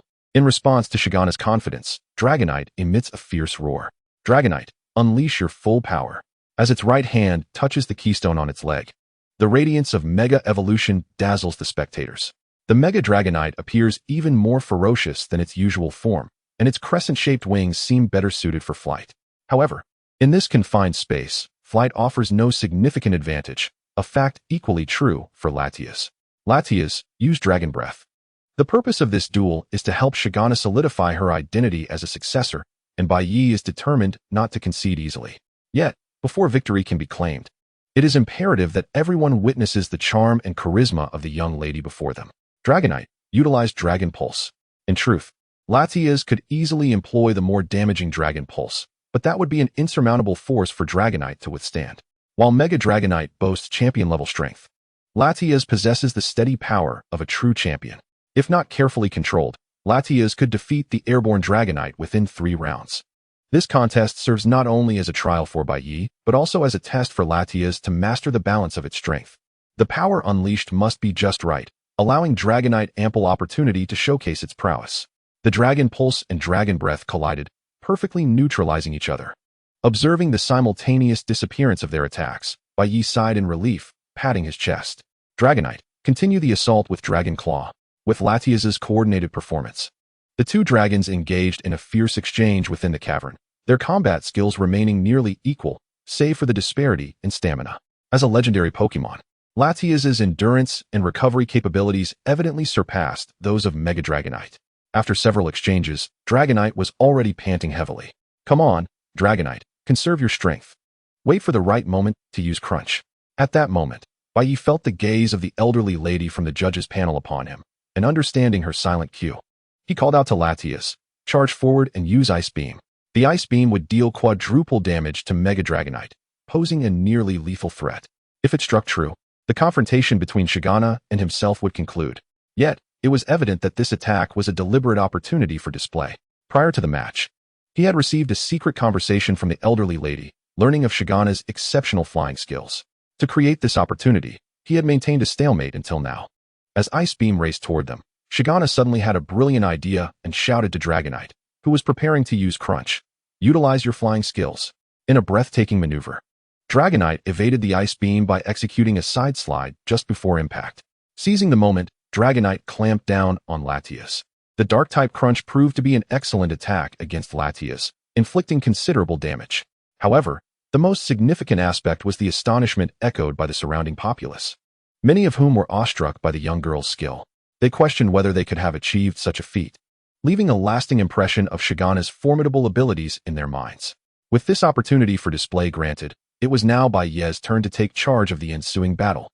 Though there was little need for direction, Mega Dragonite was still not a match for Latias. Latias, maintain your distance and use Dragon Pulse. Suddenly, the tides of battle shifted dramatically.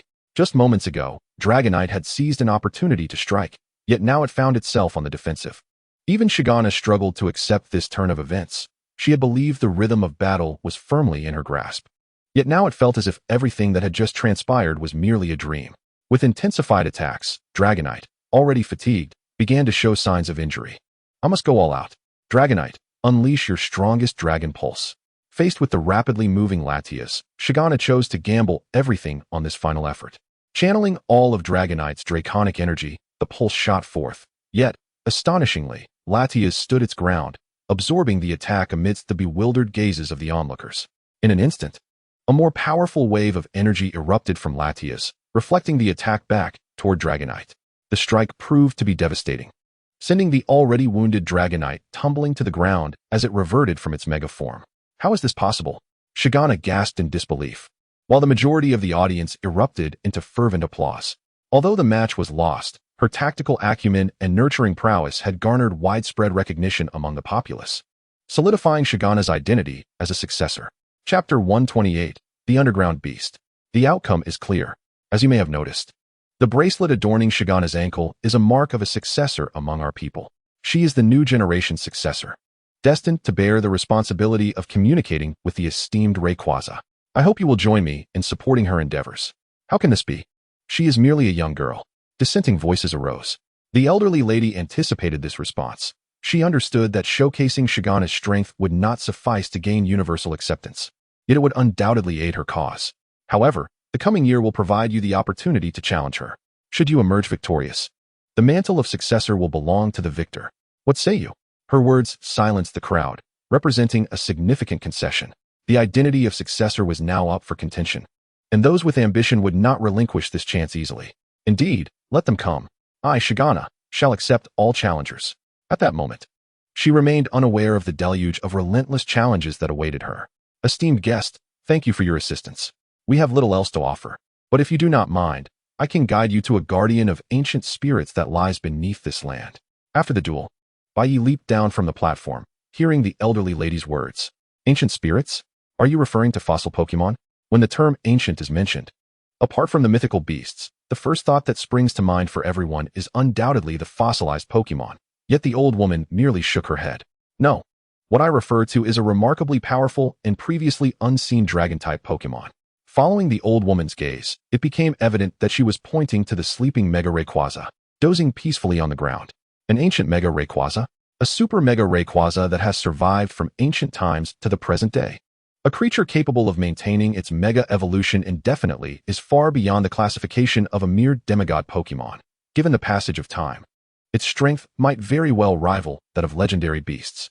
Excuse me, dear lady, I wish to witness this so-called guardian. Of course, please follow me. After traversing the stone tower that housed the verdant gem and navigating a series of dark corridors, they arrived at a staircase descending into the shadows. It is within here.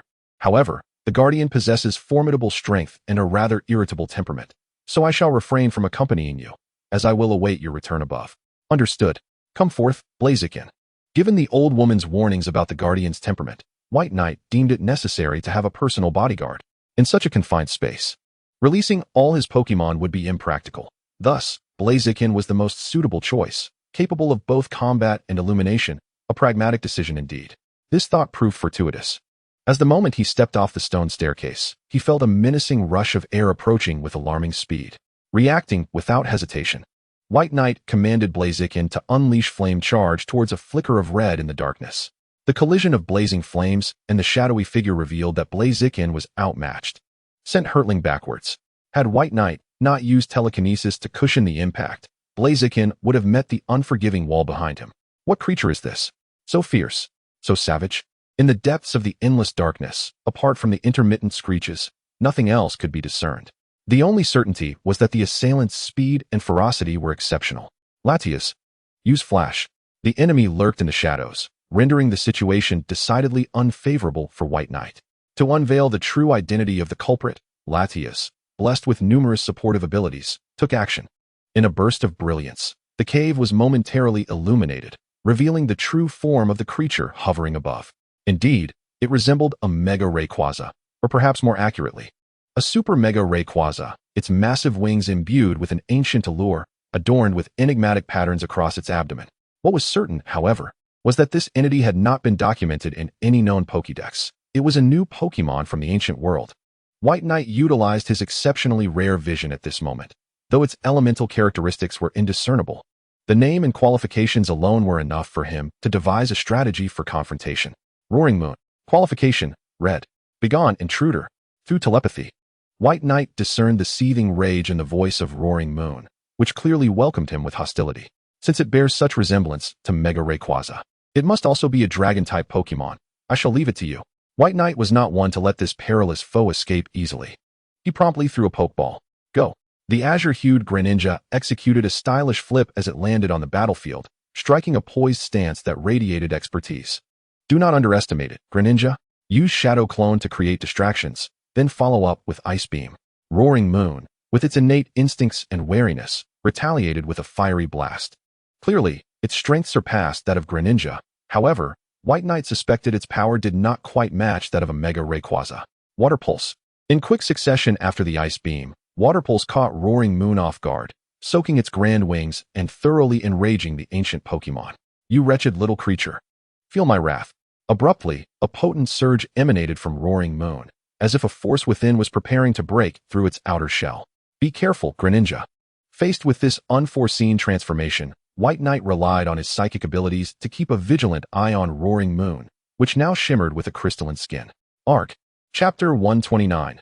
New power with a sound akin to shattering glass. Roaring Moon erupted from a massive energy cocoon, emanating a radiant gem-like glow, while a colossal pure white gem appeared upon its forehead. The exterior transformation was significant, but the surge of power was even more pronounced, reminiscent of Dynamaxing or Mega Evolution. Die, intruder. A blinding beam of light coalesced in an instant, the gem atop its head seemingly amplifying its power. As sparkling shards integrated into the attack, the destructive beam, akin to an aurora cannon, was unleashed upon White Knight. Greninja, run. Utilizing his swift reflexes, Greninja evaded the powerful attack, but the entrance was tragically blocked by collapsing debris. The current predicament prompted White Knight to adopt a more cautious approach. Fairness and one-on-one combat were no longer viable options. Apart from the luminescent Latias, only the Fighting Bear Master could stand against this foe, yet he was a flying Pokémon. Sizer, Rotom, come forth. With these three, including Greninja, quickly surrounding Roaring Moon from multiple angles. Rotom, use Blizzard. Greninja, follow up with Ice Beam. Sizer, assist them with Stealth Rock. The boulders created by Stealth Rock obstructed Roaring Moon's escape route, followed by a sudden onslaught of snowflakes, and incoming Ice Beam striking the creature unexpectedly. It's done. Just as White Knight was about to celebrate, a sudden attack emerged from the smoke, shattering his moment of triumph. This strike was aimed directly at him. In a state of panic, he neglected his psychic abilities in the face of imminent danger. As an instinctual human reaction, he instinctively shut his eyes and raised his hands defensively, yet the anticipated pain never came. Upon opening his eyes, he beheld the sight of the Fighting Bear Master kneeling, panting heavily. At this moment, he comprehended the events that had transpired, and his heart burned with fury. Everyone, attack together.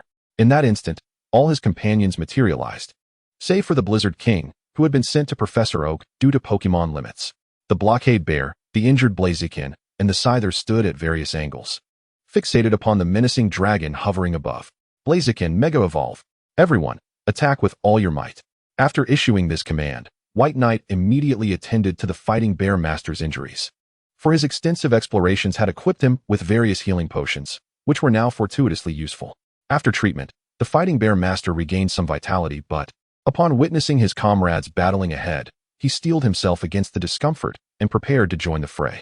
Go ahead, Martial Arts Bear Master, don't worry about your injuries. Leave the healing to me. On the battlefield, Roaring Moon had lost the initiative to attack. Despite its formidable strength, it was not omnipotent in the face of the relentless bombardment from 5 sprites, and thus had to evade. However, with attacks coming from 5 different directions, it could only withstand so much. Eventually, a misstep allowed the ultimate impact of the Block Bear to strike true, sending Roaring Moon crashing to the ground. Immediately, the Fire Chicken and the Scyther lunged forward, unleashing a flurry of punches and kicks. Curiously, despite showing no signs of distress against the powerful Ice Beam and Blizzard, Roaring Moon revealed a pained expression when engaged in close combat with the Fire Chicken. Wave Bomb. As a concluding blow, the Martial Arts Bear Master unleashed its most potent wave bomb from a distance. At the moment of impact, the gem atop Roaring Moon's head shattered, causing the brilliant, diamond-like layer that adorned it to vanish. The gathered energy coalesced in the air, ultimately transforming into a small, gray object resembling a pokeball, which landed before its fallen body. What is this? The gray pokeball had certainly been captured by Bai Ye, but when he attempted to open it, believing it to be Roaring Moon's exclusive pokeball, he found it impossible to unseal, lacking any apparent mechanism. Strangely, within the pokeball, there appeared to be a gemstone-like object. Could it be that a sprite was already inside? Under Bai Ye's watchful gaze, his sprite companions surrounded him, exuding an overwhelming curiosity towards the pokeball in his possession. Roaring sounds from behind suddenly reminded them that they had yet to deal with the temporarily incapacitated Roaring Moon. By the time they turned, it was already too late. Roaring Moon, having regained a modicum of strength, was laboriously flapping its wings, attempting to flee deeper into the cavern, incessantly shouting, "You wait. Once I recover, I'll come back for revenge." "Should we pursue?" inquired the martial arts bear master. Watching Roaring Moon disappear into the distant shadows, Bai Ye sighed and chose not to follow. The peculiar crystallization phenomenon that had just occurred had left him unnerved. One sprite had already posed a significant challenge. If they faced a couple more, it could lead to dire consequences. With the world on the brink of transformation, losing their current strength at this juncture would render all their previous efforts futile, and he could not afford to gamble. "Let us go back, everyone," the martial arts bear master declared, shattering the rock that blocked the exit with a punch.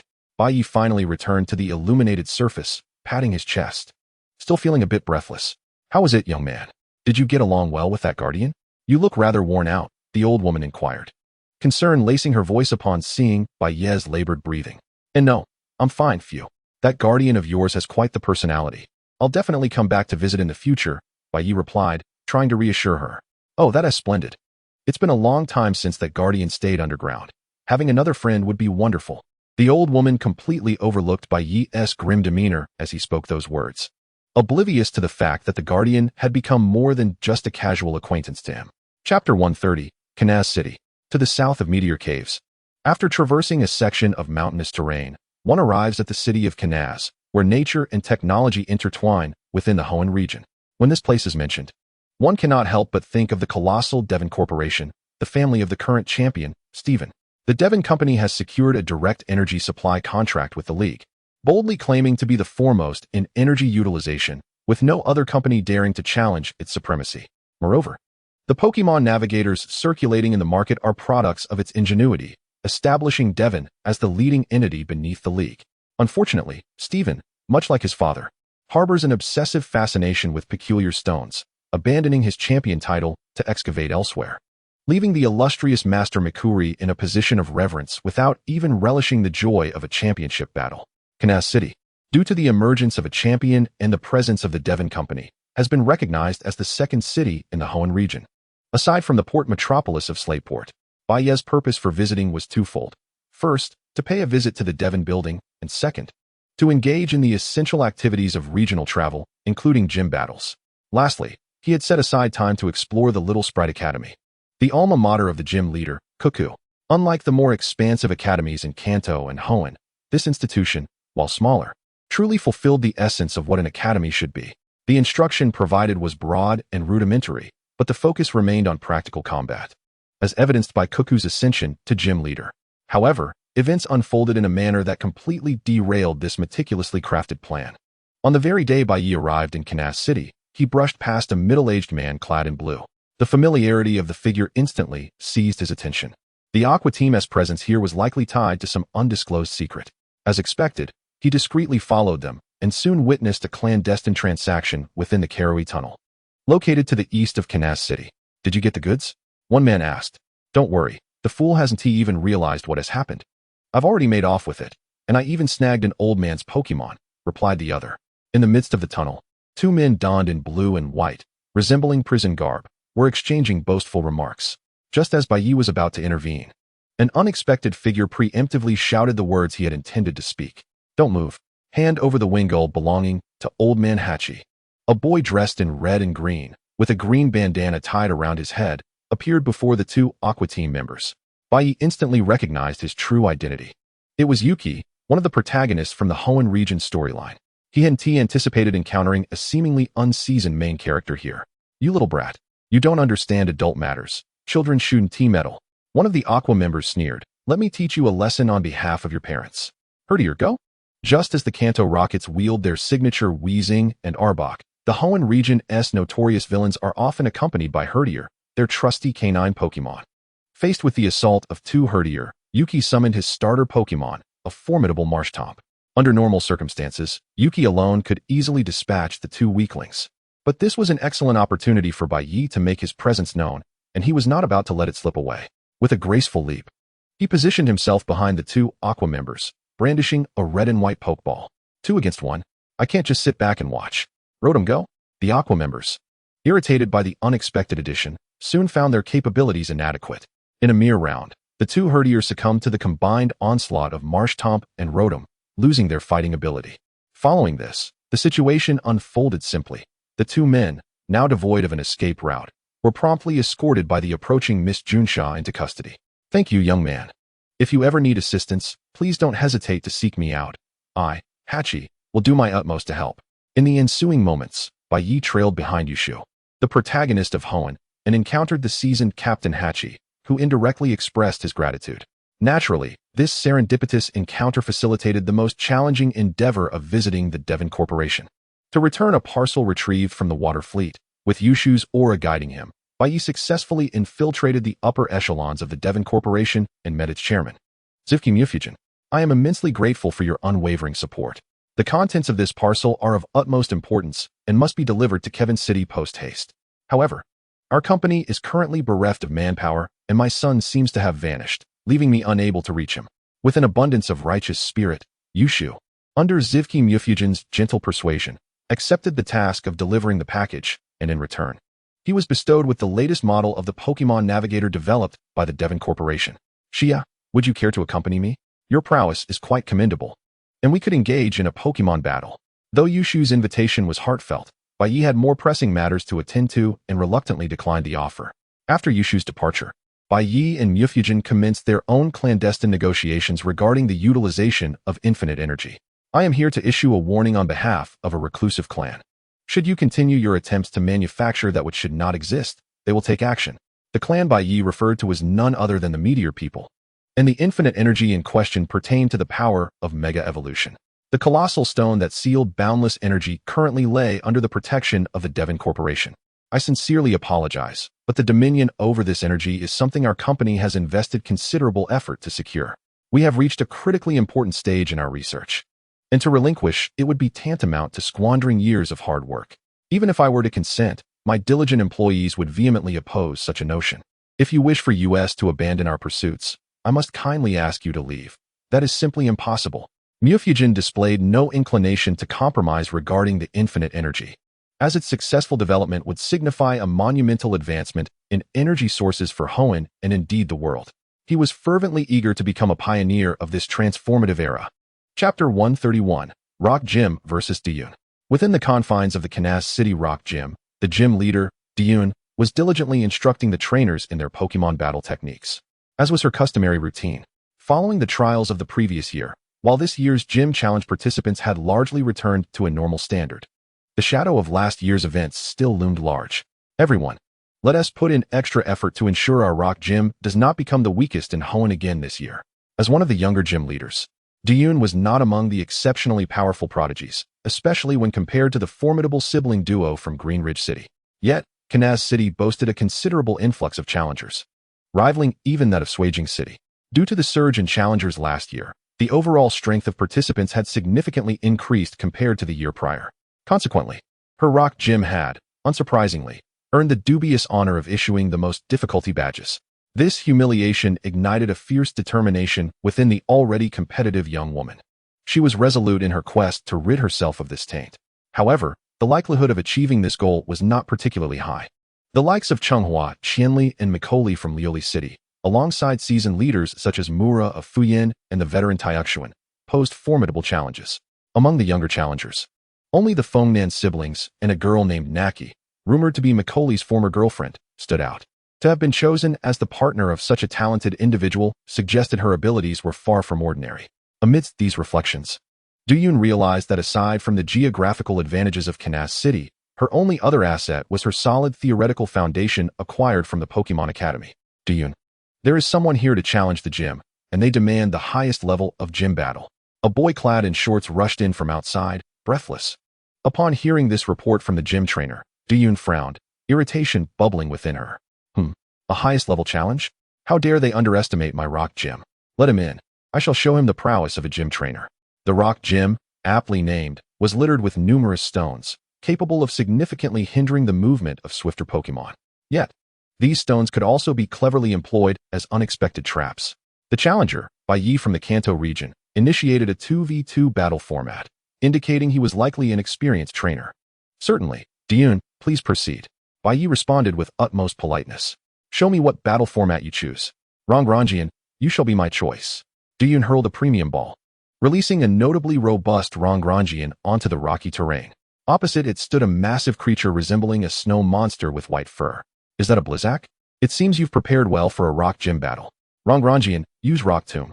Disregard it. Blizzak, unleash an energy ball. The Rock Tomb inflicted negligible damage upon Blizzak, which was not particularly speedy to begin with, thus providing an opportune moment to counterattack. Blizzak.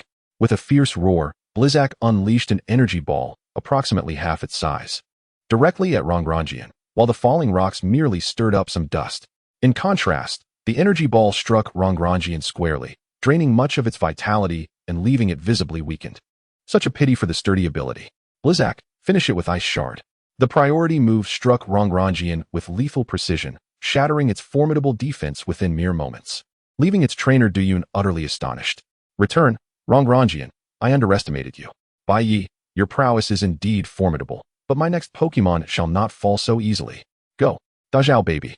The Rock and Steel type Dazhao Baby completely negated Blizzak's type advantage and boasted a significantly greater aura of power than Rongrangian, clearly marking it as Duyun's ace. Dazhao Baby. Upon inspection, the red aptitude confirmed it was among the most elite Pokemon wielded by gym leaders. Use Cannon Beam. Duyun opted for a preemptive strike, deploying a move effective against Blizzak. Utilize Hail, followed by Aurora Veil. Faced with Dazhao Baby, a Pokemon of considerable bulk, Blizzak's chances of delivering a decisive blow were slim. Therefore, the first order of business was to create a more favorable environment. As anticipated, the Cannon Beam, weakened by the Aurora Veil, failed to deliver its expected damage, leaving only a faint mark upon Blizzak's pristine white fur. Such impressive control, Blizzak's strength has likely reached the threshold of an Elite Four member. Very well, Dazhao Baby. Quell the hailstorm. Bai Ye, determined to halt the newly summoned hail, would not acquiesce so easily. Yet the smile curling at his lips suggested he had devised a superior strategy to counter this challenge. Blizzak, execute that move.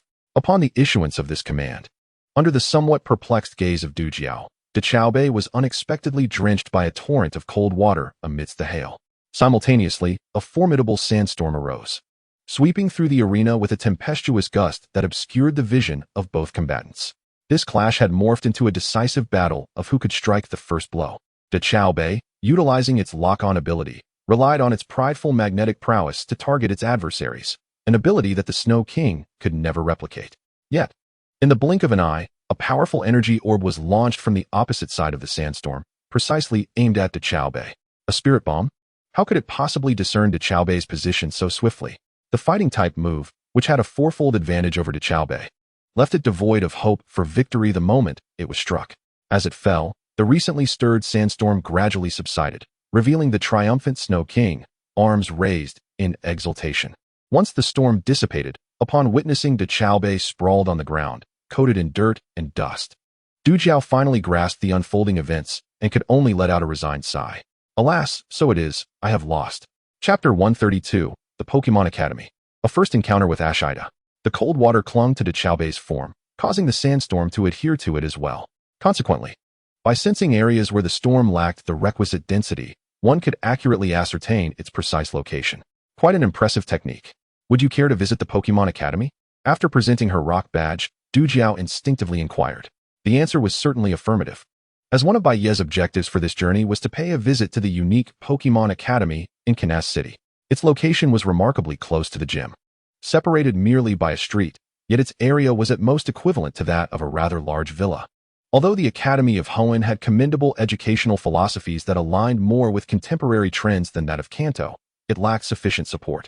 The Hoenn League's focus was entirely on the energy initiatives of the Devon Corporation.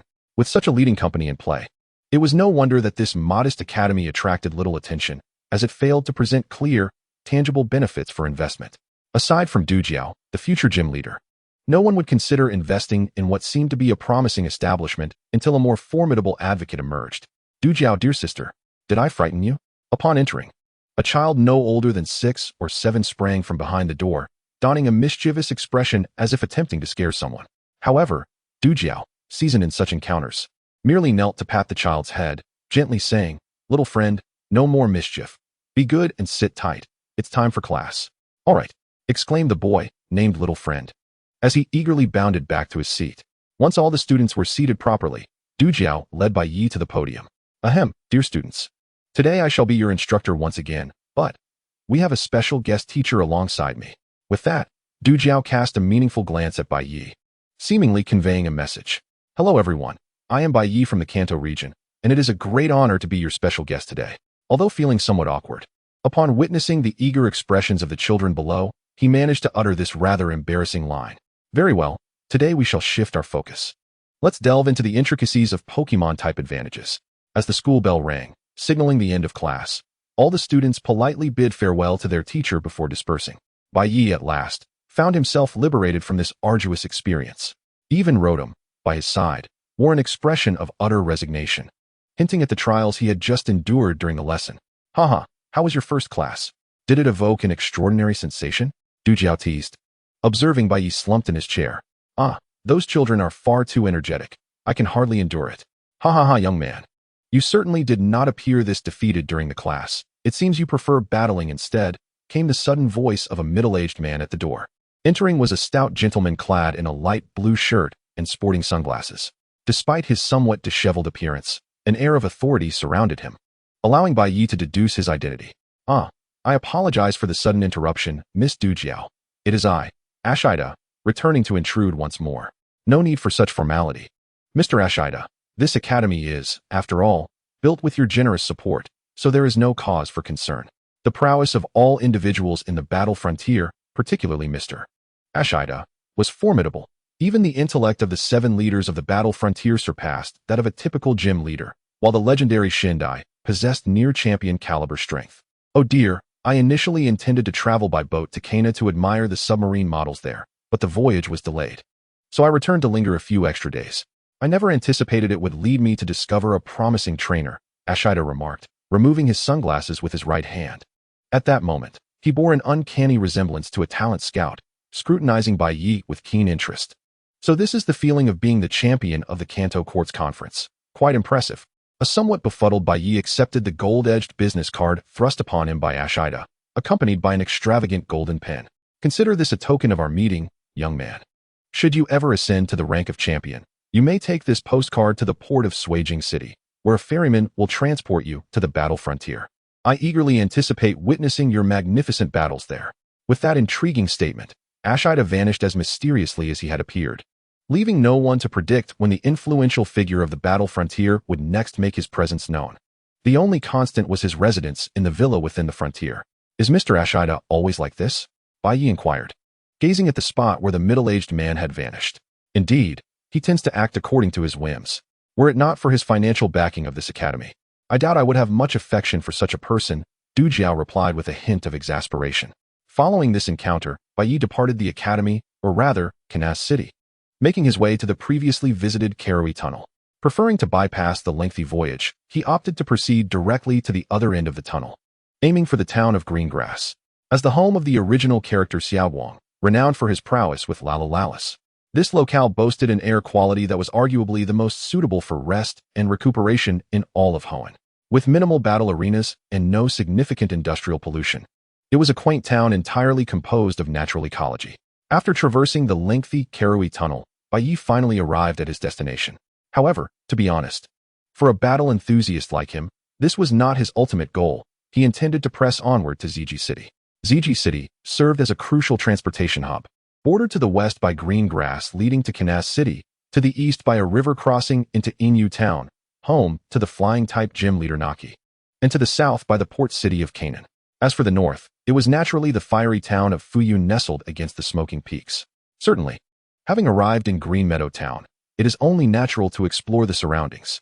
This vibrant little town must surely harbor some secrets. Chapter 133, The Sacred Forest. The embodiment of the North Wind. Nearby Green Meadow Town, nestled within dense woods, lies a secluded village renowned for a particular marvel. This is indeed the spring of the sacred forest, celebrated as one of the finest waters. At the heart of the forest, a striking stone altar stands out conspicuously. Yet it is peculiar that the only notable feature is the crystal-clear spring water flowing from a singular aperture at its base.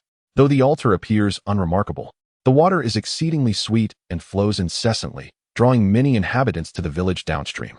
However, for Bai Ye, curiosity about the origin of the water's exceptional sweetness overtakes him. How does a seemingly ordinary spring become so deliciously sweet? There must be an undisclosed mystery behind it. The surroundings of the spring reveal nothing unusual. Merely a simple forest interspersed with shrubs, leaving the only question lingering around the seemingly mundane stone altar. Uncertain about whether it is wise to tamper with what others regard as their treasure, Bai Ye rationalizes that, since there is no one to guard it, he might as well take a moment to investigate. Stealthily, like a thief, he gingerly pries open a section of the altar, revealing an unexpected sight. It is merely a small pool, no larger than a square foot, and it appears devoid of any extraordinary treasures. After examining the pool, Bai Ye resignedly restores the altar to its original state. Noticing that twilight is gradually enveloping the forest, he decides to make camp for the night. Observing the moonlight in this world is indeed a delightful experience, far more enchanting than reality. As Bai Ye revels in the beauty of the scene before him, the tranquility is abruptly shattered by rustling in the nearby bushes. A figure emerges, with a body of deep azure adorned with white blocky patterns, a jewel-like headdress, and two flowing tails resembling white ribbons. Its lavender hair dances in the air, exuding an air of elegance as it stands on solid ground. Is it the Water Sovereign? The legendary sprite, a manifestation of the north wind, strides gracefully toward the center of the spring. Although the water is shallow, its four limbs stand effortlessly upon the surface. With each step, the already clear spring water becomes imbued with a vibrant essence, as countless white orbs of light materialize around the Water Sovereign, gradually dissolving into the water. As the white orbs fade, the Water Sovereign suddenly turns its gaze toward Bai Ye, its crystalline eyes mirroring his figure. Just as it seems poised to speak, it abruptly senses something and fixes its attention in a certain direction. Following its line of sight, one could speculate it points toward the Chengdu region, though the reasoning remains enigmatic. With its originally gentle expression now tinged with a hint of anger and confusion, the Water Sovereign lets out a thunderous howl, unleashing a blinding white light that envelopes Bai Ye's vision. Surprisingly, despite its brilliance, the light does not overwhelm like the sun. Rather, it imparts a sense of tranquility. Within the luminous radiance, a pattern begins to form, only to vanish within a few breaths as the light diminishes, leaving the Water Sovereign's presence behind. What transpired moments ago? Clearly still processing the events, Bai Ye is jolted back to reality by the sound of a multitude of villagers approaching. As he glances back toward the village, a wave of villagers equipped with torches and wearing hats resembling lily pads rushes in his direction. Although he has committed no wrongdoing, an inexplicable sense of guilt washes over him. For reasons unknown, Bai Ye opts to use a teleportation skill to conceal himself within the nearby bushes. The last group of villagers, after a thorough search, ultimately departs without any leads. Once they have completely vacated the area, Bai Ye cautiously peeks out, recalling the extraordinary scene he just witnessed. Fortunately, he carries a notebook, and in a moment of clarity, he promptly sketches the enigmatic symbol he encountered. It resembles two fours combined, one inverted. Although its meaning eludes him, it must hold significance, given that it was left by the Water Sovereign. After securing his notes, Bai Ye chooses to log out, as the encounter with the Water Sovereign has undeniably enhanced the value of this night tenfold. He resolves to rest and process his emotions. That night, Bai Ye sleeps restlessly. In a hazy dream, he glimpses a vague scene, a boy clad in a striking uniform manipulating something before the Water Sovereign, while distant objects resembling aircraft fire beams of light into the sky. Just as Bai Ye leans forward to gain clarity on the place and its inhabitants, an unseen force abruptly thrusts him out of the dream, jolting him awake. Daybreak has arrived. A piercing ray of sunlight filters through the window, illuminating his bed. Yet Bai Ye's mind is still occupied with the tense imagery from his dream. The unfamiliar uniform and the aircraft, could they belong to the realm of reality rather than the sprite world? While he harbors suspicions, he lacks concrete evidence to pursue, compelling him to abandon the pursuit of the elusive dream and embark on today's journey. Simultaneously, within an agency established by governments around the globe, nearly all leaders receive an urgent and significant message, their previously relaxed demeanor instantly transforming into one of tension. In mere minutes, the once empty base becomes a hive of activity, with everyone intently focused on their screens, documenting data. At the Huagua Sprite Organization base, Zero gazes solemnly at the images displayed on the screen, a hint of worry flickering in his eyes. I never anticipated that other nations would act so swiftly, encroaching upon our territory. If that is the case, we shall not hesitate to respond. Behind him, the team members Bai Ye had previously seen stand poised, their demeanor now serious and devoid of their prior levity. This is of utmost importance.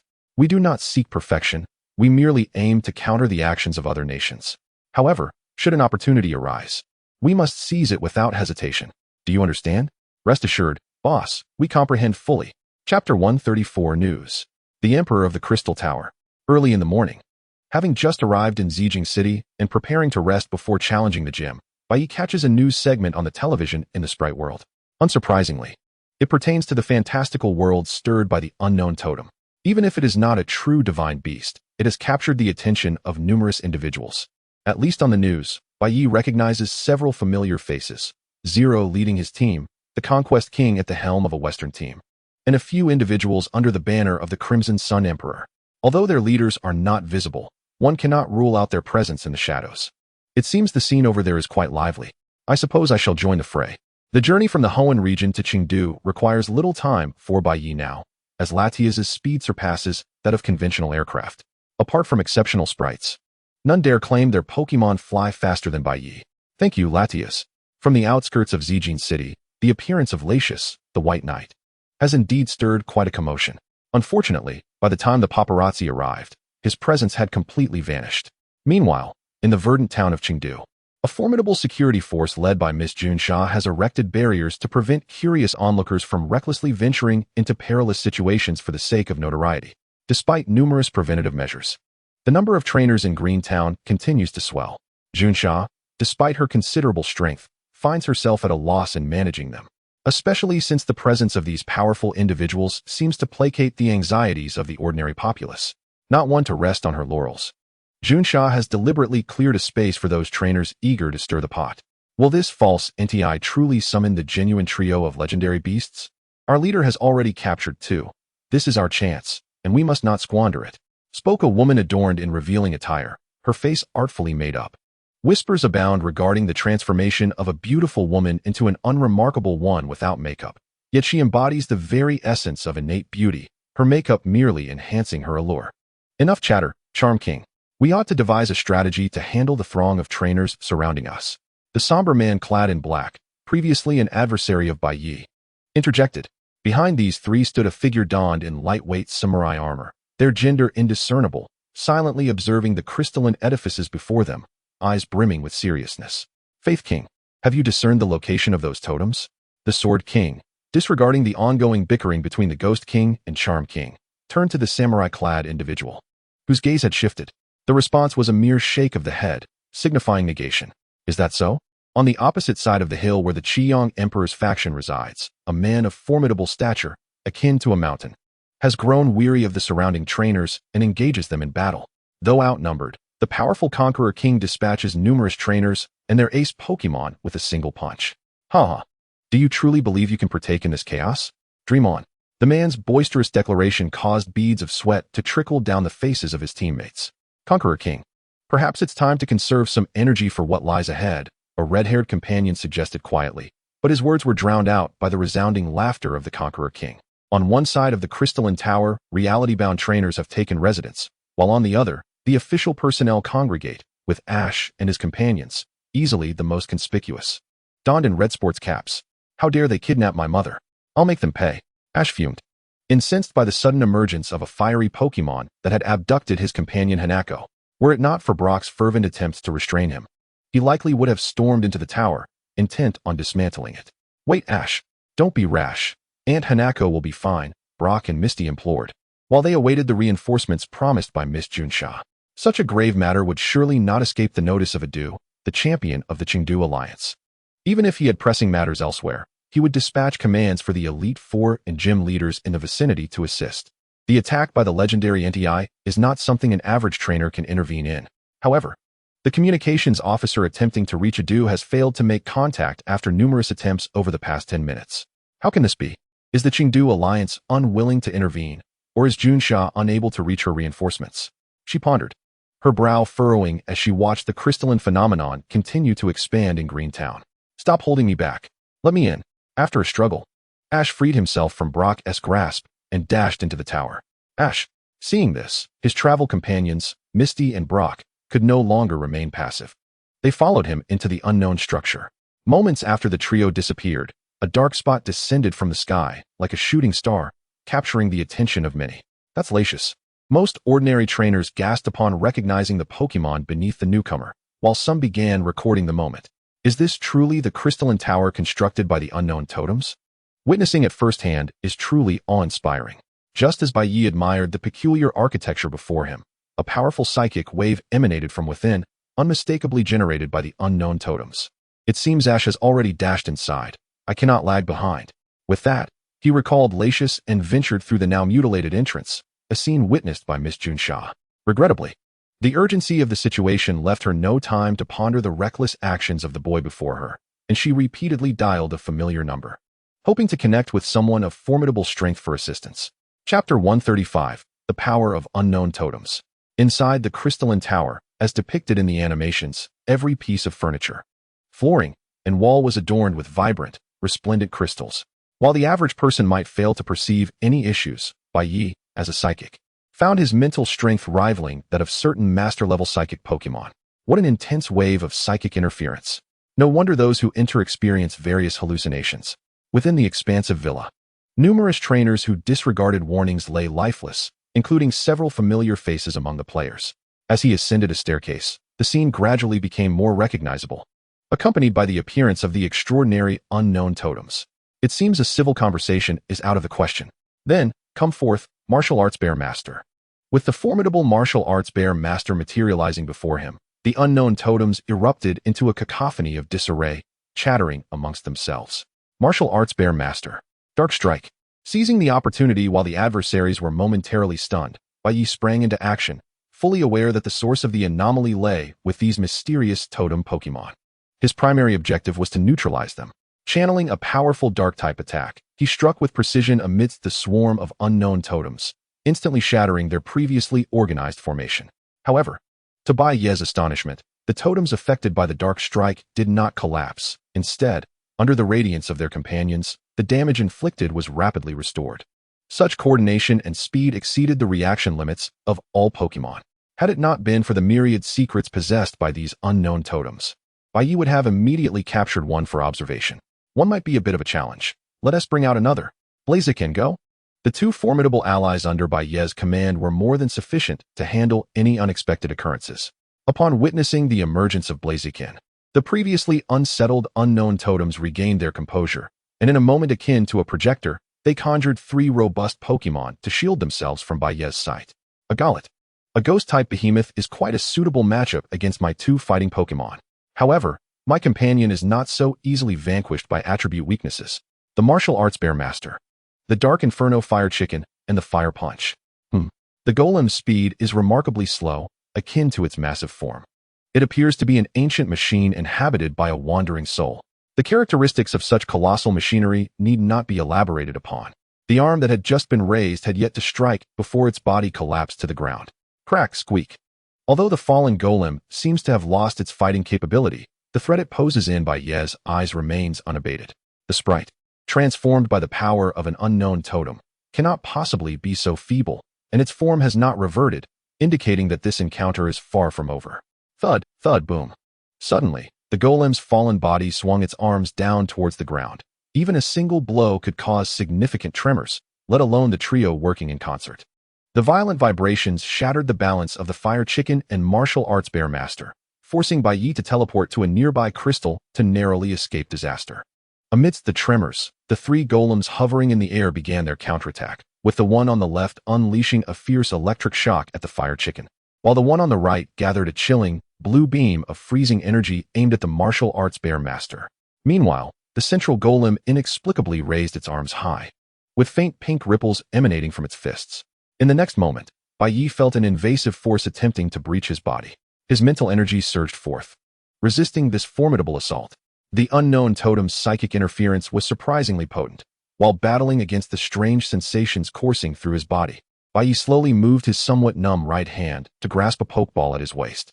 After considerable effort, he finally pressed the button in the center of the ball, releasing the red and white figure of Latias, who immediately sensed her surroundings. As a psychic-type dragon, Latias had her own understanding of psychic abilities. Enveloped in pink ripples, the strange feelings afflicting Bai Ye diminished significantly. Fire Chicken, Mega Evolution. Freed from his predicament, Bai Ye promptly touched the gem on the pendant around his neck, which resonated with the Fire Chicken, who was dodging in the distance. Moments later, the dashing figure of the Mega Fire Chicken appeared on the battlefield, its augmented speed allowing it to swiftly reach the back of the golem that was discharging electricity. Bam! The claws, akin to shadows, pierced deeply into the golem's body. Meanwhile, the martial arts bear master capitalized on the moment of distraction from the golem, firing the freezing beam, swiftly positioning himself directly beneath it. The dark inferno strike, imbued with malicious energy, struck a vulnerable spot on the golem from below.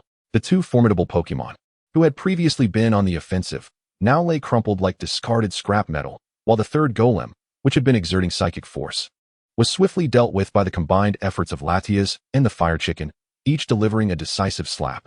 As the golems collectively lost their strength, their original totem forms began to reveal themselves, albeit with a weary single eye. Now is the moment to vanquish them before they can recover. Just as Bai Ye prepared to issue an attack command to the three Pokémon present, the entire crystalline structure began to tremble violently from top to bottom. A powerful wave emanated from the apex. Despite the distance, Bai Ye's perceptive abilities discerned that it was the flames of Charizard clashing with an unknown force. Ash. It seems we need not worry. He now possesses the means to contend with the manifested NTI. The tumult within caused the towering crystalline edifice to shudder intensely, with many crystals visibly beginning to fade. All players sensed the rising tension. For the moment the crystalline tower neared collapse would mark the time for their decisive action. Chapter 136, Frenzied Players.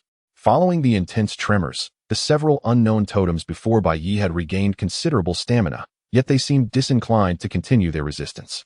Under his gaze, the unknown totems appeared to heed some summons, suddenly ignoring Bai Ye, the intruder, as they ascended towards the pinnacle. Return, everyone. Recalling all Pokémon except for the Fire Chicken, Bai Ye immediately began climbing upwards alongside it. With the aid of his teleportation and the Fire Chicken's agility, they made swift progress. And by the time he reached the top chamber, the confrontation with NEI was nearing its conclusion. Ash, having fully suppressed NTI with his Mega Charizard, stood resolutely. Meanwhile, the trapped young girl, Xiaomei, was carefully cradled by Aunt Huazi, shielded by Brock and Misty in front of them. Ah, it's Bai Ye. At that moment, Misty noticed Bai Ye rushing up from below, exclaiming in surprise. This shout drew Ash's attention, allowing NTI to seize the opportunity to dash toward Aunt Huazi. Watch out! Bai Ye shouted immediately. Simultaneously, the Fire Chicken launched into action, its speed seemingly matching that of NTI. Just as NEI's fangs aimed at Xiaomei, the Fire Chicken executed a timely uppercut, sending it flying several meters away. This thwarted attack robbed NTI of any chance to regain its footing, as the Mega Fire Chicken and Mega Charizard swiftly surrounded it from both flanks. Surrender now, NTI. At this moment, Ash and the others had yet to recognize that the majestic Pokémon before them was not the genuine NTI. Although his words were stern, an undercurrent of nerves coursed through him. After all, NTI is a legendary Pokémon, and facing it for the first time naturally induces some trepidation. With a long howl, NTI's form suddenly disintegrated, transforming into a flurry of diminutive Pokémon, each representing different symbols, soaring into the sky. It appeared intent on destroying the villa. Such an act would not go unchallenged. Just as Bai Ye and Ash prepared to issue commands, Xiaomei, nestled in Aunt Huazi's arms, suddenly cried out, "Stop! That's enough." In that moment, Xiaomei, having come to terms with the irrevocable loss of her parents, triggered the complete disappearance of the source of the unknown totems. Stripped of their summoner's will, the beings that were meant to return to their own dimension inexplicably spiraled into chaos. The crystallized villa erupted with countless fissures, seemingly on the brink of collapse. Everyone present sensed the palpable danger, prompting Ash to urgently lead the group towards the only exit. Bai Ye positioned himself at the rear, granting him a clear view of the rampaging unknown totems. Entwined by black tendrils, the unknown totems appeared to be compelled to unleash their inner power to wreak havoc upon their surroundings. The aura emanating from those black tendrils was all too familiar to him, embodying the essence of profound darkness. Hurry, we must move swiftly. In response to Ash's urgent calls, everyone managed to escape outside just before the villa collapsed. Hanako and Xiaomei were promptly taken by the doctor brought by Miss Junsha for examination and treatment. At the same time, the crystal tower underwent a bizarre transformation, as creatures resembling lions and tigers of three distinct colors emerged from three directions, crossing the barrier formed by players and trainers to surround the tower. The legendary beasts NTI, Suicune, and Reiku appeared. What a magnificent sight! Upon witnessing these exceedingly rare Pokémon, Ash's eyes sparkled with envy, as if he could hardly contain his eagerness to challenge them. However, the reality was far graver than he anticipated. The appearance of the three legendary beasts did not signify the complete eradication of danger in the area. Rather, it heralded a far greater peril. The throngs of players, numbering in the hundreds and thousands, were clearly not there to mitigate the threats posed by the Crystal Tower. Their true objective was to capture these divine creatures that had traveled from afar. One could only imagine the spectacular battles that would erupt over the dominion of the three legendary beasts. As Suicune, Inti, and Raikou began to dash around the Crystal Tower, they unleashed their most powerful attacks. Lightning, water, and flames clashed, and yet intertwined, gradually penetrating the tower's interior. The unknown totem, which had been poised to erupt, seemed to fall into a deep slumber, one by one vanishing into the mysterious black hole that had appeared beneath them. In less than 5 minutes, the new calamity was quelled, and the collapse of the Crystal Tower was successfully halted. This was even before Junsha could get through on the phone. As Greenfield Town slowly regained its peace, the ensuing battle was imminent. Players stationed in the east and west began to recklessly charge towards the three legendary beasts below. Naturally, the benevolent legendary beasts had no desire to engage with these frenzied trainers, and as they attempted to distance themselves, several Jingars suddenly emerged from the crowds, their blood-red eyes glaring ominously. The effect of their dark gaze instantaneously took hold, forcing Suicune and Inti to remain rooted in place, while Raikou had already dashed up a nearby slope. Yet, upon seeing his two brethren ensnared, he did not hesitate to return to their side. Thus, the three legendary beasts were successfully trapped, akin to lambs awaiting slaughter, drawing all the players around them. At that moment, everyone was poised for true combat. A battle to determine ultimate ownership. There were only three legendary beasts, hence only 3 trainers could aspire to capture them. Inti is mine. You should give up. Raikou is destined for me. Ah, my Suicune mother has arrived. The crowd erupted into chaos, unleashing a barrage of attribute-based skills that wreaked havoc all around. Junsha, who had thought the ordeal was over, could not help but rub her temples in exasperation upon witnessing the trainers embroiled in conflict.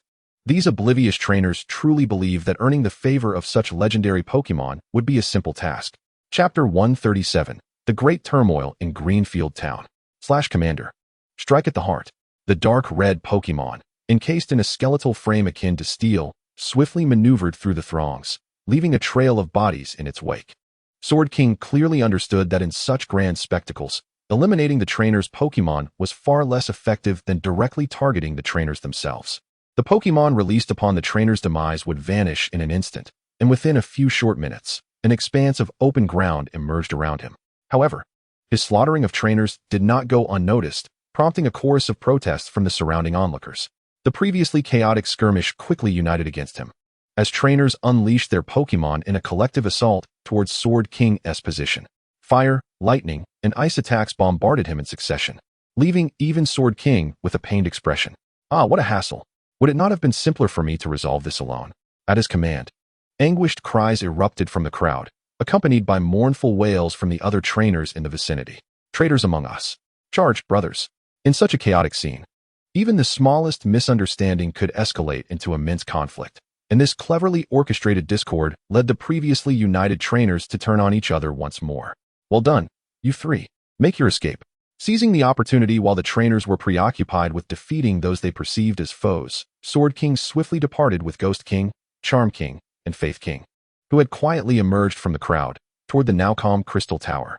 They had anticipated a straightforward confrontation with the legendary beasts, only to find several individuals who appeared to be anything but allies. Conqueror King Blake and Bai Ye.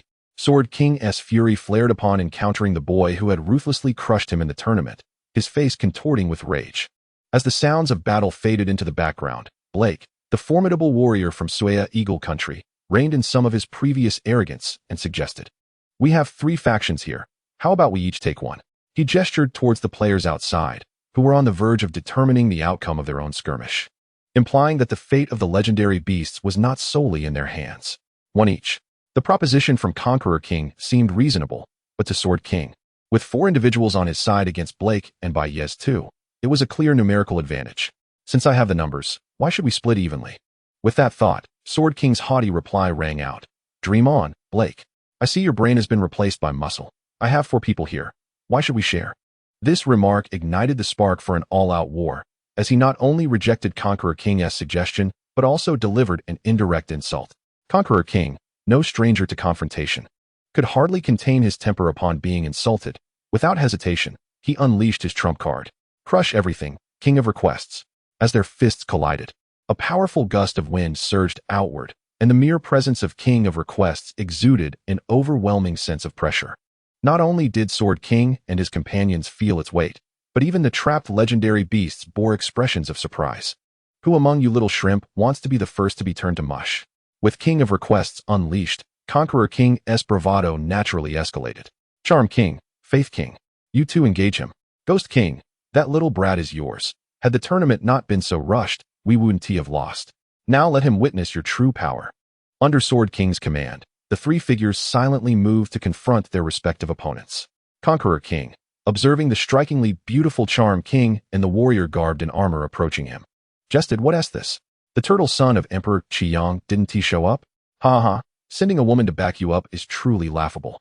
Rather than displaying outrage at such contemptuous remarks, Charm King merely blushed slightly, her luscious red lips parting to emit a voice brimming with seduction. Conqueror King, they say you are the strongest in Suaya Eagle Country. I wonder how many rounds you can endure against me, haha. Enough of the games, Charm King. Let us focus on the task at hand. Faith King sighed, his mask betraying his exasperation at the woman's frivolous tendencies. Hehe, I almost forgot. One must not fail the orders of the boss. Go, little one. As a crimson beam of light shot forth, an elf clad in a long dress, though her appearance was quite hard to describe, materialized in the arena. Beside her stood a creature adorned with a massive, bushy tail, covered in brown fur, with a pair of pristine white fangs and a rather adorable expression. It was the bewitching Lips sister, the Angel's Kiss, and the great-tailed raccoon, performing sword dance. Violence dictates all. Every obstacle shall be conquered by absolute power. The Vacation King, with his fiery fist, the sheer size of the Vacation King, combined with the strength in his massive arms, meant that his punch posed a significant threat to the bewitching Lips sister. With a single fiery fist, he sent the rather unimpressive elf soaring dozens of meters away, finally coming to a halt only upon crashing into a nearby hill. Despite the immense damage inflicted, the bewitching Lips sister struggled to rise, trembling, yet evidently still clinging to life. However, the red ribbon that was tied around her arm had disintegrated into countless strips, littering the ground. A momentum band, huh? How extravagant. The momentum band is a consumable item that allows the user to survive a lethal blow while at full health, though only one can be effective at a time. Nevertheless, this single ribbon served its purpose, as the fiery fist struck the bewitching Lips sister. Her wide mouth met the punch, triggering the effect of the Angel's Kiss. The previously formidable Vacation King suddenly began to sway, clearly losing his bearings. Well then, this big fellow is now in a state of confusion. It's your turn to act, Fluffy One. The bewitching queen glanced at the silent Faith King, speaking somewhat listlessly. No problem, the attack from the great-tailed raccoon, enhanced by sword dance, is more than sufficient. Observing the Conqueror King, who was conversing with him without regard, the great-tailed raccoon felt a surge of indignation and, amidst the astonished gazes of those present, produced something shocking. Go, Vacation King. Chapter 138, Z Skill, a futile effort. As the Conqueror King raised his hand, a gleaming white wristband was revealed on his bronze wrist, showcasing a faint gray diamond crystal embedded within it. This was an item that everyone present would recognize, one of the three major systems in the Pokemon world: Mega Evolution, Gigantamaxing, and the Z Skill. The most ferocious of them all. It was surprising that the Conqueror King possessed such a hidden weapon. Be careful, great-tailed raccoon. The shout from the Faith King ultimately transformed into a lament before his downfall. After an awkward display, the previously chaotic Vacation King regained his senses. A multitude of white energy gathering at his chest. Ultimate invincible charge. With a battle cry, the enormous Vacation King dashed toward the stunned great-tailed raccoon with an unparalleled speed. In one strike, he forcibly returned the raccoon to its pokeball, erasing the chaotic state it had been in due to the surge of adrenaline from the blow. Shaking his head, the Vacation King then directed his fierce gaze at the bewitching Lips sister, who, frightened, hastily retreated into the pokeball held by the bewitching queen. So, what do you say? Shall we continue? I would be more than happy to oblige. The entire confrontation unfolded in mere minutes. Even the Sword King's attempt to challenge the three legendary beasts had only just begun when he was interrupted by the overwhelming aura behind him. One misstep, and his most powerful commander was engulfed by a divine flame, sending it back into its ball. Meanwhile, the Ghost King was left in utter confusion, as his prideful Jengar had been easily dispatched by the seemingly evolved Stinky Bear before him. The once grand performance of Jengar had devolved into a one-sided display of bullying by the martial bear master. However, this was unavoidable with the power of aura within him. Jengar could not hide for long without being discovered. Had it been a direct one-on-one, perhaps it could have held its ground, but alas, he had taken the wrong path. Sword King, we must retreat. Our ace has lost its fighting capability. If this continues, even if we defeat these two, we would be no match for the three legendary beasts. TSK, seeing that they had lost their chance to contend for the divine beasts. The Sword King reluctantly recalled his Pokémon, entangled with the legendary beasts. As he passed by the White Knight and Conqueror King, he sarcastically remarked, "If I can't handle it, you two certainly can't, humph." After the retreat of the team under the Crimson Sun Emperor, the large-scale player skirmish nearby gradually subsided, seemingly on the verge of determining the final victor. Time was running short for the Conqueror King and White Knight. Sensing this, the former approached the latter, tempering his arrogance slightly, and said, "Champion, shall we take on these three legendary beasts together? Whoever captures one will depend solely on skill." He held a degree of respect for White Knight, the champion of the tournament, but only before their impending duel. Now, he was convinced that he would not be outmatched by anyone. "No, my Pokémon have already sustained injuries on the way here, leaving me with little chance against the three legendary beasts. If you believe you have the capability, then go ahead." White Knight held no intentions regarding the legendary beasts. Not only was their inherent strength limited, but their mission as the Phoenix King's guardians would also hinder any captor from commanding them effectively. Rather than involving himself, he preferred to leave a positive impression, hoping for a chance encounter with the Phoenix King in the future to perhaps acquire some valuable items. White Knight's decision further diminished the Conqueror King's already slim chances of victory, yet he felt it would be uncharacteristic to retreat without making a move after coming this far. "Legendary beasts, I, Conqueror King Blake, am here to challenge you." This time, he summoned not only the Vacation King but also the Mytena, Galade, City Guard Dragon, Macamp, and even a Metagross, the pre-evolution of a quasi-divine beast. At a glance, the Conqueror King's lineup bore some resemblance to the Martial Emperor's, both leaning towards physical melee combat. Yet in terms of strength, the Conqueror King surpassed the Martial Emperor by a significant margin. Though the Conqueror King possessed considerable strength, the legendary beasts were divine creatures whose capabilities could rival even champions, let alone a mere peak elite like the Vacation King.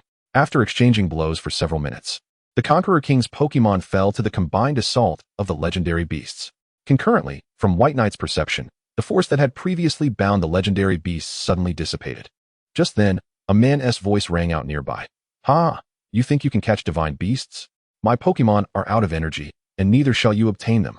Brothers, retreat." At his command, several individuals wearing light purple hats summoned their flying Pokémon, swiftly mounting them. These were the trainers who had previously employed the Black Gaze. With their departure, the effects of that gaze naturally vanished. The legendary beasts, renowned for their agility, took advantage of the dissipating binding effect, darting in 3 different directions before the eyes of all present. After a moment of daze, a few individuals in the crowd finally regained their composure and shouted, "Brothers, chase after them.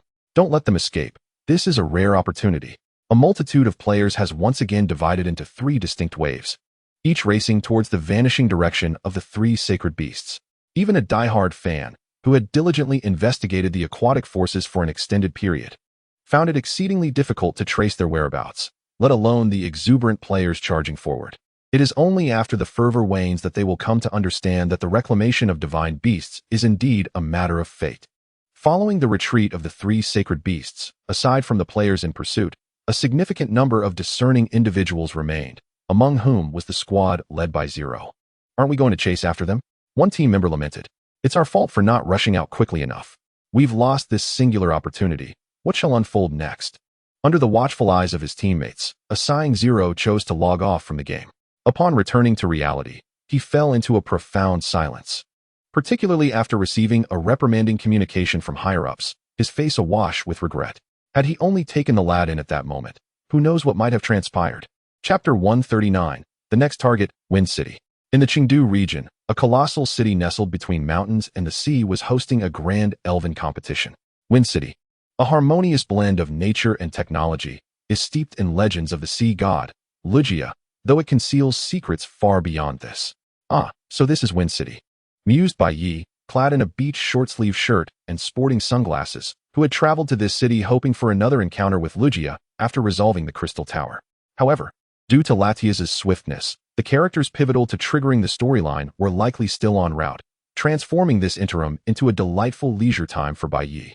While reveling in the impending Wind Festival in Wind City, Bai Ye happened upon a reclusive researcher, Torito, who was distributing flyers about his research findings at a street corner. Although the subject of his research, various effect powders, was not particularly groundbreaking, its efficacy, especially in diffusion, was certainly top tier. The moment Bai Ye thought of the formidable paralyzing spores, an idea for the future sparked in his mind. Torito, why are you out here handing out flyers instead of conducting experiments at the lab? Bai Ye exclaimed, feigning the demeanor of an old friend as he draped an arm over Torito's shoulder and leaned in close. The outcome was predictable. The already exceedingly introverted Torito jumped in shock, retreating behind a Chansey. Who are you? He stammered, peering out from behind his Pokémon with a quavering voice. Oh, I'm affiliated with your research institute. I recognized you at first glance because your friends mentioned you, the epitome of introversion, Bai Ye replied smoothly. So, shall we have a chat? Let's find a place to sit over there. Under Bai Ye's charming and flawless persuasion, Torito, indeed gullible, was led to believe him. For it was entirely plausible that he might forget a collaborator from their institute. Seated casually on a nearby lounge chair, Bai Ye observed the visibly anxious green-haired youth across from him and initiated the conversation. I see from your flyers that you are presenting your new spray at the institute. Given your prestige, wouldn't it be simpler to inform the mayor instead of going through all this trouble? I think it's better if we handle this ourselves, Torito exclaimed, as if mustering all his courage to complete the thought.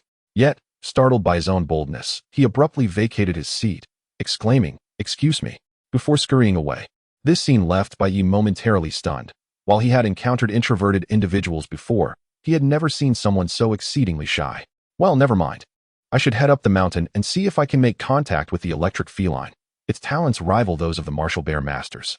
As he ascended the mountain, the originally leisurely stroll transformed upon encountering a girl clad in a pink dress, adorned with a yellow bow, who was sneakily peering around as she approached a dilapidated building. Bai Ye, now moving stealthily like a would-be kidnapper, slowed his pace. Lucky. That must be the daughter of Mayor Alaba, Laruagwa.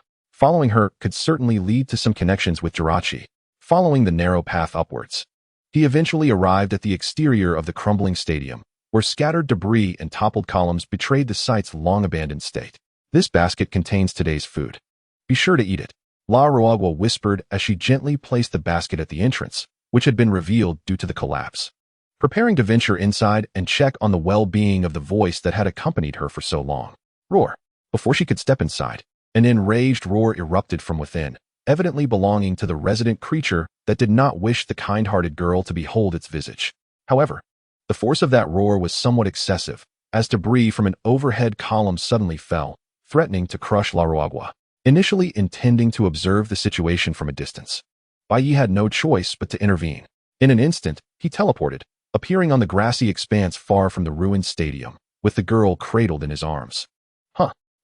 After a brief moment of astonishment, Laruagwa realized that she had been saved by the seemingly teenage boy before her. Having received a fine education, she immediately bowed in gratitude. Thank you so much for saving me. Oh, it was nothing. I happened to be passing by and was drawn in by this structure. By the way, that roar just now came from inside, right? What kind of fierce Pokémon resides within? At Bai Ye's question, Laruagwa froze. On one hand, she hesitated to reveal her unseen companion. On the other, this boy was her savior, and fabricating lies would weigh heavily on her conscience. After a brief internal struggle, she opened her mouth to divulge a fragment of the truth.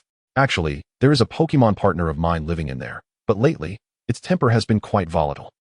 Is that so? Thankfully, this place is so deserted. Had it been near the city, the townsfolk would have banded together to drive it away long ago. The two engaged in a lively exchange, and soon Bai Ye's silver tongue garnered him a wave of goodwill. Why not go explore Wine City down below? The annual Wind Festival is currently underway, and there are countless enjoyable activities. Of course, I would be grateful if you could guide me. Establishing a nascent friendship, Bai Ye refrained from pressing further. He intended to relish this vacation time before his companion, Xiaoji, arrived. Meanwhile, outside a station in the Chengdu area, Xiaoji gazed wistfully at Xiaoxia and Xiaojiang. Are you really not coming with me? Wind City is hosting a festival, and there will be so much fun and delicious food. Enough, Xiaoji. We've already mentioned that the Alliance has issued an inspection order. As gym leaders, we must return for scrutiny. Don't worry, by the time you finish your adventure, we should be done as well. All right then, Though slightly dejected, the thought of the festive atmosphere soon lifted Xiaoji's spirits. Chapter 140. The Windmill Capture Contest in Windy City. On the day of the Wind Festival in Windy City, Ash finally arrived on a special train in this town brimming with festive spirit. "All right, Windy City, here I come," Pikachu chimed in excitement. As Ash and his companion from Pallet Town stepped into the bustling town, a golden-haired girl named Lisa also arrived from another direction. Meanwhile, in a quieter corner, Bai Ye was savoring his breakfast, while all the characters connected to the Windy City storyline had gathered together. The grandest windmill capture contest was in full swing, with participants eagerly signing up. Aside from a few characters from the anime, Bai Ye keenly sensed the unique aura emanating from the players observing the event. "It appears I'm not the only one who has made it here," he mused. "Hey, isn't that Bai Ye?" a voice called out, startling him and causing his stylish sunglasses to tumble to the ground. "Ash, no need to be so dramatic. You nearly gave me a heart attack." Turning around, he was greeted by the familiar face of Ash, along with his trusty Pikachu. "Oh, it's a contest. Bai Ye, let's participate together and see who is stronger," Ash exclaimed. The allure of the exclusive trophy for the top 3 was enough to entice Bai Ye to join. Given that Ash had spent a considerable amount of time capturing a Tyranitar, it was evident he could secure the runner-up position. The skill level of the other participants was readily apparent. It was clear that most players had joined merely to seek clues regarding the elusive Jirachi, treating the contest as a secondary endeavor. At noon, amidst the host's grand declaration, all contestants took to the stage, with Bai Ye and Ash positioned prominently at the center. "Greetings, residents and visitors of Windy City. It is time for our annual, most splendid capture contest." Wild Pokémon had been released throughout the town, each adorned with distinctive blue markings. Contestants needed only to capture them using specialized Pokeballs to earn corresponding points, with a time limit of 6 hours. "Let us go." As the contest commenced, most participants immediately dispersed, with Bai Ye and Ash vanishing in an instant. "I'm off. I won't let you guys win easily," Ash called out. "Likewise, don't let your guard down, Ash. True strength lies beyond just us two." Bai Ye's reference to strength did not pertain to raw power alone. The assistance of the uncle with the Tyranitar, combined with the supportive Starmie and outside help from the Torterra, made Ash's victory far from certain unless unforeseen circumstances intervened. Bai Ye had no intention of meddling in the affair, as the well-intentioned lies spun by the uncle for his niece had yet to reach a suitable moment for exposure. "Rotom, Thunderbolt," he commanded. The wild Pokémon scattered across Windy City were mostly of low caliber, lacking exceptional attributes. For Bai Ye's Rotom, even a weakened move was a guaranteed knockout. After effortlessly capturing a stunned Pidgey that fell from the air, Bai Ye glanced at the leaderboard displayed on Rotom. Unsurprisingly, the uncle was in the lead by a narrow margin, while Ash and Bai Ye occupied the second and third positions respectively. The scores of the remaining trainers were vastly inferior, rendering any attempt to catch up a futile endeavor.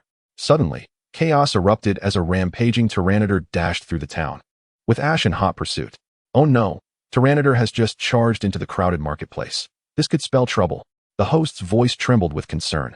Though the festive atmosphere prevented widespread panic, most visitors regarded it as an ordinary mishap. Events unfolded much like a scene from a movie, until Ash managed to grasp the black ribbon ensnaring Tyranitar's neck. From the shadows of a distant building, a figure emerged, sporting a cruel grin, accompanied by a menacing poison frog that mirrored its sinister expression. "Use Poison Spike. Be careful." The needle-like projectiles targeted Ash, aiming for the immobilized Tyranitar. Should they strike the ever-resilient protagonist, it would undoubtedly lead to dire consequences.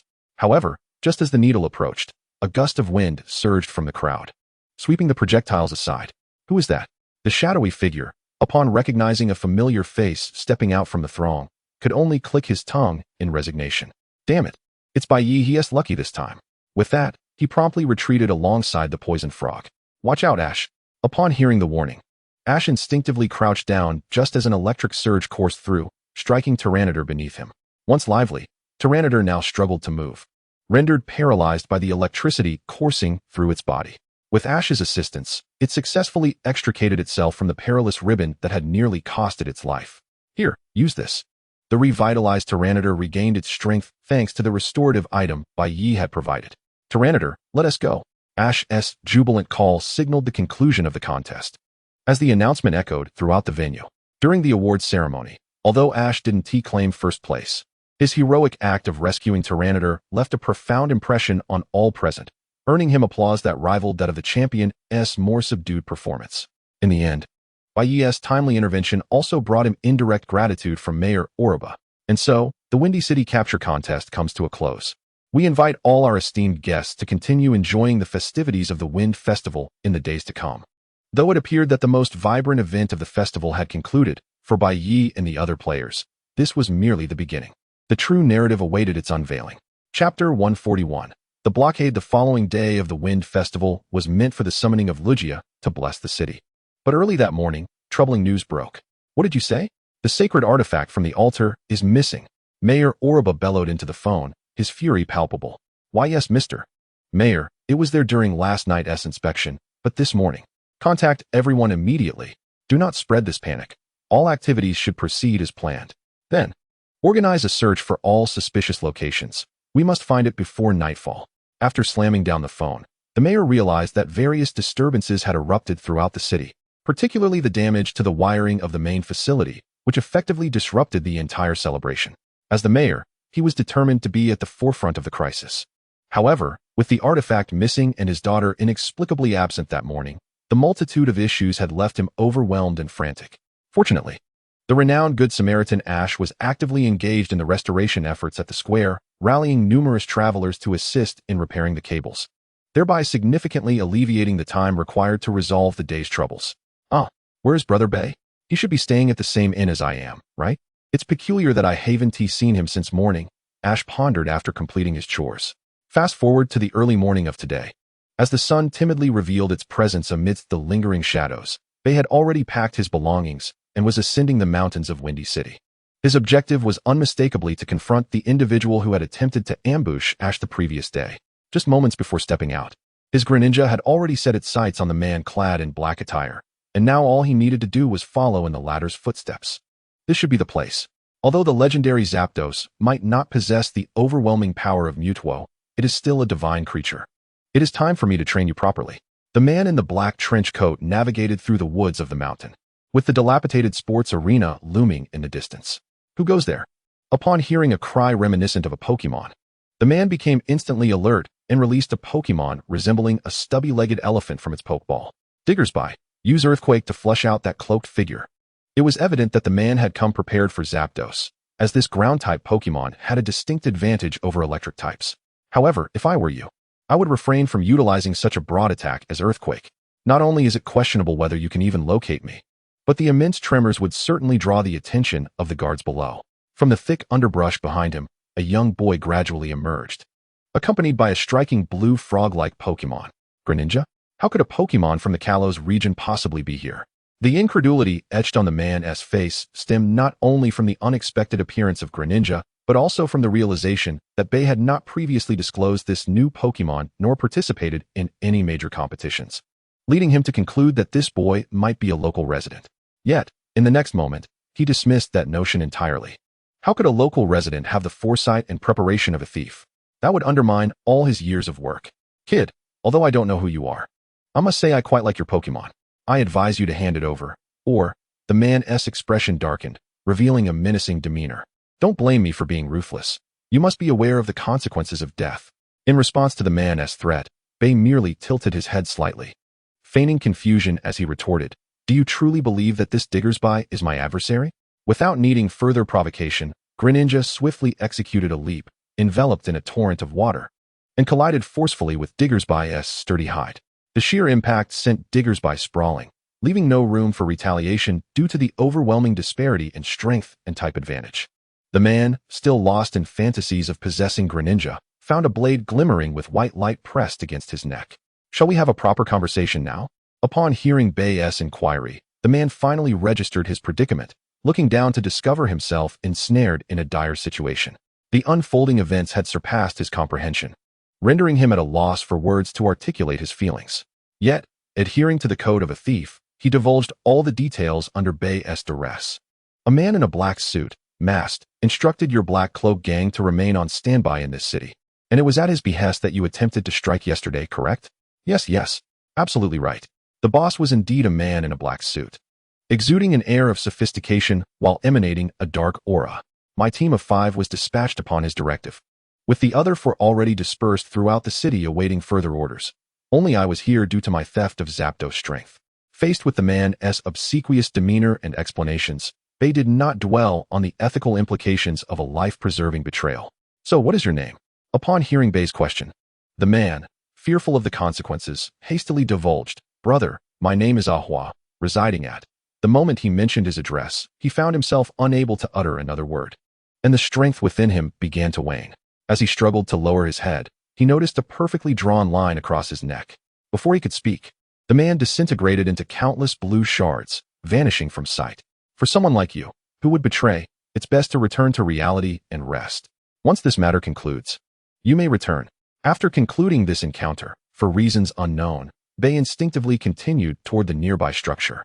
With each hastened step, the sounds of an escalating battle reached his ears, intense clashes accompanied by the unmistakable crackle of electricity, parting the final obstruction of foliage.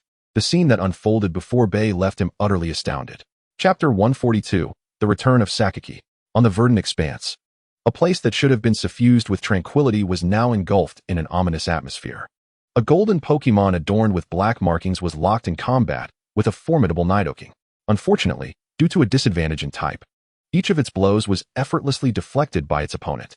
"Zapdos, is this truly the extent of your power? Surrender, and I can grant you strength beyond your wildest dreams, provided you are willing to follow me." The seemingly refined man behind Nidoking spoke with an insidious tone, his attire reflecting that of the elusive figure described by Ahua, the man in the black suit. "How?" In response to the man's temptation, Zapdos emitted an enraged screech. "In that case, you have no reason to exist. Nidoking, go forth and end him." Weakened, Zapdos was clearly no match for an opponent nearly at its peak strength.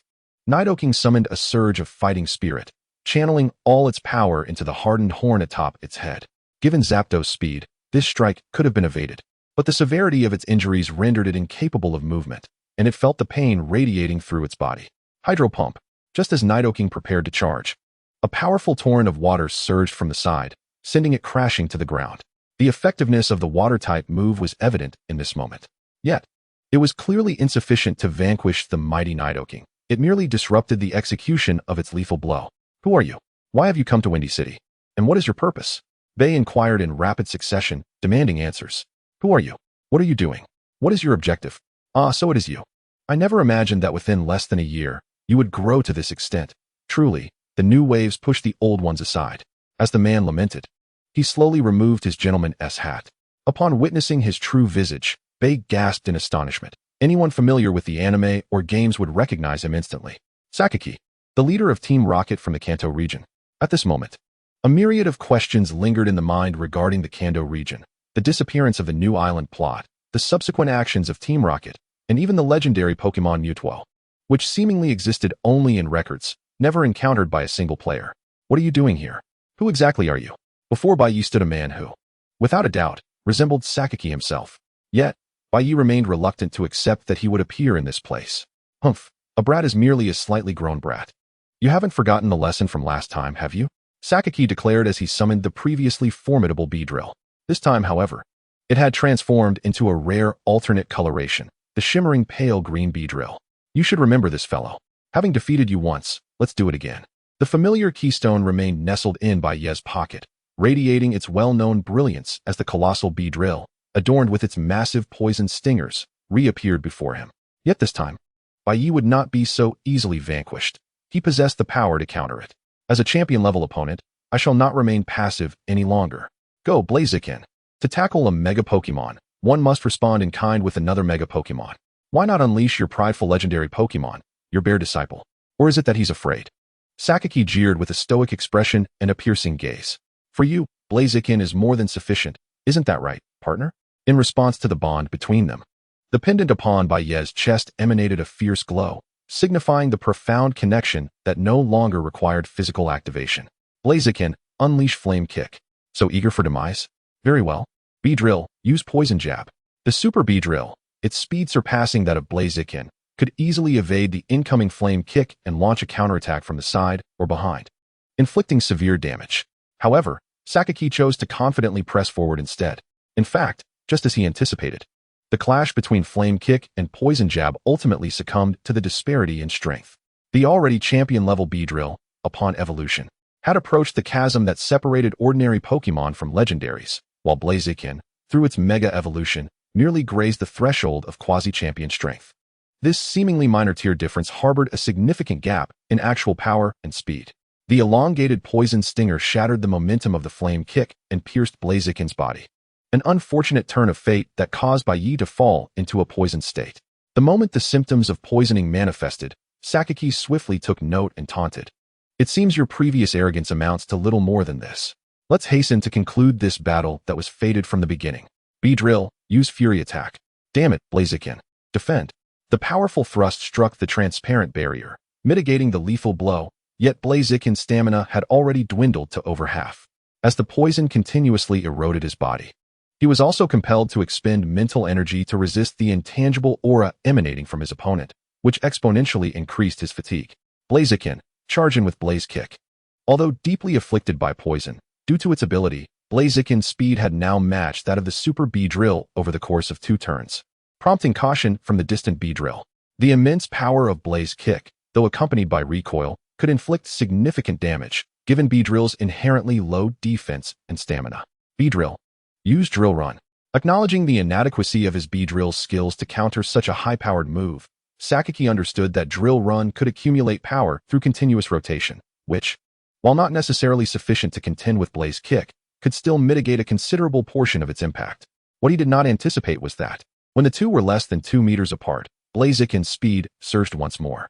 Simultaneously, the flames that had enveloped its body began to dissipate, and a cloud of dust erupted from in front of B-Drill, obscuring its vision and disrupting its subsequent attack. Now's the moment. A desperate chance for survival. Blaziken, having forcibly released the power of Blaze Kick, did not succumb to the overwhelming recoil. Rather, its dwindling stamina became its final weapon. With life at its lowest, the force of desperation would far surpass the limits of ordinary skills. The surge of fighting spirit startled Sakaki from afar, yet tragically, B-Drill was too close. Even if he commanded it to evade immediately, it would be too late. He could only watch helplessly as the formidable force collided with B-Drill, sending it flying dozens of meters, crashing through 6 or 7 trees before finally falling silent. Chapter 143, Convergence. How is that?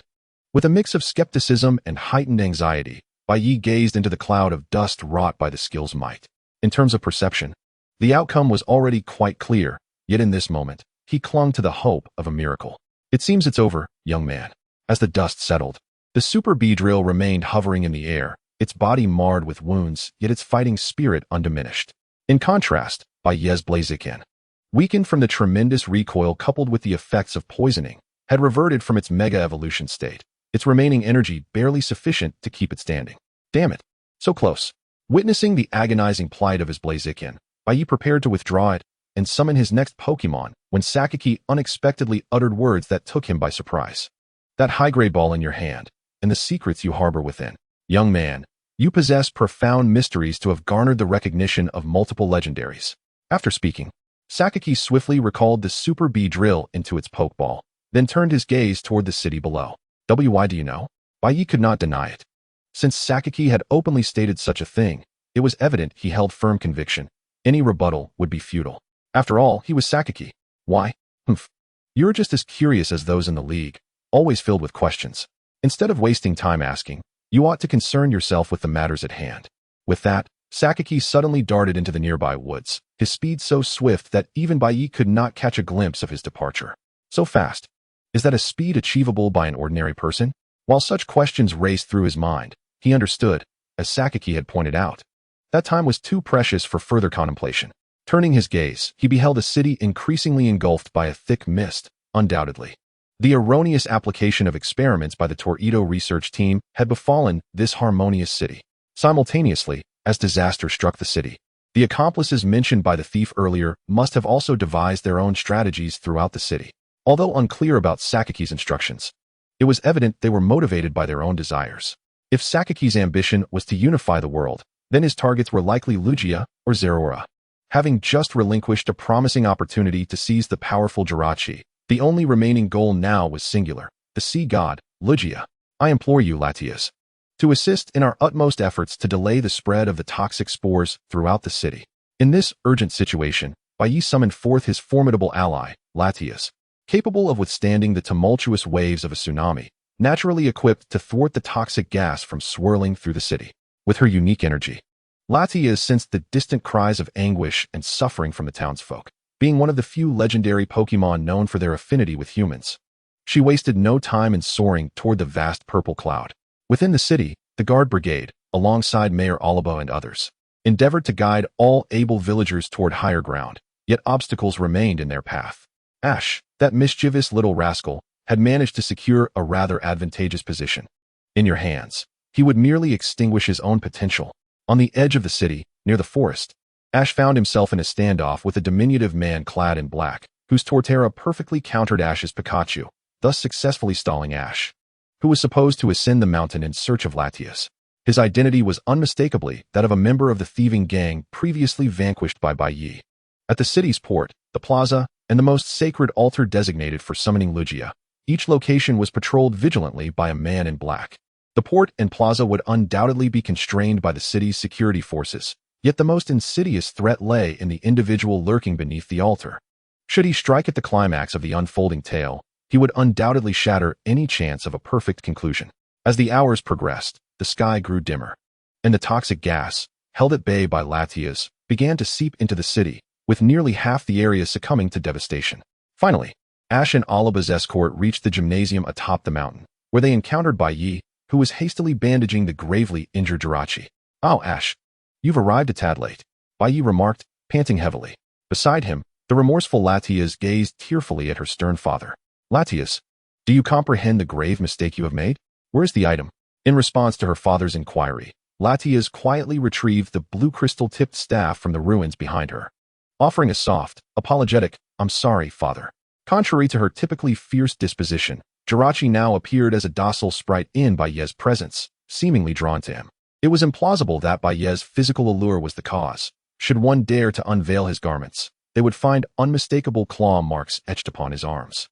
Before Ash and the others arrived, Bai Ye's martial arts master had engaged in a fierce battle with the injured Jirachi, and in the midst of delivering relentless blows, he felt the power of synergy coursing through him. "Hey, you lot, we can continue our discussions later. What is paramount now is devising a method to disperse the spores. I've just concocted a splendid idea," exclaimed Granny Emerald, the former head of the wind power system in Windy City, as she followed closely behind Mayor Oliba. "Granny Emerald, are you referring to that? But it's been out of commission for ages. Are you certain it can be activated?" Oliba began to express his concerns. Yet he was abruptly interrupted. "If I say it can be done, then it shall be done. Now let us hurry. If you're still apprehensive, we can dispatch a throng to beseech the arrival of Lord Lugia as a safeguard. All right, let this lovely young lady handle the sacred artifact. You seem quite adept at running." Ash entrusted Jirachi's protection to Lisa, whose ability to lift the curse of the cursed beast rested on this very moment. Lisa, feeling a chill run down her spine at Bai Ye's somewhat dubious expression, was hesitant to decline. Yet the item had somehow manifested in her right hand while she was lost in thought. Bearing the weight of Windy City's future, there was no room for retreat.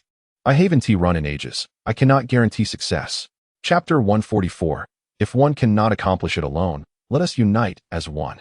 "All right, Evie, let us go?" After tying her long hair into a high ponytail with a scrunchie, Lisa shed her impractical shoes, allowing her partner, Evie, to leap onto her shoulder.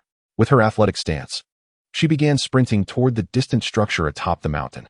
Along her path, countless Pokémon sensed the impending catastrophe and willingly cleared the way for this girl who was casting aside her past to stride toward her future.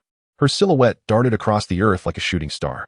She traversed through one grove after another, maneuvered through dense underbrush, and leaped over numerous rocks, her speed reaching the pinnacle of her former prowess. At long last, just before the sun dipped below the horizon, she arrived at the peculiar building. She was meant to muster her final strength to ascend the tower and summon the deity capable of salvaging everything. Yet an unexpected intruder awaited her. "Oh, what a stunning young lady.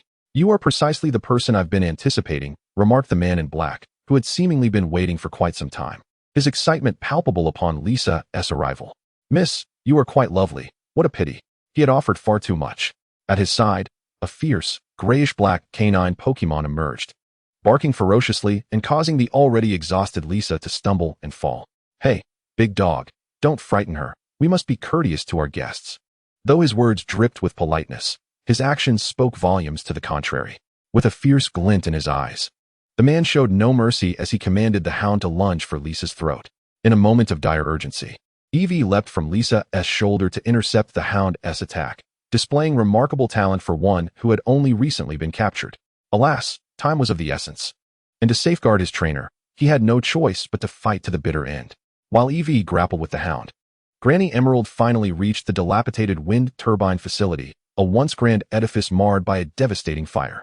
This tragedy had long instilled within her a profound fear of Pokémon. Yet, with the aid of the sweet-smelling essence extraction liquid from Torito and the companionship of wild Pokémon, she had gradually transformed, her heart, once bereaved of companions, beginning to heal. As she observed the wild Pokémon tirelessly clearing debris from obstructed blades, tears of gratitude welled in Granny Emerald's eyes. The key she had buried deep within her heart was at last liberated. All right, everyone, let us unite in our efforts to purify this loathsome toxic gas. Hey, you over there, young man, when the moment is right, toss that purifying potion in front of the spinning windmill, allowing it to disperse throughout the city. There's only one chance. Don't let it slip away. Granny Emerald's sudden delegation of responsibility left the previously carefree Kaguya feeling bewildered for the first time. He sensed the weight of heroism resting upon his shoulders. Oh, it's in my hands now. Within the abandoned sports arena, Ash engaged in an intense battle with Jirachi, striving to earn its respect. Ultimately, through the crystallization of their friendship, Jirachi's plasma punch was successfully shattered by a thunderbolt. At that moment, the decrepit building, long neglected, suddenly began to crumble. A massive iron pillar plummeted from the sky, directly above countless residents seeking refuge, including the beloved Rayquaza. In that instant, Jeriora, under the witness of the fleeing populace, mustered every ounce of his weary strength to hoist the falling column, casting it aside with the encouragement of all present. This spectacle obliterated any lingering fear the onlookers held towards Jeriora, regardless of the ominous legends surrounding him. Nothing could eclipse the palpable reality they had just witnessed. Oh, splendid. Jeriora, you need not hide alone any longer. The people of Windmill City will embrace you. The sincerity radiating from the face of a mere 10-year-old boy compelled Jeriora to instinctively reach out and grasp the outstretched hand, using the boy's strength to rise slowly to his feet. Even as a faint buzzing lingered in his mind, he had yet to fully comprehend that he had liberated the cursed people. Jeriora, surviving alone is a dreary existence. Thus, join us. Inside the wind turbine facility, Granny Emerald, having prepared everything, flipped the switch, but the turbine blades, hindered by age, stubbornly refused to spin. Cursed be it, time has indeed taken its toll. Frustrated, she pounded the buttons in vain, desperate to initiate the mechanism that could save Windmill City. Just as despair began to envelop her, a chorus of calls from the direction of the turbine blades caught her attention. The wild Pokémon, once scorned by her, were now united in their effort to push the heavy blades. Little Krogunk, wiping away the tears that had formed at the corners of her eyes, Granny Emerald seized the opportunity the Pokémon had created for the city. With their collective strength, the turbine blades finally began to rotate as anticipated, leaving only the critical task to Kagachi. Can I achieve this speed? He pondered, eyeing the diminutive vial in his palm. A wave of responsibility washed over him. Alone, he could not hurl the life-saving potion with his trembling hands. But let us not forget, he was not alone. Who? The tree Pokémon he had rescued during the capture competition stepped forward at this crucial moment, signaling understanding to Kagachi. Ah, I see, you are ready to assist. My fine partner.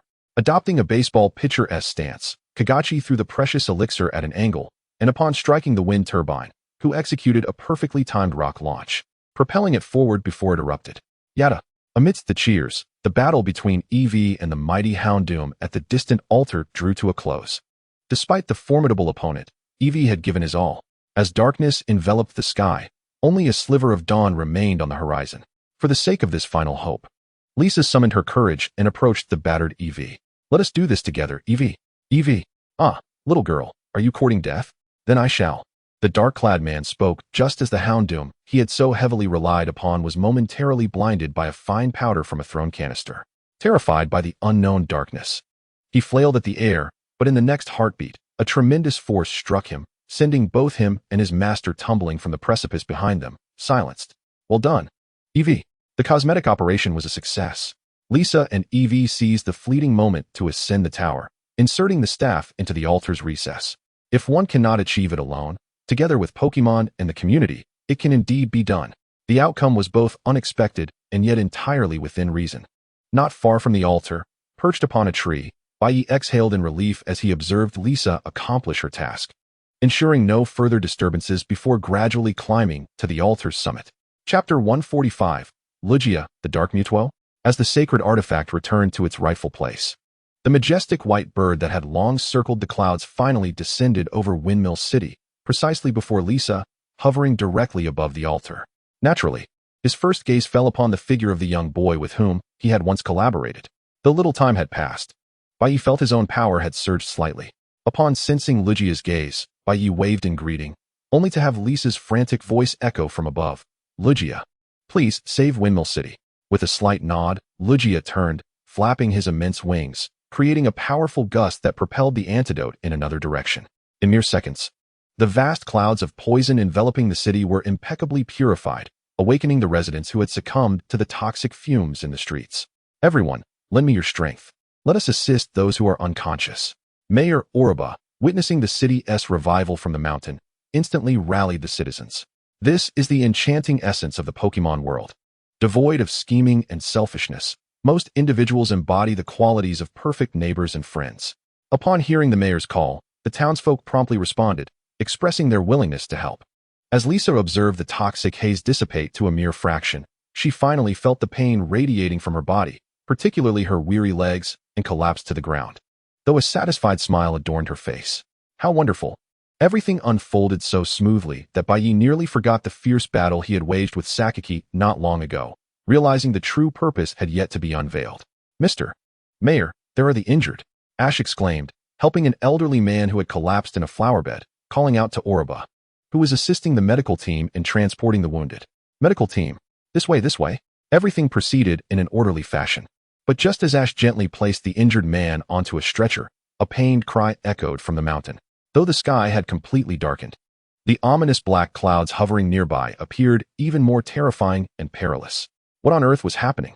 Every resident of Windmill City felt the oppressive weight, each reflecting the same thought in their hearts.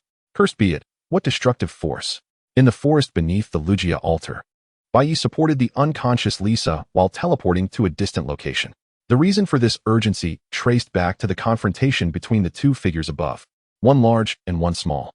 The white figure was, of course, Lugia himself, while the one capable of standing against him was another legendary Pokémon.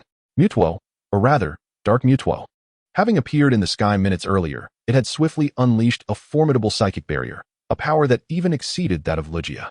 With an aura of destruction and chaos, Dark Mutuo obliterated not only the altar but everything in the vicinity with a single strike. Had Bai Ye not reacted swiftly, catching the plummeting Lisa and Eevee to escape in time, the initial wave of attack would have claimed both their lives. Moreover, the barrier that had been established earlier revealed its formidable power at this moment. For a majestic creature like Lugia, the vast expanse of the sky was ideally suited for unleashing its full potential. However, the barrier constrained its movements, and crossing it would result in significant harm due to the effects of its psychic abilities. Simultaneously, on the ground, Bai Ye and his companions found it exceedingly difficult to breach this protective barrier, forcing them to keep their distance. Is this the limit? The abandoned stadium that had once been home to Jirachi now served as Bai Ye's sanctuary. The battle in the sky intensified, with Mutuo, despite its diminutive size, skillfully utilizing its agility to strike at Lugia's vulnerabilities through rapid teleportation. Notably, the junction of its two wings became a primary target. Had it not been for Lugia's ample stamina, it would have already lost the ability to fly, yet it remained perilously close to defeat. Rotom, Scyther, I leave this to you. Should anything go awry, Rotom, immediately relay my Pokédex. After entrusting the care of the unconscious Lisa to the two Pokémon, Bai Ye summoned Latias, Machamp, and Blaziken, swiftly achieving Blaziken's Mega Evolution. At this moment, the trio, each possessing strength rivaling that of champions, became the catalyst for entering this cataclysmic war. Reluctantly aware of the dire situation and the passage of time, Bai Ye acknowledged that his current strength was already stretched to its limits. I entrust you three with this task. Latias, carry Machamp into the skies to disrupt Mutuo's actions. On the ground, Blaziken and I will seek our opportunities. The resolute gazes of the three reflected their understanding, and there was no need for Bai Ye to further intervene in the ensuing battle. They would instinctively select the most suitable skills and strategies. Let us fight together. In the sky, The ominous clouds darkened as pale purple lightning flickered intermittently within them, foreshadowing dreadful events. Yet, this turmoil went unnoticed by the inhabitants below, as the barrier's existence kept everyone preoccupied with tending to the injured, rendering any conjectures futile as they were unable to investigate further. The rescue efforts below were urgent, while the conflict within the mountains reached a fever pitch. As Lygia, weary from exhaustion, confronted the suddenly halted Mutuo, it inquired, "Who are you? I have never sensed such a wave of dark power emanating from you." "Die," was the sole retort. In the next instance, a colossal wave of tangible psychic energy surged forth, striking Lygia with the force of missiles. Lygia flapped its massive wings, summoning its most potent cyclone attack in an attempt to counter this overwhelming force. However, due to prior injuries, its response was slightly delayed, resulting in several attacks landing upon its pristine body. A pained cry echoed as the white figure plummeted to the earth, creating a sizable crater upon impact, fortuitously landing directly in front of Bai Ye, who wasted no time in dashing towards the spot. To his astonishment, an anticipated figure had already teleported ahead of him. Sakaki. Chapter 146. The battle commences. Boy, we meet again. And what a coincidence. It's this Blaziken once more. Though only a few hours had passed since their last encounter, Sakaki had donned a brand new uniform and sported a belt adorned with previously unseen pokeballs. Not just any, but 3 pure black pokeballs with purple stripes. A mere glance at Bai Ye was enough to send a jolt of pain through his mind. These are not for mere mortals to gaze upon. Only those chosen by the gods may wield them, and I am that chosen one, destined to rule the world. Sakaki's somewhat pretentious declaration was met with no dissent, for he was indeed a contender of champions.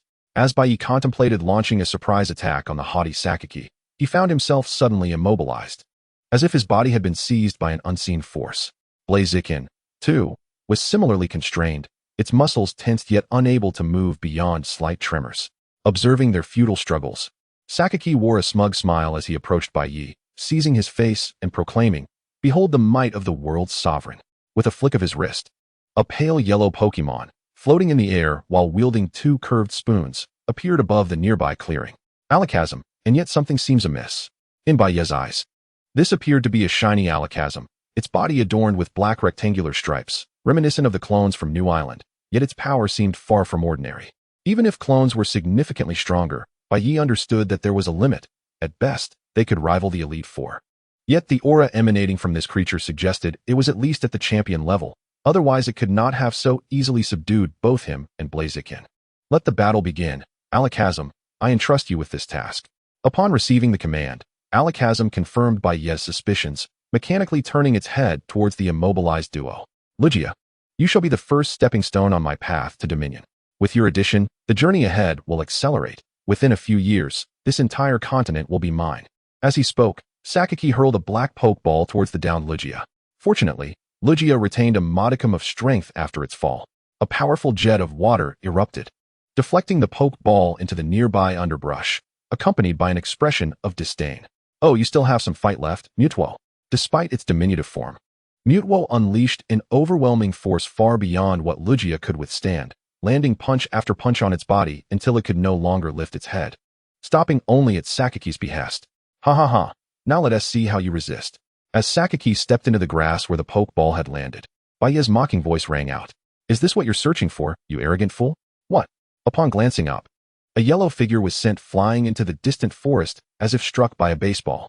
Turning back, Bai Ye saw 2 familiar figures, one red and one black, materialize beside him. Latias and Macamp. So that little bear has evolved. The duo had managed to escape Alakazam's control through a well-coordinated strike that left it severely wounded. Yet, even with the black pokeball in hand, Bai Ye felt the weight of Mutuo's imposing pressure, leaving him without a viable strategy. So, after dealing with Alakazam, what will you do about Mutuo? Indeed, Machamp's type advantage over the psychic Mutuo was clear, but it was not limited to just one type of move. Given the vast difference in strength, any attack that connected would surely incapacitate both Macamp and Latias in an instant. Moreover, Lygia, their sole ally capable of contending with Mutuo, remained utterly exhausted and unable to fight, making the situation increasingly dire. Suddenly, a crashing sound echoed, and almost simultaneously, a pale orange Pokémon flying overhead spotted the fallen Lygia, with the dark-clad Sakaki entering its line of sight. Over there. After leaving such a message, The formidable Dragonite soared towards the location of Bai Ye with extraordinary speed. Soon, its figure appeared between the two confronting individuals, and the sounds of joy and anger echoed simultaneously. Mr. Dado. Champion Dado. Within mere minutes after Dado's arrival, two familiar figures to Bai Ye emerged, revealing themselves to be the champions of the Kanto region, Shiba and Aju. Ah, it is you, young Bai Ye, is it not? It has been quite some time since the Indigo Plateau Conference. They greeted Bai Ye warmly, though under the current circumstances, their enthusiasm felt somewhat misplaced. Shiba, Aju. Focus on that fellow before us. That must be the Mutwo secretly created by Team Rocket. I can sense its immense power. The high praise from Dado prompted Shiba and Aju to adopt a serious demeanor. The three of them released their strongest Pokémon, prominently featuring Gyarados, Heracross, and Gengar. As Bai Ye anticipated, they all utilized the Mega Stones to trigger their Pokémon's evolutions. Oh, 3 Mega Pokémon. How intriguing. At that moment, Sakamoto's previously arrogant battle declaration abruptly halted, followed by a profound silence. Alas, what a pity. After recalling his alakazam into its Pokeball, Sakamoto suddenly made a slashing motion across his neck before the eyes of Dado and the others. Next time, you won't be so fortunate. Prepare yourselves, champions and masters. No sooner had his words fallen than Mutwo suddenly teleported beside Sakamoto, whisking him away from the crowd and leaving behind a shroud of confusion. The trio, initially poised for battle, found their anticipation doused as the newly evolved Pokémon exchanged perplexed glances. Is that it? As they observed the fallen Lugia slowly lifting its head and shaking off the dust from its wings, the realization dawned upon them. Ah, it's over. We saved Lugia. Chapter 147, Commendation. It was revealed that Mayor Oliva had contacted the Chengdu Alliance, and fortuitously, Mr. Dado, who had just concluded special training, received the pertinent information. Coincidentally, Shiba and Aju were visiting the Dragon House, which led to their collective presence here. Upon returning to Windy City, Dado and Bai Ye convened privately at the Pokémon Center to discuss all matters concerning Sakamoto's appearance. I sincerely apologize. Due to the unique circumstances within the Dragon's Cave, our communication devices were left outside. Moreover, Xiaozhong has been frequently venturing out to train with other gym leaders, which means I, as a champion, have failed in my duties regarding the affairs of Greenfield Town, Dado confessed, lowering his head in remorse, his eyes filled with self-reproach. Seeing Dado ensnared in guilt, Shiba, his close friend, expressed his sympathy. Oh, Mr. Dado has it tough, unlike Aju and me, who are currently serving as champions in 2 regions. You, as a champion, also have the responsibilities of Kanto. It's quite challenging to find time for yourself. Indeed, although I have only recently become a champion and am now managing 2 regions, the bulk of the responsibilities still falls upon the champions. We masters are somewhat idle, spending our time training unless an urgent situation arises. It seems being a champion is no easy feat. After this thought crossed his mind, an image of a boy just over 10 years old, glaring intently at a pile of paperwork on his desk, surfaced in Bai Ye's memory. Xiaoqi should be fine. Oh, by the way, regarding the altar that called upon Lugia, it has been destroyed, correct? Will this not affect the normal functioning of Windy City? ISNT at a local sacred site? Shouldn't it be rebuilt? Bai Ye abruptly shifted the subject, addressing the previous awkwardness.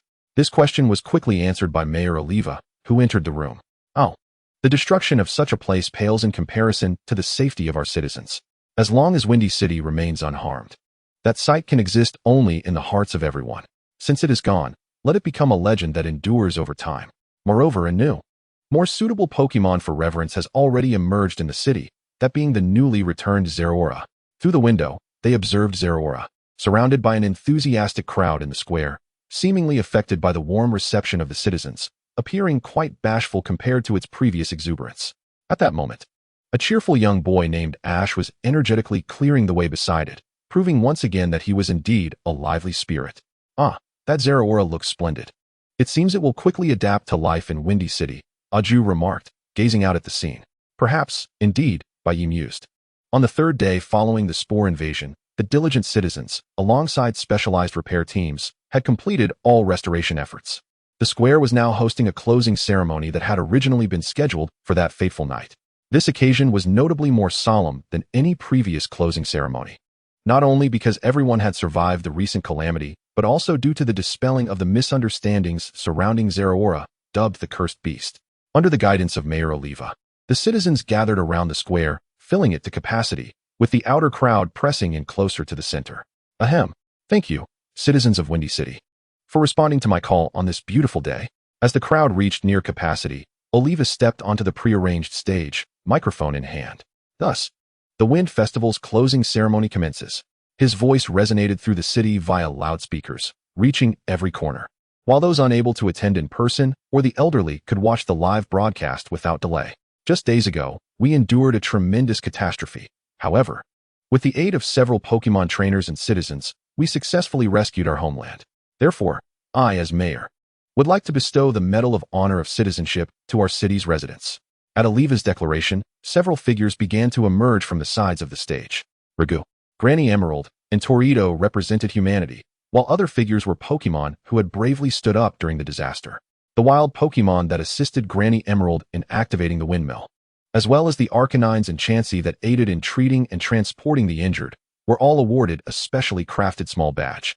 Amidst the cheers of the audience, Oliva honored this first batch of heroes, while the focus of the ceremony shifted to the next segment. While the contributions of our city's residents are invaluable, even more significant aid came from elsewhere. From Mossera Town, I would like to acknowledge Ash, Bai Ye, Mr. Kaga, and Miss Lisa, who are the principal heroes in resolving this disaster. As mayor, I shall present them with the exclusive Windy City Hero Badge.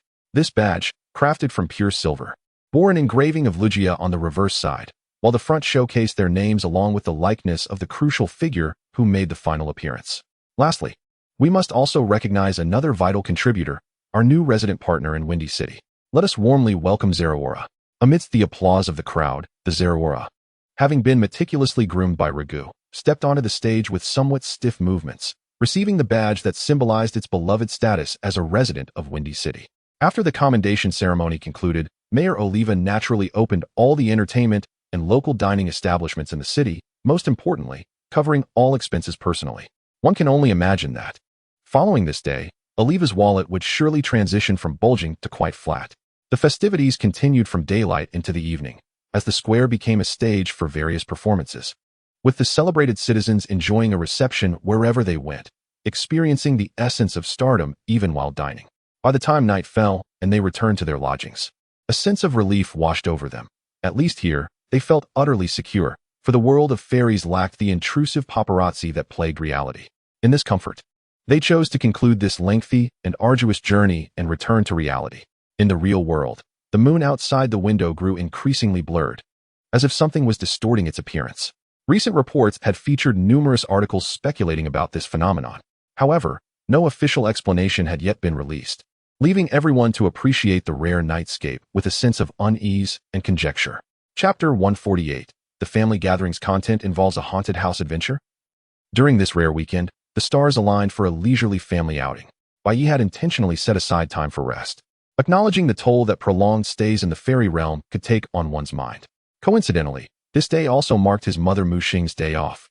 While his father Bai Chun could work from anywhere, as his boss asserted that employees had no grounds to argue. Thus, on this precious day, Mu Xing expressed her valuable opinion, one of those types that insists, "What I say is undoubtedly correct. Come on, let us not delay, or we might miss out." To the haunted house we go. Under Mu Xing's urging, the two men found themselves hesitating, though undaunted by ghosts.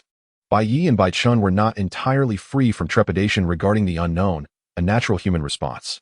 Moreover, compared to Mu Xing, who had likely watched nearly 100 horror films, Bai Ye seemed to have seen very few, making his fear all the more understandable. Of course, all fears were rendered futile in the face of his mother's authority. No matter how much they protested, the trio made their way, glancing back at every turn, to the infamous Qianjiang haunted house. It was said that several former owners had committed suicide by hanging, prompting opportunistic entrepreneurs to transform the site into the most renowned haunted house in the area. Strangely, despite the weekend rush, there was little queue when Bai Ye and his family arrived, and the manager warmly welcomed them. "Ah, you must be young Master Bai. We've been expecting you. Please, do come in."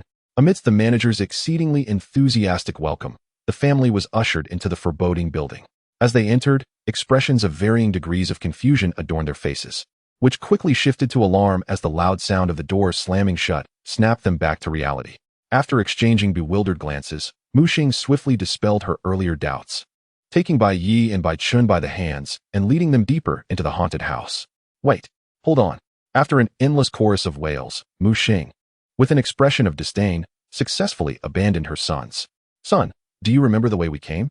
Bai Qin's pointed question left Bai Ye, who should have answered confidently. Sweating bullets.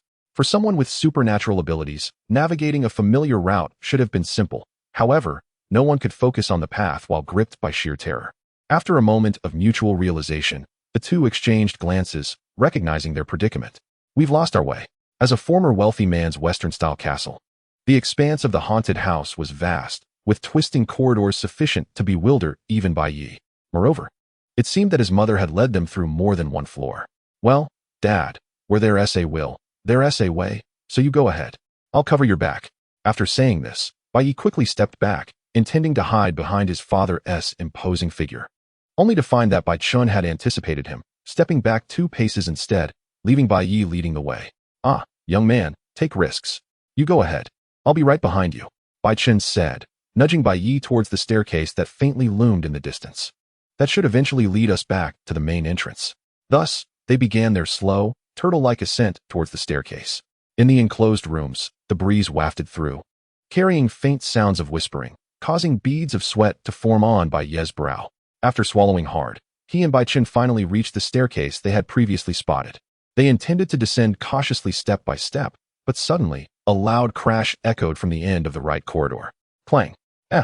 The sudden jolt of adrenaline propelled Bai Ye into action, his powerful physique allowing him to sprint down the stairs in a frenzy, leaving his stunned father behind. Hehe. The sound of childish laughter filled the air, too much for Bai Chun's frail heart to bear, causing him to faint and collapse to the ground, while a small figure gently pushed him into an adjacent room. Moments later, Bai Chun reappeared at the staircase's entrance. Though this time his expression bore more mischief than fear, akin to that of a playful child. Meanwhile, Bai Ye, in his frantic dash, had lost all sense of direction, having traversed countless stairways and corridors until he arrived in a vast space reminiscent of a warehouse, filled with dusty wooden racks. Dad, looking back, he saw no trace of his father, only an expanse of darkness and an empty floor. Well, it's time to make a strategic retreat. If I don't run now, when will I? He could only blame his father's slow pace. Acknowledging that he was merely in an artificially crafted haunted house, Bai Ye shrugged off the thought of abandoning his father and redirected his focus to the surroundings. After the rapid sprint, his mind began to clear. And though possessing superpowers did not render him invincible, he realized that if anything were to truly threaten him, he could always teleport to safety. Just as he pondered this, the sound of footsteps approached from behind a nearby rack, growing increasingly closer as if someone was aware of his presence. Who is it? Crouching behind a wooden shelf, Bai Ye picked up an elongated object from the ground, his heart racing as he focused intently on the blind spot before him. Tap. As a dark silhouette emerged, Bai Ye swung the object he had picked up, only to realize that the familiar face belonged to none other than his father. In a twist of fate, the makeshift weapon he had brandished was about to strike Bai Chen's right cheek when, at the last moment, Bai Chen extended his hand and caught it. Upon closer inspection, he discovered it was merely a roll of newspaper wrapped in tape, its multiple layers lending it an unexpected heft.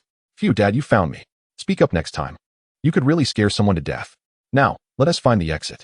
At this moment, Bai Ye was utterly oblivious to the unsettling expression etched upon his father's face in the darkness, fixated solely on making his way toward what appeared to be an exit in the distance. Chapter 149, Cousin Gue Yu. While Bai Ye's family of 3 endured the harrowing torment of their minds within the haunted residence of Qianjiang, the personnel tasked with guarding the premises outside exhibited remarkable patience, engrossed in mobile games as they awaited the disoriented departure of their esteemed guests. Come on, what are you doing? I've given you the red, yet you're not out putting. The man who seemed to be in charge bellowed at his colleagues while incessantly tapping a button on his phone, just as they were immersed in their gaming world. A petite girl with twin ponytails bounced into view before them. Hey, this is the Xinjiang haunted house, right? How much is it per person? She called out playfully, her gaze fixed on the engrossed group. However, the supervisor, informed of the day's private booking, didn't even glance her way and merely muttered, "We're not open today, so please don't bother us." But I was invited. How can you say you're not open? No way, I'm going to find my aunt.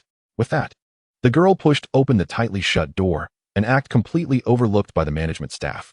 Hurry up, it's about to end. With the leader's furious shout, a triumphant sound finally echoed, while the earlier inquiry from the girl faded entirely from their minds. After some time, Bai Ye and his father finally located what seemed to be an exit, although it differed slightly from the entrance they had come through. The faint glow emanating suggested it was akin to other exits of this grand mansion. Dad, that seems like an exit ahead. Should we wait for Mom outside? Bai Ye's question once again went unanswered, and despite his attempts to ease the palpable tension with conversation, he received no response. If it weren't for the persistent footsteps behind him, he might have thought his father had transformed into a ghost. Yet, at this critical juncture, his father's silence heightened Bai Ye's sense of unease. Just as he slowly turned to investigate, an immense force propelled him forward from behind, far exceeding the strength he associated with his seemingly inept father. Unfortunately, it was too late. The force sent him tumbling towards the adjacent door, half of his body colliding with it. Darkness enveloped him momentarily, followed by a sensation distinctly different from the haunted house's floor, akin to lying upon a bed of solid rock. Is this the fairy world?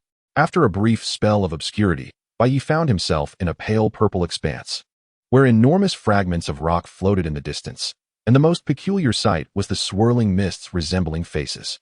Gooeys.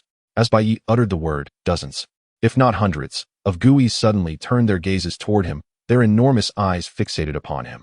It was unnerving to be scrutinized by so many pairs of eyes, even for a human. Instinctively, Bai Ye reached behind him, hoping to grasp his soul trump card. But, to his shock, his waist was empty, and his expression turned to one of disbelief, compounded by the advancing gooeys, which exuded an ominous aura. As the gooeys lunged toward him like ravenous fiends, Bai Ye felt an unusual, scorching sensation on his face, akin to receiving a forceful slap. Fortunately, the slap was potent enough to wrench him back from the terrifying realm he had just glimpsed. Upon shutting his eyes and reopening them, the once dreadful gooeys had vanished, replaced by the familiar dark space. The location of the earlier door had transformed into a mirror draped in cloth. Hey, you're awake. You scared me. I thought you were possessed by a ghost. The girl's cheeky remark jolted Bai Ye back to reality. After a moment's pause, he posed a question any reasonable person would ask. Who are you? Well, I'm a visitor, of course. Hello, big brother who fainted from fright. I'm Bai Ye. True to her name, Bai Ye sensed a hint of mischief in her demeanor from just a few exchanges. Although the name sounded vaguely familiar, he could not pinpoint its significance in his memory. This place is rather peculiar. Be cautious, little sister. The two of them wandered through the haunted house until, as dusk approached, deep green guide lights illuminated the interior, leading Bai Ye to the exit. Upon passing through the familiar door, the outside world was bathed in a soft orange hue, and fresh air rushed in like a flood, replacing the oppressive atmosphere that had permeated the haunted house. After a brief wait, Bai Ye's mother, Mu Xing, emerged, her face weary yet marked by an unmistakable sense of unfulfilled curiosity, which startled Bai Ye. Ah, that was exhilarating. It's a pity there are still some areas left unexplored. I wonder when I'll get another chance. Mu Xing stretched, her attention shifting to the girl squatting beside Bai Ye. Eyes squinted. Oh, isn't that you? When did you arrive? How come I didn't see you inside? Her maternal instincts kicked in, displaying fondness for the adorable girl. After a brief but affectionate interaction, Mu Xing explained to the slightly bewildered Bai Ye, this is your father's brother's daughter, Bai Ye. You two even lived together for a while when you were younger. Oh, I see. Bai Ye's face broke into an awkward smile, his mind scrambling to retrieve even a fragment of that memory, but to no avail. Desperate for a distraction to shift his mother's attention, he silently pleaded for some incident to occur. Fortune favored him, as, in the next moment, two workers emerged from the haunted house, carrying a comatose man and laying him on a bed in the lounge. The unconscious man was none other than Bai Ye's true father, Bai Chun, who had spent most of the time unconscious and had missed the intended experience. The trio that had entered the haunted house now returned as a quartet, under the pretext that due to unforeseen circumstances, his cousin would be staying at Bai Ye's home for a while. Hey, cousin, you also play the fairy world? We must have a rematch.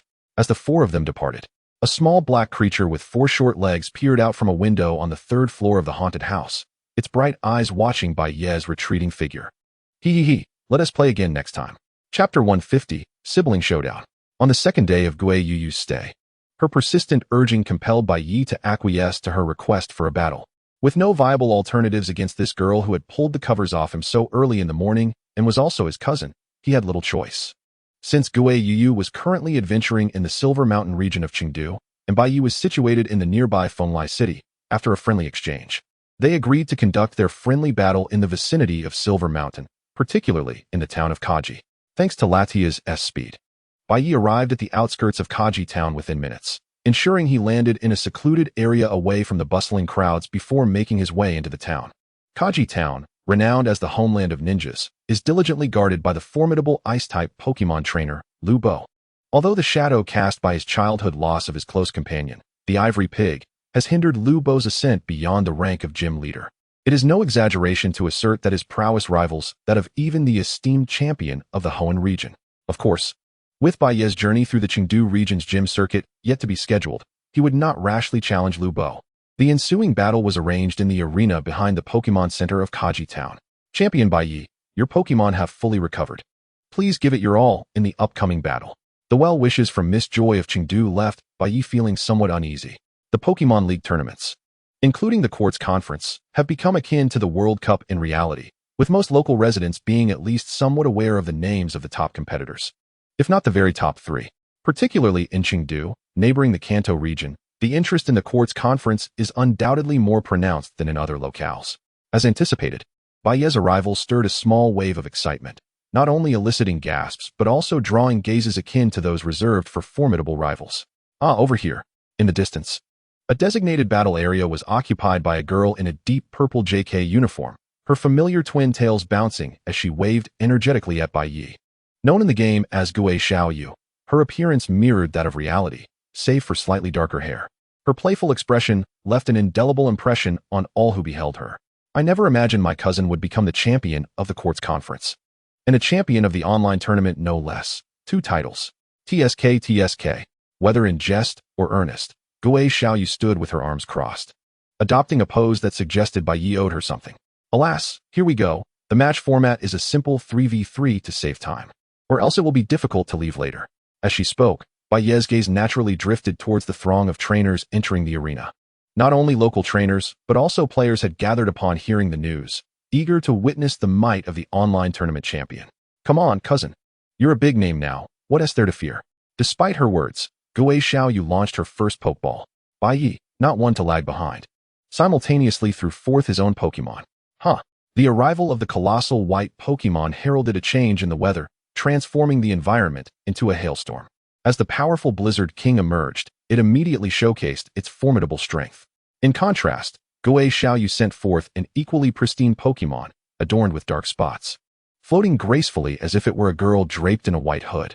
The clash between the Snow Maiden and the Blizzard King, both Ice-type Pokemon, appeared evenly matched at first glance. However, the seasoned fighters present sensed the disparity in their strength. The Snow Maiden possessed merely epic-level prowess, while the Blizzard King was on par with the Elite Four, making the outcome seem predetermined from the outset. Once the referee, specially appointed, gave the signal, the Blizzard King stood steadfast, while the Snow Maiden, under Gui Xiaoyu's command, unleashed a barrage of ice projectiles. The damage inflicted was merely a tickle to the Blizzard King's massive form, who lazily scratched its belly where it had been struck, awaiting Bai Ye's instructions. With a single blow, the Blizzard King could easily send the Snow Maiden flying into the nearby thicket, yet Bai Ye, ever considerate of his cousin, refrained from such an action. Seeing the Blizzard King remain still even after taking damage, Gui Xiaoyu mistakenly concluded that the giant's attacks, while potent, lacked speed. Thus, she commanded the Snow Maiden to utilize its agility, running in circles while launching shadow balls at the Blizzard King. As the opportunity presented itself, Bai Ye decisively issued the command, strike. The Blizzard King's powerful right arm slammed into the ground, unleashing a tremendous force that erupted beneath the Snow Maiden, sweeping her away in an instant. No way. Isn't that fellow supposed to rely on physical attacks? How can its special attacks be so formidable? Gui Xiaoyu's face fell as her Snow Maiden was swiftly defeated. Though astounded, she released her next Pokemon. Cousin, let us skip the formalities. Let us settle this with the next Pokemon. The Snow Maiden was my second strongest partner, and if she fell so quickly, the others will surely be cannon fodder. Let us make this decisive. In her hand appeared a high-level Pokeball, strikingly black and yellow, hinting at the formidable Pokemon within. With a flash of red light, a small, floating Pokemon composed of electric currents materialized in the arena. Upon seeing her opponent, Bai Ye's expression shifted to one of inscrutable significance. The next moment, he recalled the Blizzard King and summoned a red and white Pokeball. Rotom, go teach this newcomer a lesson.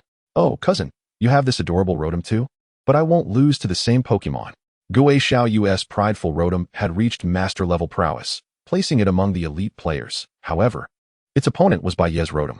In a dazzling display, Bai Ye's Rotom transformed into 3 distinct forms, each spinning, heating, and slicing, before Gui Xiaoyu's astonished gaze.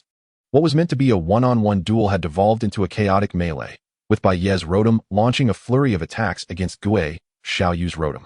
Hurricane, Leaf Storm, Overheat. What? As the battlefield erupted, a swirling vortex of flames captivated the attention of all onlookers. Bai Ye had executed this move at the court's conference, yet few had managed to replicate it, with most only achieving a fusion of two forms. The trifecta of transformations remained a monumental challenge for all, one that only Bai Ye had surmounted. After the tempest subsided, Gue Xiaoyu's Rotom lay utterly defeated, confirming the foregone conclusion of the battle. Among the crowd, a shadowy figure discreetly pressed a recording button before sending it to a recipient known only as R, signed Weil. Chapter 151, The Commission of Iron Xian. In the Hoenn region, within the arcade of the electric-type gym in Zhejiang City, a boy clad in a white long-sleeve shirt stared despondently at the slot machine, displaying 3 utterly incongruous symbols. Shit, I knew this was a scam. Tens of thousands have vanished like cabbage. As Bai Ye vented his frustrations, he kicked the machine, a scene all too familiar to the onlookers, who had witnessed countless others suffer financial ruin at the hands of this contraption. Even the staff merely shook their heads and chose to distance themselves. Bai Ye's actions served as a testament to the grim reality that relying on slot machines to obtain the elusive mini-dragon was fraught with failure. Shaking his dizzy head, he opted to cut his losses and exit the arcade. As he stepped outside, a familiar rotund man rushed past him, exclaiming in a flurry, "No time, so busy." How could there be so much to do? The individual before Bai Ye was indeed the target he sought today, the esteemed leader of the Zhejiang dojo, Tai Xian.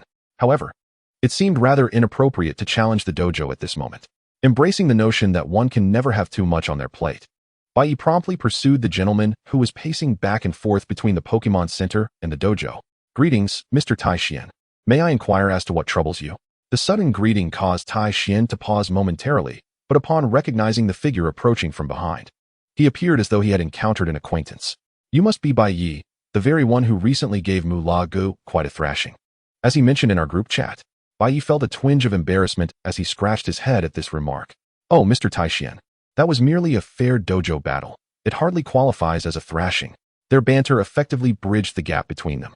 Just then, Tai Xian recollected his pressing matters and, regaining his composure, addressed Bai Ye. "Ah, how fortuitous. You are indeed a timely savior. You intend to challenge me, correct? In that case, could you assist me with an urgent matter first? Of course, there will be compensation." While Bai Ye might have considered offering his assistance for the sake of goodwill, the mention of remuneration altered the nature of the request entirely. "There is no need for such formality, Mr. Tai Xian. It is only natural to lend a hand to a dojo leader busy with regional affairs. Please, proceed." Bai Ye's praises seemed to enhance Tai Xian's impression of him significantly, prompting the seasoned dojo leader to recount the matter at hand. It so happens that a massive underground power station has been constructed on a lake to the south of Zhejiang City, which was once a crucial facility for the city's power supply, but has since fallen into disuse due to the advent of new energy sources. Strangely enough, despite having shut down the generators there long ago, I have recently received complaints from residents living by the lake about strange electrical surges and peculiar cries from Pokémon during the late hours of the night. Bai Ye quickly deduced the situation and interjected, "You need me to investigate, don't you? Consider it done." Upon hearing Bai Ye's prompt agreement, Tai Xian joyfully handed him a large iron key. "This is the key to the power station's entrance. I entrust this task to you. Once you return, we shall have a proper battle." "Absolutely." After parting ways, a delicate voice suddenly emerged from behind Bai Ye. "Oh, cousin, how did you manage to stumble upon a hidden quest?" The girl named Gue Xiaoyu had stealthily appeared behind him. "Goodness, you nearly gave me a heart attack. How do you walk so quietly? Weren't you supposed to be searching for Pokémon in Silver Mountain?" The unexpected encounter sent Bai Ye's heart racing, and he mused that had it been a man's voice, he might have reacted with a punch. "Look what I caught!" Gue Xiaoyu exclaimed, pulling out a light pink healing ball. From it emerged a Pokémon named Dream, a black creature adorned with purple patterns, floating gracefully in the air. It appeared to have been recently captured and was already exhibiting an affectionate bond with Gue Xiaoyu. Dream Demon. Qualification, Orange. Bai Ye was taken aback by the information that appeared before his eyes. He anticipated that this girl would have such good fortune in capturing a Pokémon with considerable talent. It was worth noting that currently, no one could discern a Pokémon's qualifications. The only way to assess them was through their performance during capture. Generally, the more vigorous the struggle, the higher the potential. "You're quite lucky. This Dream Demon seems to possess great talent." Bai Ye's casual remark instantly inflated Gue Xiaoyu's pride. "Humph. Once I nurture this little Pokémon, You won't stand a chance against me, cousin. Haha.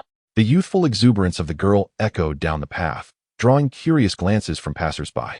Aware of the attention, Bai Ye decisively chose to make a hasty exit, leaving Gue Xiaoyu still lost in her joyous fantasies. Beside the lake in the southern part of Zijing City, Bai Ye found himself on the receiving end of the girl's piercing gaze, reminiscent of the Grim Reaper. Staring, are we? Come on, it was just a minor embarrassment. After all, this is a game world, and nobody knows you. How dare you say that? The girl's playful punches and kicks were nothing more than a gentle massage to Bai Ye, given his current physical condition. All right, let us go check the power station and see if there are any suitable Pokémon for you. Upon hearing Bai Ye's promise, Gue Xiaoyu swiftly composed herself, adopting a demeanor of cunning triumph. I want a ghost type. Subsequently, Bai Ye and Gue Xiaoyu mounted their respective flying Pokémon. Bai Ye naturally relied on his Scorpion King, as the crowd was too dense for his Latias to navigate comfortably. Meanwhile, Gue Xiaoyu summoned a ghost-type Pokémon. Is this a wind ball? Bai Ye chuckled at the sight of a balloon-like Pokémon, its 3 tentacles grasping Gue Xiaoyu's body as they soared together. After passing beneath a massive bicycle overpass, they finally laid eyes on their destination. It resembled a small island floating atop the lake, but aside from a large earthen mound, there was nothing else, no Pokémon in sight along the shore either. The backside of the mound concealed the entrance to the Zijing City power station, and even standing outside, Bai Ye sensed an extraordinarily potent aura emanating from within. For safety's sake, he turned to Gue Xiaoyu, advising, be cautious, there may be formidable creatures inside. Upon seeing her nod solemnly, he inserted the key Tai Xian had entrusted to him into the lock of the grand door. Chapter 152, Electric Bindwood. With a creak, the long-neglected door slowly opened at Bai Ye's push. The moment it swung wide, an astonishing scene unfolded. Countless electric-type Pokémon, Magnemite, Magneton, Electabuzz, and even a Raikou, which Bai Ye had considered the pinnacle of the power station, broke free, fleeing recklessly, disregarding the smaller Pokémon that were left behind. What is happening with these Pokémon? Gue Xiaoyu inquired. Bai Ye found it difficult to respond. Upon entering the power station, his psychic abilities felt as if they had encountered a barrier, severely limiting his range of perception. However, one thing was clear. A powerful Pokémon was wreaking havoc upon these weaker beings deep within the station. Let us move. Stay vigilant of our surroundings. This place may be far more perilous than we anticipate. Summoning his Scorpion King for added safety, Bai Ye produced his Rotom. Rotom, please scout ahead for any issues. If you detect anything, return immediately. Gue Xiaoyu mirrored his command with her own Rotom. Having completed their preparations, the pair began to advance cautiously. Along the way, they encountered numerous weary and emaciated Pokémon scattered throughout the power station. Not only the Electabuzz, but even the more resilient steel types like Electrode and Magnemite had lost their vitality.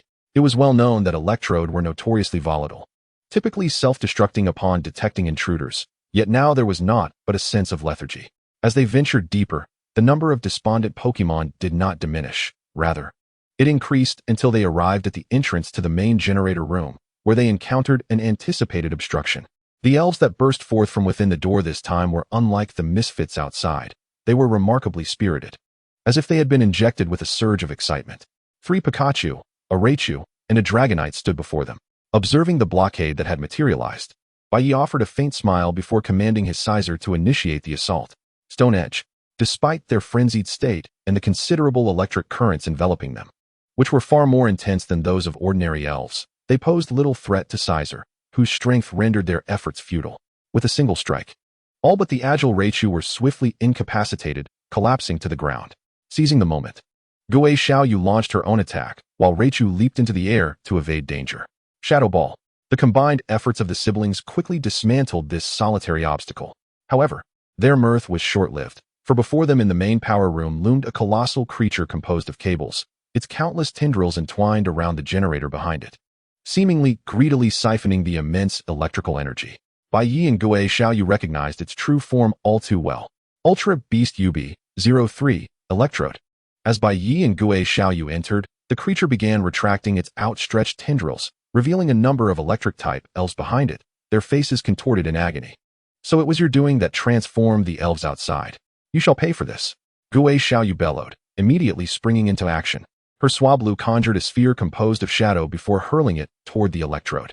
Yet, such impulsive action had ensnared Swablu in a dire predicament.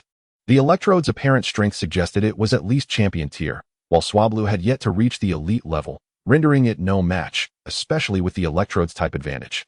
A simple thunderbolt effortlessly dispersed the shadow ball, striking Swablu mid-air and rendering it incapable of further combat. Swablu, witnessing her charred companion. Guo Xiaoyu wasted no time in recalling it to its pokeball. Wait, take care of the outside. Don't let any other elves disturb us. Aware of her inadequacy against the electrode, Guo Xiaoyu, though eager to avenge Swablu, chose to prioritize reason over vengeance and stepped outside the main power room as instructed.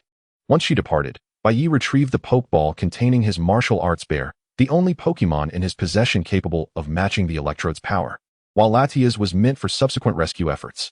Trusting in the martial arts bear, he opted for this original partner. Martial arts bear, it's your turn. With a roar, the electrode sensed the threat posed by the bear before it, its electric currents surging with heightened intensity. The martial arts bear, intent on making the first move, gathered dark energy in its right hand and charged at the electrode, skillfully maneuvering in an S pattern. It evaded the thunderbolt that the electrode unleashed and closed the distance in mere seconds. Dark Strike, ignoring defenses. This decisive blow was the embodiment of the martial arts bear's mastery, a technique designed to deliver a fatal hit. The tremendous force sent the electrode careening backward, crashing against the wall of the room, where it finally came to a halt. Yet, fear and anxiety flickered in its eyes. For the electrode, electricity was the essence of its power. As long as it had a continuous supply of energy, it could transcend its limitations. And now, an ample source of electrical energy lay nearby. Electric-type elves, though the ones on the ground had lost much of their power due to their torment, absorbing the remnants of their strength would significantly bolster the electrode. It lacked the restraint typical of ordinary elves, rapidly extending its tendrils to ensnare several nearby Magnemite. Bai Ye discerned its intent and shouted urgently to the martial arts bear, "Stop it. Otherwise, those elves will perish." His call ignited a surge of speed in the martial arts bear, propelling it toward the electrode like a shooting star. This time, it amassed all its strength into its hands, preparing to strike down this villain threatening the lives of others. But just as the moment of truth approached, an unexpected distortion materialized before Bai Ye's eyes. The once empty space above the main power room suddenly unveiled a mysterious wormhole, exuding an aura of malevolence. "Ultra wormhole," Bai Ye murmured, his voice echoing ominously throughout the room. Soon, a more terrifying and sinister laugh emanated from within the wormhole. First, a pure white head adorned with colorful spots grotesquely emerged, followed by a figure clad in the garb of a circus clown. Its purple and green hands, adorned with pristine white gloves, gave an impression of sophistication. Yet the manner in which it held its own head as if it were a mechanical part shattered any initial notions. Boomhead Clown, the most perilous of the ultra beasts. Its unpredictable nature meant one could never anticipate when it might detach its head and unleash a dazzling explosion. Although Bai Ye was uncertain of the circumstances, the arrival of this second ultra beast posed a formidable obstacle to his plans. Defeating it was not the most challenging aspect. The true concern lay in preventing its self-destructive abilities from being unleashed. Given the power station's proximity to several households and a mere few kilometers from ZG City, any explosion here could trigger an unimaginable chain reaction. In this tense standoff, while the martial arts bear possessed the type advantage over the Boomhead Clown, achieving a one-hit knockout seemed daunting given their current strengths. Furthermore, the electrode, now restored and even empowered, loomed menacingly nearby. Battling two foes simultaneously was clearly unfeasible, prompting Bai Ye to consider his next move. "Greninja, you're up. Are you both ready? We cannot afford any lapses in our efforts to protect ZG City." With a commanding call, Bai Ye unleashed his Greninja, and the duo prepared their strikes. Dark Pulse, Martial Arts Bear, Dark Strike. The two Pokemon launched their respective attacks, with the Martial Arts Bear swiftly closing in on the Boomhead Clown, delivering a powerful right hook to its comical frame. Meanwhile, the electrode braced itself for the impending assault, only to discover a troubling absence of energy fluctuations before it. Turning its gaze, it found Greninja, having deftly flipped upside down, poised to unleash its Dark Pulse from the ceiling. The combination of Dark Strike and Dark Pulse, both super effective attacks, overwhelmed the Boomhead Clown, who, having appeared mere minutes ago, now found itself stripped of much of its combat capability. With a crackling sound, the electric bindwood, witnessing its kin's defeat, furiously unleashed a surge of blue electricity towards the back of the Martial Bear Master. Two tentacles, sparking with electricity, were poised to ensnare the Martial Bear Master. And according to Bai Ye's calculations, this strike was inescapable. Sacrificing a bit of the Martial Bear Master to eliminate the Bombhead Clown seemed justifiable. However, The scene that unfolded before him left him astounded. The Koga ninja frog, having just executed the evil wave, descended from midair like a true ninja, landing squarely behind the martial bear master. It then conjured a transparent barrier with its hands, effectively repelling the electrified tentacles. Well done, Koga ninja frog. Bai Ye couldn't help but exclaim in admiration upon witnessing this display, just when he thought he only had to contend with the electric bindwood. A massive white sphere was unexpectedly hurled from in front of the martial bear master. Yes, it was aimed directly at him. An ambush. As the white sphere loomed larger in his vision, radiating a bright light, Bai Ye braced himself to use his psychic powers to save his own life. However, the martial bear master suddenly darted forward to catch the bomb-head clown's explosive head, but instead of triggering an explosion, he skillfully tossed it back like a basketball with a deft flick of his right hand. What? The unfortunate bomb-head clown had unleashed its final attack upon itself. The moment its head struck the ground, a thunderous roar erupted, causing significant damage to numerous objects within the room. Yet, the primary generator was once again safeguarded behind the Koga ninja frog's protective barrier.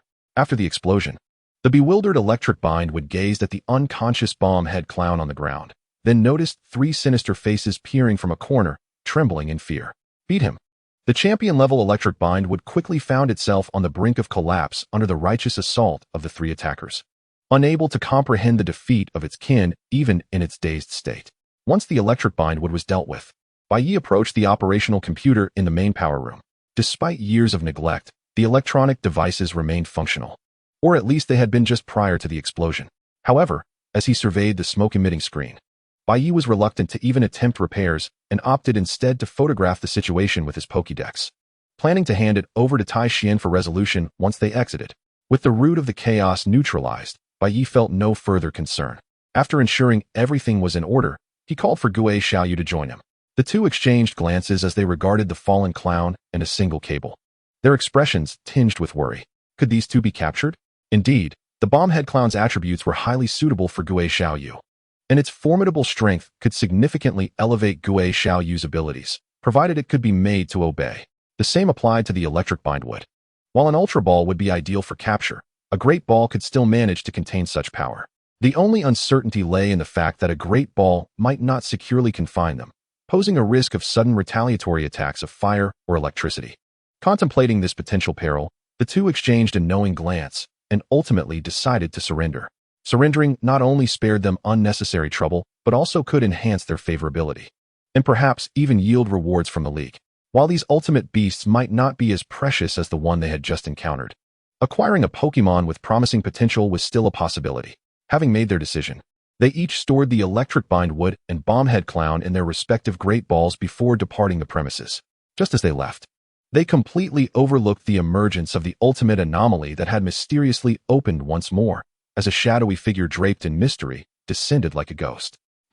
Those two fools couldn't even handle a mere ordinary trainer. Whatever, I'll leave such trash to them. The priority now is to track down that little one. I can sense its presence. Chapter 154, The Handling of the Ultimate Beasts. At the Zhejiang Dojo, a no-activity sign had been posted since evening, and the normally bustling dojo was granted a rare reprieve for all its staff. Nevertheless, the lights within remained bright, and a considerable gathering was congregated around the battlefield, engaged in animated discussion. I arrived as soon as I received your call, Mr. Tai Xian. To his surprise, the prominent Kanto champion and Chengdu champion, Mr. Du, had also graced this gathering with his presence, his youthful azure-haired figure clad in a striking suit, wearing an expression of bemusement as he regarded the cloaked figure beside him. In the midst of them stood Bai Ye and Gue Xiaoyu, the pivotal figures behind the convergence of the two champions, while the dojo master, Tai Xian, stood beside Do Wu, recounting the unfolding events. An evil ultimate beast from the Alola region? To think it would manifest in my Hoenn territory. It seems time for me to show my prowess as a champion, Mr. Du remarked gravely. The League maintained a comprehensive archive detailing ultimate beasts, yet invariably, all known ultimate beasts existed or appeared within the Alola archipelago, guarded by 4 island deities. Logically, such creatures should never stray far from that region. So, an ultimate anomaly appeared within the Zhejiang power station, and these 2 ultimate beasts emerged from it. Bai Ye?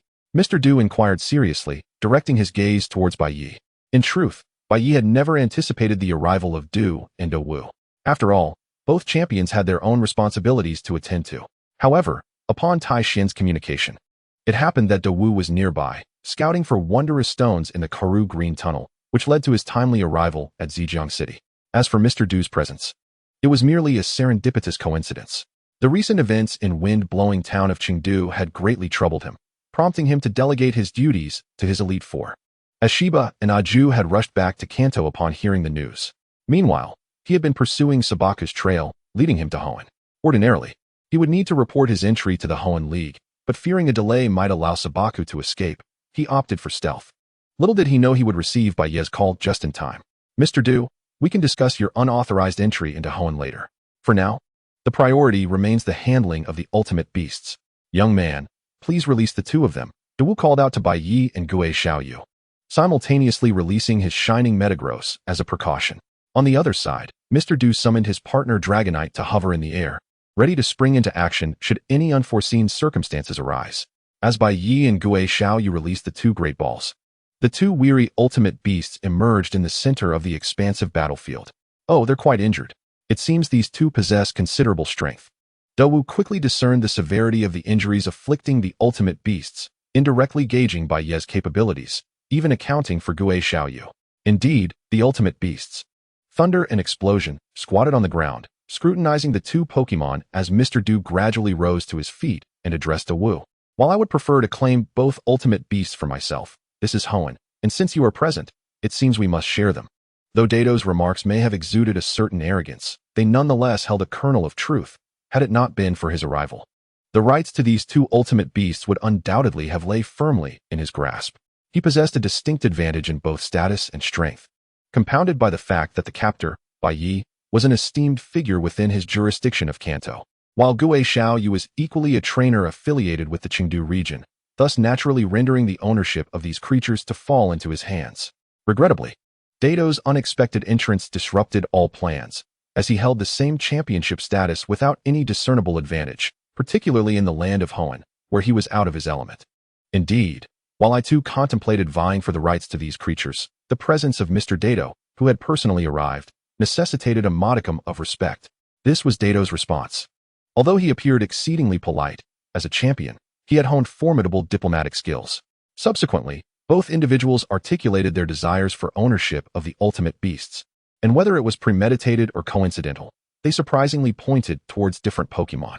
Mr. Dato naturally sought the whimsical Pumpkaboo, while Dato expressed a keen interest in the electrifying Electrode. In an almost instantaneous division of the ultimate beasts, both turned to exchange a glance, with Dato being the first to speak. For those who have subdued ultimate beasts, there are indeed rewards from the League. Although the application process may take some time, I must personally extend my gratitude for your contributions to Kanto and Chengdu. Dato's remarks were a reference to Bai Ye's dedicated efforts during the confrontation with Team Rocket in Goldenrod City, as well as the operations in Greenleaf Town and Windy City, responsibilities that fell upon him as a champion. Seemingly in gratitude for all these favors, Dato suddenly approached the transmission computer within the gym and, after a series of operations, produced a brand new Pokémon egg. This is a Dragon-type Pokémon from another region. Though I cannot ascertain its identity, I entrust it to you for nurturing, hoping you will care for this child well. With a reluctant expression, Dato slowly extended the egg towards Bai Ye, who was about to accept it when Gue Xiaoyu unexpectedly tugged at his sleeve, shyly whispering, "Cousin, may I have this egg? I can sense a ghostly power within it." The combination of ghost and dragon types could only lead to one conclusion.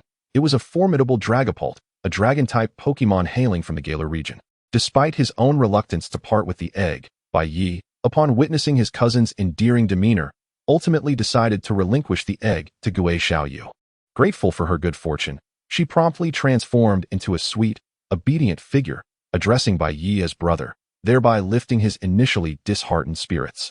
After bestowing the gift, Dato presented two black and gold cards resembling credit cards, inscribed with the word Devon, signifying their extraordinary nature. These are my Devon Corporation Black Gold membership cards. Generally, only individuals with significant partnerships with the company possess one. They afford at least a 20% discount at all Devon enterprises. Please accept them. He added, "Oh, of course. This is also my personal gift, as the League rewards will only be issued after my application." Upon hearing the mention of a 20% discount, Gue Xiaoyu immediately transformed into an exuberant girl, eagerly crowding around Dato to confirm their authenticity, which elicited a rare expression of being overwhelmed from the champion. Chapter 155, The Amethyst Gym Battle. With that, I take my leave. Compensation will be delivered to the Pokemon centers across the towns later. After bidding farewell, Dato departed from the gym, seemingly heading towards Lapis City in search of a master of the dazzling competitions. I too shall not linger. I have matters to attend to with Sakaki, and I shall ensure he does not escape this time. After watching Dato depart, Dato followed in the footsteps of his predecessor towards the east. The remaining trio in the gym exchanged glances before Bai Ye broke the silence. Is the gym still operational at this hour? Ah ha ha. The vigor of youth is indeed remarkable. After all the commotion today, you still have the energy for battle. Very well, I shall not hold back. I have long anticipated this match. Tai Xian, who had been attentively listening to the exchanges of the two champions, discerned that the young boy and girl before her had emerged as prospective new forces for the future of Hoenn, Chengdu, or Kanto. Not to mention the quirky young girl. Bai Ye's commanding presence, coupled with the prowess he had demonstrated in defeating her own Pokemon, made it evident that she would be hard-pressed to contend with him. A mere youth barely in his teens exhibiting such strength could very well become the next Dato, or even the undefeated champion from the distant Galar region. The format of the match was a 3 versus 3 battle, and with no referee present, the rules were well known to both participants. Thus, they commenced without delay. As the gym leader, Tai Xian was the first to send forth her Pokemon. It was a levitating creature adorned with 3 magnets and possessing 3 eyes, Magneton, the evolved form of Magnemite, which could only evolve in a special magnetic field. Unsurprisingly, its strength was at the pinnacle of gym leader level, firmly placing it among Tai Xian's elite cadre of Pokemon. If the opponent is Magneton, then I shall leave this battle to you, Bai Ye shouted, launching a Pokeball from his waist. With a flourish, the Axew appeared on the battlefield, a testament to Bai Ye's second official Pokemon. While its innate talent may not have stood out within Bai Ye's current lineup, its history as a forest sovereign propelled it towards relentless evolution. A keen observer would note that the once rocky hue of its axe-like arms had begun to shimmer with a metallic sheen.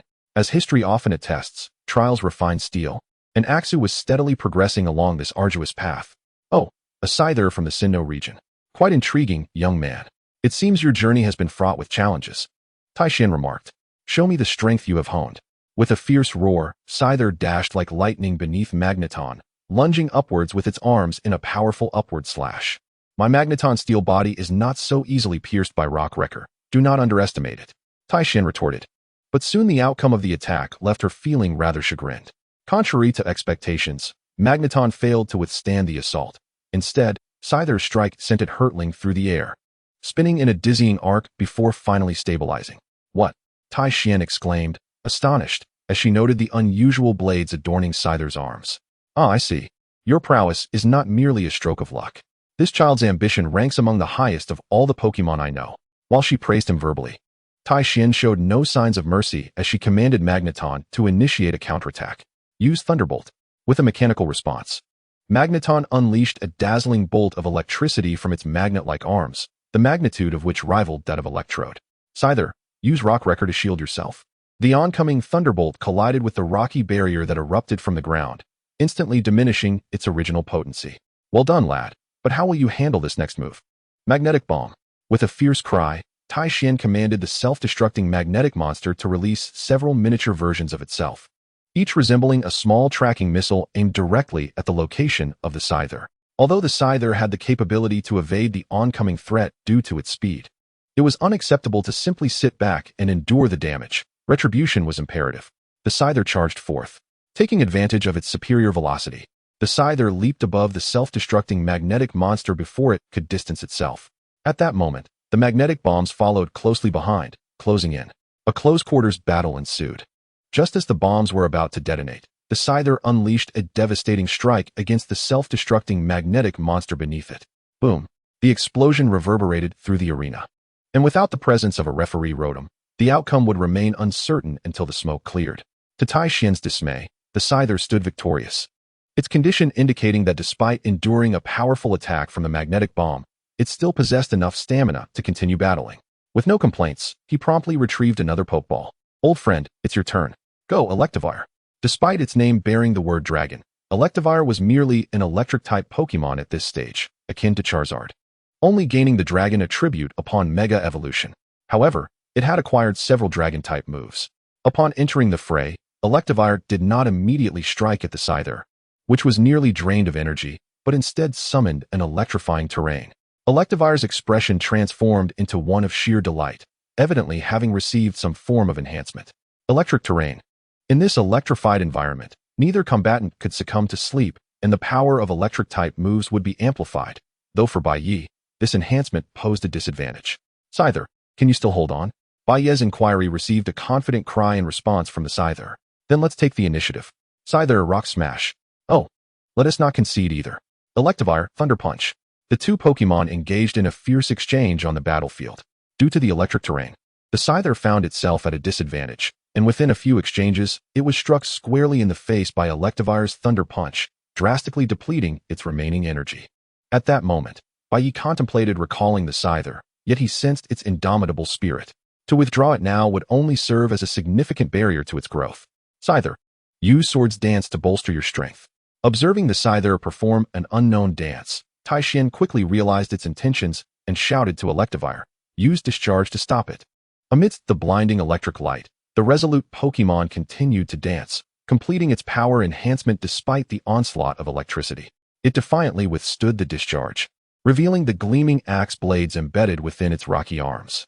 Though only a small portion of the blade was exposed, it served as undeniable evidence of its potential breakthrough. Nanny!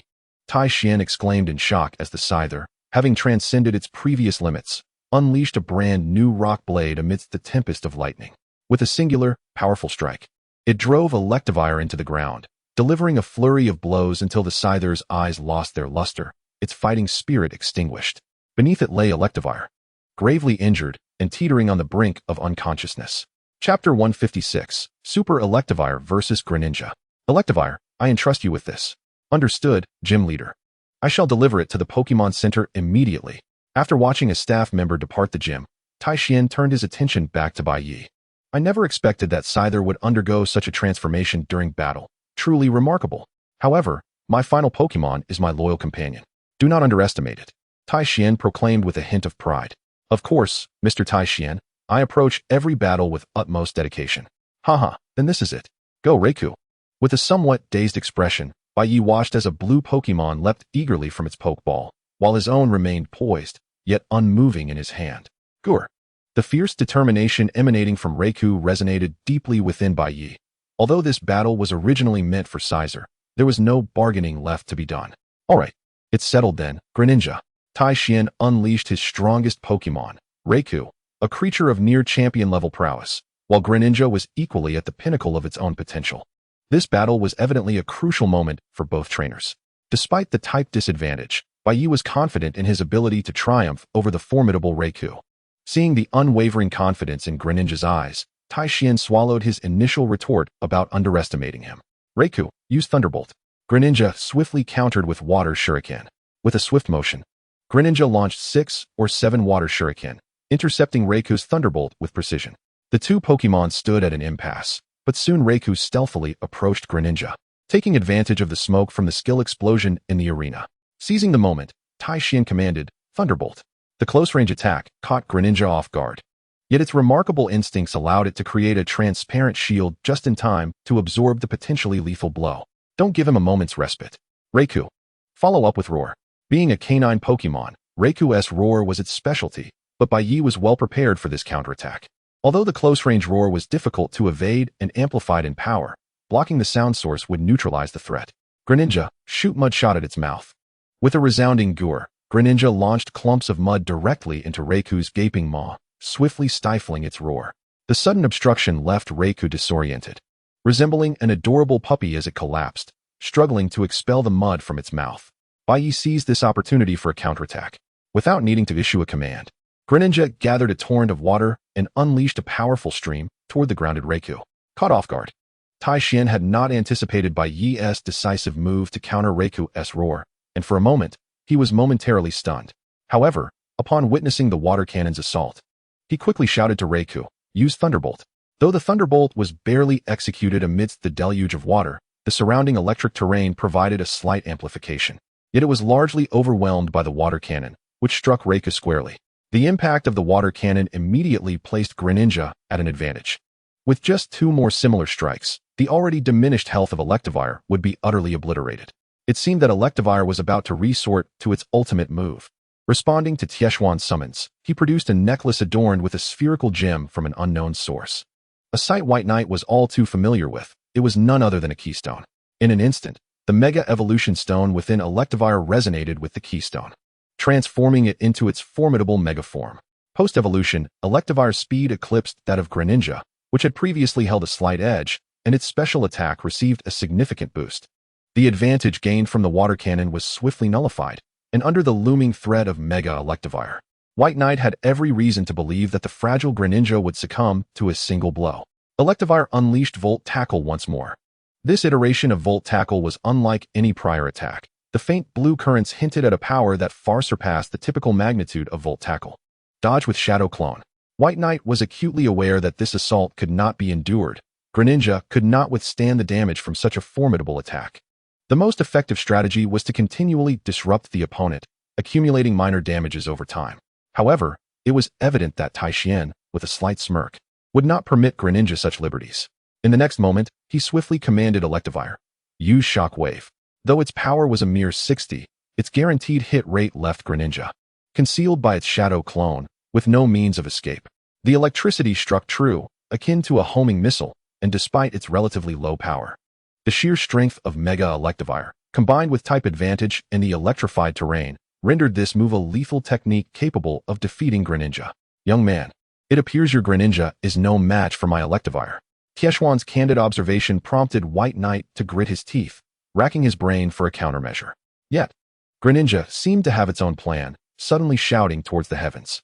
Soon, a gentle drizzle began to fall, gradually escalating into a torrential downpour. While rain enhanced the power of water-type Pokémon, it also rendered electric-type moves exceedingly accurate, especially Thunder. As White Knight had anticipated, Taishian unleashed this electric-type powerhouse. The once overcast sky erupted with thunderous roars, culminating in a monumental bolt of lightning descending from above. In that moment, White Knight finally grasped Greninja's intent. On the battlefield, he had unknowingly conjured a colossal water shuriken in his hand, nearly identical in size to Ash's trusty Greninja.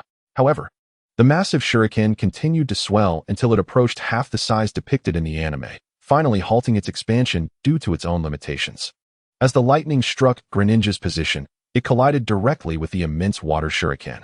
The shuriken, composed entirely of water, became engulfed in writhing currents of electricity. Futile. The thunder from above is not easily controlled. Greninja is doomed, Taishin asserted, watching the unfolding scene. Yet, to his astonishment, the water shuriken did not shatter. Not a single crack appeared, and Greninja showed no signs of faltering. Realizing the precariousness of the situation, Taishian immediately shouted to Electivire, quick, use Volt Tackle to thwart its actions. This time, Electivire's response was a fraction delayed. As it sensed the immense energy contained within the lightning water shuriken reaching its breaking point, Greninja finally unleashed its offensive. With a resounding thrust, the shuriken, reminiscent of the golden water shuriken from the anime, spun through the air at an extraordinary velocity, repelling the still-preparing Electivire a considerable distance away. The walls bordering the battlefield crumbled under the strain of this overwhelming force. The attack's momentum continued unabated, forcing Electivire back onto the streets, shattering numerous public amenities before culminating in a final explosion just shy of the Pokémon Center. The unsuspecting tourists and locals enjoying their evening were left startled, mistaking the massive strike for a terror attack, abruptly ending their joyful revelry. Even Nurse Joy and Officer Jenny at the Pokémon Center were drawn in by the aftermath of the blast. Ultimately, it was Taishian who stepped forward to clarify the situation, diffusing the awkwardness that ensued. Meanwhile, Electivire, battered and bruised, was efficiently whisked away by Nurse Joy and Chansey in a cart to the emergency room. Chapter 157, Earthquake, Ruins. Following his battle with Taishian, White Knight rightfully received the electric badge representing Amethyst City. His next destination was intended to be the martial town along the route. But a sudden earthquake derailed those plans entirely. The day after the battle, upon logging into the game, White Knight noticed a sudden surge of activity on the streets of Amethyst City, particularly around the Pokémon Center and hospital, which were bustling with incoming and outgoing patients. He observed numerous trainers and Pokémon, each bearing various degrees of injury, while cracks unprecedentedly marred the ground. Just then, Taishian dashed past White Knight in a hurry, blocking his path yet again, inquiring, "What's wrong? I see many patients being rushed into the hospital and Pokémon Center." Initially irritated by the interruption, Tieshuan's eyes narrowed as he recognized White Knight, the very trainer he had battled the previous day. Aware of White Knight's capabilities, he casually explained, "Young man, you may not know this, but an earthquake occurred in the desert along Route 111, injuring many traveling trainers due to falling rocks and fissures in the ground." Without waiting for a response, Taishian veered off towards the Pokemon Center. Not wishing to impede further, White Knight set off towards the so-called epicenter of the earthquake. Desert, earthquake? The pairing of these keywords suggested the potential for something extraordinary, and White Knight could not afford to overlook this imminent opportunity. However, at the same time, a middle-aged man clad in a green exploration uniform seemed to share the same objective, heading towards the desert from another direction. Within the desert of Route 111, the earthquake had rendered the area, usually occupied by ground and rock-type Pokemon, devoid of any trace of life. The once frequent sandstorms had inexplicably dissipated, revealing the desert's true form to White Knight's gaze. Despite it being merely morning, the earthquake had evidently attracted a cadre of dedicated explorers and archaeologists to investigate the site. Moreover, in the distance, White Knight even spotted several players diligently searching for something. Joining their ranks, White Knight traversed a considerable distance into the desert's depths. Although nothing appeared amiss at first glance, an inexplicable sense of a mysterious force disrupted his senses. In the next instant, as he stepped forward, he found himself slipping and plummeting towards the ground, propelled by the inertia of his own movement. The once solid ground succumbed to his weight, giving way beneath him and forming a gaping pit. In that moment, Bai Ye experienced the disorienting sensation of an aerial somersault, though he could not ascertain the precise angle. Thud, sand. Fortunately, a layer of sand had already seeped into the ground, serving as a cushion. Otherwise, Bai Ye's posterior would certainly have borne the brunt of this fall. Who on earth excavated a hidden chamber down here? He grumbled, yet the sight before him was one he recognized all too well. Before him lay the ruins of one of the 3 sacred pillars created by the legendary beast Regigigas of Hoenn, Regirock, who lay in slumber. The certainty of this was underscored by a rusted signpost barely 2 meters away, boldly proclaiming Regirock resides here. In clear, unmistakable letters. It was evident that this was no mere deception. However, the ruins before him lacked the convoluted procedures found in the game. No need to take a few steps in a specific direction before performing a dazzling excavation. Reality was far more accommodating. The entrance stood wide open, displaying the builder's considerate design. Since fate had serendipitously led him to these ruins, Bai Ye, despite recognizing that Regirock was not particularly powerful or aesthetically appealing, was determined not to let this opportunity slip away. Capturing it would be ideal, but engaging in a competition would suffice. With that competitive spirit in mind, Bai Ye readied the pokeball of the martial arts bear master and stepped inside. Not long after his entrance, a man clad in green adventure attire descended from above, landing in front of the slumbering Regirock. Unlike Bai Ye, who had plummeted, this man landed gracefully atop a massive blue Pokemon. "This is the place, no doubt about it," he murmured, glancing at the neatly inscribed sign before striding toward the entrance of the ruins. After traversing a dark stone staircase, he finally beheld the vast stone chamber where Regirock's statue lay dormant. The man, who should have felt elated, suddenly darkened upon spotting a figure resembling a youth standing before the statue. The thought that something he believed to be his alone had been usurped by another was difficult for anyone to bear. Fortunately, in his line of sight stood merely a boy, so he cleared his throat and addressed him in a tone befitting his age. "Hey, kid, that creature is very dangerous. You should leave this place. Uncle has business to attend to." The shout from behind captured Bai Ye's attention. He turned to see a somewhat mature middle-aged man approaching. Shindai? The well-known figure of Shindai, the so-called pharaoh of the battle frontier, had appeared, and Bai Ye recalled the origins of Regirock behind him. It seemed this Pokemon originally belonged to Shindai. "Oh, since you know me, this makes things easier. Young man, this creature poses a significant threat. You cannot withstand it. So allow me to handle it." Shindai smiled at Bai Ye, though his hands, betraying his calm demeanor, instinctively tightened around a master ball. "Indeed, Mr. Shindai, I have always been your admirer and have longed for the opportunity to battle you, but I never found the chance. Would this be a fitting moment?" As Shindai hesitated, Bai Ye quickly added, "Of course, you can handle this creature." While speaking, Bai Ye stepped aside from in front of Regirock, his face adorned with a cheerful smile, while secretly plotting how to teach the pharaoh a lesson about reality's harshness. Seeing Bai Ye gracefully yield, Shindai felt elated, realizing that a battle with an ordinary trainer would not take long, and he readily agreed. With Shindai's affirmation, Bai Ye positioned himself at the edge of the stone chamber, his gaze fixed intently on the actions of Shindai before Regirock's statue. Unexpectedly, After a series of seemingly aimless gestures, Regirock trembled slightly, signaling the beginning of its awakening. Chapter 158. Are you playing with explosions? Beep, beep, beep. As the 7 small dots representing Regirock's eyes and mouth flickered, its colossal form stirred from a prolonged slumber. At that moment, like a robot just activated, there was no doubt that its strength was at a minimal level. Shindai, evidently well-versed in the awakening process of the legendary pillars, swiftly summoned his Pokémon as Regirock rose. To confront a deity such as Regirock, even some powerful ordinary Pokémon stood a chance. However, Shindai unleashed the Ice Titan, Regice, a counterpart of equal renown. In that instant, the two giants, both crafted by Regigigas, stood at opposing ends. Regice, unleash an aura sphere before Regirock fully awakens, commanded Shindai. Under his direction, Regice, despite its type disadvantage, began to gather a potent energy orb at its chest, its aura intensifying. The newly awakened Regirock, upon seeing its fellow, was momentarily taken aback, unaware of the impending threat. The aura sphere struck mercilessly against its rocky form, causing numerous fragments to dislodge. This attack jolted the groggy Regirock fully awake, and its head, adorned with buttons shaped like the letter H, began to flicker rapidly, seemingly conveying urgent information. The intended recipient was none other than Regice standing before it. Yet, in the next instant, a cold, merciless fist met its face. Beep, beep. Enraged, Regirock retaliated, its buttons flashing erratically as it aimed its arms, resembling twin cannon barrels, at Regice, unleashing a torrent of rocky projectiles. From a distance, Shindai scoffed, directing, use Hyper Beam to obliterate those rock blasts. Despite Regirock's type advantage, it found no advantage against the trained Regice, and compounded by its recent awakening, it quickly fell into dire straits. The onslaught of Hyper Beam effortlessly dismantled the incoming rock blasts, and the residual force struck Regirock directly. Having just awakened, Regirock found itself battered by 2 exceptionally effective moves. Despite being a legendary Pokémon with stamina far exceeding that of ordinary creatures, it struggled to withstand the assault.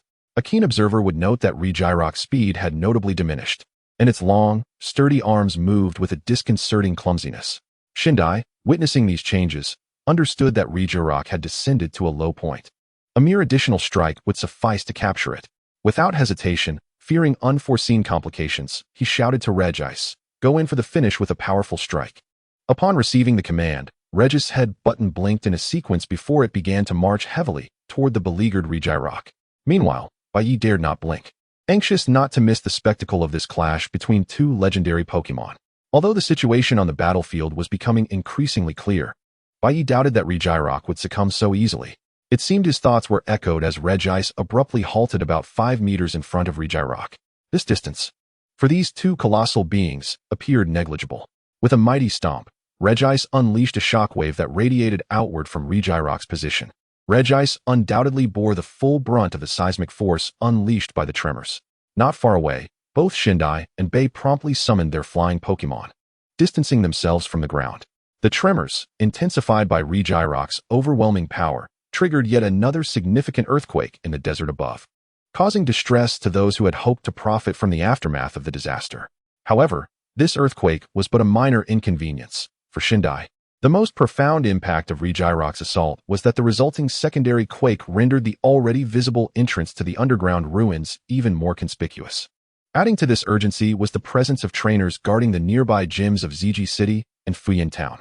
If the seasoned gym leaders, Tai Xian and Mu La, were to arrive, Shindai, after a moment of contemplation, resolutely called out to the distant Regice, use explosion. The command sent a shiver down Bai's spine. To unleash such a devastating attack in such a confined space was akin to detonating 10 tons of TNT.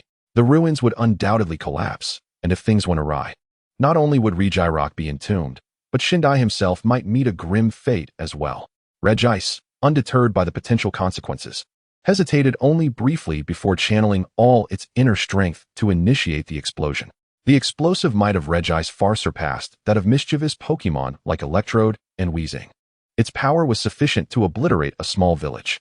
Bai, sensing the escalating energy fluctuations from afar, wasted no time in urging his Sizer towards the cave entrance. Although he had arranged a battle with Shindai for later, remaining here was tantamount to courting death. As Sizer carried him away from the ruins, an intense tremor, far more powerful than the previous quake, resonated from the ground, or rather, from below it. Countless grains of sand cascaded downward. But it was evident that the ruins had been utterly demolished. The sand merely filled the void left by the devastation. This colossal upheaval drew the attention of numerous onlookers. At the entrance of the desert, Tai Xian, the gym leader of Ziji, arrived on his self-destructing magneton, shortly followed by Mullah, who rode in on a rapidash. Yet, none of this could compare to the awe inspired by the immense pyramid hovering in the air. Many present recognized it as the mobile pyramid of Pharaoh Shindai from the battle development zone. His presence here naturally caused furrowed brows for both Mullah and Tai Xian. But despite their searches, they could not locate him. Instead, it was Bai, disheveled and covered in dust, who drew their attention. Just as they concluded that the recent events had no connection to Shindai, a massive, robust arm suddenly erupted from the earth, revealing a figure that left everyone astonished. Regirock. Although much of its rocky exterior had crumbled away, it was unmistakably the legendary Pokémon Regirock. Perched upon its shoulder was a middle-aged man clad in a green uniform. Capturing everyone's gaze, Pharaoh Shindai had survived the explosion and successfully captured Regirock. Chapter 159, The Promised Battle. Inside the flying pyramid owned by Shindai, Regirock and Regice, the two legendary Pokémon, were resting in environments suited to their respective needs. The damage inflicted by Regice's prior explosion had been thoroughly repaired by an inexplicable supply of ice that had been transported from an unknown source. And Regirock too had been similarly restored. It was unclear how Shindai had procured such a variety of rocks to facilitate Regirock's swift recovery. Under the guidance of the pyramid staff, they arrived at the central battle area, where Shindai, clad in a brand new deep green exploration outfit, appeared to have been waiting for quite some time. I have heard from Mullah and Tai Xian about your extraordinary prowess, Shindai proclaimed, his expression one of haughty superiority as he gazed down at Bai. With two legendary Pokémon at his disposal, he had begun to develop an air of arrogance. The pursuit of greater strength and the defeat of formidable adversaries was the ultimate aspiration of every Pokémon trainer. As the highest authority in the development zone, Shindai naturally possessed an entitlement to pride, even wielding some degree of autonomous influence within the Hoenn Alliance. Youth, let us commence. Having accepted your invitation to battle, as the pharaoh of the pyramid, I shall not renege on my word. Your opponent shall be the very behemoth you encountered in the ruins. Suddenly, an opening appeared at the summit of the pyramid, and Regirock, having rested in the lounge, plummeted to the ground, stirring up a cloud of dust. Beep, beep. At this moment, Regirock had regained much of its strength. With the replenishment of numerous rocks, it was beginning to feel the vigor of its former peak. Gazing at the colossal rock giant before him, Bai smirked as he withdrew a standard pokeball. Blaziken, it's your turn. Oh, are you not using that fighting bear of yours? Shindai's expression darkened, revealing his annoyance. A battle of legendaries was the scenario he had envisioned. Only in this manner could he cement his reputation through an epic confrontation. Yet, the opponent before him was merely an ordinary Pokémon. Even if Regirock were to claim victory over it, the impact would be negligible. Nevertheless, a promise was a promise, and Shindai would not decline the challenge. Let the battle begin, youth, and witness the might of Regirock, Shindai declared, his tone laced with arrogance. The condescension in his gaze ignited an extraordinary fighting spirit within the already combative Blaziken, evident in the intensified flames that blazed upon its arms. As the match commenced, Blaziken immediately launched into a fierce offensive. As a fighting-type Pokémon, Blaziken had a natural advantage over the rock-type Regirock. However, the latter's formidable defensive capabilities diminished the impact of Blaziken's assaults significantly, although it seemed that Blaziken was delivering a flurry of punches and kicks upon closing the distance. The damage inflicted was minimal, almost negligible. Regirock, use Rock Slide to push it back, Shindai commanded as he observed that Blaziken's initial onslaught was nearing its conclusion. Seizing the opportunity during its momentary recovery, he issued the attack order. Regirock's arms, resembling twin cannons, unleashed a barrage of massive boulders aimed directly at Blaziken. The nearby Blaziken could only brace itself, crossing its arms over its chest to withstand the onslaught. Although the damage from Rock Slide was not severe, it nonetheless propelled Blaziken back several meters, creating an advantageous distance for Regirock to exploit. Without hesitation, Shindai called out, "Use Earthquake." The ground trembled violently as immense seismic energy surged toward the spot where Blaziken stood. Bai had long anticipated such a widespread move, although Blaziken could not fly. It possessed a skill akin to gliding. Jump. As Blaziken leaped into the air, it successfully evaded the earthquake's assault, yet it seemed that Shindai had foreseen this maneuver. In that split second as Blaziken soared, Regirock swiftly executed its next move. Countless rock-like spikes emerged around Regirock, and with a sweeping motion of its arms, they hurtled towards the airborne Blaziken, which had no solid ground to anchor itself. Observing the impending barrage of rocks, Bai's mind raced, formulating a counter-strategy. Blaziken, use Brave Bird. In midair, the Blaziken transformed its arms into wing-like movements, resembling a diving vulture as it charged towards the sharp stones launched by Regirock. However, Regirock, being a legendary Pokémon, possessed strength comparable to that of a champion-level Pokémon. In this clash, the Stone Edge attack ultimately overpowered Blaziken's Brave Bird assault. After shattering 4 massive boulders, the might of the Brave Bird attack diminished significantly, vanishing entirely upon facing the 5th stone. In the blink of an eye, at least 6 colossal rocks had ensnared Blaziken's slender form. Under Regirock's command, the stones erupted violently, revealing the battered Blaziken plummeting to the ground. Could Blaziken still fight? Observing the half-kneeling, panting Blaziken, Bai Ye exhibited a flicker of concern. Yet, the fervent fighting spirit within it could not be easily extinguished. After a struggle, Blaziken shakily rose, its resolute gaze fixed firmly upon the rocky giant not far away. Simultaneously, Bai Ye sensed the unwavering will emanating from Blaziken's heart. Without hesitation, he retrieved the pendant from around his neck. Let's enhance our strength, Blaziken, Mega Evolve. An intense glow of bond energy enveloped Blaziken's form, a potent aura gradually surging within that radiant light. At this moment, Shindai's previous disdain began to wane, and he steeled himself. Mega Evolution. Now, this opponent posed a true challenge for Regirock. As the light dissipated, a more elongated Blaziken emerged onto the battlefield, the earlier wounds on its body fading significantly, while the flames on its arms transformed into more substantial bands of fire. Upon completing its evolution, Blaziken immediately showcased its formidable power, propelling itself towards Regirock with a fierce punch that shattered the proud rocky armor of its opponent. Such tremendous strength. Shindai marveled at the clear spiderweb-like cracks that appeared on Regirock's chest. Yet, Bai Ye soon detected a distinct aura of determination emanating from the middle-aged man across from him. Let the battle truly commence. Chapter 160, The Defeat of Regirock. Run, Blaziken. After several rounds of fierce exchanges, Blaziken, utilizing its speed boost ability, had reached the pinnacle of its velocity. In full sprint, its speed generated discernible afterimages to the naked eye. Regirock's already cumbersome body found itself at a disadvantage, struggling to focus on the rapidly moving figure of Blaziken. Shindai furrowed his brow, observing Blaziken's elusive movements, and immediately shouted to Regirock, "Lock on." With the flashing of 7 buttons, Blaziken's image and trajectory were firmly etched in his mind. Stone Edge. Several boulders, guided by Regirock's aim, shot towards the swiftly darting Blaziken like homing missiles. Bai Ye, determined to protect the already battered Blaziken from further harm, instinctively called out, "Dodge." The Stone Edge attacks, which should have been guaranteed hits, suddenly lost their tracking ability as Blaziken nimbly sidestepped them. However, its body briefly halted in place, falling directly into Shindai's trap. Regirock. Use Earthquake. With a powerful slam of its arms into the ground, a tremendous tremor radiated outward from its epicenter. Now, Blaziken faced 2 options: endure this overwhelming strike with sheer stamina, or, like before, leap into the air. But it was evident that it would be vulnerable to the subsequent attack. Weighing the choices, Bai Ye devised a riskier yet more advantageous strategy. Blaziken.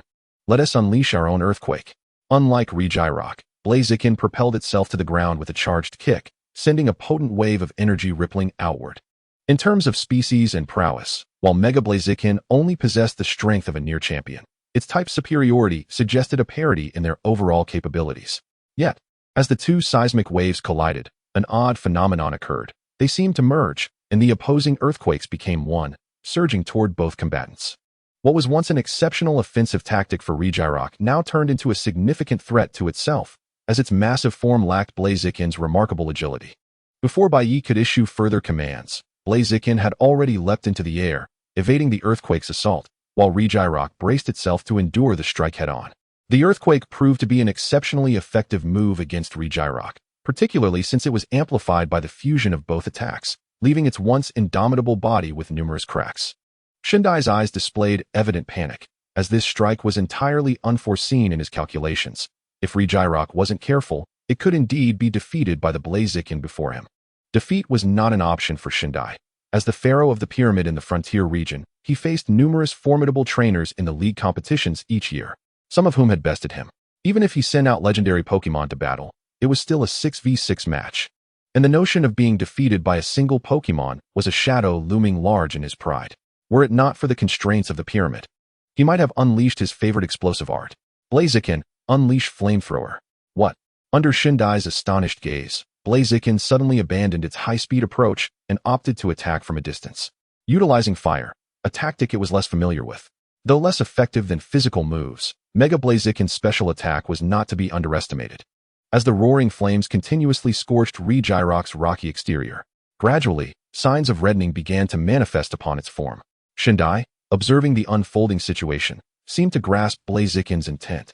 But Regirock's sluggish speed rendered it a mere target for the fully accelerated Blaziken. Lock on, then unleash Blast Burn. As Regirock's body transitioned from a grayish-white hue to a faint red under the relentless burning of Blaziken, Shindai commanded a desperate assault. Blast Burn, a powerful physical move with a staggering base power of 150, came with a considerable recoil time post-usage. Only certain specially abled Pokémon could mitigate these consequences. Yet, Regirock was devoid of such traits. Once the lock-on ability activated, a formidable aura surged from its body as it charged towards Blaziken with relentless ferocity. Blaziken, unleash your strength at that spot. In the face of this overwhelming strike, Bai Ye unexpectedly chose not to evade using defensive skills, but rather to confront the attack head-on. On opposite sides of the battlefield, Regirock and Blaziken charged at one another, ultimately colliding in the center. In that instant, Blaziken, endowed with the speed boost ability, swiftly unleashed its right fist, targeting the web-like cracks adorning Regirock's body. The moment the punch landed, Bai Ye, Shindai, and the onlooking disciples all heard a resonant shattering sound. In that moment, the once formidable Regirock fell silent, as if it had encountered a malfunction.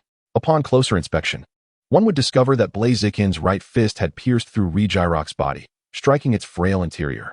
No matter how robust Regirock's defenses were, once its rocky exterior was breached, it became no different from an ordinary Pokémon. A faint sound, a final lament from Regirock, echoed in the air. Everyone stood in astonishment, gazing at the fallen Regirock, momentarily at a loss for words. Return Regirock for treatment, commanded Shindai, immediately directing the staff behind him. Despite his impassive expression, an aura of resentment emanated from him that everyone could sense. This symbolizes the ability that defeated my pyramid pharaoh. It now belongs to you. After tossing a golden emblem-like object, Shindai turned and departed from the battlefield. With his master gone, Bai Ye found no reason to linger. Securing the emblem before taking his leave with the assistance of the staff, exiting the pyramid structure. Unbeknownst to him, shortly after his departure, Shindai, in a nearby room, vented his inner fury with a pained expression. Damn it! Despite possessing a legendary Pokémon, how could I be so easily defeated? What is the reason for this? As he raged, a stranger's voice emanated from a shadowy corner of the room. Do you wish to grow stronger? Chapter 161, Orange Blossom Forest. Upon returning to Zijinshi, Bai Ye did not tarry, adhering to his previous route back to Kanaz City, then heading southward. Between Kanaz City and Orange Blossom City lies the densely wooded Orange Blossom Forest, home to numerous grass and bug-type Pokémon. Rumor has it that the legendary Pokémon Celebi and Shaymin have also resided here. Regarding such legends, Bai Ye could only express his skepticism, maintaining a stance of not spreading unverified tales, not to mention the breathtaking scenery before his eyes. No players from his previous life had ever encountered either of the two here. It was said that one trainer had spent over a month in the Orange Blossom Forest to verify the rumors. In the end, he had merely exhausted a considerable amount of resources without any sight of the legendary Pokémon, causing his own Pokémon to lose a month of training time. The interior of the Orange Blossom Forest was akin to that in the game, devoid of overly formidable threats. Aside from the occasional sightings of Scyther and Heracross, only Caterpie and similar Pokémon remained. In such an environment, it was fortunate enough just to avoid becoming disheartened, let alone engage in training. However, it would be remiss to claim that the forest was entirely devoid of danger. For Bai Ye, a significant predicament loomed before him. While there were indeed many insects in the forest, the sheer number before him was staggering. Gaping in astonishment at the swarm of bug-type Pokémon fleeing like locusts from the forest, Bai Ye felt a surge of alertness. The mass exodus towards one direction was reminiscent of the tremors preceding an earthquake. Undoubtedly, something was amiss within the Orange Blossom Forest.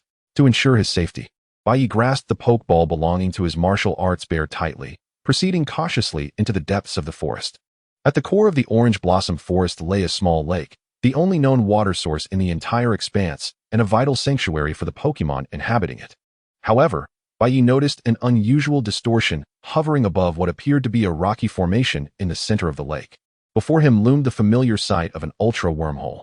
Above the lake's surface, a powerful dragonite circled ceaselessly, atop which sat an enigmatic figure, indistinguishable as male or female. Upon noticing Bai Ye on the shore, the figure called out loudly, "You there? Quickly move away to safety. This place is extremely perilous." The voice, possessing a blend of masculine and feminine qualities, finally triggered Bai Ye's recognition. It was Miss Lyra, the head of the battle frontier, often referred to as the Battle Queen. Perceiving Bai Ye's momentary stillness with a mix of confusion and irritation, Lyra continued to call out to him, completely oblivious to the violent disturbances emanating from the ultra wormhole behind her. Just as Lyra was distracted, a colossal, muscular mosquito emerged from the ultra wormhole, immediately locking its gaze onto the dragonite. In a flash, its powerful arms lunged towards Lyra, and the ensuing sonic boom from its strike alerted her to the imminent danger. With no time to react, Lyra hastily raised her arms to shield her face, instinctively closing her eyes due to the overwhelming pressure. After what felt like an eternity, she opened her eyes to find a massive red mosquito grappling with her panda Pokémon in the clearing, their fists creating a flurry of indistinguishable motions. Shocked, Lyra quickly regained her composure and released her Pokémon. A golden creature wielding 2 spoons materialized over the lake's surface, unleashing a powerful psychic energy to envelop the formidable mosquito. Sensing the impending threat from the side, the mosquito swiftly dodged with surprising speed, displaying a nonchalant demeanor as it struck a pose akin to a bodybuilder. "UB, Arrow 2. Expansion will not allow you to leave this forest unscathed," Lyra remarked, now approaching the shore with a serious expression, supported by her dragonite. The distant mosquito continued to flaunt its muscles, exhibiting no sense of urgency or fear. "Hey, lend me a hand," Lyra called out to Bai Ye, simultaneously producing a black document that read, "Interpol, Lyra." Without needing further persuasion, Bai Ye was resolute in his intent to confront the intruding ultra beast rather than remain idle, not merely for the substantial reward that awaited him. "Martial arts bear, Dark Strike," he commanded, directing his Pokémon to engage the menacing mosquito. At the same time, Lyra instructed her Alakazam to utilize its psychic powers to create a diversion. However, faced with the dual threats, the mosquito remained unfazed, effortlessly evading the martial arts bear's close-range assault while erecting a protective barrier to deflect the psychic attack. Utilizing its wings, the muscular creature suspended itself in midair, presenting a challenge for Lyra. The martial arts bear was evidently a close-combat Pokémon, struggling against the airborne ultra beast. It appeared that the continuation of the battle would depend on Alakazam alone. In a one-on-one confrontation, Lyra doubted her ability to match the formidable ultra beast before her. "Flame Punch." The young boy's voice jolted Lyra from her contemplations, causing her to turn towards the distant martial arts bear with a puzzled expression. At that moment, the originally forceful fiery punches transformed into projectiles, striking towards the explosive muscular mosquito with a sudden ferocity. One blow missed, but it was swiftly followed by another. An unrelenting barrage of fiery fists raining down like a torrential assault upon the explosive muscular mosquito. This technique, aptly named Martial Arts Bear Master S. Peacock Strike by Bai Ye, showcased its ferocity. Chapter 162, The Explosive Muscular Mosquito's Desperate Retreat. Clearly, the airborne explosive muscular mosquito had never encountered such a magnificent display of fiery fists. After evading the initial 2 assaults, it was ultimately struck by the subsequent onslaught. Countless fiery fists erupted in dazzling sparks upon its body over just a few seconds. This technique not only boasted immense power, but, more importantly, possessed an extraordinarily high chance of inflicting burns. While a single punch might not guarantee a burn, the sheer number of fiery fists unleashed at this moment significantly increased that likelihood. As they observed the explosive muscular mosquito, now adorned with small flames, Bai Ye and Lila simultaneously exhaled in relief. The abnormal state it found itself in had drained its previous vitality, causing it to abandon its earlier display of inflated muscles. Recognizing the mosquito's retreat, Bai Ye understood its intent to escape. However, the 2 individuals present were not inclined to let it succeed. Almost instantaneously, they issued simultaneous commands. Martial Arts Bear Master, Yinfan Hu Di, Mental Impact. With a speed surpassing that of the explosive muscular mosquito, Martial Arts Bear Master appeared behind it in the blink of an eye, executing a clean, diagonal strike with his right hand. For the mosquito, skills with a flying attribute were the most lethal. Thus, a 60-power Yanfan forced it into a painful half-kneel. The ensuing mental impact struck its head directly, compounding the fatigue it already bore.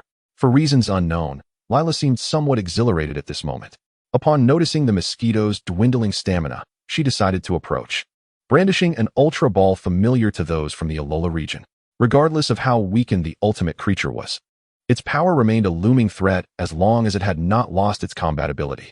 As Lila drew near, the explosive muscular mosquito seized the fleeting opportunity, disregarding its prior wounds and launching itself upward. "Fool, get away." Bai Ye's shout came too late to halt the mosquito's successful maneuver. As its elongated stinger aimed directly for Lila's head, Hehe bravely intervened, using its teleportation ability to shield her. The stinger pierced through, delivering a lethal blow that reduced Hehe's vitality to the brink, while the explosive muscular mosquito, though still ablaze, found its wounds healing considerably. Having regained some strength, the mosquito still eyed the formidable martial arts bear master warily. If Lila had not been so close, Bai Ye would have ordered another peacock strike. It seemed that, weighing its options, the explosive muscular mosquito chose to flee, flapping its wings and abandoning the weakened Hehe and Lila as it soared beyond the confines of Orange Blossom Forest. After contemplating its retreat, Bai Ye refrained from pursuing further, but did utilize his Pokédex to contact a previous acquaintance. "Hello, Mr. Daigo. An ultimate creature has just appeared in Orange Blossom Forest." Currently heading towards after finishing the call with the Hoenn champion, Bai Ye turned his attention to the somewhat embarrassed and contrite Lila. As an international police officer, she had just been saved by an ordinary civilian. If word got out, her reputation would surely suffer. Once the explosive muscular mosquito departed, Lila finally processed her earlier reckless actions, instinctively lowering her gaze. Before she could utter a word, the sudden ringing of a phone shattered the silence in the clearing. Lila quickly regained her composure and retrieved an old-fashioned communication device from her pocket. Although this antiquated machine could only connect within a limited channel of 5 or 6 individuals and disallowed multi-channel communication, it boasted an unparalleled feature: its encryption capability. This was a crucial aspect that international officers valued highly. After concluding the call, Bai Ye overheard snippets of the conversation.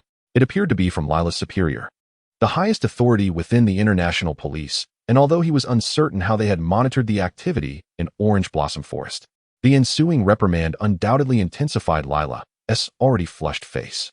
Following the call, she exchanged few words with Bai Ye before releasing her previous Pokémon, the Violent Dragon, into the distance. However, before it ascended, she dropped 2 items, which Bai Ye effortlessly caught. One of the items resembled an official pass for international police use. Although devoid of specific names, its effects were at least comparable to the exclusive pass Lila possessed.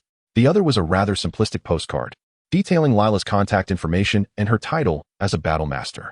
Upon seeing this, Bai Ye sensed that the international police had taken an interest in him. Perhaps he could even indulge in a bit of police work in the future. After securing the 2 items, Bai Ye did not linger and made his way out of Orange Blossom Forest.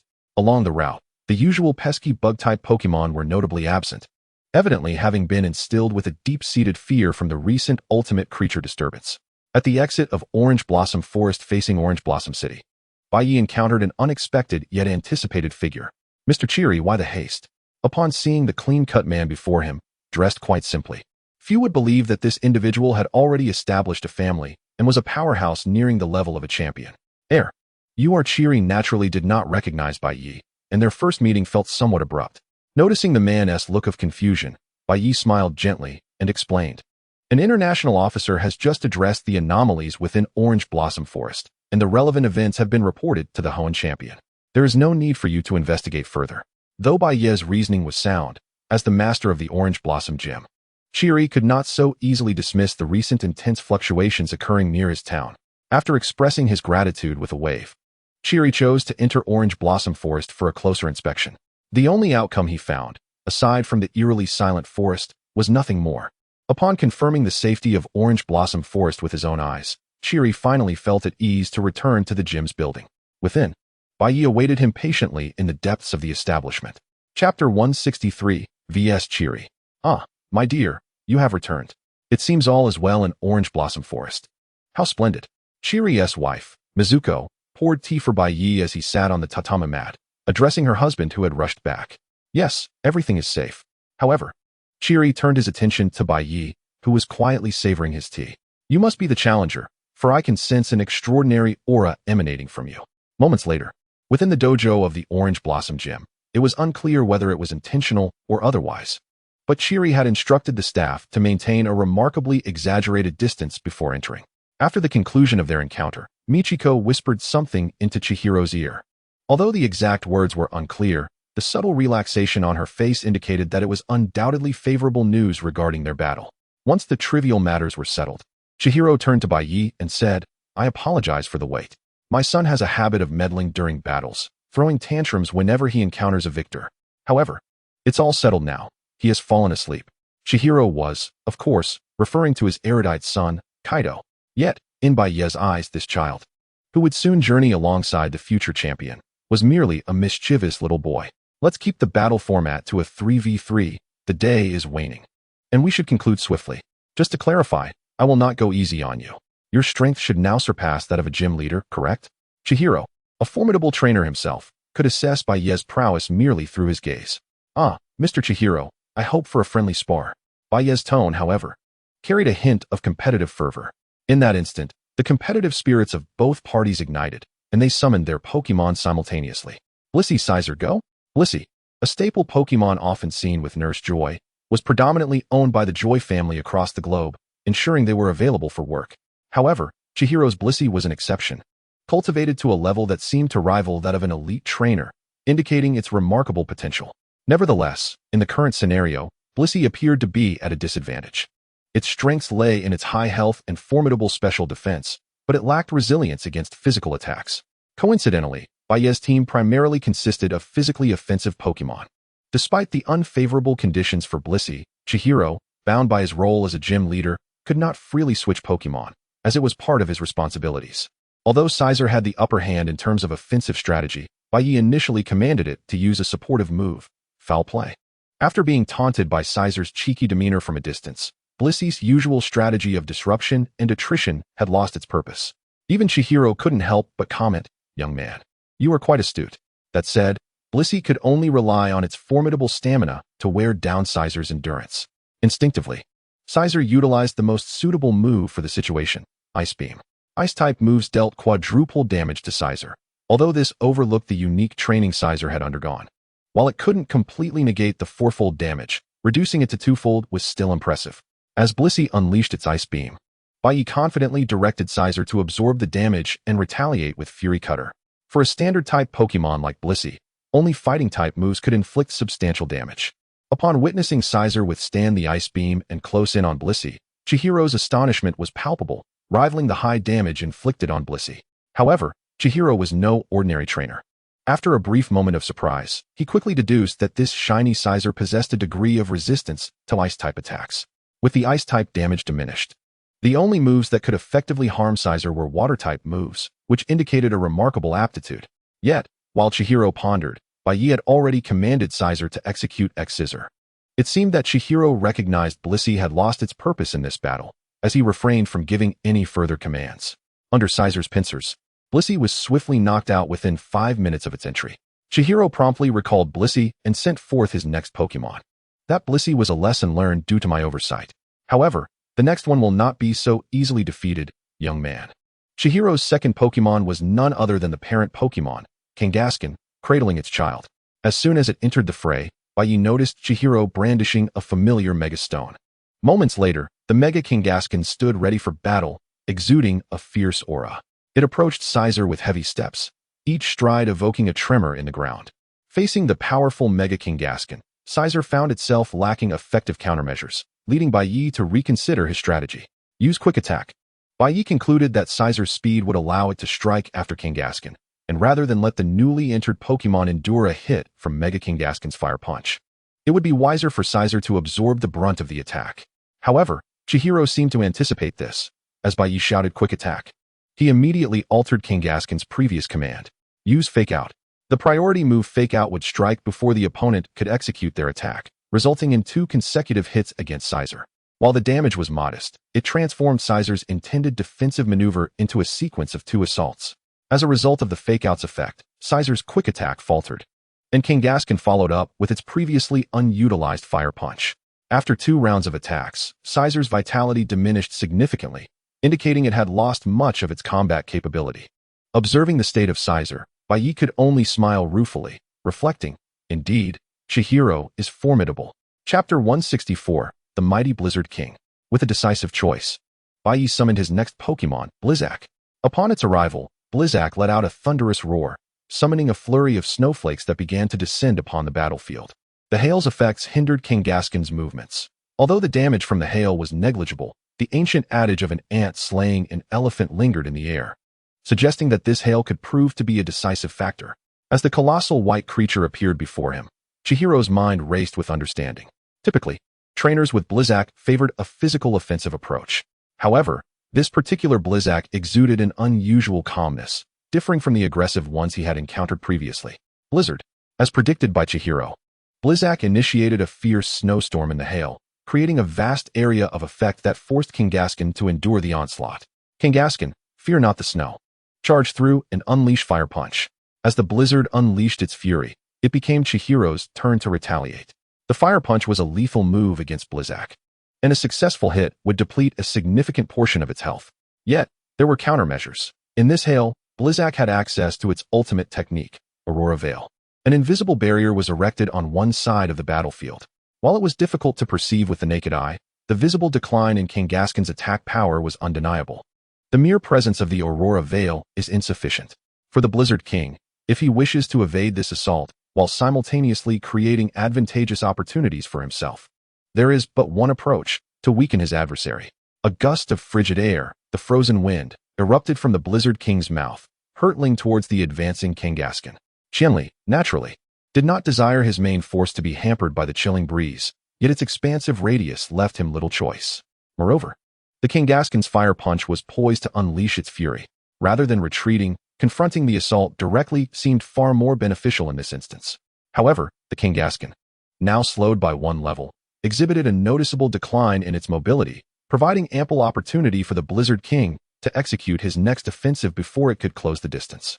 At this pivotal moment, Bai chose not to unleash a formidable skill. Instead, he opted for a modest technique with a mere power of 20, Mud Throw. Grasping a handful of earth, he skillfully hurled it, striking the Kangaskhan squarely in its eyes, significantly diminishing its perception.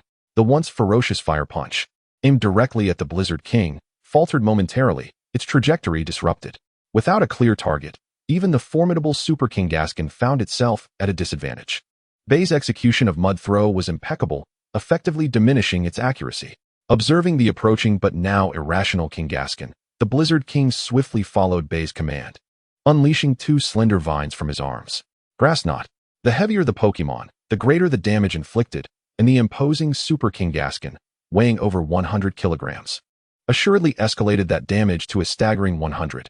Furthermore, as the Kangaskhan toppled to the ground, its exposed back presented the Blizzard King with a prime opportunity for attack. Wood Hammer. With the Kangaskhan so near, Bai abandoned the notion of a long-range special attack, opting instead for the Blizzard King's powerful melee move. A surge of verdant energy enveloped the Blizzard King, transforming him into a colossal hammer that came crashing down upon the grounded Kangaskhan. Even in this dire situation, the super-evolved Kangaskhan's mother chose to shield the small Kangaskhan that had emerged from her pouch.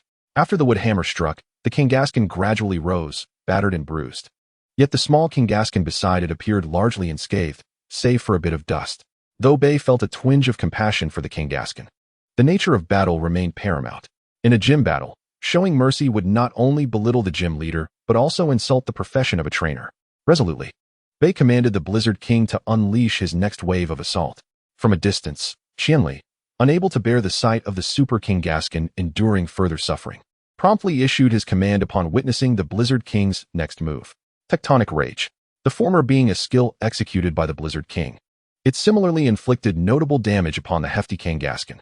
However, the violent tremors produced by the Kangaskhan's strike against the ground also inflicted considerable harm upon itself. Following the Kangaskhan's mighty blow, the small Kangaskhan followed suit. Though its impact was less potent, it still dealt significant damage to the Blizzard King. Regrettably, after this exchange, Qianli withdrew the Kangaskhan into its pokeball, missing the chance to witness whether the Blizzard King's tectonic rage had indeed vanquished it. On the other hand, Bai exhaled a sigh of relief. Had the battle continued, the performance of the Kangaskhan's would surely have weighed heavily on his conscience. Following the withdrawal, Qianli declared the King Gaskin's forfeiture and produced his final Pokeball. It was needless to speculate. The powerful Slacking was certainly contained within. Slacking possessed an extraordinary attack power, boasting a physical attack stat of 160, rivaling even many legendary Pokémon. Were it not for the drawbacks of its ability, it would undoubtedly be among the most coveted of Pokémon by trainers. However, the Slacking that emerged now radiated an unyielding determination, a stark contrast to its usual lethargy. Much like a conquering king, Qianli's Slacking had, to some extent, overcome the adverse effects of its ability. While not completely eradicated, its downtime had been significantly reduced. As Slacking appeared on the battlefield, it displayed its tremendous prowess, swiftly closing the distance to the Blizzard King in mere moments. Before the Blizzard King could fully react, a fire punch sent it careening to the edge of the arena, crashing through the barrier and creating a conspicuous breach. The outcome was unmistakable for the Blizzard King. That fire punch was undoubtedly lethal. After recalling the Blizzard King, Bai summoned his final Pokemon. With his opponent having already utilized Mega Evolution, he could not fall behind. The identity of the Pokemon was hardly a mystery. It was assuredly Greninja. Without warning, Greninja emerged from its Pokeball, autonomously taking its place opposite the imposing Slacking. Chapter 165, The Emergence of Bonds. Observing Greninja, which had taken the initiative to battle more than once, Bai felt a mix of resignation and amusement, offering a reassuring gesture to the quivering Pokeball in his hand. For this junior who had stolen his spotlight, Torchic vowed to treat him to a hearty meal later.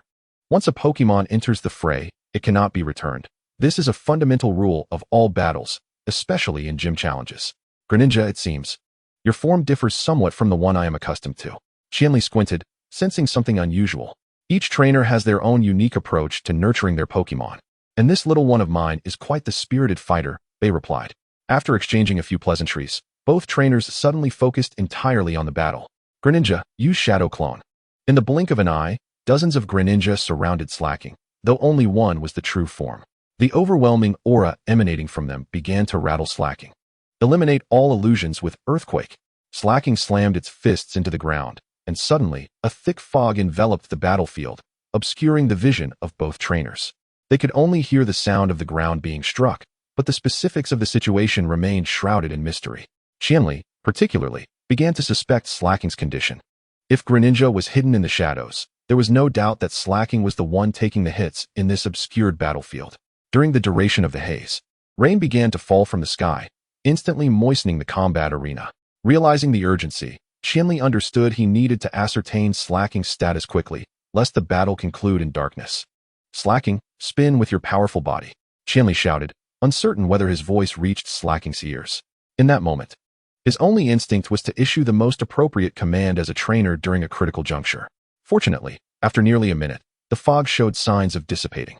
Emerging in the center of the arena was Slacking, spinning like a human top, and not far from Bai stood Greninja, proudly poised.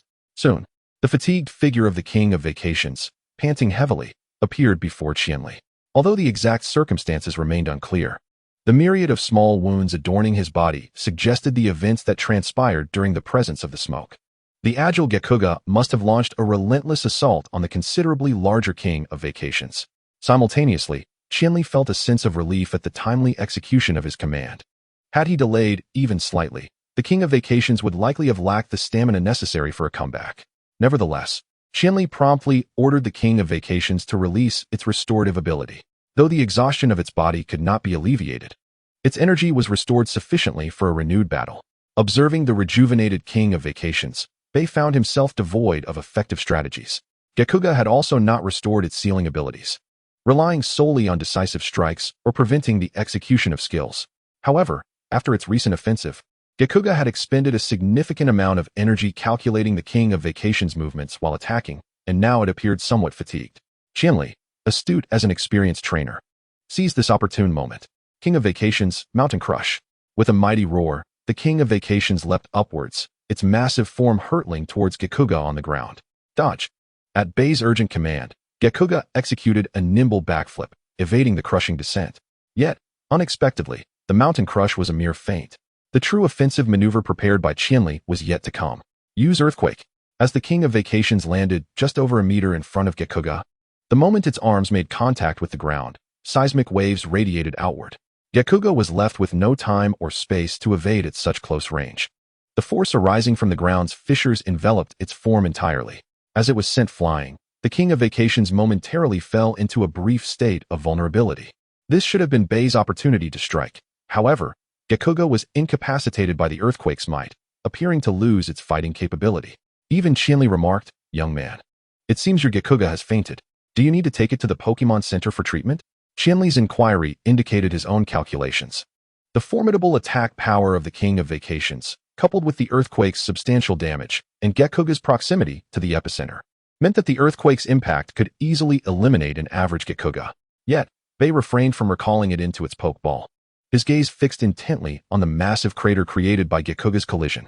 Though the dust had yet to settle, Bai felt an inexplicable conviction that Gekuga had not surrendered. It had not yet fallen. Thud, thud, thud.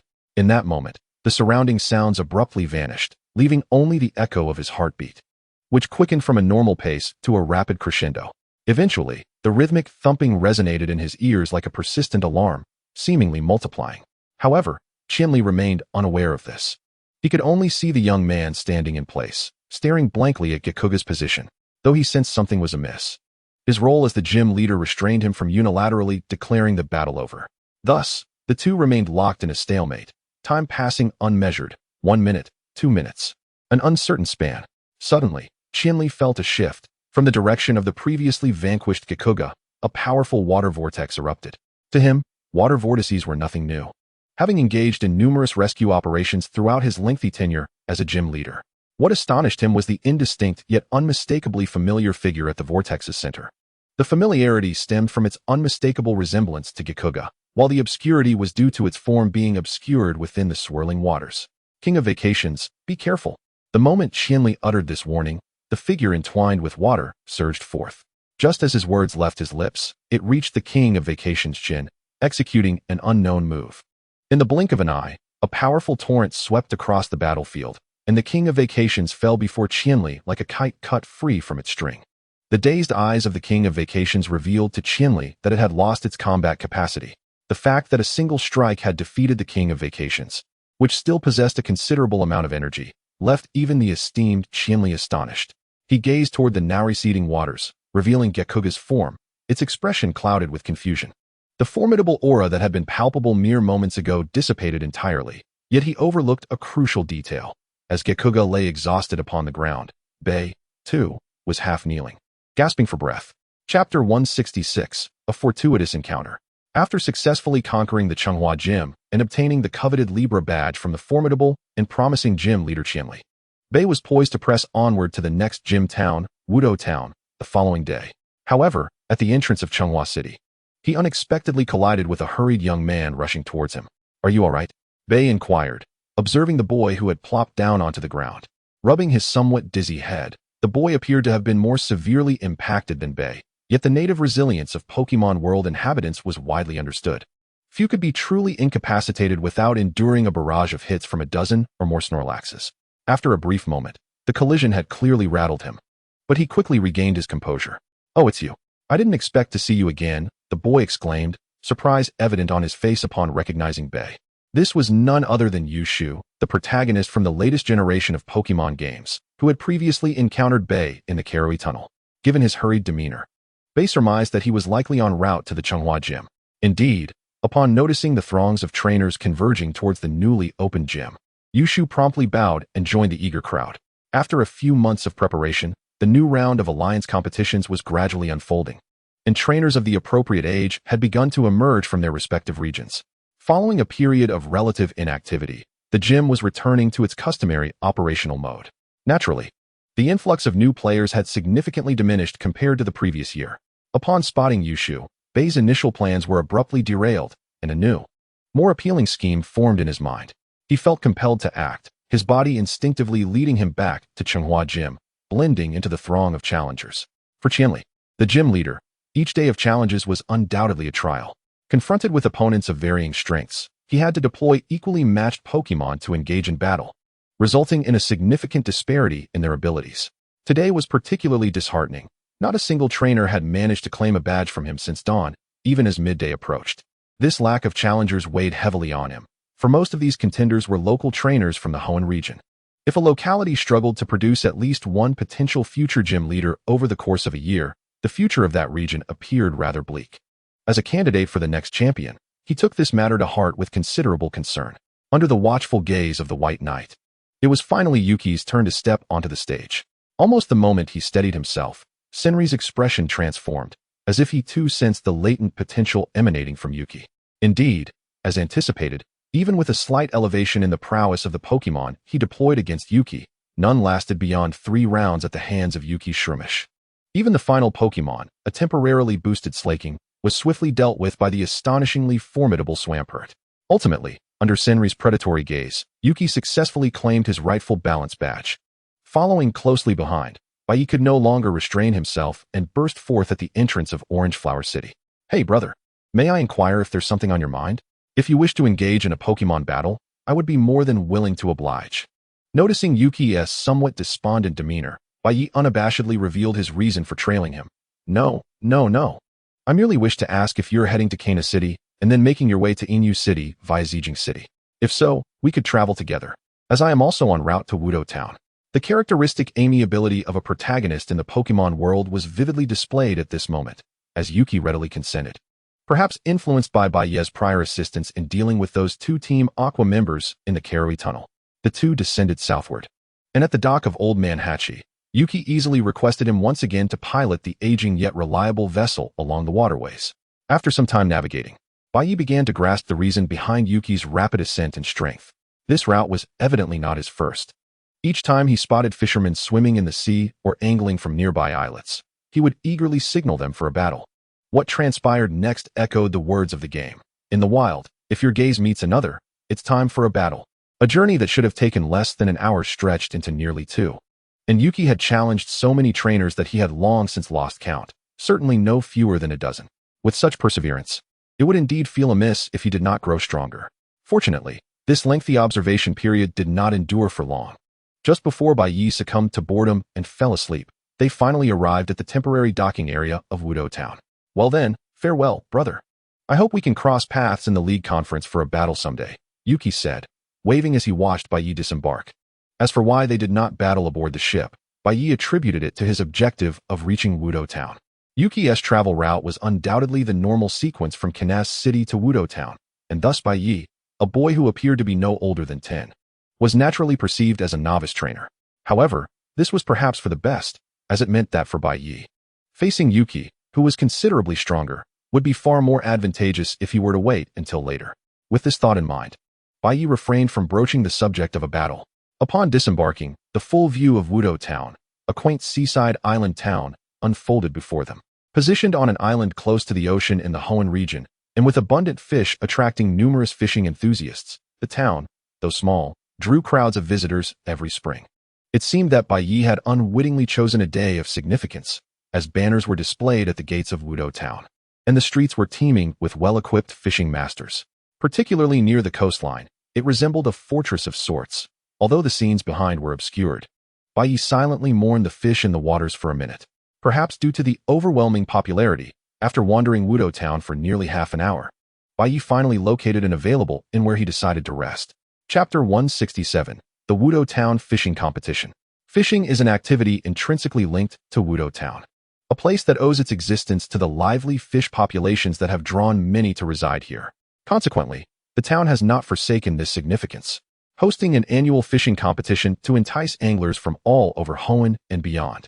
This serves not only to bolster Wudo Town's popularity and economy, enhancing its GDP, but also to address the issue of overfishing, as neglecting the abundant fish would not bode well for the locality.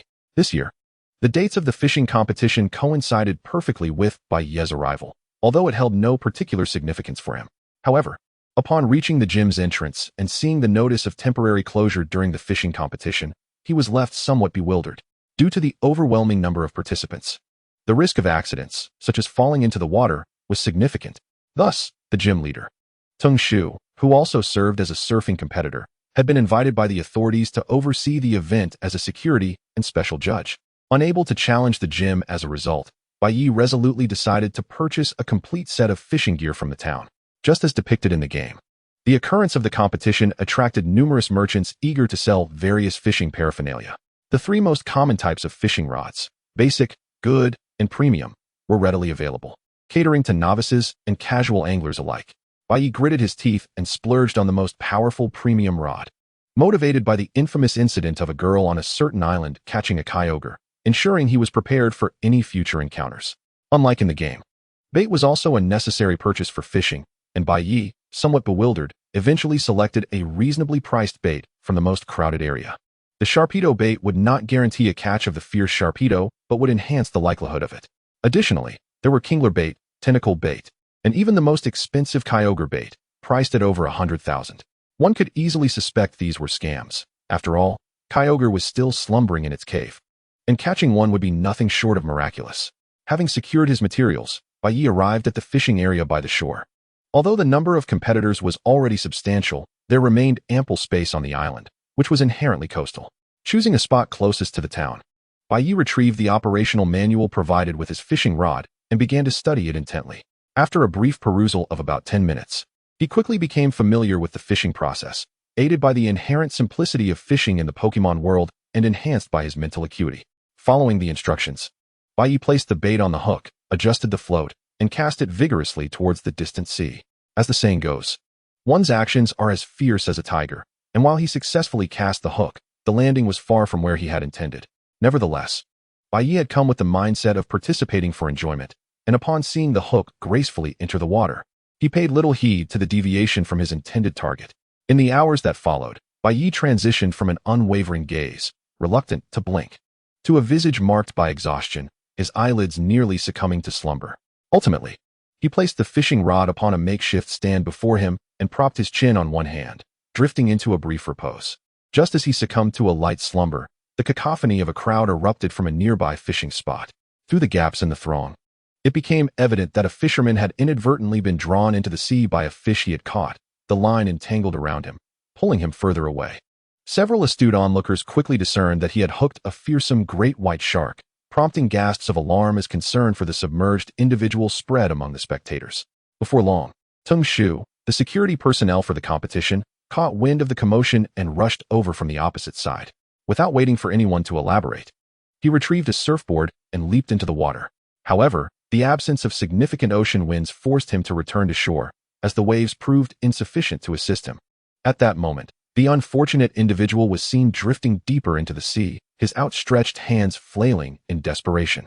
Once back on land, Tung Shu recognized the urgency of the situation and promptly contacted the Pokémon Center and relevant rescue teams for assistance. He then shouted to the surrounding crowd, "Is there anyone with water-type Pokémon? Send them to aid that person." Though Tung Shu's call was imbued with a sense of righteousness, the majority of the onlookers hailed from fishing families and, regrettably, did not possess their own aquatic Pokémon, as most catches had been claimed by specialists. Thus, his inquiry yielded scant responses. Just as Tung Shu's anxiety grew upon seeing the figure in the distance begin to fade, a young boy emerged from the crowd. "Leave it to me. Greninja, Sizer, go." The instant the Pokémon appeared, it was evident that the one taking action was Bai Ye, who had nearly dozed off while fishing. With Bai Ye's command, Greninja swiftly glided over the water's surface, propelling himself toward the drowning individual, while Sizer took to the air, flying slowly but steadily in their direction. The two Pokémon, one fast and the other slow, managed to arrive near the endangered man just before he vanished beneath the waves. Greninja acted decisively, extending its tongue to ensnare the struggling hands, and then hurled the individual backward. Meanwhile, Sizer caught the weakened body and began its return to shore. Thanks to the seamless coordination between the two Pokémon, the unfortunate soul was brought safely to the sandy beach within mere seconds. Coincidentally, personnel from the Pokémon Center arrived just in time to provide emergency aid to the disoriented individual who had swallowed a considerable amount of seawater. Fortunately, the interval before assistance arrived was brief, and it seemed that there would be no life-threatening consequences. A collective sigh of relief echoed through the crowd. In the aftermath of this incident, the remaining fishermen became increasingly cautious, with Tung Shu patrolling the area with heightened vigilance. Thankfully, no further significant issues arose, and the fishing tournament concluded successfully 2 days later with the announcement of the champion. To everyone's astonishment, the victor was none other than the man who had fallen into the water on the first day, and his winning catch was revealed to be a great white shark, prompting speculation among the crowd as to whether this was a form of poetic retribution. As applause erupted for the awardee, a sightseeing vessel docked at the port of Wudo Town, from which a muscular young man disembarked. Is this Wudo Town? Yes, it must be. Chapter 168. Farewell to the Martial Emperor, Tung Shu's Doubles Showdown. On the morning following the conclusion of the fishing tournament, Bai Ye arrived punctually at the entrance of the Wudo Town dojo, where Tung Shu had been waiting for some time. Ah, you've arrived. You're quite punctual. Young man, Tung Shu remarked, having opened a back door for Bai Ye due to the latter's assistance the previous day. However, he did not expect that standing beside him was a very familiar face, long unseen, who had also been invited by Tung Shu. Bai Ye, the Martial Emperor?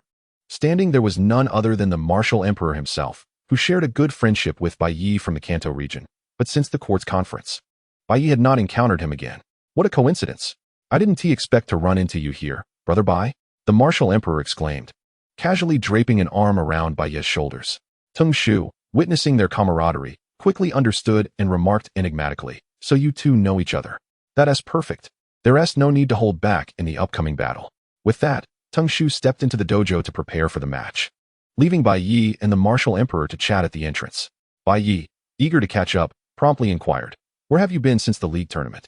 The Martial Emperor responded, "After the court's conference, I realized the limitations of my strength. I spent considerable time training on the quartz plateau and eventually met Mr. Shiba, under whose guidance my abilities improved dramatically. After that, I traveled to the Chengdu region, where I followed Mr. Shiba's advice and challenged Mr. A of the Azure Dojo to earn the fighting badge. Subsequently, I trained at Silver Mountain, where I once again encountered Mr. Shiba, and we trained together for a while. Now, I have come to the Hoenn region to prepare for the challenge at the fighting dojo." The Martial Emperor's account was succinct, yet Bai Ye distilled it down to a simple summary: training under Shiba, challenging dojos. One could only imagine the extent of his progress after receiving guidance from the elite four-member Shiba. The aura that once nearly overflowed from him had now been mastered to a remarkable degree of restraint. This was the epitome of balance in martial arts. Soon, at Tung Shu's call, the two stepped into the battle arena within the dojo, as per Tung Shu's request. The format of this special match was none other than a doubles battle, with Bai Ye and the Martial Emperor teaming up against Tung Shu. The restriction on Pokémon was limited to one apiece, as the dojo was about to officially open, and Tung Shu wanted to avoid any repercussions for secretly bending the rules. Tung Shu declared, Machoke and Medicam. The presence of these two Pokémon instantly made it clear to Bai Ye that Tung Shu was indeed employing his full strength in this confrontation. "Let us go, Brother Bai. It's the perfect opportunity for you to see my new partner." All right. As they both called out their Pokémon, Bai Ye noticed that the Pokeball in the Martial Emperor's hand was of a different design from the standard high-grade balls he was accustomed to. "Blaziken, go. I leave Blaziken to you." Since he was partnering with the Martial Emperor, who had sent out two fighting-type Pokémon, Bai Ye opted to refrain from exploiting the type advantage and instead summoned his own fighting-type Pokémon. What puzzled him was the Pokémon that the Martial Emperor released. Upon hearing Blaziken, he had expected a particularly gifted specimen. However, what materialized on the battlefield was a strikingly dark Blaziken, exuding an aura that felt oddly peculiar. "What is this?" Bai Ye couldn't help but inquire. Seeing the surprise etched on Bai Ye's face, the Martial Emperor wore a triumphant expression as he replied, "Hehe. This is the Blaziken I caught in the Chengdu region, which evolved unexpectedly. While I don't know the reason for its evolution, its strength is undoubtedly formidable." This declaration captured the attention of both Bai Ye and Tung Shu, as neither had previously encountered a Blaziken of such a unique appearance. However, upon reflection, considering the vastness of the world of Pokémon, the emergence of a few new creatures is certainly not beyond the realm of possibility. With this thought, Tung Shu felt reassured and began to earnestly prepare for the forthcoming battle. "Are both contestants ready? Let the match commence." With Tung Shu's declaration, Charm swiftly showcased its signature ability. As a psychic and fighting-type yoga master, Charm serves as a commendable addition to Tung Shu's fighting repertoire, particularly with this specific specimen having evidently honed its mental prowess. With its eyes glowing a brilliant blue, Charm unleashed a mysterious force that enveloped the distant Blaziken, rendering it momentarily immobile. While Blaziken was restrained, Machamp seized the opportunity to execute a formidable boosting move. By sacrificing half of its maximum health, it maximized its attack power. The Machamp, clearly reluctant to unleash such a move, found itself in a predicament. Its partner, the fiery Infernape, wasn't particularly trained for speed. Rather than allowing it to charge forward only to be struck down, it seemed more prudent to bolster its own strength. Infernape, muscular and robust, found its enhanced attack and defense insufficient against the already empowered Machamp. Meanwhile, Blaziken managed to break free from Charam's psychic grip, albeit at the cost of some stamina. Yet its speed had seen a slight increase as this round concluded. Fueled by newfound confidence, Tung Shu shouted, Machamp, use Dynamic Punch on Infernape, with Charam providing cover. This strategy clearly intended for Charam to sacrifice itself to hold Blaziken at bay while Machamp dealt with Infernape. Ultimately, a single hit from Machamp would suffice to drain Blaziken's energy. The ensuing events unfolded as Tung Shu had envisioned, with Charam leaping before Blaziken, blocking the fiery creature's blazing kick with its fists. Simultaneously, Woody, grinning widely, chose not to have Infernape evade the approaching Machamp, instead opting to have it assist Blaziken in dispatching Charam first. Infernape, Shadow Claw, ignoring the rapidly advancing Machamp. Infernape shifted behind Charam and landed a powerful punch to its back. Following this, Blaziken executed a fiery kick that struck Charam squarely in the face, sending it hurtling away. At that moment, Machamp arrived at Infernape's rear, poised to thrust forward with tremendous force. Yet, what transpired next left Tung Shu momentarily dumbfounded. The powerful dynamic punch, when it connected with Infernape's body, felt akin to striking a marshmallow. In fact, the sensation was far less impactful than even that of hitting cotton. Not only did Infernape exhibit no physical response, but its expression remained impassive, as if entirely unaffected by the attack. As Tung Shu stood in astonishment, Woody wasted no time in commanding the peculiar Infernape, engage in close combat. Following his lead, Blaziken unleashed a blazing punch.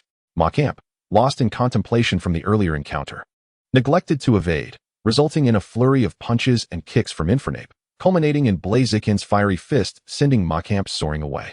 Only then did Tung Shu come to his senses, immediately expressing his concern not for Machamp but to Woody. Could this Infernape possess a ghost-type attribute? Woody nodded in affirmation, prompting Tung Shu to exhale in relief. The emergence of abnormalities in Pokémon is akin to humans suffering from illnesses.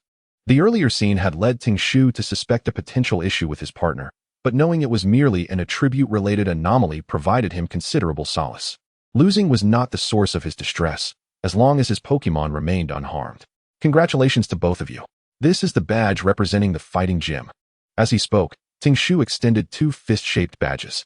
Thus, the gym battle concluded rather abruptly. It would be unfair to label Tung Shu as weak. For Woody's Infernape had entirely surpassed everyone's expectations, even catching Bai Ye off guard, who was witnessing this Pokémon for the first time. On the other hand, he began to suspect whether Woody's disappearance in a past life was somehow linked to this enigmatic Infernape. After the gym battle, Bai Ye and Woody ventured together to the only training ground near Wudo Town, the depths of the stone cavern. It was indeed shrouded in darkness, so dim that even with flashlights, Bai Ye and Woody could only illuminate a small area. Along their path, they encountered numerous obstacles posed by small Geodudes. But the most terrifying were the self-destructing explosions of their evolved forms, Graveler. Several times, Bai Ye and Woody narrowly escaped being crushed by falling boulders, but fortunately, their loyal partners accompanied them. Upon reaching the depths of the stone cavern, Bai Ye began to inquire about the peculiar Infernape. Oh, that Infernape was originally captured in the Quartz Plateau, and one night in Chengdu's Silver Mountain. It seemed to have mastered a unique fighting style in the darkness. Ever since, it has utilized this new skill in every battle, and I noticed that the more attacks it endures, the stronger the skill becomes. Eventually, it evolved one night, but the specifics of why remain unknown. Woody appeared nonchalant, seemingly unperturbed by the enigmatic Infernape at his side. However, Bai Ye had observed certain peculiarities over time. First was the distinct aura.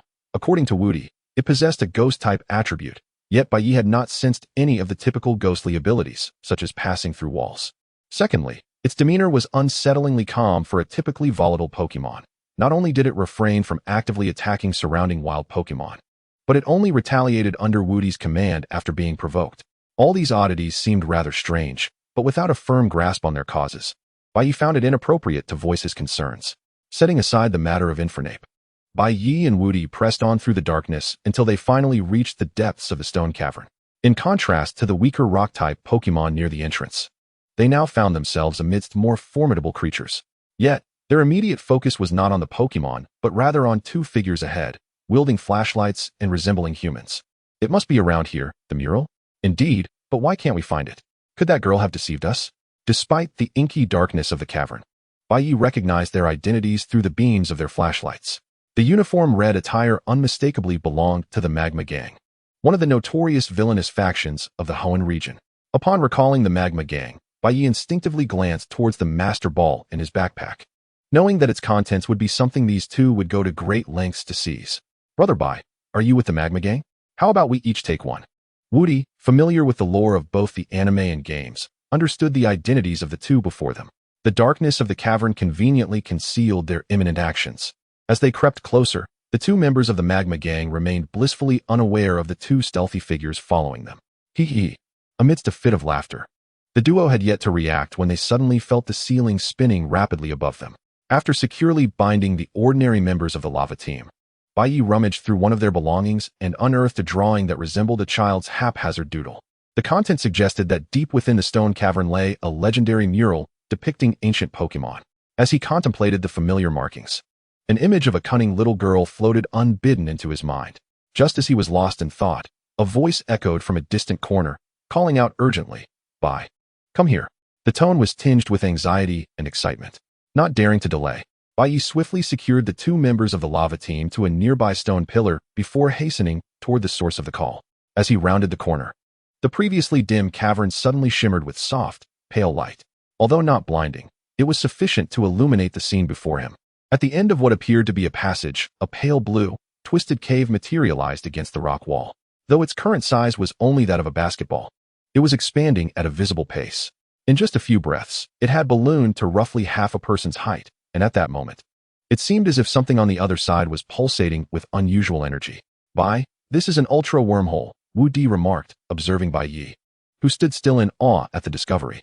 Bai Ye, having regained his composure, realized that this was the third ultra wormhole he had encountered in the Hoenn region. Each emergence was invariably accompanied by the appearance of at least one terrifying ultra beast. The wormhole before him was evidently still in its growth phase. Yet the creature on the other side appeared eager to experience the foreign atmosphere. Chapter 170, Escape and Pursuit. The creature attempting to invade Hoenn from within the ultra wormhole had yet to materialize, but its presence could be felt through sound alone. Bai Ye, not being a Pokemon professor, lacked the ability to discern which ultra beast it might be. However, he was certain of one thing he could do: strike first before it emerged. Wu Di, attack the ultra wormhole. We cannot let whatever is inside emerge unscathed. At Bai Ye's command, Wu Di nodded in trust. Both summoned all their Pokemon. Wu Di's team was predominantly composed of fighting-type Pokemon, while Bai Ye called forth his martial arts bear master, Scizor, Rotom, Blaziken, and Greninja, excluding the temporarily confined Glacian and Latias due to their abilities. Everyone attacked together. At their rallying cries, nearly 10 Pokemon unleashed their most powerful moves, creating a spectacular display in the confined space. Unfortunately, no one had the heart to appreciate this dazzling spectacle. The vibrant attacks vanished into the ultra wormhole, leaving no trace as if they had never existed. The continued expansion of the wormhole indicated that the creature within remained unresolved. Indeed, shortly after their assault, the distortion before them began to quiver violently. With Bai Ye on high alert, a small, deep purple Pokemon tumbled forth from the opening. "Ah, it's a Poipole," Wu Di exclaimed. Instead of the formidable ultra beast they had anticipated, a rather pitiable, newborn Poipole appeared before them. Despite its seemingly frail appearance, Bai Ye recognized its potential value could rival that of certain legendary Pokemon. Poipole qualification, red. To possess such qualification at birth foretold its evolution would yield a value nearing that of a legendary Pokemon. In that moment, Bai Ye contemplated capturing it. Just as the two exchanged wide-eyed glances, the ultra wormhole erupted again with far greater intensity than when Poipole had emerged. "Be cautious, the true threat approaches," Bai Ye warned, observing a foot composed of block-like structures extending from the wormhole. This time, the colossal entity that emerged instantly expanded the already cramped space several folds, barely accommodating its immense form. It resembled a living fortress constructed from countless bricks, and where the bricks were missing, a chilling blue eye peered out, evoking a deep sense of dread in all who met its gaze. The ultra beast, named Blockstone UB, was aptly nicknamed for its resemblance to an assemblage of bricks. Though it appeared solid, its interior was hollow. However, its defensive capabilities surpassed even those of the defense-oriented legendary Pokemon Regirock. What puzzled Bai Ye and Wu Di was that upon its emergence, Blockstone did not immediately target their attacking Pokemon, but instead fixated its gaze upon the vulnerable Poipole. Its eyes betrayed a mix of trepidation and an unsettling greed. In the next instant, it disregarded the humans and Pokemon present, advancing slowly towards the weeping Poipole. While Bai Ye was unaware of the complexities of their relationship, it was evident that, given the choice between a crying infant and a ruthless brute, most would lean toward the former. Martial Arts Bear Master, coordinate with me for a dark strike. Bai Ye commanded as the Martial Arts Bear Master surged forth, while Bai Ye himself vanished from sight, having teleported to Poipol's side. At that moment, Blockstone's south foot loomed perilously close, ready to crush Poipol beneath its weight. Just as it began to descend, the Martial Arts Bear Master struck decisively from the side. Though the impact was negligible compared to Blockstone's formidable defenses, it provided just enough pause for Bai Ye to teleport back to Wu Di's side. Once distanced from the Ultra Wormhole and Blockstone, Poipol gradually ceased its cries. Though its face was still etched with fear and resentment, it was unmistakable that a significant event had transpired between the two. Seeing its target vanish, Blockstone's anger flared. Its numerous eerie eyes glowed red, and it summoned rocks from the ground, hurling them at Bai Ye. However, in its rage, it overlooked a critical detail. There were numerous threats looming before the two humans. The mere rocks could not withstand even Wu Di's Macamp, disintegrating into dust with just a few strikes. What ensued was a righteous skirmish, as Blockstone failed to grasp the impending consequences of its actions. After a series of roars, upon witnessing the emergence of 5 or 6 figures and the barrage of attacks from a distance, it stood frozen in place. Boom, with fists and feet clashing, accompanied by explosive moves. Even with its extraordinary defensive capabilities, Blockstone found itself teetering on the brink of defeat. From its desperate attempts to breach the Ultra Wormhole, it became apparent that Blockstone had come to understand the terror of the Pokémon world. However, Bai Ye was not one to let it escape so easily. Since it had come, it would be remiss not to enjoy a cup of tea with friends at the Alliance. Under the relentless barrage of the Martial Arts Bear Master, Bai Ye successfully utilized a high-grade Pokeball to capture it. Alright, let us head out. This Ultra Beast could yield substantial rewards for us. Although the journey to this point took considerable time, the departure was markedly simpler for Bai Ye and the Martial Emperor, who returned to the bustling town of Wudo beneath the stone cave in merely a matter of minutes. Within the confines of the Pokémon Center, after conducting a thorough examination of the already slumbering poison electric baby, Bai Ye received an unexpected revelation. Is it a Pokémon virus? Indeed. But the database currently lacks specific information regarding this virus. This is not unusual, as everyone is aware of the elusive nature of viruses. Rest assured, the virus detected poses no adverse effects on this poison electric baby. With Nurse Joy's reassurance, Bai Ye finally cradled the creature in his arms. Although the crisis concerning the ultimate abyss had been resolved, he and the Martial Emperor were unable to depart just yet, as the pressing matter in their possession required another's attention. Chapter 171, The Research Institute of Hehe. Ah, it seems you two are the ones referred to by Daigo. Emerging from the throngs of people gathered at the port of Wudo Town was a man resembling a seasoned captain, a rare sight in Hoenn. It was none other than Lord Ryoji. Observing the increasing crowd of ordinary citizens, Ryoji remarked to Bai Ye and the Martial Emperor, with so many eyes around. Let us retreat to the Pokémon Center for further discussion. After a brief exchange, a sudden exclamation echoed within the League's exclusive room in the Pokémon Center. Another ultimate beast. Indeed. Ryoji gazed warily at the high-grade Pokeball on the table, visibly trembling. It was evident that Lyron had awakened during this time. Its inability to break free from the Pokeball was attributed to Bai Ye's long-distance control via Latia's psychic powers. Regrettably, given the material of the high-grade Pokeball, this method could not be sustained indefinitely without exceeding its limits. Ah, right, this is a special device that Daigo asked me to bring along. It seems intended to contain this creature.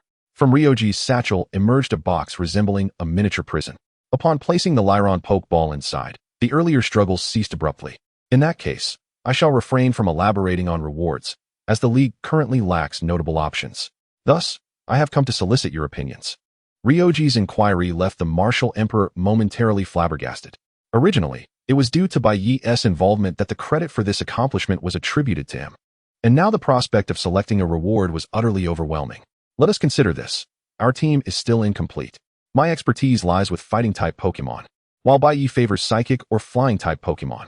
If any of these are available, we would be content.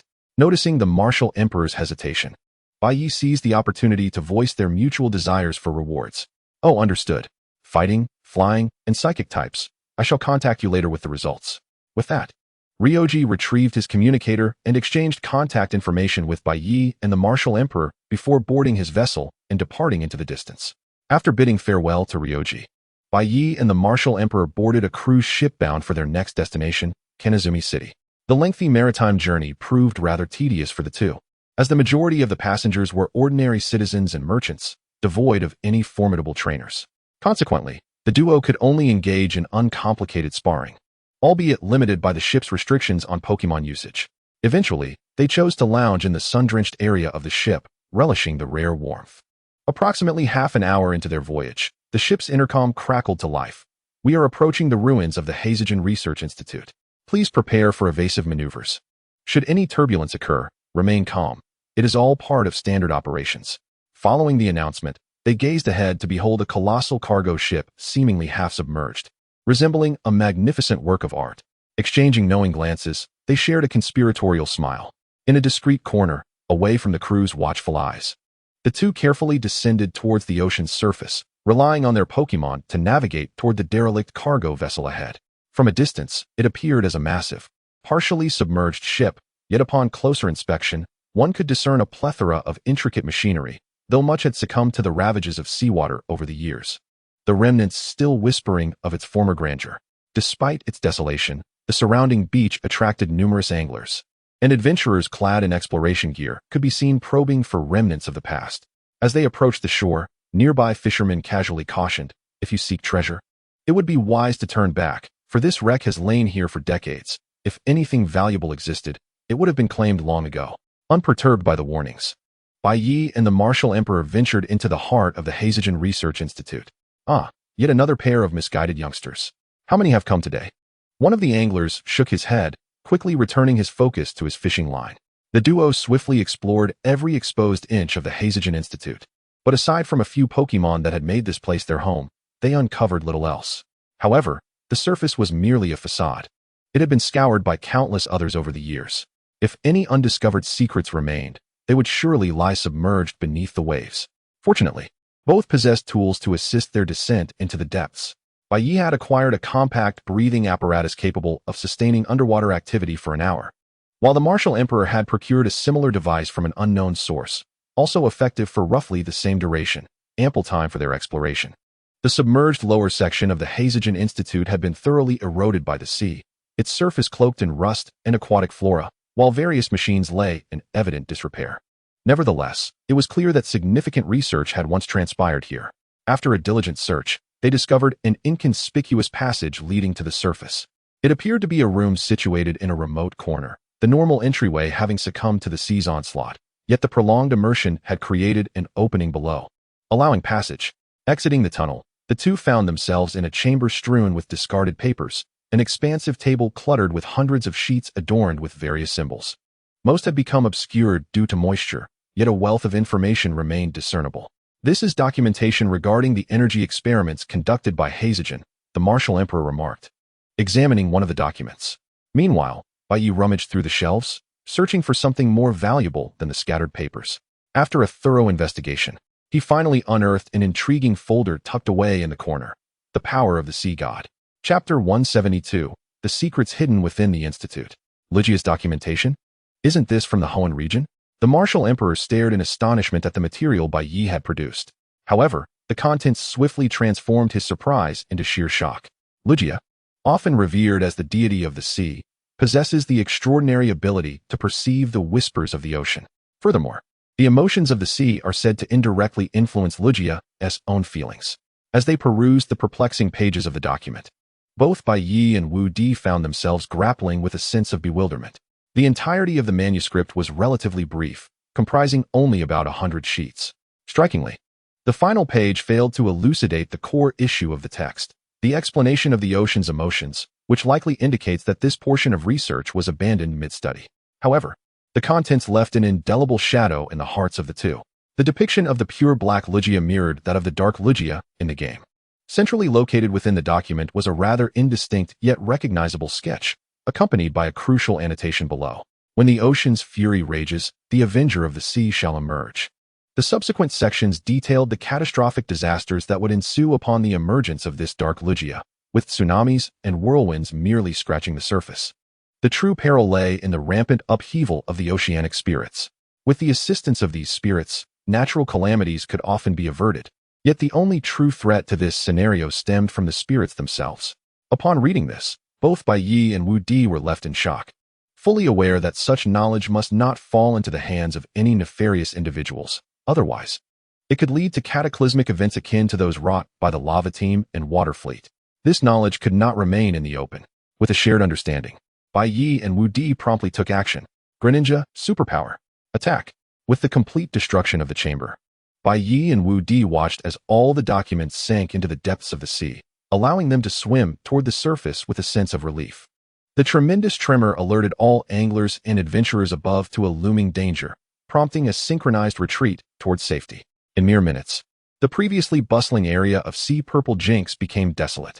Unbeknownst to anyone, the wave emanating from beneath the sea had uncovered a room that had been concealed by rubble. Just as it became visible, a shadowy figure emerged from the darkness of a nearby structure, gliding in like a specter. The room was in disarray, devoid of any apparent treasures, yet the shadow seemed to know exactly where to find what it sought, proceeding directly to the ground. Crouching down, it picked up a dusty folder from the floor and glanced at the name inscribed upon it. Methods of utilizing life energy. One had to concede that there were indeed intelligent individuals among humanity, albeit lacking in patience. Just then, voices of two youths conversing outside the door reached the shadow's ears, which, having acquired its desired item, vanished into the darkness of the room. Wasn't there a pile of stones blocking this entrance before? It seems our previous actions have inadvertently cleared the way, Wu Di remarked as he opened the door ahead of Bai Ye. Unfortunately, upon entering, they found nothing but a plethora of scattered documents, devoid of any useful items. After a thorough search, they ultimately discovered only a skill disc tucked away in the corner of a writing desk. This time, even Bai Ye found no useful information, though he did notice a remarkably clear footprint near the desk. Dusting off his hands, Bai Ye said to Wu Di, "Let us depart. It appears that aside from that document, there are no further treasures to be found. Such is the nature of adventure. Not every endeavor yields bountiful rewards." With a sense of trepidation, the two left Sea Purple Jinx and chose to fly directly to the nearest town, Cana. Cana City stands as one of the two major port cities in the Hoenn region, renowned for its thriving shipbuilding industry. While it may not boast the bustling crowds of Waterquiet City, the Kusunoki shipyard is lauded by locals, with many cargo vessels from other regions originating here. Additionally, Cana's museum houses numerous marine relics and fossils. The curator, Kusunoki, is a famed maritime explorer, having left behind many legends in his youth, which contributes to his esteemed reputation in Cana City. After an arduous journey, Bai Ye and Wu Di finally arrived at this coastal city. Although Cana City lacks a gym, they encountered unexpected individuals, or rather, a gang. In the distance, despite their casual attire providing a disguise, no one would question their identities. The exaggerated features and rugged appearances unmistakably belonged to one of the Water Fleet's executives, a Chow. Beside him stood a tall woman, who was undoubtedly another executive, Quan. The presence of these two executives signified that their leader, Shimizu Wudong, was likely also in Cana City. Sensing that something significant was about to unfold, the two decided to pause and linger in Cana City for a while longer. That night, after having resolved dinner in reality, Bai Ye engaged in his customary post-meal exercises within his room. However, tonight's moon appeared rather unusual. The light streaming through the window was as bright as a halogen lamp, a stark contrast to the dim moonlight typically observed in this city. The pollution in the air was undeniable, yet tonight's illumination seemed out of the ordinary. Peering outside, it became evident that the moon hanging in the sky was no longer the previous dim orb. The moonlight radiating from the opposite side of the sky shone brilliantly, illuminating the entire city with an almost sacred glow. This phenomenon extended to other nations as well, with some countries even experiencing daylight, captivated by the extraordinary brilliance of the moon that had suddenly emerged. Upon witnessing this spectacle, a long-lost excitement flickered across Bai Ye's face, for he alone understood the significance of this occurrence. In no more than 10 days, the world would undergo a monumental transformation. Chapter 173. The appearance of Shimizu Wudong. The central coastal area of Cana City is the most beloved spot among its citizens, home to the Oceanic Science Museum. The museum predominantly showcases treasures collected by the legendary figure Kusunoki during his explorations, such as fossils and wreckage. However, these artifacts are not particularly popular. The most cherished exhibits are the miniature models of famous cargo ships from various eras, including the model of the ill-fated Saint Anu, which sank prior to the present era. Yet, it was evident that the Water Fleet, not being children, would hardly find these models intriguing. As they watched a Chow and Quan enter the museum, Bai Ye and Wu Di followed closely behind, anxious not to lose sight of them. However, the museum was not particularly crowded today. In fact, it seemed to have been entirely occupied by members of the water fleet. The members were not dressed in uniforms, but rather wore their casual attire. And Chao and Quan had just ascended the stairs with another shadowy figure. Bai Ye and Wu Di exchanged glances, both expressing concern. Initially, they believed the water fleet intended to blend into the crowd to commit nefarious acts, but now they realized that a substantial force had taken residence, complicating matters for the two who wished to intervene. To pursue the individual who appeared to be Shu Wudong, one must first contend with the formidable forces of the water fleet present. The time consumed in this endeavor would undoubtedly afford Shu Wudong ample opportunity to meander about and return. Fortunately, White Knight was not alone. Beside him stood the War Emperor, whose prowess was more than sufficient to fend off these lesser adversaries. It's up to you, War Emperor.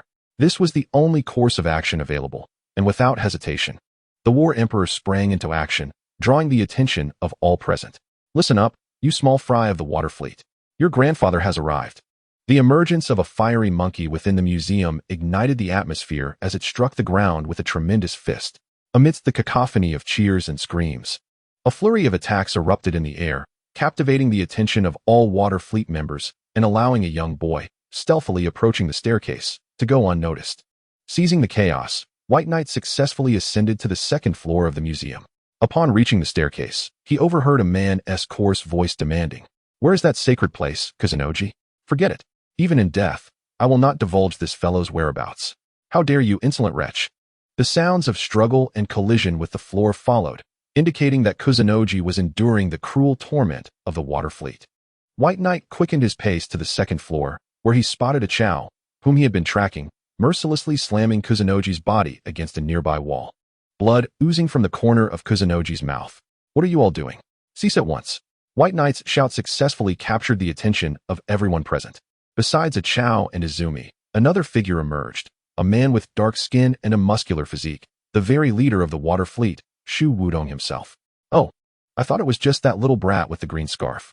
I didn't expect another trainer to dare meddle in our affairs," Shu Wudong proclaimed, a smug expression adorning his face as he addressed White Knight at the staircase. "Take care of him, Izumi." Of course, the confident Izumi stepped forward, placing herself between White Knight and Shu Wudong, her eyes ablaze with battle fervor. "Child, not everything is a game. Let me teach you a lesson."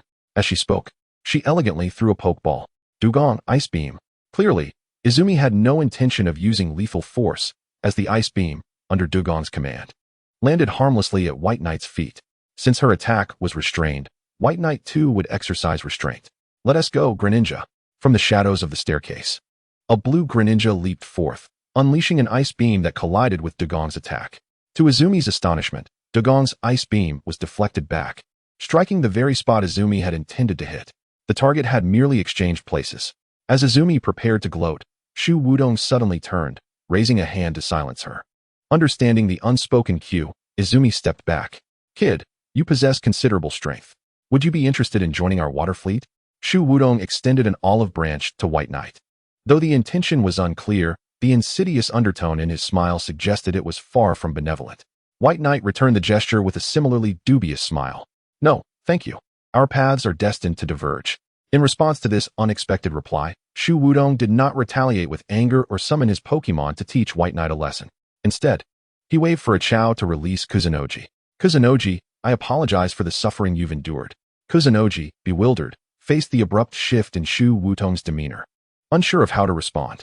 Suddenly, realization struck him, and he clenched his jaw, demanding, "What have you done to the shipyard?" Recognizing the significance of Kuzunoji's question, Shu Wudong burst into laughter, casually inserting a miniature communicator into Kuzunoji's ear. The voice transmitted within elicited a sudden panic from Kuzunoji, who exclaimed, "Don't do anything reckless. I'll tell you where to find what you want. Just don't harm the shipyard." Observing Kuzunoji's reluctant, yet helpless expression, Shu Wudong smugly replied, "That thing was already found in your room at the shipyard. You and your proud city shall be swallowed by the wrath of the sea." "Ha ha." As his mocking laughter echoed, Shu Wudong brushed past White Knight, departing the museum without a clear destination. The onlookers remained oblivious to the true nature of the wrath of the sea that Shu Wudong had alluded to. Just then, museum staff rushed up the stairs in a panic, accompanied by the visibly distressed War Emperor. "This is bad, Director Kuzunoji. You must head to the beach immediately. Chapter 174. The Great Pokémon Uprising in Kana City. On the sandy shores of Kana City, once a realm of joy for children, vibrant with the colors of summer. A multitude of staff members had gathered at this moment. From Junsha to Joy, alongside various law enforcement personnel, they encircled the beach's perimeter. Children and sailors alike were barred from the shoreline, and everyone from the battling club was forcibly removed. This upheaval was precipitated by a sudden surge of colossal waves resembling a tsunami. Fortunately, Kana City had historically prepared for such occurrences, and this time, the real threat had not resulted in significant damage. Aside from the beach and coastal fences being overturned by the waves, everyone had safely evacuated from the disaster's front lines. However, Ms. Junsha seemed intent on conveying that the calamity was far from over. What is the situation, Ms. Junsha? Kuzunoji had arrived, flanked by museum staff and White Knight with the War Emperor. Director Kuzunoji, the threat from the waves has dissipated, but the machines still detect a multitude of life forms approaching. Currently, it appears, before she could finish, countless shadows surged from the nearby sea. Upon closer inspection, these shadows revealed themselves to be Pokémon native to the depths and surface of the ocean. Poison-barbed jellyfish, starfish, wingull, and masquerade. Had some Pokémon not been unable to leave the water, the numbers would surely exceed those visible now. As the enraged Pokémon, their eyes glowing red, emerged before them. All present could not suppress their frowns.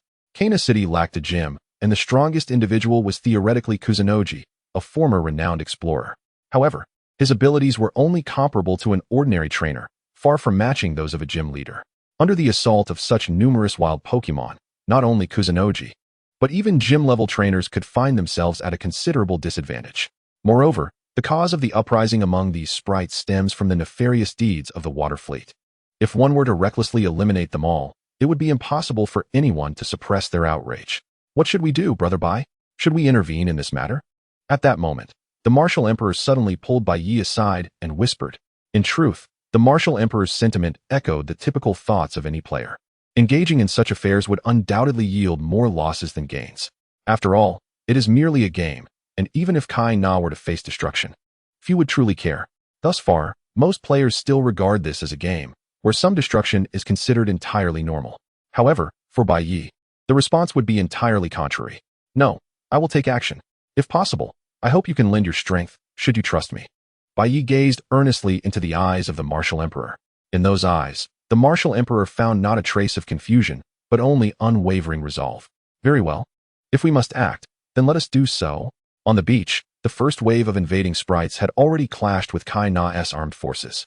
Though the strength of the wild sprites was not particularly formidable, their sheer numbers were overwhelming. Any sprite that did not surpass the barrier representing the divine beast threshold could potentially be defeated by the swarming tactics of weaker sprites, even a champion. The strongest sprite under Kusunoki's command was merely at the initial stage of gym leader level, and with the assistance of Junsha and the elite personnel dispatched, they had barely managed to erect a temporary defensive line in front of the beach. Everyone attacked together. The intervention of the Martial Emperor and Bai Ye, both players nearing the pinnacle of power, was undoubtedly a tremendous boon to their combat strength. Bai Ye needed no introduction. Even his weakest sprites were of Quasi-King strength. And with the Martial Emperor's support coming from sprites of gym leader to Quasi-King caliber, they managed to momentarily suppress the wild sprite army. Strangely enough, after the arrival of the Martial Emperor and Bai Ye, the sprites, which had sensed the immense disparity in power, suddenly retreated back into the sea as if instructed by an unseen force. Just as everyone was left in confusion, dire news arrived from Kai Na City. Wild sprites had breached the beach and landed from another location. Kai Na City was inherently a coastal city, and it was clear that the underground was very close to the sea. Traces of various sprites digging tunnels were now scattered throughout the streets. Furthermore, many sprites had begun to appear on the water's surface surrounding Kai Na City, seemingly guarding the area, ready to launch unexpected attacks on anyone who approached. Most residents within Kai Na City were merely ordinary folk, lacking any formidable strength, with the rebellion being led by the owners and members of the battle club from the beach. Such a large-scale, organized assault undoubtedly required a commander, and the Alliance should have already dispatched reinforcements, likely taking at least 2 hours based on recent events in Zijing City. In light of this, we can only rely on ourselves to hold the fort. Kusunoki, having said this, suddenly fixed his gaze upon the Martial Emperor and Bai Ye. I have just witnessed the prowess of you two young ones, and even those gym leaders are no match for you, are they? Therefore, I would like to formally request on behalf of Kaina City that you attempt to resolve the matter of the hidden commander. If the commander were to abandon the assault, this calamity would come to an end. I beseech you. With Kusanoki's heartfelt plea. The surrounding law enforcement personnel also bowed slightly. Such a significant request, even in the face of potential dangers lurking beneath the sea, compelled Bai Ye and the martial emperor to undertake the endeavor. Understood, leave it to us. Bai Ye's agreement brought a sigh of relief from Kusanoki and the others. He then retrieved 2 items from behind and handed them over. These are underwater breathing devices, enabling you to survive underwater for at least 3 hours. They are the best equipment available, so please accept them. Recognizing the urgency of the situation within Kaina City, Bai Ye said little, simply accepting the breathing apparatus before plunging into the sea behind him. The martial emperor followed closely, and the 2 dove into the water without hesitation, effortlessly breaking through the blockade of sprites with the aid of their respective water-type sprites. However, sensing their departure, the previously retreating sprites re-emerged on the shore. Additionally, as some personnel were needed within the city, Miss Junsha took a portion of the officers back into Kaina City, leaving behind those who struggled against the countless wild sprites. Observing the ever-increasing multitude of wild sprites before him, Kusanoki sighed and gazed at the ominous sea surface, murmuring, "Please, resolve this as swiftly as possible." Chapter 175. The Overlord, the Mega Sharpedo. The ocean encompasses an area far greater than that of land on the planet, teeming with a diversity of life that surpasses terrestrial realms. Simultaneously, the treasures and formidable sprites found therein are considerably more commonplace. The reason so many have thrived in the depths of the sea, aside from the harsh environmental conditions, lies in the presence of predators far exceeding the strength of land sprites. As Bai Ye and the martial emperor ventured deeper into the waters surrounding Kaina City, they inevitably encountered numerous obstacles upon reaching a certain depth. Various water-type sprites inundated their path, and due to the currents, the 2 found themselves losing sight of one another while dodging sprite attacks. This meant that from this moment onward, the 2 would have to confront the challenges ahead independently. Bai Ye, having been separated, had scarcely swum a distance when he was encircled by an agitated swarm of Magikarp. Despite their unimpressive strength, lacking any significant offensive capabilities beyond basic collisions, a multitude of them could certainly spell trouble. Even in this restrictive aquatic environment, upon seeing such a mass of Magikarp, Bai Ye chose to evade their onslaught. For reasons unknown, the swarm of Magikarp seemed intent on steering Bai Ye in a particular direction. Under the cover of his Greninja, he found himself unwittingly arriving at an area of the seabed composed of coral reefs. Within the vibrant coral formations, an unusual sensation emanated. This time, Bai Ye did not need to employ his psychic abilities to investigate. A massive shadow had already emerged before him. Mega Sharpedo? As Bai Ye cautiously approached, the true identity of the shadow revealed itself. None other than the notorious ocean bully, Mega Sharpedo. However, the specimen before him was abnormally large. While typical specimens measure under 2 meters, this one easily exceeded 5 meters in length. Moreover, it appeared to be enveloped by a peculiar energy, resembling a membrane-like barrier. Upon closer inspection, Bai Ye formed a hypothesis. This membrane bore resemblance to the dominant sprite phenomenon prevalent in the Alola region. In Alola, such sprites are tasked with safeguarding various areas. Yet here, this was merely the sovereign of this marine expanse. Mega Sharpedo was never known for its benevolence, and with the augmentation of its dominant aura, it had become even more ferocious. However, this alone would not suffice to incite the massive riot among the sprites of Kaina.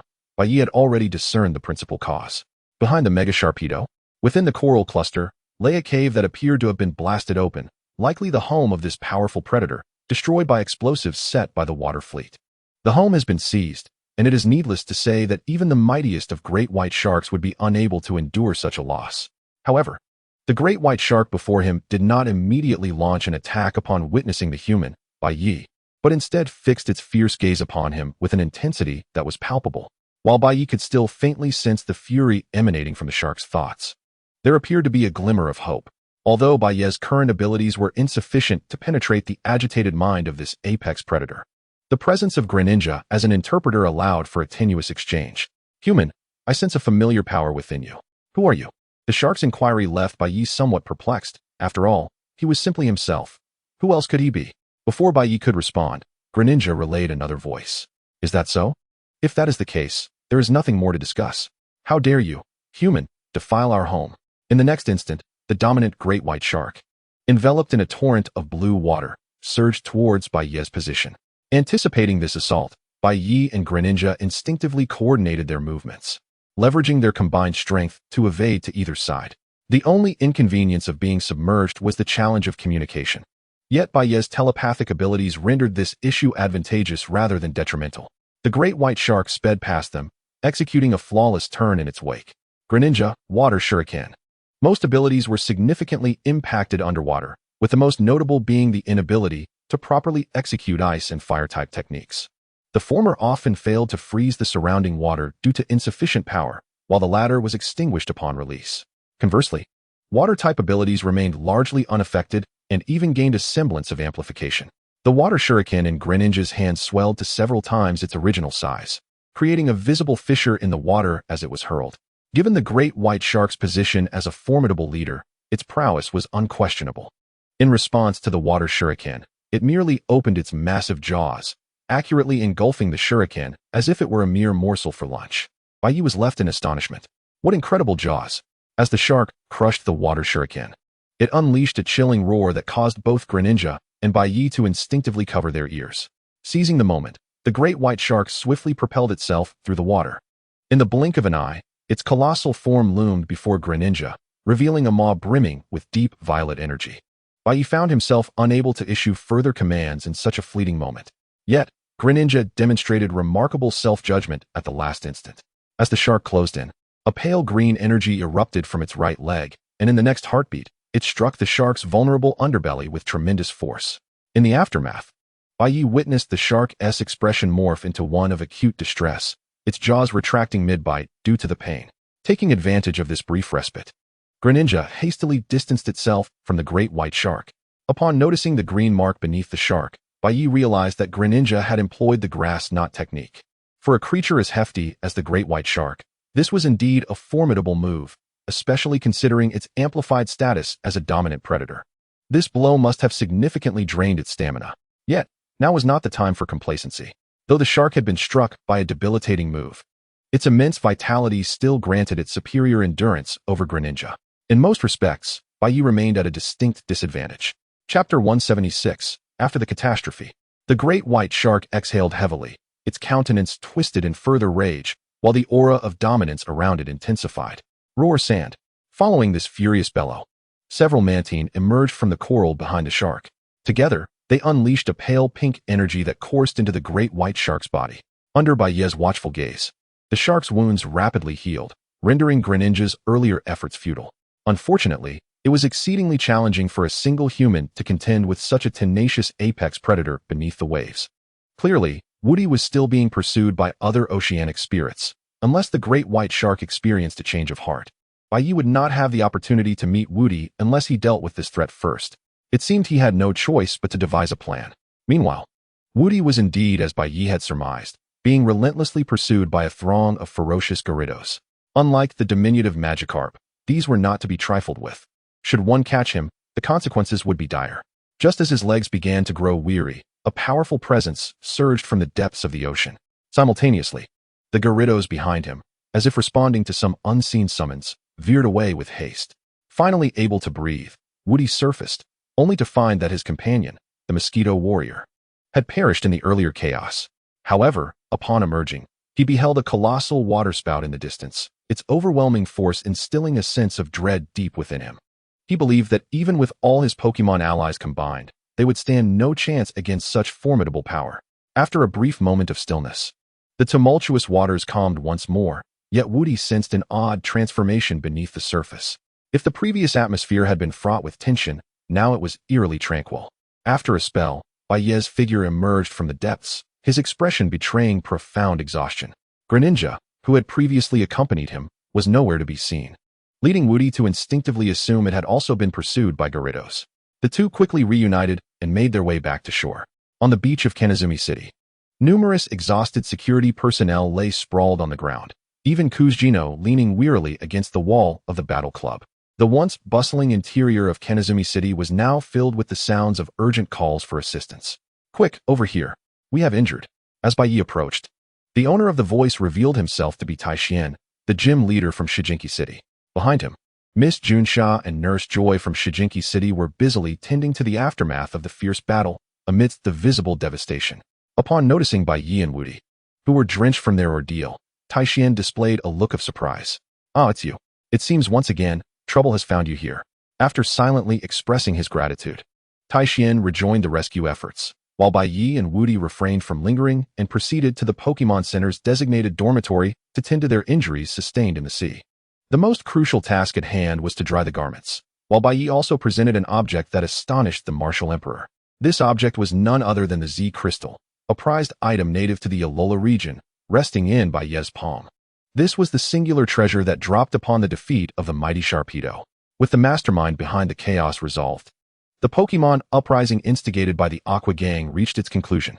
Although Bai Ye had acquired the Z crystal, the absence of the corresponding Z ring rendered it merely an ordinary gem. The Z ring was not an item easily accessible to the average individual. However, it was conceivable that Bai Ye could procure one from the Hoenn League, to whom he owed a favor. Yet, to squander such a favor for a commonplace item that every trainer would eventually possess was out of the question. The rescue operations continued until dusk, with the sky painted in hues of orange, hastily ferrying all the injured to designated areas for treatment. Meanwhile, Taishian finally found a moment of respite and approached Bai Ye to inquire about the specific events that transpired. After a thorough exchange of explanations, Taishian, with a face full of ire, slammed his hand on the adjacent table. How dare that Aqua Gang act in such a manner?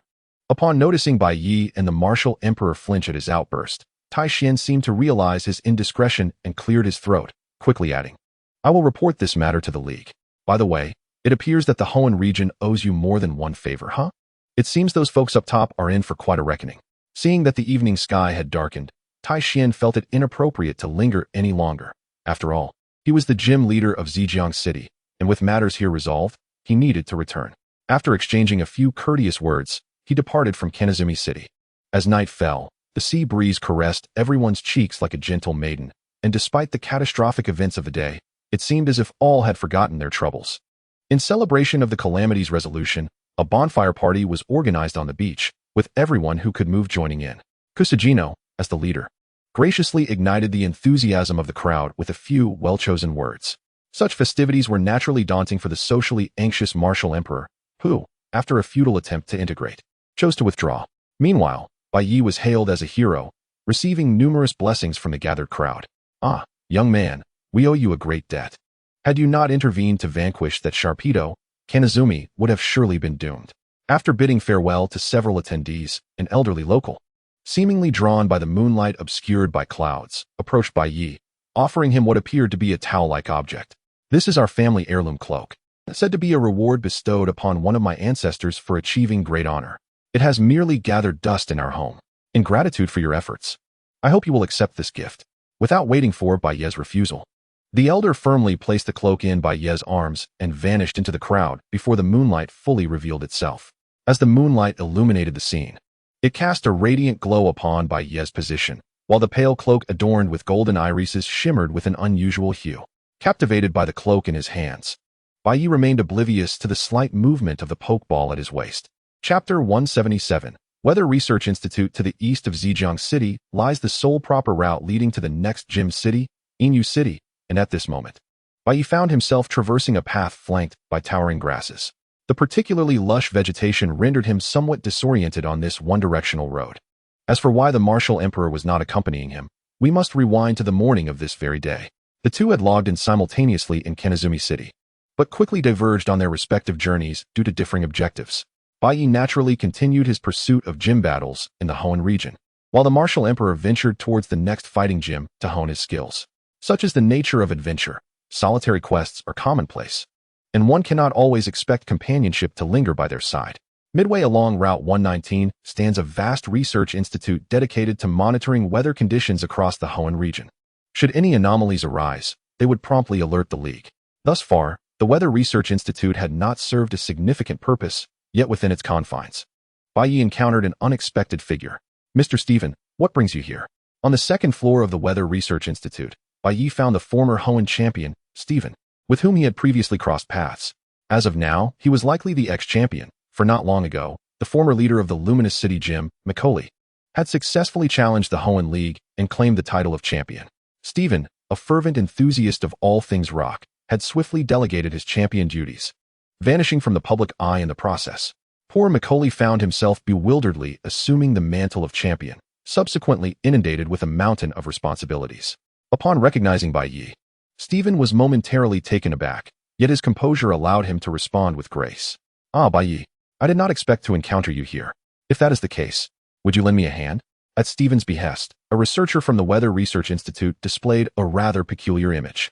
The footage appeared to show a figure clad in Aquagang attire infiltrating a room before making a hasty escape. Although the Weather Research Institute lacked any particularly valuable items, and its defenses were certainly not on par with those of critical League establishments, it housed information that the League might find concerning. In simple terms, it contained weather forecasts, or more precisely, historical weather data. All residents of the Hoenn region were aware of the legendary battles involving the ancient Pokémon of land, sea, and sky. But what they did not realize was that after Groudon and Kyogre were sealed away, their powers still influenced the environment due to the recent formation of their seals. The most apparent manifestation of this was their renowned ability to control the weather, resulting in scorching sunny days juxtaposed with torrential rains that could inundate cities. While the official explanation cited unavoidable influences, this barely quelled the residents' suspicions at the time.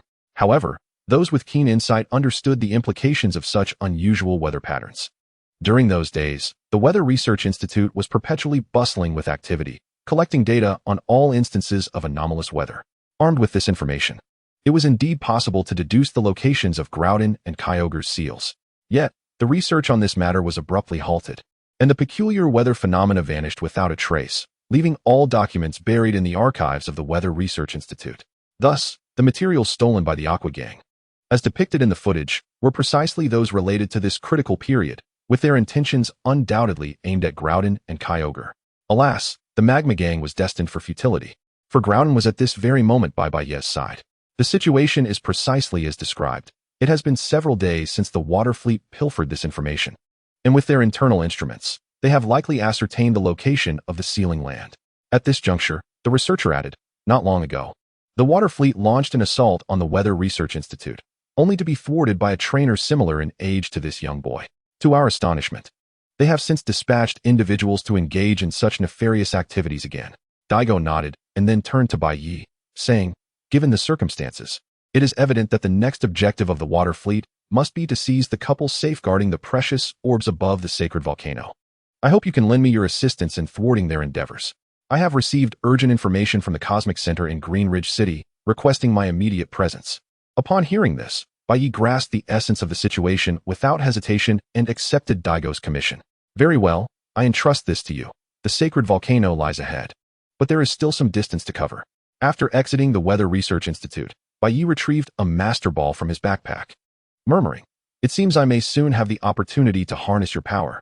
In what appeared to be a response to Bai Ye's call, the master ball shook autonomously. Subsequently, Bai Ye quickened his pace towards the nearby Inyu City. Meanwhile, in the shopping complex of Shuijing City, a young boy with a green headscarf was frantically replenishing his supplies before hastily making his way out of town. Inyu City soon came into Bai Ye's view, and upon entering, he dared not linger. He did not even pause at the Pokémon Center, but proceeded directly to the gym building within the town. The gym leader of Inyu, Naki, specializes in flying-type Pokémon. Although she is also youthful, her prowess ranks her among the more formidable leaders.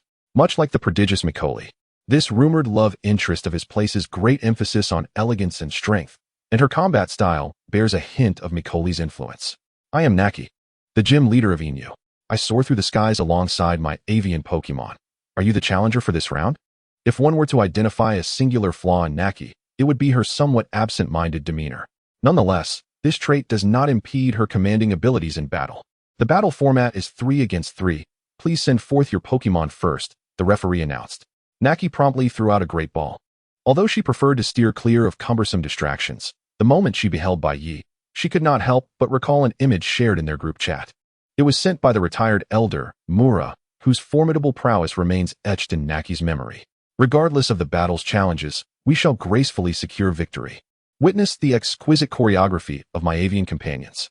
Naki's first Pokémon was none other than the shiny Noctowl that had made an appearance in the animated series. A Noctowl, is it? Let us see how you fare.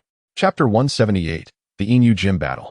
To Naki's astonishment, Bai Ye sent forth a diminutive, deep purple creature that appeared to be merely an infant. However, had she been privy to its information, Such trivial judgments would have been dispelled. Poison Electric Baby. Aptitude, red. Strength, master level. This was the result of Bai Ye's training during his journey over the past few days. And this Poison Electric Baby's talent had already positioned it among the top 3 in his team. Witnessing a creature evolve from a mere newborn to a powerhouse of master level in just a few days served as an indirect motivation for his other Pokémon to strive even harder in their training. It could be said that the training effects from the past few days surpassed those of previous efforts by at least twofold. Noctowl, use Aerial Ace. Naki did not show mercy despite the Poison Electric Baby's appearance. With outstretched wings, Noctowl charged at the Poison Electric Baby with all its might. As a guaranteed hit move, the Poison Electric Baby was predictably struck by Noctowl's massive wings. Bai Ye, however, would not remain passive. The moment Noctowl's wings made contact with the Poison Electric Baby, he swiftly devised a countermeasure. The impact of Aerial Ace was not substantial, but the accompanying paralysis effect posed significant trouble for Noctowl. Paralysis not only diminished speed but also risked rendering skill usage ineffectual. Yet for the Poison Electric Baby, there was little else it could do before evolution. Its skill set lacked offensive capabilities. Bai Ye had deployed it merely to assess this little one's combat talent and self-judgment abilities. Having gauged the outcome of their initial exchange, he called back the Poison Electric Baby and sent forth Scyther Go. Since their last battle concluded, Bai Ye's Scyther had been diligently honing its dual blades. Recently, it had successfully transformed its rocky axes into gleaming metallic blades, marking a significant advancement that necessitated a battle to test its new weapon. Naki's expression tightened as she discerned the danger emanating from the sharp blades, prompting her to hesitate before ordering Noctowl to attack. Instead, she commanded it to soar above and await an opportune moment for a surprise strike. However, as time passed, the exertion required for Noctowl to remain airborne placed it at a disadvantage against the Scyther, which rested on the ground, recuperating. Naki quickly sought an opportunity and instructed, use double team to create distractions. In an instant, dozens of Noctowls surrounded Scyther, encircling it. Acting swiftly, Bai Ye devised a counteraction. Scyther spin. The next moment, Scyther transformed into a powerful whirlwind, spinning rapidly and generating gusts that shattered the surrounding Noctowl illusions. Leaving only the true form to be ensnared within the vortex, silenced. Naki could only command Noctowl to unleash its flying-type signature move in a last-ditch effort, Rock Smash. Bai Ye's declaration echoed like a grim pronouncement, and in the next moment, as the whirlwind dissipated, Scyther struck Noctowl from behind, sending it plummeting helplessly to the ground. This blow had drained Noctowl's vitality entirely, and simultaneously, Naki summoned her next Pokémon, Armor Bird, Go. In response to Scyther's rock-type advantage, Naki deployed the most suitable Pokémon for the confrontation. Armor Bird's Steel-type effectively countered the primary adversary of flying Pokémon, the rock-type, while its formidable defense rendered Scyther's attacks significantly less effective. Yet, the very next moment, Naki was confronted with a sight she least desired. Upon its entry, Armor Bird immediately ascended into the air, cautious in demeanor. However, from a distance, Scyther initiated an intense battle dance, effortlessly enhancing its offensive capabilities. Now bolstered, Scyther posed a renewed threat to Armor Bird. Naki's expression darkened, as her hopes of leveraging type advantage had been quashed by Scyther's relentless assault. Without waiting for Armor Bird to reveal a weakness, Scyther launched its own offensive. As it approached Armor Bird, it split into numerous phantoms, simultaneously targeting Armor Bird from all angles. The scene bore a striking resemblance to the previous encounter with Noctowl. Naki promptly commanded Armor Bird to retaliate. Ice Wind. The chilling gust capable of freezing water swept toward the ground, causing all of Scyther's illusions to vanish at a visible speed, much like before. However, in the next moment, the Scyther exhibited a reaction distinct from that of the Kingler. True to form, it centered itself and began to unleash a whirlwind, dispersing the biting cold wind before it could reach him. The resulting tornado also caused the flying armored bird to tremble in the air, its stability wavering as if it might plummet at any second.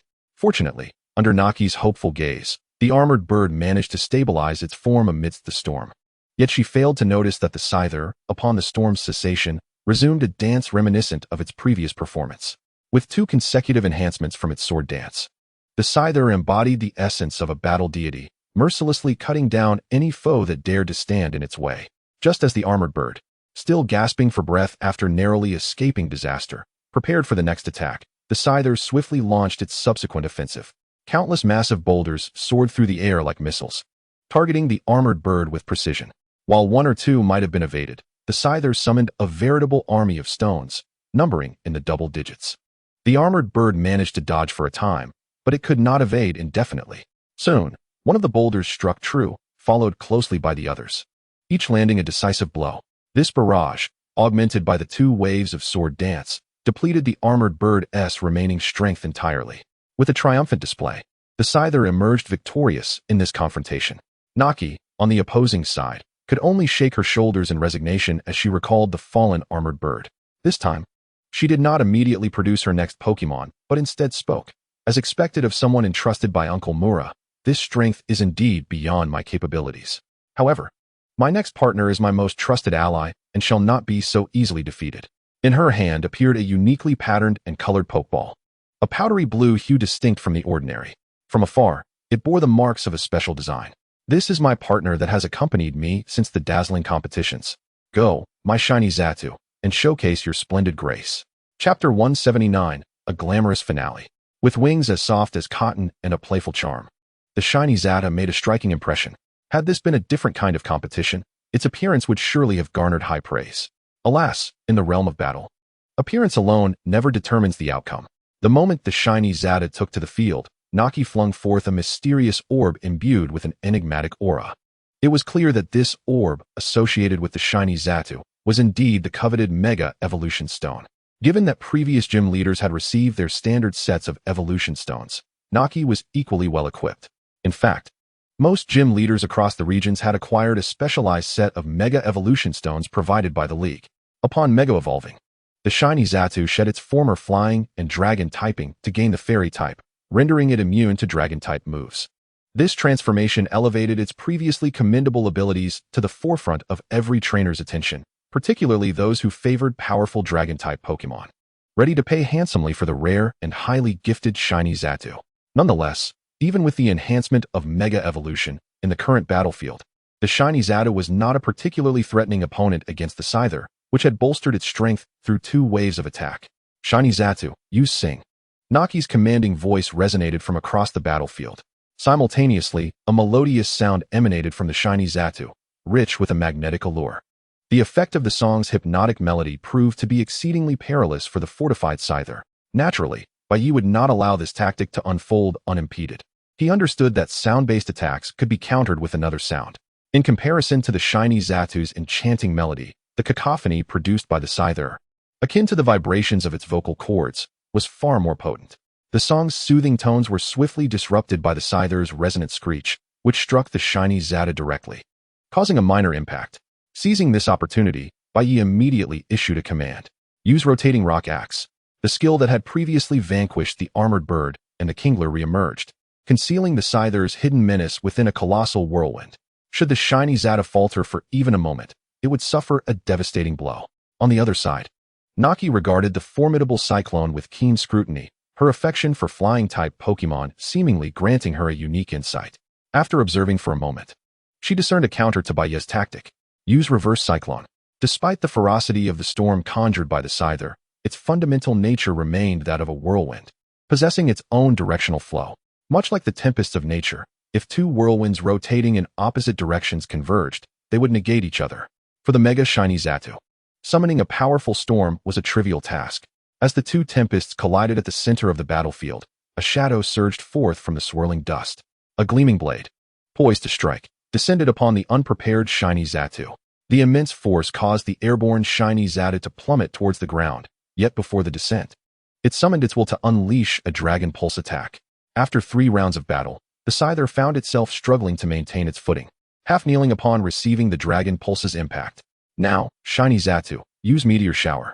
Deep within the crater, the shiny Xatu still possessed the strength for one last stand, launching a sweeping meteor attack under Naki's guidance. This maneuver seemed to be Naki's last resort, willing to sacrifice the shiny Xatu's special attack to defeat Bai Ye's Pokémon, a testament to her dignity as a gym leader. In the wake of the meteor shower's devastation, a far more significant crater formed on the battlefield, unprecedented since the establishment of the Ivy Gym. Just as Naki confidently anticipated witnessing the Scyther collapse, a crimson figure burst forth from the dust. To her astonishment, rather than the fallen Scyther, it was a fully invigorated and even more imposing Blaziken that emerged. Flame Kick. The previous meteor shower had evidently drained the shiny Xatu of nearly 80% of its strength, and faced with the Blaziken's powerful strike, it merely managed to shift its wings slightly. The force of the flame kick surpassed Naki's expectations, driving the ground down several centimeters. The shiny Xatu, now weakened, reluctantly reverted from its mega evolution state. A baton pass skill, Naki realized in the final moments, but it was too late. The battle concluded, with Bai Ye declared the victor. As the referee announced the result, Naki exhaled in relief. The tension that had gripped her dissipated, and she reverted to her previous, somewhat dazed demeanor. I acknowledge your extraordinary talents. This is the feather badge of the Ivy Gym. Upon receiving the badge, Bai Ye wasted no time in departing Ivy City, heading south towards the sacred fire volcano. At that moment, at the entrance of the sacred fire volcano, two groups that clearly did not appear to be benevolent encircled the entrance. Among them were two leaders, one burly and the other refined, yet they shared one striking similarity. In their eyes burned an indomitable ambition. Undoubtedly, both individuals harbored grand aspirations within this world. Qiansong, I never anticipated that a scoundrel like you would dare to follow me. Follow? Humph, how can a sneaky wretch like you dare to accuse me? The exchange of banter between the two leaders hinted at an impending clash. However, at that moment, their subordinates, in perfect synchrony, intervened to prevent any escalation. The treasure is of utmost importance. Let us not complicate matters, for the champion is surely on their way. Humph, consider yourself fortunate this time. Upon hearing the word champion, both men displayed a shared expression of apprehension. Shortly after the two intruders entered the sacred fire mountain, another youth hastily arrived. Upon learning of the previous entries, he promptly set off in pursuit. As he entered, Bai Ye descended directly onto a flat area of the mountain, where intense sounds of battle echoed nearby. Chapter 180, Sacred Fire Mountain.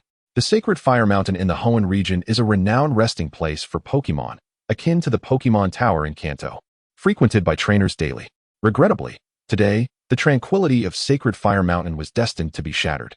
From Bai Ye's vantage point, he beheld the unfolding events upon the mountain.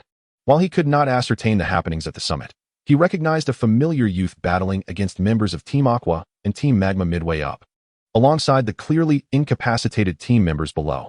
Yushu had fought valiantly, yet before him lay at least 3 waves of adversaries, including 2 leaders, that he needed to overcome. Should he squander excessive time here, the Crimson and Indigo orbs would surely be claimed by others. Bai Ye was no fool. If he could circumvent the minions and confront the leaders directly, there was no need to exhaust his stamina on mere lackeys. It was important to note that he had not visited a Pokemon Center for quite some time, and several of his Pokemon were fatigued and unable to engage in strenuous battles. At the mountain's peak, as Bai Ye had surmised, Shui Wutong and Qiansong had inexplicably arrived together, threatening the elderly couple at the summit. Hurry up and hand over the items, or I shall obliterate this mountain. Shui Wutong's words were not mere jest. He was indeed capable of wreaking such havoc. If Sacred Fire Mountain were to be destroyed, it would not only be a desecration of the Pokemon interred there, but would also invite unnecessary troubles. Naturally, as guardians of this sacred site, they could not allow such a fate to unfold. After exchanging glances, the couple sighed in resignation. Very well, we shall give you the items, but in exchange, you must not disturb anything within Sacred Fire Mountain. Upon hearing the couple concede, Shui Wutong replied with an air of arrogance, that goes without saying. To safeguard Sacred Fire Mountain, the couple had built their home near the summit, and under Shui Wutong's coercion, they reluctantly retrieved 2 powerful orbs passed down from their ancestors. Though it was daytime, the couple's hands glimmered with the ethereal glow of the 2 orbs, one crimson and the other indigo, their surfaces resembling diamonds, adorned with mysterious characters that seemed to shimmer faintly. This is, without a doubt, the true crimson and indigo orbs. Qiansong appeared calm, yet his hands trembled slightly. After pursuing these treasures for what felt like a lifetime, they were finally within reach. The ensuing events would fulfill their lifelong ambition, provided they could secure the orbs successfully.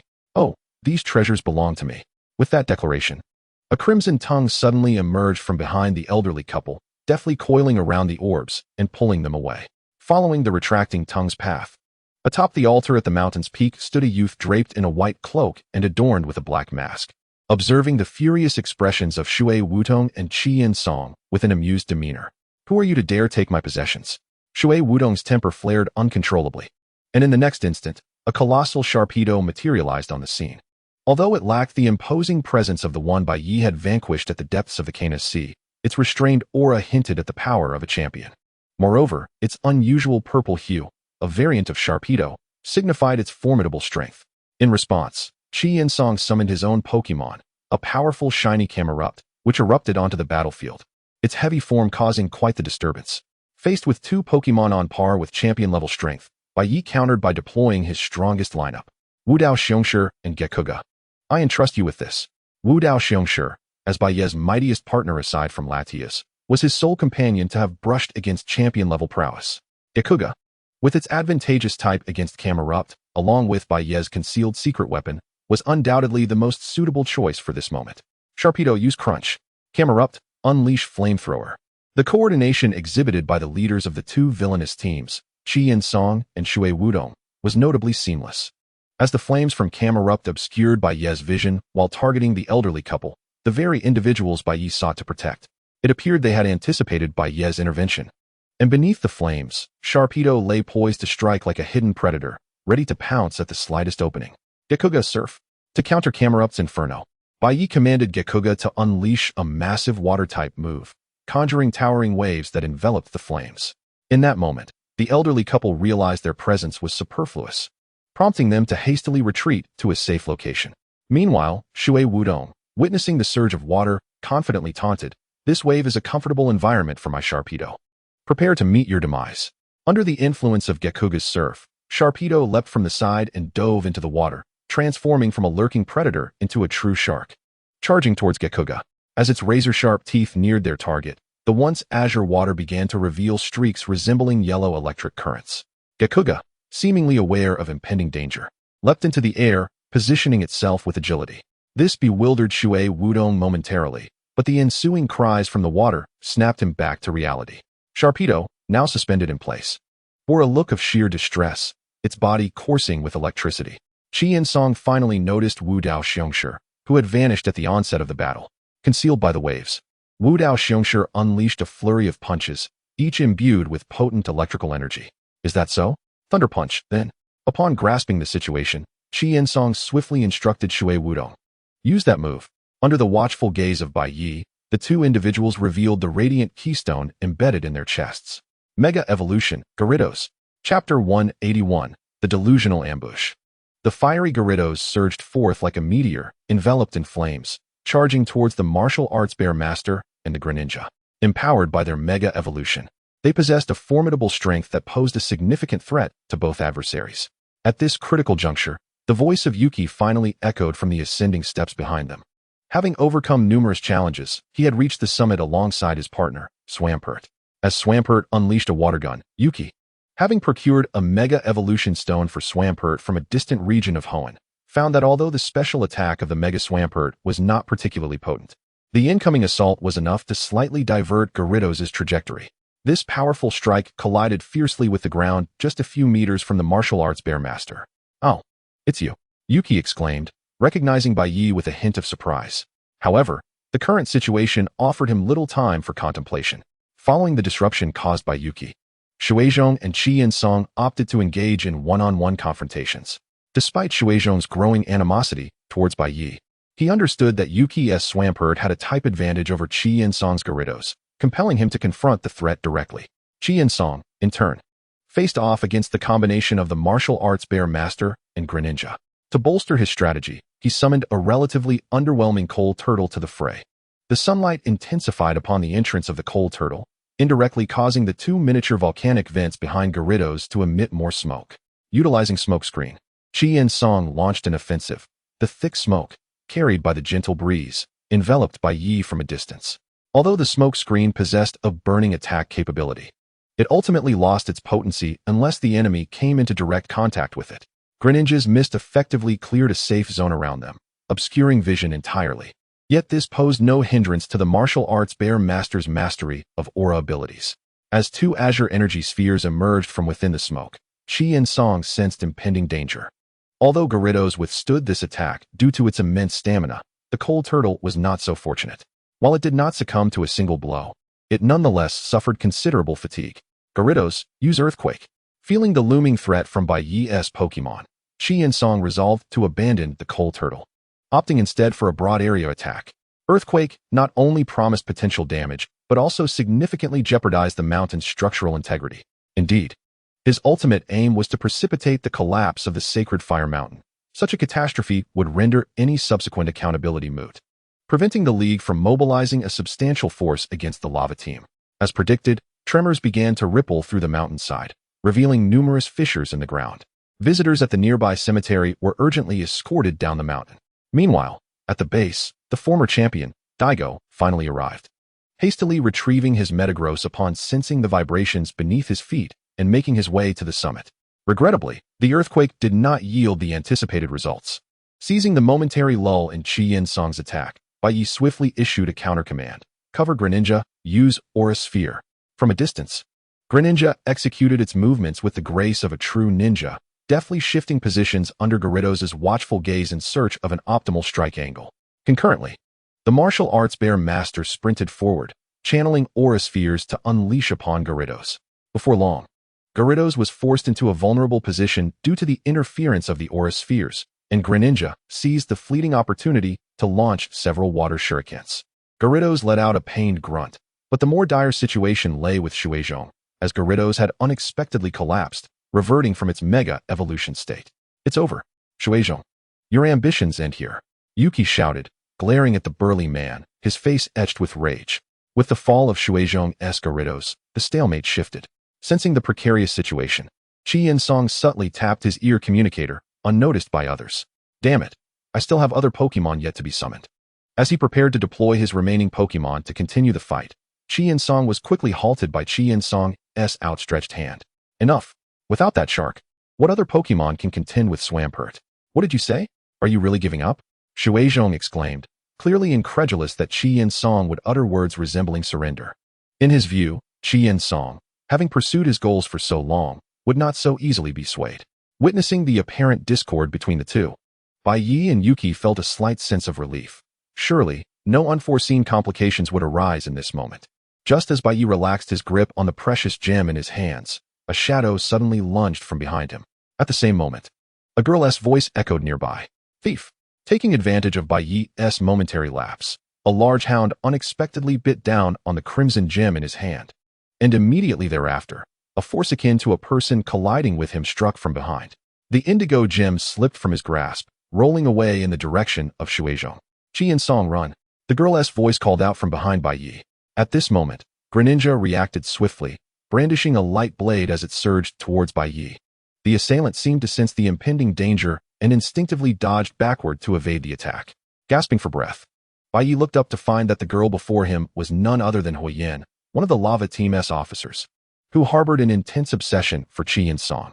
Damn it! With two gems stolen, Qi Yin-song and Shueizhong realized their presence here had become futile. At that moment, Daigo's voice echoed from above, intensifying their urge to flee. Retreat. The two simultaneously issued commands to withdraw, vanishing from the summit of Sacred Fire Mountain amidst a swirl of smoke. Chapter 182. Target, Suijing. When Daigo reached the mountaintop, all that remained were the dissipating smoke and the coughing Yuki and Bai Ye. Although reluctant to admit it, their mission to thwart the water and lava teams had been entirely undone by Huoyan's ambush. The loss of the gems corresponding to the two ancient deities posed the gravest concern. Despite the urgency of the situation, Daigo first turned his attention to the well-being of Yuki and Bai Ye. Are you both all right? After receiving their affirmative responses, Daigo finally released a sigh of relief and began to explain the current circumstances. The fiery pine and the water sycamore, upon acquiring two celestial orbs, would undoubtedly embark on a quest to seek the traces of the corresponding ancient deities. Although we have faced a setback here, there remains an opportunity.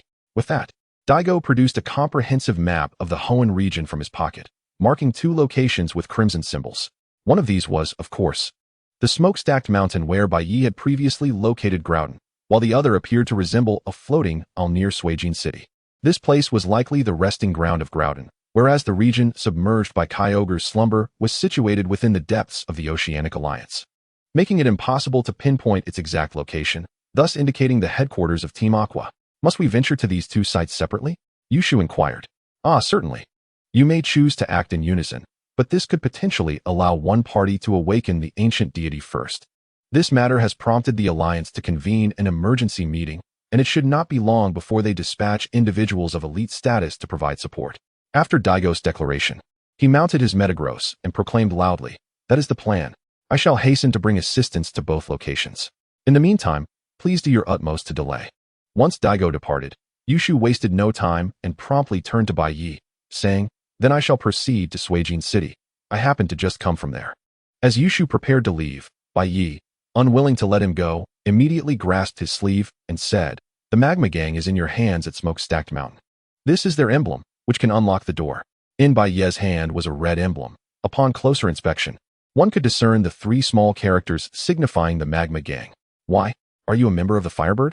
Yushu recalled the earlier ambush and swiftly understood. "I see. Smokestack Mountain is entrusted to me." After accepting the emblem, Yushu immediately took to the skies on his Swellow, soaring into the distance. Bai Ye, without hesitation, hastened towards the sprawling commercial metropolis in the eastern region of Shunshin Fire Mountain. As the most prosperous city in the Hoenn region, it boasted an array of structures shared by all towns, including opulent buildings, commercial complexes, and museums, among others. The only shortcoming here was the overwhelming number of edifices, which hindered the smooth operation of the gym, thus lacking a guardian akin to the psychic queen of Golden City in Kanto. Suijin City today thrived as ever, bustling with travelers, trainers, and coordinators from various regions, drawn by Hoenn's largest shopping center.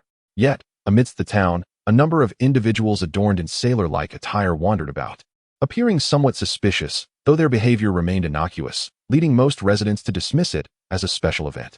However, among this peculiar crowd was a man whose expression seemed rather unusual, as if he harbored ulterior motives. On the eastern coast of Suijin City, the vast expanse of the sea lay before them, but little did anyone suspect that not far from there stood a grand structure concealed upon a floating isle. This was one of Bai Ye's targets. For lacking knowledge of Kyogre's precise underwater location, he could not afford to spend excessive time searching for the cavern beneath the sea. Thus, a change of objective seemed prudent. Following the acquisition of the orb, Water Sycamore's next target would undoubtedly be the shipyard in Kanazumi, where they would seek a submarine capable of diving into the deep sea, a vessel that could only be procured from there. After securing the submarine, they would return to this base for minor adjustments before proceeding to the enigmatic underwater cavern, while Bai Ye's aim was to cleverly infiltrate the submarine. However, just as he was about to head directly to the base, a mysterious voice from behind suddenly interrupted him. "Are you perhaps in search of the Team Aqua base?" Upon turning around, he was met with a man clad in the usual attire of Team Aqua members, albeit wearing a somewhat lecherous smile. Anyone would instinctively perceive this individual as untrustworthy. Noticing the confusion on Bai Ye's face, the man dragged him into a building within the town. Upon entering, Bai Ye discovered it was a quaint establishment specializing in professional tea sales. And in the corner of the second floor sat someone Bai Ye had not seen in a long while. "Oh, handsome, why have you brought a stranger?" "Mo." Upon closer inspection, is this not Bai Ye's little brother? Upon entering, Bai Ye recognized the plump man wearing sunglasses. "Ah, Yashida, so you know each other. That saves me the trouble of introductions." The man referred to as handsome removed his disguise, revealing attire reminiscent of a talent scout. "This is the International Police Officer. Codenamed Handsome, we usually just refer to him by his nickname." International Police? Handsome? With these two terms, Bai Ye's mind began to assemble a general understanding. As a figure often elusive in the Unova region, despite seemingly lacking influence, his identity was undoubtedly highly regarded across all regions. Has Team Aqua completely surrounded the city? Has the Alliance made no moves? Handsome inquired of Yashida. "Soon. I've already received word of their meeting, and they should be making an announcement shortly." The two exchanged dialogue, swiftly transitioning from the current state of Suijin City to their respective mundane affairs, leaving Bai Ye, who had been forcibly dragged along, somewhat perplexed. Fortunately, Handsome soon recognized the passage of time and hastily remarked, "By the way, this outfit is a gift for you. It should prove somewhat helpful. I apologize for bringing you here." Thus, Bai Ye was drawn into a conversation lasting approximately half an hour, ultimately receiving a Team Aqua uniform. Though he wondered where Handsome had procured such a plethora of garments from various regional antagonists. Nevertheless, for Bai Ye, this attire would undoubtedly aid in avoiding unnecessary conflicts. Chapter 183, The Cave of the Sea. Those at the back, hurry aboard. The Alliance will soon encircle this place. In the depths of the Team Aqua base, the robust Chow was meticulously directing the remaining members of Team Aqua into a sophisticated submarine that protruded from behind him. After seizing the celestial orb, Water Sycamore swiftly returned to this base, which he had painstakingly constructed as he viewed his goal as tantalizingly close. The blueprint marking the location to seal Kyogre, combined with the orb in hand, further ignited the flames of desire within him.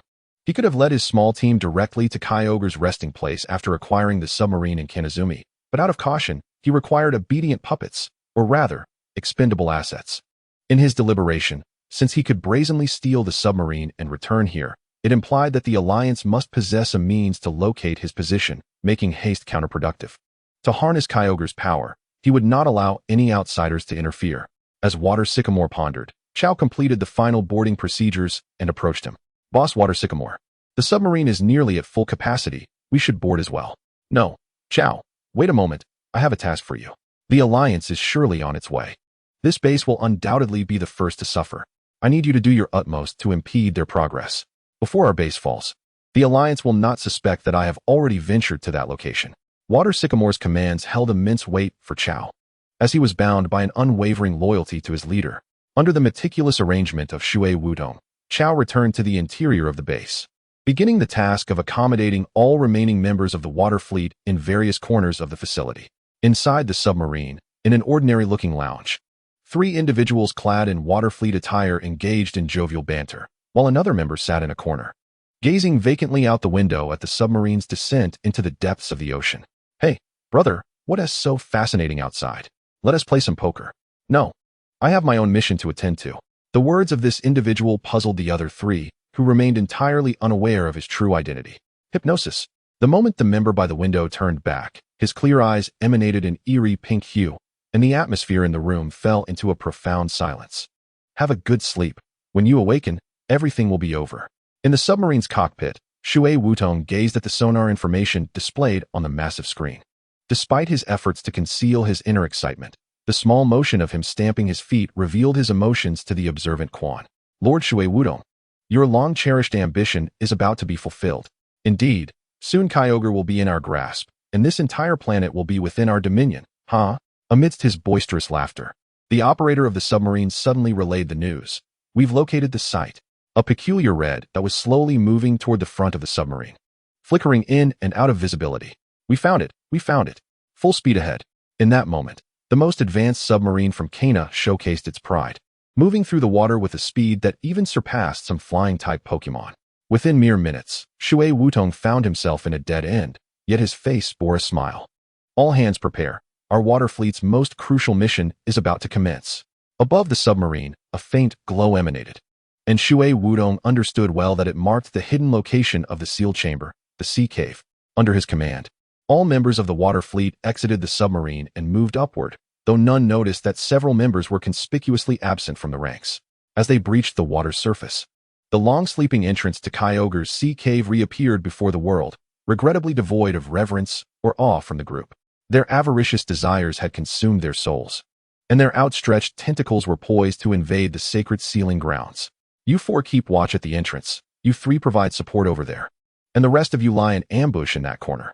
Once inside the sea cave, the members of the water fleet dispersed into various positions along their path, until only Quan and 3 remaining members were left beside Shui Wudong as they reached the depths shrouded in dense mist. As the lake where Kyogre slumbered lay just ahead, one member of the team finally took action. You. After 2 piercing screams, the remaining 2 lackeys fell to the ground, while Bai Ye swiftly shed his water fleet uniform, revealing his true attire. Be careful, Lord Shui Wudong. Quan instinctively stepped in front of his leader. Although the cave's thick fog obscured much of their vision, Shui Wudong could still discern the identity of the youth before him through the vague outlines. You. How dare you infiltrate my ranks, despicable? The presence of this target, interrupted by another, was a tremendous humiliation for Shui Wudong. Ordinarily, such an affront would have sparked an intense battle, yet the rational Quan stood beside him. Lord Shui Wudong, the priority now is to awaken Kyogre. I'll hold him off here. The fury on Shui Wudong's face was ultimately suppressed by his relentless pursuit of ambition, for he was not entirely devoid of reason. He understood that time could not be squandered here. Wait for me. With that proclamation, Shui Wudong hurried toward the gathering mist without a backward glance. Your strength is formidable. I know I am no match for you. Given more time, the position of Alliance Champion would surely be yours. However, for Lord Shui Wudong, you must first step over my corpse. The Empoleon blocked his path, watching Shui Wudong vanish from view. Bai Ye wore a knowing expression as he faced the Empoleon summoned by Quan. In his plan, awakening Kyogre was merely a natural step, for after all, awakening was one thing. Controlling it depended on whose cards were stronger. Chapter 184. The Awakening of Kyogre. At the dawn of the world, the Creator God forged two legendary beasts. One, the Master of the Earth, Groudon, and the other, the Sovereign of the Seas, Kyogre. These two entities have endured countless eons since their inception. Yet, the ordinary life they led was not to remain unshrouded forever. The moment they stood in opposition to each other sealed their fate of imprisonment. Countless days have passed, yet the essence of ancient waters still permeates the sea cave, purer than that of the present. Kyogre has finally been found. At the lake's center stood the stone statue of the colossal beast, occasionally emitting anguished howls. Whether from the winds or other causes remained uncertain. Clutching the precious orb, Shui Wutong finally beheld the treasure he had long desired. All his previous efforts culminated in this moment. With the external alliance officers occupied by other members of the water fleet, the lone individual capable of obstructing him, Bai Ye, was valiantly held off by Quan. It could be said that no unforeseen circumstances would arise to thwart this imminent future within reach. A frenzied expression gradually surfaced on Shui Wutong's bronze visage, his arms trembling uncontrollably, a manifestation of unrestrained excitement. Awaken, Sovereign of the Oceans. Kyogre, the enormous cerulean whale flapped its wing-like pectoral fins, stirring the waters beneath, while the moisture in the surrounding air seemed to come alive to herald the return of this sovereign. Humans? Greedy creatures. Less than 10 meters before Shui Wutong, the awakening Kyogre did not submit to the control of the orb in his hands. On the contrary, the intruder Shui Wutong became Kyogre's first target upon its awakening. With merely a flap of its pectoral fins, a colossal water vortex was unleashed within the cave, consuming everything in its path, wild Pokémon and the mushrooms and moss growing on the surrounding stone walls alike. All were drawn into the maelstrom of chaos. No, this is impossible. Why has the Crimson Orb failed? Watching Kyogre vanish beneath the water's surface, Shui Wutong crumpled to the ground, as if his dreams had shattered, allowing the vortex to mercilessly tear his garments to shreds. I cannot let you die here. Just as the vortex threatened to engulf Shui Wutong's body, a spatial disturbance emanated from his side. In the next moment, Shui Wutong found himself in the rain-soaked city of Liu. Beside him lay the unconscious form of Quan, a cadre of the water fleet. Take a good look. Will the monster in whom you placed your hopes create the hypocritical world you desire? The youth's words compelled the dazed man to lift his head, revealing a scene filled with malicious intent. A torrential downpour enveloped Liu City, the drainage systems activated, yet still unable to halt the rising waters. Not only Liu City, but the entire Hoenn region was besieged by rain due to Kyogre's awakening, with ocean levels across various locales steadily rising. The foremost cities affected are Kana, Shimizu, and Green Ridge, all of which are coastal. Simultaneously, nearly all residents of Hoenn received the evacuation notice from the Pokémon League, and despair, along with cries of anguish, permeated this land. Is this what you wish to witness? Is this the nightmarish reality you sought? Faced with Bai Ye's reproach, Shui Wutong yearned to retort. Yet the grim reality before him had entirely stripped away the confidence and ambition he once possessed. He remained silent, merely casting a glance at the dimming crimson orb in his hand. The natural energy, having been nearly depleted by Kyogre's absorption, rendered the orb devoid of its former value. To Shui Wutong, it had become essentially useless. This is for you. I shall confront Kyogre, and I will bear the consequences of my actions. The orb rolled to Bai Ye's feet, while Shui Wutong, along with the still unconscious Quan, vanished from sight. Bai Ye found himself entranced by the ancient artifact in his hand, not because of its appearance, but rather due to the alarming depletion of its power. What happened to my abundant natural energy? In the realm of the psyche, many Groudon stomped its feet in agitation, grateful that they were in the mental world. Otherwise, the ground of Liushi would surely bear multiple new craters. Your old acquaintance took a bit away. No worries, you still have that indigo orb, right? As the saying goes, he used yours, and you can now use his. After a round of flattery, Groudon finally allowed Bai Ye to exit the mental realm. By now, evening had descended, yet ominous clouds thickened in the sky, obscuring the sunset splendor, leaving no trace of the sun's rays. All League personnel in the Hoenn region were tirelessly working throughout their towns and roadways as a torrential downpour approached, poised to engulf the continent. The 8 gym leaders, along with the champion of the Hoenn League and the former champion Daigo, toiled on the front lines. Through the news from the Pokémon Center, Bai Ye noted that Xiaoyu was assisting the residents of Mushua Town alongside Daigo, helping them resist the waves threatening to topple their homes. Everything seemed to unfold as it should, yet the absence of Groudon, taken by Bai Ye, had turned the whereabouts of the Magma Gang into a pressing issue.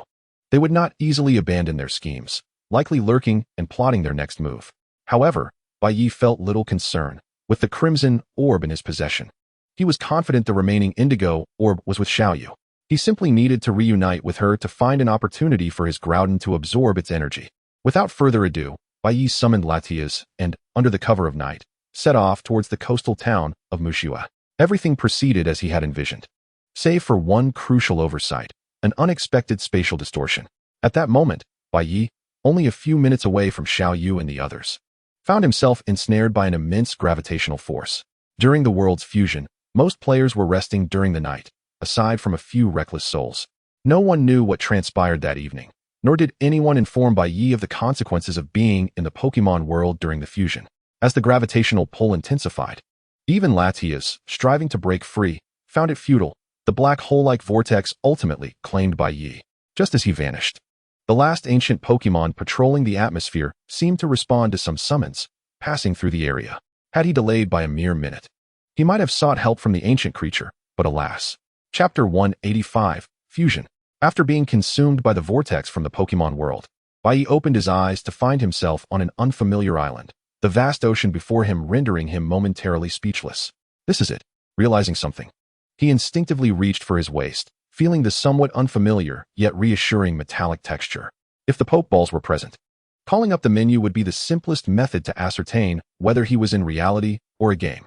If anyone were nearby, they would witness a boy on a deserted island, absurdly shouting for the system to open and for the interface to appear. Indeed, the previous vortex was a result of the fusion. This meant that his extensive collection of Pokeballs stored in his backpack had been left behind, causing him a pang of regret. After the world fusion, everyone retained only their Pokémon partners, while all other possessions, including previously collected badges, vanished. To avoid such a fate, one could only pack their belongings into a bag and carry it in hand. This strategy had been inadvertently devised by a player in the last life, making them the first to return to reality with a berry ball. Bai Ye had initially planned to carry 2 large bags, stuffing all his items inside to return and profit immensely, but now that dream lay in ruins.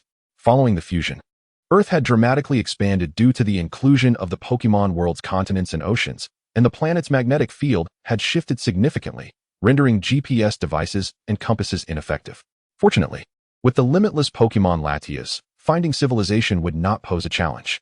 Serendipitously, as he soared into the sky, Bai Ye beheld a familiar scene. The coastline where he had previously dealt with the elusive Uxie, his isolated island lay not far off its shores. Upon returning to land, Bai Ye hastened to his home, where the world had yet to fully accept the existence of Pokémon, although he had already encountered numerous Pokémon on the ground, in the ocean, and in the sky. Ah, dear wife, look at my little blue. However, upon returning home, Bai Ye was met not with the embrace he had anticipated from his parents, but rather found his father, with a well-developed Croconaw, making silly faces at his mother, who was on the verge of losing her patience. I've had enough. With a couple of loud thuds, both his father and the Croconaw sported noticeable bumps on their heads. The entire planet took 7 days post-fusion to restore order to its previous state. In a world as vast as this, there would inevitably be those who abused their Pokémon. Some deluded individuals, emboldened by their newfound Pokémon, began to wreak havoc, believing the government could do nothing. It should be noted that in the past life, those troublemakers were dealt with by a well-aimed missile strike. While Pokémon defenses might withstand missiles, humans could not. And even Bai Ye would not dare to claim he could survive a direct hit. During these 7 days, numerous earth-shattering events unfolded. Most importantly, the establishment of the Blue Star League was announced, as no nation was willing to relinquish the presidency, leaving the name temporarily established without a leader. Moreover, countries formed their own leagues, and aside from Huagua, nations like Suea, Wanshua, Chensha, and Inghua swiftly appointed their respective champions and Elite Four members. As for Huagua, they initially announced candidates, all of whom were members of the National Pokémon Organization. The outcome was predictable, aside from a few individuals with some influence in Huagua. Powerful trainers like Bai Ye and Wudi were overshadowed by their supporters. Among the candidates for the championship, there are 3 individuals, Bai Ye, Chong Kong, and Wudi. Each of these trainers has demonstrated remarkable prowess in various competitions, thus earning the recognition of the majority.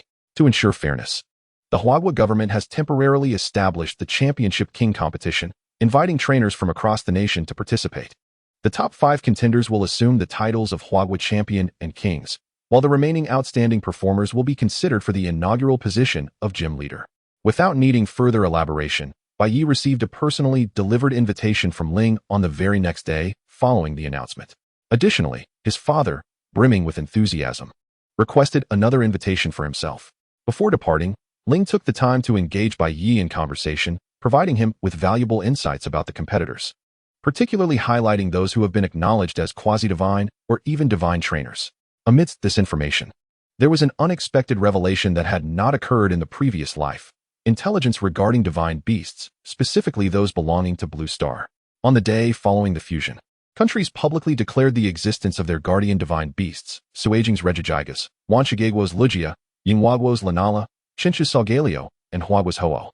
These 5 peak power divine beasts will serve as the ultimate shields for their respective nations. They will not take the initiative to strike, but will only act within their own territories, commanded solely by those whom they acknowledge.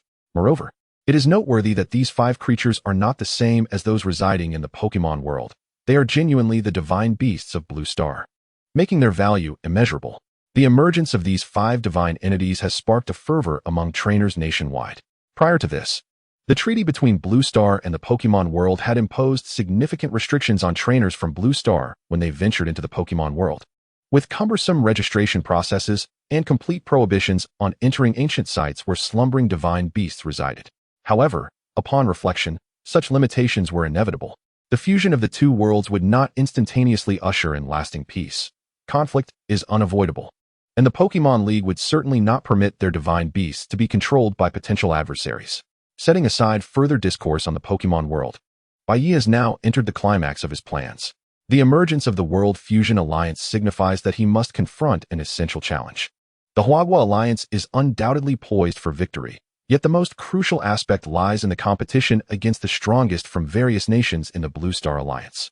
Bai Ye's gaze is particularly drawn to the island nation, separated by countless cities and oceans, where the Qiyang Emperor stands as his sole rival and a definitive threat.